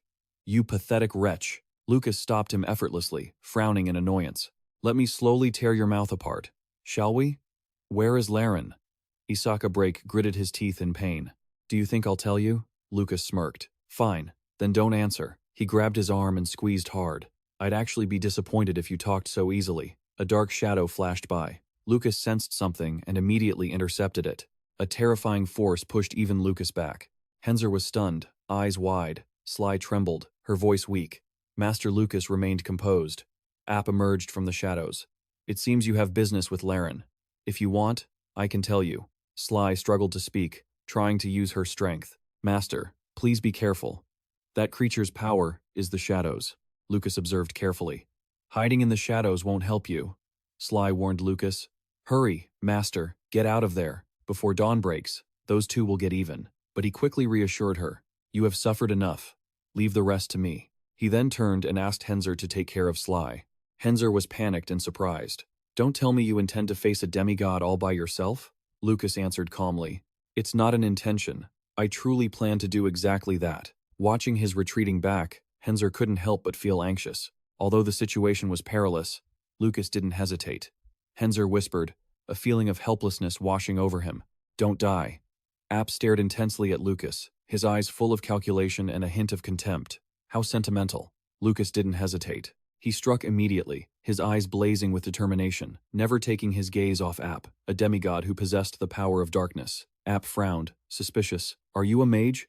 His voice was full of mockery. "It seems Laren is becoming weaker by the day. I didn't expect her to lose to a human." How disappointing. Lucas's weapon glowed again as he poured all his energy into it for a powerful strike. App reached out his hand decisively, and the shadows around them began to gather. They swirled around him like a thick cloak, and his body began to glow.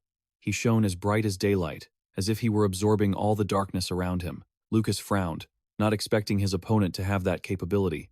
It was his shadow ability. App's eyes glowed as he focused all his dark power into his hands. With a move as fast as lightning, he swung his hand toward Lucas, signaling an attack. Lucas immediately deployed a magical barrier. He erected a solid defense, but it was quickly shattered. His shield was useless. Could that power defy the laws of physics?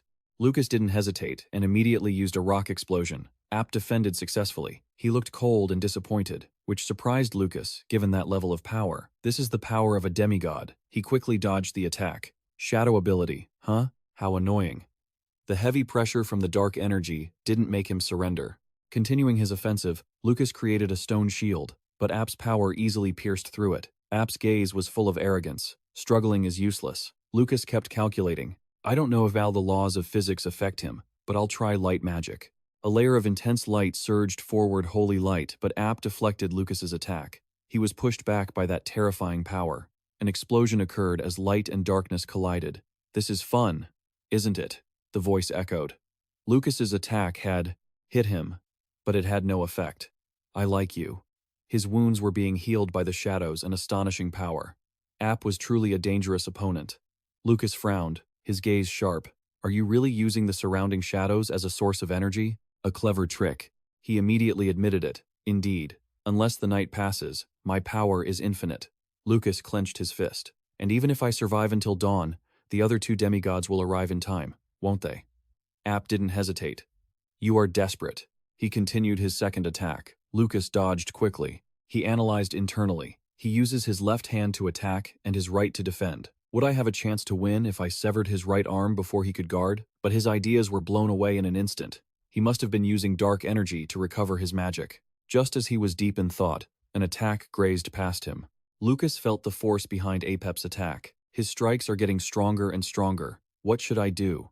Hezer is trying to help an injured Sackley move away from the battle. Zare's gaze remains fixed on Lucas, who is fighting Apep all by himself.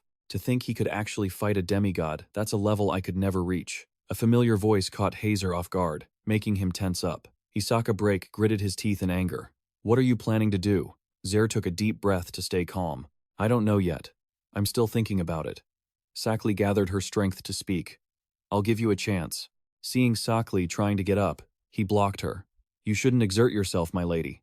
Sackley glared at Isaka Break with a threatening look. Your crime is betraying humanity, but here is a chance to atone. She immediately channeled her energy, and she could instantly feel her power, being replenished by Isaka Break's own energy. He screamed in pain as his power seemed to be drained. His face turned pale and his body withered. Sackley quickly regained her strength. Zare couldn't help but be surprised.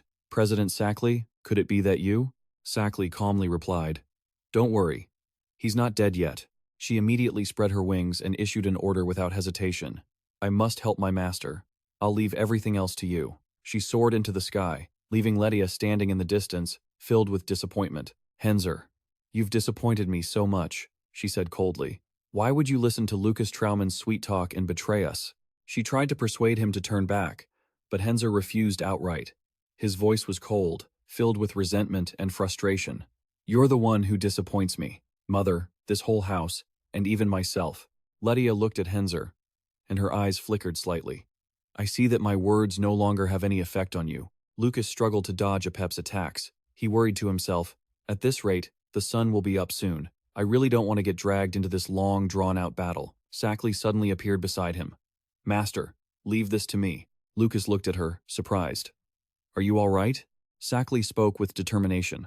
I never thought I'd be grateful for this vampire bloodline. Lucas remained worried. I'm very surprised by your recovery, but this is a battle you shouldn't get involved in. Sackley remained calm.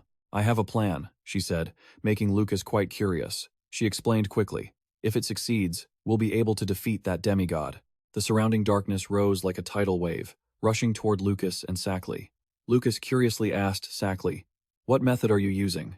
Sackley took a deep breath. I'll use the demon world to bend everything, Master. She quickly explained, you can have Asura, who is currently in human form, handle this. Her voice was firm.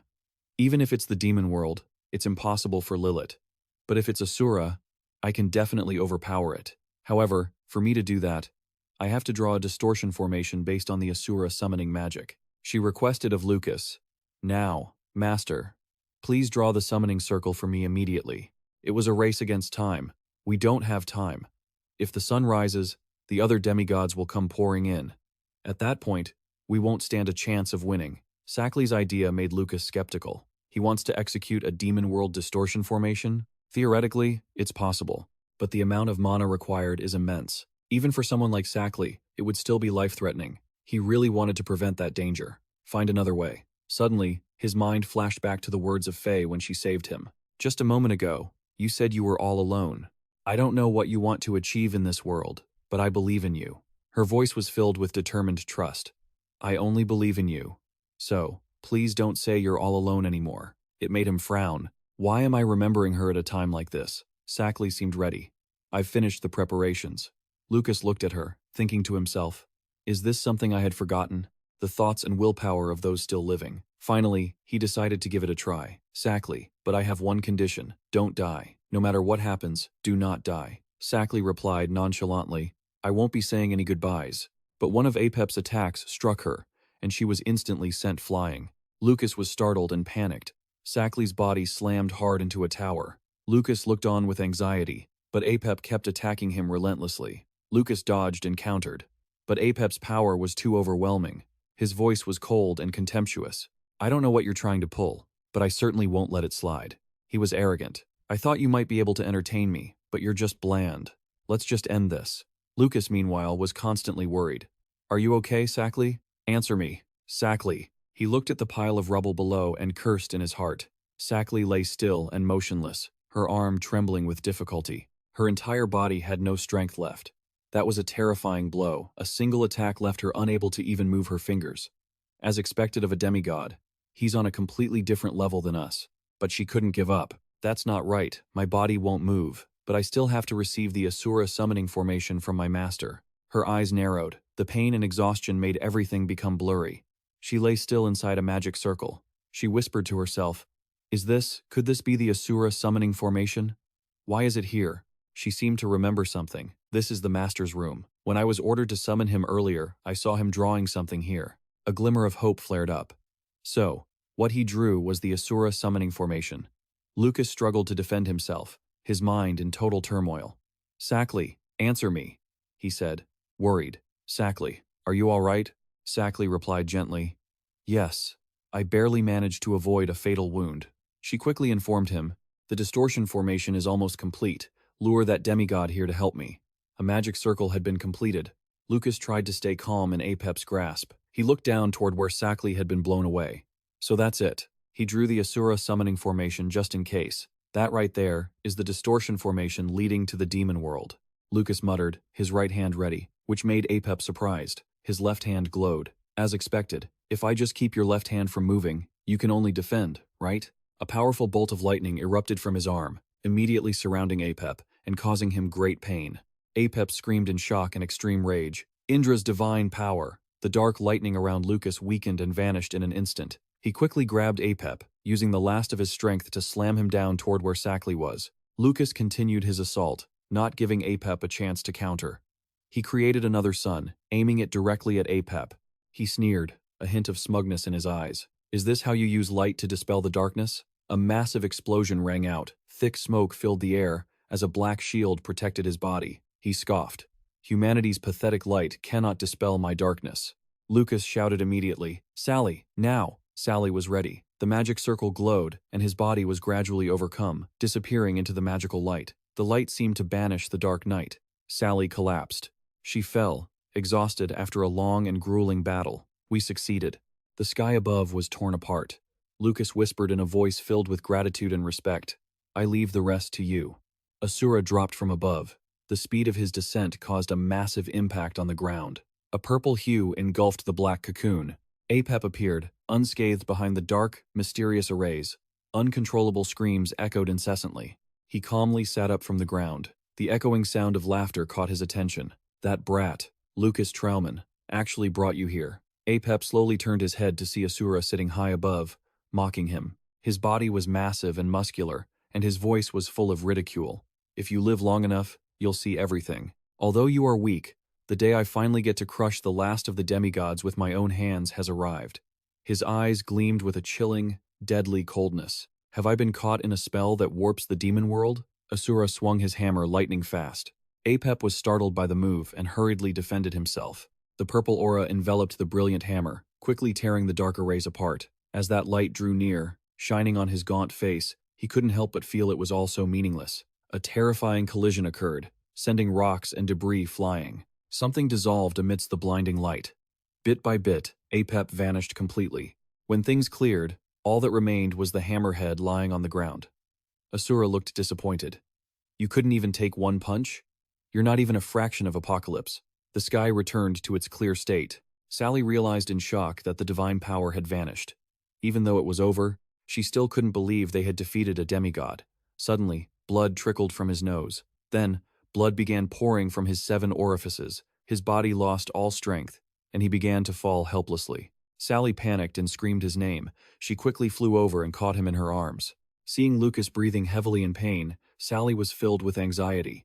She had once thought the legends about Lucas Trauman were somewhat exaggerated, that it was a lie, something impossible in this era. Holding Lucas tight, she realized that legends weren't enough to describe him, now that she was here and had witnessed everything herself. She was lost in thought until Lucas called her name, warning her that time was running out. He reminded her to destroy Letia before the other demigods arrived. Leah's magic struck Henzer repeatedly, making him realize the vast gap in their strength. She screamed at him in fury. "You ungrateful wretch!" She waved her arm, relentlessly questioning her son. "I gave birth to you. I raised you with affection. Is this how you betray me?" Henzer found her words laughable. "Does our family even know the meaning of affection?" As soon as he finished, he ripped his waistcoat open. He tossed the garment aside, letting it fall to the ground. His body was covered in crisscrossing scars. "Since I was born, I had to grow up as a lab rat, tested on every single day." Henzer coldly challenged the woman before him, asking about the word affection she had just uttered. Letia ignored it, acting angry and critical. I say it is so, then it is so. Everything we do, Jen, is for our own sake. Don't you know that? His voice choked with emotion. It wasn't until I grew up that I first learned that the existence of parents, which everyone has, represents love and sacrifice. Memories of the painful experiments flooded back, numbing his head. His parents had only brought him pain and fear. Past scenes resurfaced, and he confessed that he could accept all that pain. That was thanks to Lucas Trauman. He had hoped for a bright future, a future created by his own hands. Leah was shocked. Don't tell me you were the one who blocked Lucas Trauman's mana? His next words left her stunned. It was all useless. From the very beginning, there was no way to escape the fate of the Blake family. His face darkened as he recounted Lucas Trauman's death with a sense of loss and heartache. Lydia looked incredulous. End his life? What are you saying? He's still alive. Henzer ignored the shock in her eyes. Lucas was right. The Blake family must be destroyed. It is the only way to forge a future, he declared coldly. So, Mother, forgive me, but I have to kill you. Her eyes burned with rage. Is that how a child should speak to their mother? Lucas, helped by Sally to his side, whispered, Leave the decision to me. You don't need to stain your hands with blood. He was surprised by his appearance here. Her eyes were filled with hatred. You look so pathetic. Lucas Trauman, where is Lord Apep? He tried to recall if that name was the demigod from earlier. She was stunned to hear of his death. Lydia's eyes widened as she asked again in disbelief. He repeated it coldly. Defeated Apep? You defeated him? A violent storm swirled in her heart. I truly cannot sense Lord Apep's divine power anymore. Could it be true? Lydia gritted her teeth, her anger boiling over. Don't lie to me. Magic erupted uncontrollably. The force of a hurricane rushed toward him, making it difficult for him to hold his ground. Struggling to block that power, he worried about Lucas behind him. Hiding behind Henzer's shield, Lucas weakly admitted he was spent. The fierce wind roared, and he said he needed a minute. Looking at Leah's ferocity, he weakly asked for one more minute to settle this, once and for all. Henzer struggled. Just 1 minute?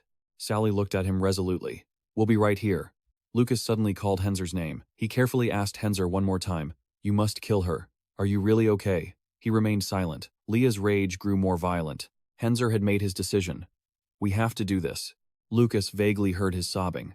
Henzer bit his lip, trying to suppress his choked-up voice. If we don't do it, it will be truly tragic. Leah ferociously wanted to tear everything apart. She wanted to offer this world to the demigods. Henzer, with pain in his heart, shouted, Our job is to stop that crazy idea. If her own sons, if people like us don't do it, then who will? Lucas and Sally looked on, deep in thought, and worried by his words. He relied on them to help, while he quietly slipped away elsewhere. He landed on a rocky patch, not far from where they were fighting. A terrifying magical power began to activate. He skillfully recited a series of ancient incantations. Lydia, unaware, was busy attacking her eldest son. How long do you intend to drag this fight out? She wanted him to end the battle quickly. Suddenly, something flashed through Leah's mind. A sharp, agonizing pain shot through her, and she hunched over, clutching her head. Henzer was shocked, unsure of what had happened to her. Her eyes glowed with an increasingly deadly light. Letia realized where the headache was coming from. Mind control? That damn vampire. Mind control didn't weaken her. Instead, it made her magic burst forth with even greater intensity. Stop with the futile resistance. The massive surge of power blasted both him and her far away. A thick cloud of dust rose into the air, obscuring everything. As the dust settled, thousands of black bats appeared like a cocoon of death. Futile resistance, you say? Sly's wings stretched wide, causing the swarm of bats to vanish in an instant. You look pretty tired too, you loyal dog of the demigods. Her sarcastic remark angered Leah. Something suddenly appeared, drawing her gaze.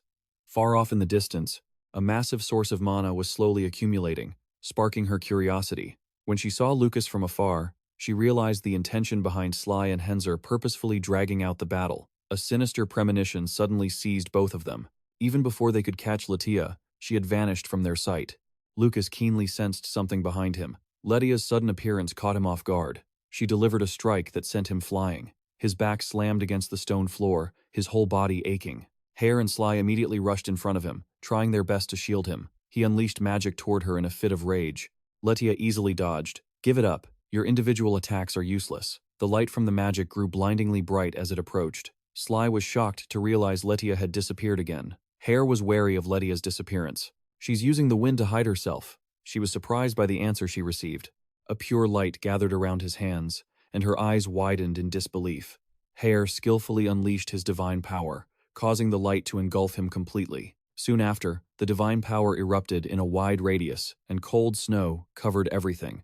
Under the effect of the divine power, Leah's hidden figure was immediately revealed. Henzer approached her. "Mother, are you there?" With just a wave of her hand, the snow was instantly cleared away. "You're using your authority, are you?" He coldly replied to her question, his sharp eyes questioning her as if demanding an explanation. Magic was unleashed once more. It seemed her son had indeed grown quite a bit. Blades of wind rushed forward, shattering the stone floor. The power was so intense it sent his body flying. Sly was no exception to her might. Her back hit a large boulder, feeling as if her bones were about to shatter. Hair was being pushed further and further back. The pressure of her power made it difficult for him to breathe. Lydia had once again proven to him that he still wasn't strong enough to defeat her. She pulled back her hand, ending her own attack. Hair, caught by momentum, flew even further. He had been completely defeated by her strength. Murderous thoughts swirled in her mind. Letia wanted to finish off the son she had given birth to with her own hands. A blessing of good luck was sent his way before she struck. Sly suppressed the dull ache and shouted his name, a desperate warning for him to leave. Blood sprayed everywhere. Henzer closed his eyes tight, waiting for the anticipated pain to strike. But he realized the pain didn't come. Looking at the hole in her chest, Letia froze for a moment. She turned around, shock visible in the depths of her eyes. What she saw was a fingertip pointing at her, still surrounded by white smoke. With a trembling voice, she looked at Lucas, who stood there breathing heavily. "Is that divine power?" "No. It's magic." "But what on earth is this magic?" Lucas Trauman whispered, answering her question. Letia's eyes turned blank. Even as she fell, she found it hard to believe. Hair let out a heart-wrenching scream, watching his mother collapse. His mental state began to unravel. He instinctively embraced her, calling out to her. There was no response. Letia was truly gone. Lucas stepped over from behind. She didn't even have time to feel the pain. Seeing him painfully clutching her body, he expressed that this was the best choice he could have made. A sincere apology was offered to him. He didn't look at Lucas, hesitating for a long time, choking back sobs. Tears streamed down his face. "Thank you, Lucas Trauman." A flash of light appeared from nowhere, and Sly and Henzer were sent flying once again. He didn't even have time to scream as they were attacked. When everything was over, fear seized his very soul to the core. Something suddenly pierced through his body, so fast he couldn't even brace himself. It was already too late. Everything happening to him now feels like a nightmare, something he can never accept. As he looked up, he realized not only someone's shadow above, but also that so much time had passed. Two strangers stood in midair, coldly looking down at the ruins below their feet. Their faces were icy, watching everything from above. The pain from being impaled left him numb, his breathing heavy as if he could barely hold on. Lucas's gaze fell upon Sly and Henzer lying on the ground. His eyes darkened. Was this really it? Suddenly, a crack appeared in midair. One of the two demigods looked surprised. A crack in space? The rift grew larger, appearing right before his eyes. Where were these skeletal arms coming from? Countless arms grabbed the two demigods above. The female demigod was baffled by their strange appearance. Lucas suddenly collapsed as the thing impaling him was forcibly ripped away by the arms. With his consciousness fading, he was caught by someone. A voice of relief whispered in his ear. Thankfully, it hadn't been discovered yet. The last shred of his awareness helped him recognize who the voice belonged to. Isabel hugged him, frantically healing his wounds. "It's not too late yet, Lucas Trauman," she whispered weakly. "Isabel, why are you here?" As more and more people emerged from the rift, she patiently healed him while answering his question. The leader of the group had a terrifying face. The demigod struggled to break free from the arms enveloping her. "Who are you people?" The name Paragon was uttered by the leader. That name left her stunned. Isabel helped Lucas get up from the ground. "I will explain later. Let me take care of you." The leader of the group looked quite imposing from his perspective. He stared at the desolate, barren land around him, wondering how there could only be two demigods left when he heard there were supposed to be three. Glancing over at Henzer and Sly as they were being carried away by his men, he couldn't help but wonder if they were the ones responsible. The scene before his eyes forced him to believe what Cairo had said. She shrieked in desperation. Those arrogant fools were destined to die. She activated her magic, aiming it directly at the guide. A pillar of light struck the already shattered ground. He slammed his staff down, and something began to surge powerfully from beneath the earth. She was stunned by the terrifying power. In the blink of an eye, the demigod's body was obliterated in midair. The remaining companion was so shocked they couldn't even stammer out a word. Like a film rewinding in his mind, the warning not to lose focus played back, along with memories of similarly bizarre occurrences. Among those mortals, people like that appeared from time to time. Lot's words echoed like a recording, replaying bit by bit. He insisted that no matter what, those who fought with strategy would always pose a threat to them. And the one who posed the greatest threat was Lucas, he himself. Lucas was curious about where Isabel was taking him. She explained they were heading to the Paragon headquarters. He recalled the name, the 11th Magic Tower Master. So, the ally outside the guild that Cairo mentioned was Paragon. She carefully recounted everything to him. His meeting with Paragon had been arranged thanks to Cairo's help. She speculated that it would make recruiting him much easier. Her story left him skeptical. She suddenly cut him off. When the name Cairo Usman came up, she confessed that was the reason she chose to trust him. Lucas looked off into the distance. He seemed to understand her reasoning. She continued her explanation, her words carrying an incredible sense of determination and seriousness. He turned his thoughtful gaze toward her. Sly suddenly spoke up. "If it's Paragon, they already tried to recruit me to their side 10 years ago." She recounted that she had refused back then because she had too many things to hide. The group moved toward a house located in the middle of the forest. A woman with green skin stopped them at the entrance. She told the others to wait outside, but said that he alone would be allowed inside. The room was simply furnished and felt a bit dark. Ko was leisurely reading a book by candlelight and welcomed him to Paragon. He kindly told Isabel to help Lucas onto the bed. Treatment continued once he was settled on the small bed. He tilted his head to thank him. Ko reached up and removed his hood. "We are the ones who should be thanking you. Thanks to you, we had a precious opportunity to kill the demigods." Lucas wasn't the least bit surprised when he saw his face. He was indeed unexpectedly off schedule. Even though he had heard him say that, he couldn't help but feel worried. He laughed heartily. "If it were the apocalypse, I wouldn't know, but if they are just two mediocre demigods, they are no match for Diablo." Lucas was curious about him. Ko introduced the leader of the rescue squad. His name was Rick. Even though his body was exhausted, Lucas's mind remained as sharp as ever. Could it be Rick from the frozen lands of the north? He was surprised that Lucas knew about Rick. He confessed he had heard stories about him. Cairo reacted enthusiastically to the name. Is he still doing well? Everything was just as he had thought. Cairo really did know about Rick. Surely you know about his current situation, right? Cairo fell silent for a long time before confirming, his eyes reflecting a deep sense of sadness. He glanced at Lucas on the white bed. "Lucas Trauman, if you reach the 9th stage, do you think you can defeat the Lord?" Without hesitation, Lucas denied it. He seemed surprised, and he too felt puzzled. He laughed, speaking of human desires and fantasies. Ko continued talking about that. Lucas listened in silence. He praised Lucas for having such an objective perspective despite his young age. Ko closed his book and continued their conversation. Lucas was curious when he suddenly stopped, noticing his impatience. He didn't beat around the bush and gave him the conclusion. His eyes turned toward them. "It is the 10th stage. We must create a realm where humans can escape their mortal fate." He revealed that the 10th stage was the way to create a realm where mortals could be immortal. Lucas thought what Cairo said was absurd. Lucas struggled to sit up. "The 9th stage is the final realm humans can reach. You know that perfectly well."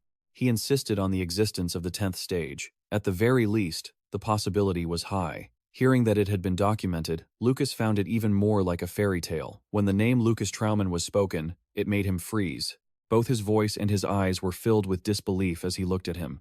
Cairo turned away, not looking at him. He stood up. "That is a matter for the distant future, but I will turn it into a plan for the near future." Cairo expressed his intentions after he joined Paragon. He stated bluntly that the White Wings were facing a very great danger. He turned to question Isabel immediately after that information. Before she could answer, he responded for her. "The White Wings are slowly recovering." His face darkened. "However, that is the source of all disasters." Both Lucas and Isabel looked confused. Ko explained that a guild like White Wings, once recovered, would become a thorn in the side of the Necromancers and the Lucis family, guilds that only cared about securing their own livelihoods. He seemed to grasp the seriousness of the situation. Cairo expressed that it was even worse than he thought. He speculated that those people might use the same old methods, the same thing they did to Osen, the previous guildmaster. He was silent for a moment, then asked him the thing that was bothering him. She explained that if she were in Benion's shoes, he would accept it. Lucas looked troubled. "If there is a chance to avenge my father, no matter how dangerous it is, I will not hesitate." Isabel was serious that they needed his strength. His brow furrowed. "Then I have to give a warning first." She asked about his plan. He chose saving Hector as his priority. To do that, he needed Cairo's help. He was surprised by his calculations. Lucas analyzed it for him. The Benyan Guildmaster was a descendant of dragons, and that was the biggest characteristic of White Wings. He stated clearly that as long as they freed Hector from the Lord's restriction, they could recruit White Wings. It was necessary for him to realize that the dragons hadn't been slaughtered and failed miserably. Lucas was in a rush to leave, but his wounds caused him sharp pain. Cairo told him he still needed to rest, though his heart was burning like fire inside. Jen's apostle is dead. This must have already reached the Lord's ears.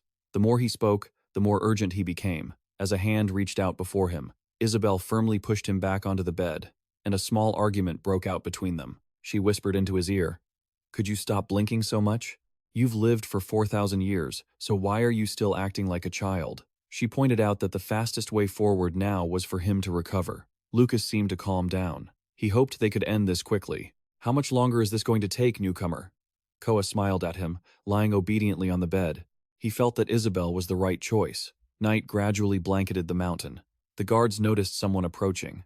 A man stood outside and reported that Lord Diablo had returned to see Lord Cairo. Crick led the group inside. He turned toward the group, expressing relief that Cairo was safe. All eyes in the room turned toward Cairo. He noticed their presence. "We've finished the mission to fight the demigod." Henzer and Sly were so stunned they couldn't believe their ears. He continued to report on the damage after the battle. He looked at them with suspicious eyes, his mind full of chaotic thoughts. Koa expressed that he needed his help to rescue Hector. He let out an exclamation. "Hector, you say? I remember that name." Crick agreed immediately, without hesitation. Lucas turned toward Sly, who was sitting nearby. "The head of P-Finder Amlet wants to meet you." She looked anxious and surprised, never thinking he would accept the request. Sly remembered something and stood up abruptly. His mind was filled only with the contract and the demon world. If not for such bait, Sly didn't think the next surprise would come. "Then pass on the message that I will reveal the Asura summoning formation." He was confused to see her looking so panicked. "Is that still not enough?" Sly stopped him in time, so this matter was handed over to her to handle. After Sly, Henzer was also called upon by him. He didn't beat around the bush and got straight to the point. Become the head of the Break family. He was stunned by his words. Even though all the Illunium had been obtained, the Break family still hid a lot of information about the demigods. He argued that rather than letting the Break family collapse, having Henzer become the head would be more favorable in the future. Henzer hesitated at the offer. He was grateful for the trust, but the burden was too great. He grabbed the coat on the bed. "Don't worry about a thing. The third princess has promised to support you with all her might." He was panicked by this information. The task of meeting the princess was assigned, and he thought it would be easier to talk directly. After delegating everything, he left with Cairo and Crick. In the blink of an eye, a mountain of work had been dumped on him and her. The scene shifted to the familiar dark alley. The ruin and desolation were just as he remembered from his first visit. The teleportation spell was cast, and all three quickly appeared before the entrance. Rick sensed that there were no demigods present in this place. Cairo thought that perhaps they were too busy to pay attention to this place. Lucas did not let his guard down, saying they should stay vigilant. As they walked, they had a friendly conversation. He felt pity for the dragon race, just like he did. His frustration and anger were very evident. There's no reason a race that once stood against the demigods should bow their heads and call themselves slaves. He expressed understanding, noting that making this choice was even harder than death. Henzer was also currently living in hell. Because of that, his determination to save him burned even brighter. They kicked the door wide open with great force. Hector's joyful laughter rang out clearly. All three were stunned into silence by the scene unfolding before their eyes. Lucas's face grew dark and twisted. He suddenly realized something strange. He saw Cairo's cold expression, the apathy of Crick, and the look of disdain on Lucas's face. He recoiled in terror. "Who are you?" He transformed his face into Lucas Traumain. "It's me, Lucas Traumain." He finally relaxed a little. The transformation spell vanished, leaving him puzzled. "Is this face your real face?" Lucas introduced himself to him once more. Hector found it strange that he appeared here. "Anyway, the time for the order hasn't come yet." Koa looked vague. Lucas ignored him and replied to him, "I didn't come here today for the golem." He spoke bluntly about his purpose. "I'm here to rescue you from this place." He had thought the man had endured great hardship, but it didn't seem that way at all. Looking at the devoted care of the golems and his blissful appearance, he realized he had been mistaken. He decided to leave, but Hector hurriedly stopped him. He looked disbelieving at what he had said. "Can I really leave this place?" Lucas looked at him with contempt.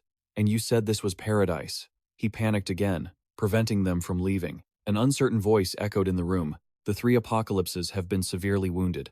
I'm sure the Lord is healing them right now. Hector sat seriously, facing the 3 of them. No wonder I've felt the Lord's influence weakening lately. What on earth happened? Lucas remained silent and didn't answer immediately. He revealed that among the demigods, someone had betrayed them. He looked surprised at this information. He mentioned the name of Ricky, a demigod with the power of the sword. Rick was surprised to hear his name, and even Cairo couldn't help but be shocked. He was anxious to find Ricky because if what he said was true, he would be a powerful ally. Another surprise came to Hector immediately after. He was dead. Remembering the past, his eyes couldn't help but fill with sadness. Lucas bluntly expressed that the current situation was an opportunity that Ricky had sacrificed himself to bring about. Therefore, we must seize this opportunity at all costs. Another piece of information successfully captured Cairo's attention. Now, we have to eliminate the last remaining apostle of the apocalypse. We must eliminate Jen's apostle. Ven will also soon enter a state of hibernation. He looked confused. Both Lucas and Hector turned their gazes toward him simultaneously. Hector seriously explained this state to Cairo. He revealed that, according to what Ricky had said, this state was when the demigods were at their weakest. He was terrified by this, as if he had been dealt a huge shock. Cairo broke into a sweat while reflecting on what he had said.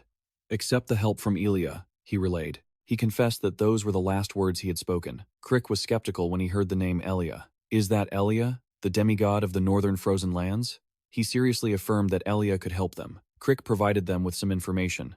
100 years ago, Elia came to find me, offering for me to become her apostle. Lucas's face suddenly darkened. So you've been to those frozen lands, haven't you? Crick confirmed that he had rejected her, stating it as a fact. Obviously, his life's goal was to reach the pinnacle of magic. He thought that accepting divine power and abandoning mana was absolute nonsense. Lucas marveled at his goal. Everything will go smoothly, right? He flatly denied it. I nearly died, and it took me 20 years to heal all my wounds. Lucas marveled at his goal. Everything will go smoothly, right? He bluntly denied it. I almost died, and it took me 20 years to heal every one of my wounds. Koa glanced over. If you're not on our side, I suspect you'll become a threat later. CK admitted that he was just blowing off some steam. He likened Elia to a spoiled child. She had no sense of decency. Though, to be fair, none of the demigods did. The room fell into a heavy silence, swallowing everything. Crick looked at them with a serious expression. But if we want to beat Elia, we have to work together. If she agrees to help, there's no one more reliable than her. The prerequisite for that, Crick reasoned, was her consent. Lucas looked over at Hor. We came here to save you. What do you want to do? He was immediately agitated, as escaping was all he wanted. Ko narrowed his eyes at him. You called this paradise, didn't you? Rick turned his back to them. There's an inscription engraved on his back. It contains the power of God, so it's going to take some time. Hector's eyes sparkled with admiration and trust as he looked at CCK. Lucas whispered to him, I doubt it'll be a warm welcome. He suddenly remembered something. Do you want to see the golem you've had me working on all this time? This left Lucas puzzled because he had been told it wasn't finished yet. He spoke about the golem's level of completion, an offer for feedback he had put forward. Lucas remained silent, lost in thought. After a long while, his voice rose again. Perfect timing. I actually have a favor to ask Hero as well. They followed Hector inside the production workshop. He looked around, eyes sweeping the area. There's a place this huge inside an antique shop? Hector replied, This place is spacious enough to escape God's surveillance. He responded vaguely and continued to inspect everything. The 3 of them gradually made their way deeper inside. Lucas's face suddenly changed color. A row of maid-styled golems appeared at the edge of the room, and there was an identical row on the left. He stammered, Don't tell me the golem I asked you to build is one of these? Hector immediately denied it, declaring he wouldn't let his personal hobbies interfere with his work. Lucas felt a bit suspicious but chose to trust him. A golem lay curled up inside a locked cage. He gritted his teeth, And you say you don't let personal hobbies interfere with work? Looking at the golem peacefully sleeping in front of him, Hector said happily, It's wearing a maid outfit, isn't it? Ko glanced warily at Lucas. You need my help because of this thing? Setting the appearance aside, I'm really curious if it has the durability you wanted. Hector immediately confirmed it. He boasted that, despite its appearance, it was designed to withstand a capacity of 1 million mana without a scratch. Cairo looked horrified by this. He wondered if there was really a 1 million capacity mana core in this world. Lucas glanced at him and reached inside his jacket. Koa was startled to see what he held in his hand, a mana core that looked like an orb. He explained it was Anastasia, an energy core created by Swisers. Hector's hands trembled as he held the mana orb. Even seeing it with his own eyes, he couldn't believe it, and marveled that Schweizer was truly a genius. He suddenly noticed something there was, writing engraved inside it. When the name Anastasia was read aloud, even Cairo became urgent. Lucas felt strange at his reaction. Cairo replied, "I'm just worried for no reason. It's only a golem." His eyes suddenly turned sharp. They returned to the outer space. The information to complete Anastasia had been revealed. A message was left on the final pages of the diary. Ko believed it would become a major threat to the demigods if it was indeed the core left behind by Schweizer Windman. Lucas expressed his hope that he could help Hector. Crick had returned by now, having kept everyone waiting. He announced that the curses had been lifted. "If you want, we can leave right now." Even Cairo was surprised by his speed. Kiro looked at Hector. "Let's get going." "Hector, do you need to bring anything?" He smiled. "What would I need to bring? I only need to bring my body." Then, a series of things described as bodies were listed. After listening for a while, he started to get angry. "How many bodies do you have?" Lucas decisively told him to pack them all up. Inside an old forest, Lucas and Isabel had business to attend to today. She looked around, curious about this place. Lucas immediately explained, "This is the Vino Forest." She suddenly panicked after hearing the name. A woman's voice came from behind them. That made Isabel jump. The other person looked at him coldly and offered a greeting. Isabel was curious about the woman's identity. Lucas introduced her as the Elf Queen. The mask was slowly removed, revealing her beautiful face. Isabel's face flushed red. "She's so beautiful, like a fairy." A sudden question was posed. "Is Ricky really dead?" His eyes filled with sadness as he acknowledged it. Snow was curious about who killed Ricky. Lucas frowned and replied that it was God. The whole forest fell into silence. Snow's eyes were overcome with melancholy. She recounted that her clan had been completely wiped out by a demigod. Recently, Snow learned that the person's identity was Lynn. A scene from the past flashed back. Snow remembered that it was Ricky who saved her life. Hands reaching out through the fierce snowstorm that was something Snow could never forget. To Snow, he was a savior, the one who gave her a new life. Lucas lowered his eyes and confessed, "He was my savior too." Isabel watched it all in silence. Snow asked them to wait a moment, then turned and left, watched by Lucas. Isabel was surprised that he would acknowledge a demigod as his own savior. She said frankly, "It seems you've gone through a lot while I was away." Some time passed, as they waited for Snow to return. A sound caught their attention. Snow clearly declared that she had abdicated her throne. That immediately sparked astonishment. "I regret not doing it sooner. I never expected it to feel so refreshing." Lucas couldn't quite keep up with Snow's train of thought. "Is that something you could just give up so easily?" Snow reached up to rub her neck. "The elders kept nagging me. It took an hour to convince them." Lucas continued her sentence. "And yet, you succeeded." The next words made him realize his mistake. "They kept nagging me, so I ended up just running away." Snow thought of it as just a temporary retirement. Once she finished what she needed to do, she would return. Lucas didn't understand what she had to do. She pointed straight at him. Under his gaze, Snow seriously stated her goal. Lucas was stunned by the announcement, but she was determined. Seeing Snow's smile when she spoke about it, he couldn't help but smile too. They shook hands. Lucas expressed that he was looking forward to working with her. Suddenly, Snow threw herself into his arms. Isabel screamed in surprise. Her face turned bright red. "What are you doing in broad daylight?" Snow looked at her, puzzled. "Isn't that how humans greet each other?" She immediately stepped in to separate them. An argument erupted between them. Snow assumed she was Lucas's servant, and he insisted on it. Snow suddenly leaned in close. "If she's not your servant, then what is she to Lucas Trauman?" That question made Isabel freeze. She was flustered, and the topic was turned back on her. Snow lifted her chin. "Answer me. I asked first." Isabel stammered in response to her actions. "I belong to him." She then bashfully pushed her hand away. Isabel blurted out her true feelings, without even fully understanding what she was saying. Ignoring Isabel, the two of them started leaving the forest together. Behind them, they could hear her calling out. Another argument continued for the rest of the way. The three of them were walking through the forest together. Suddenly, Snow looked ahead and asked, "Where is this?" They were all standing in front of a large gate. Isabel introduced her to it. This was the base of the Chen Wings. Inside, Ben hesitated before calling out the name of the person in front of them. Finally, she called out loudly, "Sly Pre."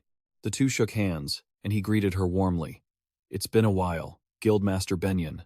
Benyon asked anxiously, "You aren't hurt anywhere, are you?" Lucas replied cheerfully that he was fine. Benyon looked over and exclaimed in surprise. Isabel had worked hard. but Snow just stood there silently.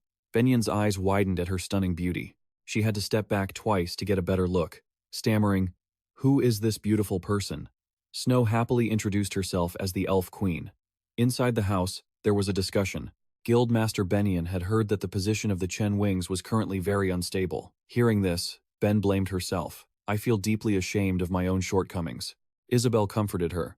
"That's certainly not the case," she asked. "Is the current danger a result of the guild you founded?" Benyen thanked her shyly. Snow turned to compliment her as well. "For someone standing above thousands to choose, contentment is the greatest taboo." She explained further, "The Guildmaster has tried to change her own flaws. I understand now why Lucas Trauman dedicated himself to your guild." Lucas turned to add, "Don't underestimate Guildmaster Ben. She's a dragon." Snow looked very surprised. Ben was even more bashful and didn't dare accept the compliment. Isabel spoke seriously. "More importantly, what does Lucas Trauman think? Both of our opponents are among the top 3 guilds. Right now, we don't have clear evidence that they are targeting us, so we cannot provoke them blindly." Lucas agreed that there was no need to provoke them. This made her quite curious. Lucas offered his own opinion. "If you look at the problem intelligently, it's already too late to stop them. On the previous night, 2 people were standing before a sword." Snow clasped her hands in prayer. Lucas was quite surprised to see that. "I didn't expect an elf to also use prayer to honor a soul." She didn't deny it, and explained further. "All elves are born from the Green Forest and return to the Green Forest. It's just that you humans act so cruelly toward them." She added sadly, "It's just meaningless vanity. Regardless, that rushed sword strike wasn't caused by Ricky." Lucas looked over without answering. Snow looked up at the sky and wondered, "Isn't this the demon envoy?" He didn't answer the question, only saying it wasn't his doing. He asked what was going on, and Sly quickly reported, "The Guildmaster of Atlan has agreed. He wants to meet the master directly to talk." Lucas asked for the location with a serious face. The messenger added, "The Guildmaster will come to find you." It seemed he was interested in the Asura summoning formation. Lucas told him to go back to the M-Rings. He would receive him once the Guildmaster reached the Pisico Forest. The messenger understood and agreed. Back in the present, Lucas called for Guildmaster Ben, making her jump a little. He introduced the fact that a guest he invited would be coming to the guild tomorrow. Ben was slightly surprised. She agreed, and promised to welcome them warmly. Lucas shook his head and said, "That's not necessary, because I expect the Guildmaster to meet that guest." Benyen naturally agreed. The scene shifted to the day of the meeting, and everyone was busily preparing. Ben was very excited, directing everyone on how to set things up beautifully. Someone called out, "I've brought the guest." Benyen's face was full of astonishment. She was so surprised that she dropped the tray of cups she was holding. She was speechless with shock, only stammering the word guild in her mouth. The person in front of her was Guildmaster Anne. Guildmaster Anne coldly spoke, addressing her as Guildmaster Benyon. Benyon was breaking out in a cold sweat, but he didn't stop in front of her, just distractedly saying, "Long time no see," while she stood there frozen, stiff as a board. Lucas looked at everything around him and didn't pay any attention to her. "No need to worry about me. Why prepare so many things?" She was embarrassed, her face bright red. Guildmaster Anton was sitting there silently with Sly. On the other side, Lucas and the others were sitting across from them, with Ben sitting properly in the middle. Anton spoke to break the silence. "Will you tell me about the Asura summoning formation?" He went straight to the point. "What do you want?" Lucas smiled at his directness. He was indeed the Guildmaster of Peacefinder Amnet. His eyes brightened as he looked straight at him. Lucas made his offer, "Become my ally." Ben was confused by his offer, and Tan just smiled. So the rumors were true. He calmly added, "The Chunjo necklace and the Lucet sword. The rumors that you are being pressured by 2 guilds." He looked coldly at Lucas and refused decisively. He slammed the table and stood up. "In the current situation, becoming your ally is no different than openly opposing those 2 guilds." And Tan intended to leave. "As the Guildmaster of Peacefinder Amnet, I see no reason to let my guild get involved in this." Lucas looked annoyed. He turned his back to everyone. "Unlike the rumors, you are indeed a capable guildmaster." Lucas folded his arms nonchalantly. "I heard your guild only cares about the demon realm." Ben tried to stop him so he wouldn't continue, and Tan glanced sideways, showing he didn't like Lucas's attitude. But he didn't seem angry, only asking him to reconsider everything. "If both guilds join forces, even with your support, you won't be able to hold out." Lucas scoffed coldly when he heard the word support. "It seems you've misunderstood something."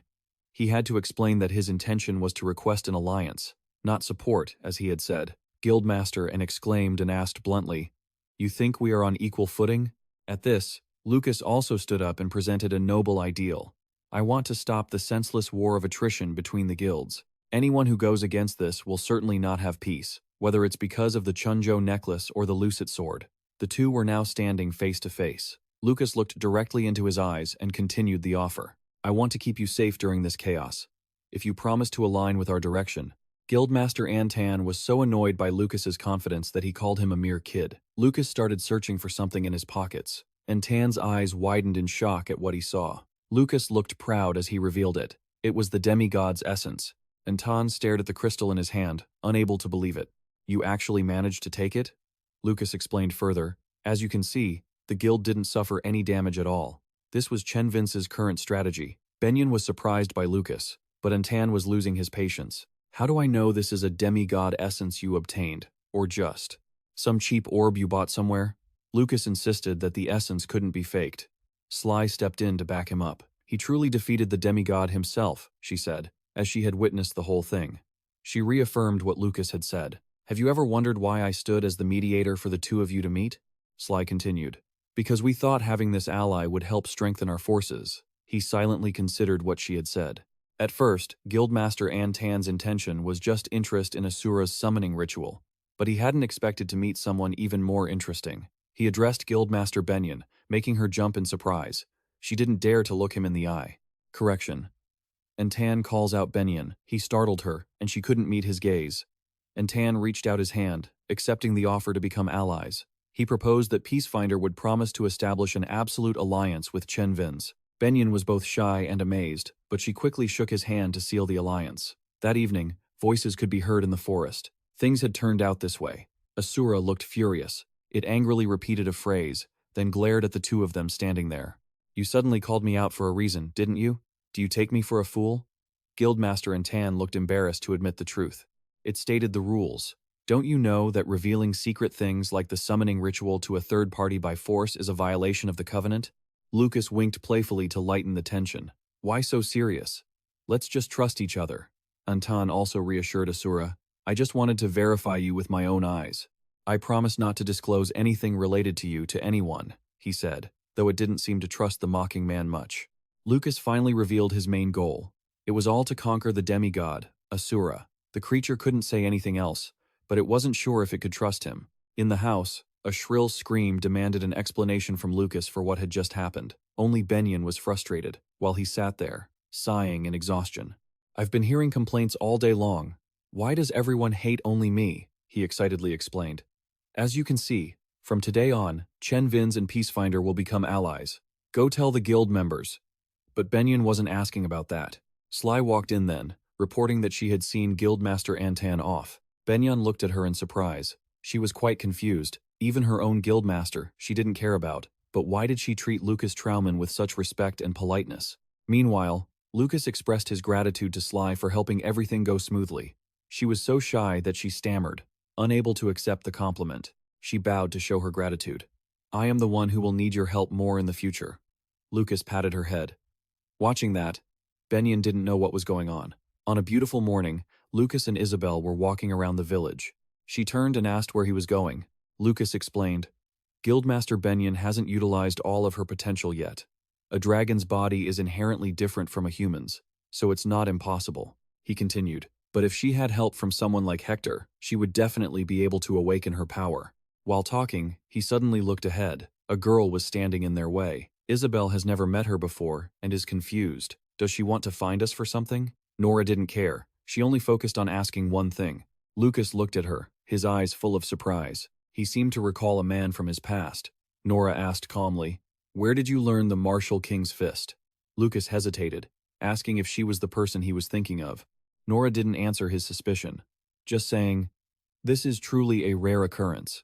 She straightened her face. Our martial arts is the way of the one person's total victory. Isabel was quite shocked by that statement. Lucas had confirmed his guess. This was the master Ivan had mentioned, the successor of the previous generation of the Martial King's Fist.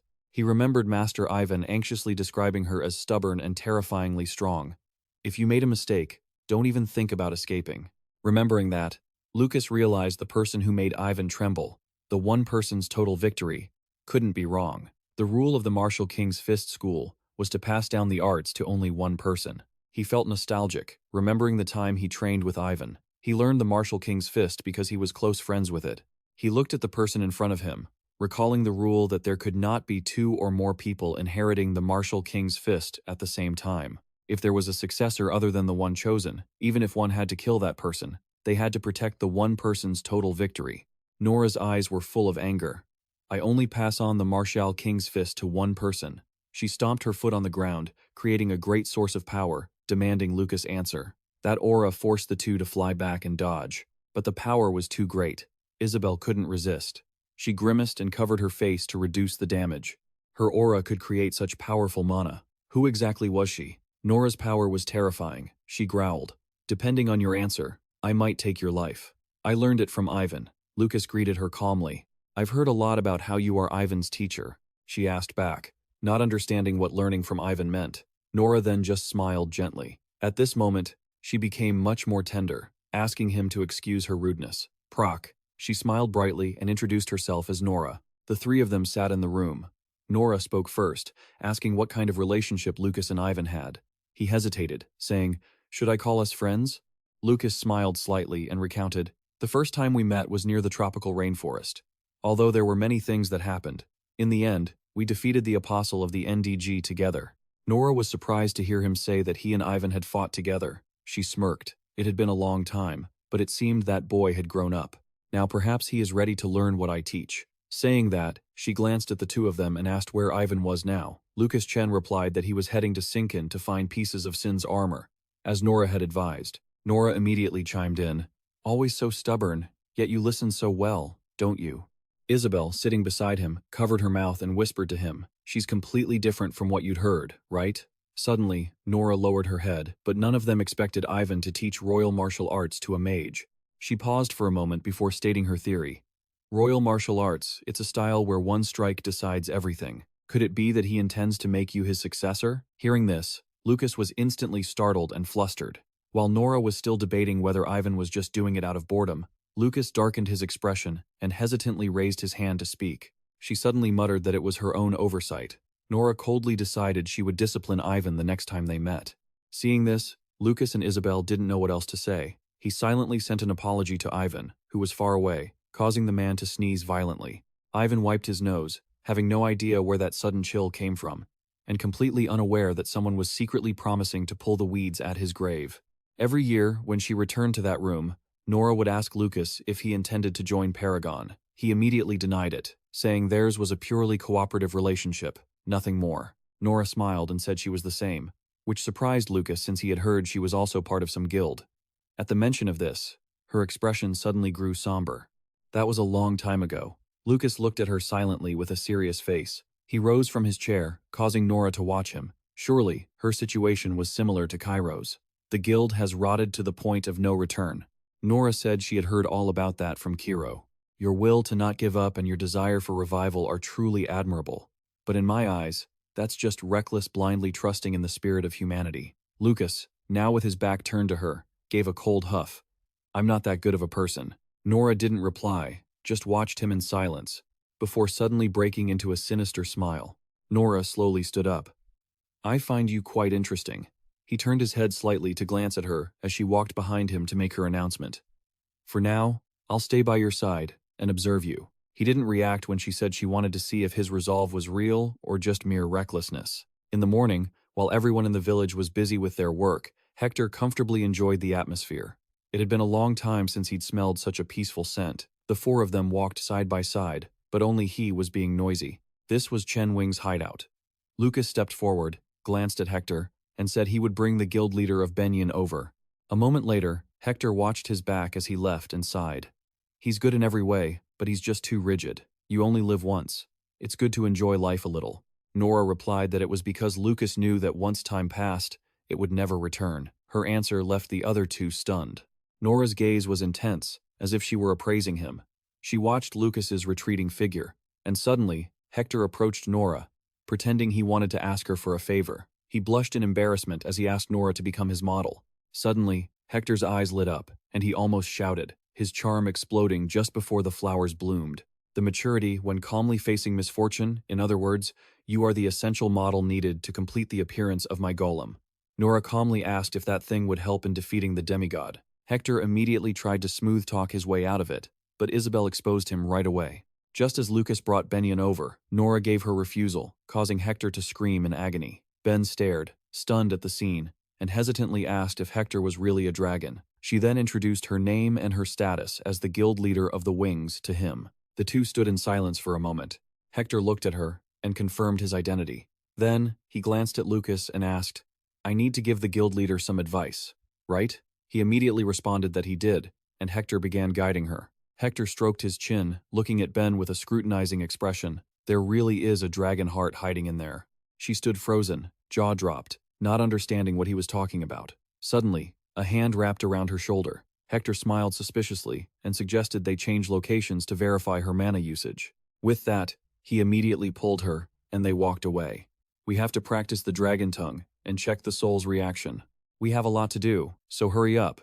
Ben could only timidly agree. Lucas and Isabel heard Hector say he wanted to discuss it in the workshop, and immediately understood he wanted to use the guild leader as a model for the golem. Nora and Lucas exchanged glances. He turned his gaze away, saying he would visit Straw Necklace. Nora also looked him straight in the eye, asking why he was telling her that. Lucas immediately followed up by asking Nora to come with him. She chuckled softly, appearing to understand. "If I'm a core member of the guild, I'll be recognized, won't I? You want to use me to show off the potential of Chen Ra." Suddenly, Isabel chimed in, saying it was to avoid unnecessary conflicts. "Could you cooperate with us?" Nora thought in silence for a moment, before agreeing to their proposal. Nora put her hands on her hips, stepped forward, and said she also had a debt at Straw Necklace. In a luxurious villa, Lucas was shocked and lost his composure when he learned this was Isabel's house. He said there was no need for such a huge house. She replied that someone traveling with Sally couldn't stay in a normal guild member's house. Lucas was still standing there, with his mouth agape in shock, when she added, "Besides, if you ever return one day." Isabel blushed in embarrassment and covered her face. "This house will be enough for the two of us." Hearing this, he immediately froze. "Who gave you the right to decide that?" Suddenly, Jigella walked up behind him and said this was the sincerity of the guild members. He smiled, hoping Lucas would accept it, as it was an honor. Lucas still found it hard to accept such a large house. Seeing this, Jigella bowed and said it wasn't that big of a deal. Inside the house, tea and snacks were already laid out on the table. Queen Snow lay sprawled on the sofa, ignoring Sally, who was fuming with rage. Lucas looked at the scene and darkened, speechless. Snow lay comfortably, eating grapes, and said arrogantly, "Although that room isn't worthy of me, it is the largest room here. I also quite like the scenery there." Sally screamed in anger. "I said I already put my luggage in there. Are you deaf or something?" Her reply was Snow's casual rebuke. "Where are your manners?" Watching the two argue, Lucas asked Isabel why they were here. She explained that because they were his guests, she told them to stay here for the time being. Suddenly, Sally turned and pointed at Snow, asking who this rude person was.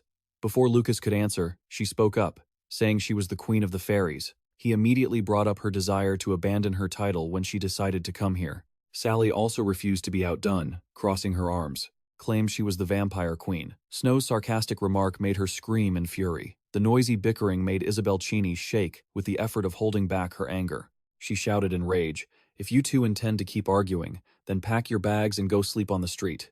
Do you think I actually enjoy having you stay here?" Hearing that, the two finally shut their mouths and stared at her. But just a second later, the scene shifted from a two-person argument to a three-person one. Lucas, seeing the tension, silently stood in a corner, sweating. Elsewhere, in a large tent, nearly 10 people sat in a conference room with Ben presiding at the head of the table. The demigod's voice echoed in the room as she appeared. She exclaimed in shock that it was impossible. Ben added that the incident had happened less than a night ago. Lucas watched silently, secretly wondering why it was happening right at this moment. His eyes brightened slightly as he analyzed the situation. Velen was in hibernation, so the Lord was doing everything possible to heal the revelations. They had never been pushed into such a corner before. Why were they in such a hurry to show themselves? Ben spoke up again. She said the key personnel of the nations were demanding explanations from the guild, so they couldn't just sit by and do nothing.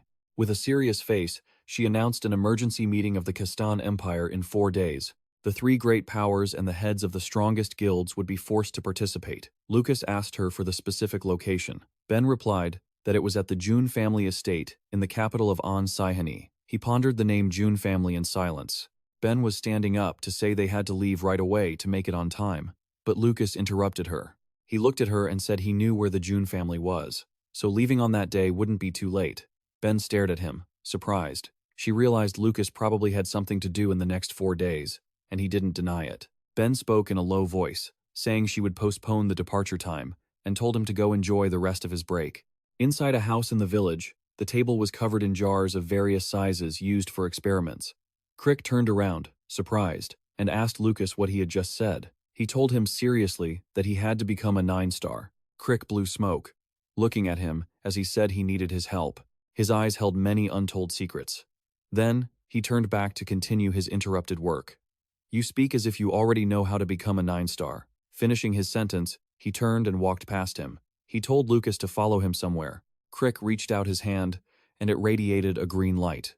The light formed a circle on the floor. Crick said they had to go to the northern snowfields to meet Elia. He recalled her image and spoke. The condition for Elia to help him become a 9-star was that he had to agree to join forces with her. Lucas stood silently watching him. Seeing this, Crick asked, "Why are you hesitating? This is the plan you've been searching for all this time." Hearing that, he smirked and agreed. The circle on the ground had now turned into a magic formation. He said he had a friend who could guide them. At the northern snowfields, the blizzard was howling fiercely. 4 people were pushing against the wind up the snowy mountain, led by Snow. The wind was so strong that Lucas had to struggle not to be blown away. Snow, walking ahead, was still stepping calmly through the gale. Lucas, trying to shield his face from the wind, shouted, "Are we even going the right way?" Snow turned back to look at him with contempt and said, "Who do you think I am? I know this area like the back of my hand." Lucas replied that this wasn't even the polar region, yet it was snowing so heavily. She continued walking and replied, "I don't know why, but this is an area I've been forbidden from entering since I was a child. But when you mentioned it, I immediately thought of this place." Snow added, "If the demigod Elia lives in these snowfields, then this place must be her home." But the wind was so loud that Lucas couldn't hear a word she was saying. She explained that the stronger the blizzard, the closer they were to the eye of the storm. Suddenly, the blizzard vanished, revealing a clear blue sky. Lucas looked around, bewildered, and asked, "Is the blizzard over?" Snow looked at him as he peeked around and replied, "That means we've reached the eye of the storm." Suddenly, he saw something, and his eyes widened in surprise. Before them stood a woman with her back turned. Lucas hesitated, wanting to ask Crick if that was Elia, but the old man spoke up immediately. The moment Crick confirmed that it was indeed Elia, she turned to face them. Seeing him, Elia exclaimed with a sarcastic tone, "Isn't this the L-man who always refuses my offers?" Suddenly, her hair flew into the air, and her whole body began to glow. Elia used her power to send a blizzard toward them. Gritting her teeth, she said, "It seems you don't want to live anymore." Having said that, Elia created several giant ice darts pointed at the group. Crick watched, confused, not knowing what she was thinking. The ice darts immediately flew toward where they were standing. Suddenly, Lucas shouted that he came because of Ricky's dying wish. His words made Elia freeze in shock, gritting her teeth. The ice darts plunged straight into the ground and shattered. Elia slightly raised her hand, bowed her head, and asked gloomily what Lucas had just said. He, holding his hand up in front of his face, spoke up. Elia frowned as she listened. Before he died, Ricky said Lucas emphasized each word, "She must become our strength." Elia was stunned, as if she couldn't believe her ears. She hesitated and asked Lucas, "Ricky said that?" But before Lucas could answer, Elia burst into laughter, leaving him stunned. She laughed manically until tears streamed down her face. Suddenly, Elia stopped laughing and said gloomily, her eyes brimming with tears, "That bastard really liked doing things his own way until the end, didn't he?" As she finished, she waved her hand, creating a blizzard that hit the people standing opposite her, causing them to panic and cover their faces. Lucas, gritting his teeth to shield himself from the violent storm, thought about the barrier surrounding the area. Suddenly, Elia spoke again. "Whether it's the conquest of the continent that you mortals dream of, or your petty struggles, I don't care. You can throw that trash in the bin." Hearing her say that Ricky was gone, and that his words didn't matter, left him stunned. He suddenly understood something. He stared at Elia, who was desperately trying to destroy everything in front of her. She screamed with a face drenched in tears, "All of you bastards can just disappear." Elsewhere, the evil child lay on the ground and woke up. He sat up, dazed, looking at his body, when suddenly a voice spoke. "You finally opened your eyes, evil child." He looked over and called out the names Ann Tanada and Nozdog. Annie slowly pushed herself up to her knees and asked how much time had passed. And Tanta replied that it had been about a few months. He was surprised to hear that months had passed. Annie looked at his own hands, thinking to himself, this injury can be healed quickly, but suddenly, a voice rang out. My comrade, you have fully awakened. As the voice finished, a brilliant light instantly appeared before them. A creature that looked almost human stepped out from the stream of light. Ani called him Lot. He said he felt very happy. Lot curled his lips into a bizarre smile and announced that the time to act had finally come. No sooner had he finished speaking than a magic circle lit up beneath their feet, preparing to teleport them. Ani asked in astonishment where Lot intended to take them, but before he could finish his sentence, they all vanished in a second, leaving only dust swirling in the air. Meanwhile, the town of Taladun remained as peaceful as any other day. The townsfolk were chatting away, when suddenly, a noise broke out. Everyone turned their heads to look up at the sky. A cross-shaped beam of light had suddenly appeared in the heavens, with 4 figures floating in the center, causing quite a stir of shock among the people. The 4 figures in the sky looked down. Ani remarked that this was the capital city, Taladun, belonging to the Siuk Kid. A restless voice questioned Lot, demanding he explain his actions. Lot simply handed a stone to Nozdog and told him to take it. As Nozdog held the stone in his hand, he realized it was aluminium and immediately gasped in shock. Hearing him say that this was the aluminium that Laren had failed to claim until the very end, Lot just nonchalantly reminded him to use it sparingly. Suddenly, Ani sensed something and looked over. With a loud boom, a cannonball reached them and exploded. High in the sky, only. Smoke remained from the shell fired by the smoking barrel down on the ground. The great leader, Turk, pointed at them and yelled in anger. Why are you invading our airspace? He gritted his teeth, trying to suppress his fear, and whispered to himself that the rumors about them gathering to destroy nations allied with the ancient association turned out to be true. The smoke in the sky finally cleared, revealing the group in the center completely unscathed. Nos, furious, gritted out, Damn pests, you see something's wrong. Turk hurriedly shouted orders for his subordinates to evacuate the citizens immediately. But it was too late. A moment later, the once beautiful place had become a pile of ruins filled with smoke and dust. The dead were scattered about, their bodies pierced by thorns. Nozdog laughed gleefully. It seems our leader is finally taking care of these useless pests. Behind them, Turk was struggling for his last breath, grabbing his sword to stand up. Lot, seemingly having noticed, turned around. Suddenly, a hand appeared, blocking the person crawling on the ground. Turk looked on in shock as Ani stood in front of him, facing Lot. Lot growled at him. Before I started, this place was under your control. So, do you want to stop me now? Ani replied that if he wanted to wipe out the sea, he could go ahead. He only had a few questions for him. After saying that, he demanded to know where Laren was right now. Hearing this, Lot finally opened the eye he had been keeping hidden. He looked confused, and told Ani that Laren was right here. Ani stood frozen, as Lot pointed to the position of his own heart. Pressing his finger against his chest, he slowly said, Laren has become a powerful source of energy, flowing within your body. Ani, along with him and Nozdog. If I hadn't done that, the 3 of you wouldn't have been able to recover so quickly. Lot coldly emphasized each word. I shared her power with you. Hearing this, Ani asked back in surprise. He trembled, held out his hand, and told Lot to leave this place to him. Ani hesitated, saying, Since this place is under my jurisdiction, at least let me finish this part. Lot turned to look at him, bowed his head slightly for a long moment, then turned and left, telling Ani to do as he pleased. Only then did Ani order Turk to take the surviving citizens and leave this place. Turk stared blankly at him as he continued. If you truly want the world to know you as a brave warrior, then protect your people like a leader should. Finishing his words, Ani gritted out a command for him to get lost before he changed his mind. A moment later, only he was left standing in the desolate, ruined space. Suddenly, a female voice rang out. Are you going against Lot's orders? Iris stood with her arms crossed, watching him from behind. Ani glanced at her and stated calmly, If you want to report this to Lot, feel free. Iris chuckled and shrugged. I'm not that heartless. She walked over to Ani's side.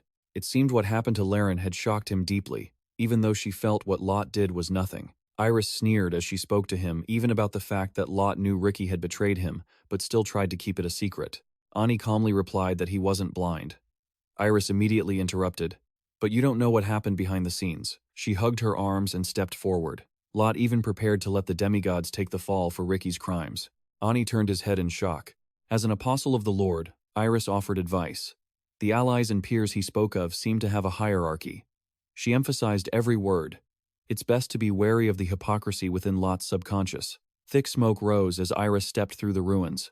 Is the Lord really willing to create sacrificial lambs just to cover for Ricky? And yet, Ricky went against the Lord's will until the end, forcing the Lord to kill him personally. The face under the firelight showed a look of sorrow and melancholy as she asked Ani if the Lord truly did that for the greater good. Ani looked at the corpses hanging from the leafless trees. I'm not sure. From what I see, the priority Ricky had in the end, he didn't carry it out because he wanted to exclude himself from the greater good the Lord talks about. Ani looked at Iris thoughtfully for a moment, then probed what she was planning. Iris turned back, her figure seemingly melting into the smoke. She said she didn't mean to stir everyone up, but she felt troubled because she couldn't understand the one they served. Iris thought of the vast galaxy and calmly added, all demigods are equal. That greater good has only one reason, to make all demigods call the Lord, Lord. She shifted to a serious tone and questioned, why do you know all this, Ani, yet you still call him Lord? She was met with a sharp command to shut her mouth. Ani coldly threatened to seal her lips if she kept rambling. Iris didn't care and stared at him indifferently. After a moment of thought, Iris lowered her gaze as if in compromise. She said nothing more and turned to walk through the thick smoke, leaving Ani standing there alone. The light from the fire faded, causing his silhouette to sink into the darkness. Ani watched her go, without saying a word. Elsewhere, a fierce battle was taking place. Snow gripped her sword tightly, moving flexibly to slice through layer after layer of freezing ice. But her efforts quickly proved futile, as the ice immediately restored itself. Snow witnessed the whole thing out of the corner of her eye, leaving her stunned. Looking at Elia floating amidst the ice, which stood like an impenetrable fortress, her heart grew half cold. A blinding, fiery flame erupts amidst the freezing cold, its fire magic from Lucas. Under his control, the searing sparks tear through the icy mist surrounding Snow's blade. Without a word, she immediately unleashes a sword strike imbued with fire energy toward Elia. As expected, the ice shield meets the fire sword, triggering a massive explosion. The ice shatters into tiny fragments, scattering in all directions. The sheer power of the blast forces Elia to lean back and dodge, yet a smile remains on her face as she muses that such a move is only effective at close range. Seemingly amused, Elia waves her hand, and icicle arrows materialize out of thin air, raining down rapidly. As pieces of ice from the blast continue to fall, one massive shard happens to careen toward Snow. The intense heat, combined with a red glow, radiates outward. But Nora arrives in the nick of time, shattering the giant shard before it can touch a single hair on Snow's head. Nora doesn't stop. She lunges at Elia, attempting a surprise attack. She shrouds her body in fire magic, using the momentum to deliver a swift kick before landing. Not stopping there, Nora immediately chains her moves, spinning around to launch another kick. Flames erupt into the sky, but unfortunately, Elia dodges just in the nick of time. Elia lands on the ground to evade Nora's attack, but for a moment, she freezes. A rigid, puppet-like hand radiating dark energy is holding her in place. In that split second of distraction, countless similar hands sprout from the ground, pinning Elia down and making it impossible for her to move a single step. In the distance, Crick spreads his arms, manipulating the battlefield to trap Elia, and signals with a shout. Seizing this rare opportunity, Nora charges forward, concentrating her firepower into her leg, ready to land the finishing blow. A thunderous explosion echoes as Nora lands the kick, causing the ground to crack and splinter. However, there is no joy on her face. She stares at the ruins she created, her heart filled with panic. In that crater, there isn't a single soul except for her. Your little army is decent, I suppose. Suddenly, a voice rings out, drawing their attention. It is Elia, without a scratch on her. She stands there, calm and unscathed, looking as if she hadn't been through a battle at all. Amidst the shock of Crick and Nora, Elia praises them, saying they are quite impressive. She looks at Nora and adds, that lich didn't mention that mere humans could reach such a level, did he? No sooner has she finished speaking than Elia vanishes, appearing right in front of Snow in the blink of an eye. With a look of curious observation, Elia asks if she is Ricky's apostle, as she can sense Ricky's knowledge in Snow's swordsmanship. Snow doesn't show fear despite Elia's immense power. She calmly compliments Elia on her sharp intuition for noticing it, even though she wasn't using divine power. Naturally, Elia retorts with a hint of annoyance. She glances at Lucas and Crick in the distance and explains, it's not that you aren't using divine power, it's that you can't. After Ricky died, he transferred all his authority to you. In other words, you don't have enough strength to wield Ricky's power anymore. If you don't stay vigilant, That power could kill you at any moment. Elia walks away as if she doesn't care at all. She approaches Lucas, points at him, and calls him a shameless white-haired brat. Your magic is trash, and the divine power you have is just the pathetic, weak power of Indra. Caught off guard, Lucas is scolded until his face turns black. But despite the insults, Elia still offers praise, noting that he has plenty of combat experience, and, in terms of tactical command, he is already perfect for a rookie. With that, Elia gets to the main topic, the one thing she really wants to know. Who on earth are you? Lucas looks at her deeply and replies evasively. Sometimes, even I don't know who I am. Elia narrows her eyes, a dangerous glint appearing. She steps on the snow and walks toward him as if she has made up her mind. Elia passes by Lucas and says something that immediately catches his attention. I will help you reach the 9th realm. She turns her head back, her eyes flashing with cold intent, letting him know he can celebrate, but if he displeases her, she will finish him right there. He hears the sarcasm in her voice but doesn't get angry. He is truly shocked to hear the words 9th realm come from the mouth of a demigod. He tilts his head slightly and calmly asks Elia if she actually knows how a demigod achieves the 9th realm. Unexpectedly, Elia shows no embarrassment, admitting she doesn't know. Lucas looks at her, speechless. His expression says it all. As the group stands in the freezing zone, his voice echoes, "You don't know how? Then what are you planning to turn me into?" Elia remains calm, claiming she has experience. I've seen a few people reach the 9th realm after fighting me. Perhaps fearing Lucas won't believe her, Elia adds more. She then points toward Crick, who is standing in the distance, noting that he is also one of them. Crick speaks up to confirm Elia's claim, explaining that this is exactly why he brought Lucas to see her. But I don't know what the requirements are to reach the 9th realm. Lucas hesitates, but he is nearly convinced. Having lived so long, Elia sees right through it. She seizes the moment to push him further. Just as she expected, his guard begins to drop. Elia murmurs, "The common denominator is that they all nearly died at my hands." Lucas, hearing this, looks speechless for the second time. Suddenly, Elia reaches out with terrifying speed. She presses down on his head, forcing him to his knees for doubting her. Elia's slender hand grabs Lucas's hair, leaving him struggling. From now on, you're going to be pushed to the brink of death time and time again. Ultimately, there are only two ways. Elia leans over, watching him tremble under her pressure. Her beautiful face carries a hint of glee. Either you become a 9th realm master, or you die by my hand. Elia leans close to Lucas's ear and whispers, "Wake up, kid." Crick worries and reminds her, "Wait, there is an important conference in 4 days. Let's wait until the conference ends to begin the training." Elia glances at him and retorts, "Then he must reach the 9th realm within the next 4 days. Can you handle that, kid?" Lucas stands up and replies, "Reaching the 9th realm in 4 days? That's impossible, but if you say 4 days are enough, then so be it." He is determined, but it's not like he has a choice. Elia looks at him, satisfied, and replies, "That's the spirit." Then she turns away. No matter what happens, if you don't reach the 9th realm, you won't be able to keep up in the coming battles. Elia adds, "I won't let you die." Upon hearing that, Lucas looks at Elia, completely stunned. She continues, "You have to fulfill Ricky's dying wish. You aren't allowed to die without my permission." Lucas thinks to himself, "Ricky, you really got yourself mixed up with a troublesome woman." 4 days later, at the June family estate on the day of the conference, the hall is decorated in a luxurious and magnificent style. As the head of the June family stands reading the documents on the table, a voice asks, "Honor Seaford, you are looking forward to this too, aren't you?" The person speaking to him is Steve Zakak. This is the day Sean Vin's new stone statue will be officially unveiled for the first time. Say said irritably, "The capital has been completely destroyed. Honor Steve, stop talking so carelessly." Steve Zakak replied dismissively. He then asked if he had ever met Lucas before. He replied that he had met him long before he joined the guild. Hearing that, he said, "I also met him when I was recruiting members.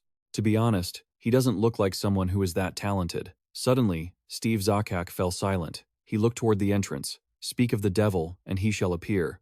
As Chon Vins, led by Benyang and the members, approached, a voice suddenly rang out. "Long time no see." Benyang glared at the speaker. She asked suspiciously about Sly Sven's presence.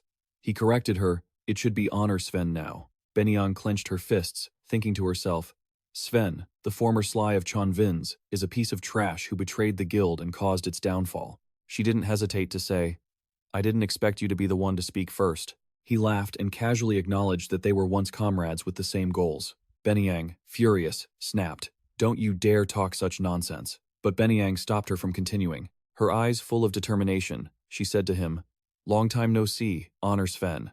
I'm very glad to see you again." He mocked, "You've grown up quite a bit, Benny." Before he could finish his sentence, she interrupted. "But I'll give you a piece of advice," she continued. "The person standing before you is the guild master of Chon Vins. You had better behave politely toward him." Her eyes flashed. "Unless you want to carry the shame of a lifetime that can never be washed away right here." Honor Sven looked a bit nervous. Benyang walked past him. "I will let you off this once. After all, we were once comrades with the same goals." Then she left, leaving him pale and terrified. Benyang said excitedly, "Guildmaster, you've gotten much stronger." She responded shyly. Then she suddenly felt worried about Lucas, so she asked, "Have we still not been able to contact him since then?" He replied, "No, there's no word on Sly. Lucas Trauman is here, and I don't know how we'll get through this conference." But everyone was determined, saying, "Let's try our best. We have already received so much from him."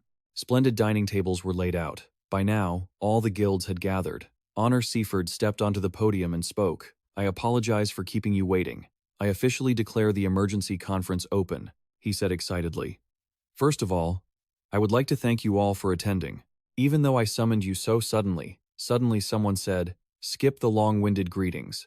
Jip said coldly that this was not the time for pleasantries.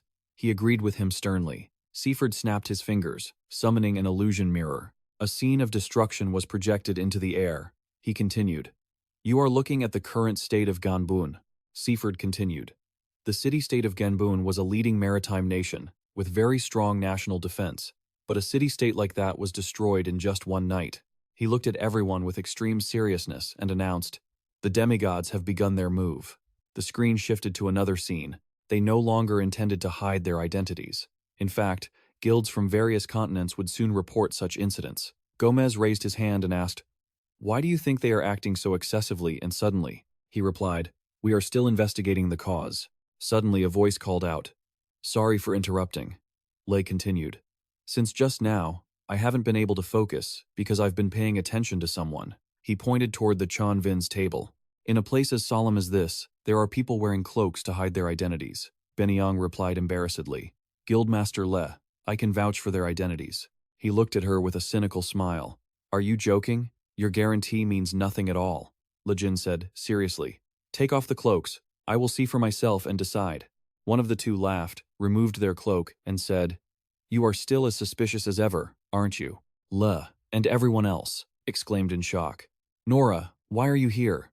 The two people with him put their heads together to whisper about the previous successor of the King of Martial Arts. La asked her, unable to believe it. "As far as I know, you severed ties with the guild a long time ago. Why are you here with Chon Vins?" He still wasn't satisfied and continued to ask about the other person. Nora said angrily, "Know your place, Lejin. From now on, I have no obligation to answer your redundant questions." He was furious, slammed the table, and shouted, "Redundant, you say?" Nora replied nonchalantly, "What else would you call it?" Le ground his teeth and glared at her. He mocked, "Do you intend to get involved in worldly affairs again?" Nora also retorted sarcastically, "I didn't join Chon Vins. I am a supporter of the guild's Sly, Lucas Trauman." Lin felt wary when faced with her words. Remember well that being disrespectful to Chon Vins also means offending Norada. Steve Zakach thought. Even the previous successor who abandoned the secular world has joined Chon Vins. He continued, "This makes me even more curious about this person named Lucas Trauman." While someone in the distance was watching the villa, Gomez clapped his hands to draw everyone's attention to himself. "Now, let's get back to the main topic." Then he slammed his hand on the table. "Right now, those damn demigods are running around causing chaos, aren't they?"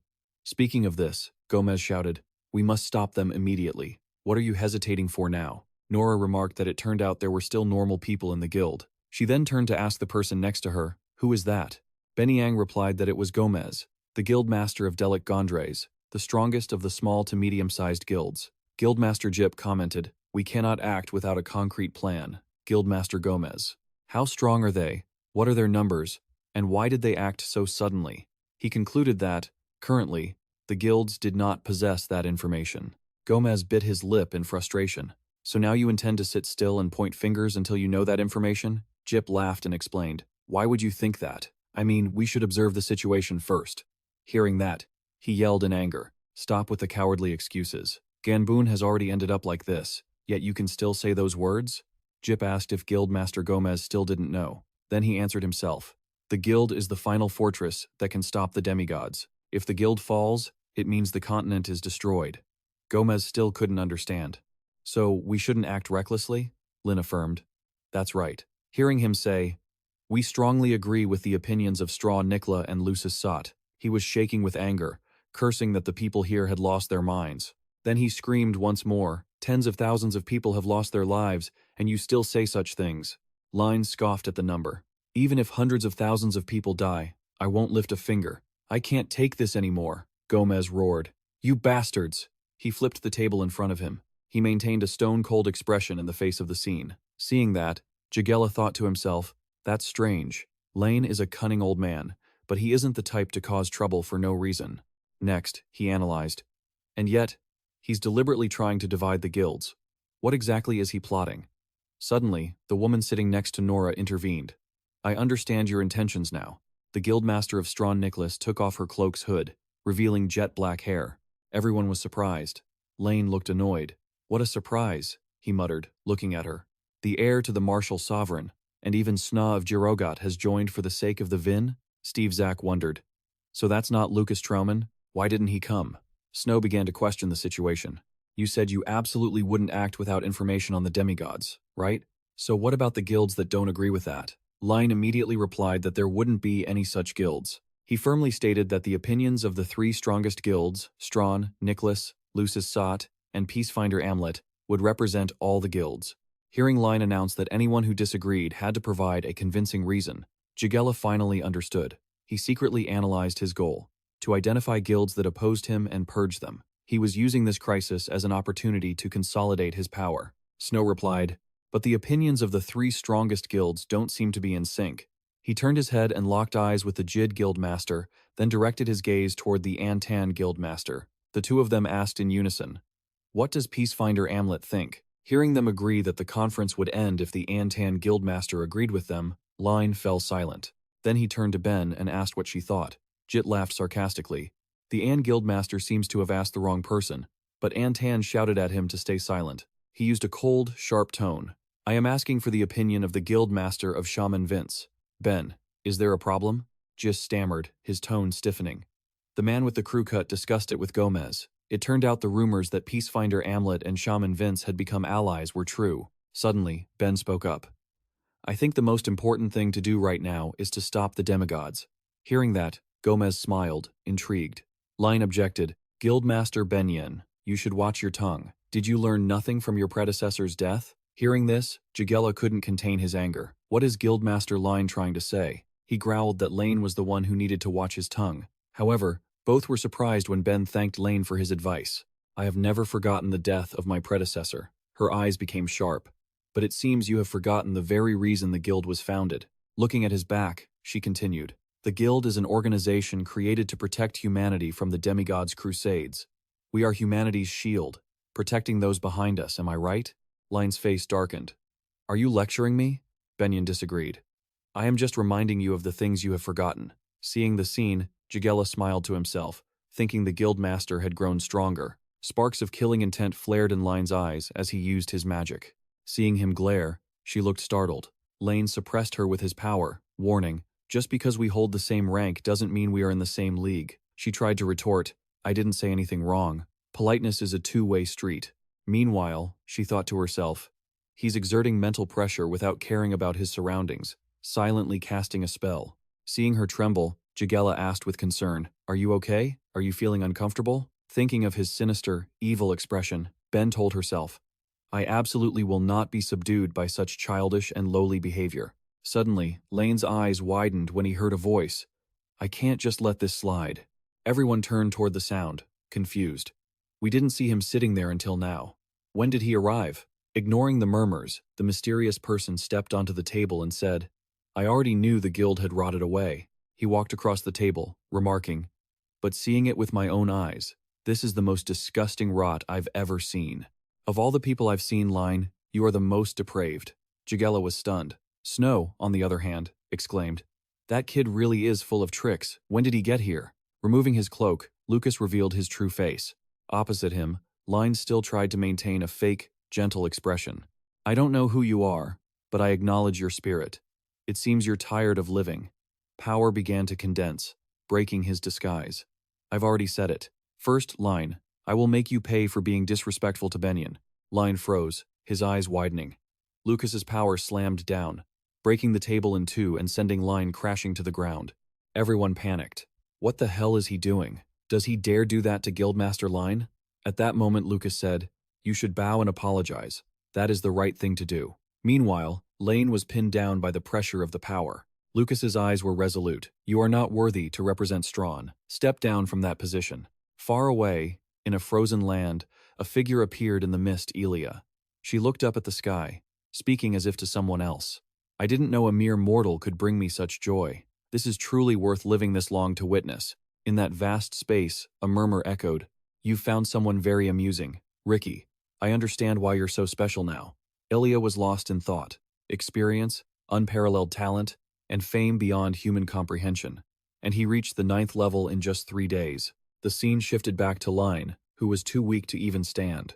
He raged, you don't meet the standards. Guildmasters Anne and Charlie watched. Do you think you are worthy of carrying the future of this continent? Charlie thought to herself. Standards?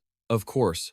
But you aren't the only one who meets them. She looked at Lucas, thinking, Line, you only say that because you don't know who is standing in front of you. He began to gather his strength, and a purple light radiated from his entire body as a purple orb began to appear and grow. At the same time, Line conjured various other magical sources, causing everyone around him to lose their footing. While everyone in the hall was extremely worried, Snow watched with interest, saying, that's a rather novel type of magic. As Ben stared in fear, Nora looked at those magical flows with curiosity and great interest. Multiple types of magic at once without chanting? Benyon hurriedly blurted out. This is Line's true power. Because of the immense surge of power, the windows in the hall began to shatter. The whole room erupted in chaos, and many tried to reason with Line. Calm down, Lane.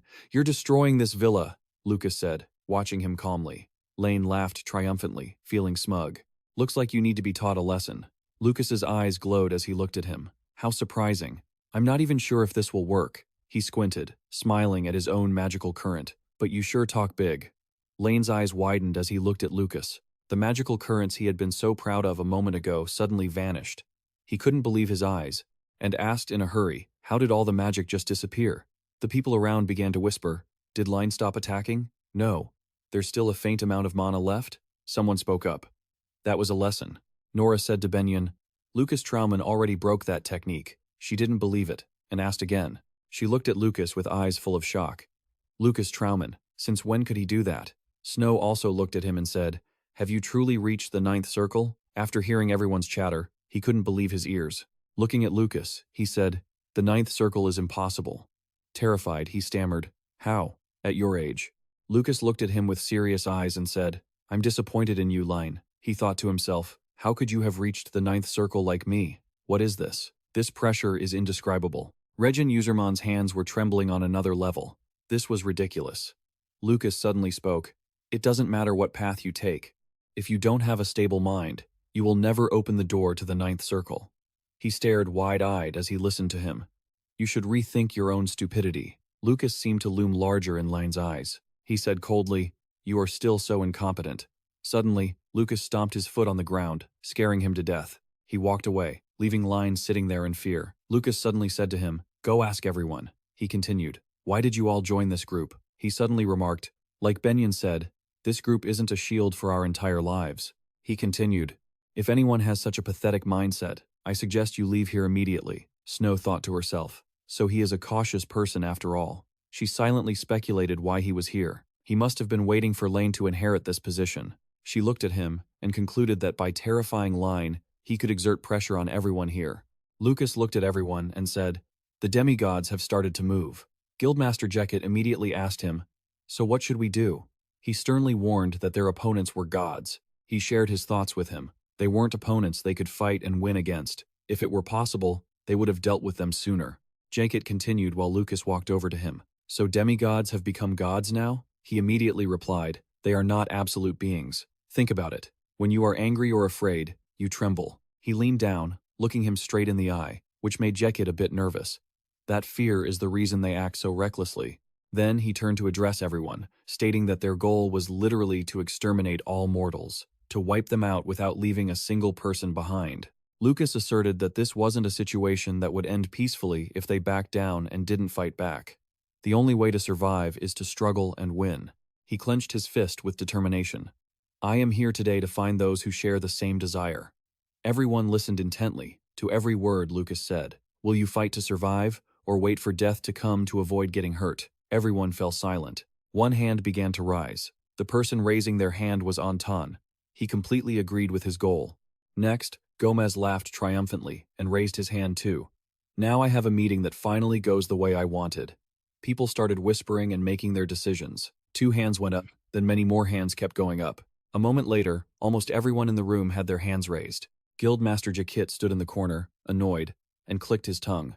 Line was shaking with rage, thinking to himself, I thought this would be an easy meeting to control. He looked at him with hateful eyes. Lucas Trauman? He had ruined everything. Under the bright moonlight in the middle of the night, behind a certain villa, a group of people in red cloaks was gathering. Line scanned the area and remarked, Is that all there is? He didn't look happy at all. Line wondered aloud while pacing, Where is Lucis? Hasn't Guildmaster Jakit arrived yet? He angrily slammed his hand against the wall, cursing in frustration. Damn it. It's all because of that bastard Lucas Trauman. He was shaking with rage, his eyes filled with fury as he shouted. He ruined everything. What fight against the demigods? Lane gritted his teeth in anger and asserted, Demigods are enemies we cannot possibly face. Standing in front of all these people, he continued to rant. They are just like the sun. No matter how much humans try, they cannot escape the hands of the demigods. I realized this when I reached the 9th circle. He gritted out the declaration that from now on, he was leaving the guild. One of the members asked where he intended to go if he left the guild. Line glanced over and asked seriously, To where the Lord is? One of them stared at him, curious. Are you really in league with the Lord? He shot a quick look, then replied unhurriedly, I intended to make the guild grow stronger, so the Lord would be pleased when this side surrenders, and promises to care for us even more. Another guy asked in a low voice, So, from today on, will you abandon the guild's name?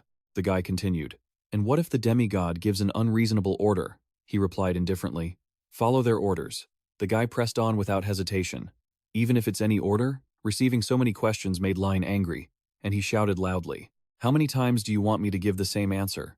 As soon as he finished, he rebuked the member, who was slowly taking off his cloak. Lucas sighed and spoke up. I was hoping things would go off track exactly as I predicted. He immediately recognized him and widened his eyes.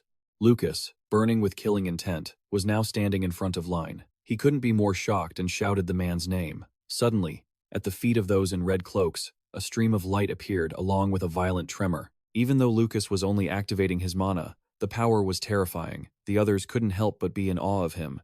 With a cold face, Lucas said to him, How unfortunate, Line.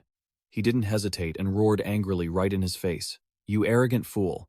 Do you think just because you're stronger than others, you can look down on everyone? Line and his cohorts rushed forward. He declared he wanted to kill him right now.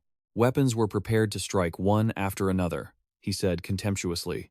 You made a mistake coming alone. Lucas's expression darkened as he softly replied, Sorry, but I was planning on coming alone anyway. Suddenly, shadows rushed in at lightning speed from behind Lucas. Welcoming Line was a powerful, unexpected punch. He and his lackeys were blasted into the air, screaming in terror. The others behind them watched the scene unfold, paralyzed with panic. But before they could even process what was happening, blades crisscrossed through the air, striking them down. They couldn't dodge in time. They were wiped out, every last one of them. Some were drained of their life force by magic, suffering intense pain and agony. Gradually, they withered away until they were nothing but skin and bones. Then, they collapsed to the ground, leaving Line stunned. Shivering and pale, he glared at Lucas with resentment. Fine, so your friends listen to you too, he spat. From across the way, Lucas smiled and introduced them. My friends are actually famous for never listening to me. Corpses and blood were scattered everywhere. People fell like blades of grass. The lifeless bodies lay tangled together, eyes wide open, exposed on the cold ground. Line gritted his teeth, breathing heavily. Lucas turned slightly and called out, That's enough. Line. He truly couldn't accept it. His heart filled with 1,000 questions about why he couldn't match him. How could this be? How could there be such a massive gap? He couldn't stop thinking, You will never see the end of it. Looking at the powerful figure of Lucas standing before him, he wondered if he was ultimately just a half-baked fool. His hands trembled as he spoke to him. You said earlier that demigods aren't absolute beings, right? He coughed and remarked that Lucas was very much like his brother. Hearing this, Lucas froze for a moment. He frowned, thinking of Line's brother, Cairo. Line hung his head and began to speak of him. Cairo was the most exceptional genius I've ever known in the study of magic. He once said the same things you do. Lucas lowered his gaze and asked, "Is that true?" Lane looked up and challenged him. "Are you confident enough to say you can defeat God?" Seeing Lucas's grim expression, he sneered triumphantly. "What? Can't answer that, can you?" But suddenly, Lane fell silent, his eyes widening in shock. He heard Lucas say, calm and steady, "Yes, you're right. Demigods are not absolute beings. I have already fought them, but God is different." Lucas frowned and affirmed, "God is, by name and nature, an absolute existence. He is a deity." Snow and Nora stood by, listening in silence as he spoke of God's greatness. Lucas couldn't help but interject, "So, you're content with being a slave?" Line snapped back. "And what's so wrong with that?" He gritted his teeth, his voice strained and miserable. "It's all just a strategy to survive." He shouted in anger, constantly questioning, "Why? Why can neither you nor he understand this incredibly simple truth?" Sly stood by and said, "I have no intention of throwing away my pride to live like a beast just to keep my life." Line heard this, let out a cold huff, and sneered, "You only say that because you've never met God." Lucas replied calmly that he had. This statement left him stunned. Lucas stood before him and continued, "I understand God so well that I'm sick of him. I have fought God before, and I lost." He looked as if he couldn't believe his own ears, shock etched onto every feature. Lucas slowly recounted his past. "For the 4,000 years I was trapped in God's abyss.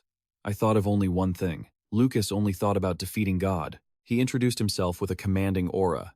"My true name is Lucas. I am the Great Mage, who fought God 4,000 years ago." Snow and Nora, standing nearby, couldn't hide their astonishment. Sly, on the other hand, seemed unfazed, maintaining that ice-cold expression. Lane's jaw dropped at the words. He could never have imagined that he was the legendary Lucas. Snow froze and asked, "What? Lucas Trauman is Lucas?" Sly replied calmly, "That's right. The Master borrowed Lucas Trauman's body to return as the hero of the Light Era after 4,000 years. Nora was completely floored by this revelation. She looked at Lucas's lonely silhouette standing there. Suddenly, Snow burst into laughter and said happily, "That clears up all the doubts I've had until now." Line's face trembled, unable to hide his panic as he stammered, You are Lucas?" He laughed hysterically, mumbling something to himself. Then, he looked up at Lucas with trembling eyes and said, "If you had come just a little sooner, then I would have." Line hung his head, his voice fading. "Even so, I still don't believe I was wrong." Lucas suddenly asked, "So, you won't regret it, will you?" Just as he looked up to greet him one last time, one of Lucas's attacks pierced through his head. In a split second, Line died at his hands. His eyes rolled back as he thought, "No regrets? But it seems I do have regrets." Blood splattered from Line's head. He had truly hoped that he was wrong, and that Lucas was the one who was right.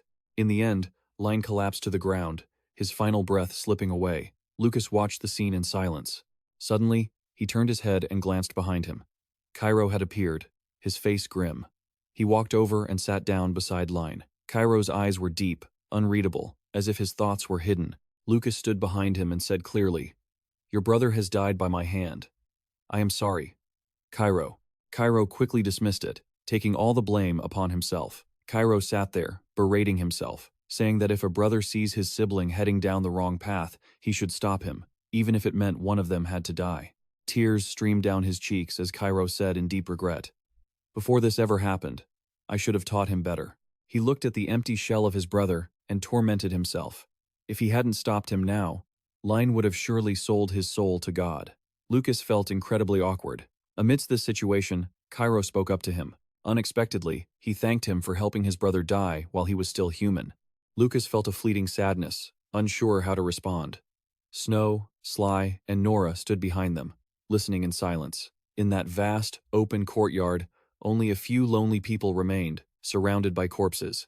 Under the candlelight, Chait was meditating, when suddenly, the flame flickered and went out.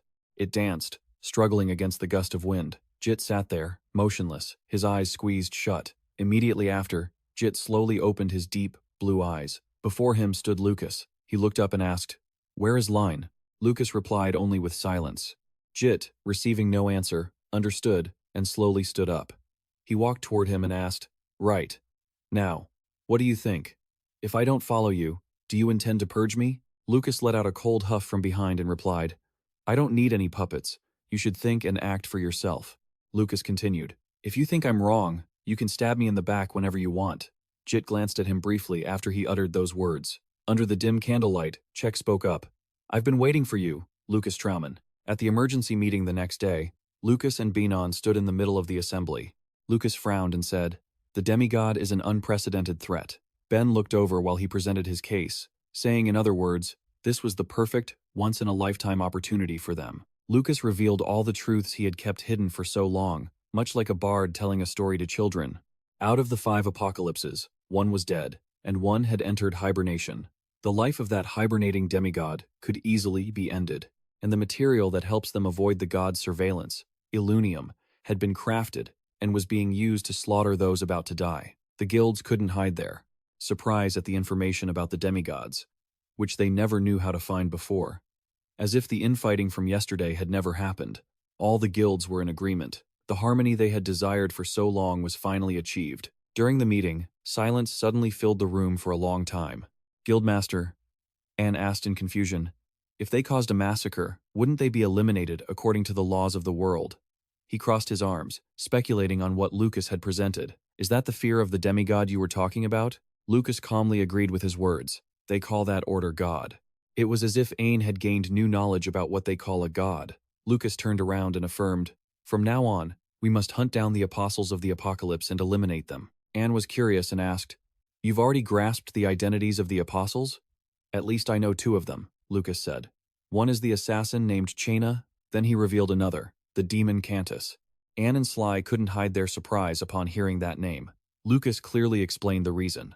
As long as they were eliminated, the other apostles would fall into a state of hibernation. So, overturning the current desperate situation was no longer a fantasy. Jit, on the side, spoke up suddenly. Genta seems to be the king of assassins, Genta. Everyone was extremely surprised to hear that. He continued to explain, he is the one who has assassinated both nobles and royalty. Based on the testimonies and contracts of his clients, I only know that he truly exists. He seriously proposed a strategy. If our information is correct, he originates from Hatum Ika. For now, we should track his whereabouts there. Sly suddenly spoke up. I know a little bit about Cantus. Those words immediately captured Lucas's attention. He quickly turned around and asked urgently, is that true, Sly? She replied unhurriedly. He is the demon who once had a contract with me. She continued talking about that time. The supreme demon was restricted to the continent. Morally speaking, it wasn't an impossible feat, but Sly's next words left Lucas astonished. But if he wants to, he can sacrifice tens of thousands of people. Lucas stood facing her and asked, can we find him, Sly? She answered, slightly stuttering. Of course, a demon can't hide its special energy. Anne said calmly, leave the tracking of Cantus to us. Lucas fell silent for a moment. In the middle of the noisy meeting, his thoughts kept racing. He had reached the 9th heaven, and the guild had reassembled. Now he had trusted, powerful allies, people who shared the same path as him. Therefore, for Lucas, this was the beginning. The beginning of everything would start here. He was extremely determined and wished himself luck because this was the official battle against the Lord. Benyon put all her strength into screaming loudly. The sonic waves she created were extremely intense. Everyone tried to cover their ears. Lucas was secretly amazed. From this distance, it sounded as if the whole world was screaming at once. Isabel covered her ears while silently exclaiming, this is Dragon Tongue. The sonic wave echoed far and clear. After Benyon stopped, Ter spoke up from behind to comment. She has reached the level where she can use Dragon Tongue twice a day. She truly has great potential. Lucas cast a quick look behind him, frowning and muttering. Twice a day. He looked at Benyon and said to him, Guildmaster Benon's Dragon Tongue is an indispensable weapon in the battle against the demigods. To be honest, I feel a bit more ambitious now. Henzer, nearby, was curious. The battle against the demigods? Isn't it a battle against the apostles? He remained silent. At that moment, he thought of the demon. Lucas thought that the girl wasn't following the demon willingly. She was forced to become an apostle because she was bullied. He was determined to eliminate someone like that himself. Suddenly, Ter thought of something and spoke up. It's time. Shall we get going? Hearing that, Lucas was curious. The man turned to him and gave a bright smile. As the time was now peaceful, Hecker said happily, finally, it's finished, the goddess of victory. He wept with joy as he spoke. Look at her. How elegant the great Anna is, Lucas asked, puzzled. The great Anna? He stood in silence, listening to him boast about Skier.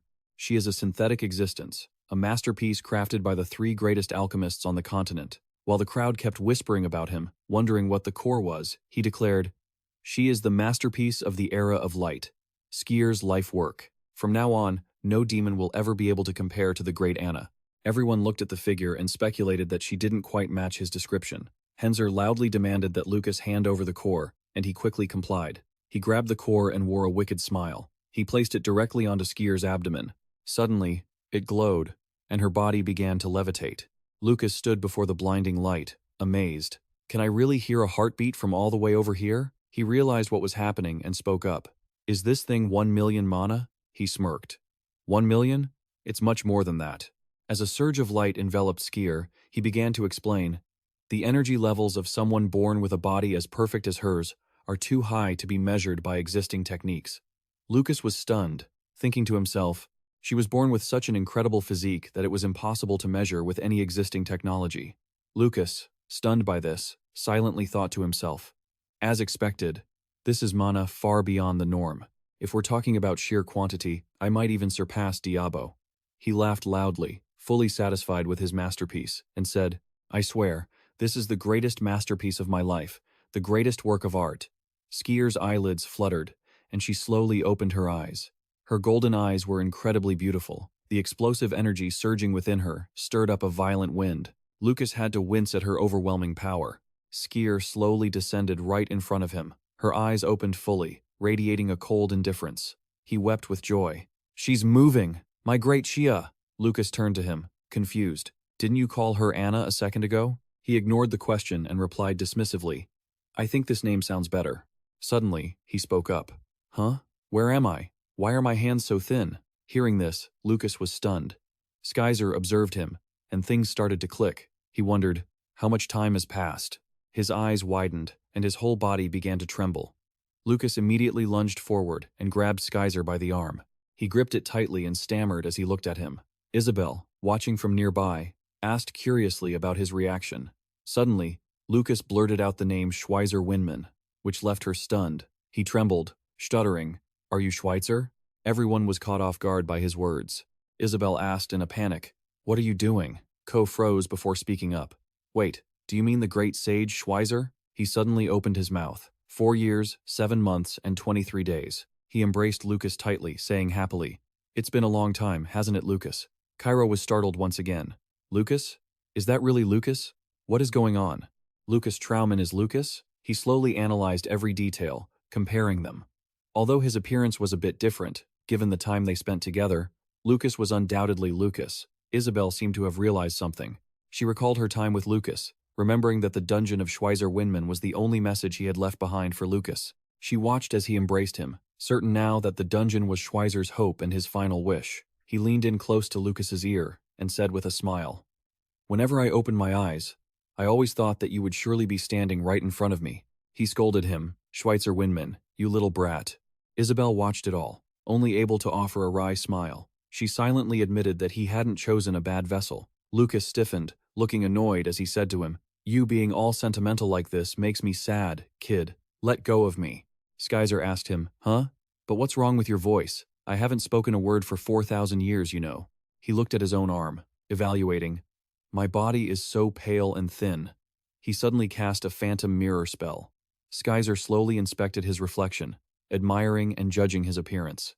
"It's been a while, but you've changed a lot, haven't you, Goo?" He immediately denied it, pointing at Hector and shouting, "Hey, isn't that guy Goo the dragon?" Ko stepped forward from behind, stammering as he asked, "Is it really Skyzer?" He smiled lightly, confirming that he was indeed Skyzer. Henzer was just as surprised as the others. He hadn't expected the core to contain the soul of Schweizer Winman himself. He walked up to him and said, "It's similar, but not exactly the same. It's a copy of my memories and personality, not my actual soul." Immediately, Hector asked, "You copied your memories and personality? You can actually do that?" Skyzer replied innocently, "Oh right, I guess that's true. I look pretty good." He stammered, agreeing with what he said. Ko stepped up beside Lucas, looking like he wanted to ask something. He spoke up, seeking confirmation from him. "So, are you truly the Great Mage, Lucas?" Before he could answer, Isabel smiled slightly and confirmed that Lucas Trauman was indeed the Lucas who had gone missing 4,000 years ago. He found the truth hard to believe. It was beyond his wildest imagination. She leaned toward Cairo and said, "All the questions you've had until now have been answered. Are you relieved?" "I suppose I am." He looked at her, dazed by the question, and then immediately laughed it off in response. It was true. Ko felt absolutely wonderful, knowing he was in the same place as the heroes of the Age of Light. In a house in a village on the mountainside, Cairo looked at the two standing on the balcony, still unable to believe that Lucas Trauman and Skyzer were actually there. The four sat around a table with tea and snacks. He sighed with admiration. No wonder he had skills that a normal 20-year-old could never possess. Isabel said that she and Lucas Trauman were classmates at the academy, though she wasn't sure how he and Lucas had merged together. She paused for a moment before recounting Lucas's words. During the 4,000 years he was trapped in the abyss, one day, he suddenly heard Lucas Trauman's voice. Snow, hearing about the abyss, spoke up, saying she had heard of that place, a place where no one ever visited. She said that being trapped there while still fully conscious was a torture worse than death. Ko was silent for a moment before adding, "At least we are finally starting to see some hope." He looked at the figures of Lucas and Skyzer in front of him, for the heroes of the Age of Light, who understood the Lord better than anyone, had returned and were here with them. Snow narrowed her eyes slightly, slowly stood up, and said to the others, "It's best if we don't let this information get out." She tilted her head slightly, holding up her index finger, telling everyone to treat Lucas as they always had. A full moon shone brightly down on the two men standing by the balcony. Suddenly, Lucas spoke up. "The hero gave me a glimpse of Skyzer's memories." He hesitated, saying he had seen the moment Iris took his life. In Lucas's mind, he was picturing that deadly image when suddenly Skyzer exclaimed, "So, the one who killed me was Iris?" This left him looking at him in confusion. Skyzer waved his hands up and down continuously as he said he didn't know, because his memories were copied before he died. Hearing that, he remembered. Lucas looked at Skyzer's strange hand gestures in confusion while listening to him continue. "Something is very strange. No matter how bad that brat Iris is, she isn't the type to betray us just to save her own life." He frowned in thought upon hearing this. A moment later, he said that Iris was currently one of the Lord's apostles. He was surprised to hear the word apostle. When he didn't understand the meaning of apostle, Lucas felt helpless, having to explain even that. He gave a cold snort. "I suppose there's still a lot I don't know." Under the starry night sky, the sound of their laughter and conversation echoed. Meanwhile, in another place, Ivan was sitting in a chair, bandaging the wounds on his own arm. Words of praise rang out, but he brushed them off irritably. "Great warrior, my foot," a giant, blue-skinned figure said with arms crossed. If not for Ivan, they would have been dead long ago. Hearing this, he just gave a cold grunt. Ivan frowned in deep thought, remembering the ruins he had seen. He couldn't understand what this world had become. In just one morning, the number of destroyed villages had increased drastically. Suddenly, someone walked in, interrupting Ivan's train of thought. "Someone has come to see you." Both of them in the tent looked out in surprise as a head of hair, like flowing fire, appeared. A stranger stood before him. Ivan asked who she was. Nita pulled down her hood, saying her name was Taunta. Then, she told Ivan to kill her. Returning to Lucas and Skyzer, he was surprised to learn that the demigod had betrayed the Lord. He bowed his head, saying that it seemed he was very impressed by Lucet. Hearing this, Skyzer waved his hands again, exclaiming, "That really is hard to believe." Lucas looked at his gestures, unable to hold back his annoyance, and asked, "What's with the hand gestures, Skyzer?" Hearing that, he replied that it was just a habit of his to stroke his beard while thinking. No sooner had he finished speaking than he got the urge to add another set of whiskers, but Lucas immediately shot the idea down. Suddenly, he changed the subject.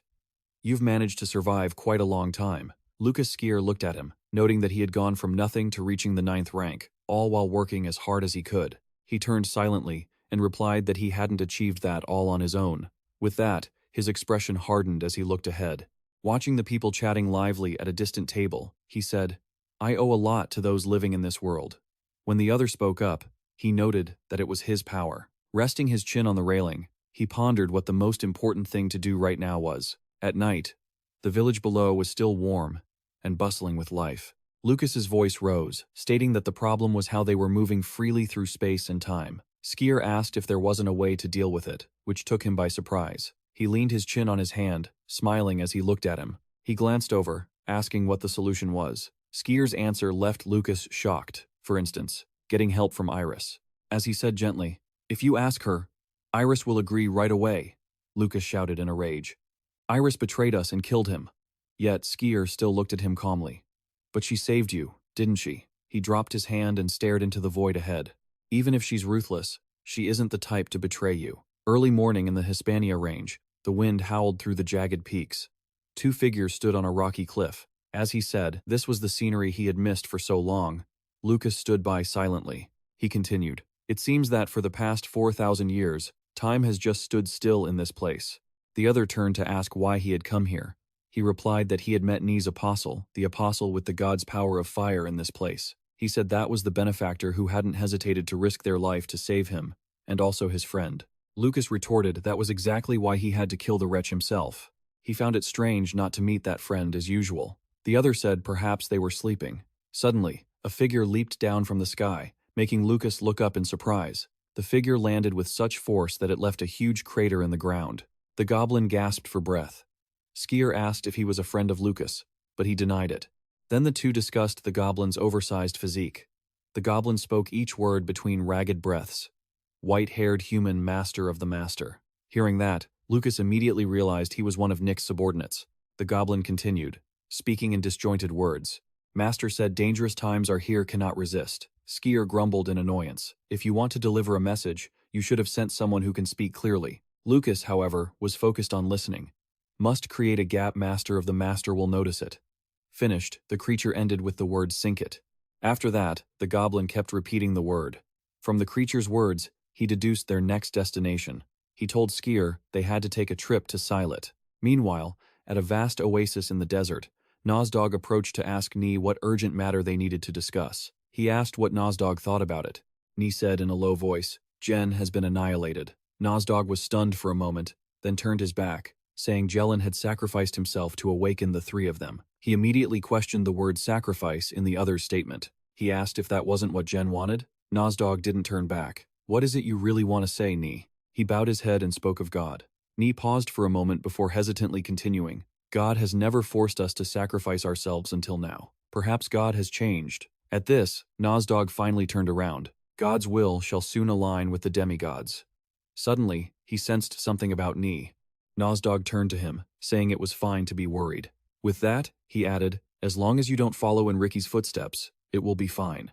Ni listened in silence as Nozdog spoke of how shameful acts like fighting one's own kin should only happen once. He was silent for a moment, then said, he knew that. On the other side, Nick was roaring, unleashing her techniques. She sent 4 blazing flames toward Ivan. Just as the flames engulfed the spot where Ivan stood, he suddenly vanished. Ivan teleported in front of Nick and swung his fist, catching her off guard. The blow created a terrifying shockwave that passed straight through Nick's body. With her eyes rolled back, she gaped and cursed Ivan under her breath, calling him a hateful brute. He pulled his hand back, sending Nick flying into the distance. She rolled across the ground several times. Actually, Nick hadn't been fighting at full strength. She was just provoking him to attack. She felt that dying like this wouldn't be so bad. Ivan stood watching the dust settle. Suddenly, Nick leaped down from above, unleashing a wave of fire at Ivan. But then he made a sudden move, catching Nick by surprise. She couldn't defend in time and was thrown to the ground by Ivan's hand. She was slammed down, leaving a crater in the earth. Her neck was gripped tightly in Ivan's hand. He gritted his teeth, raised his fist, and said, "That's enough." As he finished, his fist, filled with terrifying power, lunged toward Nick's face. Nozdog asked Ni, "How are you managing your apostle?" He remarked that Ni's apostle made him have to keep a constant watch. Surprised, Ni asked who he meant. Nozdog mentioned the name Lucas Trauman. He said Lucas Trauman had a crazy streak too, so he surely wouldn't leave them alone. Ni retorted, asking how Nozdog was managing his own apostle. He scoffed, saying his apostle wasn't the type to touch humans. Ni recalled that his apostle used to be a demon. Nozdog continued to critique Anta's apostle and the ancient god. Finishing, he added, "I'm the most worried about you." Ni smirked and replied, "That's not for sure. If that's the case, you should be more worried about yourself." Hearing that, he was stunned and asked back. Ni asked if Nozdog had ever thought about why he took the phoenix he found on the road as his apostle. He didn't wait for Nozdog to answer before posing another question. "Don't you find it absurd that an apostle has such a major weakness, yet still has to act?" Saying this, Ni raised his hand and looked at his palm. "I've long wanted to erase this annoying weakness." Nozdog looked at him in astonishment, hesitating. "How do you plan to erase the weakness?" Ni stared at him in silence. He looked at his own reflection on the lake surface and said, "The phoenix suits me well. If I could satisfy everything with just those conditions, I wouldn't need an apostle." Back to the battle, an explosion rang out, filling the air with dust. Nick gasped in horror, watching Ivan swing his fist into the ground beside her. Suddenly, he stood up, turned his back, and told her to get lost. Nick screamed in anger, telling Ivan to kill her. Suddenly, something made her gasp in shock. Ivan looked ahead and cursed. "They're coming again." In the distance, through the thick smoke, something began to shine. The light grew closer, and they could see something moving within the beams. Ivan knew it was those damn minions of the Demigod, and they were charging straight toward them. He said that was Karasa's territory. Nick looked at the scene in horror as Ivan's voice echoed again. "Why do they keep chasing us wherever we go?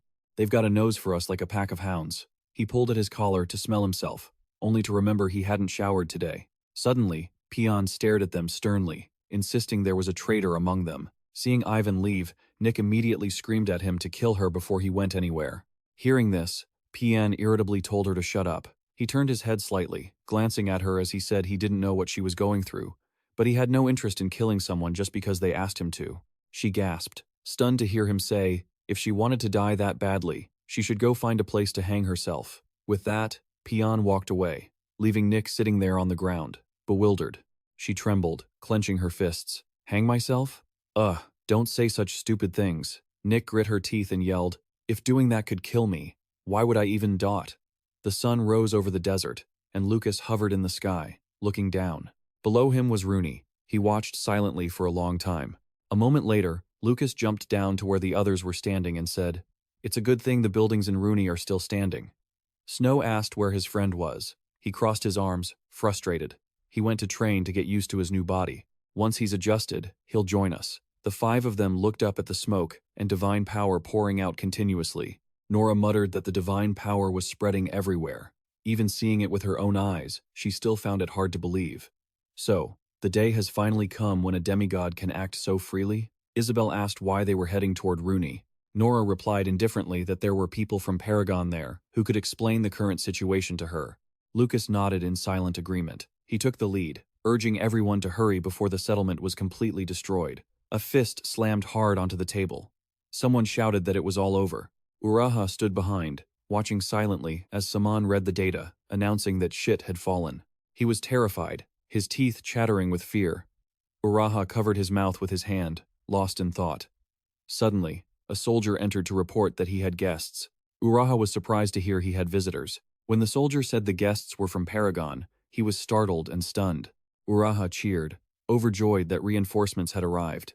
He rushed outside, shouting for the soldier to lead the way. At that moment, Uraha was hoping that at least one of the two, Cairo or Diablo, would be enough to turn the tide. But when he arrived, Uraha couldn't help but feel disappointed. The five of them were standing there, looking at him. Nora greeted Uraha, who then asked how she had been lately. After that, Uraha looked up to examine the people accompanying her once more. The four of them were staring right back at him. After confirming that Cairo and Diablo were truly not among them, Uraha sighed, dejectedly. Lucas was surprised to see him sigh.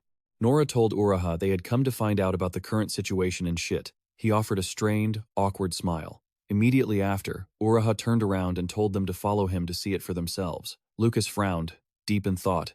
Under the night sky, there was nothing but ruins and smoldering fires. Those responsible for medical care were rushing to find medicine for the wounded, while other soldiers tried to bring the survivors from the battlefield back to safety. The scene was chaotic, filled with a cacophony of different sounds. Ben whimpered in fear. "This place really is hell. Did all of this actually happen in just one day?" Uraha said in a low voice. "This is only a fraction of it." Lucas glanced at a soldier lying on the ground, clutching his arm and screaming. He concluded that this wasn't caused by a demigod. Uraha asked in surprise, "How do you know?" Lucas lowered his head slightly and replied, "Because he's still alive." Hearing this, Uraha asked, confused. Lucas looked at the scene before him, saying he didn't want to remember. Uraha explained that only one demigod could command such a creature. He was sitting with his head bowed. He was the one who had started the fire. Uraha rubbed his forehead tiredly. "If it were a demigod, I've dealt with them many times before. But that guy's origin is completely different," Lucas calmly confirmed. "Because he is the apocalypse." Uraha immediately asked anxiously, "You know him?" Hearing his question, Lucas thought grimly. He frowned, narrowing his eyes as he thought of Ricky's words, wondering what method God had used. Uraha recounted the situation in Shit. 9 out of 17 towns in Shit had been destroyed. 4 had surrendered, and only 6, including Nia, were still fighting. Lucas stared at him coldly. Uraha said that at this rate, even Lord Saman of Nia would consider surrendering. He shouted helplessly. "If only we had a great hero," Lucas asked, stunned. "What do you mean, great hero?" Uraha explained that the strongest person with a level of 102 in Sit was known as the Great Hero. He said that the Great Hero currently, while not originally from Sit, had used his exceptional leadership skills to quickly build the strongest fighting force in Sit. Lucas seemed intrigued and impressed. Suddenly, Uraha mentioned the person's name was Ivan, which left him stunned. Lucas immediately turned to look at Nora, who had arrived behind them at some point. She wore a cryptic smile. Nora spoke with a terrifying, twisted expression.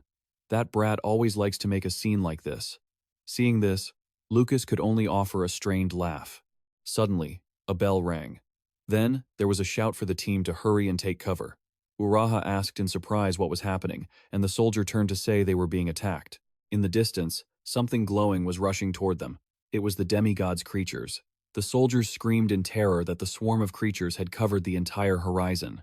Uraha laughed as if he had lost his mind. "It's really over." Suddenly, Lucas asked the soldier, "Is that a demigod?" The soldier looked confused. Lucas asked again, "Is there a demigod with them?" The soldier replied that it didn't look like there was a demigod involved. Hearing this, Lucas just huffed and calmly asked for the location.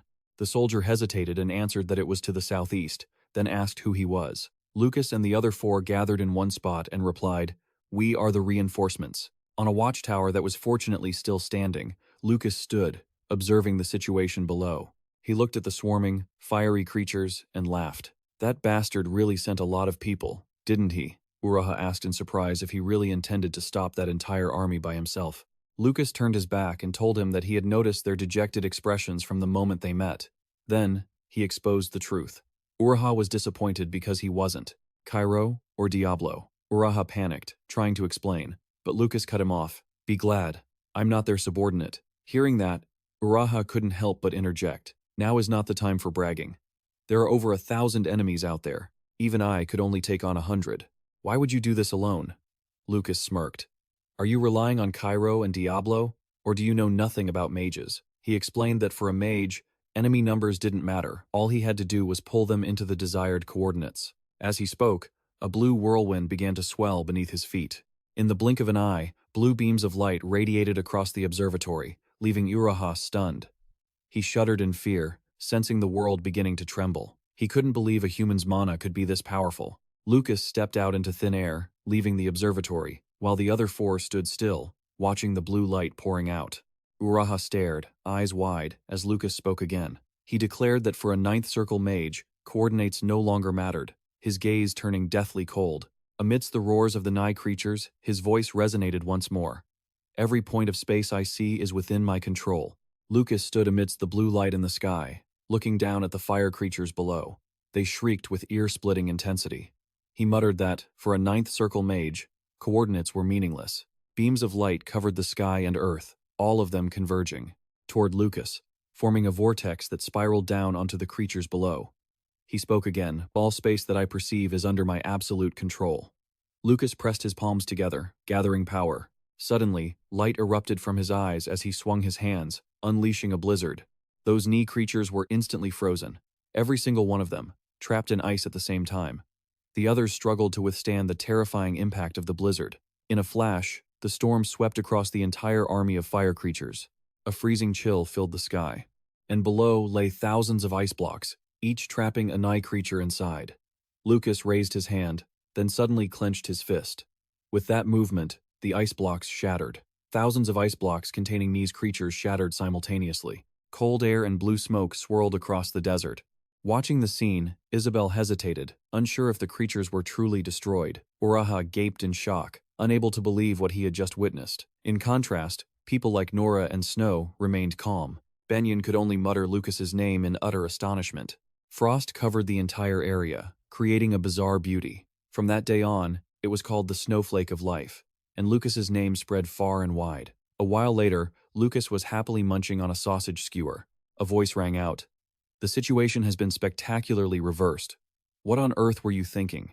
Lucas Trauman Snow leaned against a wooden crate, arms crossed, saying, "This news is bound to reach Nye's ears."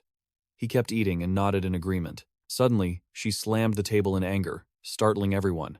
"Did you do this just to get attention? What is your actual plan?" Lucas frowned, shoving more meat into his mouth. "Without this, we wouldn't be able to reach Taladoon, right?" Nora and Snow looked at him, deep in thought. After all, if we didn't lure him there, we wouldn't stand a chance. We're currently at a disadvantage.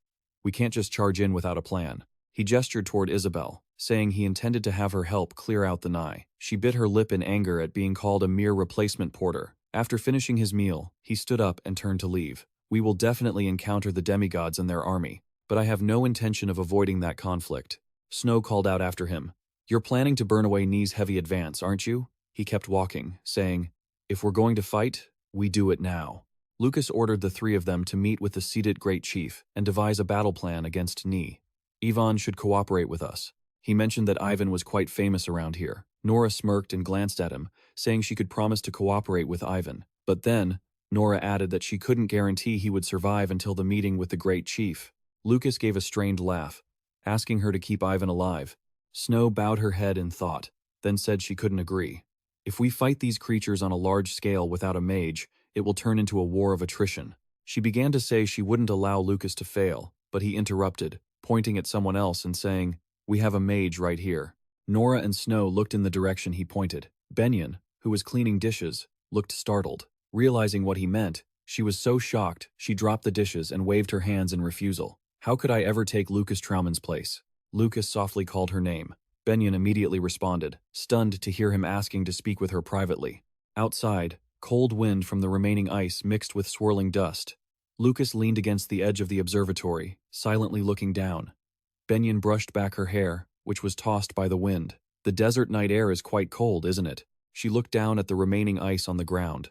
She wasn't sure if it was because of the ice or not, but she said she was very surprised that he had truly reached the 9th circle. She hugged her arms, saying, "Lucas Trauman always turns his plans into reality so effortlessly." She looked at Lucas's back, praising him.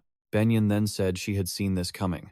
"I truly couldn't carry the burdens that the chairman of the circle did." She began to suggest he should become the chairman, but he cut her off. Lucas said his old friend had finally awakened from a long sleep. He said that person was far more impressive than himself, upright, steadfast, and wise. Lucas's voice echoed in the quiet night sky. "I have always respected his way of thinking." Benyon sighed. "I feel the same way about you." She said she really wanted to meet that friend of his one day. Hearing this, he replied that she would meet him soon. Benyon listened blankly as he continued. "But he's such an oddball that he doesn't have a single disciple.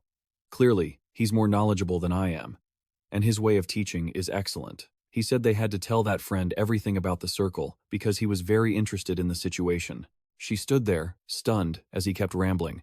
"Even after 4,000 years, there are still people who want to fight the demigods." Lucas asked what could be more joyful or encouraging than that. Hearing this, Benyon seemed to realize something, and her eyes widened. She whispered the name of the person in front of her, confused and stunned. He said the most curious thing was Sticklace, but he couldn't answer that for her. Lucas is still rambling on to himself. If he saw the pathetic state of Straw Necklace right now, he would surely be devastated. She confusedly tries to stop him, but suddenly, Lucas mentions the name of her friend, Skier, causing her to freeze in place. Ben cautiously approaches to probe for more, but Lucas ignores him and continues. He truly hasn't been blessed with a good disciple. She trembles, unable to speak as she listens to his questions. "When I first set foot on Vinsko's land, do you have any idea what I was thinking?" He recalls the scene back then. He was a lucky guy indeed. Benyon's eyes well up, with tears as she covers her mouth in shock, unable to utter a single word. Lucas's voice rings out.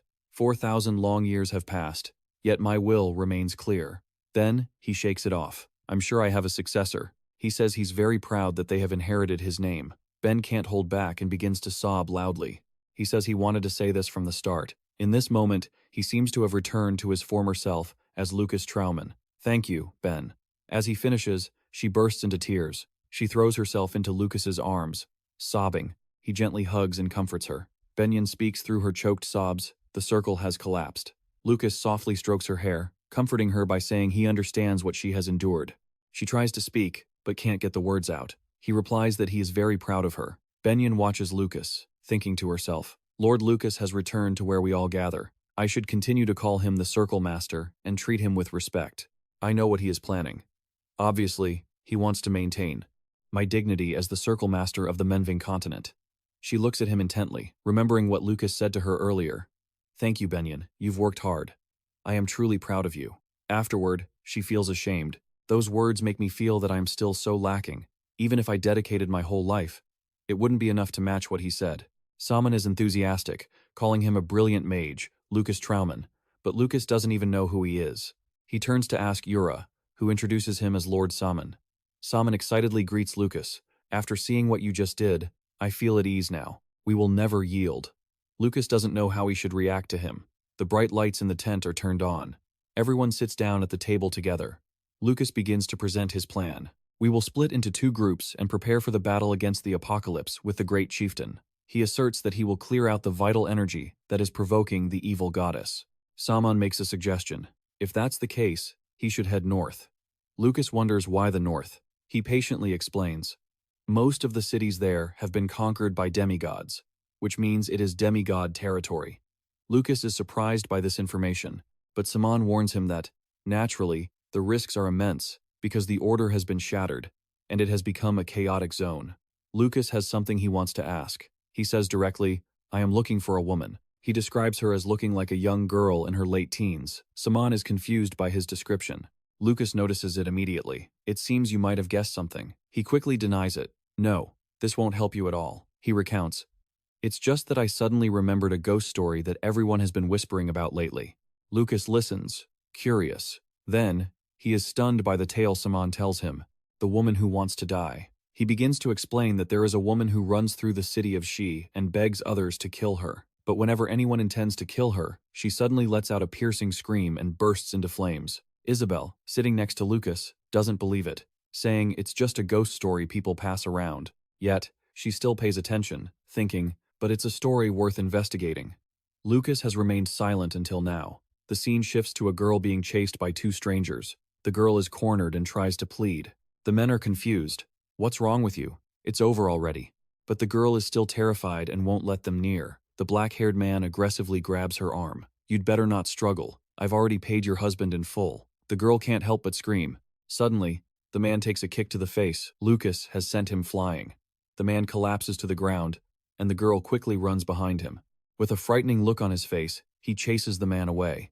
But the man's subordinate, seeing his boss like that, is furious. Lucas remains calm. Under the rule of the demigod, this place has become a lawless land. That means this area is severely lacking. But he suddenly notices something. He sees them actually smiling. The weak girl from before is now sneakily holding a knife behind his back. Lucas has already noticed. She looks smug, preparing to stab him in a vital spot. But a hand catches her wrist. Isabel appears just in time, growling. I knew what you were planning. She gives a sharp, icy glare. It's as if you've abandoned your humanity. In an instant, Isabel throws the girl to the ground. She screams in fear. The group of thugs runs for their lives. Isabel wonders, who are these bastards? Lucas doesn't care. I knew there wasn't anyone trustworthy in this area. Then, another scream echoes. What is going on? The 2 hear the noise and go to check it out. They push through the crowd. Isabel is horrified by the sight before her. 3 bodies are tied and hung high on 3 poles in the middle of the crowd. Every one of them has had their arms and legs chopped off, and they are wearing boards inscribed with the word purge. She stammers in shock. What on earth has happened here? An old man in the crowd tells her, what else could it be? These are the rebels of Milan. Lucas is even more confused when he hears the name Milan. The old man realizes, what? Are you folks from out of town? He begins to explain that the one who truly rules this Antaha is Milan. Even Lord Porto doesn't dare touch him. The old man laments. They opposed Milan's establishment of an army for conquest, so they ended up like this. If they had just stayed quiet, they would still be alive. Why do such a thing? Isabel wonders, who is the conquest army fighting against? The old man names him, the gladiator, Peon. The old man clasps his hands and leaves. You've heard of this name before, right? Recently, he has been scouring the She Desert to build his power. The old man leaves with a warning. You should be careful, too. With this chaos, and being from out of town, don't go doing stupid things, or you'll end up just like that. Once the old man leaves, Lucas is still puzzled. He says to Isabel, It is clear that Antaha is ruled by a demigod, but that's not Ni. If it were Ni, no matter how powerful Ivan's forces were, Ni would never deign to pay attention to him. The two walk and ponder. Lucas guesses, it could also be that another demigod is arbitrarily occupying Ni's territory. Isabel still doesn't understand. He explains further. It means Ni has sent spies all over the city of Shi to manage things. He spoke calmly, certain that he wouldn't act rashly. They walked through the streets, observing their surroundings. Isabel decided, that man is Milan, isn't he? We should keep an eye on him first. Suddenly, eyes snapped open. A man sat alone in the middle of the desert. He stood frozen, silent, thinking to himself, I don't remember anything. Diro examined his body. He didn't know where he was or who he was, but one thing was certain, he had been born a long time ago. He began to stand up, gazing ahead in deep thought. The vastness of the desert made him feel uneasy. Iris stood before a large window when a voice rang out. You seem busy lately, Iris. She turned to look at Lot. She reported that the gods had arrived, and that the demigods had summoned about 3 of them. Lot stood opposite Iris, listening to her. She said it seemed like he was plotting something. Then, Iris silently looked down at the ground. Lot stepped forward and asked, What was the name of the one you saved? He put his hands behind his back and said slowly, Ah, it's Lucas Trauman. He walked behind her and said, I won't ask why you saved him, since the conditions have already been met. Lot coldly commanded. However, you must kill him eventually, he added with annoyance. You must make him regret not dying back then. He makes me quite angry. Iris bit her lip, trembling, before asking Lot, Is that all you wanted to say? She tried to force a smile. Strange, isn't it? A lord making small talk with a god? He didn't bother to entertain her, only scoffed coldly before vanishing. Iris sighed helplessly, her weary head leaning against the wall. She lamented in agony. I wish I could just rest. Even for a single day. The scene shifted to a heavily guarded fortress. Lucas and Isabel, faces masked, watched secretly. She silently assessed that the interior was much more heavily guarded than the outside, but she found it very strange. If they were guarding from the outside, they should be guarding the upper levels even more strictly. Why was the security getting tighter the further down they went? Isabel looked at Lucas, puzzled, but he turned away and said, I don't know why, but my head feels a bit dizzy today. Still, he agreed with her suspicion. The place they wanted to hide was underground. Lucas decided, we mustn't make any footsteps, so let's fly from here. The two immediately sneaked up and flew toward the basement. As Lucas peeked out to check, he quickly held Isabel back to stop her from going further. She blushed as he hugged her and asked, Why did you do that? Lucas signaled for her to be quiet. He looked at the protective barrier and said, Only this far. If we go any further, we'll be discovered. A voice came from inside a room. Just as you said, all the bodies have been displayed in the square. Someone asked, Did anyone resist? The Lord reported, Yes. The other person commanded that after they were suppressed, they should be executed. Hearing that, the man obeyed. Milan sat calmly, watching with a cold gaze. After the report, the underling walked back up. The man stood on the platform, looking at the empty night sky, and finally dared to vent. So stifling. As he stretched to relax, Lucas appeared behind him, struck his neck hard, and his eyes rolled back as he lost consciousness completely. Lucas held his limp body, his face looking serious as he pondered something. The Lord, having been knocked out, was tied to a chair. Lucas woke him up, and as soon as he opened his eyes, he saw him standing right in front of him, performing terrifying magic.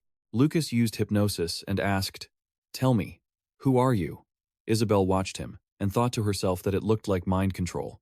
But this skill was much more terrifying than that. The man answered honestly, Porto, Lord of Antaha. Lucas continued, Why did you submit to the demigod? He replied submissively, To protect my people, I was forced to do so. After hearing his answer, Lucas and Isabel looked at each other and nodded in understanding. He quickly announced, You don't need to be afraid anymore. You don't need to submit to the demigod. There are still people worth cooperating with who can help you. But the Lord flatly refused, which surprised him. Afterward, he stopped the hypnosis. Isabel hurried over to ask why, but another pair of footsteps answered for him. Because you can never defeat me. Milan walked in arrogantly. Isabel panicked. Why is he here? He sneered. You know I'm a demigod, yet you thought I couldn't sense your presence? He mocked. What a bunch of fools. Isabel finally understood. You used Porto as bait, didn't you? Milan didn't deny it, and shifted the topic. I've learned more about you than you think. You're looking for the apostle of the evil dragon, aren't you? Lucas asked directly. Then do you know where she is? He casually announced. 3 of my kin are hunting that phoenix now. Hearing that, he was startled. Milan said softly, her last known location was in Nemfato. We're about to catch her. But Lucas suddenly smiled. He pulled Isabel into his arms and vanished, leaving Milan confused. He said with contempt, "You underestimate me. Do you think you can escape by warping?" He then pursued them. Milan appeared in the desert, confused as to why he was there. Lucas and Isabel stood high above, looking down at him. He took the opportunity to tease him back. I sensed the faint aura of a demigod here. How fortunate. Lucas was satisfied. Honestly, I hadn't thought it would go that far. To think I could lure you here this easily. A weapon was drawn. Milan transformed his arm into a bow. Lucas reminded Isabel, "Stay back, I'll handle him myself." Milan aimed his bow at him and said, "You're about to die, and you're still running your mouth." He excitedly fired an arrow. Lucas hurriedly summoned a shield to block it. The arrow he fired moved at a speed invisible to the naked eye. Just one light arrow was enough to pierce Lucas's shield, sending him stumbling back, but luckily, he managed to dodge it so he wouldn't be struck. He looked at the weapon and thought to himself, a single stomp could change the entire terrain. The power of this weapon is just like Ricky's. It's the power of weaponry. Lucas created a new shield. Milan gave a sly smile and said, "It's useless. Turns out your learning ability is quite poor." Lucas didn't back down and retorted, "That's exactly what makes me so charming." Another arrow was fired. Lucas immediately created a multi-layered shield. Dozens of protective rings awaited the incoming arrow, but it still easily pierced through every layer of his protection. Finally, Lucas dodged to the side so the arrow missed. He skillfully dodged each trajectory of the arrow. Lucas immediately turned, launching a counterattack that deflected the arrow. Milan saw him counter and offered praise. "You mage, you're pretty quick on your feet." Isabel stood watching the situation, thinking that even if he hadn't told her to stay back, a girl like her wouldn't dare to intervene. She stared at the battle before her in shock. He could dodge arrows just by reading their trajectory and timing. In this fight, the gap in their levels was immense. Isabel was still uneasy, but his opponent was an archer. Simply dodging attacks wouldn't let him get close. "What are you planning?" Lucas kept casting, and an ice block suddenly rose beneath his feet, hurtling toward Milan. As the ice erupted where Milan stood, he leaped into the air and drew his bow just in time. He pulled the string taut, and dozens of fire arrows manifested behind him. They rained down in a barrage. Isabel wondered in surprise. What did he just summon? Arrows? Milan drew his bow again, a wicked grin on his face. He fired each arrow with terrifying power straight at Lucas. Lucas watched the lethal attack with caution. An explosion erupted, and thick smoke filled the air. Milan was surprised, watching Lucas standing in the middle of the smoke. "You actually blocked my arrows?" Lucas looked at him with an emotionless, challenging gaze. Isabel realized, could that crimson mana field be ultimate magic? She was stunned. This was her first time seeing such a thing with her own eyes. So, when he said he reached a realm capable of tearing through space, he wasn't lying. Is it really possible to go toe-to-toe with a demigod like this? Even Milan had to admit, he was truly impressive. "In the last 1,000 years, you are the most troublesome human I have ever fought." All the fire arrows behind him suddenly stood upright. Isabel gasped. "He can even do that?" Milan said with disdain. "You, who wouldn't even live to be 100, think you can defeat me?" Isabel looked at him, worried. If he fired all those arrows in succession, he wouldn't be able to keep up. Hundreds of arrows were ready. "I have been training this power for thousands of years. Your experience and mine are not the same." Lucas sneered. "Thousands of years?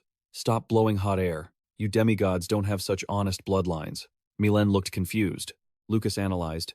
"If you had actually been training for thousands of years, this world would have belonged to you long ago. You are just people who happen to stumble upon divine power. You are just an arrogant lineage that refuses to develop its strength and stays stagnant. That's you, demigods. If you possess the character to endure through time, I wouldn't have a chance at victory."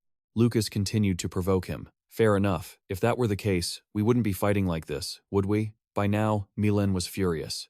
"You arrogant, damn human." He fired arrows in a rage. "I will make sure you never open that mouth of yours again." Each shot made the ground tremble. The impact was so great that Isabel had to dodge. Dust filled the air, blocking her vision. Isabel shouted, "I'll support you." But when she looked up, Milan was nowhere to be seen. She rushed toward Lucas to check on him. Suddenly, she stopped, seeing Lucas and Milan. He was actually kneeling at Lucas's feet. Isabel couldn't believe her eyes. Milan, however, was filled with resentment. "A lowly human like you, how?" Lucas left a remark for Milan. I actually have been training for thousands of years. Milan, wounded, spoke with difficulty. You've been training for tens of thousands of years? He looked at Lucas standing ahead. Don't talk nonsense. A human about to die who can't even live to be 100. Suddenly, he went quiet. A voice suddenly echoed. Do not waver, my comrades, he calmly exclaimed. I acknowledge other races, including humans, as our enemies, and we will put our full effort into fighting them. The god had gone mad. Did he think humans could threaten a god? Can you defeat a god? To me, that's just a matter of routine. Suddenly, he laughed with amusement, his voice ringing out with a strange, mocking tone. I admit it, you are my enemy. Suddenly, he vanished before Lucas's eyes, leaving him astonished. He widened his eyes in surprise. Space-time teleportation? Was he trying to run? Instantly, a flash of light cut through the smoke. An arrow from afar was heading straight for him. Now, the real battle had begun. He shouted Isabel's name. Isabel turned around in shock. A powerful beam of light shot out from the smoke, and it began to dissipate. The arrow stopped right in front of Isabel. The powerful arrow aimed at her stopped just in time. Isabel was terrified and screamed as she saw Lucas put his arm in the way, letting the arrow pierce through it. Isabel was horrified and apologized in a panic. Lucas ignored the wound and ripped the arrow out. Don't panic. It's just a broken bone. She was completely shaken. Just a broken bone? We need to treat this immediately. Lucas frowned and retorted. We don't have time for that. Lucas looked at the empty space ahead and explained. He's hidden himself. There's no one in the direction the arrow came from anymore. Isabel heard this and scanned the surroundings, analyzing seriously. This is an archer's battle. The arrows will come from far away. So far I can't even see him. She frowned, worried.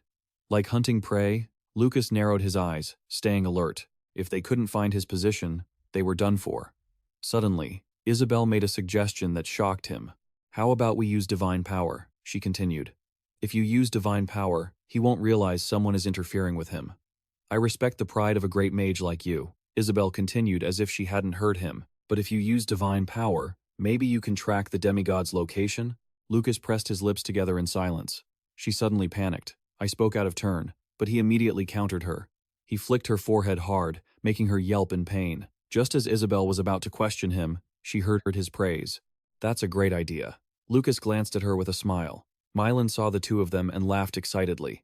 As soon as you use mana, I'll be able to track your position. His eyes flashed with a wicked smile. Daring to defy a god, I will make you regret this. Instantly, he drew his mighty bow toward Lucas and Isabel. Milan seemed to notice something, and suddenly froze. He could no longer see Lucas and felt astonished. A portion of his mana has disappeared. You're quick, but let's see where you can hide. Suddenly, a bright light appeared above his head, startling him. He looked up, confused. That's strange. It was so clear just a moment ago. His eyes widened in horror as a massive crimson light converged above him. A powerful strike landed, and he shouted in surprise. Milan was shocked to see his arm shattered, and he immediately snapped back to reality, screaming in agony. Paran junicked. He looked down to check his body. Gazing at the thick cloud of dust below, he thought in terror. The mana disappeared again. Did he purposely hide it? How is that possible? Milan immediately teleported to another spot, avoiding the ring of light above him. He stared at the ring of light, bewildered. How did you find my position? He watched in horror as more and more lightning bolts appeared. Milan seemed to realize why, and turned pale. He looked at the powerful lightning strikes raining down, terrified. Lightning? Is that Indra's lightning? Suddenly, a powerful attack pierced through his leg. Milan screamed in extreme pain and quickly plummeted from high above. Milan collapsed on the ground, trembling in pain and fear. Did he use divine power to track me down? You little insect. His eyes flashed as he gritted his teeth in rage. How can a human use both mana and divine power this skillfully? He panicked, suddenly remembering the moment Isabel called out his name. Milan suppressed his pain and slowly crawled upward, furious. Is that bastard from the Break family? Damn it, Jen. Why did you even conduct that useless experiment? He forced himself to crawl, his teeth chattering with fear. This is dangerous. This brat who can use divine power has already reached the 9th stage. Milan tried to flee. I must report this to the Demon Lord. Out of nowhere, a powerful strike pierced his head. The left side of his face shattered before he could even react. Milan's body began to dissipate, then instantly disintegrated in midair. Lucas and Isabel stood there, stunned by the sight. Both of them looked at the spot with cold expressions. Her voice trembled. He was really defeated, sir. Did you defeat a god all by yourself? Isabel immediately turned and hugged Lucas tightly, shouting with joy, which caused him immense pain. "You were amazing!" She blushed and quickly shouted, "Oh, right, you need to get treated immediately." Lucas stood still as she healed him, lost in thought. "I used extra lightning in that final strike," he mused, recalling the scene. "I didn't intend to, but it was like magnets. The divine power and the mana were naturally attracting and repelling each other." Lucas looked at his hand, contemplating, and at some point, the mana and divine power inside me harmonized. His hand crackled with intense lightning. "I can't even believe these changes within my own body." Isabel anxiously urged him, "Sir, don't move." He looked serious as he affirmed, "Lucas Trauman, perhaps my own body is the greatest gift of all." Lucas marveled, "I have now surpassed the level I reached 4,000 years ago." Late at night in Nem Fado, beside the altar, a mysterious figure sat in the dark. A calm voice echoed in her head, "Keep your promise, Nick. If I help you die, you must give me your body." Nick, face full of determination, replied to himself, "I promise." The voice echoed again, sounding puzzled. "I truly don't understand. Is it worth taking your own life just for the sake of an arrogant mage?" In the endless desert, a figure was wandering. Darrow walked aimlessly through the desert. "I don't remember anything, but I know I must consume water and nutrients periodically to maintain this human life." He walked alone, wondering, "But at least I remember that in this desert, I've never done anything like that before." Darrow looked ahead, thinking, "But my body isn't getting weaker. I don't even feel sleepy. Just what exactly am I?" With a vacant look in his eyes, Darrow stopped when he saw a fortress standing in the middle of the desert. The night sky embraced the silent space. Isaka slowly opened his eyes and looked ahead. He was terrified, thinking, "Am I in the afterlife?" His body was covered in medical equipment. He sat up and began removing the devices, muttering, "Is this a secret bunker?" "Yes, that's right." Isaka fell into deep thought. "Lucas and Hanger were sabotaged by the gang, which allowed me to get the Demigod's crystal. Just as I fused it into my body, I lost consciousness." He quickly pulled back his shirt to look at the black hole embedded in his chest. Seeing the black gem shimmering and fused into his body, Isaka smiled in excitement. "It worked. This body is no longer mortal. Gambling really does have its perks." Isaka immediately reached out his hand to the side, preparing to test his power. His hand gathered a powerful surge of energy, and suddenly, a massive strike shattered the ceiling. He sat there, looking up at the hole he had just created. Isaka looks up at the massive hole in the ceiling, and can't help but marvel. His divine power has grown far stronger than before. Suddenly, Isaka leaps powerfully toward the opening. He stands high above, unable to believe that his current divine power is now on par with a demigod. Just then, he bursts into laughter and shouts, "It worked!" Isaka laughs, growing more and more exhilarated. "Just you wait, you ungrateful wretches. You'll all die by my hand." As Isaka screams in pure ecstasy, a voice, incredibly annoyed, cuts him off. "Especially you, you bastard Lucas Trauman. Stop your screaming already, it's deafening." He falls silent and slowly turns to glance at the owner of the voice. "You're as loud as a megaphone." Isaka turns to see a woman appearing behind him. Isaka's face darkens as he silently assesses the new arrival. A demigod? He continues to observe her closely, thinking to himself, "No. Her face looks strange. If she were a demigod, I surely would have known." Immediately, he grows excited and releases his power. Elia can't help but yawn as she continues to listen to him shouting. Just in time. "I was looking for an opponent to train with." Isaka, instantly provoked, lunges forward and launches a powerful attack at her. Elia quickly swats him away with her hand, sending him crashing to the ground. She yells with burning, disgusted anger, "I told you to stop shouting." Isaka lies slumped on the ground. Isaka is in too much pain to speak. Elia remains irritated and continues, "I came here to see what was going on because I saw some lunatic casually using someone else's power. You truly have no shame." She stands above, looking down with utter contempt. "So, it was that woman who caused this. I've never heard of this apocalypse before." Elia sighs, bored and exhausted. "When did she steal my sample? How annoying. It would be great if I could hunt her down, but she's already dead, so I can't do that." Isaka is absolutely shocked to hear this. He looks up at Elia, struggling to find his voice. "Velen is dead?" Hearing this, Elia instantly grew furious and grabbed his hair. She yanked Isaka's head back, causing him immense pain. Her voice dripped with disdain. "You scum, looking at your voice. You must be one of hers, right?" Elia's face contorted into a terrifying, angry grin as she stared him down. "I'm very annoyed with you right now. You're going to be the tool I use to vent my anger. Meanwhile, in the Cascone Empire, the atmosphere inside the meeting room was incredibly tense. Several guards had been brutally slaughtered. Everyone present knelt on the ground, heads bowed in terror. The man sitting on the throne was trembling in fear. How could this happen? Why did this happen so suddenly? Valia looked down at Daus, who stood below with chilling composure, and felt paralyzed by fear. He spoke with a calm voice. It seems you still haven't made a decision. The man was stunned. What are you talking about? He ignored the man and continued, will you submit to us, or choose death? Daus looked up at him and called out, Valia di Casco. Immediately, he raised his hand, and a fissure appeared in midair. It seems you need my help deciding. He had captured Genia to use as a hostage to force his hand. Seeing this, Valia shrieked in horror. The girl cried out for him in agony and despair. The spectral hands tightened around her body, causing Genia to scream in pain. He scrambled to his feet. I beg you, God, please let Genia go. Daus heard him and grew pensive. Family, such an interesting concept. He tightened the grip even further, finding her agony amusing. I'm actually quite jealous that you all can reproduce on your own. Valia panicked and rushed down from his seat, terrified. Stop it! Daus didn't hesitate and squeezed firmly, causing her body to shatter. Valia was horrified by what had transpired. He watched as more and more blood sprayed from the spectral hands, and his own body was splattered with gore. Just after that, amidst the man's gut-wrenching screams, he closed the spatial rift. Daus looked at him with cold contempt and mockery. Why are you suffering so much? It was just a relationship that lasted a mere few decades. He stood there looking down at him, sighing.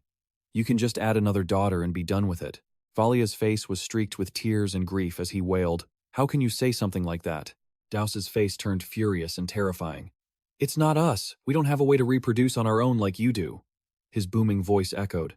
That's why every lineage has its own unique traits. I've lost nearly 10 clans. He pressed his blood-stained, grotesque face close to Valia's, threatening him. This is your last chance. Emperor of the Cascone Empire. Will you submit to us?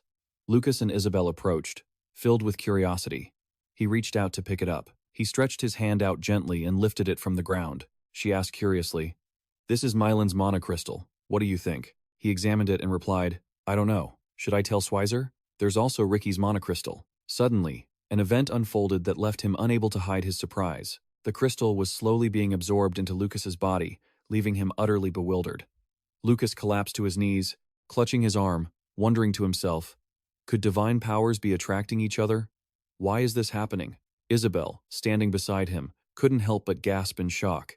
That means the monocrystal is traveling into Lucas Trauman's body. He struggled to speak, advising her, Isabel, get away from me. His words were so sudden that she couldn't understand. Suddenly, the energy inside him erupted, releasing with such power that Isabel was caught in the blast and screamed. She seemed to collapse, losing consciousness for a moment. Lucas wasn't doing any better. He couldn't seem to control the energy surging through his body. Both of them were engulfed in smoke and dust before collapsing to the ground. In the middle of the desolate desert, a figure was moving tirelessly. His steps were steady, neither too fast nor too slow. Diro was suddenly drawn to something right before him. The sight of Lucas and Isabel unconscious on the ground forced him to stop. He remained calm as if nothing were wrong, bent down, and hoisted her onto his shoulder. Then, he turned to the other man. Diro easily carried both of them, nonchalantly walking forward. He walked on and on, eventually disappearing behind the dissipating smoke. At a certain camp, the people were still bustling about, with no rest in sight. A cold scoff echoed. The man gripped his belt tightly. Ivan held it and wondered, is this the relic left by Doajin? The giant's belt? One of the 3 miracles? He scratched his cheek, foolishly saying, To me, it just looks like an old, tattered belt. Suddenly, a subordinate approached and reported that a guest had arrived. Ivan was curious but took off the belt anyway. When the man heard Ivan ask, he replied, It's reinforcements. Upon hearing the words reinforcements, Ivan immediately looked up. Saman approached with a few others and smiled, introducing himself. I am the Lord of Leah. My name is Saman. He maintained a smile and made an offer. Great warrior Ivan, I have heard much of you. Our 45 soldiers would like to join forces with you.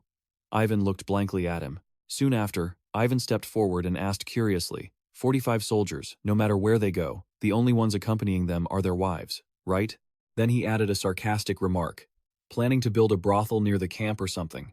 Ben heard this and offered him a benevolent smile. But Ivan didn't know when to quit, continuing his insults. They're just weaklings. One strong gust of wind and they'll shatter. When the girl removed her cloak's hood, his expression distorted instantly.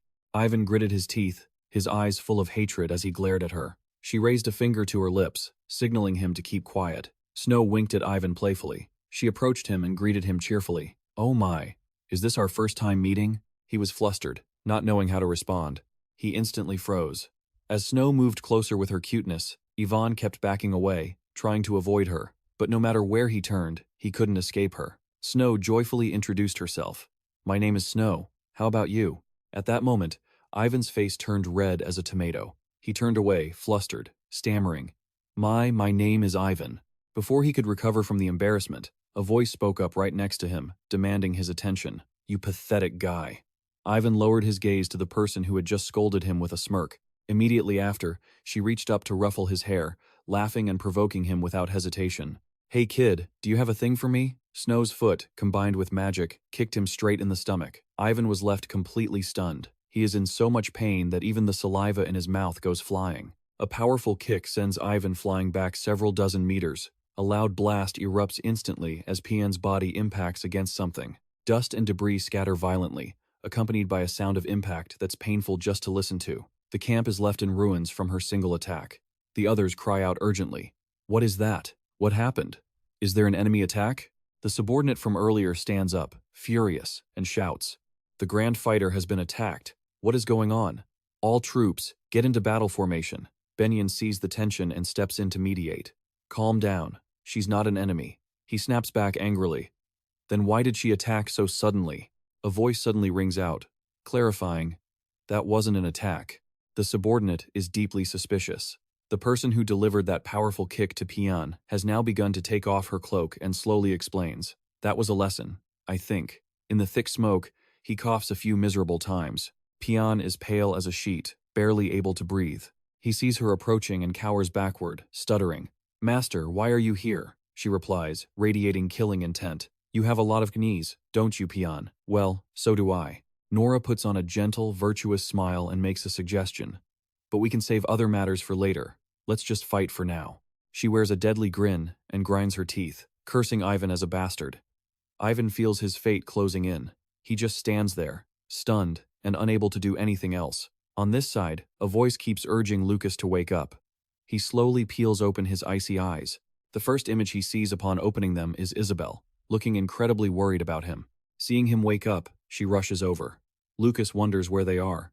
Isabel sits down on the edge of the bed and replies, "The moment I woke up, I realized I was already here." She tells him briefly what she knows.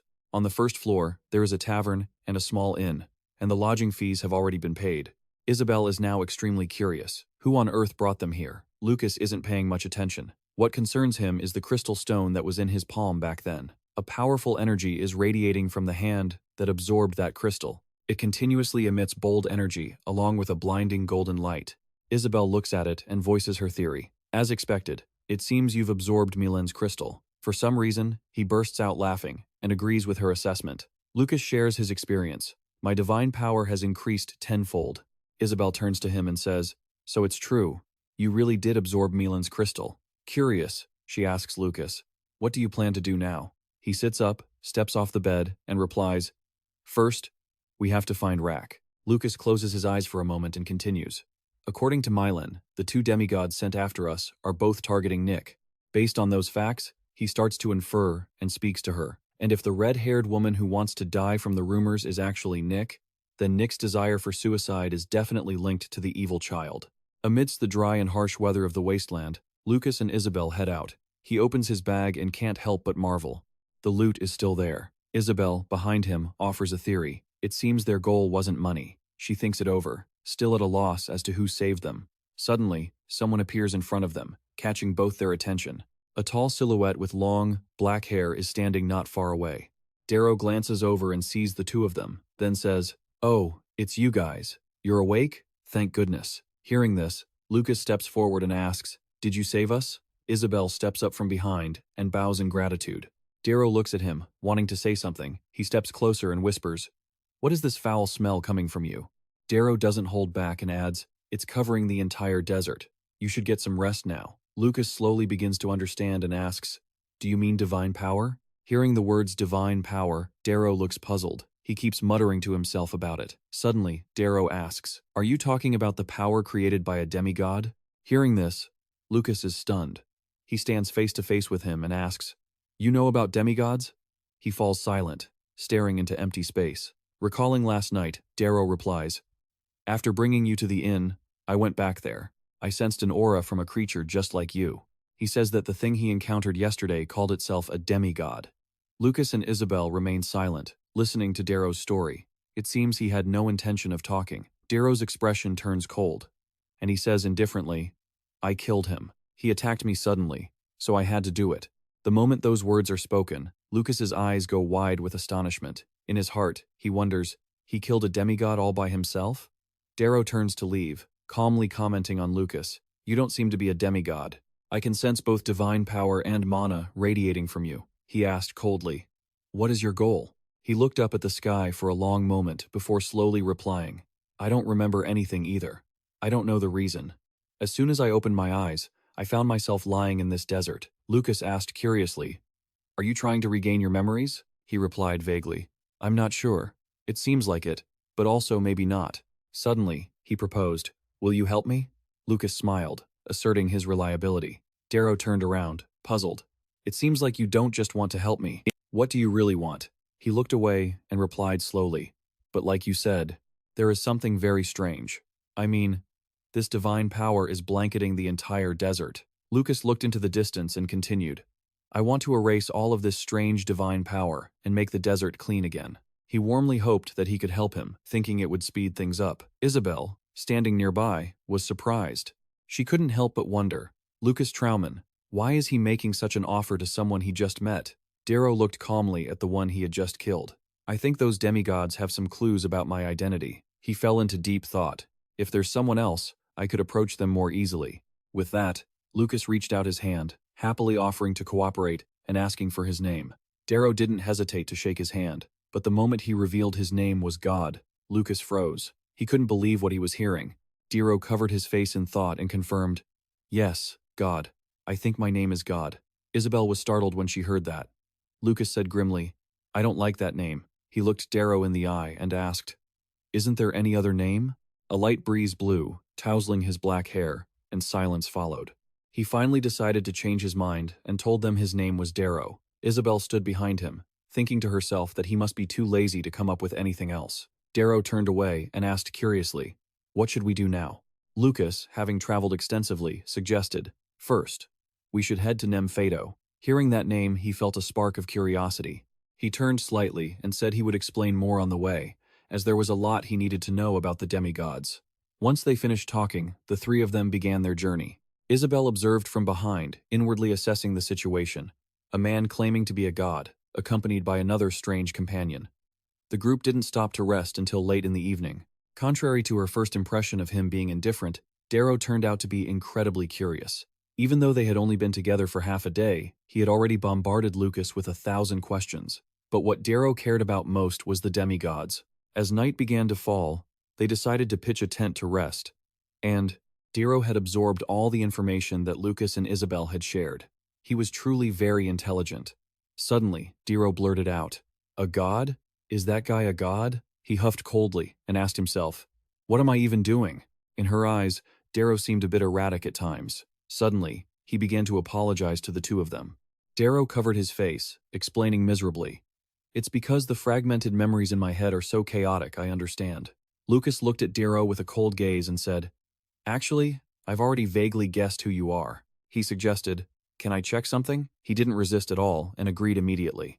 Isabel, sitting across from them, couldn't take her eyes off the two men, but suddenly she grew shy and blushed. Seeing Lucas take off Darrow's shirt, she shouted, "Why are you doing something so embarrassing all of a sudden?"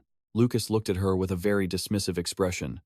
After conducting the check, he found the answer he was looking for. Lucas reached his final conclusion. It was a dragon's heart. Isabel, still embarrassed, was taken aback. Upon hearing this, Darrow glanced over slightly. Lucas said calmly, "There is a dragon's heart inside your body." In front of the warm fire, he clearly stated his hypothesis. "It is very likely that you are the Dragon Lord." Isabel gasped in shock. "The Dragon Lord?"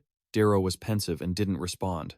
Lucas's cold voice rang out, "I want to hear the details about how you defeated the demigod." Darrow spoke slowly, noting that the earth felt regret, which surprised Lucas. Suddenly, Darrow stood up and walked forward. Lucas asked in a low voice, "Where are you going, God?" Both of them followed behind Darrow. Lucas frowned, observing his surroundings. There's nothing here. A stretch of white sand, buried for thousands of years. Darrow waved his hand, and the ground immediately shook. Clouds of dust rose into the air, and something flew up into the sky. Lucas watched in surprise. It was a pair of powerful gauntlets, the Tiger King's gauntlets. Weren't those Sin's relics? Darrow casually tossed them to Lucas. You seem to know what this is. You keep it. Isabel's eyes sparkled. This is the relic of Sin that I saw in the books. Lucas couldn't hide his amazement. How did you know about it? If it was from thousands of years ago, it should have been buried very deep. Darrow replied softly and slowly. The earth told me. It said the relic buried here was looking for its master. Lucas cautiously approached the relic, worried about the dragon's power. The Dragon Lord has a connection to the entire continent. Darrow remained calm and gentle. Let's get going. This made Lucas suspicious. The death of the Dragon Lord would mean the decay of the continent. Is he really the Dragon Lord? Fire towered into the sky. The entire Nemphado was being engulfed in a fierce sea of flames. Isabel was astonished. The whole of Nemphado is submerged in a sea of fire. Lucas frowned, annoyed. Just looking at it is enough to know. You don't need to shout. He stared into the flames. Those were 3 demigods. It was a cruel and chaotic sight that made Lucas feel urgent. Hurry! But Darrow refused to rush in. I'm not going. You two go yourselves. This left Lucas feeling let down. What? You're not going? Isabel was simply bewildered. Rickon looked like something out of a 90s comic book. Darrow seemed to have something more important to handle. He looked at the empty space above. Something was approaching from that direction too. There were about 3 people coming from that side, catching the attention of Isabel and Lucas. Darrow turned back, his gaze full of determination. Just leave them for me to handle. As for this city, you'll have to find a way to deal with it yourselves. Lucas looked at Darrow seriously. Can you handle them all by yourself? Darrow was decisive and confident. He left without saying another word. See you later. Isabel looked at Lucas worriedly. This wasn't the time to worry about others. There were 3 demigods right here too. She admitted, sadly. As humiliating as it is, I can't help you when facing these demigods. She was also worried about Lucas's safety. Can you really face those 3 demigods all by yourself? The 3 demigods stood up high, their sharp eyes staring down at the person in front of them. Stop causing trouble, little girl. If it weren't for the fact that the master ordered me to capture you alive, you'd be dead by now. They didn't stop threatening her. You're just an apostle. How dare you disobey your master and run away? Even though Nick was badly wounded, she fought back with resilience. Scat smiled excitedly. Sister Vendi, she only told us to capture him alive. Or did she say we had to bring him back? Or that as long as he's alive, it's enough? Vendi replied in a cold tone. That depends on the situation. Figure it out yourself. Scat Nick gritted her teeth, her voice full of anger. You cold-blooded, sinister monsters. You're harming innocent people just to catch me. Vendi's voice was cold and challenging. What do you know? How do you know if these humans are innocent or not? She was full of contempt. Don't tell me you care about every single ant you step on when you're walking? Nick's voice was filled with resentment. I will never forgive you. Nick's flames of anger erupted powerfully, radiating a terrifying strength. Lucas immediately recognized her. Nick's eyes were burning. Nick lunged in to attack. I will make you all disappear, she roared, unstoppable, catching the enemy off guard. Are you crazy? Every strike brings a wave that sweeps everything away. She's attacking with her life on the line. Stop her. We have to capture her alive. Her eyes were still burning. Die. A stinging pain flared up as a sharp blade pierced through her body. The elder sister's face was cold and emotionless. Vana shook her head helplessly. Sister, you said we had to capture her alive. The elder sister smiled calmly. Don't worry, she's a fire phoenix. How could a blow like this kill her? Nick's body fell, and an apology rang out, filled with pain and regret. I'm sorry, Taunta. You were wrong to leave this divine body to me. She whispered regretfully.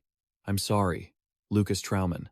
Suddenly, a pair of arms caught her body. The demigods watched in shock, wondering who he was. Lucas steadied Nick, who was on the verge of collapsing.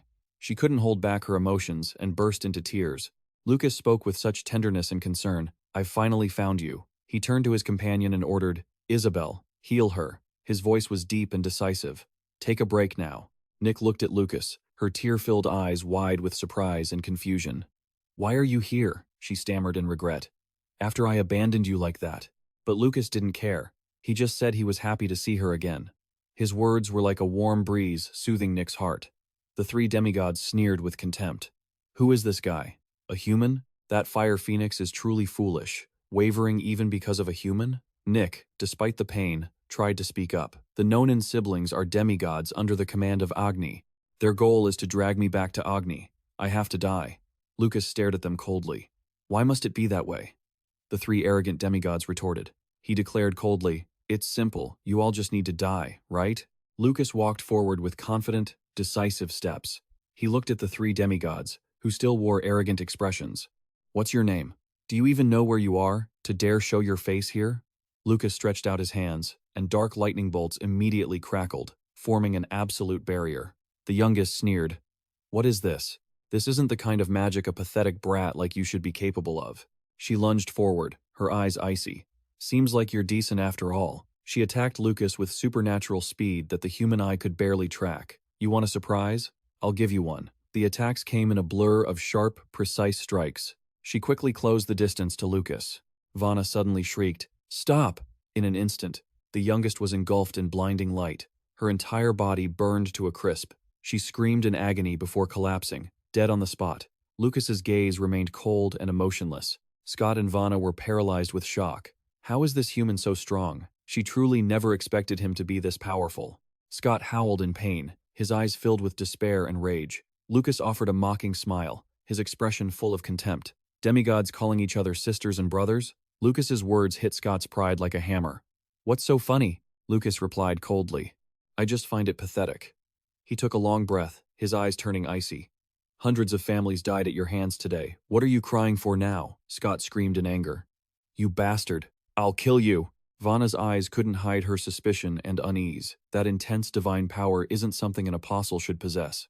Moreover, he can even use human mana. Finally, she realized could that boy be surely he must be Lucas Trauman, the apostle of Riki, the traitor the Lord mentioned? Scott roared in fury. I'll tear you apart. Vana panicked and tried to stop him. Wait, let me handle this. A swift strike pierced straight through Scott's forehead. Before she could even realize what was happening, a cold, precise, fatal blow was dealt. Her body slumped to the ground. Nick watched in bewildered shock. How was this possible? Two demigods killed in the blink of an eye. She was in awe. Indeed, this divine power is even stronger than during the battle at Michael. He's learned to fuse divine power and mana much more proficiently now. A wave of rage erupted in Vana, rendering her unable to control herself. Her voice dripped with hatred. You dare harm my sisters? Lucas chuckled dismissively. She seethed. What would a human like you know? I have lived for thousands of years in solitude. Her eyes blazed like fire. My sister and Scott are parts of me. Scott's body suddenly began to dissolve as if pulled into an invisible energy current. The fragments of her body melted and merged with Vana. Lucas smirked coldly. As expected, you were all one being. His voice was filled with nothing but disdain. Still want to play the sister game? Truly disgusting. His words were the spark of war. Don't you always talk about this human and that human acting as if humans are nothing but bugs? Yet you open your mouths to talk about sisterhood and family ties. Frankly, you are obsessed with, and deeply envious of the most human-like traits, he continued in a stern, low voice. Do you know what people call that? It was like a slap in the face that exposed Vana's insecurity, driving her into a fit of rage. Your inferiority complex regarding humans, all mortals carry that kind of insecurity within them. With bloodshot eyes, Vana roared. You piece of trash! A massive collision echoed as Vana's power slammed into the shield, creating a dense cloud of dust and smoke. Give it a rest. It's pathetic. His gaze was cold and empty. You know it too. You can't beat me. Vana bellowed in anger. Shut your filthy mouth. In a heartbeat, Vana was suppressed by Lucas. Truly naive. She struggled, but to no avail. You don't want sympathy. Is that it? She panicked and gasped. Wait, please. Before she could finish, a loud explosion rang out, and Vana's body began to dissolve before vanishing completely. Only silence remained. I killed the demigods, but where is the philosopher's stone? Suddenly, a powerful whirlwind appeared behind Lucas, rushing straight toward Nick. Lucas looked back in alarm, shouting a desperate warning. Isabel, his target is Nick. Vana quickly neared Nick. I told you from the start, just bringing the fire phoenix is enough. Isabel quickly lunged to shield Nick. Suddenly, a surge of power appeared in the sky, accompanied by a voice warm, yet chilling. My ears are going to ring. Isabel looked at Vana with concern, but the demigod had frozen. Vana's entire body was encased in ice. Her eyes widened, unable to resist. A sharp gust of wind shattered the ice statue. Lucas looked over in surprise. He couldn't believe his eyes. Why are you here? It left Elia feeling exhausted. She didn't say much. I'll explain later. Get out of here, now. Her voice was calm. The Lord is almost here. The three of them walked through the fierce blizzard. The wind blew so hard it made it difficult to move. Finally, through the swirling wind and white snow, a small house slowly appeared before them. Isabel stopped in surprise. The blizzard has stopped, but this house in the middle of a sea of snow, where are we? Elia smiled faintly, lost in nostalgia. Memories are rushing back, aren't they, Lucas Trauman? We used to stay here, didn't we? Lucas stood still, recalling a chaotic stream of emotions. My memories are frozen. I think I've been here to watch the Jordan River a few times. Isaac Blake sat there, his face beaten and distorted, remaining completely still. Elia approached and smiled gently, with a hidden meaning. This is my sofa. It left Lucas stunned. She sat down on Isaac Blake. He trembled, trying to endure the pain without daring to resist. Lucas tried to reassure the Lucas Trauman within him. Calm down, Lucas Trauman. I don't need you to tell me. I already understand how you're feeling. What's with that look on your face? Isabel gently approached Nick, quickly healing her wounds. Lucas carefully adjusted the blanket to make sure she wouldn't get cold. Nick gave a faint, radiant smile of gratitude. Elia teased, "There's one very obvious thing I didn't expect, isn't there? Are you into her now?" Lucas looked at Elia without saying a word. She smirked. The Casco Empire has already surrendered to God. Her voice was cold as she warned. That means you and your group have been branded as enemies of humanity, both in name and in reality. She lowered her voice, sounding intrigued. Congratulations, you're the first person to push God this far. Lucas asked back, his voice deep and serious. Is God coming to Singi? Elia replied with a smug smile. Lucas looked at her suspiciously, wondering where she got that information. Elia answered flatly, Iris. The whole room suddenly fell silent. Elia sneered. That girl is truly annoying. She kept her mouth shut, but I have a mind to play cat and mouse with her, Lucas said in a low, alert voice. Why are you helping me? She remained calm. I told you, I can't let you die. When he couldn't help but wonder why, she taunted him. You really are a blockhead, she said slowly. You don't understand a woman's heart at all. But her words brought back memories of the past, making him think of Ricky. Elia continued in a cold, sharp tone. I've never seen Ricky open up to anyone, she said, continuing her criticism. Your vision is so narrow. You only care about your best friend. But it's the truth. He never shared his inner thoughts, always bottling everything up. That's what I find most baffling. And yet, Ricky chose to be friends with a mortal human like you, who won't even live 100 years. She stared at Lucas, wondering, I don't understand who you are that made him sacrifice his own life. There must be something to prove it. I have to know this. Why did Ricky treasure you that much? What is the reason? Why was he assimilated by humans? She said angrily. You are not allowed to die without my permission. Lucas listened to her criticism in silence. He spoke coldly, with disdain. You demigods only view humans as pests, don't you? I, on the other hand, think the demigods are the pests that need to be purged from this world. As if making a vow to himself, I must purge them all, not leaving a single one behind. And, of course, you are no exception. That made Elia smile in satisfaction. I'm very pleased with you because you haven't changed, but I also truly trust you. Her gaze was resolute because Ricky had trusted him. A straightforward demigod like Ricky. I can't answer why he considered a mortal like me his friend, but the reason I consider a demigod like him a friend is very simple, he said, making Lucas take this relationship seriously. He knew how to respect others, respect my friends, and me. That's why I respected him too. It's as simple as that. Elia quietly walked away. Lucas's words reminded her that he was just like him. Lucas frowned in anger. On the contrary, what about God?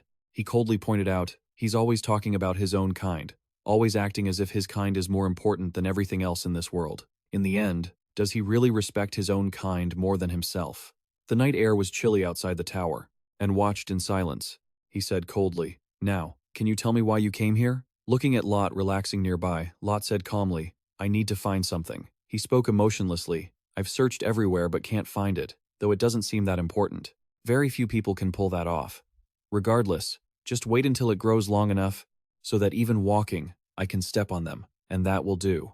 And asked uncomfortably, What on earth are you talking about? But Lot didn't care. It seems you didn't conquer Singi as you agreed, he said in a low voice. Do you need my help? And replied bluntly, I refuse, and then walked away.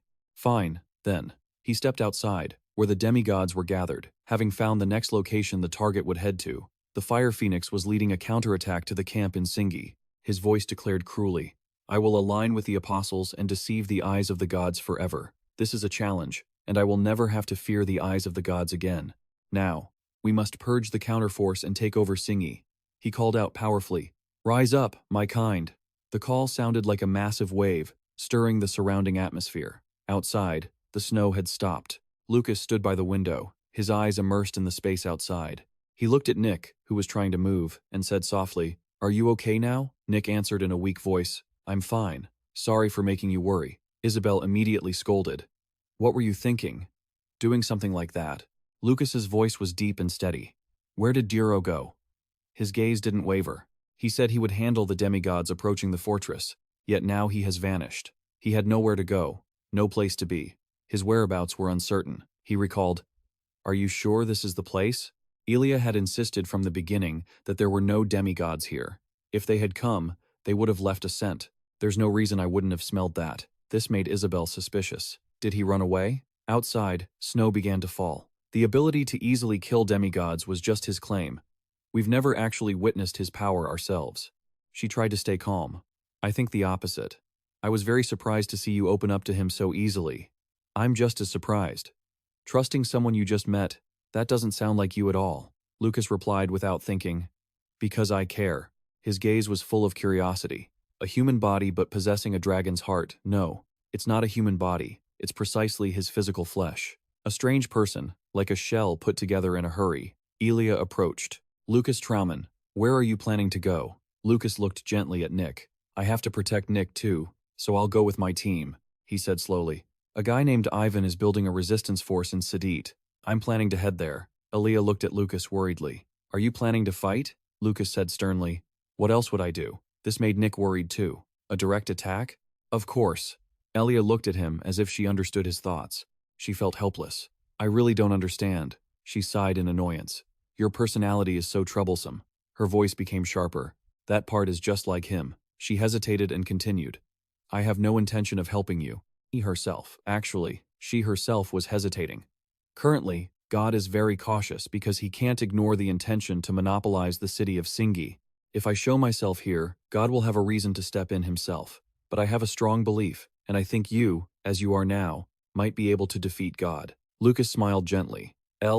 You've done more than enough for me. Her eyes searched his, filled with endless thoughts. Lucas slowly turned to leave. I owe you too much, and even more to him. Elia cut him off instantly. Her tone wasn't particularly gentle, but it was full of understanding. So, he had already absorbed the myelin crystal, had he? Her gaze seemed to look right through Lucas. The reason he could manifest both divine power and mana while still existing in a human body was that his mana had become the dominant force. It was like a warning. Furthermore, because he had absorbed the demigod crystal, his divine power could now take control. Hearing this, Isabel panicked. So what should we do? Elia stated firmly that, at the very least, he could no longer be called human. Lucas waved goodbye. He didn't care about the labels, but thanked her regardless. I'll keep that in mind. Inside the Sinket military camp, the atmosphere was tense, yet determined. A powerful rallying cry echoed. My brave Sinket soldiers, we stand here today because we share a common will to fight against the demigods. The voice of Chief Turk rang out, powerful and resolute, like a solemn oath. I declare that we have not given up the fight. The atmosphere in the camp suddenly surged with intensity. He continued, his voice heavy with weight. If we confront the demigods now, we will surely lose. But in the future, all those across the land who share our resolve will join forces with us. A fierce belief. I believe this to be true. The pride of the Sinket soldiers shone like the sun. Cheers erupted like a pledge, showing they were ready to face the challenges ahead. Suddenly, a voice echoed from behind. Quite a crowd. About 500, aren't they? Anya laughed coldly and arrogantly. To think there are this many of you left right before you're all wiped out, not bad. But immediately after those words, the atmosphere shifted. A violent whirlwind suddenly appeared, sweeping up everything in its path. No one could stand against the gale. A troop of demigods appeared, their presence overwhelming. A single attack had already wiped out more than half the force. Are they really all demigods? Turk was still reeling from the surprise attack. "Where's Dido?" Anya asked coldly. "Where is my apostle?" Turk froze. "Why are you looking for your apostle here?" Her eyes were cold, filled with mockery. "So that's it. It seems you arrived first." She turned away slowly and sat down with the grace of a queen. Her voice was icy. "Don't be ridiculous. Do you think I'd be on guard just because of these few hundred or thousand people? The demigods are ruthlessly destroying everything. I knew long ago you were building a resistance." Anya continued slowly. "But I can put on a little show while I wait for my apostle." Anya snapped her fingers lightly. The demigod's eyes grew sharp. "Die, you vermin." They slaughtered people brutally with terrifying power. Every strike guaranteed a death. Turk stood there witnessing the carnage, his heart filled with despair and indignation. "Stop," he screamed in vain. "You monsters, stop it!" Anya smiled with satisfaction. "You've worked hard, Chief Turk. Having this many people around is quite entertaining." She asked casually, "Is there nothing to drink?" The demigods continued their relentless assault. Like uncontrollable firestorms, Even suddenly appeared, his presence fierce. He unleashed precise, powerful punches. "Why are these bastards so tough?" Ania frowned in anger. "You pests!" Nora appeared, her voice cold. "Stay alert, Ivan. This fight is on a completely different level than before." She had just taken down a demigod. Every enemy was a demigod. Ivan showed his disgust. He couldn't help but marvel. "Living this long really makes you see everything. To think there would come a day I'd fight alongside my master." He shouted. "You guys focus!" His voice was resolute. "What have you been learning from me all this time? You idiots! Regardless of whether the enemy is a demigod or whoever, if you fight to the end. Don't you dare lose. Like a reminder, you are the soldiers of Sinkit." Igniting the soldiers' morale, he continued. "Protect our land, protect our families, and defend our pride." The demigods rushed forward. "You pests dare to interfere?" Like a gust of wind, Snow glided past them, her sword tearing through the air, shattering the demigods' barriers. Her eyes were cold. She couldn't land a clean hit. Are demigods who aren't Revelation still considered demigods? But it seemed the demigods were unharmed. That last hit stung a bit, but she isn't very pretty, is she? They rushed at Snow in anger. Even one of them would be overwhelming. But there were dozens of them. What was going on? Everyone fought with all their might. The demigods attacked with terrifying power, but they were held back just in time. Benyon hurriedly set up a protective barrier. "Get the wounded out. Prioritize lives. Move now." She frowned at them, her heart aching. They were still far outmatched. In moments like these, she wanted to rely on him, but she couldn't give up. There was definitely hope. She had to survive until then. Ivan fought heroically, making the demigods wonder if leaving the remaining Illunium to their own kind had been a mistake. Anya insisted that the Fire Phoenix would surely come here. "As long as we have the Fire Phoenix, we can avoid the god's judgment." Everyone was becoming exhausted. "We can't fight hundreds of monsters this strong, Master." But they still held on to hope. "Hang in there. Wait for the right moment." Snow was running out of energy. She was struck and sent flying back, crashing heavily to the ground. She didn't have the strength to stand up immediately. The remaining warriors were also being defeated. No one could stop the demigods. Ivan struggled to resist, clenching his teeth in anger. What moment are we waiting for? At this rate, we're all going to die. Suddenly, his eyes lit up. A red orb was approaching. Anya stared in panic. "What is this?" Nora smiled with relief. "They're here." Benyon was moved to tears. Hope had arrived. The silhouettes of 3 people flickered within the fireball. Lucas was focusing power in his hands. He waved them gently toward the advancing demigods. A terrifying blast of energy erupted from Lucas's palm. The demigods were incinerated one by one, swallowed by a sea of fire and divine power. Shrieks filled the air. A blinding light flashed, illuminating the entire battlefield. As the fireball faded, everyone stared in amazement. What was that? All the demigods had been defeated in an instant. The 3 of them quickly landed. Snow let out a sigh of relief. "You've grown stronger since we last met." Lucas gently supported Snow. "I told you, in the demon realm, the number of enemies means nothing." Ivan looked at Lucas, trembling with emotion. "What a jerk." Lucas looked at his friend with gentle eyes. "It's been a long time, Ivan." Ivan moved, embraced Lucas tightly. Ani panicked, losing all her previous arrogance. His eyes blazed with excitement. Having spotted his target, he appeared beside Nick in an instant, causing her to jump in fear. Even Lucas was startled by that speed space-time teleportation. Ani laughed sinisterly. "It took me a while to find you, my apostle." Lucas shouted urgently, "Get away from Nick." Suddenly, a massive explosion erupted. Lucas immediately grabbed Nick, quickly pulling her away from the center of the blast. He looked at her with concern. "Are you all right?" Nick, still shaken, nodded that she was fine. The scene before them became blurry, and a figure emerged from the smoke. Lucas smirked. "So, you finally finished regenerating?" Skier appeared bold and powerful, sporting a confident and authoritative smirk. Annie loomed through the smoke and dust, threatening them. These pests really don't know when to quit. Lucas quickly instructed Isabel and Nick to move away. She hurriedly helped Nick get to safety. "Get out of here. My target is that guy." Skier seemed apologetic. "Am I too late?" He turned to look at him, reproachful. "I just got here, too. That's my pin. I haven't agreed to let you use it yet." Lucas smiled faintly. "I thought you left it in the dungeon for me to use." Skier pointed to the person in front of them and asked, "Is that the Apocalypse? That Ani guy?" Lucas nodded. "Have you gotten used to that body yet?" He replied coldly. "Good enough, I suppose." Then, his eyes turned cold, and Lucas tightened his grip on the pin. "Let's see how well it performs." Immediately after, he launched a sharp ice blast toward him.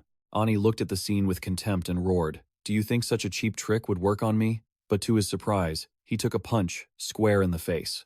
Taking the opportunity while Ani was distracted, he closed the distance and unleashed a barrage of attacks before the guy could even react. He leaped up to gain momentum, and Ani took the full force of Skier's powerful kick. He quickly stepped back. Following Skier's attack, Ani remained momentarily motionless in the cloud of dust and rubble. He landed lightly, smiling with satisfaction. Lucas, having witnessed it, couldn't help but be surprised. "Someone as gentle as you we haven't met in a few days, and you've become this brutal?" Skier responded casually. "What can I do? I'm just choosing the style that fits this body best." Ivan was equally astonished. How does she have the crown of sovereignty? Nora assumed that Ajin had granted that authority to their friends, which left Ivan feeling a bit confused. She ordered them to prepare, saying, "I will support the two of you." Ani was lying flat on the ground at this point, perhaps having regained consciousness, and slowly sat up. Skier was surprised. "He's still completely unscathed?" Ani quickly stood up, restoring his original state. Ani said in an icy voice, "Move aside. I have no interest in you people. I only care about my apostle." Lucas firmly asserted that he would never be able to lay a finger on Nick as long as they were alive. Ani was furious. "Lucas Trauman, the apostle of Ricky." He expressed his disdain. "I've found you annoying from the very beginning." The flames around him grew larger and larger. "You were planning to stop the killing to deceive the gods, but since you've stood in my way this much, so be it." These accusations from Ani left Ivan even more surprised. "What, did that kid absorb all the demigods?" he thought to himself. "This guy is deliberately messing with the Nora sisters. He really is detestable." Ani's power grew, and the flames blazed brighter with every second. Ivan shouted in frustration, "You grew up so thoughtless. How do you plan on beating her like that?" Nora was stunned. "That is the true form of a demigod," Snow wondered. "If you turn hundreds of people into soldiers, do you think you can deceive the gods?" Lucas replied that, for a demigod, that was an easy feat. She suddenly understood. So that was why there were only a few demigods on Earth. Yet here there were hundreds. Ani gently channeled more mana into his arm, and his flames flared up to a terrifying degree. Ivan felt very uncomfortable with the heat, and was equally horrified by his power. Lucas tried to quickly create a massive ice wall. His Ice Age spell created an ice barrier, temporarily blocking some of the heat from the raging flames. The soldiers couldn't handle the thick smoke and kept coughing. Exhausted, they collapsed onto the cold ground. Lucas felt distressed. It's so hard to breathe. Ani's flames had consumed all the oxygen in the blink of an eye. He furrowed his brows, calculating. He couldn't let this drag on. "How can I get through that?" After observing carefully, Skier said, "This body still has one effective point." As soon as he finished speaking, he dashed through the ice wall toward him with incredible speed. Very quickly, he approached Ani, happily discovering that this body didn't require oxygen. He seized the opportunity and landed quite a few punches on him. Ani was a bit surprised to see Skier appear, and he mocked him. "Your body can actually withstand my flames." He threw a punch with terrifying force. "Thanks for the compliment." After taking the hit, Ani began to stagger again. Ivan was amazed. "The flames are fading." Skier smiled lightly. "It's not over yet." He was fired up, clenching his fist, ready to strike. Skier's arm grew even stronger as he unleashed his mana. The force of his punch was unimaginable. Once again, he was taken down by Skier. Ani lost his balance and collapsed, falling flat on the ground. He quickly gave the order. "It's time." Lucas didn't hesitate for a second, and quickly focused on channeling his energy. Lucas didn't forget to thank Skier. Ani, already weakened, took another powerful attack from Lucas. The absolute polar current, under his control, wrapped tightly around him. Ani was pinned down without any room to move, and the flames were suppressed much more than before. Ani thought, "What on earth is this? I can feel the power of divinity within this strong mana."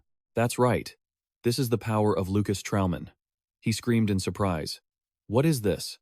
Isn't this divine power? How can you harmonize divine power and mana?" Isabel looked at him, completely confused. She cursed the jerks in exhaustion. Isabel and Nick were terrified as he kept calling for the Fire Phoenix, his apostle. Lucas watched him with concern as he began to recover again. The energy he had just used hadn't been fully effective. He restored his state and continued to make the flames burn brighter. He focused all his strength and gritted his teeth. "Stop it, you jerk." Lucas's energy suddenly surged many times over. Isabel realized the danger and tried to warn him. "Lucas, be careful. Don't you remember what Elias said?" She screamed. "You can't abuse divine power any further than this." Lucas only focused on the need to stop Ani right there. He didn't care about anything else. He was worried that if Nick had her life force drained, there would be no way to save her. Lucas's divine power was surging, erupting like a volcano, and endured the intense punishment, straining to hold on. The enemy was weary and in agonizing pain. Ivan watched from behind, amazed. "It's working. What kind of terrifying power is this?" Lucas felt like he was about to explode from the pain. He unconsciously drifted into a dream. In his dream, 2 demigods were channeling mana stones into him. Elia stood by, guiding him. "Absorb more of the demigod's mana stones, and you can take control of your body. At the very least, you won't be human anymore." Lucas screamed in agony. Ivan looked at him, worried. "What's wrong, kid? What happened to you?" Lucas was losing consciousness. Ivan shook him violently. Lucas lay limp on the ground. "Hey, wake up." The enemy's flames grew fiercer by the second. In an instant, that bastard recovered to his original state. Snow couldn't handle the heat and knelt down, exhausted. Ivan panicked. How could she survive such heat when she lived in a cold climate? Anne was unleashing more and more power, and Skier tried his best to fight him off, delivering lightning-fast punches to the guy. Skier pushed himself to his limit, using all his strength to fight, but the monster didn't even flinch. He reached out and crushed Skier in his fist. He gloated as he restrained Skier. "Try and fight back now." Lucas still hadn't woken up. No one had the strength to suppress him yet. The monster was terrifyingly strong, squeezing Skier mercilessly. Ivan was horrified but helpless. Skier looked like a hollow shell. The monster ruthlessly let him fall. Pien, who was guarding the unconscious Lucas, grew more anxious and swore, seeing what was happening. The Fire King laughed arrogantly. "So, the divine power has finally surpassed the limits of humanity. You naive brat," he mocked. "No matter how strong your willpower is, you're still just a human. Humans must pay a corresponding price to forge divine power." Pien became increasingly terrified. What kind of hell is this? All he could see was despair. Nora seemed to read his thoughts and remained calm. "You idiot, stop panicking," she ordered. "Just focus on protecting Lucas Trauman." Seeing Lucas unconscious in Ivan's arms, Nora insisted they had to hold out until he woke up. Ivan worried, what if he doesn't wake up? Since it had come to this, Nora stopped holding back. "Then, this life of ours ends here." With that, she gathered all her strength and lunged at the enemy. Nora threw a powerful punch forward, then realized her hand was heating up intensely. It was the power of fire. The more she attacked, the more damage she took. Nora kicked the enemy's sturdy leg hard. The monster lost his balance and stumbled. Taking the opportunity, she focused her energy for the next blow. Nora clenched her right fist, executing the secret Martial King technique, a punch of pure death. The enemy was sent flying over a kilometer away. He lay temporarily motionless on the ground. Snow marveled. She blew away a giant with a single punch. Nora's arm felt like it was about to explode. Unable to contain the massive surge of energy, she collapsed, clutching her bleeding right arm. "I've injured my right hand." Nora gasped for air, her eyes suddenly filled with fear. Before her, the monster was already recovering rapidly. "You're really like a parasite in this mystical space." Lucas was in his true form. He looked around blankly, surprised. "Am I in an imaginary world?" A voice echoed from behind. "This is your limit." A massive demigod appeared. "For a human, you've done well to make it this far." The giant face in front of him made him remember where he had seen it before. The first demigod Ricky had tried to kill was Indra. He screamed in pain, struggling to hold on. Sharp arrows pierced through his body one after another. Milan held his bow with contempt. "See? Mortals will always be mortals." How could you ever beat a demigod? The two of them spoke in unison. We will take that body. Lucas cursed in pain. You bastards. Lucas was still struggling in his dream, unable to wake up. Isabel shouted, Wake up, Lucas Trauman. On Nora's side, the situation wasn't looking any better. Ivan rushed to save his master, creating a temporary mana shield to protect them. Ivan worried. I should have thought about my age before fighting. Nora was too worried to think clearly. Everyone was anxious for Lucas, who was still fighting within his mind to wake up. The demigod's voice echoed. Your memories are quite interesting. The two laughed sinisterly. I'm impressed by your obsession. Trapped in the god's abyss for 4,000 years and you still haven't given up. He was confused. Am I going to live in your body thanks to the mana stones I absorbed, or is this just an illusion I created myself? Indra laughed mockingly. Do you really think you've attained divine power? Milen added sinisterly. Now, that body belongs to me. He started to realize. Elia had said that if he lost control of the divine power, he was done for. So, this was what she meant. They replied casually, You don't feel wronged, do you? From the very beginning, your body was someone else's anyway. Pain tore through him. He felt this wasn't just a normal spasm. It was directly damaging his own ego. Indra looked surprised, as any normal person's ego would have turned to dust by now. He continued to inflict damage. It doesn't matter. I have plenty of time. Watching him suffer, Indra grew even more curious. I wonder how long you can hold on. Meanwhile, the enemy looked completely unharmed. Nora discussed with Ivan. Distract him. I can pierce his core. Ivan worried if it would work. That bastard isn't just big. His regenerative power is no joke. Nora frowned. Open your eyes and watch closely. I'll show you the secret technique of the martial king. Ivan looked at her in surprise, then warned, Don't die on me. Nora was slightly annoyed. Ivan said seriously, I still have a lot to learn from my master. She smiled faintly without answering. Snow suddenly approached, asking Benyon for support. To Benyon's surprise, she explained, Lucas Trauman is unconscious. Only you can support me with magic. Can you do it? Benyon was a bit nervous. Lucas still couldn't wake up immediately. She took a breath and affirmed, Of course. Snow dropped her cloak, gripping her sword tightly. She muttered irritably, This place is too hot for me. Let's finish this quickly so I can go soak in a bath. Pian took a fighting stance and nodded quickly. Ben began to summon energy. Instantly, a flurry of giant snowflakes surrounded them. Ivan quickly took responsibility for the left flank, leaving the right for Snow. The two of them charged straight at Ni. He quickly sensed their attack. Ni reached out with a scorching hand of fire toward Ivan, but Benyon's snowflakes shielded him perfectly. Ben commanded, I'll handle the fire. Ivan had closed the distance, rushing in to strike him with his martial arts technique. Ni was hurt quite badly, and before he could recover, Snow seized the chance to attack. She slashed her sword down without mercy. Meanwhile, Lucas was still struggling under the torture of the two demigods. He was nearly charred to a crisp. The two of them were satisfied. Congratulations, they mocked. You've been struck 10,000 times and you're still standing. Indra grew impatient. This guy is a real monster. But it looks like you're reaching your limit. Lucas thought in pain. How can this be? I've tried so hard to make it this far. The demigod Indra gave a twisted laugh. This is the end. His eyes gleamed with satisfaction, and Lucas could only curse in his helplessness. But at the final moment, a surprise occurred. Milen and Indra watched in shock, as if they themselves were under attack. Lucas was confused, only hearing them curse. That bastard. Why am I here?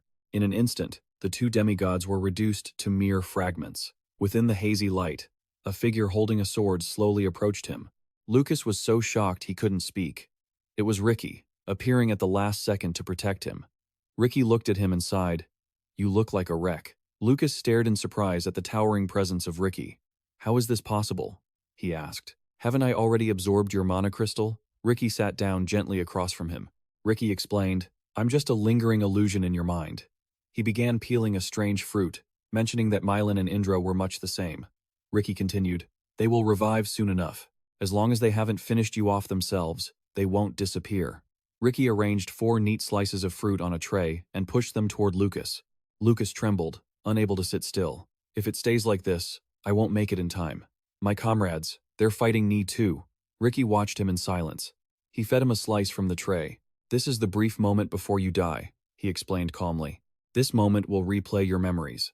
Time here flows differently than in the outside world, but you shouldn't get too comfortable. The magical fruit took effect, returning his charred body to his normal Lucas form. He blinked, slowly coming to his senses. Ricky continued, This is the moment for you to make your choice. Lucas was stunned as Ricky brought out his own mana crystal. It emitted a mystical light that held him spellbound. "If I eat it, what will happen to me?" Ricky replied coldly. "You will become a demigod." He added, "Truthfully, there is nothing to hesitate about. If you don't eat it, everyone will die." Suddenly, a series of faces appeared in his mind. He seemed to realize something. He spoke up. "It seems you've forgotten, Ricky," he asserted. "I am Lucas Trauman now. I don't have to choose between mana and divine power," Ricky countered. "You're the one who forgot. I was the one who first told you that. Your body can no longer sustain both of them together," Lucas replied. "I don't want to let them coexist." Ricky looked slightly surprised at his proposal to fuse them. Lucas grabbed the crystal and continued. "And doing so exceeds human limits. That is the key to reaching the 10th level." He took it and began to absorb Ricky's crystal. Immediately, Lucas's body reacted violently. He let out a painful scream that worried Isabel.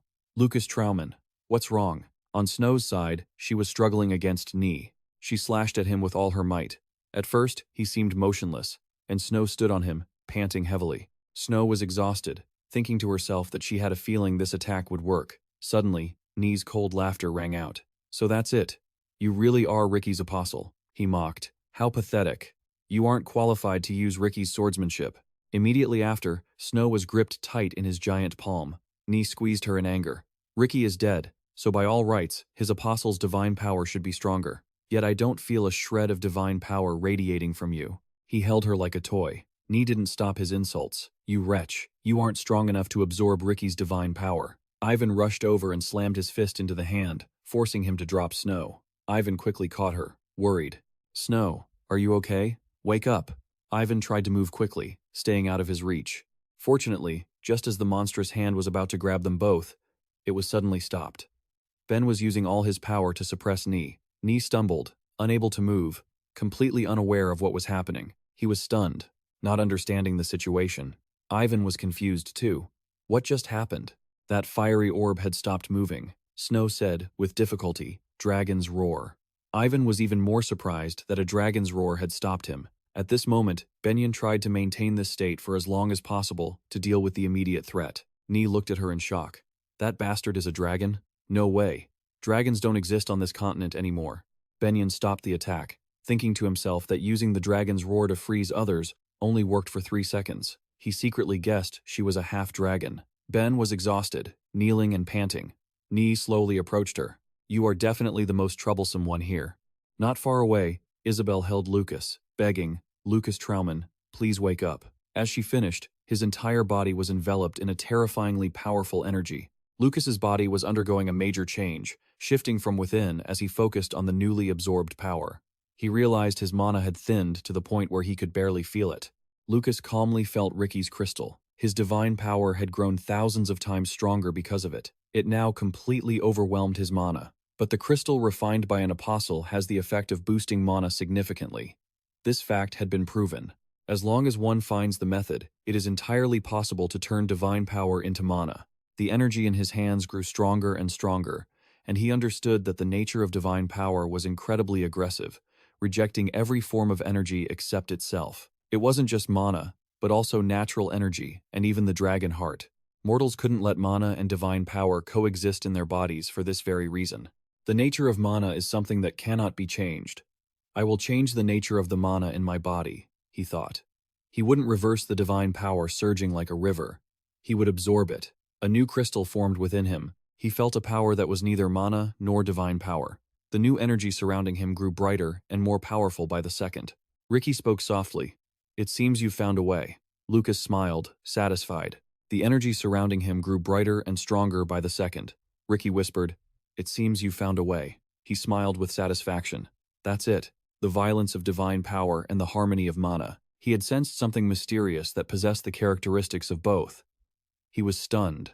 "I've never felt this kind of power before. What is it?" He slowly observed the energy radiating outward. "Perhaps it is the fusion of divine power and mana," he exclaimed. "Divine magic power." Ricky heard this and felt helpless. He said coldly, "Your naming sense is as bad as ever," he retorted. "What do you mean? It's just a temporary name." Indra was formed, and so was Mylan. Ricky looked at them and said, "As expected, you've appeared again." He sat up, replying, "Just in time. This is a chance to test how strong this divine magic power is in actual combat, Ricky said. Help me out. He replied, as long as I don't pass out, you'll stay manifest, right? Then he turned to look at the demigods and said, Ricky, don't intervene. He unleashed a massive amount of divine magic power, ready to fight them. Outside, at that moment, Ani was planning to deal with the dragon first. Nora, standing right next to him, was ready to attack. Nora concentrated her power, preparing to strike Ani. At that moment, he wondered, what is this? Is my power being drained by her? Nora acted decisively, saying, Martial King technique, 5th form. She poured all her strength into a punch aimed at him. His fire of wrath was immediately shattered by Nora. Before falling, he reached toward Benyon. Fortunately, Ivan was quick enough to run over and carry her away. Benyon said anxiously, thank you. Ivan replied, you're the one who saved me. You're very impressive too. Benyon replied, not really. Right now, I can only use Dragon Tongue twice a day, and even that couldn't inflict damage. It only stalled him for 3 seconds. A beam of light appeared. Ani was recovering from Nora's previous attack. He growled in anger, you wretched pests. Isabel saw this and said, she has turned back into a human. It seems like it worked.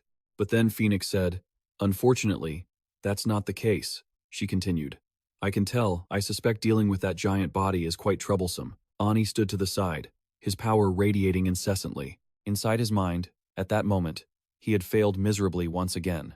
Seeing him collapse, Indra rejoiced, your body belongs to us now. Just then, Ricky leaped up and slashed both Indra and Milan away. They said bitterly, Ricky, you bastard, this again?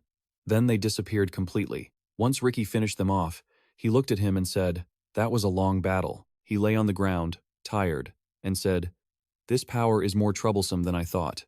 He slowly sat up, thinking, divine magic power, this is more refined, yet more violent than divine power. With the method of absorbing mana and using it bit by bit, it's hard to control. Sure enough, to confront divine power directly, I have to conquer it. He sat straight, lost in thought.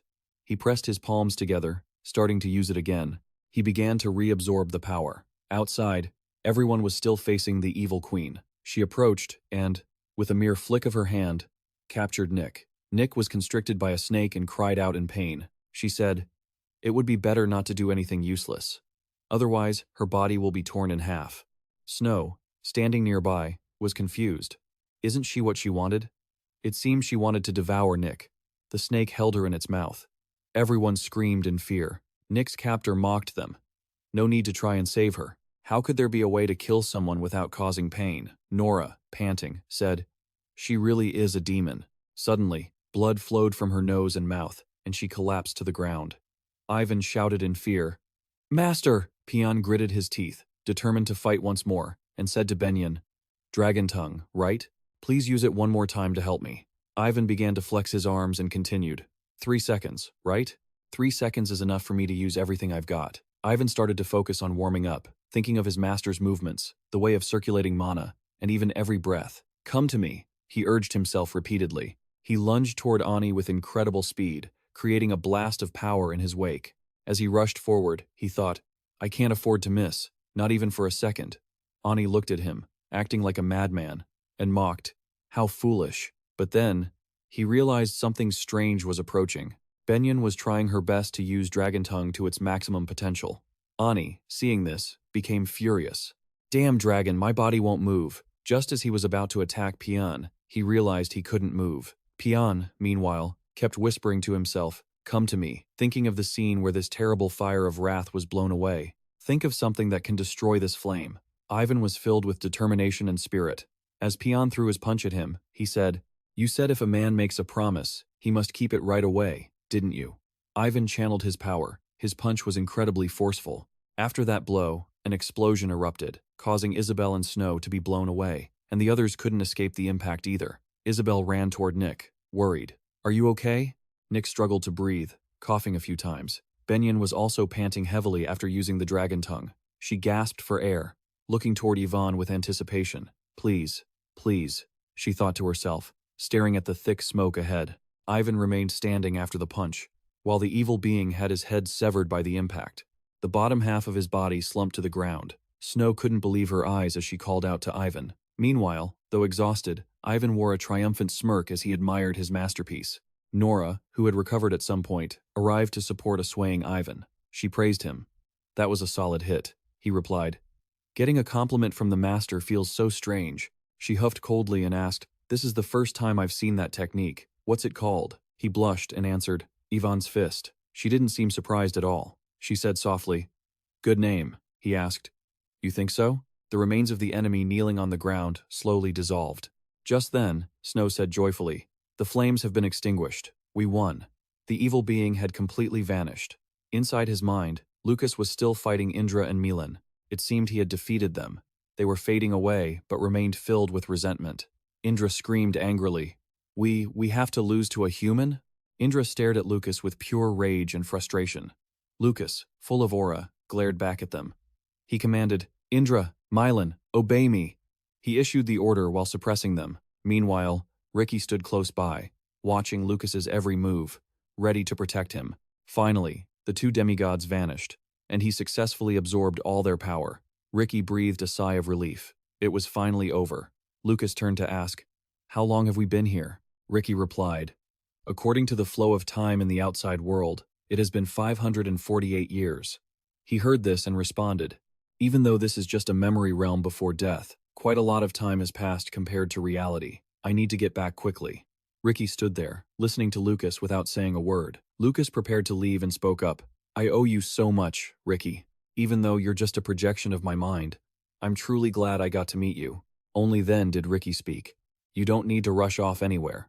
Lucas looked surprised. Ricky continued, "You're planning to defeat the Demon King, aren't you?" Lucas quickly replied, "That's right."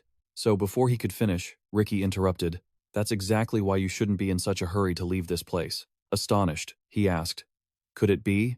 He exclaimed excitedly, "The Demon King has already been defeated?" He laughed proudly.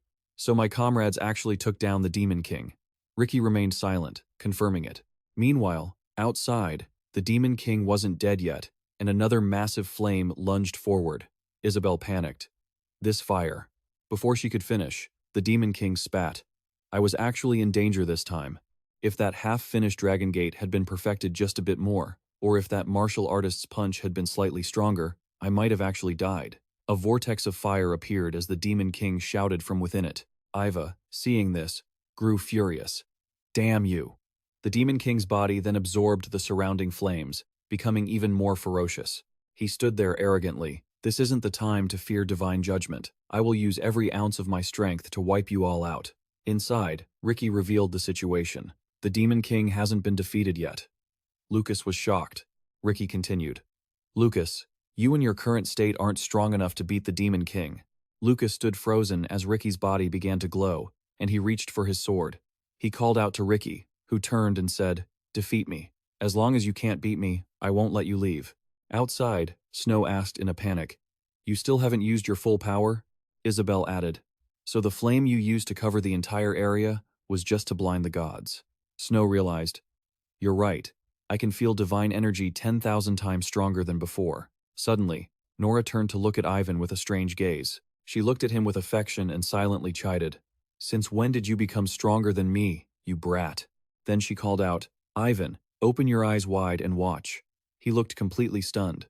Nora walked forward as she said, "This is the final lesson I have for you." Hearing this, Ivan shouted in a panic, "Master, what are you planning to do? Why is this the final lesson?" "No, you can't. Don't do it, Master. Please don't."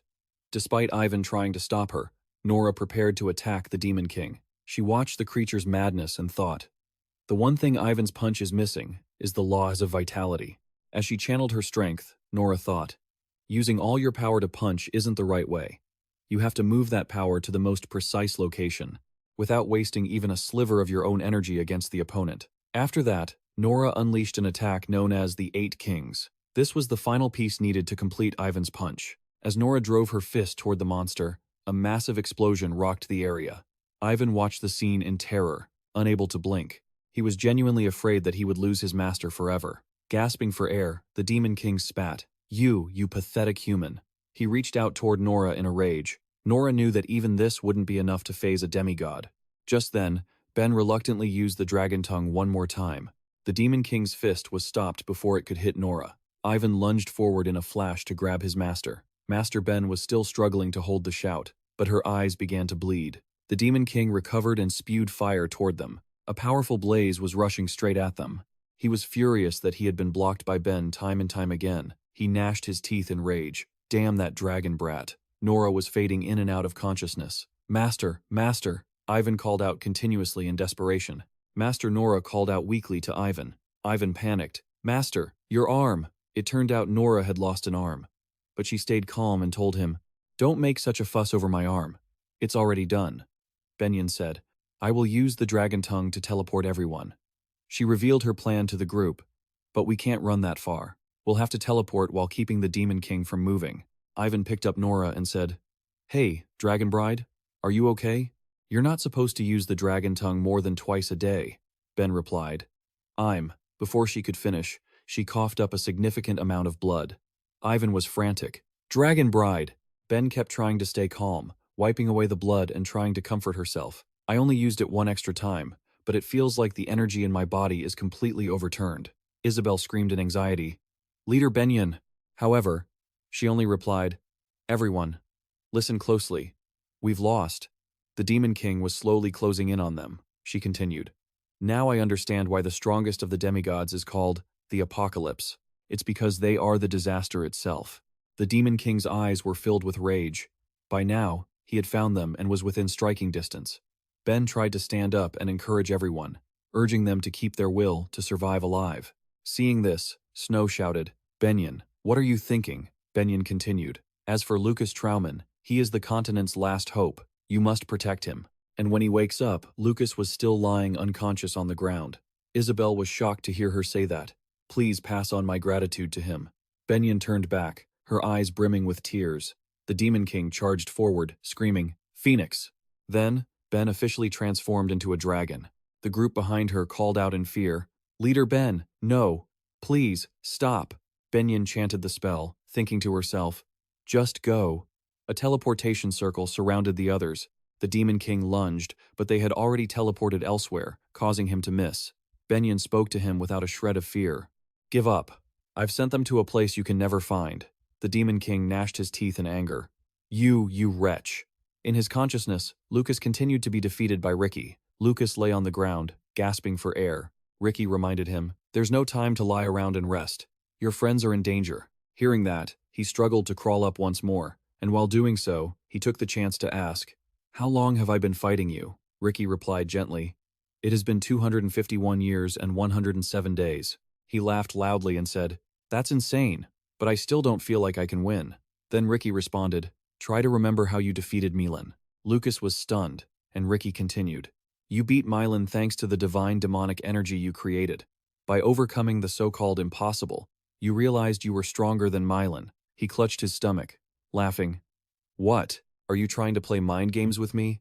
Ricky replied as if it were obvious.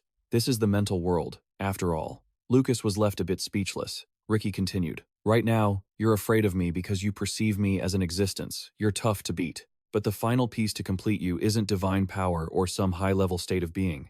He spoke with patience. Lucas stood up to continue. It's your conviction. Ricky nodded and said, That's right. He looked up at the sky, taking a deep breath as he realized that learning truly has no end. Everything he thought he knew was just the absolute basics. This was the truth he so easily forgot whenever he faced a new obstacle. His conviction was that Ricky was the strong one, a conviction inherited from Lucas, that Ricky was stronger than anyone else. Ricky stood there, watching Lucas intently. Lucas closed his eyes and let out a sigh, opening them as he remembered something.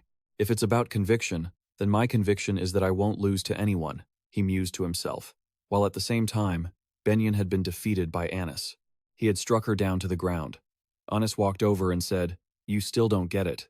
However, Benyon replied, Just as you said, humans, those mortals, are weak existences. If they don't look out for each other, they might all perish. But I believe this. The gods you are so afraid of. He stood still, listening to Benyon. They cherish the very despair of those mortals. Benyon spoke without a hint of fear. Anis sneered. Cherish? That is a concept I find most difficult to understand. He said to her, State your name. She replied boldly. Benyon, guild leader of Trauman and disciple of. Trailing off, she smiled. The Great Mage, Lucas. That is my pride. She said it with such pride. Hearing this, Anis said, Remember that. Then, he gathered all his strength to finish her off. In the end, she poured everything she had into using the dragon tongue, the pride of the dragon race. Seeing this, Anis mocked her. What a fool. How do you expect to stop me with that body? Doing that will only prolong your life by a mere 3 seconds. Meanwhile, Lucas was still struggling, pinned down by Ricky. Ricky slowly sheathed his sword and said softly, 3 seconds. Lucas asked, confused. Ricky continued, you only have 3 seconds left. Your friend has used her last bit of strength to invoke the dragon tongue. In 3 seconds, she will die at Anis's hands. Hearing Ricky, Lucas was filled with panic. He then said softly, compared to the time inside here, those 3 seconds equal 10 years. Lucas stood up and said, 10 years, that's enough. Enough to defeat you 3 times over. He stood tall, speaking with confidence. No sooner had he finished than the two of them clashed. Outside, at the first second, Anis was lunging toward Benyon. Anis himself was being frozen. At the second, the dragon tongue was still in effect. She thought to herself, thank you, Benyon. You've worked so hard. I'm truly proud of you. She remembered how Lucas had once comforted her before she coughed up blood. Now, the 3rd second arrived, and Anis returned to normal. He said, it's over. Then he lunged toward her. The moment they collided, a massive explosion occurred. Heat waves shot up like beams of fire. But then, he was startled to realize something. He didn't see Benyon, and he was shocked. It's gone?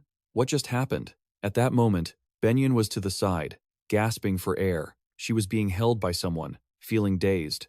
How? How is this possible? Why are you here? She was stunned to see Lucas holding her. Lucas, did you just move here? Benyon thought.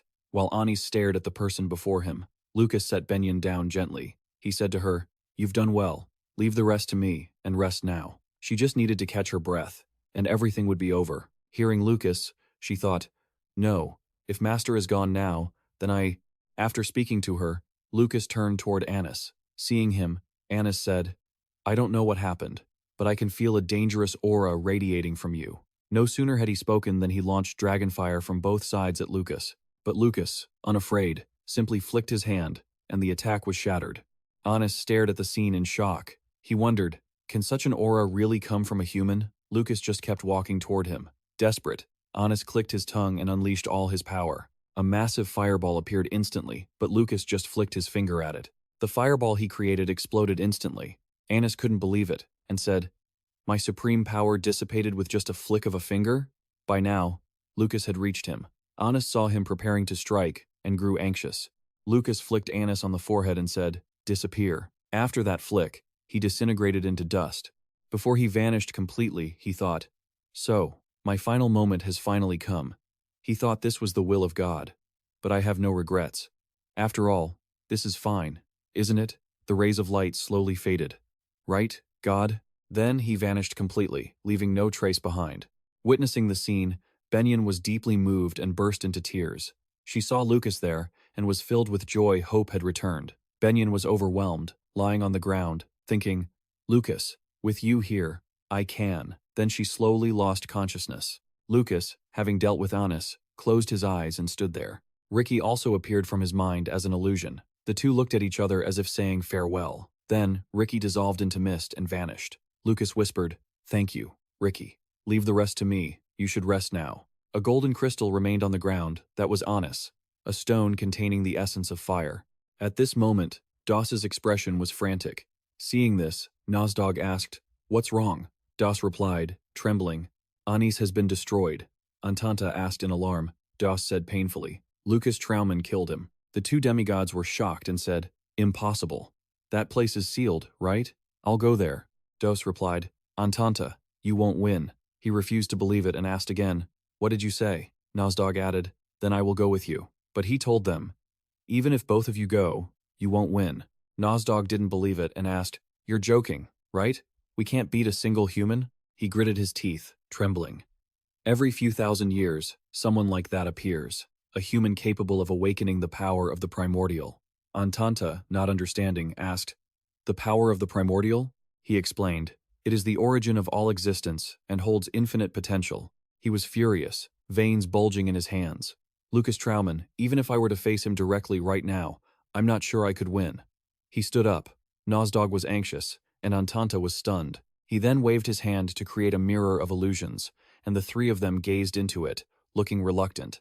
Indeed, this is the only way left.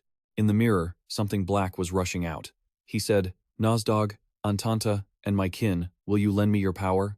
Having said that, he looked at the other two, probing their intentions. Nozdog and Antanta were startled. Meanwhile, Lucas was checking on Benion's condition. A pink spatial rift suddenly appeared behind them. Iris and Darrow stepped out from within. Lucas turned around to look at them. Seeing Lucas like this, Iris spoke up. The look in your eyes, you look like a completely different person. She sat down, picked up the yellow crystal of Ni, and asked, Did you really kill him? He just looked at the two of them with a faint smile. I'm honestly speechless at this combination. Why are you two showing up here? Darrow didn't answer, but asked instead. She is a dragon. Lucas corrected him, saying she was a half-dragon.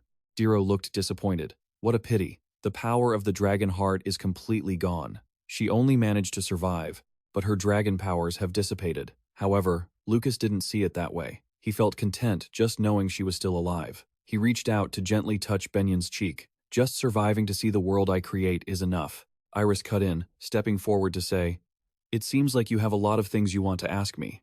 She sat down next to Lucas and continued, But the time is almost here. She held out the yellow crystal to him, adding, It won't be too late to judge me then. He looked at Iris and snatched it back without showing any respect. Iris said sadly, I only came today to lead him to you. See you later. With that, she stood up and opened a spatial portal, preparing to leave. Before departing, she looked at him with eyes full of lingering reluctance. But he only stared back coldly and emotionlessly until she vanished into the portal. Darrow walked over and asked, What a strange friend. Is she your girlfriend? He replied coldly. No. Then he picked up Benion and stood up, but continued, Our relationship is complicated. He then remembered something and asked Darrow, What about you? You clearly said you would face the demigods that were coming. Darrow hung his head and replied, I'm sorry for lying to you. It was Iris's order. He continued, She knows what kind of person I am, and what I have to do in the future. After all, I'm not the Dragon Lord. Lucas mocked him. You trust Iris? She is the apostle of God. Darrow retorted, What about you? You don't trust her? Silence filled the air. Darrow then dropped a bombshell. Actually, Iris was not the apostle of God. Lucas was surprised and confused. Darrow just stayed silent. But then Lucas said, I have many things to ask, but first, I must heal Benion. He then used a teleportation spell to return to the military base of Sit. Many soldiers were standing in the middle of the field. The soldiers whose lives Benion had saved earlier were sitting there crying. Damn it, Benion. She did that just to save us. Isabel was busy stitching up Nora's severed arm. Nora gripped her arm, cursing in agony. Damn it! Damn it! Then, Lucas arrived carrying Benion, with Darrow following. Nora excitedly ran over and shouted, Guildmaster Benion, Lucas replied. She's still breathing. Isabel, I'm leaving Benion to you. The soldiers cheered joyfully upon hearing this. She's still alive? The leader shouted. You idiots, what are you just standing around for? Take her to the infirmary. Nora asked anxiously. What about Lucas Trauman? He held out Ni's crystal. Everyone was stunned at the sight. Is that? He replied. It's Ni's crystal. The evil Ni has been defeated in the battle against me. Hearing Lucas say this, they exclaimed, Oh, from now on, the kingdom is finally free from the tyranny of the demigods. Nora was still in disbelief. The soldiers cheered as tears of happiness fell, all of them overwhelmed with the joy of victory. This happiness had come to them so suddenly. The battle for the kingdom, where everyone had given up hope, had finally ended in victory. A short-lived victory in a fleeting peace. Right before the dark times were to arrive, everyone was still cheering for this win. While everyone was celebrating, Lucas looked around and didn't see some familiar faces, so he asked, Where are Ivan and Snow? Nora clutched her missing arm and said, That Ivan guy, where did he run off to? He probably thinks it's his fault I lost my right arm. Such a fool, Lucas asked with concern. Is your arm okay? Nora acted nonchalant and replied, It's fine, I'm just lucky to be alive. Ivan is fine. You should go look for Snow. Lucas listened to Nora calmly. During the battle with Ni, the Ice Fairy had taken the heaviest toll. She must be feeling very sad. At that moment, Snow was sitting alone in a room. She looked sadly at the moonlight outside the window, her mood seeming very poor. Suddenly, Lucas abruptly opened the door and walked in. She didn't turn around and said coldly, Get out, please. I just want to be alone right now. Lucas walked to the window and sat down. Sorry, but I don't really want to be alone right now, he then continued. Ni is dead. She softly replied, In the end, I couldn't help at all. He replied with just one word. True, but looked at her with confident eyes. He said matter-of-factly, it's not just that. The upcoming battles will be the same. To be precise, the amount of mana you currently have is more than enough. She was so angry she started shaking. She shouted, Did you come here just to insult me? He remained indifferent. So what if I did? Do you only fight when you're sure you'll win? Did you only dare to attack because you thought you had a chance? He wasn't angry at all. It wasn't like that. This battle wasn't just any normal fight. Hearing him say that, she was surprised. Even without a chance of winning, I had to fight. So I fought because I was still alive. Because I had to show that I was still alive. I had to fight to the end, even if I were to die. That's the kind of battle we have. He gripped his sword tightly. The important thing is whether you have the will or not. He offered the sword to her. She was surprised, not knowing what it was. He explained, It's a trophy from my friend, for you. She took the sword and looked at it closely, then asked, Is this a warrior's sword? It doesn't suit me.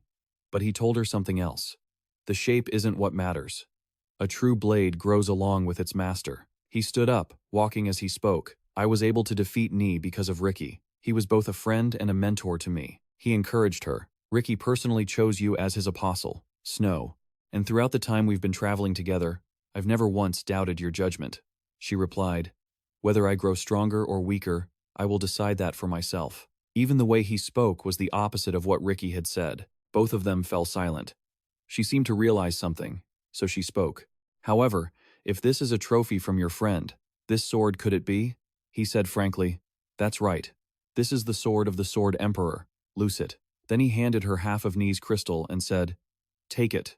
This is half of Ni's crystal. If you combine this with your own opposing power and forge it into your own essence, it will become a great power. Half of the crystal was in his hand, which he gave to her. She took the crystal. He continued, If only it could become your own spirit stone. She took off her mask and smiled softly. She set the mask down on the bed and said, Is it impossible to meet again after I've become a bit stronger? Then she tried to draw her sword. Instantly, both she and the blade emanated a terrifying aura. She swore to the sword, I am Snow, the queen of the elves. Then she smiled with emotion. Lucas, looking astonished, said, And here you were saying you'd given it up. Meanwhile, Ivan was soaking under the cascading waterfall. As he calmed down, he thought of his master, who had lost an arm because of him. He squeezed his eyes shut and cursed under his breath. Damn it all. Suddenly, Snow walked over and waded into the water, saying, The water is nice and warm, isn't it? The sight left him frozen and clueless, and his face turned bright red as he shouted, Snow, what are you doing? She replied in confusion. We promised that once the battle ended, we'd bathe in cold water, right? He retorted, What are you talking about? We can't bathe together like this. But she ignored him and replied, I heard humans have a custom of bathing together to strengthen their friendship. Ivan turned beet red and yelled, That's not something men and women do together, especially when you're still single. But she responded cheerfully, classifying gender based on physical characteristics? Don't worry, elves don't have those kinds of habits. This sent Ivan into a panic. He firmly refused. You might not, but I certainly do. Eventually, Ivan stayed in the water, but kept a distance from Snow. She seemed still sad, her head hanging low as she stared into the water. As for him, he was about to blow a fuse, steam pouring from his nostrils, thinking, What is going on? Why did things end up like this? Snow spoke up, breaking the silence. Lucas Trauman has been defeated. After saying that, she lowered her eyes as if lost in thought. Ivan looked at her in surprise, before shyly turning away. The battle was almost over when he showed up to take the credit. That bastard was unconscious the whole fight. Before Ivan could finish, she cut him off. You know that's not how it was, Ivan replied. I know, but it makes me angry. She bowed her head, sobbing uncontrollably. She remembered the battle in the forest and said, I miss the time we fought in the forest. Back then, I had this feeling that the three of us would stand side by side. Ivan replied, Nobody said we wouldn't, but when did we drift so far apart? That bastard. Hearing this, she simply replied, That's exactly why you're still alive, isn't it? Ivan said angrily. Damn it, next time I'll save everyone from it. I'll save both you and him. Yet, there was a mysterious look in his eyes. He looked surprised to see Snow trembling, then quickly turned his face away. Damn it, the sound of the waterfall is so loud I can't hear a thing. I don't know where to look, so I'll just stare at that mountain in the distance. She trembled, tears falling as she clutched her face, sobbing uncontrollably. Through her tears, she said, Next time it will be my turn. I will save everyone, including you and Lucas Trauman. Ivan replied. Why do you keep whining? The water is warm. Are you cold? Damn it all. Elsewhere, Skyzer leaned against Lanza and said to Lucas, So you survived and made it back. Lucas and Isabel were walking toward them. Lucas spoke up. Orion is strong. How could he be defeated so easily? He told me, I must adapt. I must adapt. I could barely sense your mana. How is that possible? As if understanding, Skyzer replied, Divine power. Lucas said gently, I found a way to fuse divine power and mana within the imaginary world. With this strength, I don't have to give up mana. On the contrary, it helps preserve everything and becomes my power. Skyzer replied, So, that means you've surpassed the 9th stage. Lucas answered, I borrowed this body to return to this world. Thanks to this vessel, I've awakened that realm. Skyzer said, Everything has been ordained by fate. Lucas continued thoughtfully, This is the fate required to defeat God. As Skyzer walked away, he said, If I want to accompany you, I can't be this weak. Lucas said in astonishment, The legendary Skyzer speaking such weak words? Skyzer turned back unhappily. It makes my blood boil. I have a reason now to break through the limits I haven't been able to surpass for so long. The flow of the last 4,000 years has surely changed, and the outcome will change too. Isabel watched Skyzer quietly. Skyzer said firmly, We must defeat God. Just then, the scene shifted to Lucas and Lucas Trauman looking at each other, as if a connection existed between them. Isabel smiled to herself at a table full of sumptuous food. The chieftain stood up and said, Everyone has won a glorious victory in the historic Battle of Jinkit. Many sacrificed themselves, and many turned their backs on us. But I am deeply grateful for those who survived. It was our pride and our unity in fighting that helped us survive. As the chieftain spoke, the soldiers looked annoyed by something. It turned out Lucas was holding a large piece of meat and devouring it. Isabel watched him eat and said, Hey, couldn't you wait a little longer? Lucas, while chewing, handed a piece of bread to Isabel, saying, This is absolutely delicious. Try it. Isabel said loudly, Lord Turk is giving a speech. Don't you feel ashamed? Someone else whispered, He hasn't gone through hardships, so he hasn't matured yet. Lucas, annoyed, said, Who are you calling immature? I'm just feeling comfortable. Why don't you say that to them? Why? Lucas complained, pointing at Ivan and Nora, who were eating just like him. Isabel shouted, Can these ordinary martial artists be compared to you? You've surpassed the 9th stage of magic, and you're acting like a child? Ivan, hearing this, slammed the table and shouted, What are you talking about? Who's ordinary? And who are you? Woman. Ivan's shouting made Isabel tremble in fear. Lucas agreed. Ivan, well done. Tell her off. Ivan softened his tone unexpectedly and said, I heard you treated my master's arm. Thank you. Isabel, caught off guard, replied, Oh, you're welcome. Nora was angry because she couldn't keep her food steady. Ugh, I'm not used to using my left hand. Turk smiled and said, I've been rambling in front of such a feast. Please forgive me. Let's forget everything and eat. Hearing this, the soldiers cheered up. Everyone raised their glasses to celebrate. The banquet was filled with laughter. No one mentioned those who had died or those who had betrayed them. No one wanted to let the atmosphere fall into silence. They laughed, ate, and drank happily. They were unaware that if this laughter were to end now, they might never be this happy again. So, they didn't think twice about it. Nora handed an apple to Ivan and said, Cut this apple for me.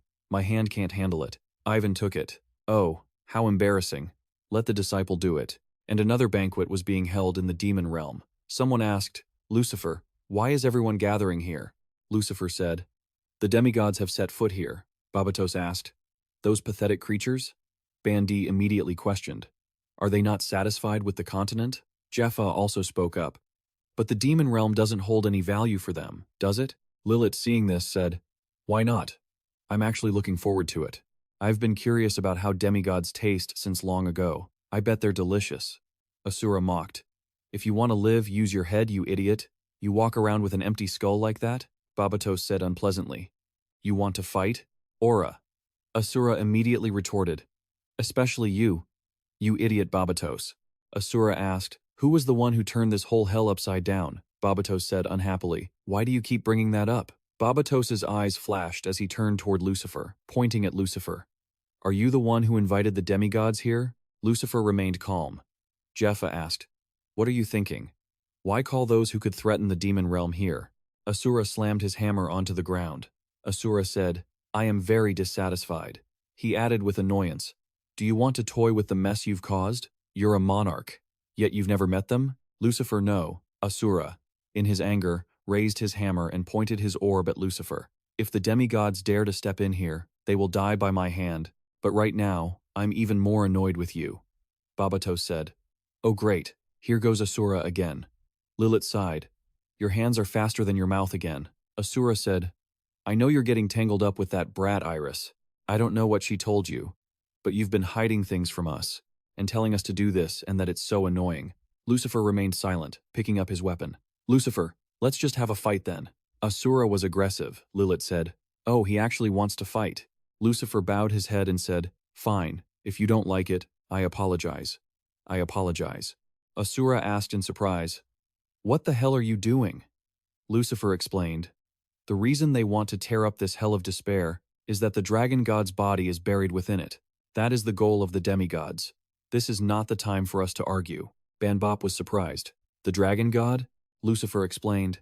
5,000 years ago, after being defeated by the god of the demigods, the dragon god was sealed in the demon realm. The dragon god is an existence linked to the continent. If the dragon god dies, the continent dies too. To sever that connection, the god of the demigods didn't kill him, but sealed him here. Lucifer explained, as a skeleton form appeared. Lilith asked, That god of the demigods, what does he plan to do with the dragon god's body? Lucifer looked into the distance. Asura yelled angrily, Is this bastard playing dumb again? Lucifer continued softly, When this battle ends, I, Lucifer, will step down from this throne. Lucifer looked at Asura to state his intention. Lilith screamed, What? Are you serious? Lucifer replied firmly, I swear it on my own name. Lucifer continued, This is the final battle I will deal with. After that, I will divide my territory equally among the 5 monarchs here. Asura stomped his foot in anger and shouted, I don't need that. In return, if I kill all those demigods, then you must reveal everything you've been doing with that girl, Iris. Asura set the condition. Lucifer agreed.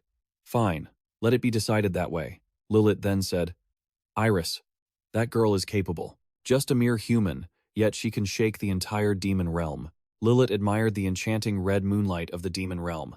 In a room, Lucas and Diro were watching Isabel treat Benyon. Benyon was still lying unconscious on the bed. Diro said, Most of the demigods, including their god, have rushed to the demon realm. Darrow explained their intentions. They wanted to resurrect the dragon god. Lucas, hearing this, asked curiously, What does the god intend to do with the dragon god? Diro replied, I don't know for sure. I didn't hear it in such detail. Lucas said in surprise, You heard that much detail already? He thought to himself, Iris, she has already planned it out. If they go and fight like that on their own, it saves me the trouble, Diro replied. Iris also said this is an opportunity for the leaders of the demon realm to fight at their best. No matter how powerful the demigods are, it's hard to defeat the leaders of the demon realm. That's why I find it strange. Lucas spoke. The god definitely knows that too. He risked everything to enter the demon realm. Diro seemed to realize something.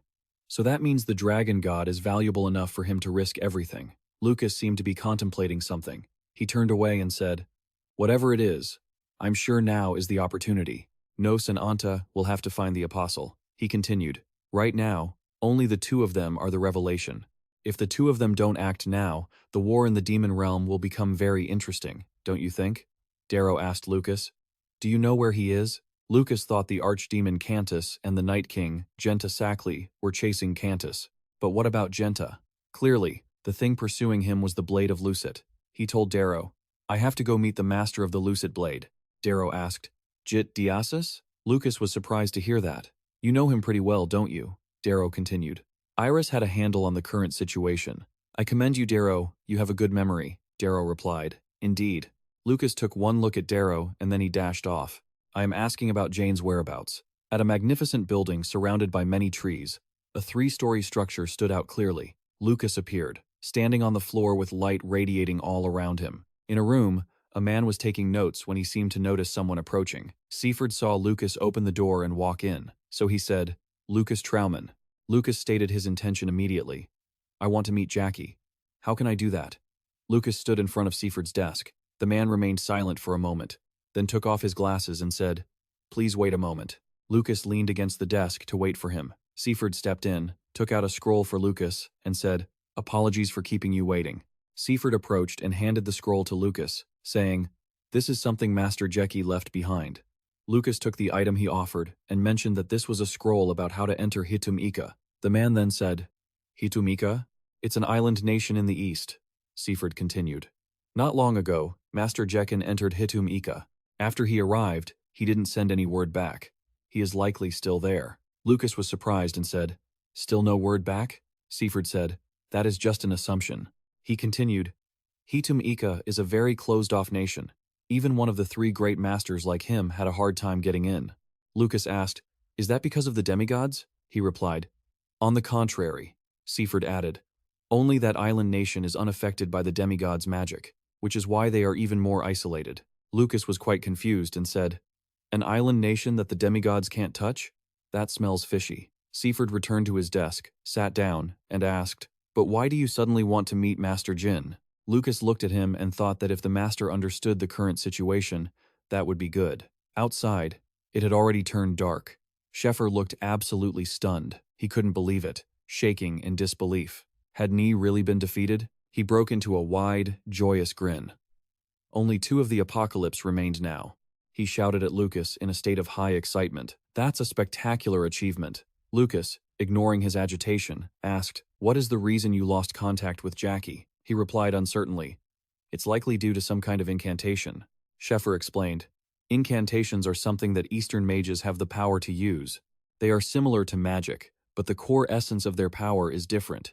Hearing this, Lucas thought to himself that incantations were a concept that didn't even exist 4,000 years ago. They were a technique he knew nothing about. Sheffer encouraged, Then the Lord will be left all alone. We have a fighting chance, a way to take back the continent. Lucas picked up the scroll and said, Make good use of this.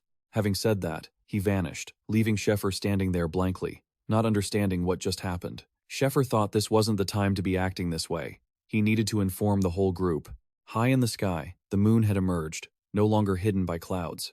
Nearby, Skyzer was watching Isabel heal Benyon when Lucas suddenly appeared. Skyzer turned around and said, Oh, Lucas, where did you go? Back so soon? Lucas ignored Skyzer's mocking tone and turned to ask Isabel, Isabel, how is Benyon's condition? Isabel wiped away sweat and replied, Her blood vessels have almost returned to a normal state. Once they stabilize, her energy will return. Looking at Benyon lying in bed, Isabel continued, She suffered severe heart damage. She can no longer use her dragon abilities or even her mana. Skyzer remarked, For a mage, that might as well be a death sentence. Lucas stood there, frozen. Skyzer looked at him and added, You certainly know a lot of unique people. Lucas looked at Benyon in bed and replied, She's not that unique. He smiled faintly, then looked at Benyon and said, She is my one-of-a-kind disciple. While Isabel was treating Benyon, Lucas said to Skyzer, She is my one-of-a-kind disciple. Isabel looked saddened. Lucas fell into deep thought. Skyzer walked over, placed a hand on his shoulder in comfort, and said with a somber expression, I know. He continued, Blaming yourself will only make your spirit weaker. Skyzer replied, It's not that there won't be sacrifices. There's no way to deny the pain. He added, But there is something even more dangerous than self-blame. Lucas looked up in surprise, and Skyzer said softly, It is familiarity. We don't have to try so hard to keep our composure, Lucas. We aren't built to be that way. Everyone is praying for Benyon to wake up. By the riverbank, a figure stood alone. It turned out to be Phoenix. Lucas suddenly walked up and said, The night wind is cold. Phoenix turned around and replied, Hello. The 2 stood by the river and talked. You came at the right time. I have something to give you. Phoenix asked, What is it? He took her hand and gave her half of Nye's mana crystal. She was stunned. Lucas said, Nye's crystal, it was the trap that bound me for so long. You should decide how to use it yourself. Phoenix looked at the crystal in her hand, deep in thought. The next morning, in a room, everyone gathered to study the map Lucas had brought back. He told them about the country of Hitum Ikara, explaining it was quite a reclusive nation. Immigration investigations were very complicated, so getting in would take at least a month. Snow asked, Isn't there another way? Lucas replied, The only way is to be invited as a guest by royalty or nobility. Isabel turned to ask him, Do you have any acquaintances there? He replied that he didn't. Skyzer then said, Then there is only one way left. Skyzer pointed at the words on the map, saying, With the permission of the High Priestess. Everyone paid attention. Skyzer continued, Since she is also a great figure, she might agree, right? Isabel asked Skyzer in surprise. What do you mean? Skyzer replied, The great sage, the Archmage. Skyzer couldn't help but laugh as she said, the High Priestess of the Great Alliance. Everyone was stunned. Lucas remarked, I sensed this a while ago. His face was full of annoyance as he thought, you're acting more like a woman every day. Skyzer scowled, thinking, is this lunatic sick? Ivan then spoke up. Lucas Trauman is an Archmage? Nora was surprised. What? You didn't know? Ivan looked completely disbelieving. He fell backward, shouting in shock. Lucas Trauman is the hero from the Era of Light 4,000 years ago. He's the Archmage Lucas. Nora looked at Ivan with utter exasperation and sighed. No wonder you dared to speak so rudely to him, she sneered. You've been acting like a fool this whole time, so this is your final chance. Ivan shouted, you've lived a long time, haven't you? She mocked him. Are you surprised by that? Skyzer crossed her arms and asked, how are we supposed to find the High Priestess? To ask for entry, we can't just blurt out that we want to get in. She placed her hand on the table, pointed at the map, and said, the High Priestess lives outside that island. She pointed to a small island on the map. She always lives on this small island, Lara.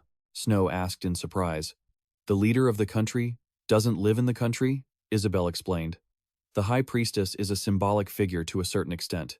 Her rule is not to interfere in national affairs. Snow then asked, so if anyone goes there, can they meet her easily? Nora added, you won't be able to see her even if you go. She continued, if you aren't someone she personally permits, you don't stand a chance. Ivan turned to Nora and said, that sounds like a myth.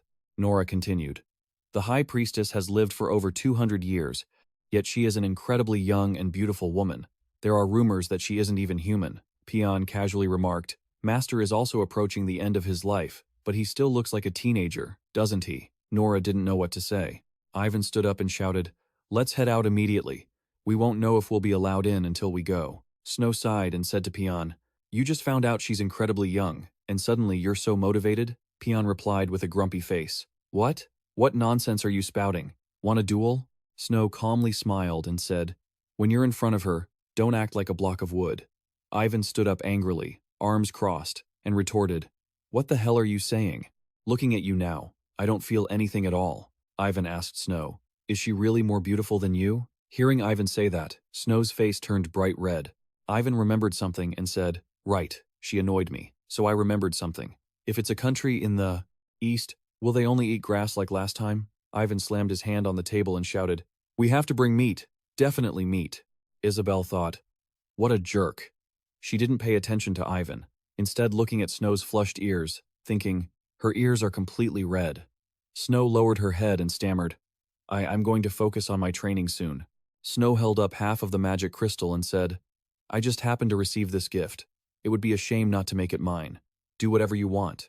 He pointed to Nick standing behind them. Then take her along for the training too. Nick was surprised. Lucas said to Snow, only Nick is a worthy opponent to help you overcome your weak fire attribute. It just so happens that Nick needs to consume a magic crystal as well. Snow looked at Nick and said, Lucas Trauman is right.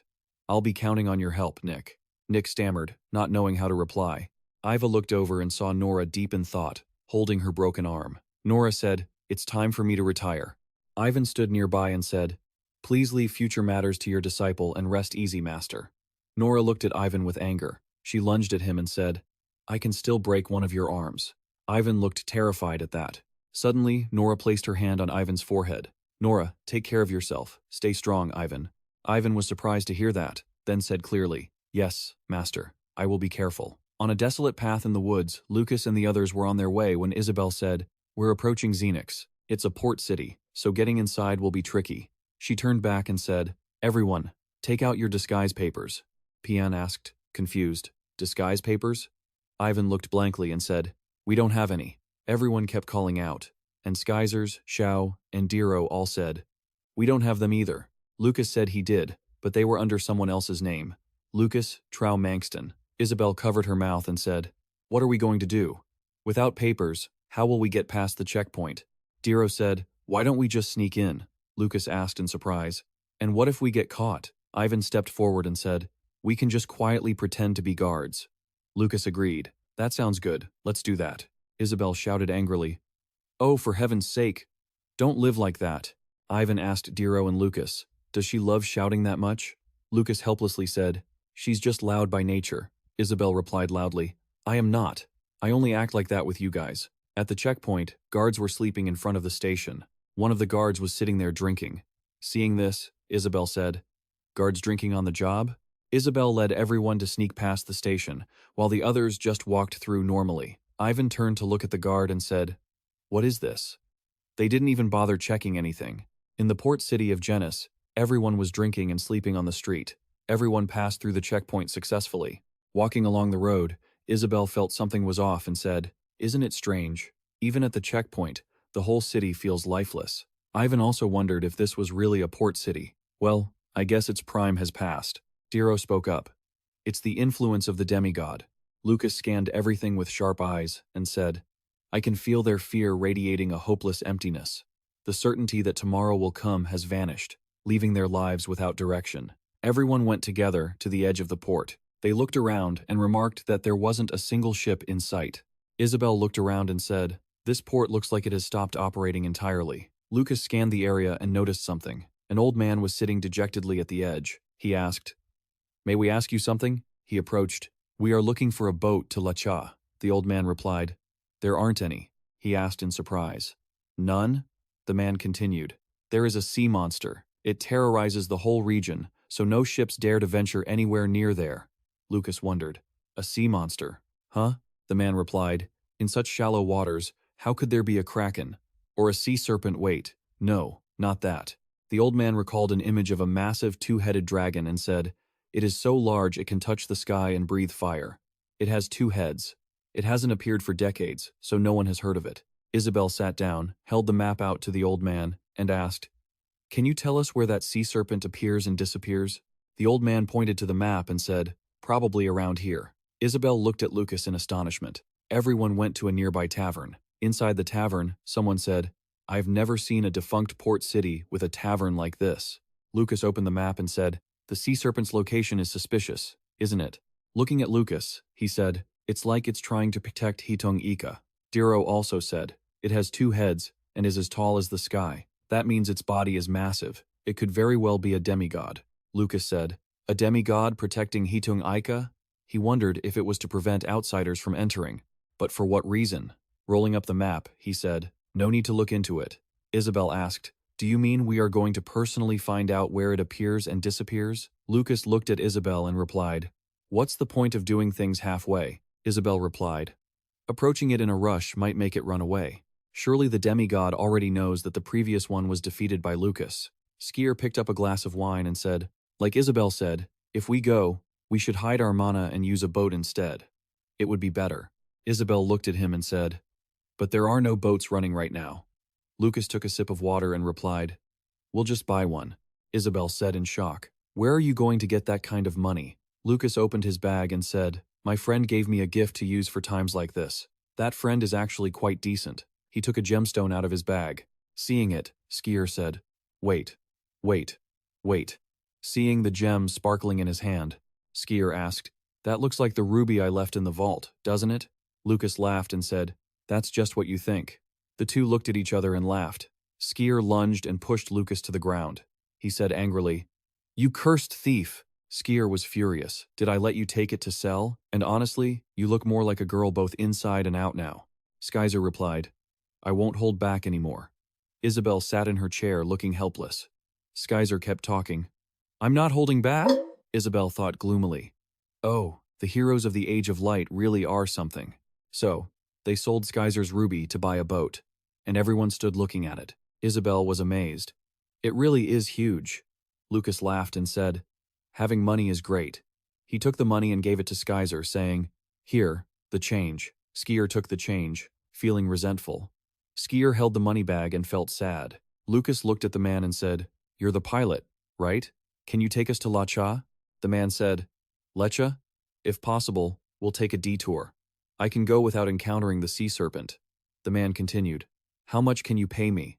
Lucas asked back, "How much do you want?" The man replied, 30 gold coins. He looked at the man without saying a word. Seeing that, the man grew fearful.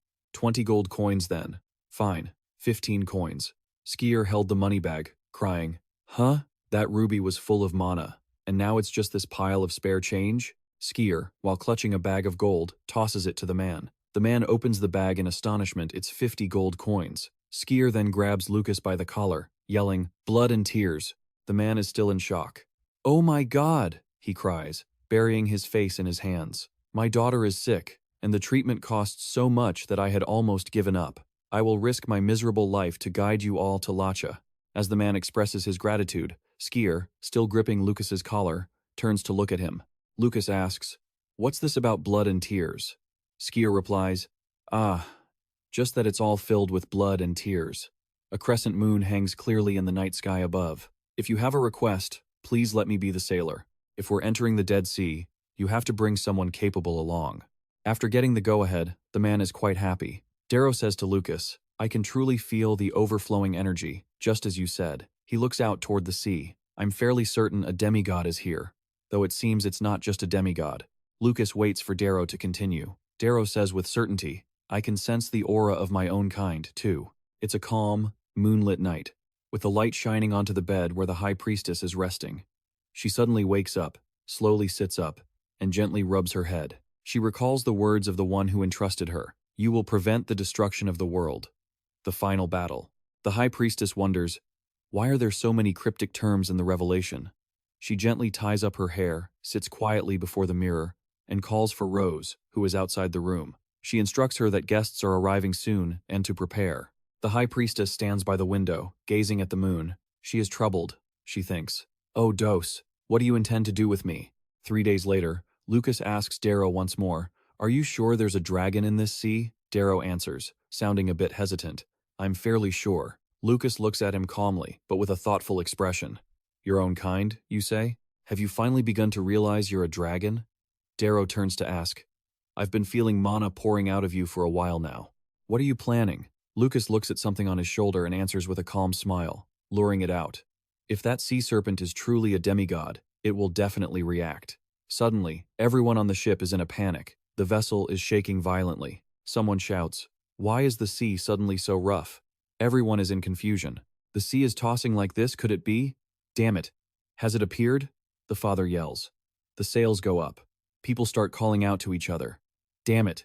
The waves are too strong. The ship isn't moving the way we want it to. Hurry, we need to get out of here." But Lucas remains calm, and Pien's voice rings out from behind him, loud and clear. "What is it? Has it appeared?" Isabel answers from beside him. "It seems so." Suddenly, the surface of the sea seems to explode. Water splashes everywhere, and everyone on the ship loses their footing and goes tumbling. A few manage to grab onto the mast. Neptunus appears beneath the surface, and someone screams, "What the hell? Why is it so huge?" Lucas observes calmly. "A demigod? I can definitely feel divine power." Neptunus threatens them. "You dare to enter my waters so casually? How foolishly brave." It sees no one saying anything and laughs smugly. "Scared already? That's right, you should be. But don't worry," it continues. "Waiting for a reaction, you won't even feel the pain. Your bodies won't even get stuck in my teeth." Having said that, it laughs arrogantly. Pien isn't having it. "A demigod? What kind of ugly-looking demigod is that?" But 2 others turn pale. "Who are you people to have such nerves?" Lucas asks dismissively. "Hey, Snake, I heard you had 2 heads." Neptunus mocks them. "The world is full of lunatics. It prepares to breathe fire. I'll roast you all before." Before it can finish, Pien punches it from below, his expression blank. Neptunus screams, "I bit my tongue. My mouth is burned." Then it gets angry. "You bastard, you're too impulsive." Ivan questions, "You live in the sea, so why are you attacking people with fire?" Neptunus roars, "Shut up," and the sea splashes once more. Lucas looks quite surprised. Isola rises from beneath the waves. Skier is in a panic. When he sees Isola is the second head, Isabel asks, "Who is Lord Isola?" Skier replies, "Lucas's master."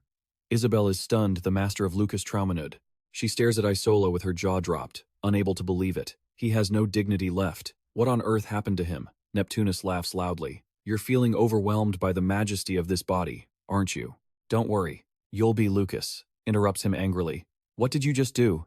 Neptunus doesn't understand what he's talking about. Isola growls beside him. Isabel tries to intervene, but Lucas tells everyone not to get involved. His voice drops. "That guy, leave him to me." Skier warns him not to kill it, saying he needs to ask it many things. Lucas begins to radiate a threatening power. "Speak." He clenches his fist, and his power grows stronger. "What's the deal with that head?" Neptunus scoffs. You arrogant bastard, it threatens. Let's see how long you can keep acting so tough. Lucas, face devoid of emotion, strikes Neptunus directly in the face. It's stunned, not understanding. Once it realizes what happened, it roars. What? You bastard? Lucas, still expressionless, controls his power and lands a powerful blow directly on Neptunus. It screams in pain. He hits it repeatedly, but it remains defiant. Damn it, why are you only targeting me? Ivan is also surprised by Lucas's strength. Even while being pummeled, Neptunus keeps fighting back. The sea surface turns quiet again. Neptunus, face swollen, cries and apologizes. I was wrong, I'll never do it again. Ivan makes a face. Is it really a demigod? Lucas answers offhandedly. I don't think so. Neptunus, hearing this, is startled and immediately denies it. A demigod? No, no way. I'm not a demigod. Ivan crosses his arms and asks, then what kind of creature are you? Neptunus happily introduces itself. Peon loses his temper. I don't care what your name is. You bastard, do you want to die? Neptunus trembles. Don't yell at me like that. My heart is weak. Ivan is confused. Why is it suddenly? The father is also curious. It's the ruler of this whole sea. It makes the entire region tremble in fear. Why is it so timid now? The people around are equally curious. What the hell is this thing, anyway? Neptunus remains smug. I am a water serpent. Not just any water serpent, but a very strong one. Ivan yells, get to the point before I crush you to death. Neptunus starts to recount. One day, a demigod came looking for me, a woman with gray hair. She looked human, but as soon as I saw her, I knew. I was attacked by surprise and passed out. When I woke up, I was in a dark place, chained up, covered in wounds. Neptunus continues, crying. Blood was pouring from the cuts, and my flesh and insides were being ripped out. That was the first time in my life, since I was born, that I wished I were dead. Everyone on the boat listens intently. After living through that living hell, my body was transformed into this. Lucas seems to realize it was Ren. Neptunus adds, that demigod gave me one single order. Sink every ship bound for Hitum Ika. Lucas falls into deep thought. Velen wants to sink every ship bound for Hitum Ika. Ugh, what on earth is on that island? Isola keeps growling non-stop. He gives an order. Everyone go in first. I'll follow behind. Everyone looks at his retreating back. Ivan turns his back to the others and says, what are you waiting for? Get off the ship, quickly. Lucas immediately stands on Neptunus's head, who is crying, and commands him, head to the shore. Neptunus obeys, saying, I get it, just don't hit me. After reaching the island, Lucas leaves the top of Neptunus's head and begins to channel his power. That power crushes Neptunus, causing him great pain. You said you wouldn't hit me, Lucas threatens him. Quiet. I'm hitting him. Neptunus's two legs begin to examine his own body. Multiple eyes appear all over his body. He discovers stitches crisscrossing everywhere. How many beings was this sea serpent's body made from, anyway? Isola is still growling. Neptunus finally clears his head. He lets out a sigh of relief. Suddenly, Lucas strikes him in the face. Neptunus laments. You said you wouldn't hit me. After saying that, he passes out. Lucas is lost in thought. Even though Neptunus is unconscious, his consciousness is still there. It isn't like the two of them are merged. He senses that he might have two hearts. His master's dragon heart is still intact. The divine power Jen poured into him has suppressed his master's ego. Lucas places his hand on Isola's head, thinking that if he absorbs the remaining divine power and channels his own mana instead. After he finishes channeling, he pulls his hand away. Isola lets out a painful cry, then his eyes return to normal. Isola looks around, wondering where he is. Lucas looks at Isola, who has returned to normal. He bows his head. Isola asks, who are you? Lucas kneels down. Master, it's me, Lucas. He closes his eyes. Isola speaks. It seems a lot has happened. Tell me everything you've done all this time. Isola crosses his arms, preparing himself mentally. There must be some unbelievable stories here, Isola adds. It's because I was incompetent that you suffered so much. Lucas remains calm. You say too much. Isola's voice is slightly sad. It's just a pity that I don't have much time left. There is one thing I must tell you. The one who is likely the dragon god. If that person truly is the dragon god, you absolutely must not trust him. Lucas is startled upon hearing this. The god of demigods, the god of dragons. The two of them were like brothers. The people on the ship finally arrive at the island. We've arrived. This is the High Priestess's island. Ugh, Ivan complains. What's this? The fog is so thick I can't see anything. Isabel replies. Once the High Priestess gives her permission, the path will soon open. As soon as she speaks, the fog ahead begins to dissipate, clearing a way to reveal the path. Pian is surprised. That's strange. Is this magic? Everyone follows the path that has just opened. They get close to the main gate. Pian grumbles. Do we have to climb to that peak? How annoying. Isabel notices someone. The High Priestess and her attendant emerge, her expression grim. The attendant beside her commands, "Hurry and pay your respects to the High Priestess." Pian uses his sharp gaze to assess the other side. Is there really such a powerful warrior in a place like this? The High Priestess speaks. Welcome, everyone.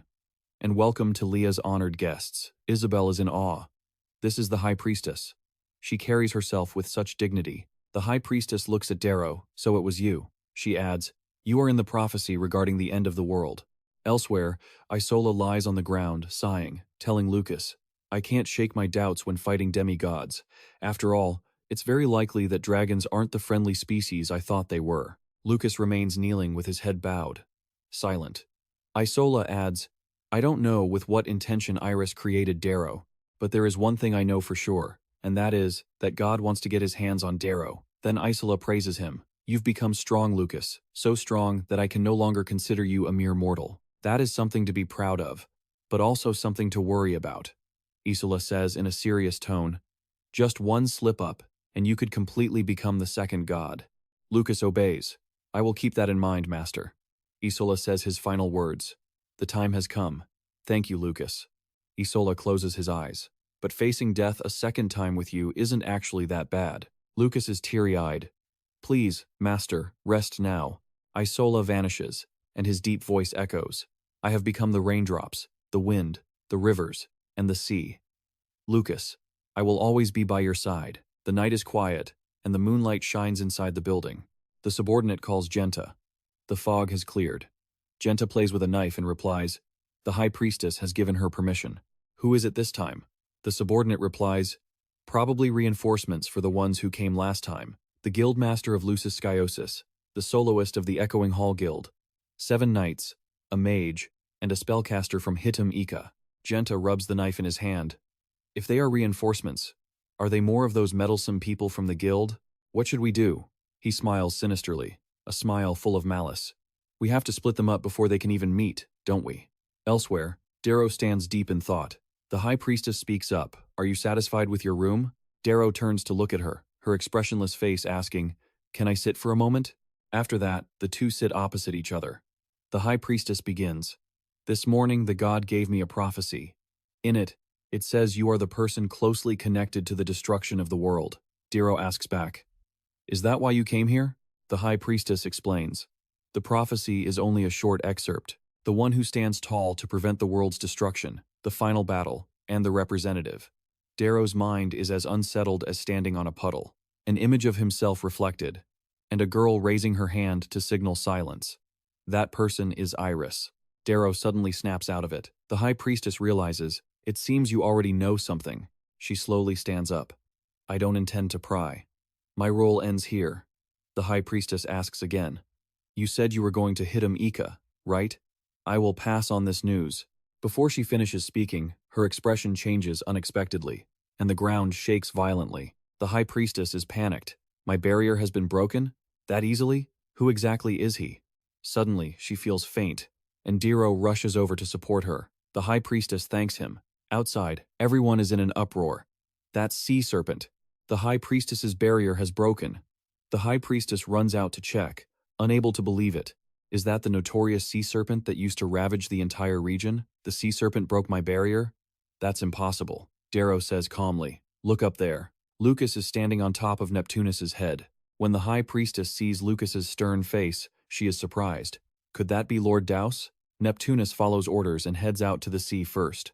As Lucas enters, he is blocked by a guard. Who's there? Show yourself. Ivan walks out and sees this, calling out, Fraser, did you just arrive? The High Priestess rushes over, panting heavily. The guard was anxious. High Priestess, why are you running barefoot? She didn't answer, but instead asked Lucas, Are you Lord Daus? The guards shouted in shock. Lord Daus? High Priestess, what are you saying? Ivan stood to one side, not understanding what they were talking about. Isabel explained, he is considered the god who created Hitam Ika. Ivan didn't believe it. Lucas Trauman is the god of creation? No way, that's impossible to believe. Lucas denied it. You must have mistaken me for someone else. I am Lucas Trauman. The high priestess was surprised. The god's prophecy had no effect on this person. This individual was not influenced by the apocalypse and could enter Latra. She bowed her head in apology. I have been rude. I mistook you for someone else. But in her heart, she concluded that this person's mind was like a thick fog, impossible to read. From this person's body emanated a power that could only be described as the aura of a god. Skyzer stepped forward and asked, "Did you finish everything before coming here?" Lucas replied coldly, "A master is always a master." Skyzer laughed loudly. "Then that's a relief." Then Lucas turned and said, "So you are the High Priestess. I also hope to go to Hitum Ika with these people." The High Priestess was silent for a moment before speaking. "I will send notice to Hitum Ika so you can depart tomorrow morning," she added. "But Lucas Trauman, you must stay here," she said in a serious tone. "You must come with me to a place 3 days from now at Rutaha Port, Hitum Ika." The father said, "The only port that outsiders are allowed to use is this Rutaha port." He scratched his head and laughed. "I can only take you all this far." Ivan immediately thanked him. "We owe you a great debt," Ivan muttered as he walked. "Why didn't she let Lucas Trauman go?" Isabel replied. "The High Priestess said he needs to go somewhere with her, didn't she?" But Ivan seemed unhappy. Maybe she's planning to treat him to something delicious? The way she looks at Lucas isn't normal at all. A voice rang out, cutting off Ivan's conversation. "Welcome to Hitum Ika." The man stepped forward to introduce himself. "I am Byra, a martial artist of Rutaha. I pay my respects to you all." Ivan didn't understand and asked, "What is a martial artist?" Byra explained. "It is a position similar to a knight in the East. I have received the High Priestess's notification. From now on, I will personally guide you all." Isabel quickly thanked him. Byra led the way. Come, let's get going. As you all know, Hitum Ika is a country that doesn't interact with the outside world. People cannot freely enter or leave the roads inside." He walked and asked, "So, we have to walk like this. Is that all right?" Isabel replied, "You don't need to worry about us that much." When they looked around, the village was truly special. This nation had a culture built over 4,000 years. Yes. Byra turned and told everyone, "First, we must go to see the king. We will arrive before the sun sets." Ivan walked behind, lost in thought. He looked at Byra with a judgmental gaze. Even that guy Jose at the inn is the same. There are many high-level warriors in the east. Skyzer followed in silence, and everyone walked into the forest. Isabel sighed. "This forest is so deep," Byra explained. "It's called U Forest. Outsiders who get lost can never find their way out. It is one of the things that has helped Hitum Ika remain isolated from the world for so long." Peon's face was dazed. "What's this? Why do I feel so tired? I clearly slept enough." Isabel was the same. She didn't understand why she was getting tired so quickly. They had only been walking for a few hours. Diro, however, was still fine. Skyzer gave a cold snort, and he suddenly spoke up.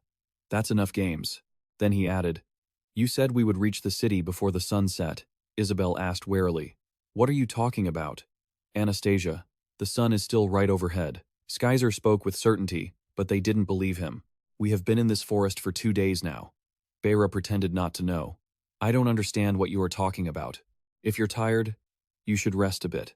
Before he could finish, Skyzer lunged at him. He clenched his fist and punched him straight in the face. Ivan and Isabel were stunned by this action, but what Skyzer hit was not Byra's face.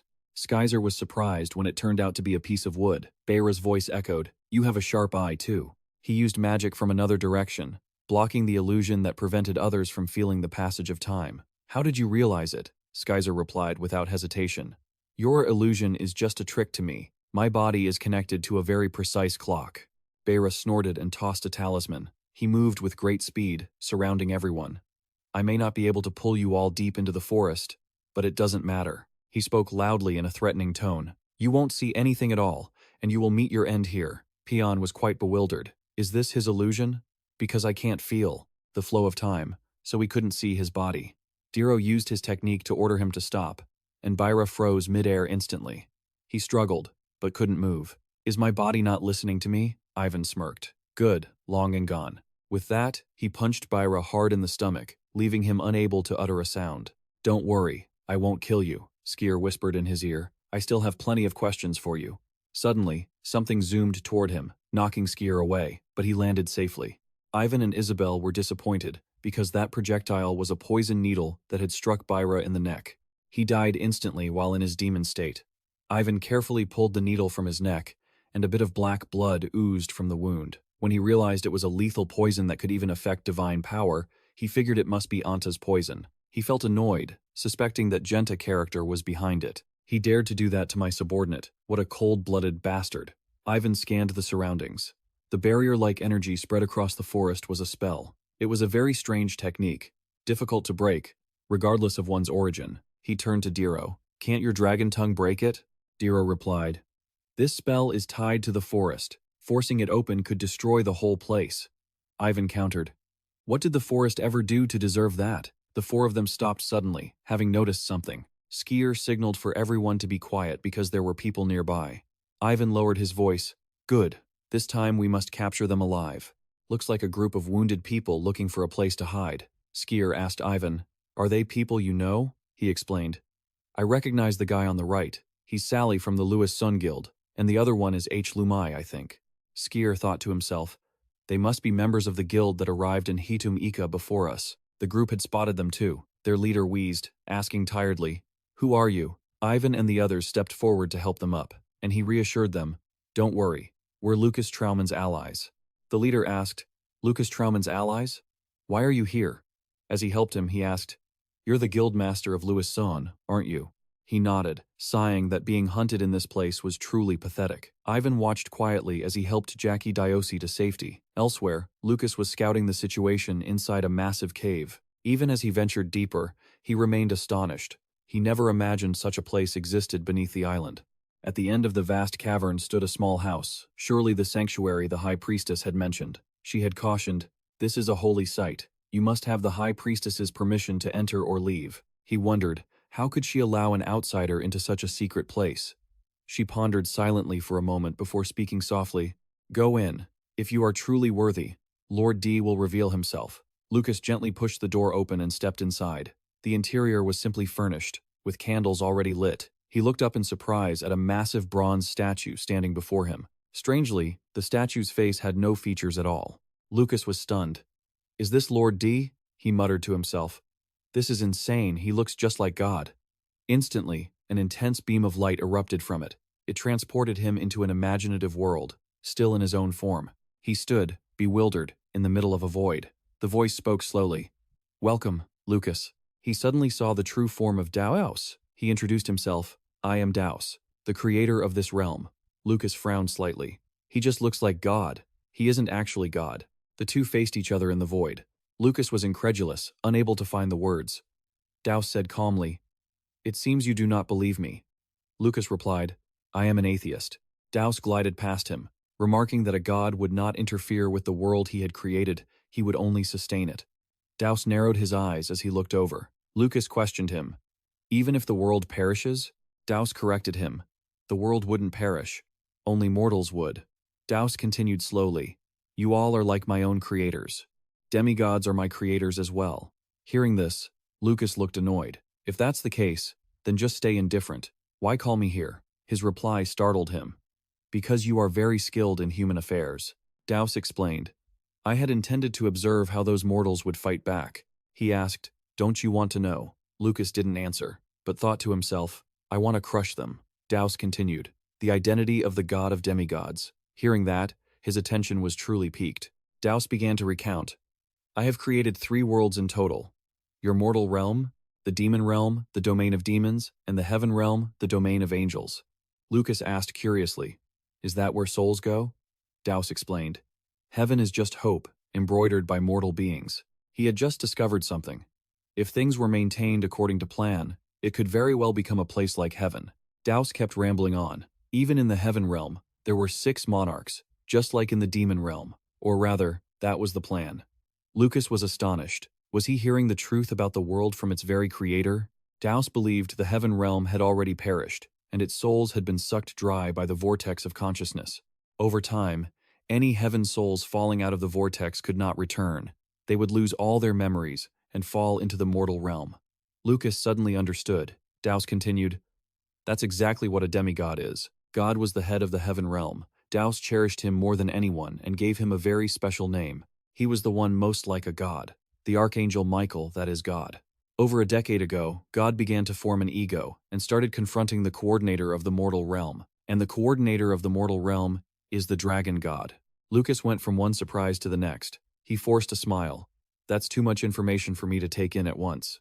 Dowse encouraged him, saying it wasn't that difficult. Then, he provided more intel. The dragon and the demigods began to war with one another, and in the end, the demigods won. Lucas still had a lingering question. What does it mean to be a coordinator? Dowse explained in detail. A coordinator is one who holds the destiny and the world of their own domain. Even though the dragon god was defeated, the destiny of the mortal realm continues. God wants to cut the thread of destiny and make himself the coordinator of the mortal realm. Lucas was even more confused. That would only cause more trouble. Why was God so obsessed with that? Dowse said softly. Perhaps he has another motive, such as he smiled enigmatically. Revenge against the one who abandoned him. Me. Lucas covered his mouth to stifle a laugh. Revenge against the god who abandoned him. The more he thought about it, the more interesting it became, and he laughed out loud. He wanted to rule the world just to rebel against his own father? Dowse suddenly asked. Do you like the story? Without waiting for his answer, he continued. Right now, there is only one person who knows all of this, and I have already mentioned that person. Lucas looked confused. Who was that? Dowse decided to give him another hint. He mentioned the most arrogant being in existence, located in the Bonbop city of the demon realm. In the palace, a subordinate knelt to report to Lord Bonbop. Jabal and Tease have been defeated.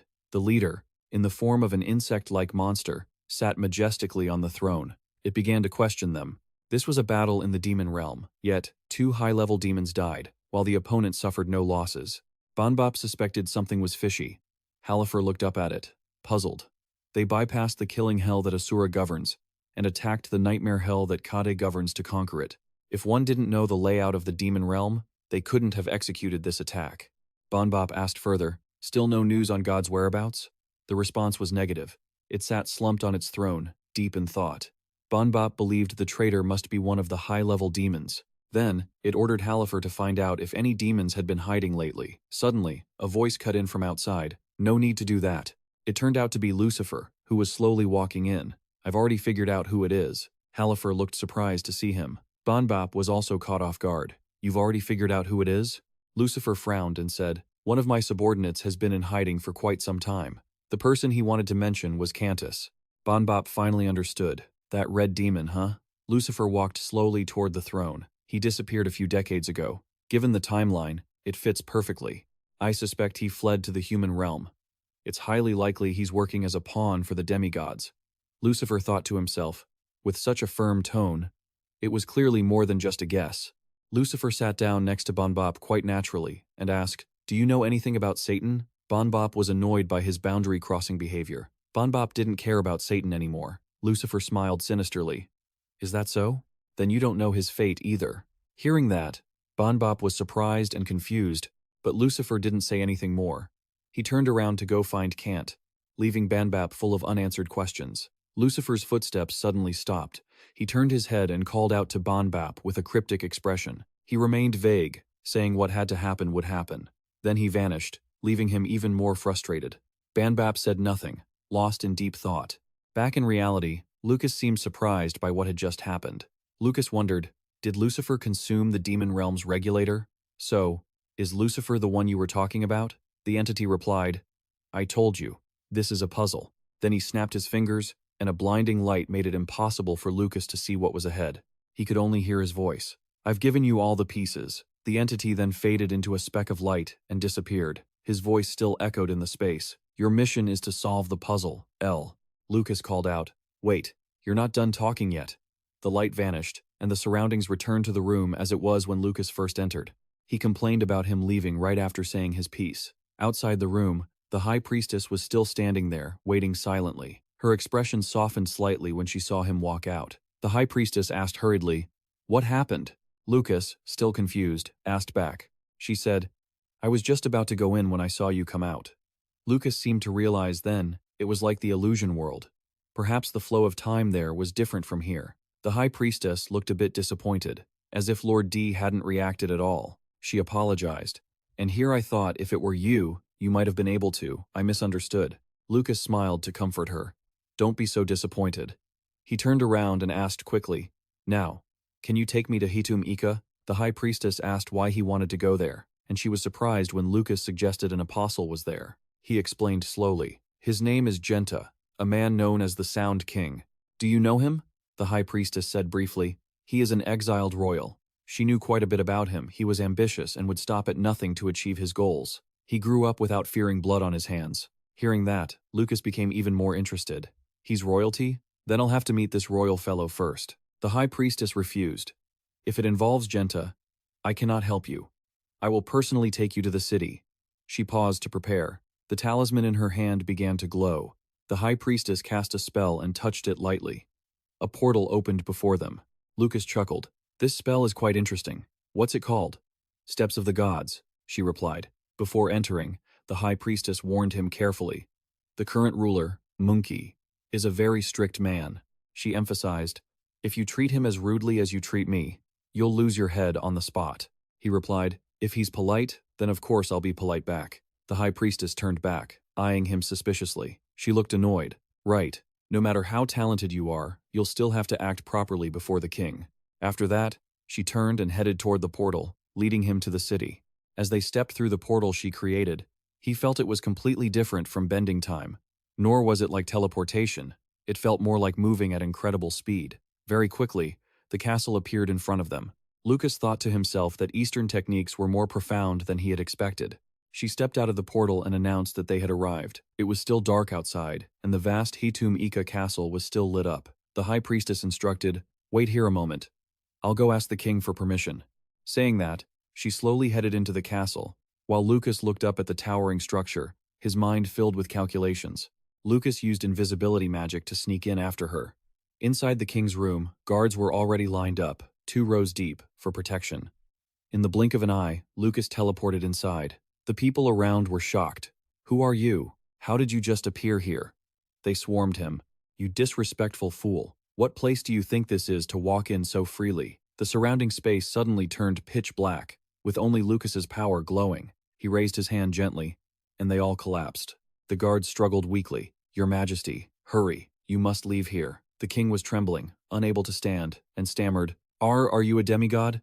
Lucas replied with a murderous look in his eyes, threatening coldly, I've come to claim your life. That made him jump out of his seat in terror. Monkey was scared when Lucas exposed him. What is the reason for this? Don't you know better than anyone? Monkey scrambled over his desk to get closer to him faster. Monkey fell to his knees, begging, Please, have mercy and spare my life. Lucas thought to himself, a king begging a demigod for mercy in front of his own subordinates? So, he really does fully obey the demigods. The subordinates, pinned to the ground by his power, watched their king in pain, unable to stand and protect him. He coldly said nothing more, ready to end his life. Monkey begged him repeatedly, saying if he were to die now, the kingdom would crumble. He bowed his head low and hurriedly spoke. The brothers are fighting each other for the throne right now. Monkey feared that if he died, his brother, Genta, would seize the throne and turn everyone into slaves to satisfy his own ambition. He asked coldly, Aren't you the same as him? He defended himself. Do you really not know how it feels to have to bow before you? Inside the palace, a group of people was lurking in the rafters above. A toxic needle suddenly darted toward where they stood, but it was blocked by Lucas's protective barrier. The needle fell right next to a panicked Monkey. Lucas realized it was a poisoned needle. He thought to himself, it wasn't aimed at him, but at Monkey. A group of men in black suddenly appeared all at once. Monkey was terrified they were assassins, and Genta's subordinates had actually made it into the city. Lucas remained silent, focusing his energy. Every single one of the black-clad men rushing toward them was immobilized by his power. Moments later, powerful bolts of lightning crashed down. They were defeated in mere seconds. He trembled as he watched the scene, in awe that Lucas hadn't even lifted a finger. This was the power of a demigod. He approached an assassin and asked, Gen, where am I? Lucas grabbed the assassin by the hair, threatening him. You'd better start talking. But unfortunately, the man had already bitten his tongue and committed suicide. The high priestess arrived just then. Lucas looked at the body with regret. I thought he knew something. She was startled the moment she stepped through the gate. What on earth is going on here? Monkey was even more shocked to see her. Why is the high priestess with the demigod? Lucas looked at the assassins and said, These guys trying to kill Monkey, so they were Genta's men. He examined the high priestess. Do you know where he is? She was curious. And if I do? What then? Lucas replied coldly. I'll kill him. What else? Hearing this, the high priestess was truly speechless. She sighed. Just a moment ago, you were planning to assassinate the king. Now you want to kill Jen too? Are you a serial killer? The protagonist explained. Regarding Monkey, I only wanted to confirm why he surrendered to those demigods. If it was for his own selfish gain, I would have killed him already. He looked surprised. Are you not a demigod? Lucas didn't answer, and his silence was an answer in itself. Monkey fell to the ground in shock. He continued. Anyone can claim they were forced to surrender to the demigods for the sake of the people. I intentionally let him think I was a demigod to verify if he was telling the truth. The more he spoke, the more terrified the man became. The high priestess said that while he might not be a great king, he wasn't a tyrant either. She whispered, Genta is in Peruna. Monkey was even more surprised when he heard of Peruna. The high priestess confirmed, it is the city of Kara, your younger sister, correct? She informed him. The one plotting to build power to drag you off the throne is Karuka. Monkey sat on the ground, dazed, muttering, Karuka has colluded with Genta. He suddenly laughed manically. That kind of power is nothing at all. At that moment, in the corn region, a distinct red hue covered everything. Dowse stood silently observing his surroundings, looking on with disdain. What a mediocre land, he thought. Behind him was another person. Dowse asked slowly, do you see it? The person behind him was Iris. She looked confused and slowly approached him. Why did you call for me? He instructed her. Even for a demigod, entering the underworld is an impossible feat. Dowse paused for a moment and continued. Except for me and those who borrow your power. Iris immediately thought of the one who must be the Lord. He called her name with a dangerous tone. Dowse glared at her with hidden meaning. If your tail is too long, it's impossible to avoid stepping on it. Iris's face immediately turned pale with fear. At the Peruna port, it was still dark when Lucas suddenly appeared in the middle of the cargo area. The people around were caught off guard and started to panic. Who are you? Where did you appear from? He didn't pay attention to his surroundings. Walking leisurely down the street, surrounded by Ananta's divine power, the characteristic gloomy aura blending into the night wind. Lucas walked until he reached a small, pitch-black alleyway where he couldn't see the path. Lucas stepped inside slowly, then suddenly stopped. Lucas stood silently, waiting. Sure enough, a voice emerged from the darkness. I didn't expect you to bring your own body here. A tall, dark shadow became clear. Genta approached him, looking at him with no goodwill. He was surrounded by Genta's subordinates, trapped without a single opening. They were even on the rooftops all around. Genta said arrogantly, I didn't think you'd actually come. Thanks to you, my work is much easier. After he ordered them to kill Lucas Trauman, they all lunged at him, ready to finish him off. In the middle of the clear sky, a bolt of lightning struck abnormally. It shone with a blinding light, making passers-by clutch their heads in fear. The villagers were shocked. What was that? What just happened? Lightning in a clear sky? Genta is feeling absolutely terrified. Lucas walked leisurely past the bodies, looking at the subordinates on the ground. Genta couldn't believe his eyes. No way. How can a mage do this? Lucas glanced at him with disdain. It was clear he was furious, gritting his teeth and cursing. Genta jumped into the air, lunging toward him ferociously. Before he could reach him, he was blocked by an explosion. Genta rolled, dodging in another direction. As he touched the ground, he saw Lucas still standing calmly, as if looking down on his enemy. Genta went mad and summoned his strongest energy. He lunged forward while cursing. You're too arrogant. You dare to fight an assassin in close quarters? When he was just an arm's length from Lucas, he was struck directly in the head by the lightning from his hand. Genta immediately fell to the ground. Lucas didn't even bother to look back. He felt something was strange. Does this thing make Ananta hibernate? The Lord must have anticipated this move. This is too simple. However, Lucas still felt a bit confused. Was he so focused on the war with the demon world that he didn't pay attention to the situation here? No way the Lord would make such a mistake. Behind him, a greeting echoed. Surprising him, Lucas startled and turned around. He didn't know who he was. He couldn't sense his aura. The man replied bewitchingly, I am Lucifer. Hearing that name, Lucas became even more cautious. He asked, why is the master of the fallen land here on the continent? Aren't you busy fighting the Lord in the demon world? He smiled faintly. You know everything. Lucas was puzzled when he wanted to make a proposal to him. Lucifer looked at him, inviting him. Come with me to hell, Archmage. He gave a corporate smile. I will turn you into a superpower, but he stubbornly replied, what if I refuse? Lucifer looked sympathetic. I know you feel uncomfortable with that suggestion. You've witnessed what the demigods have done for so long, so it's understandable that you don't like it. Lucas listened to his long-winded explanation with boredom. The demigods have no dignity. They waste so much time, only relying on their strength without bothering to develop themselves, only to walk the path of decline. Lucifer intended to praise him. But you are different from those demigods. You've proven that over this past time. Lucas replied coldly. I remember my friend's advice. Whatever those demons are babbling about, you have to do the opposite. Lucifer paused for a moment, then explained, I said that because I thought we were allies with a common enemy, not caring about him at all, he said loftily. To me, your threat and the Lord's are not much different. Lucifer agreed. I can't even use my power on the continent, so how could I threaten you?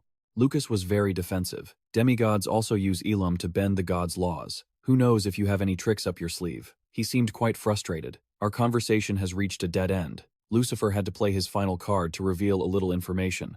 He looked at him with a sinister smile. Iris is in the Lord's hands.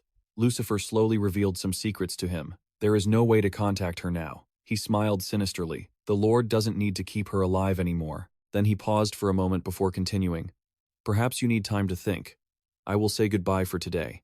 Lucifer warned that there wasn't much time left. He hoped he would make a decision quickly, then turned and left. In another place, Dow's was deep in thought. Nozdog informed him that Ananta had entered a state of hibernation. He seemed worried. Perhaps the apostle, Hitum Ika, is dead.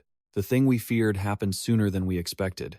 Dow's agreed. How truly regrettable. He was surprised by Dow's nonchalant attitude. He said slowly, Nozdog, among the 6 of my kind, I cherished you most. Now only you remain. Nozdog felt confused. The only kind? Aren't all demigods of the same kind? He said that the Lord Ananta only fell into a state of hibernation. Dow's suddenly went silent, then whispered, This is not the time for us to divide, because of unnecessary suspicions. He quickly clarified, Go to Hitum Ika. Someone there is holding the dragon heart. He commanded, Don't kill him, just subdue him. Nozdog quickly obeyed. Understood. I'll set out immediately. With only dust left behind, he grew excited. Do you see it? Your plan is starting to fall apart. Down wore a twisted smile. The end is almost here. Meanwhile, in the forest, it was still dark, and the injured were being helped along. He looked exhausted but kept apologizing for being a burden to Isabel, who was supporting him. Diro suddenly stopped and told Pian to go ahead. He said coldly, I have business to attend to. Ivan, short-tempered, raised his voice. We're in the middle of a forest and don't even know the way out. What business could you possibly have? Are you planning to dig up a tree? Skier seemed to have noticed something. Darrow didn't answer, just stood there waiting for the others to move on. Skier reminded Pian, Let's go first. He has business, right? He looks like he's in a rush. The leader on Pian's back coughed violently and chimed in, If you're not going to take a bathroom break like him, what's the problem? Can you just catch up with us? Darrow immediately agreed. They've already gone quite a distance anyway. Only then did Lucifer reveal himself, praising, Your friends are quite good, he said with contempt, though, as mere humans, they couldn't possibly detect my presence. Darrow was confused. It seemed that female elf had caught his scent and fled. What did you come here for? Lucifer was surprised. You remember? He nodded, but only vaguely. Darrow said bluntly, I remember that you aren't someone to be trusted. Lucifer was puzzled. Iris said that? Why do you follow her like that? He replied, Because she is the one who created me. Lucifer laughed mockingly. Are you naturally naive? Or did you become this way because you lost your memory? He felt a bit annoyed. What do you mean? Lucifer said sinisterly, The one you should trust isn't her, it's me. As he finished speaking, he summoned his malevolent energy. The moment Lucifer touched his hand, Darrow felt a surge of immense, powerful energy. Lucifer laughed wickedly while performing his cruel deed. Lucifer was going to help Darrow remember the true meaning of his name. The process was agonizing for him. The energy sort of faded and finally went out. Darrow spoke like a machine. I am not the Dragon Lord. Lucifer immediately agreed. That's right. Of course you're not the Dragon Lord. He continued to brainwash him. Darrow, you're not that important. Elsewhere, another exhausting struggle was unfolding. Lilith was gasping for air, clutching her injured arm.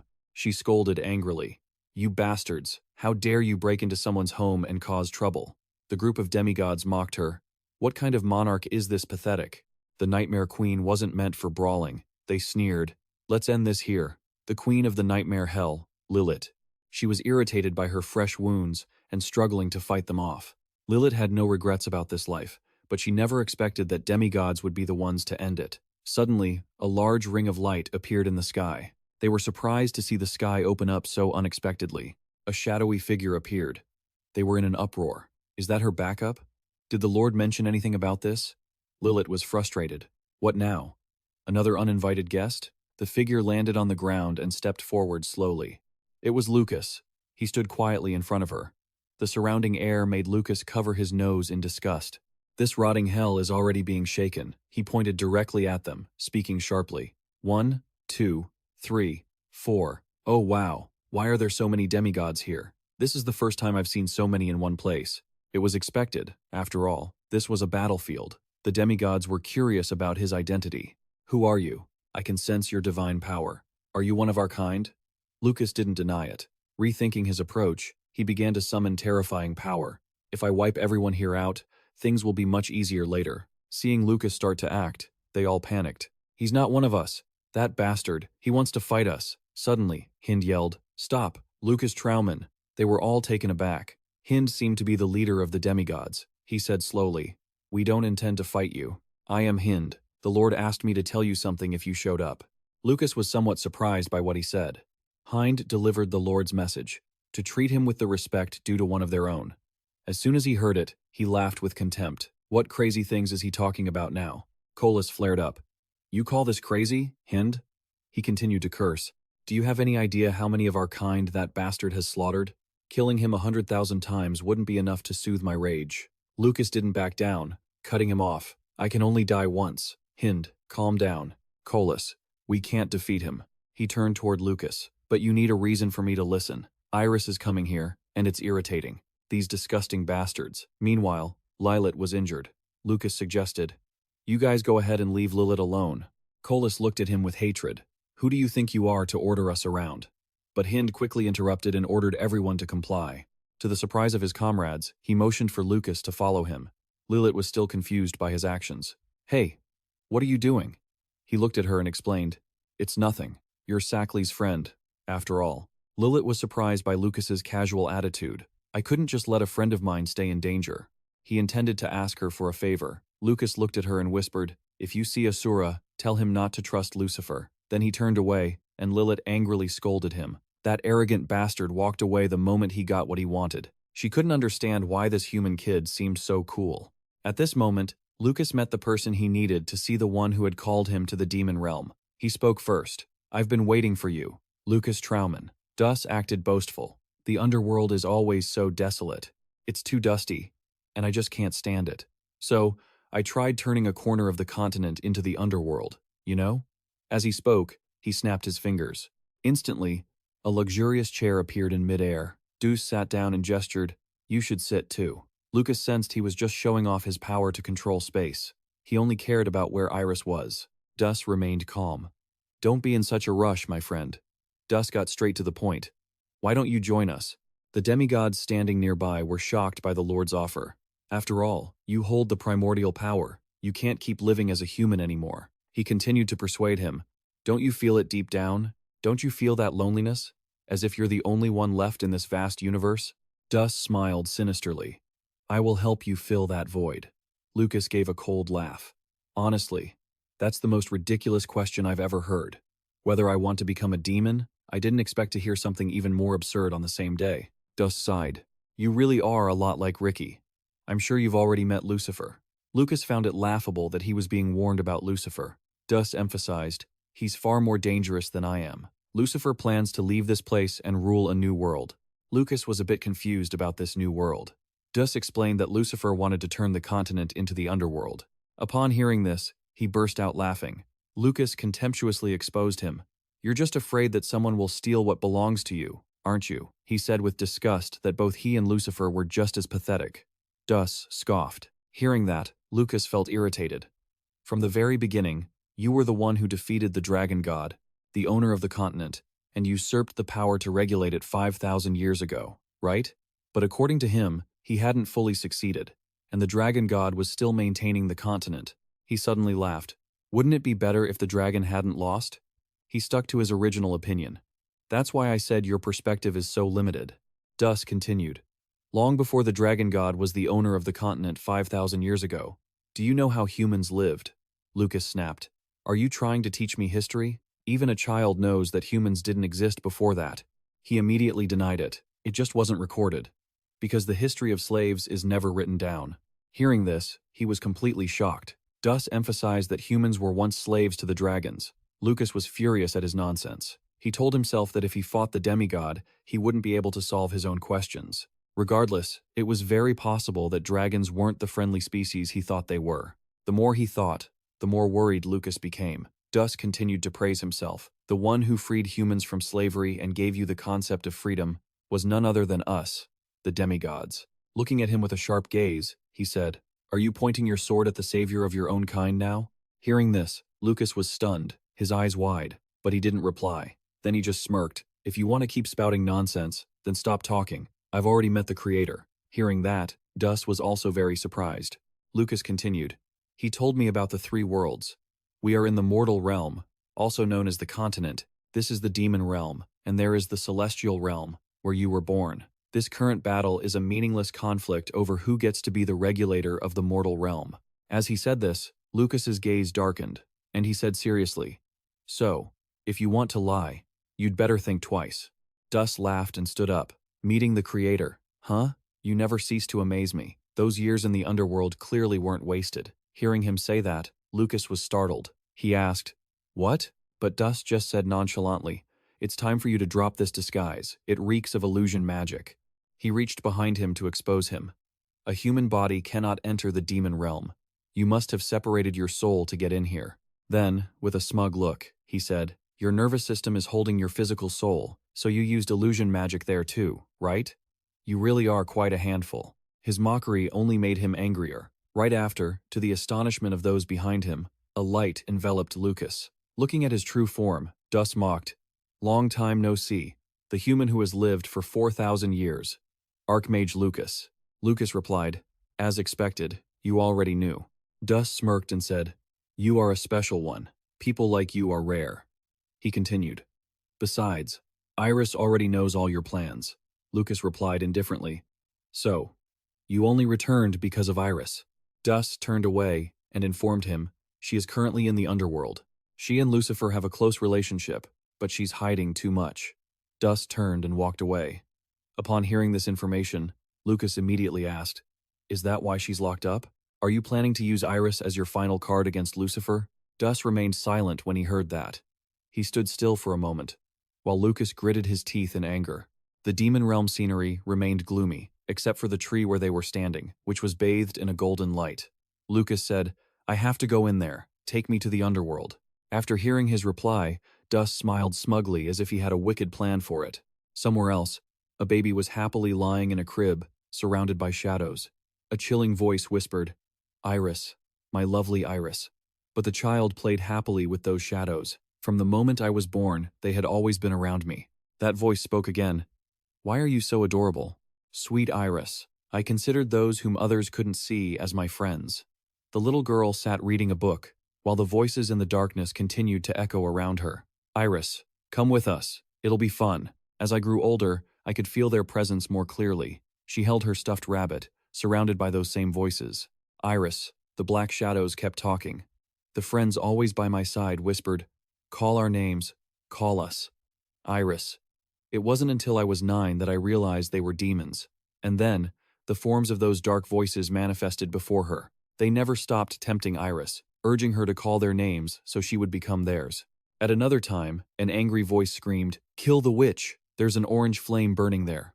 A crowd surrounded a pyre. Piercing screams rang out alongside the roaring fire on the platform. Iris was tied up there, while the crowd below shouted, calling to use the witch's blood to purge the plague and the curse. Iris wailed as she saw someone else beside her being burned intensely. Terrified, she cried out, "Mommy, save me, Mommy!" In her eyes was the woman standing in the crowd, staring at her with wide, cold eyes. "Mommy, why are you doing this to me? I'll be good, Mommy." But the woman, with an empty gaze, shouted angrily, "Kill the witch!" Immediately after, a man with a torch approached her. He also yelled that the witch had to die for the village to survive. Saying that, he moved the torch toward the straw at her feet. Helpless, she screamed, "Get away!" With that piercing scream, a surge of power blew the bald man backward. The echo of that sound made the crowd cover their ears, screaming about their heads. The fire on the pyre flickered out, and the crowd began to panic. No one knew what was happening. All they felt was terror. The man from before trembled at the blue fire in front of him. He collapsed to the ground, screaming in fear. A massive demon appeared behind her, as if protecting the small figure in front of him. His voice rang out, slow and deep, carrying a coldness unlike anything before. "Iris belongs to me. Don't you dare lay a finger on her." A while later, the scene was one of ruin, with thick smoke swirling in the air. Charred bodies lay scattered about. Iris stood all alone in the wreckage under the moonlight. Time moved forward in another place, bathed in warm sunlight. Inside a house there, alchemy equipment was neatly arranged in a corner. Iris was happily moving a potted plant aside. Suddenly, she startled as she saw a figure opening her door. Terrified, Iris asked, "What is this? Who are you?" The mysterious figure didn't answer, instead speaking to himself, "I've finally found you." The witch in black. The mysterious figure explained, "I came because I saw the forest to the west looking so desolate, and the hundreds of uprooted trees that was your doing, wasn't it?" Iris furrowed her brows in fear and vigilance, but then her expression turned to astonishment. The person before her continued, "So, you're a kind-hearted witch after all." But immediately after, the mysterious figure clarified, "That forest is dying because of Lich's followers, who are running wild in this area. If we don't act fast, the whole forest will die from the curse. The forest asked me to deliver a message to you. Thank you." Iris was even more surprised when she heard the mysterious figure speak. He then said he only came to deliver the message. Right then, he took off his hood, revealing golden hair. She was indeed a kind witch. And then, Iris couldn't hold back her tears. Moved by the moment, it turned out to be Lucas. He asked, "What is your name?" "The kind witch." But then, Iris opened her eyes, and the memories she didn't want to recall came flooding back. Feelings of guilt and self-loathing. At this moment, she was being held tight by large, demonic-looking hands.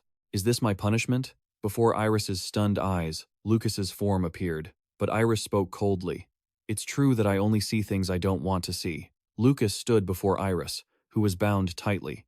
Suddenly, Iris teared up and gave a mocking laugh as she said to Lucas, "Facing you, I suddenly remembered when we first met." Lucas smiled back. "Back then, you had that same innocent, teary-eyed look you have now, didn't you?" Hearing that, Iris asked in disbelief, "Are you truly Lucas? That's impossible. How could you be here?" He simply answered with indifference, "I met God in the demon realm, and he let me in." As if to explain, Lucas continued, "To be exact, I am just a soul." Because Lucas Traumann's body couldn't withstand the interdimensional shift. Iris asked in confusion, "How can that be?" Lucas's expression darkened as he replied, "Someone helped me."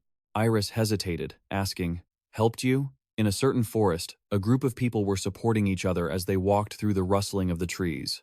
Ivan was carrying someone on his back, complaining, "Damn it, my legs are about to break, and we still haven't found the exit." Then, he looked to the side, puzzled, and called out, "Look, it's Lucas Traumann and the High Priestess." That was when they saw Lucas and the High Priestess approaching. Ivan scolded them for being late, while Isabel asked with concern, "Is Lucas Traumann okay?" But Skyzer said, that wasn't Lucas Traumann. They argued about whether it was truly Lucas Traumann, while the Lucas Traumann before them stood with a vacant expression, showing no reaction at all. Ivan added, "Even if you say this is Lucas Traumann's son, he looks too much like Lucas Traumann." Isabel also remarked, "And he doesn't have any relatives of that age either." Skyzer said nonchalantly, "He doesn't have any children, either." Ivan was still confused as to why Skyzer was so sure. Skyzer replied smugly, "He's a virgin." Isabel was incredibly surprised to hear that. Skyzer smugly explained, "It's like the destiny of a great mage. Once you reach the realm of magical theory, you become psychologically sterile." Hearing that, Ivan retorted sarcastically, "Well, you're physically sterile anyway." No sooner had he said that than a loving punch landed on Ivan's face, instantly deforming it. Along with that loving punch, Ivan flew several meters away. Skyzer stepped on Ivan, stomping and scolding. "This little brat is truly annoying. I told you I wouldn't hold back anymore." Ignoring Ivan under his feet, pleading for him to stop because his bones were breaking. Isabel helplessly watched the two fighting and said, "Is this nonsense worth wasting 9 scenes over?" As if realizing something, Isabel asked, "But Lucas Traumann is usually very interested in women, right?" She recalled the time when Lucas Traumann first reincarnated. His eyes clearly lit up whenever he saw girls, especially older women. Even while he was choking Ivan, Skyzer replied to Isabel. That was when he had just possessed a new body, and his magical realm wasn't that high yet. Now, it's hopeless. What a pity. Isabel, with a helpless and disdainful look, exclaimed, "No wonder he's looked so different lately." At this point, the High Priestess explained, "Lucas Trauman is currently descending into hell." Ivan hurriedly asked, "Lucas Trauman is dead?" Seeing Ivan's anxiety, Skyzer said with contempt, "That's not it. Let the person finish speaking first." The High Priestess continued, "To enter hell, his soul had to leave his body. I have temporarily filled this vessel with a fake soul." Skyzer approached and said, "Is this also a form of spellcraft? The Eastern world truly has many marvelous things." Ivan reached out, grabbed the body's chin, and asked, "Wait, what is this? This is just a shell, right?" After confirming it, Ivan laughed cunningly, a gleam in his eyes, followed by the scene of Ivan stomping on the body just as Skyzer had done to him earlier, stomping while shouting, "Die, you bastard, die!" Isabel, from behind, yelled angrily, "Why are you suddenly going crazy?" Only to see Skyzer had already joined Ivan. Ivan replied to Isabel, "If we don't do it now, when will we ever get the chance?" But immediately after, it was a scene so astonishing it deserved to be recorded in history. Everyone was piling on to beat the body lying on the ground. Even the High Priestess said, "I only just met him, but can I get a few hits in too?" As if feeling the physical sensations, Lucas's soul in hell startled, letting out a cry with a grimace. Iris, bound before him, asked, "What's wrong?" Lucas stuttered in pain, not knowing why he suddenly felt an ache. Iris's expression softened with sadness as she said, "Go back, Lucas. You shouldn't be in this place." Lucas heard this, and looked silently at Iris before saying, "So, in the end, you still don't intend to explain anything? If I heard it all, I'm afraid I might forgive you." Iris startled at his words. Lucas continued, his face somber. "You don't want my forgiveness. You came here because you want to punish yourself, didn't you?" Before Iris's saddened expression, Lucas calmly exposed the truth. "If that is the atonement you have chosen, I will respect your choice. But you are wrong to do this. Hell cannot wash away your sins. This is no humane place." At this moment, a surge of power surrounded the two of them. Lucas continued, "I have lived for 4,000 years, so my words cannot be wrong. If you truly want to take responsibility for your mistakes, then stand by my side." His gaze was steady as he looked straight at the person in front of him and said, "I need you." Iris's face was filled with surprise and emotion, her tears falling uncontrollably. She squeezed her eyes shut and pressed her lips together, as if trying to hold back her feelings, then hesitated and said, "It's impossible. For me, no matter what I do, it will never be enough to atone for my sins." Tears streamed down Iris's face. "That is something I once longed for so much." Lucas called out to her in astonishment, but a surge of golden energy rushed toward him, pushing him away from that place. Iris said, "Lucas, go now." Lucas thought to himself, "This sensation, it's just like that time, the feeling I had when I first possessed Lucas Trauman." He looked at Iris and asked, "Could it be you?" Lucas asked, stunned. "Did you help me get into hell?" Iris said sadly. "I believed that if it were you, I could endure it." Lucas hurriedly shouted, "Iris, wait!" But the power pushing him away would not stop. Iris smiled brightly, but with a sense of reluctance. She still said she was very happy to meet him again. In a dark place somewhere else, a hand was using its power to torment a miserable man. Nozdog asked, "Tell me, where is the Great Priestess?" She was with someone.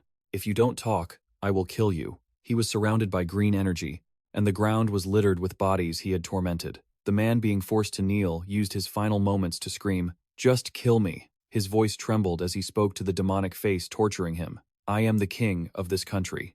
I will not bow down to monsters like you." Just then, a different power with a purple light appeared right beside Nozdog. A wooden shoe stepped out from that side. Nozdog looked coldly at the newcomer. It was the Great Priestess, along with Isabel, Ivan, and Skyzer. Seeing the scene before them, the Great Priestess said angrily, "Take your hand off him." Nozdog asked, "Are you the Great Priestess?" Ivan looked at him and said, "Is that Apocalypse? I don't think he's as strong as the others." Hearing this, Skyzer immediately updated him on the situation. Nozdog is a demigod with deathly powers. His strength isn't just about raw attacks. Anyone he touches will have their soul stolen. Hearing what he said, Ivan immediately became alert and blurted out, "Stolen souls? Who would dare fight someone like that?" Nozdog didn't care about what they were saying and asked a different question. "Do you know where the one holding the dragon heart is?" "His name here is Dio." The Great Priestess replied that she had no obligation to answer him. When she finished, Nozdog roared, "Then let me help you create that obligation." The three on the other side immediately entered combat stance. Ivan flared with anger and spat. Don't you understand human speech? You pile of bones, nobody likes you. Skyzer turned and told the great priestess to step back. The one named Nose huffed and immediately launched a strike toward them. He roared, "Then let me give you death as a gift." Several streams of black energy launched like bullets toward where they were standing. The great priestess gently raised her hand, and a shield was instantly created, blocking the black energy. Nozdog couldn't help but be astonished. The great priestess held both hands in front of her chest. Between them appeared two streams of energy, constantly moving life and death, light and darkness. Even though they couldn't be mixed, thanks to a powerful gravitational force, they attracted each other. The three people standing next to her watched her movements in awe. Your power is to reverse the natural gravity of life, the ability to turn life into death. Nozdog was also pushed back by that light. Against my spell, which uses the harmony of yin and pyong as its foundation, that power is useless, the great priestess declared firmly, as a Bagua symbol appeared before her. Ivan cheered happily. I don't understand what you mean, but you're amazing, great priestess. Skyzer was stunned and stared wide-eyed, because using the reverse gravity of all things was an approach even he had never thought of. Isabel shouted to urge them on, snapping the two of them out of it. They had to end this while he couldn't act. The opponent is Apocalypse. We must remember that he is just as strong, or perhaps even stronger than the Demon King. In a flash, Ivan teleported right next to Nozdog, startling him, and told Isabel not to worry. He gritted his teeth and threw a punch forward. I'm not the same me I was back then. Finishing his sentence, Nozdog took the full force of the Martial King's 5-intent fist that Ivan unleashed. He screamed in intense pain. Nozdog was stunned, unable to believe a human could be that strong. Suddenly, a soft voice called out, making him freeze. Look here. In front of Nozdog was an image of Skyzer descending from the sky. He smiled ominously and raised his nuclear cannon, the 10 million megaton alpha cannon, which he had already primed. Immediately, several shots rang out, making the space where he stood glow brightly. The beam was so terrifying that it pierced through the wall and flew straight outside. In another place, Lot stood with his head bowed in silence. Suddenly, a spatial portal appeared behind him. Lucas was thrown out from inside that door, his mouth still shouting Iris's name. Lot turned to look at him. You came back quickly. Lucas looked at him silently for a moment, then turned to look around. Where did the others go to leave you all alone? Lot smiled eerily and said they had already returned. He was stunned. They were in the middle of a war. And they went to the human realm? He clasped his hands behind his back and said, Now only you haven't chosen. Become my ally. Lucas frowned and said he already knew what his answer would be. Lot's eyes widened. Do you think you alone can fight against me and Lucifer? Lucas narrowed his eyes and answered him. If the two of you beat each other to a pulp, I'd be grateful, wouldn't I? Lot smirked and remarked, Humans truly are too naive. He said that in the war between him and Lucifer, even if one of them died, it wouldn't end. The loser would be absorbed by the other, and eventually, they would become one. Meaning, one of them wouldn't disappear, and he would have to face him and Lucifer once they had merged. Lucas was stunned hearing this. Lot threatened, You can't win. He smirked and thanked him for the advice. But don't worry about me. I know what I have to do. Having said that, he brushed past Lot. Lucas kept walking, leaving him standing silently by a tree with a strange shape. Lilith was holding her arm, sitting on the ground, surprised to discover someone had arrived. She looked at Lucas fearfully and asked who he was. Lucas didn't answer Lilith but asked her, Where is Asura? Lilith realized this was Lucas's true face and stood up in shock. Who on earth are you to have such terrifying divine power? He acted as if he hadn't heard her words and pressed, You don't know Asura? Lilith bit her lip in anger, thinking that at least it was just her. Lilith said, The nightmare hell has been invaded. They must be planning their strategy at Bonbop City. Not just Asura, but all the monarchs. Upon hearing that all the demon lords would be present, Lucas frowned deeply. You're saying Lucifer will be there too? Lilith replied, visibly annoyed. Well, obviously. If Lucifer isn't there to oversee things, how could those troublemakers ever hold a meeting? I have to get going now too. Lucas fell silent, deep in thought. If possible, he wanted to meet them without Lucifer present. After a moment, he looked up and asked Lilith to take him to Beelzebub. A short while later, deep in the hell of blood, flies buzzed incessantly through the air. Standing on a cliff looking down, Lilith explained, That red stuff down there isn't water, it's blood. It's the hell of Paris. Before Lilith could even finish her sentence, Lucas jumped straight down, intending to enter in his human form, only to be crushed into bits, or so she thought. She screamed in frustration. The flies swarmed toward the intruder immediately. Lucas used magic to create a barrier, keeping them at bay. Lilith flew down behind him, grumbling. Lucas is such a pain. The two dove rapidly downward, ignoring the cloud of flies. A moment later, they finally broke through the dense swarm and landed at the bottom. They landed gracefully. Two demon guards, sensing an intruder, immediately rushed over to interrogate them. They recognized Lilith and asked what was going on. Lilith introduced Lucas as a guest she brought to see Beelzebub. They advised Lilith against it, assuming Lucas was a demigod. The goat-headed demon flew into a rage, swinging a whip wreathed in flames at him. All demigods were intruders to them. But before the whip could even make contact, Lucas effortlessly severed its power, leaving the guards shocked and speechless. Lilith looked on in a panic as the broken whip fell to the ground with a thud. She shouted angrily, "Did you come here to start a fight?" Lucas jumped up, calmly stating that the other side attacked him first. A second later, he delivered a kick to the goat-head's chin, sending the demon crashing to the ground. Seeing this, the lion-headed demon charged in, furious. "You little brat!" It gritted its teeth and slammed both hands together, trying to crush Lucas between them. But the next second, the lion head was stunned.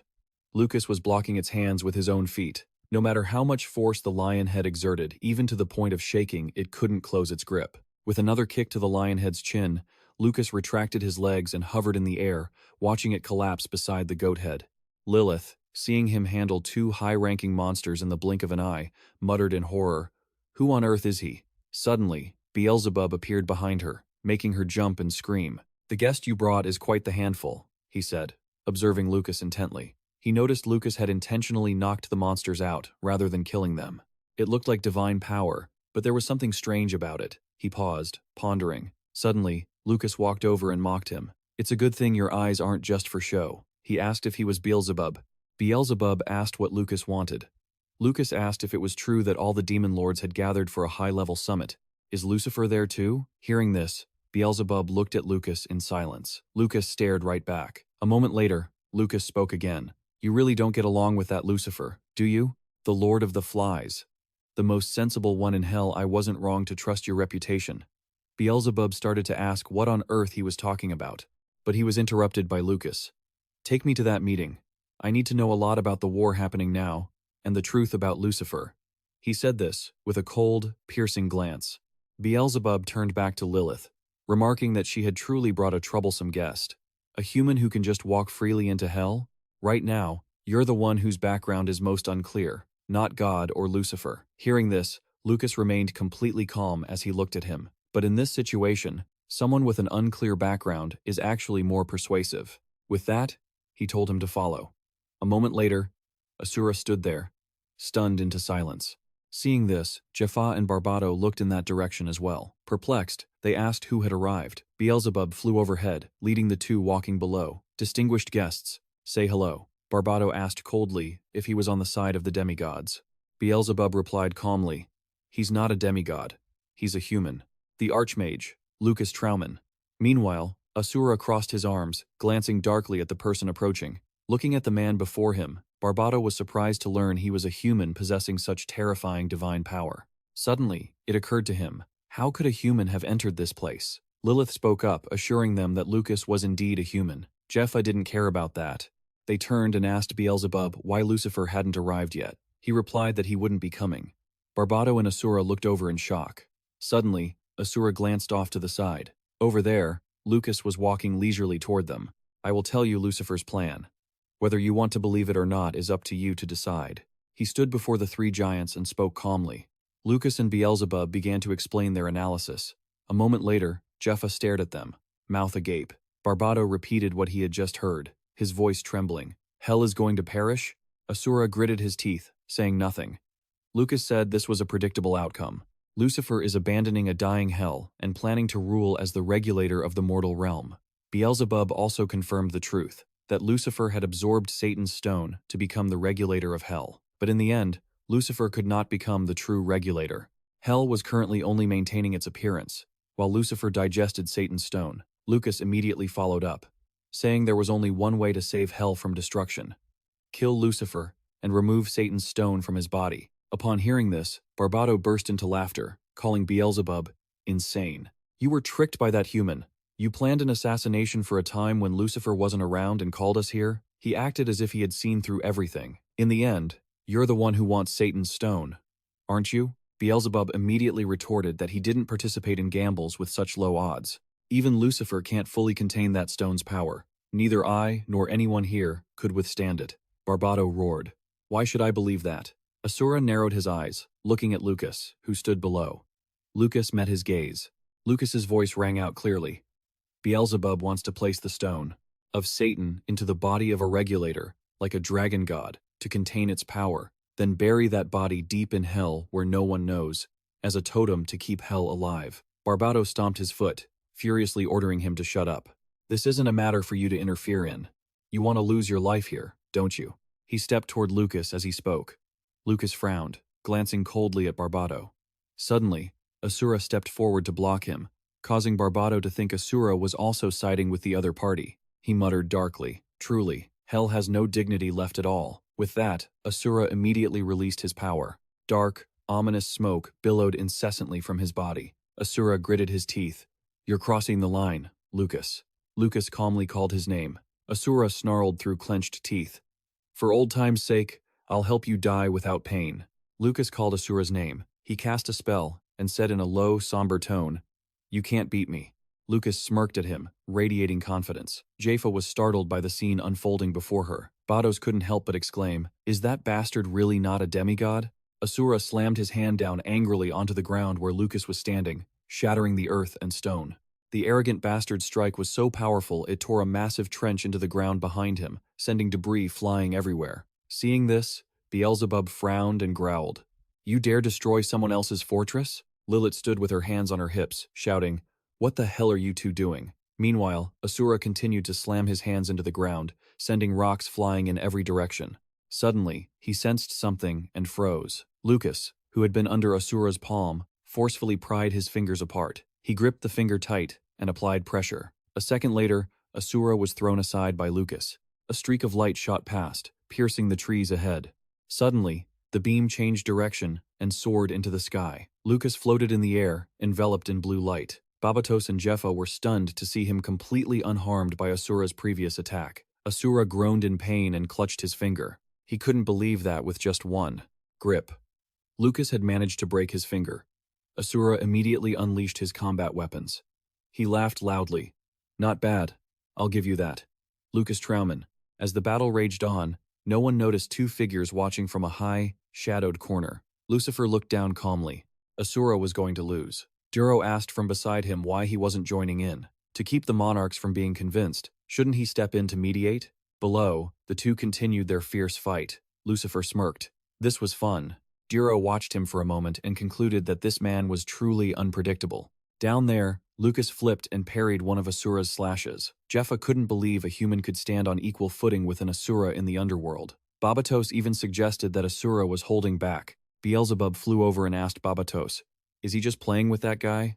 Bados looked at him and said that Asura wasn't that type of person. Beelzebub remained silent, his eyes fixed on something. He spotted the two figures. Lucifer. He had indeed noticed them and was watching.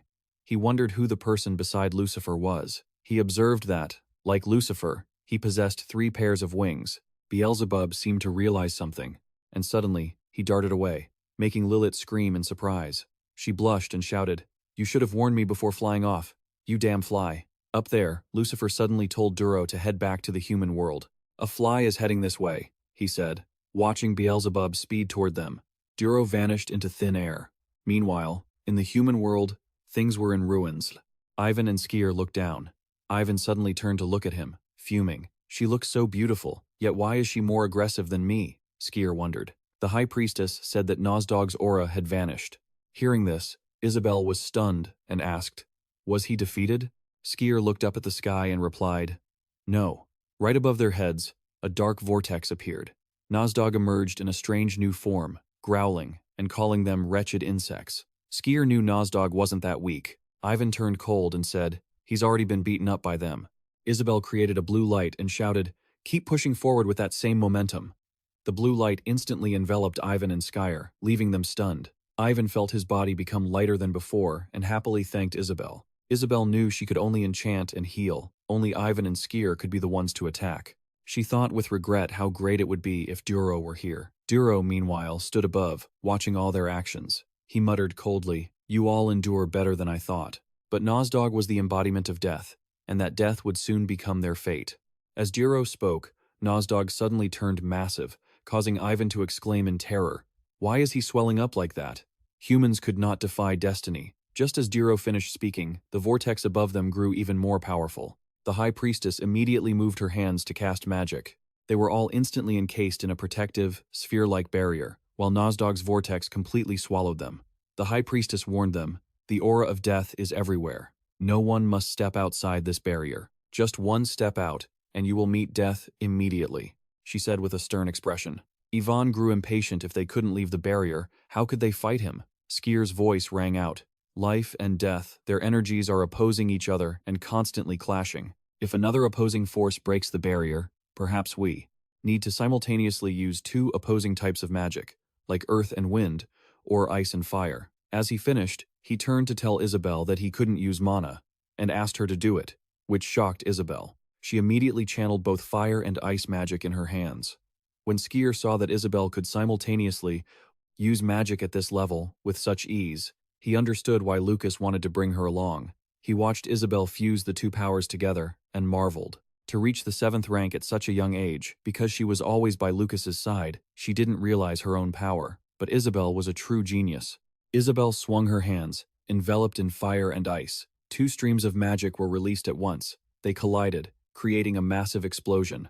Ivan tried to shield his eyes from the blinding light. Just as the High Priestess said, a small hole had opened up. Seeing this, he immediately lunged through the gap, despite everyone trying to stop him. Ivan threw a punch toward Nozdog. "Taste my fist." The fist whistled through the air. The moment it touched Nozdog, a blinding explosion erupted instantly. The blast lit up the whole sky. Skier stood on the ground, shielding his eyes and calling Ivan an idiot. He was panting heavily. Ivan looked at Nozdog, who was reeling after the blow, and felt smug. "What do you think of that, you bastard?" Skier saw this, and shouted for him to return to the barrier quickly. But it was too late.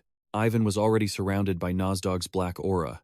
Isabel clicked her tongue, gritted her teeth, and cast fire and ice magic as she rushed in. She fired both streams simultaneously, creating a massive explosion that blasted Ivan back to safety. He immediately jumped down to the protective barrier below. Skier scolded him angrily. "Think before you attack."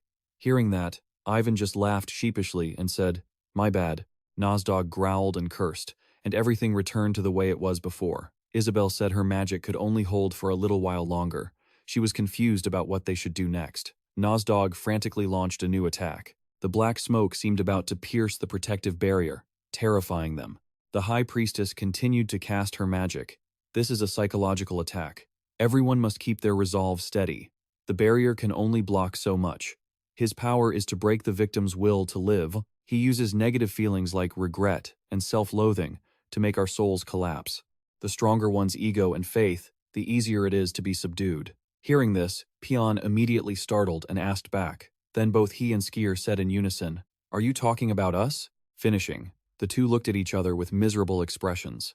Suddenly, the man beside them let out a tragic wail. Seeing him like that, everyone panicked and rushed to check on him. Suddenly, he shoved Isabel away and ran outside, ignoring her attempts to stop him. The man ran while screaming incessantly. As soon as he stepped outside the barrier, something latched onto his face and pulled, making him scream in agony. Pion swore and immediately lunged at the man, grabbing his shirt.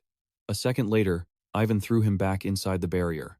Isabel caught him, frantically calling for Ivan to come back. Skier and the High Priestess also worriedly called his name, but Ivan was already being engulfed by Nozdog's dark mist. He screamed, his face covered in tears and snot. A familiar voice suddenly echoed in Pion's head.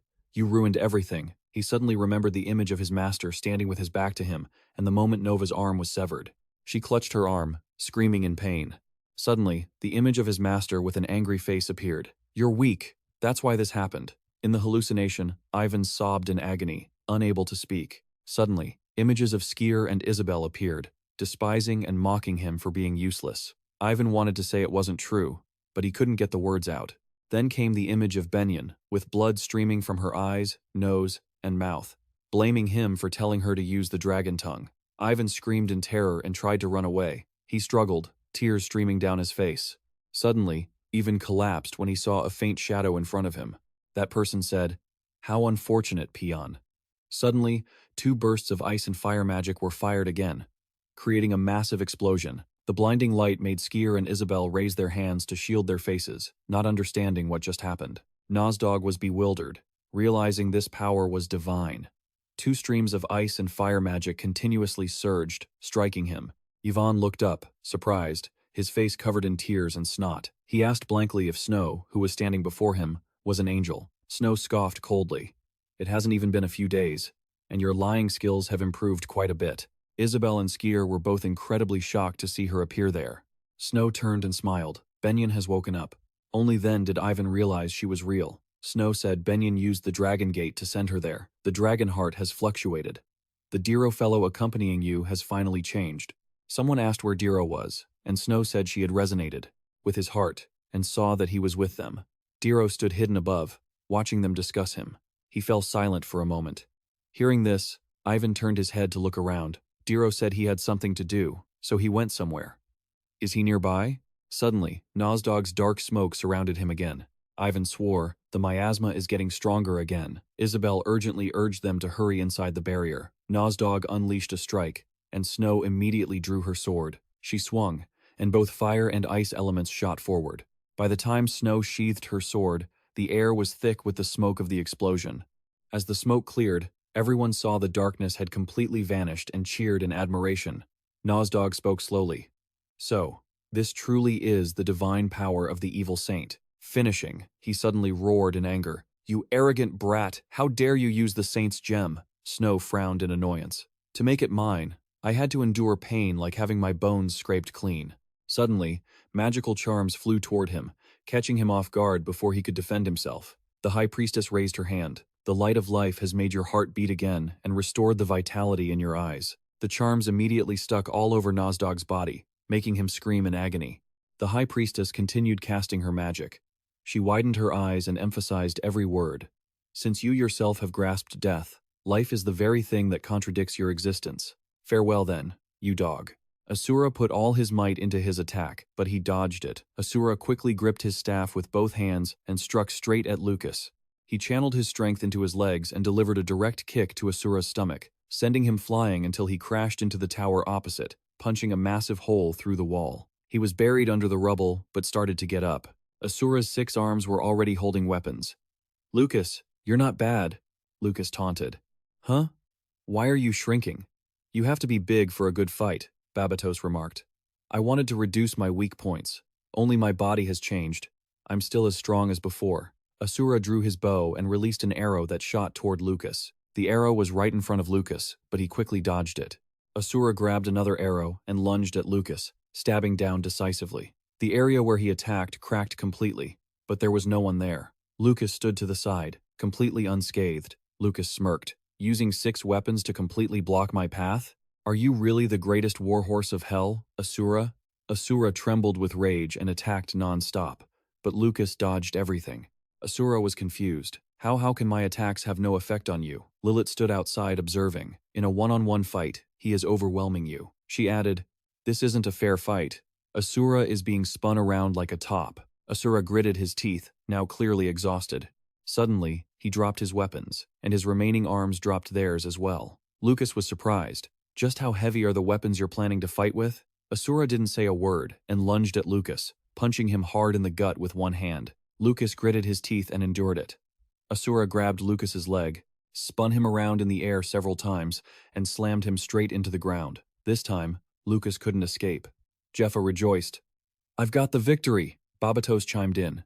"As long as the attack connects, Asura will win." But Lilith thought otherwise. "I'm not sure if that's really true." Asura gritted his teeth and punched with all his might. Lucas didn't resist at all. Lucas's eyes glowed. Asura didn't have time to react. Lucas released a burst of power that left him stunned. Something collided, causing an explosion in the area. Babatos couldn't see clearly. What just happened?" Jeffa was astonished, unbelievable, and then looked toward Lucas, who was brimming with energy. "You took that hit and aren't even injured?" Asura lay slouched to one side, smirking. "You really are insane." In Lucas's eyes, anger flared up. "A mere demon dares to do that to me? Everyone will die. You will all bow to me. Look at this, you pathetic lot." That wretch's corpse will lie at my feet, and even the power of demons will belong to me. Lucas gritted his teeth and screamed with all his might, erupting in a massive surge of power. He let out a breath. Asura sneered. So, you won't force it after all. Did the whispers from the other side reach your ears? Destroy me. Make me bow to you. This is a trial for transcendent beings who set foot on the territory of the gods. To have the power to do anything you desire also means you can do whatever you want. Your true enemy isn't God or Lucifer. The strongest enemy will always be yourself. Now is the time for a real lesson, the second round. Lucas unleashed his power once more. His feet pushed off, and he vanished from the ground in an instant. Suddenly, a powerful collision occurred between the two. Lilith gasped. Jeffa and Babatos were also shocked to see Asura defeated, lying on the ground. But conversely, Asura lay there laughing heartily. I don't know how long it's been since I lost a battle. Lucas grabbed Asura's hand to pull him up, and I don't feel like I've won at all. Asura told his cohorts, Jeffa and Babatos, I will slit Lucifer's throat as Lucas wants because I lost. What do you guys think? If you want to fight, you have to let me join the group. Jeffa and Babatos took turns replying, I refuse. I will also follow Lucas's wishes. Lucas was surprised and asked back, was that on purpose? Asura stated firmly, go ahead and take him out, because I wanted to break your spirit before challenging you to a fight. After the duel between Lucas and Asura ended, everyone gathered in one place. Lilith felt suspicious. I don't see Bon Bop anywhere. Lucas thought to himself. What do you mean? She suddenly remembered Ban Bap. Now that you mention it, where did he fly off to earlier? Lucas wondered. Where did he go? Yeah, things didn't seem as simple as him just disappearing. A bad omen might have occurred. He looked into the distance and told Sam, I have a bad feeling about this. We have to find Bon Bap. Scene change. A massive object appeared along with tangled wires in front of them, and beneath their feet, pools of black liquid spread, covering almost the entire ground. An indistinct voice expressed its own disgust. It smells so disgusting. It turned out to be Lucifer. He stood there with a contemptuous smile, his face full of malice as he looked at the prey he had just captured, not forgetting to mock him. Is it because you're a fly that you smell like this? When everyone was previously wondering about Ban Bap's whereabouts, he was now in a life-or-death situation, being cornered by Lucifer, attacked incessantly, unable to even put up a fight. Lucifer continued, I already told you, he is the king now. His face showed a cold expression. He just smiled slightly, and mockingly reminded the one lying on the chopping block that something was about to happen. Back to Lucas's side, Lilith realized the situation was critical, and quickly flew into the sky to search for Ban Bap's tracks faster. You should have said something before going off. Searching every nook and cranny, she still couldn't find him. Lilith called out, Lucas, no matter how you look, you can't find him. Don't you know he's a rabbit? Given the current situation, it wasn't hard for him to guess. He wasn't the type to run away alone during a fight. While the two were busy searching, the others disappeared. The people they needed to find were nowhere to be seen, and the people who were just there were now gone, making her angry. Where did everyone go? Oh, seriously, everyone just does whatever they want. Suddenly, it cut to the scene of Jeffa getting beaten up. He received a fatal blow and couldn't help but feel the pain. Next, even Babatos's life was snatched away. He acted quickly and cleanly, piercing through his chest with a single blow. Both Babatos and Jeffa suffered a bitter end at the hands of someone truly cruel, so ruthless. After dealing with 2 lives in a row, he just stood there indifferently, not caring about what just happened. Lot said nonchalantly, the life of a demon is truly meaningless. Lucifer, who had been standing behind him all this time, spoke up. Is it over now? He maintained his cold, ruthless state with a leaning smile. He brazenly held up the head that had been severed from Jeffa's body with one hand, praising Lot. You're one step ahead of me now. Jeffa's eyes widened, seemingly filled with agonizing pain, but it all ended in a fleeting moment. Lucifer carelessly tossed the head aside, like discarding the trash of his own life. The surrounding space became haunting, and even more horrific when he used his immense strength to crush the rolling head into the ground. Even in death, he wasn't even granted the dignity of keeping his original form before such a brutal being. He said, since this is the demon realm, I can't use my powers. Then, he mused over the situation he and Lot were facing. You know, Lucas Trauman really is strange. As Lucifer spoke while passing by Lot, he mentioned that they had invited him to be their ally, yet he chose a third path. He probably doesn't realize we're colluding. Before he could reply, Lot sensed an intruder and calmly warned him. We have a new guest. Asura appeared before them, utterly furious. his voice grating with every word. He swore to devour anyone who dared lay a hand on his people. "Lucifer, you bastard." I didn't expect Lot and Lucifer to be working together. His internal energy flared like a raging fire. Asura screamed at him, "Lucifer, why are you standing there so chummily with that piece of trash god?" Despite the threats, both Lot and Lucifer remained indifferent, even looking to dispose of the person making a scene before them. "Did you kill them? Did you kill Banbap, Babatos, and Jeffa?" Lucifer smirked. "I know how to work with others," he continued. "With the chaos of war, it was impossible not to find Banbap when he disappeared. But I knew, given your personalities, you would definitely act alone.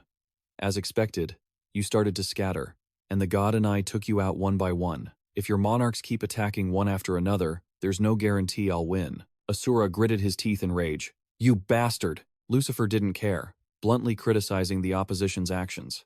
It wouldn't be an exaggeration to say that the demon realm was being held together by a fragile balance. And your ignorance is exactly what broke that balance. Before he could say another word, Asura couldn't control himself and lunged to tear him apart. He roared his name in anger once more. Lucifer continued to provoke Asura, everything seemingly going exactly as he had planned. "Asura, there's no need to be so worked up. The wound Lucas Trauman gave you probably hasn't healed yet, has it?" That was the final straw. He charged at Lucifer with his weapon, burning with rage. Without rushing to counter, Lucifer calmly replied before Asura's strike could land, "I could easily kill you with just one hand now." After that short, concise warning, he unleashed a massive beam of purple energy, sending Asura flying thousands of meters away before he could even touch a hair on his head. The strike was so powerful that only a streak of purple light could be seen traveling a long distance, sending Asura to the ends of the earth. Thick smoke filled the sky, wreaking havoc on the land. Lucifer quickly noticed something. Lucas and Lilith had arrived at the chaotic scene just in time to save Asura's life. He exclaimed in surprise. After surviving that godlike blast, Asura angrily said to Lucas, "Just as I said, that bastard Lucifer and Godbrother, you realized what was happening, didn't you?" "I heard it too." Lucas frowned at the two villains. "Those two are on the same side. No wonder I felt something was off." Lilith felt the situation worsening. She informed the others of the situation. 3 demon monarchs are dead. Indeed, all 3 had fallen into a trap, offering their lives up on a silver platter. Lot, who had been silent until now, couldn't hide his glee. He let out a cold chuckle. They wouldn't have to go looking for them anymore. Lucifer looked at Lot with a look of satisfaction. They understood each other perfectly. They had gathered themselves in one spot. The situation was grim. Even though the 3 were still alive, it was hard to see them surviving. Lucas urgently urged the other 2 to leave quickly. "Lilith, take Asura and get out of here." Lilith, stressed, asked, "What?" Lucas explained the situation, saying those 2 were colluding and had played them, so they had to return the favor properly. Despite the heroic atmosphere, Asura struggled violently, insisting on staying to fight the 2. "I don't need anyone's help. I'm fine." Lilith tried her best to restrain the large man, nearly out of breath. "Shut up. Do you think you're small?" Lot didn't wait for this cat-and-mouse game to continue, and pointed his finger at the sky to unleash a skill. The 2 bickering individuals were suddenly trapped inside a golden orb. It was the skill Lot had used earlier. Before Lucas could react, Lot had already moved a step ahead. Cracks began to appear on the orb. A sense of impending doom left the 2 inside bewildered. The cracks spread rapidly, and the orb exploded with an ear-splitting sound, shattering into countless fragments flying in every direction. Once again, Lucas reacted just in time to save the 2 dazed souls. This power, it's unpredictable. He realized he needed to process this information quickly. A flurry of thoughts raced through his mind to figure out how to survive this perilous situation. The space shattered like glass. This was caused by God's spatial manipulation powers. Both Asura and Lilith were terrified, feeling like they had narrowly escaped death. Lucas urged them, "Go, go, you're just getting in my way." Before they could collect themselves, the 2 snapped out of it and followed Lucas's orders. Lucifer appeared out of nowhere, blocking their only escape route. "Who said you could leave?" The sky seemed to grow dark, and with their lives in his hands, he seized the opportunity to unleash a destructive attack, threatening them. The attack, a concentrated mass of energy, burned everything in its path to ash. Lucas gathered his energy to launch a counterattack against Lucifer. The 2 attacks collided, creating a furious clash that triggered a massive explosion, with a blinding light engulfing everything. Lucifer stood still, revealing his upper body in the thick white smoke. While kneeling, Lucas funneled all his power into generating lightning, aiming to strike Lucifer's feet. The lightning surged from the ground, quickly reaching his feet and pinning him in place. Seizing this once-in-a-lifetime opportunity, while restraining Lucifer, Lucas used his right hand to unleash another surge of power, intending to finish him off. Lucifer seemed to be struggling against the massive flow of energy. The darkness was enveloping him completely, as if swallowing him into a deep black hole. This time, he would have a hard time escaping Lucas's grasp. With enough energy gathered, Lucas poured all his internal power into a strike aimed at Lucifer, causing thick smoke to billow from his side. Lucas waited to see the outcome of that final, lethal blow. As the smoke cleared, he let out a sigh of relief, realizing that he had used Bot's body to shield himself from Lucas's attack. Before he could even react, Lot had already closed the distance behind him, sneering, "How disappointing." In the blink of an eye, Lot's face darkened, and with a single strike, he severed his arm. The scene was drenched in blood and chill. A sense of terror, followed by overwhelming agony, flooded his mind. It felt like thousands of blades piercing him at once. His body felt as if it were being torn apart, his heart constricted, leaving him in a state of sheer terror and helplessness. He screamed in agony. Lucas let out a loud cry after Lot slashed off one of his arms. The pain was indescribable. Gritting his teeth, he pushed the agony aside, channeling his strength to regenerate his left arm. Looking toward him, Lot approached Lucas again, but simply stood there, watching. As he tried to retreat as far as he could, he feared that Lot would strike again without mercy, leaving him with nothing left to defend. Lucas felt as if he were being choked, struggling to use the last of his strength to fight back against the ruthless Lot. "What the hell are you talking about?" Lucifer looked toward the spot where Lilith had quickly taken Asura away to hide.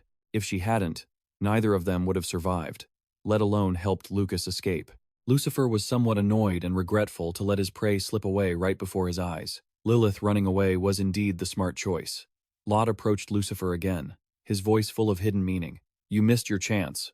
Lucifer knew exactly what those two were capable of, yet he laughed, firmly convinced they couldn't escape his grasp. Could it be that it's going to take you some time? Meanwhile, Lucas used his remaining willpower to channel his energy into healing his arm. The process was gradually showing progress. After the agonizing scream, Lucas's efforts paid off as his arm was completely restored to its original state. Having endured such a harrowing experience, Lucas's body was still struggling to adapt to the pressure he had just faced. His heart pounded, his breathing grew ragged, and his entire body felt exhausted, as if his limbs were falling off. Lucifer stared intently at his victim, who he had been playing with, forcing him to suffer a fate worse than death. He intentionally emphasized his mockery, laughing as he spoke. "Your body is holding on to its will, and your consciousness is wavering, isn't it? But your mental fortitude is truly impressive. And now, as they both slowly drew closer, it seems I really should kill you right here." Every gesture and movement of his was slow and calculated. He exuded danger as he looked at Lucas with a smug, cryptic smirk. Otherwise, 3 people would be lost. Immediately after, he surged forward, using his power with the intent to devour Lucas. 3 people is too many, after all. It was Lot who betrayed him, secretly dealing him a fatal blow from behind. Lucifer remained calm, though he asked with a hint of suspicion, "What the hell kind of joke is this?" Lot smirked, sharing a few words before deciding to send Lucifer straight to hell. "My friend, why are you so surprised? This isn't exactly something you didn't see coming, is it?" Now, the situation had flipped for the traitor. Lucifer thought Lot was surely trying to play him, his expression turning to one of rage as he glared at the other man. "Do you really think you can win on your own?" Lot replied coldly. "I just thought this was the perfect time to confirm one thing." Lot's hand was indeed empty. He was testing Lucifer. "So it's true, you don't have a physical body." Infuriated, the essence of Lucifer instantly manifested a pair of massive dark wings. They were nearly large enough to cover everything. A vast, overwhelming power radiated into the surrounding space, causing tremors that even affected the still injured Lucas. Lucifer whipped around 180 degrees, facing the one who dared to lay a finger on him. His energy was powerful enough to blast Lucas several thousand meters away. Even though he wasn't standing still, Lucas had to brace himself against that person's explosive rage, being pushed back so far he nearly wore through his shoes. What the hell? Lucifer draped his massive wings in front of him, hiding the gaping hole left by Lot's hand. Having experienced such a stinging betrayal, he felt incredibly annoyed and spoke plainly. "Were you planning to confirm that from the very beginning?" He slowly spread his wings back out, revealing the wound on his abdomen. "You really are more arrogant than I am." Lot's golden eyes widened, full of control. He was sharp, yet haughty, taking a moment to explain his reasoning. "Arrogant? I call this trust." Lucas was filled with confusion, his world spinning as the situation shifted dizzyingly. Even Lucifer was struggling to keep his cool in the current situation. Lot replied bluntly. From the start. I never intended to join hands with anyone who wasn't of my own kind. Lot didn't hide his original intentions, laying it all out for him. Lucas, I hope this clears up the misunderstanding between us. It was a plot twist sharper than any Thai drama, accompanied by a badass expression. Lot offered his hand to Lucas, inviting him to join forces. I will team up with you to defeat Lucifer. At that same moment, Nozdog let out a loud roar as he was being drained of his purple life force. The High Priestess stood beside two others. Skyzer and Ivan were exerting all their energy, directly firing a massive stream of life force toward Nozdog. Facing the chaotic situation, Ivan panicked and exclaimed, "Is Ndok's life force a fraud? Is that life force being sucked into his body?" Skyzer was equally surprised. Observing both sides, he realized they were pouring life force into Nozdog's dead body to revive him. This was the attraction of Yin and Pyong. Suddenly, Nozdog erupted in a fit of rage, struggling to break free from the current situation, letting out a deafening scream. "You pathetic mortals!" The High Priestess was blown back by the sonic wave of rage released by Nozdog, unable to withstand it. Nozdog, his heart churning, exploded with the power accumulated deep within his body. At that point, the High Priestess had no chance to fight back, increasingly pushed back until she couldn't breathe. Ivan quickly flew over, using his own body to shield her. The High Priestess was left stunned by Nozdog's terrifying power, initially horrified, then stammering out a few words. "Thank you." The whole group was now forced to witness the terrifying scene. The space around them turned pitch black, shrouded in Nozdog's dark aura. Just as he showed signs of preparing to sweep through everything, the black aura began to radiate once more. The High Priestess sprang from Ivan's arms. If she didn't utilize this brief window of time, she feared there would be no chance to turn the tide. She called out to everyone, "His divine power is being suppressed. Hold on until my spell is complete." Ivan realized this was the smartest choice for the current battle, so he turned to Snow with a serious expression. She implicitly understood, nodding to signal they would continue the unfinished plan. Snow shifted into a combat stance. She gripped her sword, channeling her energy, preparing to launch a massive attack against their opponent. Suddenly, a massive iceberg materialized and lunged toward Nozdog, catching him off guard. The attack struck him square in the chest. This critical hit forced a pained cry out of him, but he wasn't done yet. Ivan flew in, preparing to unleash a devastating blow from above. A punch straight to the face, powerful enough to knock out his entire front line. Not satisfied with that, he followed up with a wind-up kick, leaving Nozdog gasping for air. Finally, he unleashed a crushing attack directly onto his head. Ivan clenched his fists together and raised them high, ready to hammer down with overwhelming force. "You really are hard to kill, aren't you? Damn it." The impact sent Nozdog crashing deep into the ground, completely out of sight. The area was filled with dust and chaos. Even after being left gasping for air, the damage to his face and teeth wasn't enough to satisfy them. When he suddenly appeared to intimidate them, Peon followed up with the next attack. A massive explosion occurred, leaving the outcome for those involved unclear. He sensed something was wrong, but before he could warn them, Nozdog, now in a smaller form, dashed rapidly toward the High Priestess.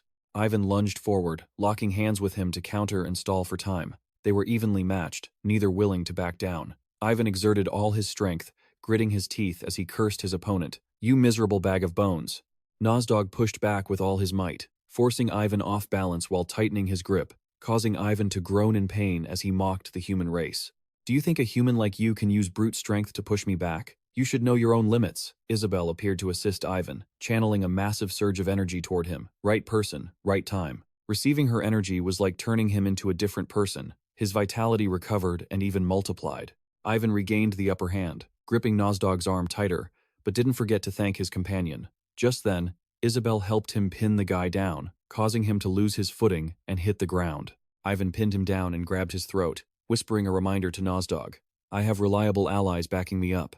As for Isabel, she never stopped channeling her power into him. "What about you? Can you truly rely on your god to stand behind you?" Ivan's face was filled with hatred, his anger fueling his desire to unleash everything onto Nozdog's face. With one hand choking him and the other poised to deliver a lethal punch, Ivan asserted that the shift in the battle wasn't just due to himself, but that this was the fundamental difference between them and him. "You skull-faced freak." Nozdog mimicked his style, acting unafraid, and sarcastically reminded Ivan, who was currently trying to crush his windpipe, "You never know. If you all die, then everything ends, right?" This red herring was quite effective. While Ivan was still, stunned by the hidden meaning behind those words, Nozdog had silently channeled energy to create a dark, black circle that pierced straight through Isabel's chest. She stood there, frozen, unable to react before the strike pierced her heart, her body stiffening. Ivan, hovering over Nozdog, stared with wide, gaping eyes, unable to process what had just happened before her. She then fell backward as Nozdog's attack landed the killing blow. Snow and the High Priestess stood there, dumbfounded. Even though they were both right there, they couldn't do anything against the guy's dual attack. Their gazes darkened, and their faces went deathly pale as they watched Isabel fall onto the cold ground. Distraught by Nozdog's cruelty, filled with a mix of resentment and extreme pain, only a piercing scream echoed through the dark landscape. Snow couldn't accept it, and called out to Isabel, one hand supporting her head, the other trying to stop the wound from bleeding out. "Wake up, Isabel!" She tried to open her dim eyes, attempting to gather her remaining strength to scan for a familiar figure. It was none other than him, encased in a sphere, lying motionless. Suddenly, Lucas began to convulse. He opened his eyes wide as his magic began to envelop him, seemingly transforming and evolving. In an instant, he turned into a different person. Lucifer and Lot were left standing there, baffled.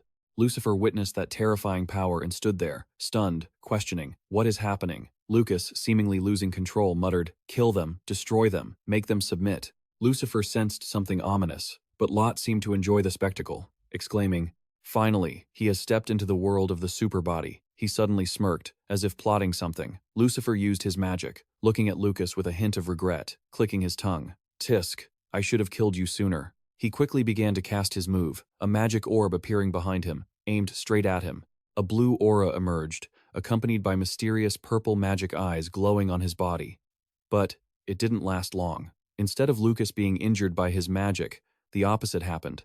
It grazed past him, and Lucifer collapsed. I don't know what our guy did, but it made Lucifer scream in pain, unable to resist. He looked at Lucas, who was still standing motionless, completely unharmed.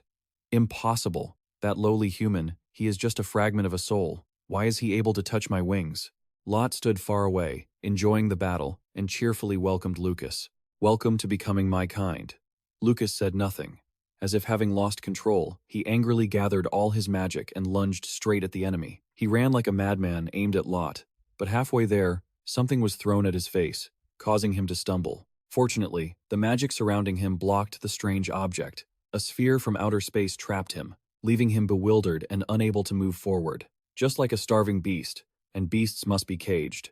Lucifer, looking back, realized what was happening. He gritted his teeth in frustration. "So, from the very beginning, your goal was to devour Lucas."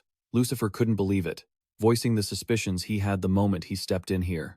"I already found it strange, the presence of so many demigods just vanishing like that. You said you sent them to the mortal realm, but it was all a lie. There's no way Dira wouldn't have noticed." Lucifer couldn't have expected the true nature of the person, and at this moment, Lot no longer needed to hide. He laughed wickedly, looking no different from a monster. "Turns out you've eaten them all." Without letting Lucifer say more, he just snapped his fingers. But that snap had enough power to make Lucifer collapse. Soon, there was no sign of him left. Only his two wings remained, accompanied by a piercing scream that was filled with agony. Lucifer tried to struggle to his feet.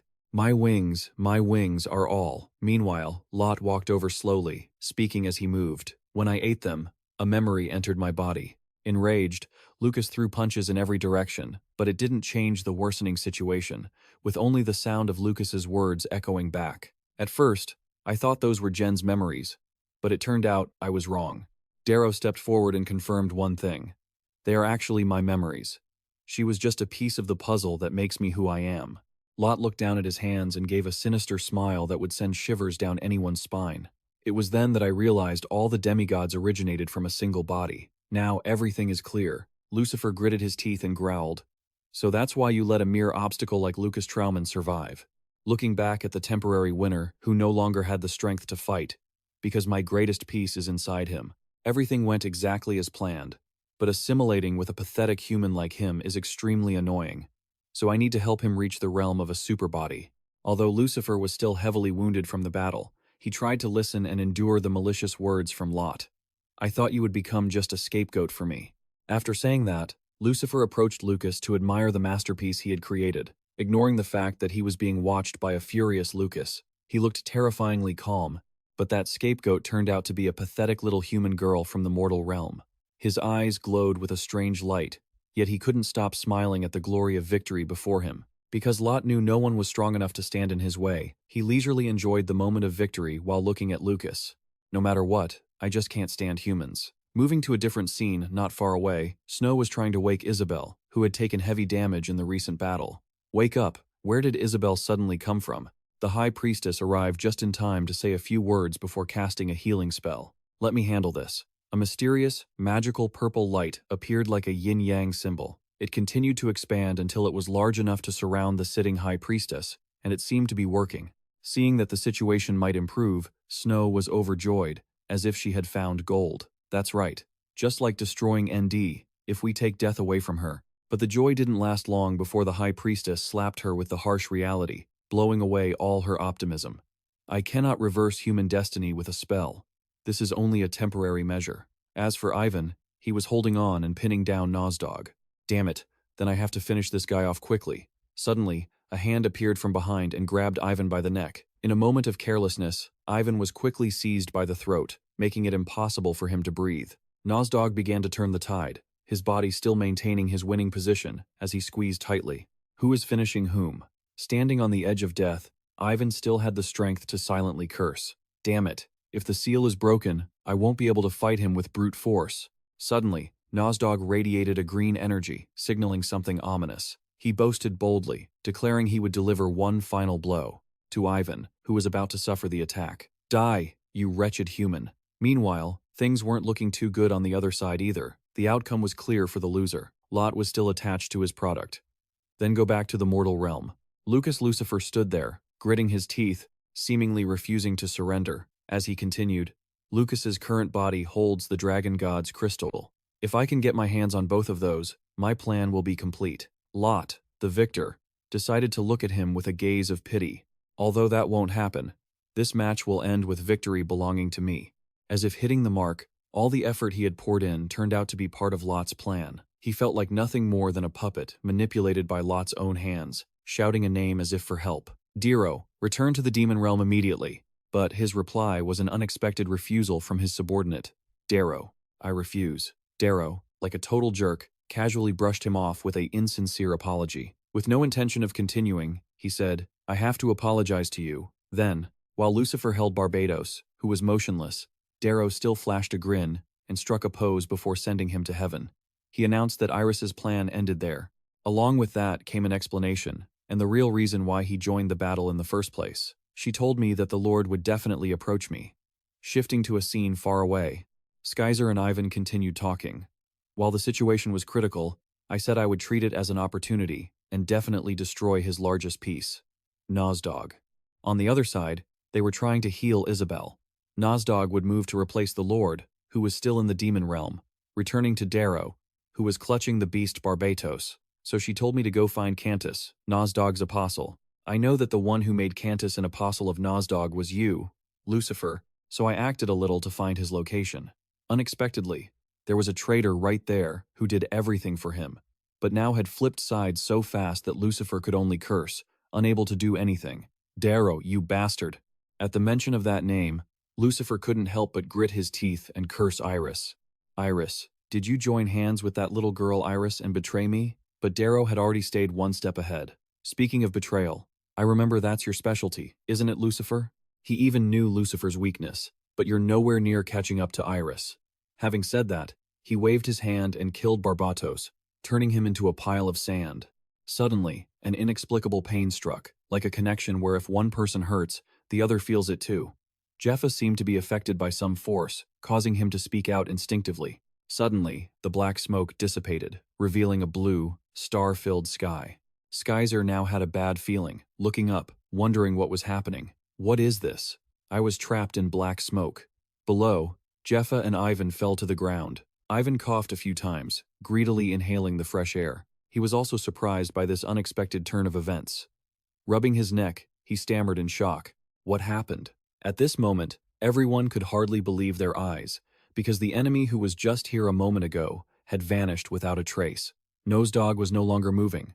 Lot stood nearby and mockingly said to Lucifer, "Looks like your friend isn't listening to you." Upon hearing that, Lucifer turned red with rage, his veins bulging as he gnashed his teeth. Knowing his competitive human nature couldn't stand being provoked by Lot, he flew off in a rage, his mouth still cursing. Damn it, but while other Lots might have let him be, the Lot of this series certainly wouldn't. He raised his hand and used magic, aiming straight at Lucifer.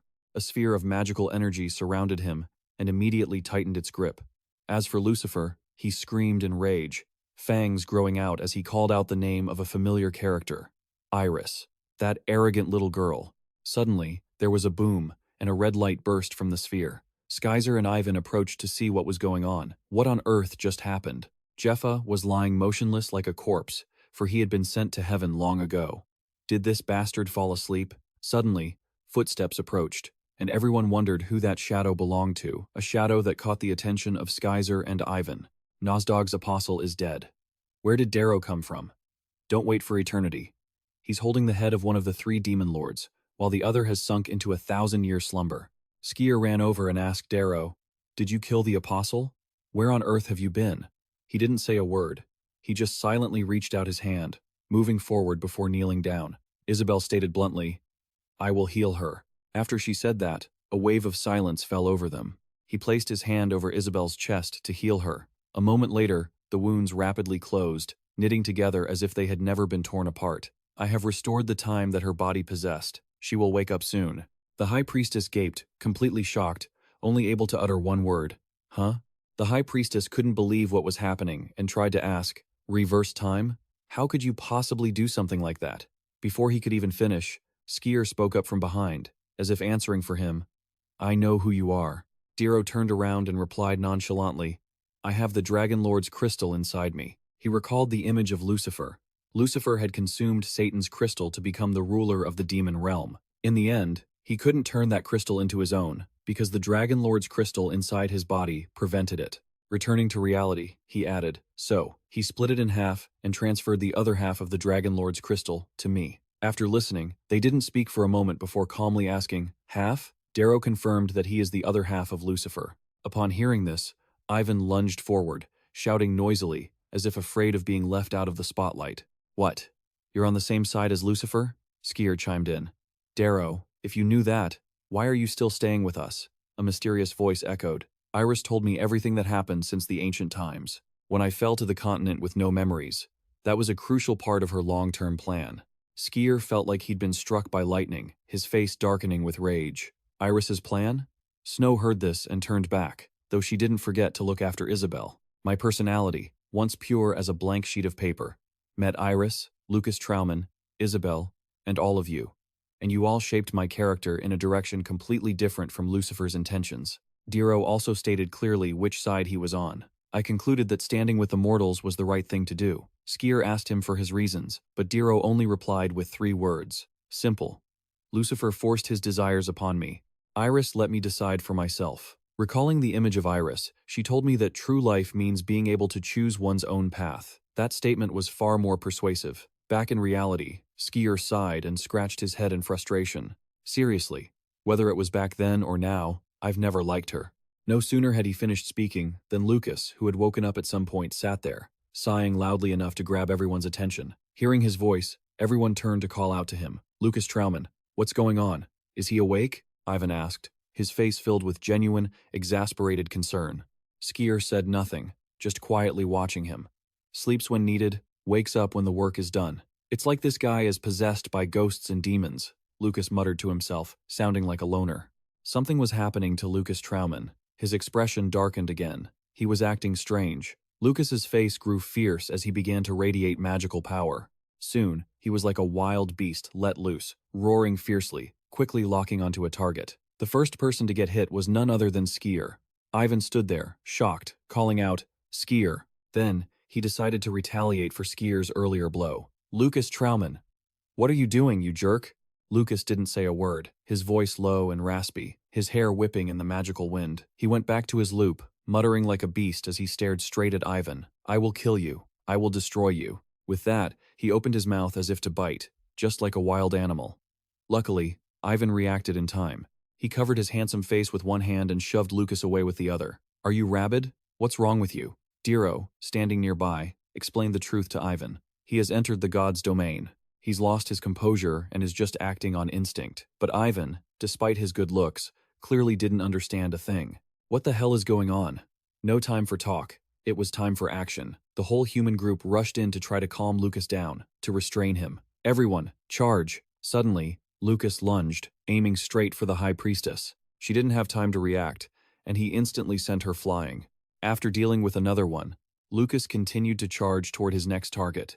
And this time, his prey was none other than Diro. He immediately unleashed a powerful kick, like a soccer player striking a ball, hitting Diro squarely in the head and sending his face straight into the ground. There goes that handsome face. Ivan, just as angry, retaliated, throwing a punch aimed right at Lucas's back. Cut it out, you lunatic. But how could anyone match this wild beast? Before he could land a hit, Lucas soared into the air, dodging the punch, then immediately dove down with full force. Instead of hitting the ground, he slammed right into Ivan's head. The scene shifted. Everything around them, from the building to the ground, collapsed. Smoke and dust filled the air. It was absolute chaos. Soon, all the humans lay scattered and motionless, from Snow, Ivan, and Diro, down to Skier. After the assault, Lucas stood there, still muttering to himself, defeat them, make them submit. The camera zoomed in for a close-up. Kill them, destroy them. At that moment, Skier woke up and struggled to stand, calling out to him, Lucas, wake up! Suddenly, he heard a familiar voice. It sent chills down his spine. Everything is going exactly as planned. That familiar voice was grinning at its own achievement. It was him, the person he had been thinking of was standing right there. Yes, it was none other than the final villain, Lot. The scene shifted back to Lucas. He was gathering his inner energy, shouting out loud as he prepared himself. When Skier tried with all her might to call his name one more time, Lucas, stop! Get it together, you jerk! He ignored her, continuing his protagonist's rampage. He raised both hands, aiming directly at Lot, focusing all his remaining power. She screamed, begging him, stop it! A ball of brilliant golden light erupted, followed by blood splattering everywhere.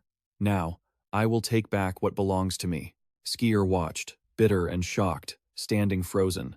Everything was exactly as it had been before. She watched as Lucas collapsed, while Lot laughed triumphantly, having gotten what he wanted.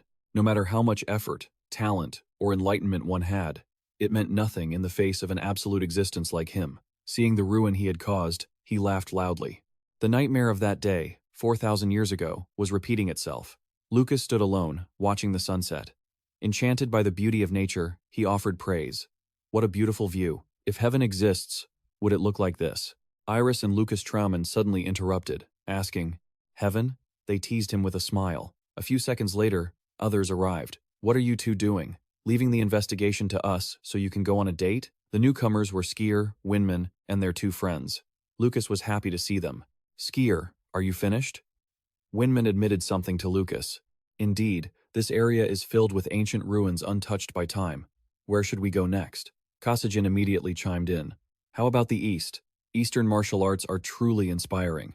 Lucas agreed. Good idea. I've always wanted to see the single-edged sword they call a katana. Winman suddenly turned annoyed, scolding the two of them. Do you guys ever talk about anything other than research? Kasajin admitted honestly. No, he replied bluntly. Not at all. Lucas looked surprised at the sight before him. Seeing his unhappiness, she asked, Is something wrong? However, Lucas said nothing, only replying, It's nothing. Let's go. Iris and Lucas Trauman stood there, stunned for a moment, before she smiled faintly as she realized everything. In the end, they went with Lucas's group. That night, he remembered the time he became Lucas Trauman and fought Lot directly. Back then, he was completely outmatched. Moreover, Snow was lying nearby, groaning in pain. Ivan was in a similar state. Only Winman had the strength to crawl toward Lot and say, Lucas is dead. Hearing that, Lot grabbed Lucas's jaw and laughed delightedly.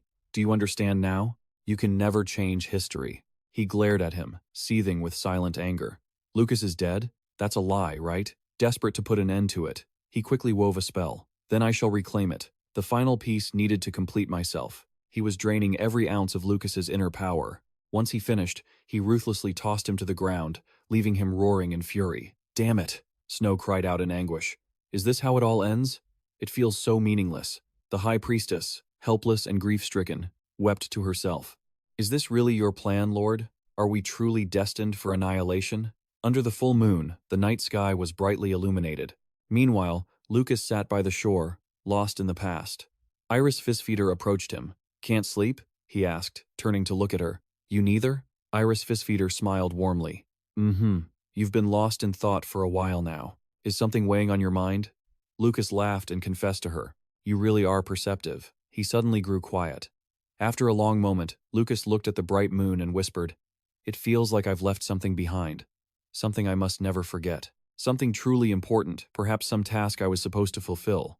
But I've forgotten." Iris Fistfighter quickly comforted him. "If you can't remember, then perhaps it wasn't that important." He agreed with her perspective. "Maybe you're right." The two fell into a comfortable silence. Then, Lucas spoke up, startling Iris Fistfighter. "This is nice. These moments of peace, traveling across the continent, researching ancient ruins, and the culture built by our ancestors. Above all, I'm with the friends I trust the most. What could be better than this, except for having you by my side?" His words caught her off guard, making her blush as she looked away. Not stopping there, Lucas voiced his inner thoughts, feeling as if it were all too perfect to be real. "I can't believe this is real." He laughed, amused, and said, "Sorry, the moonlight was just so beautiful. It made me say something cheesy." As he finished, Iris Fistfighter leaned in and kissed Lucas.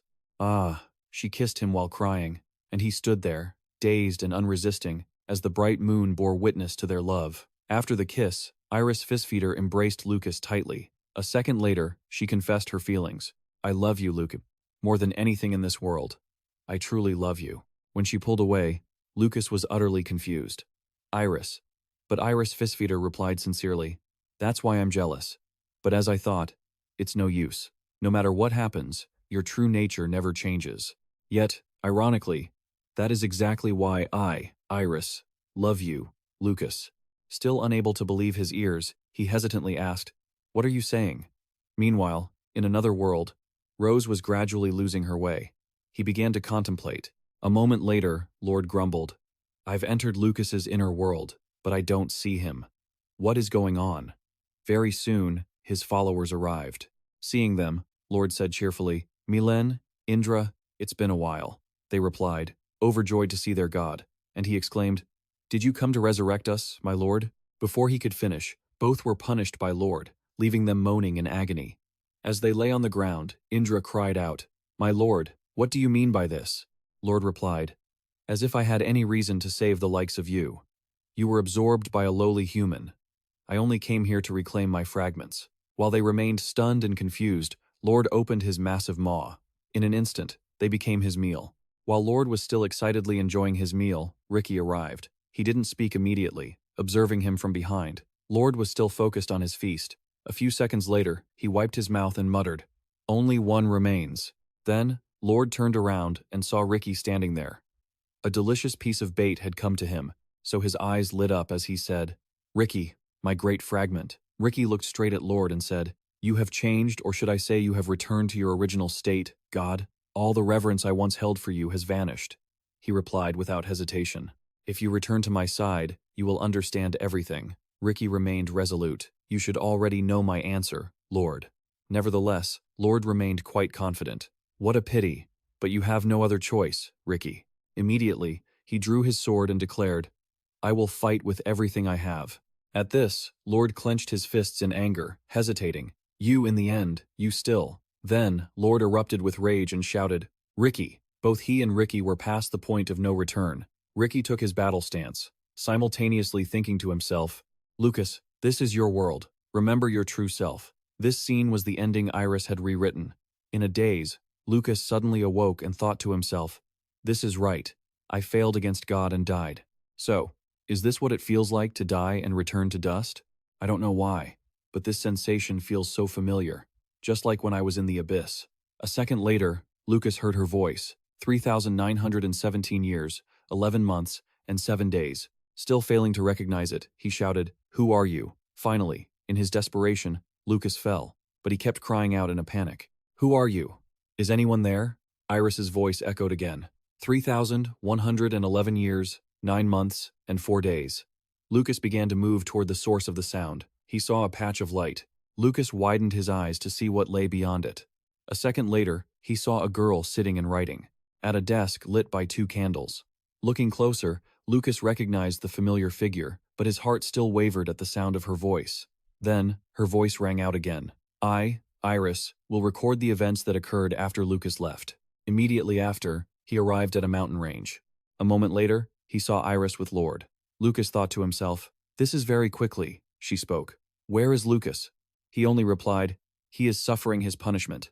Iris looked worried. Is he still alive? At the same time, he wore a confused expression, whispering in his mind, These are Iris's memories from after I was trapped in the abyss." Not stopping there, Lucas heard Lord say, "Iris Fistfighter, the Black Witch, your power is too valuable for me to take your life."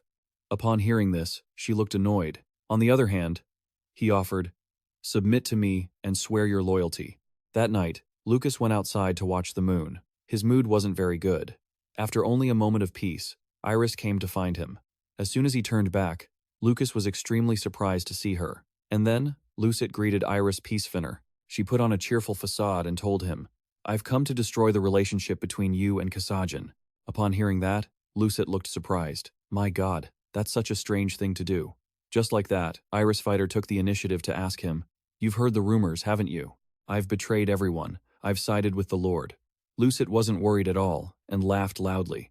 "Ha, betrayed them, you say?" She then replied honestly, "Well, call it betrayal if you want, but everyone here knows exactly what kind of person you are." At this point, Iris suddenly went quiet. One look, and Lucet knew she was troubled. He asked, "Are you carrying some kind of heavy burden?" Caught off guard by his insight, Iris Lucas Traumenfeeder lowered her head sadly. Furthermore, he revealed another truth. At the moment, they could not defeat the Lord. She firmly countered, "There's no way I can. What we need is time." Lucet didn't understand what Iris meant, and asked again, "Time?" She quickly confirmed it would take a long time, maybe several hundred, or even several thousand years. But Lucas will rise again. Lucet was horrified when he heard Iris Lucas Traumenfeeder mention Lucas. Out of curiosity, he asked, "Do you mean Lucas is still alive?" At that moment, she firmly replied, "I will save him, at any cost. Lucas is trapped in the abyss. If I want to save him, I need to control that land. I will make the Lord trust me, and borrow his power. To do that, I need to prove my loyalty to him, as well as make the discord between you and Kasajin become even more severe. Oh, and Schweizer's head as well." Hearing this, he scolded her. "Have you lost your mind?" Iris objected. "I wish I had. But that's not it." Lucet looked at the person in front of him, not knowing what to say to stop such a crazy idea. Additionally, he understood why she was doing it. "I've heard that a woman's love is more terrifying than any sword. You want to stir up enmity, even with Lucas. Just to save Lucas, I will break up with Kasajin like you want. Please. I hope that one day, you won't have to carry any burdens anymore." After saying this, Lucet quietly left, letting Iris reflect on her own. A moment later, she completely broke down, collapsing against a nearby door. This scene was witnessed by Lucas. Returning to the present, Iris Fighter began to cast a spell. A magic circle quickly appeared. Right after, a hand firmly gripping Lucas gradually emerged. In those arms, he was still keeping his eyes closed. She saw Lucas and was overjoyed, thinking to herself, "Lucas, you really are still alive." Iris Fighter looked at her hands, hesitant about whether she should continue using magic. Finally, wanting to save Lucas, Iris Fighter decided to use the magic one more time. After a while, cracks immediately appeared on the barrier's fragments. However, the cracks quickly healed. She sadly muttered to herself, "I can only do this much. If I use any more of my authority today, the Lord will start to get suspicious. I need a crack big enough to push Lucas out, and that will take a very long time." Meanwhile, she had rewritten what happened after Lucas died. "Before this body decays and dies, I will transfer to another shell. Before that one fades, I will do it again. And so, my soul will slowly fade until the day it turns into dust. Can I hold on for that long?" She closed the book. Suddenly, Iris Fighter heard his voice and turned around. "Your smile is so lovely." Before her was a scene of the two of them on a picnic. Back then, Lucas had complimented Iris Pfeffider, "You look delicate, yet you hide such resilience and mystery. That is the trace of the whole life you have lived." She blushed, looking embarrassed, and asked hesitantly, "Huh? What? Why are you saying that all of a sudden? Are you going to die today?" He didn't answer, just smiled with his eyes closed. A few seconds later, Lucas said seriously, "Sometimes it's nice, isn't it, when you say your feelings straight out." After that, he looked directly into her eyes, as if he had 10,000 things to say, but didn't know what to say. Iris Lucas Traumenfer seemed to be waiting for something. However, Not wanting to make her worry, Lucas changed the subject. That's right. It's that smile that makes even the gods want to be by your side. She had arrived where Lucas was imprisoned. She stood there, looked at him for a moment, and said, "The gods want to be by my side too? Then what about you? Even if all plans succeed, will you still be by my side?" Just then, Lucas slowly opened his eyes. Taking advantage of the moment, Iris Fighter rewrote Lucas's ending. He will live.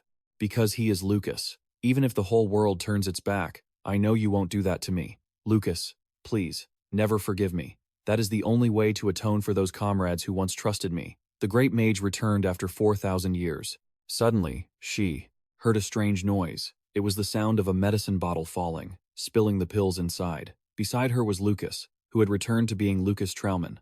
Clutching his throat in great pain, he was even trying to pick up those pills. A moment later, Iris Lucas Traumanfer suddenly remembered something and sat up in a panic, thinking to herself, Lucas is resonating through the cracks of the abyss.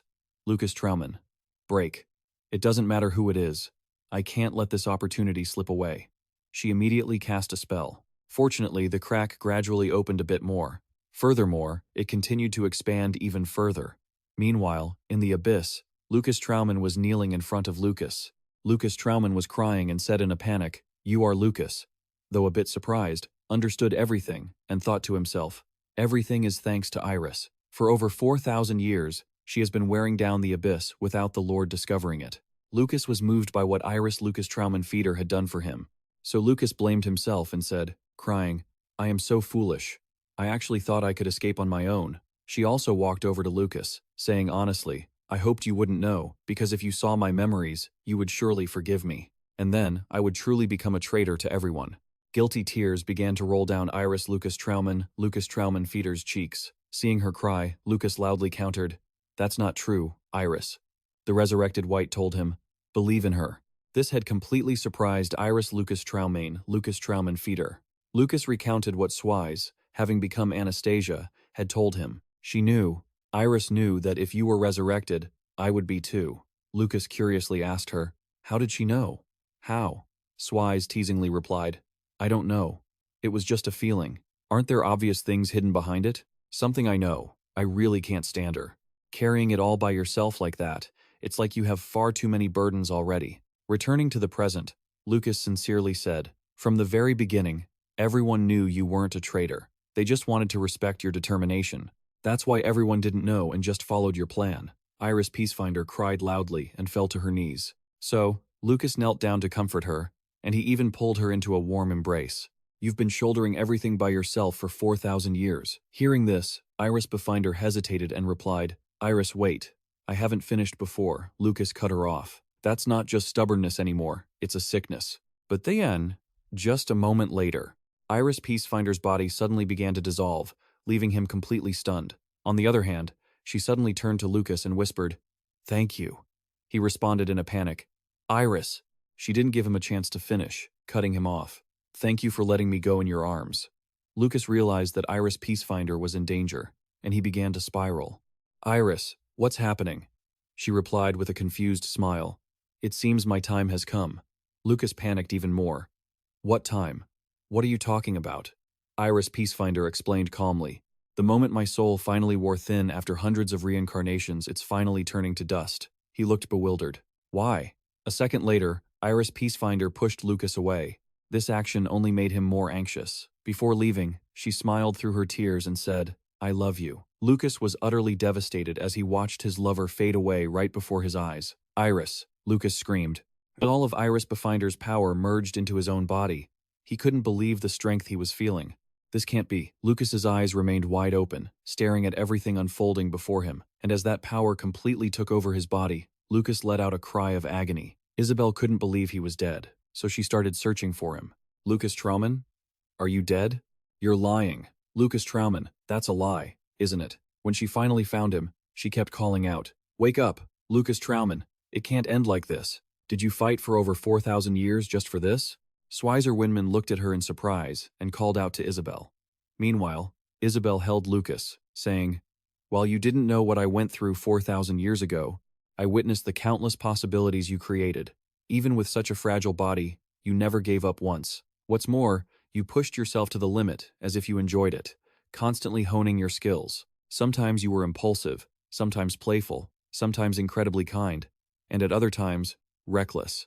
When I realized you were Lucas Trauman, do you know how relieved I felt? There were so many unbelievable moments. At the same time, Ivan struggled to stand up and called out. However, Isabel didn't care, just muttering about what had happened. But the reason a mere mortal like me could follow you this far is that you never abandoned your faith.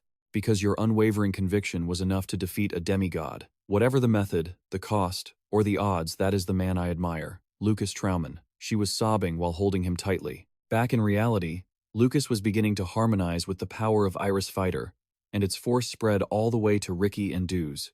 Deuce didn't understand what it was at all, so he asked irritably, "What is this disgusting light?" Meanwhile, Ricky seemed intrigued by the sudden appearance of this power. Furthermore, Ricky clarified, "You ask why I sided with humanity? This is my answer, my lord.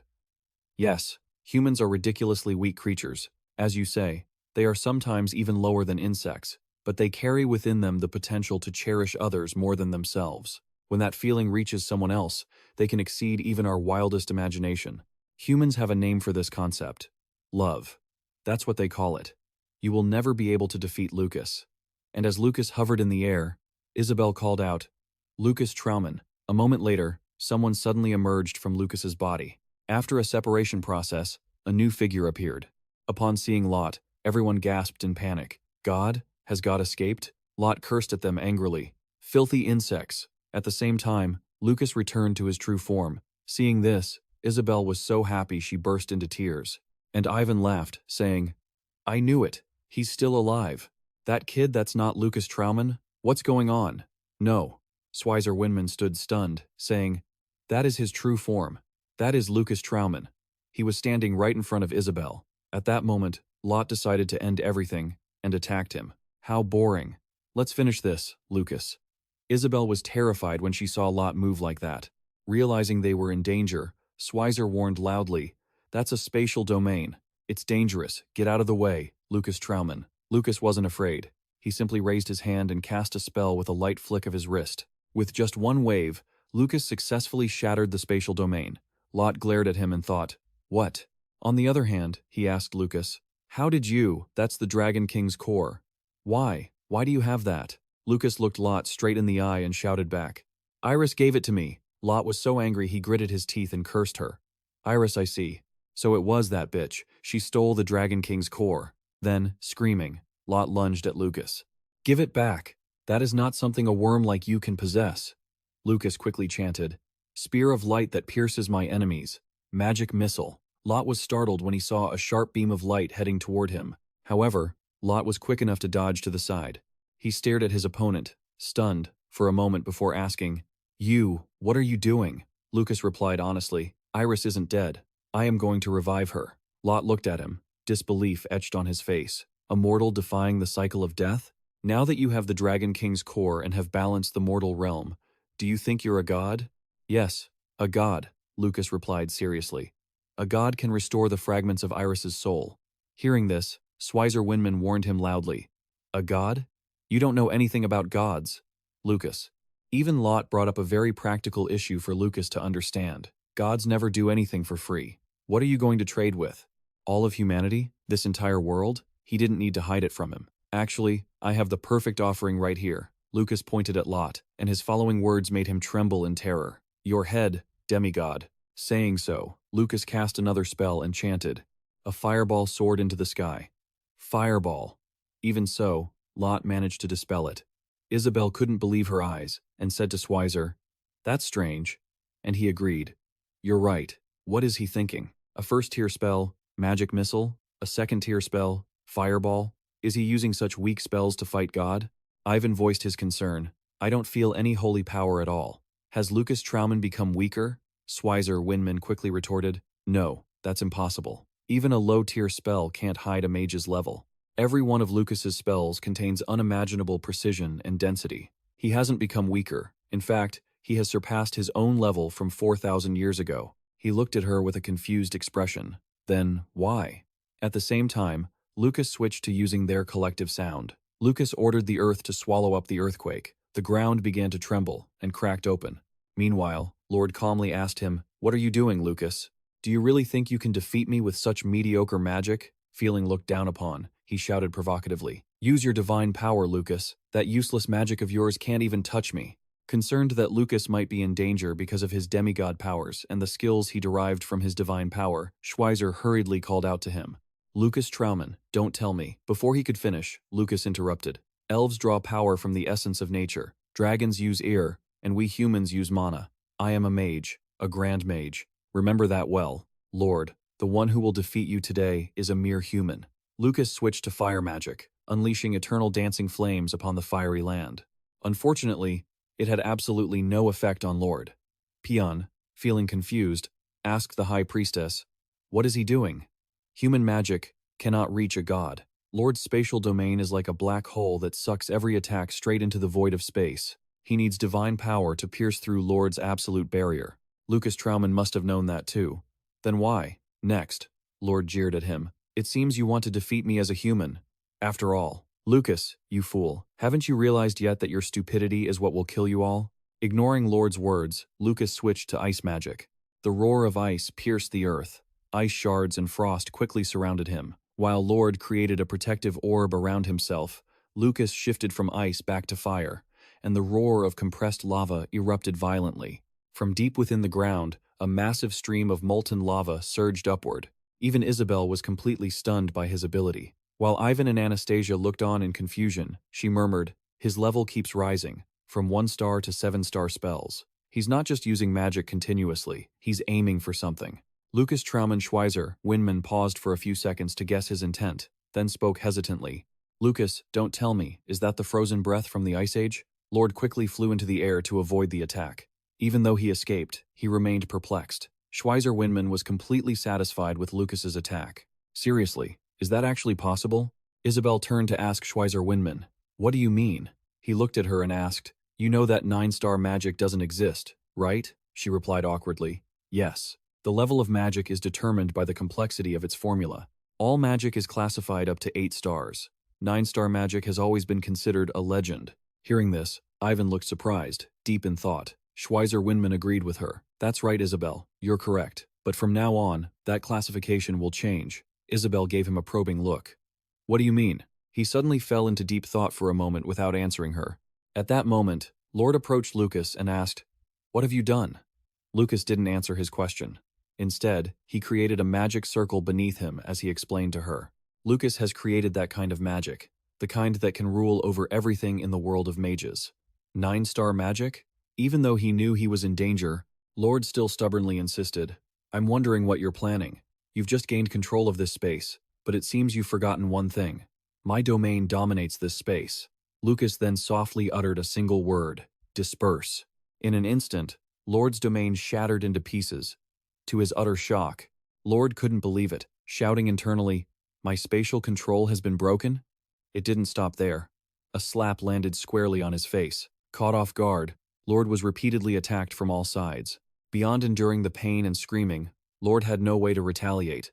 Seeing this, Isabel exclaimed, "Magic is affecting a god," Ivan added, "and it's just a bunch of spells." A moment later, ice shards with razor-sharp points darted toward Lord. After a piercing shriek, his body was impaled by the ice. Once the ice finished, fire began to scorch him.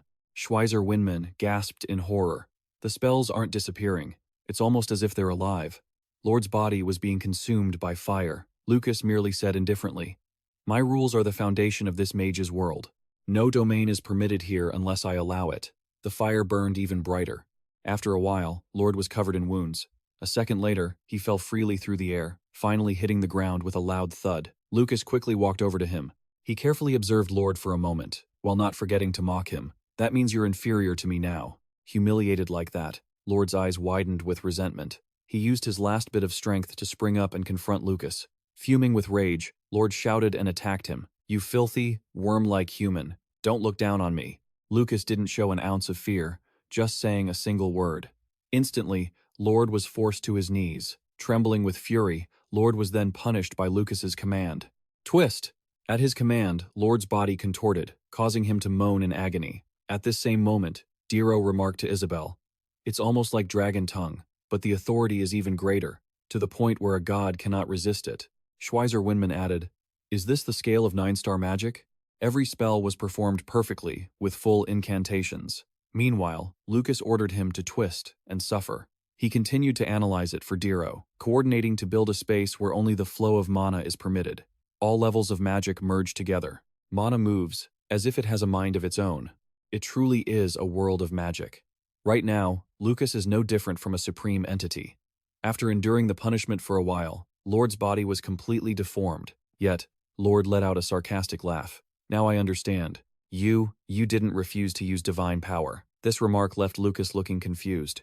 Furthermore, he added, it's simply that you can't use it in your own realm. I have not only absorbed Indra and Milen, but Ricky as well. Lucas didn't lie to him but replied, so what? Lord looked at him and smiled cryptically. Then he said, there is only one piece left for me to complete myself.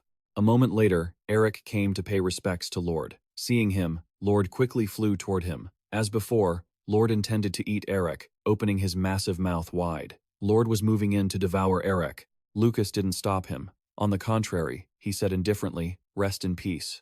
Meanwhile, Eric didn't resist as the filthy maw came closer and closer. A second later, Lord leisurely enjoyed his meal in front of everyone. Afterwards, Peon, in total shock, cursed him. That crazy bastard. He even ate his own ally. Currently, Lord was lying in a pool of blood after his feast. A moment later, he began to groan. And then, Lot's eyes widened as his body began to transform. In a flash, he had to let out a loud scream, unable to withstand the surge of magic rampaging through his body. The onlookers started whispering. What's going on? What is he doing? Swizer Winman suddenly remembered Lord's words from earlier. He realized that was the final piece of the puzzle. What does that mean? Snow Hong Hot quickly grabbed her sword and replied, I can feel a massive amount of holy power coming from him. It's not over yet. Isabel, filled with curiosity, asked aloud, is this truly holy power? I've never seen that kind of energy before. Amidst the thick clouds of smoke, Lot's body was still struggling to harmonize with this new holy power. A few seconds later, he roared and shouted, I understand, I finally understand it now. A pair of angel wings had sprouted from Lot's body. With that, he replied arrogantly, I am Michael. Snow hurriedly drew her sword. His appearance has changed. Ivan heard the name and found it hard to believe. Michael?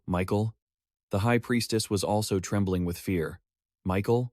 That monster is a divine envoy?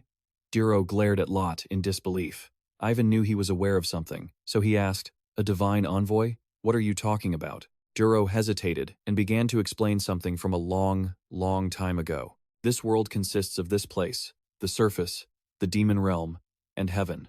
Heaven is where the divine envoys, the angels, live. Hearing this, Pian screamed in surprise. What? So, was God an angel from the beginning? The High Priestess quickly interjected. He wasn't just an angel. Michael was the leader of all angels, the one who balanced heaven.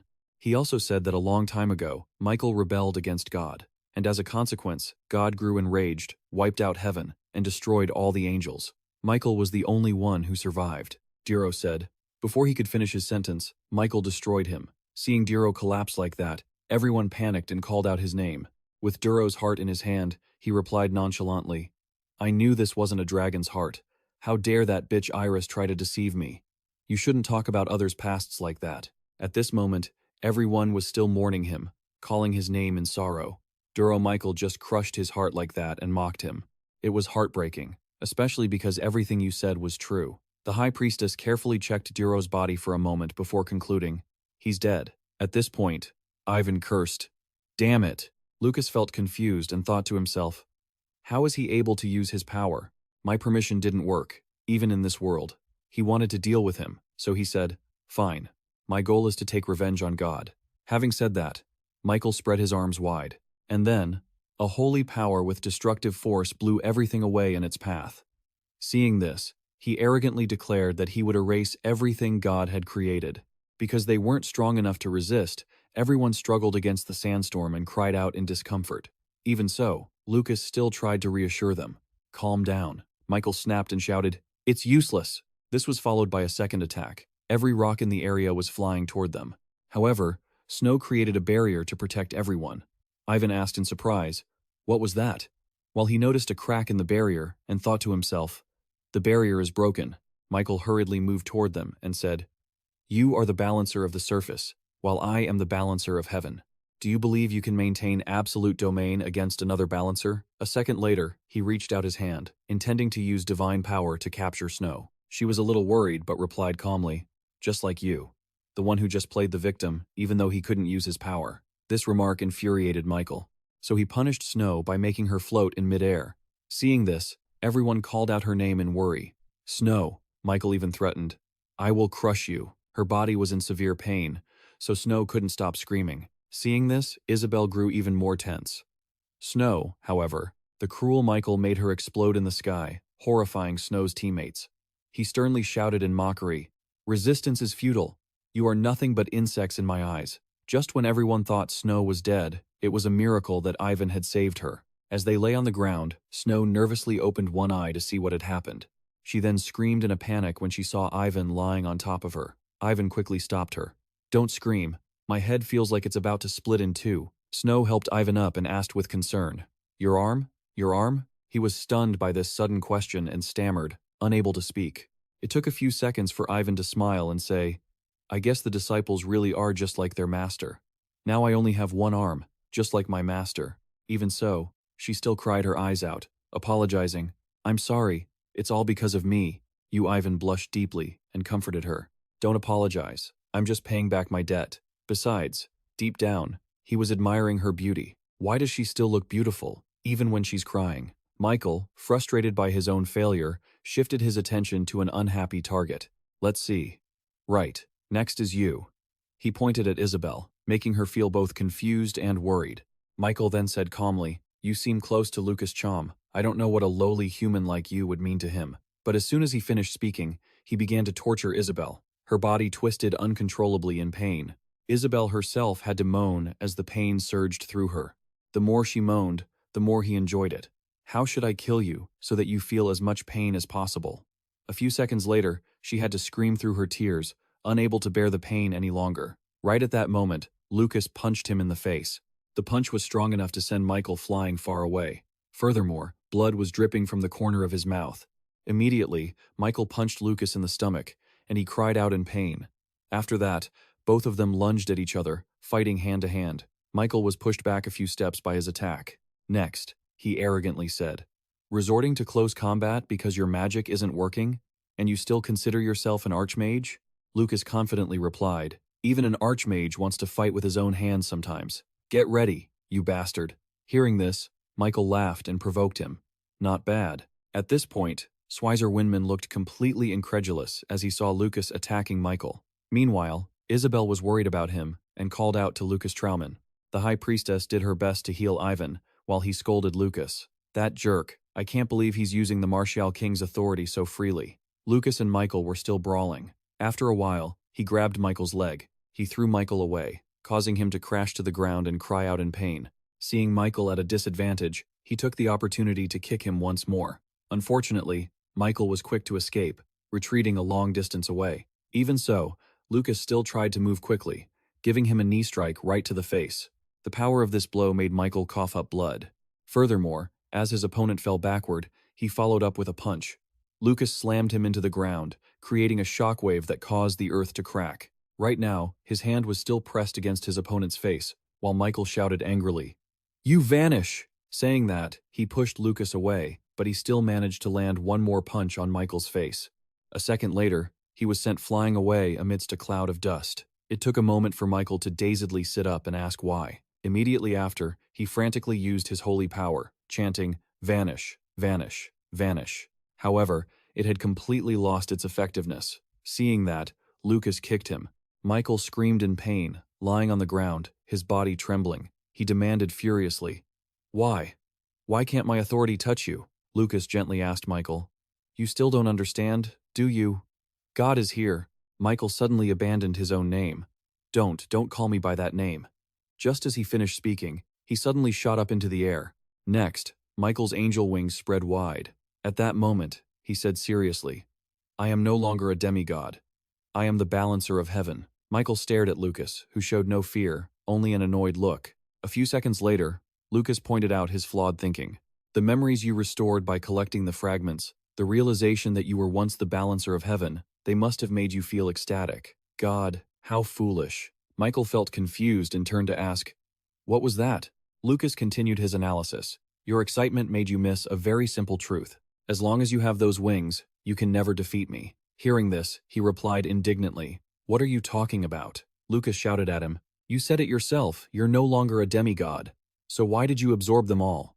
This statement hit Michael's weak point, making him fly into a rage, screaming as he attacked Lucas.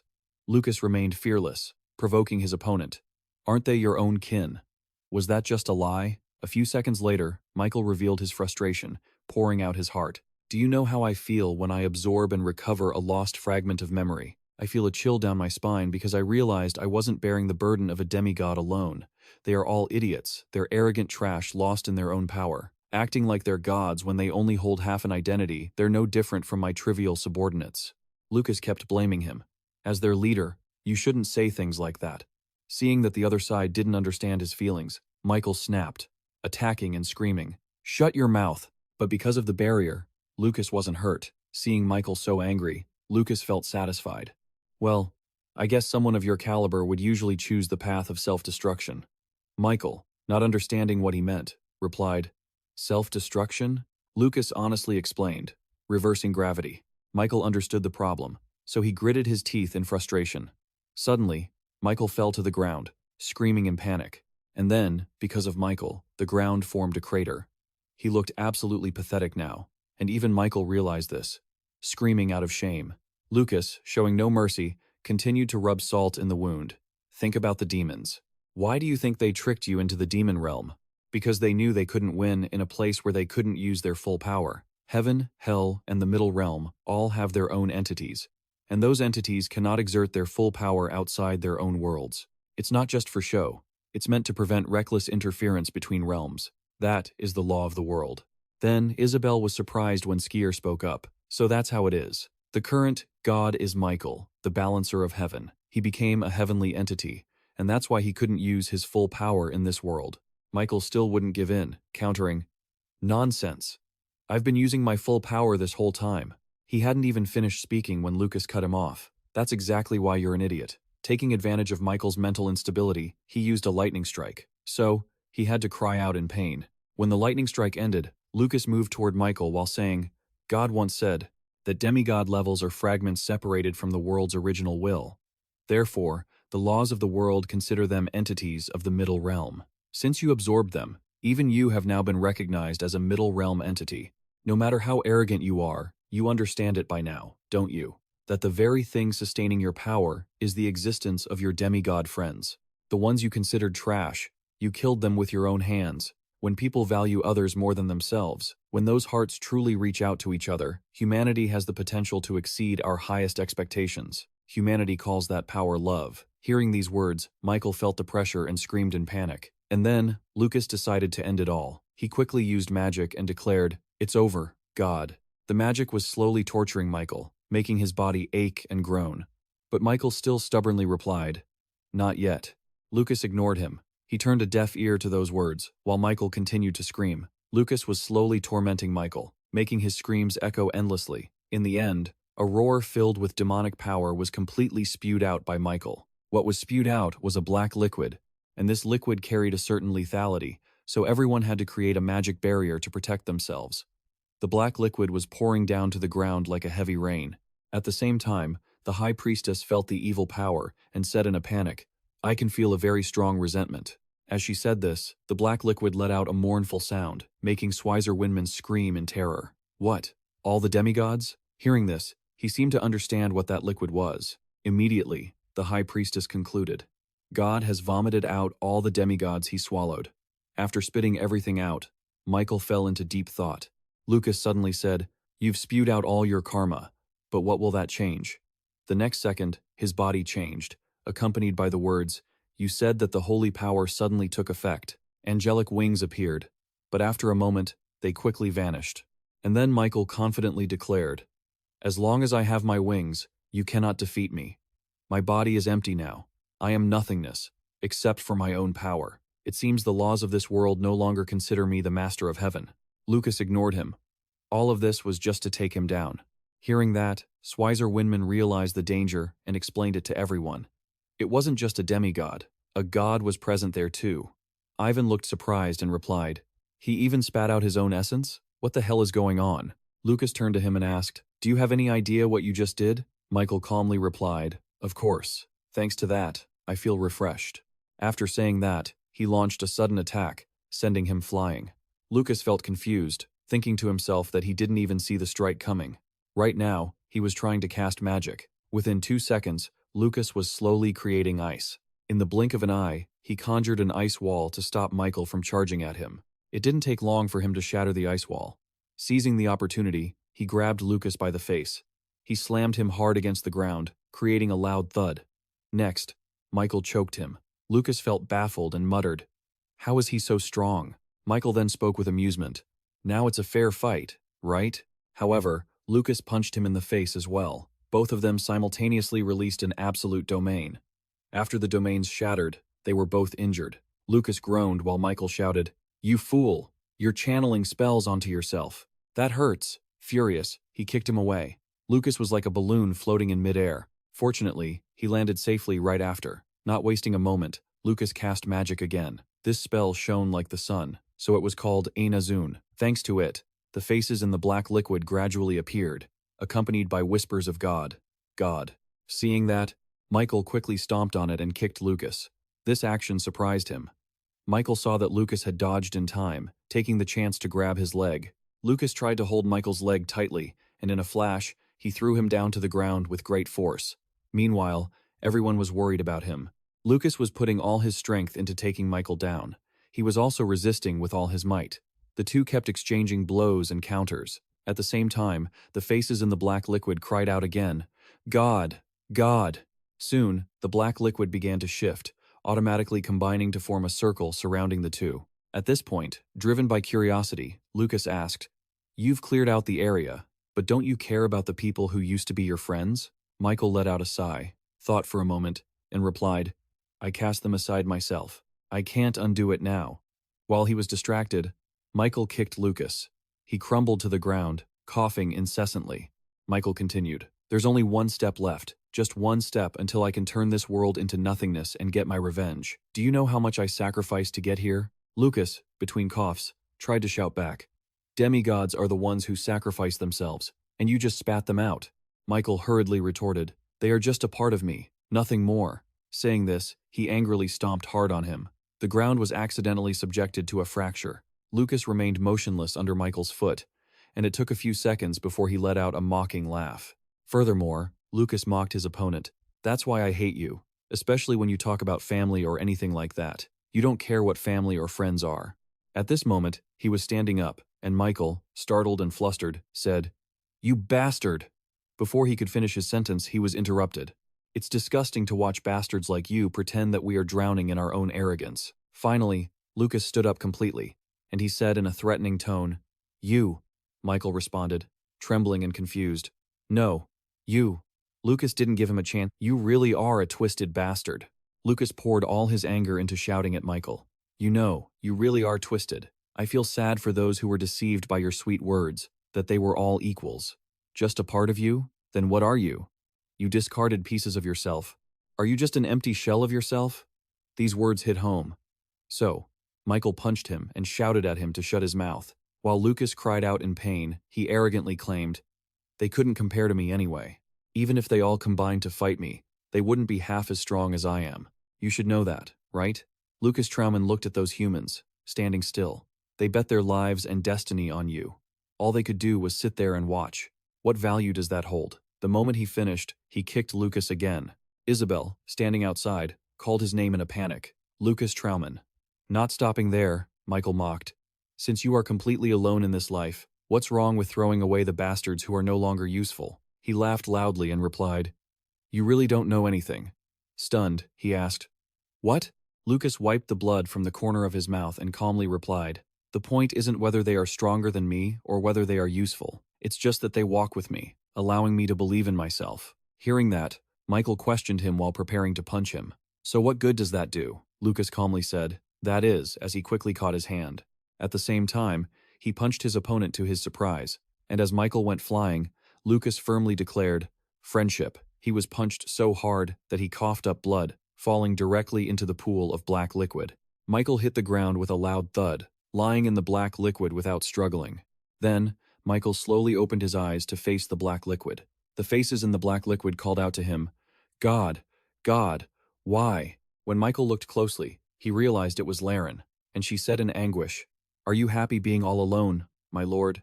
Nee's face also appeared, coldly saying, "God." A second later, Anne Tanta joined in. I believed in you. Nozdog took the chance to appear. Just being with you was enough for me. Why did you betray us? God. Michael then tried to sit up in absolute remorse. Seeing that, Lucas added a few words. You betrayed those who trusted you. You threw them away while they were suffering. Not only that, you insulted your friends, the ones who sacrificed themselves for you. At this point, he realized his mistake and became weak. Additionally, the people who were just in the black liquid began to moan and call out, "God." Finally, Michael was so scared, he started to cry. Suddenly, he reached out to touch Laren's face. Not just her, Michael gathered the other faces and wept. He held them in his arms and cried loudly in remorse. After a while, those faces gradually dissolved. At this moment, Michael suddenly laughed out loud. Even though he was laughing, tears were still streaming down. Everyone saw Michael laughing and looked surprised. Hearing his laughter, Isabel began to ponder. Meanwhile, Lucas wore a look of utter contempt. Michael's loud laughter. After screaming for a while, his body suddenly felt like he wanted to vomit. Not long after, following a loud shriek, Michael coughed up blood. And then he gasped for air. Furthermore, Michael had returned to being Lot. Not stopping there, Lot panicked when he saw what he had just vomited. With two glowing orbs, he said in a worried tone, "Satan and my core." Lucas loudly declared, "It's over."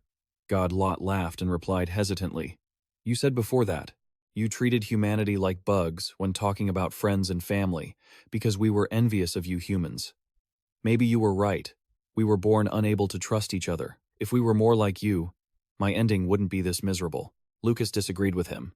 "Now you're blaming human nature? Ricky wasn't like that. He trusted me and others." At the same time, Lot saw his own face in that black liquid. Immediately after, Ricky hesitantly called out to him, "God." Next, Lucas stepped forward, grabbed Lot's face, and said, "The truth is, your death is this pathetic, God.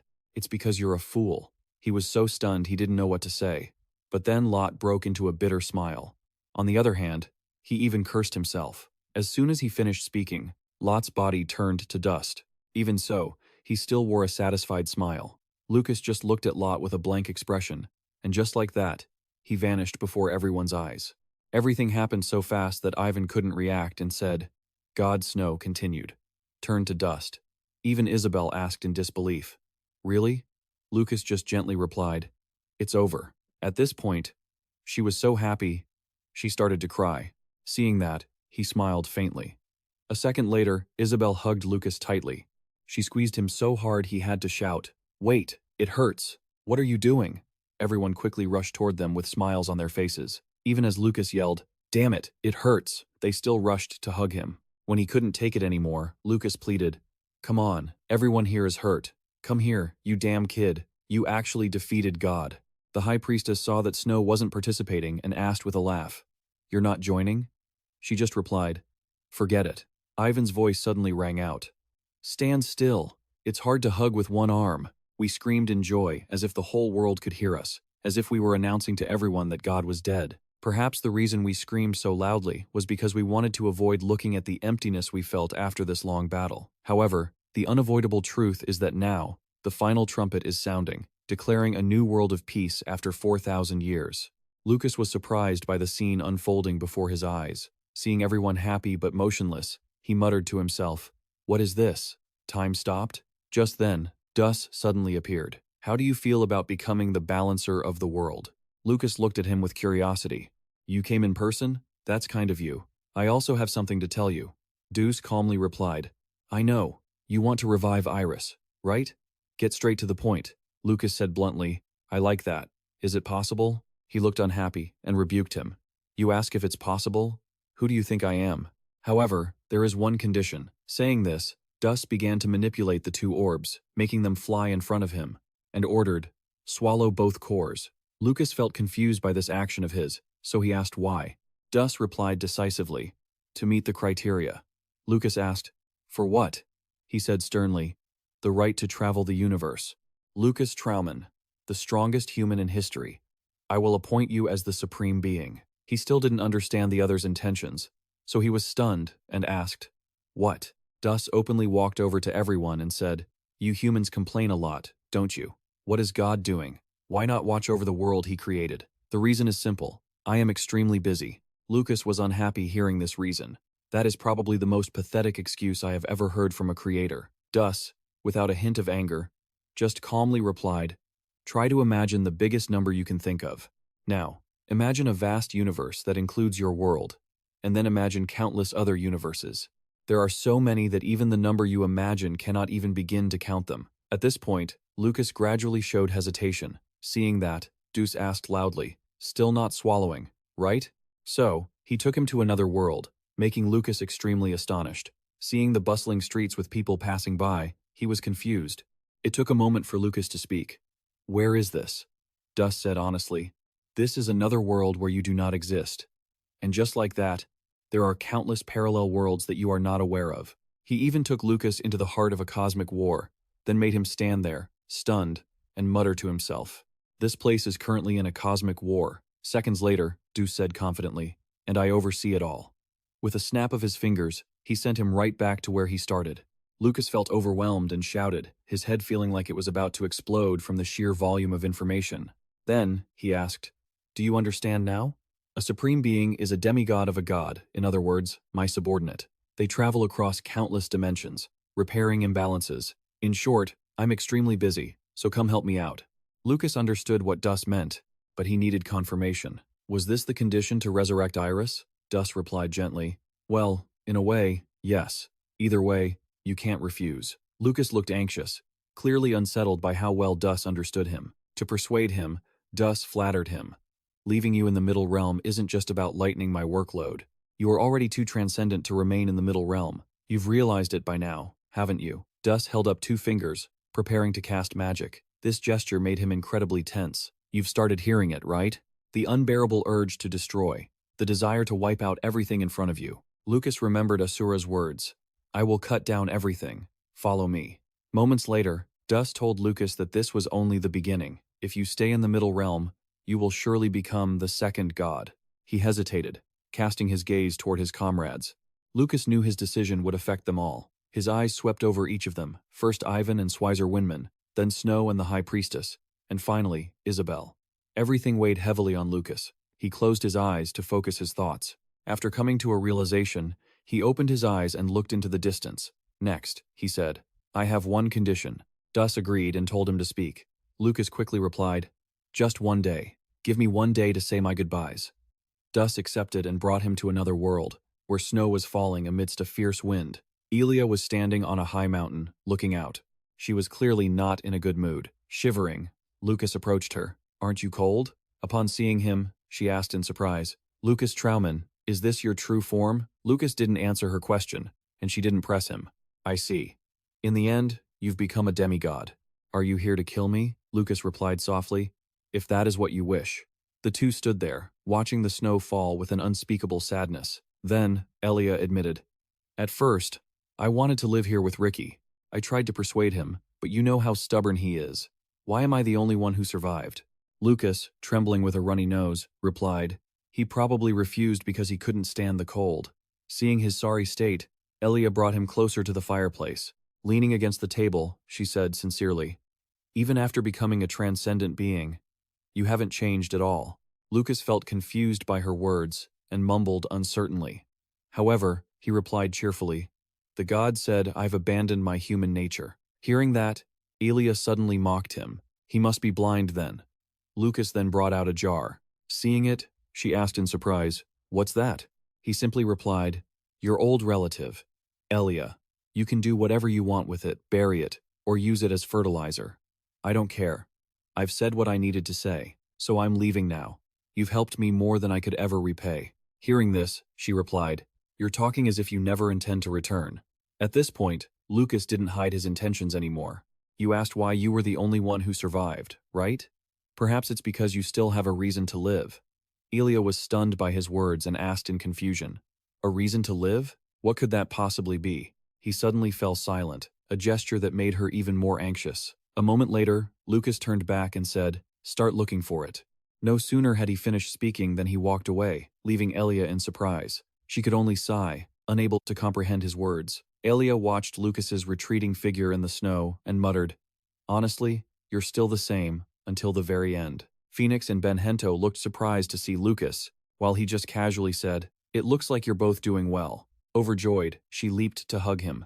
Ben even said through her sobs, "You really did it. You really did it." Lucas heard her, and while hugging Ben, he replied, "I only managed to do it because I had companions like you." Phoenix stood by, tearing up as she said, "I heard you're leaving. Will we ever see you again?" Meanwhile, Benyon was crying like a rainstorm while looking at Lucas. While both were sobbing aloud, he calmly said, "Thank you for everything up until now. I just stopped by to say that." Immediately after, Lucas left, leaving the two girls hugging each other and crying tears of happiness. He went to see Rare Sackley. She had already knelt at Lucas's feet. He stroked Rare Sackley's head and said, "It seems I owe you a lot, Sackley." And she humbly replied, "Not at all. There is no greater honor than serving you." As soon as she finished, Sackley began to tremble. Next, she wept and said, "Please, take care, my master." Just like that, Sackley vanished before his eyes. Then, Lucas heard a familiar voice. "Are you about to leave?" He turned and saw Ivan's group. Lucas showed concern for them as he asked, "Is your hand okay?" Ivan replied in embarrassment, "There's no problem at all." He quickly offered, "Should I heal it?" Ivan asked in surprise. "You can do that?" Lucas said, seriously. "I think I can." But Ivan suddenly changed his attitude. "No, just leave it as it is." It was Snow's turn to object. "What are you talking about? He can heal it." Before she could finish, Ivan cut her off. "I don't want to. When I threw myself in to save you, for the first time in my life, I prayed. I said I would trade this hand for your life. How could I ever take it back? That would be disgraceful." Just then, Nora stepped forward and whispered into Lucas's ear, "Actually, it's because he wants Snow to take care of him." Ivan blushed and retorted, "That's not it." Snow, standing next to them, didn't understand what the two were talking about. Lucas kept quiet to let her continue. "Sounds nice, doesn't it? But actually, he's just being pathetic." Lucas took this moment to ask about Nora's condition. "And what about you? Should I heal you too?" She answered straightforwardly with a smile, "Well, I don't want to either. For the same reason." Taking this chance, he teased Nora and Ivan at the same time, making them both very uncomfortable when he said, "Like master, like student." Lucas didn't forget to glance at Schweizer before leaving. Furthermore, he said his goodbyes. "I'm off." Schweizer didn't stop him, only reminding him to take care of himself. The two bumped fists as a promise. Isabel pouted at Lucas. He didn't look happy seeing her like that. "Why do you look like you just ate something disgusting?" Suddenly, Isabel shouted, "No," making Lucas feel incredibly confused. "What?" Then, she ordered him earnestly, "Since I can't stop you from leaving, at least promise me that you'll come back." Hearing that, he replied calmly, "It feels like I've heard those lines before." Currently, Isabel was losing control, so she shouted in anger, "Before, I could go and find you myself, but this time, you're going to a place I can never reach." As she spoke those words, she was crying. Seeing that, Lucas couldn't bring himself to deceive Isabel. "This time I'm going somewhere I cannot return from. Even the gods say it's impossible." Hearing this, she screamed even more furiously, "Lucas Trauman, how many more times do I have to say this before you wake up? Are you the type of person who would just give up because a god said it's impossible? Isn't turning the impossible into the possible your greatest strength? I will wait for you, even if I have to wait for 1,000 or even 10,000 years. So please just come back."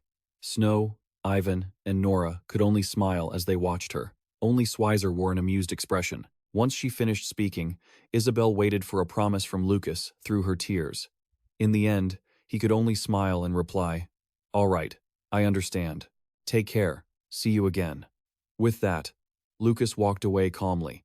Next, she shouted aloud, "You promise." This scene was witnessed by Iris Lucas Trauman Feeder, and she was struck with absolute terror. Iris Lucas Trauman Feeder looked at her own hands, then asked why Lucas had appeared and explained it to her. "That body was reborn based on your memories." Iris Lucas Trauman Feeder shouted loudly when she saw him. "Lucas." He looked at her for a moment and offered a compliment. "As expected, that look suits you best." Iris Lucas Trauman Feeder still couldn't believe this was reality. How could this happen? I'm certain of it. To prove this wasn't a dream, he took the initiative and pulled her into an embrace. And as Iris Lucas Trauman fighter trembled with tears, Lucas said affectionately, "It's over now. You did well." Tears continued to stream down Iris Lucas Trauman fighter's cheeks. A few seconds later, he spoke in a regretful tone. "It's been a long time, truly. It's been far too long for the two of us." Lucas stared intently at her tear-stained face. Then he said with a sorrowful voice, "It's a pity, but I have to go now. A long journey lies ahead of me. Will you wait for me?" Furthermore, to reassure Iris Lucas Trauman Feeder, Lucas forced a bright smile. "I've already promised everyone else that I'd return. If I don't, Isabel would probably kill me. Will you wait for me?" Iris grabbed his hand and began to reproach him. "I've waited for so long, and yet you're making me wait even more? You really are a jerk. I don't think I could find someone as terrible as you, even if I searched this entire universe." Lucas was incredibly flustered as he tried to respond, but before he could finish his sentence, Iris cut him off. "And even if I searched the whole universe, I wouldn't find a woman as foolish as myself. I will see you again, Lucas. I will make this world so beautiful that it will make you want to come back." With sincerity, Lucas promised, "All right, see you again." Having said that, she vanished. Then it was Doss's turn to appear. "It seems you've finished your farewells. I don't consider that a wise ending. You cannot promise what you cannot keep. You will never be able to return to this world." Before he could finish his sentence, Lucas firmly declared, "The future is called fate for a reason. If you look back, my entire life has been a series of struggles to defy that fate. I don't act alone. The reason I can stand here is because countless people believe in me. If I forget that, I will stumble and fall on my own. Even if I become an absolute entity, that will not change. So I will resist fate just as I have until now, and just as I will continue to do in the future." Dos still refused to give up. "Someone who forgets their own destiny, is that the conclusion you've reached?" He maintained his firm stance as he replied,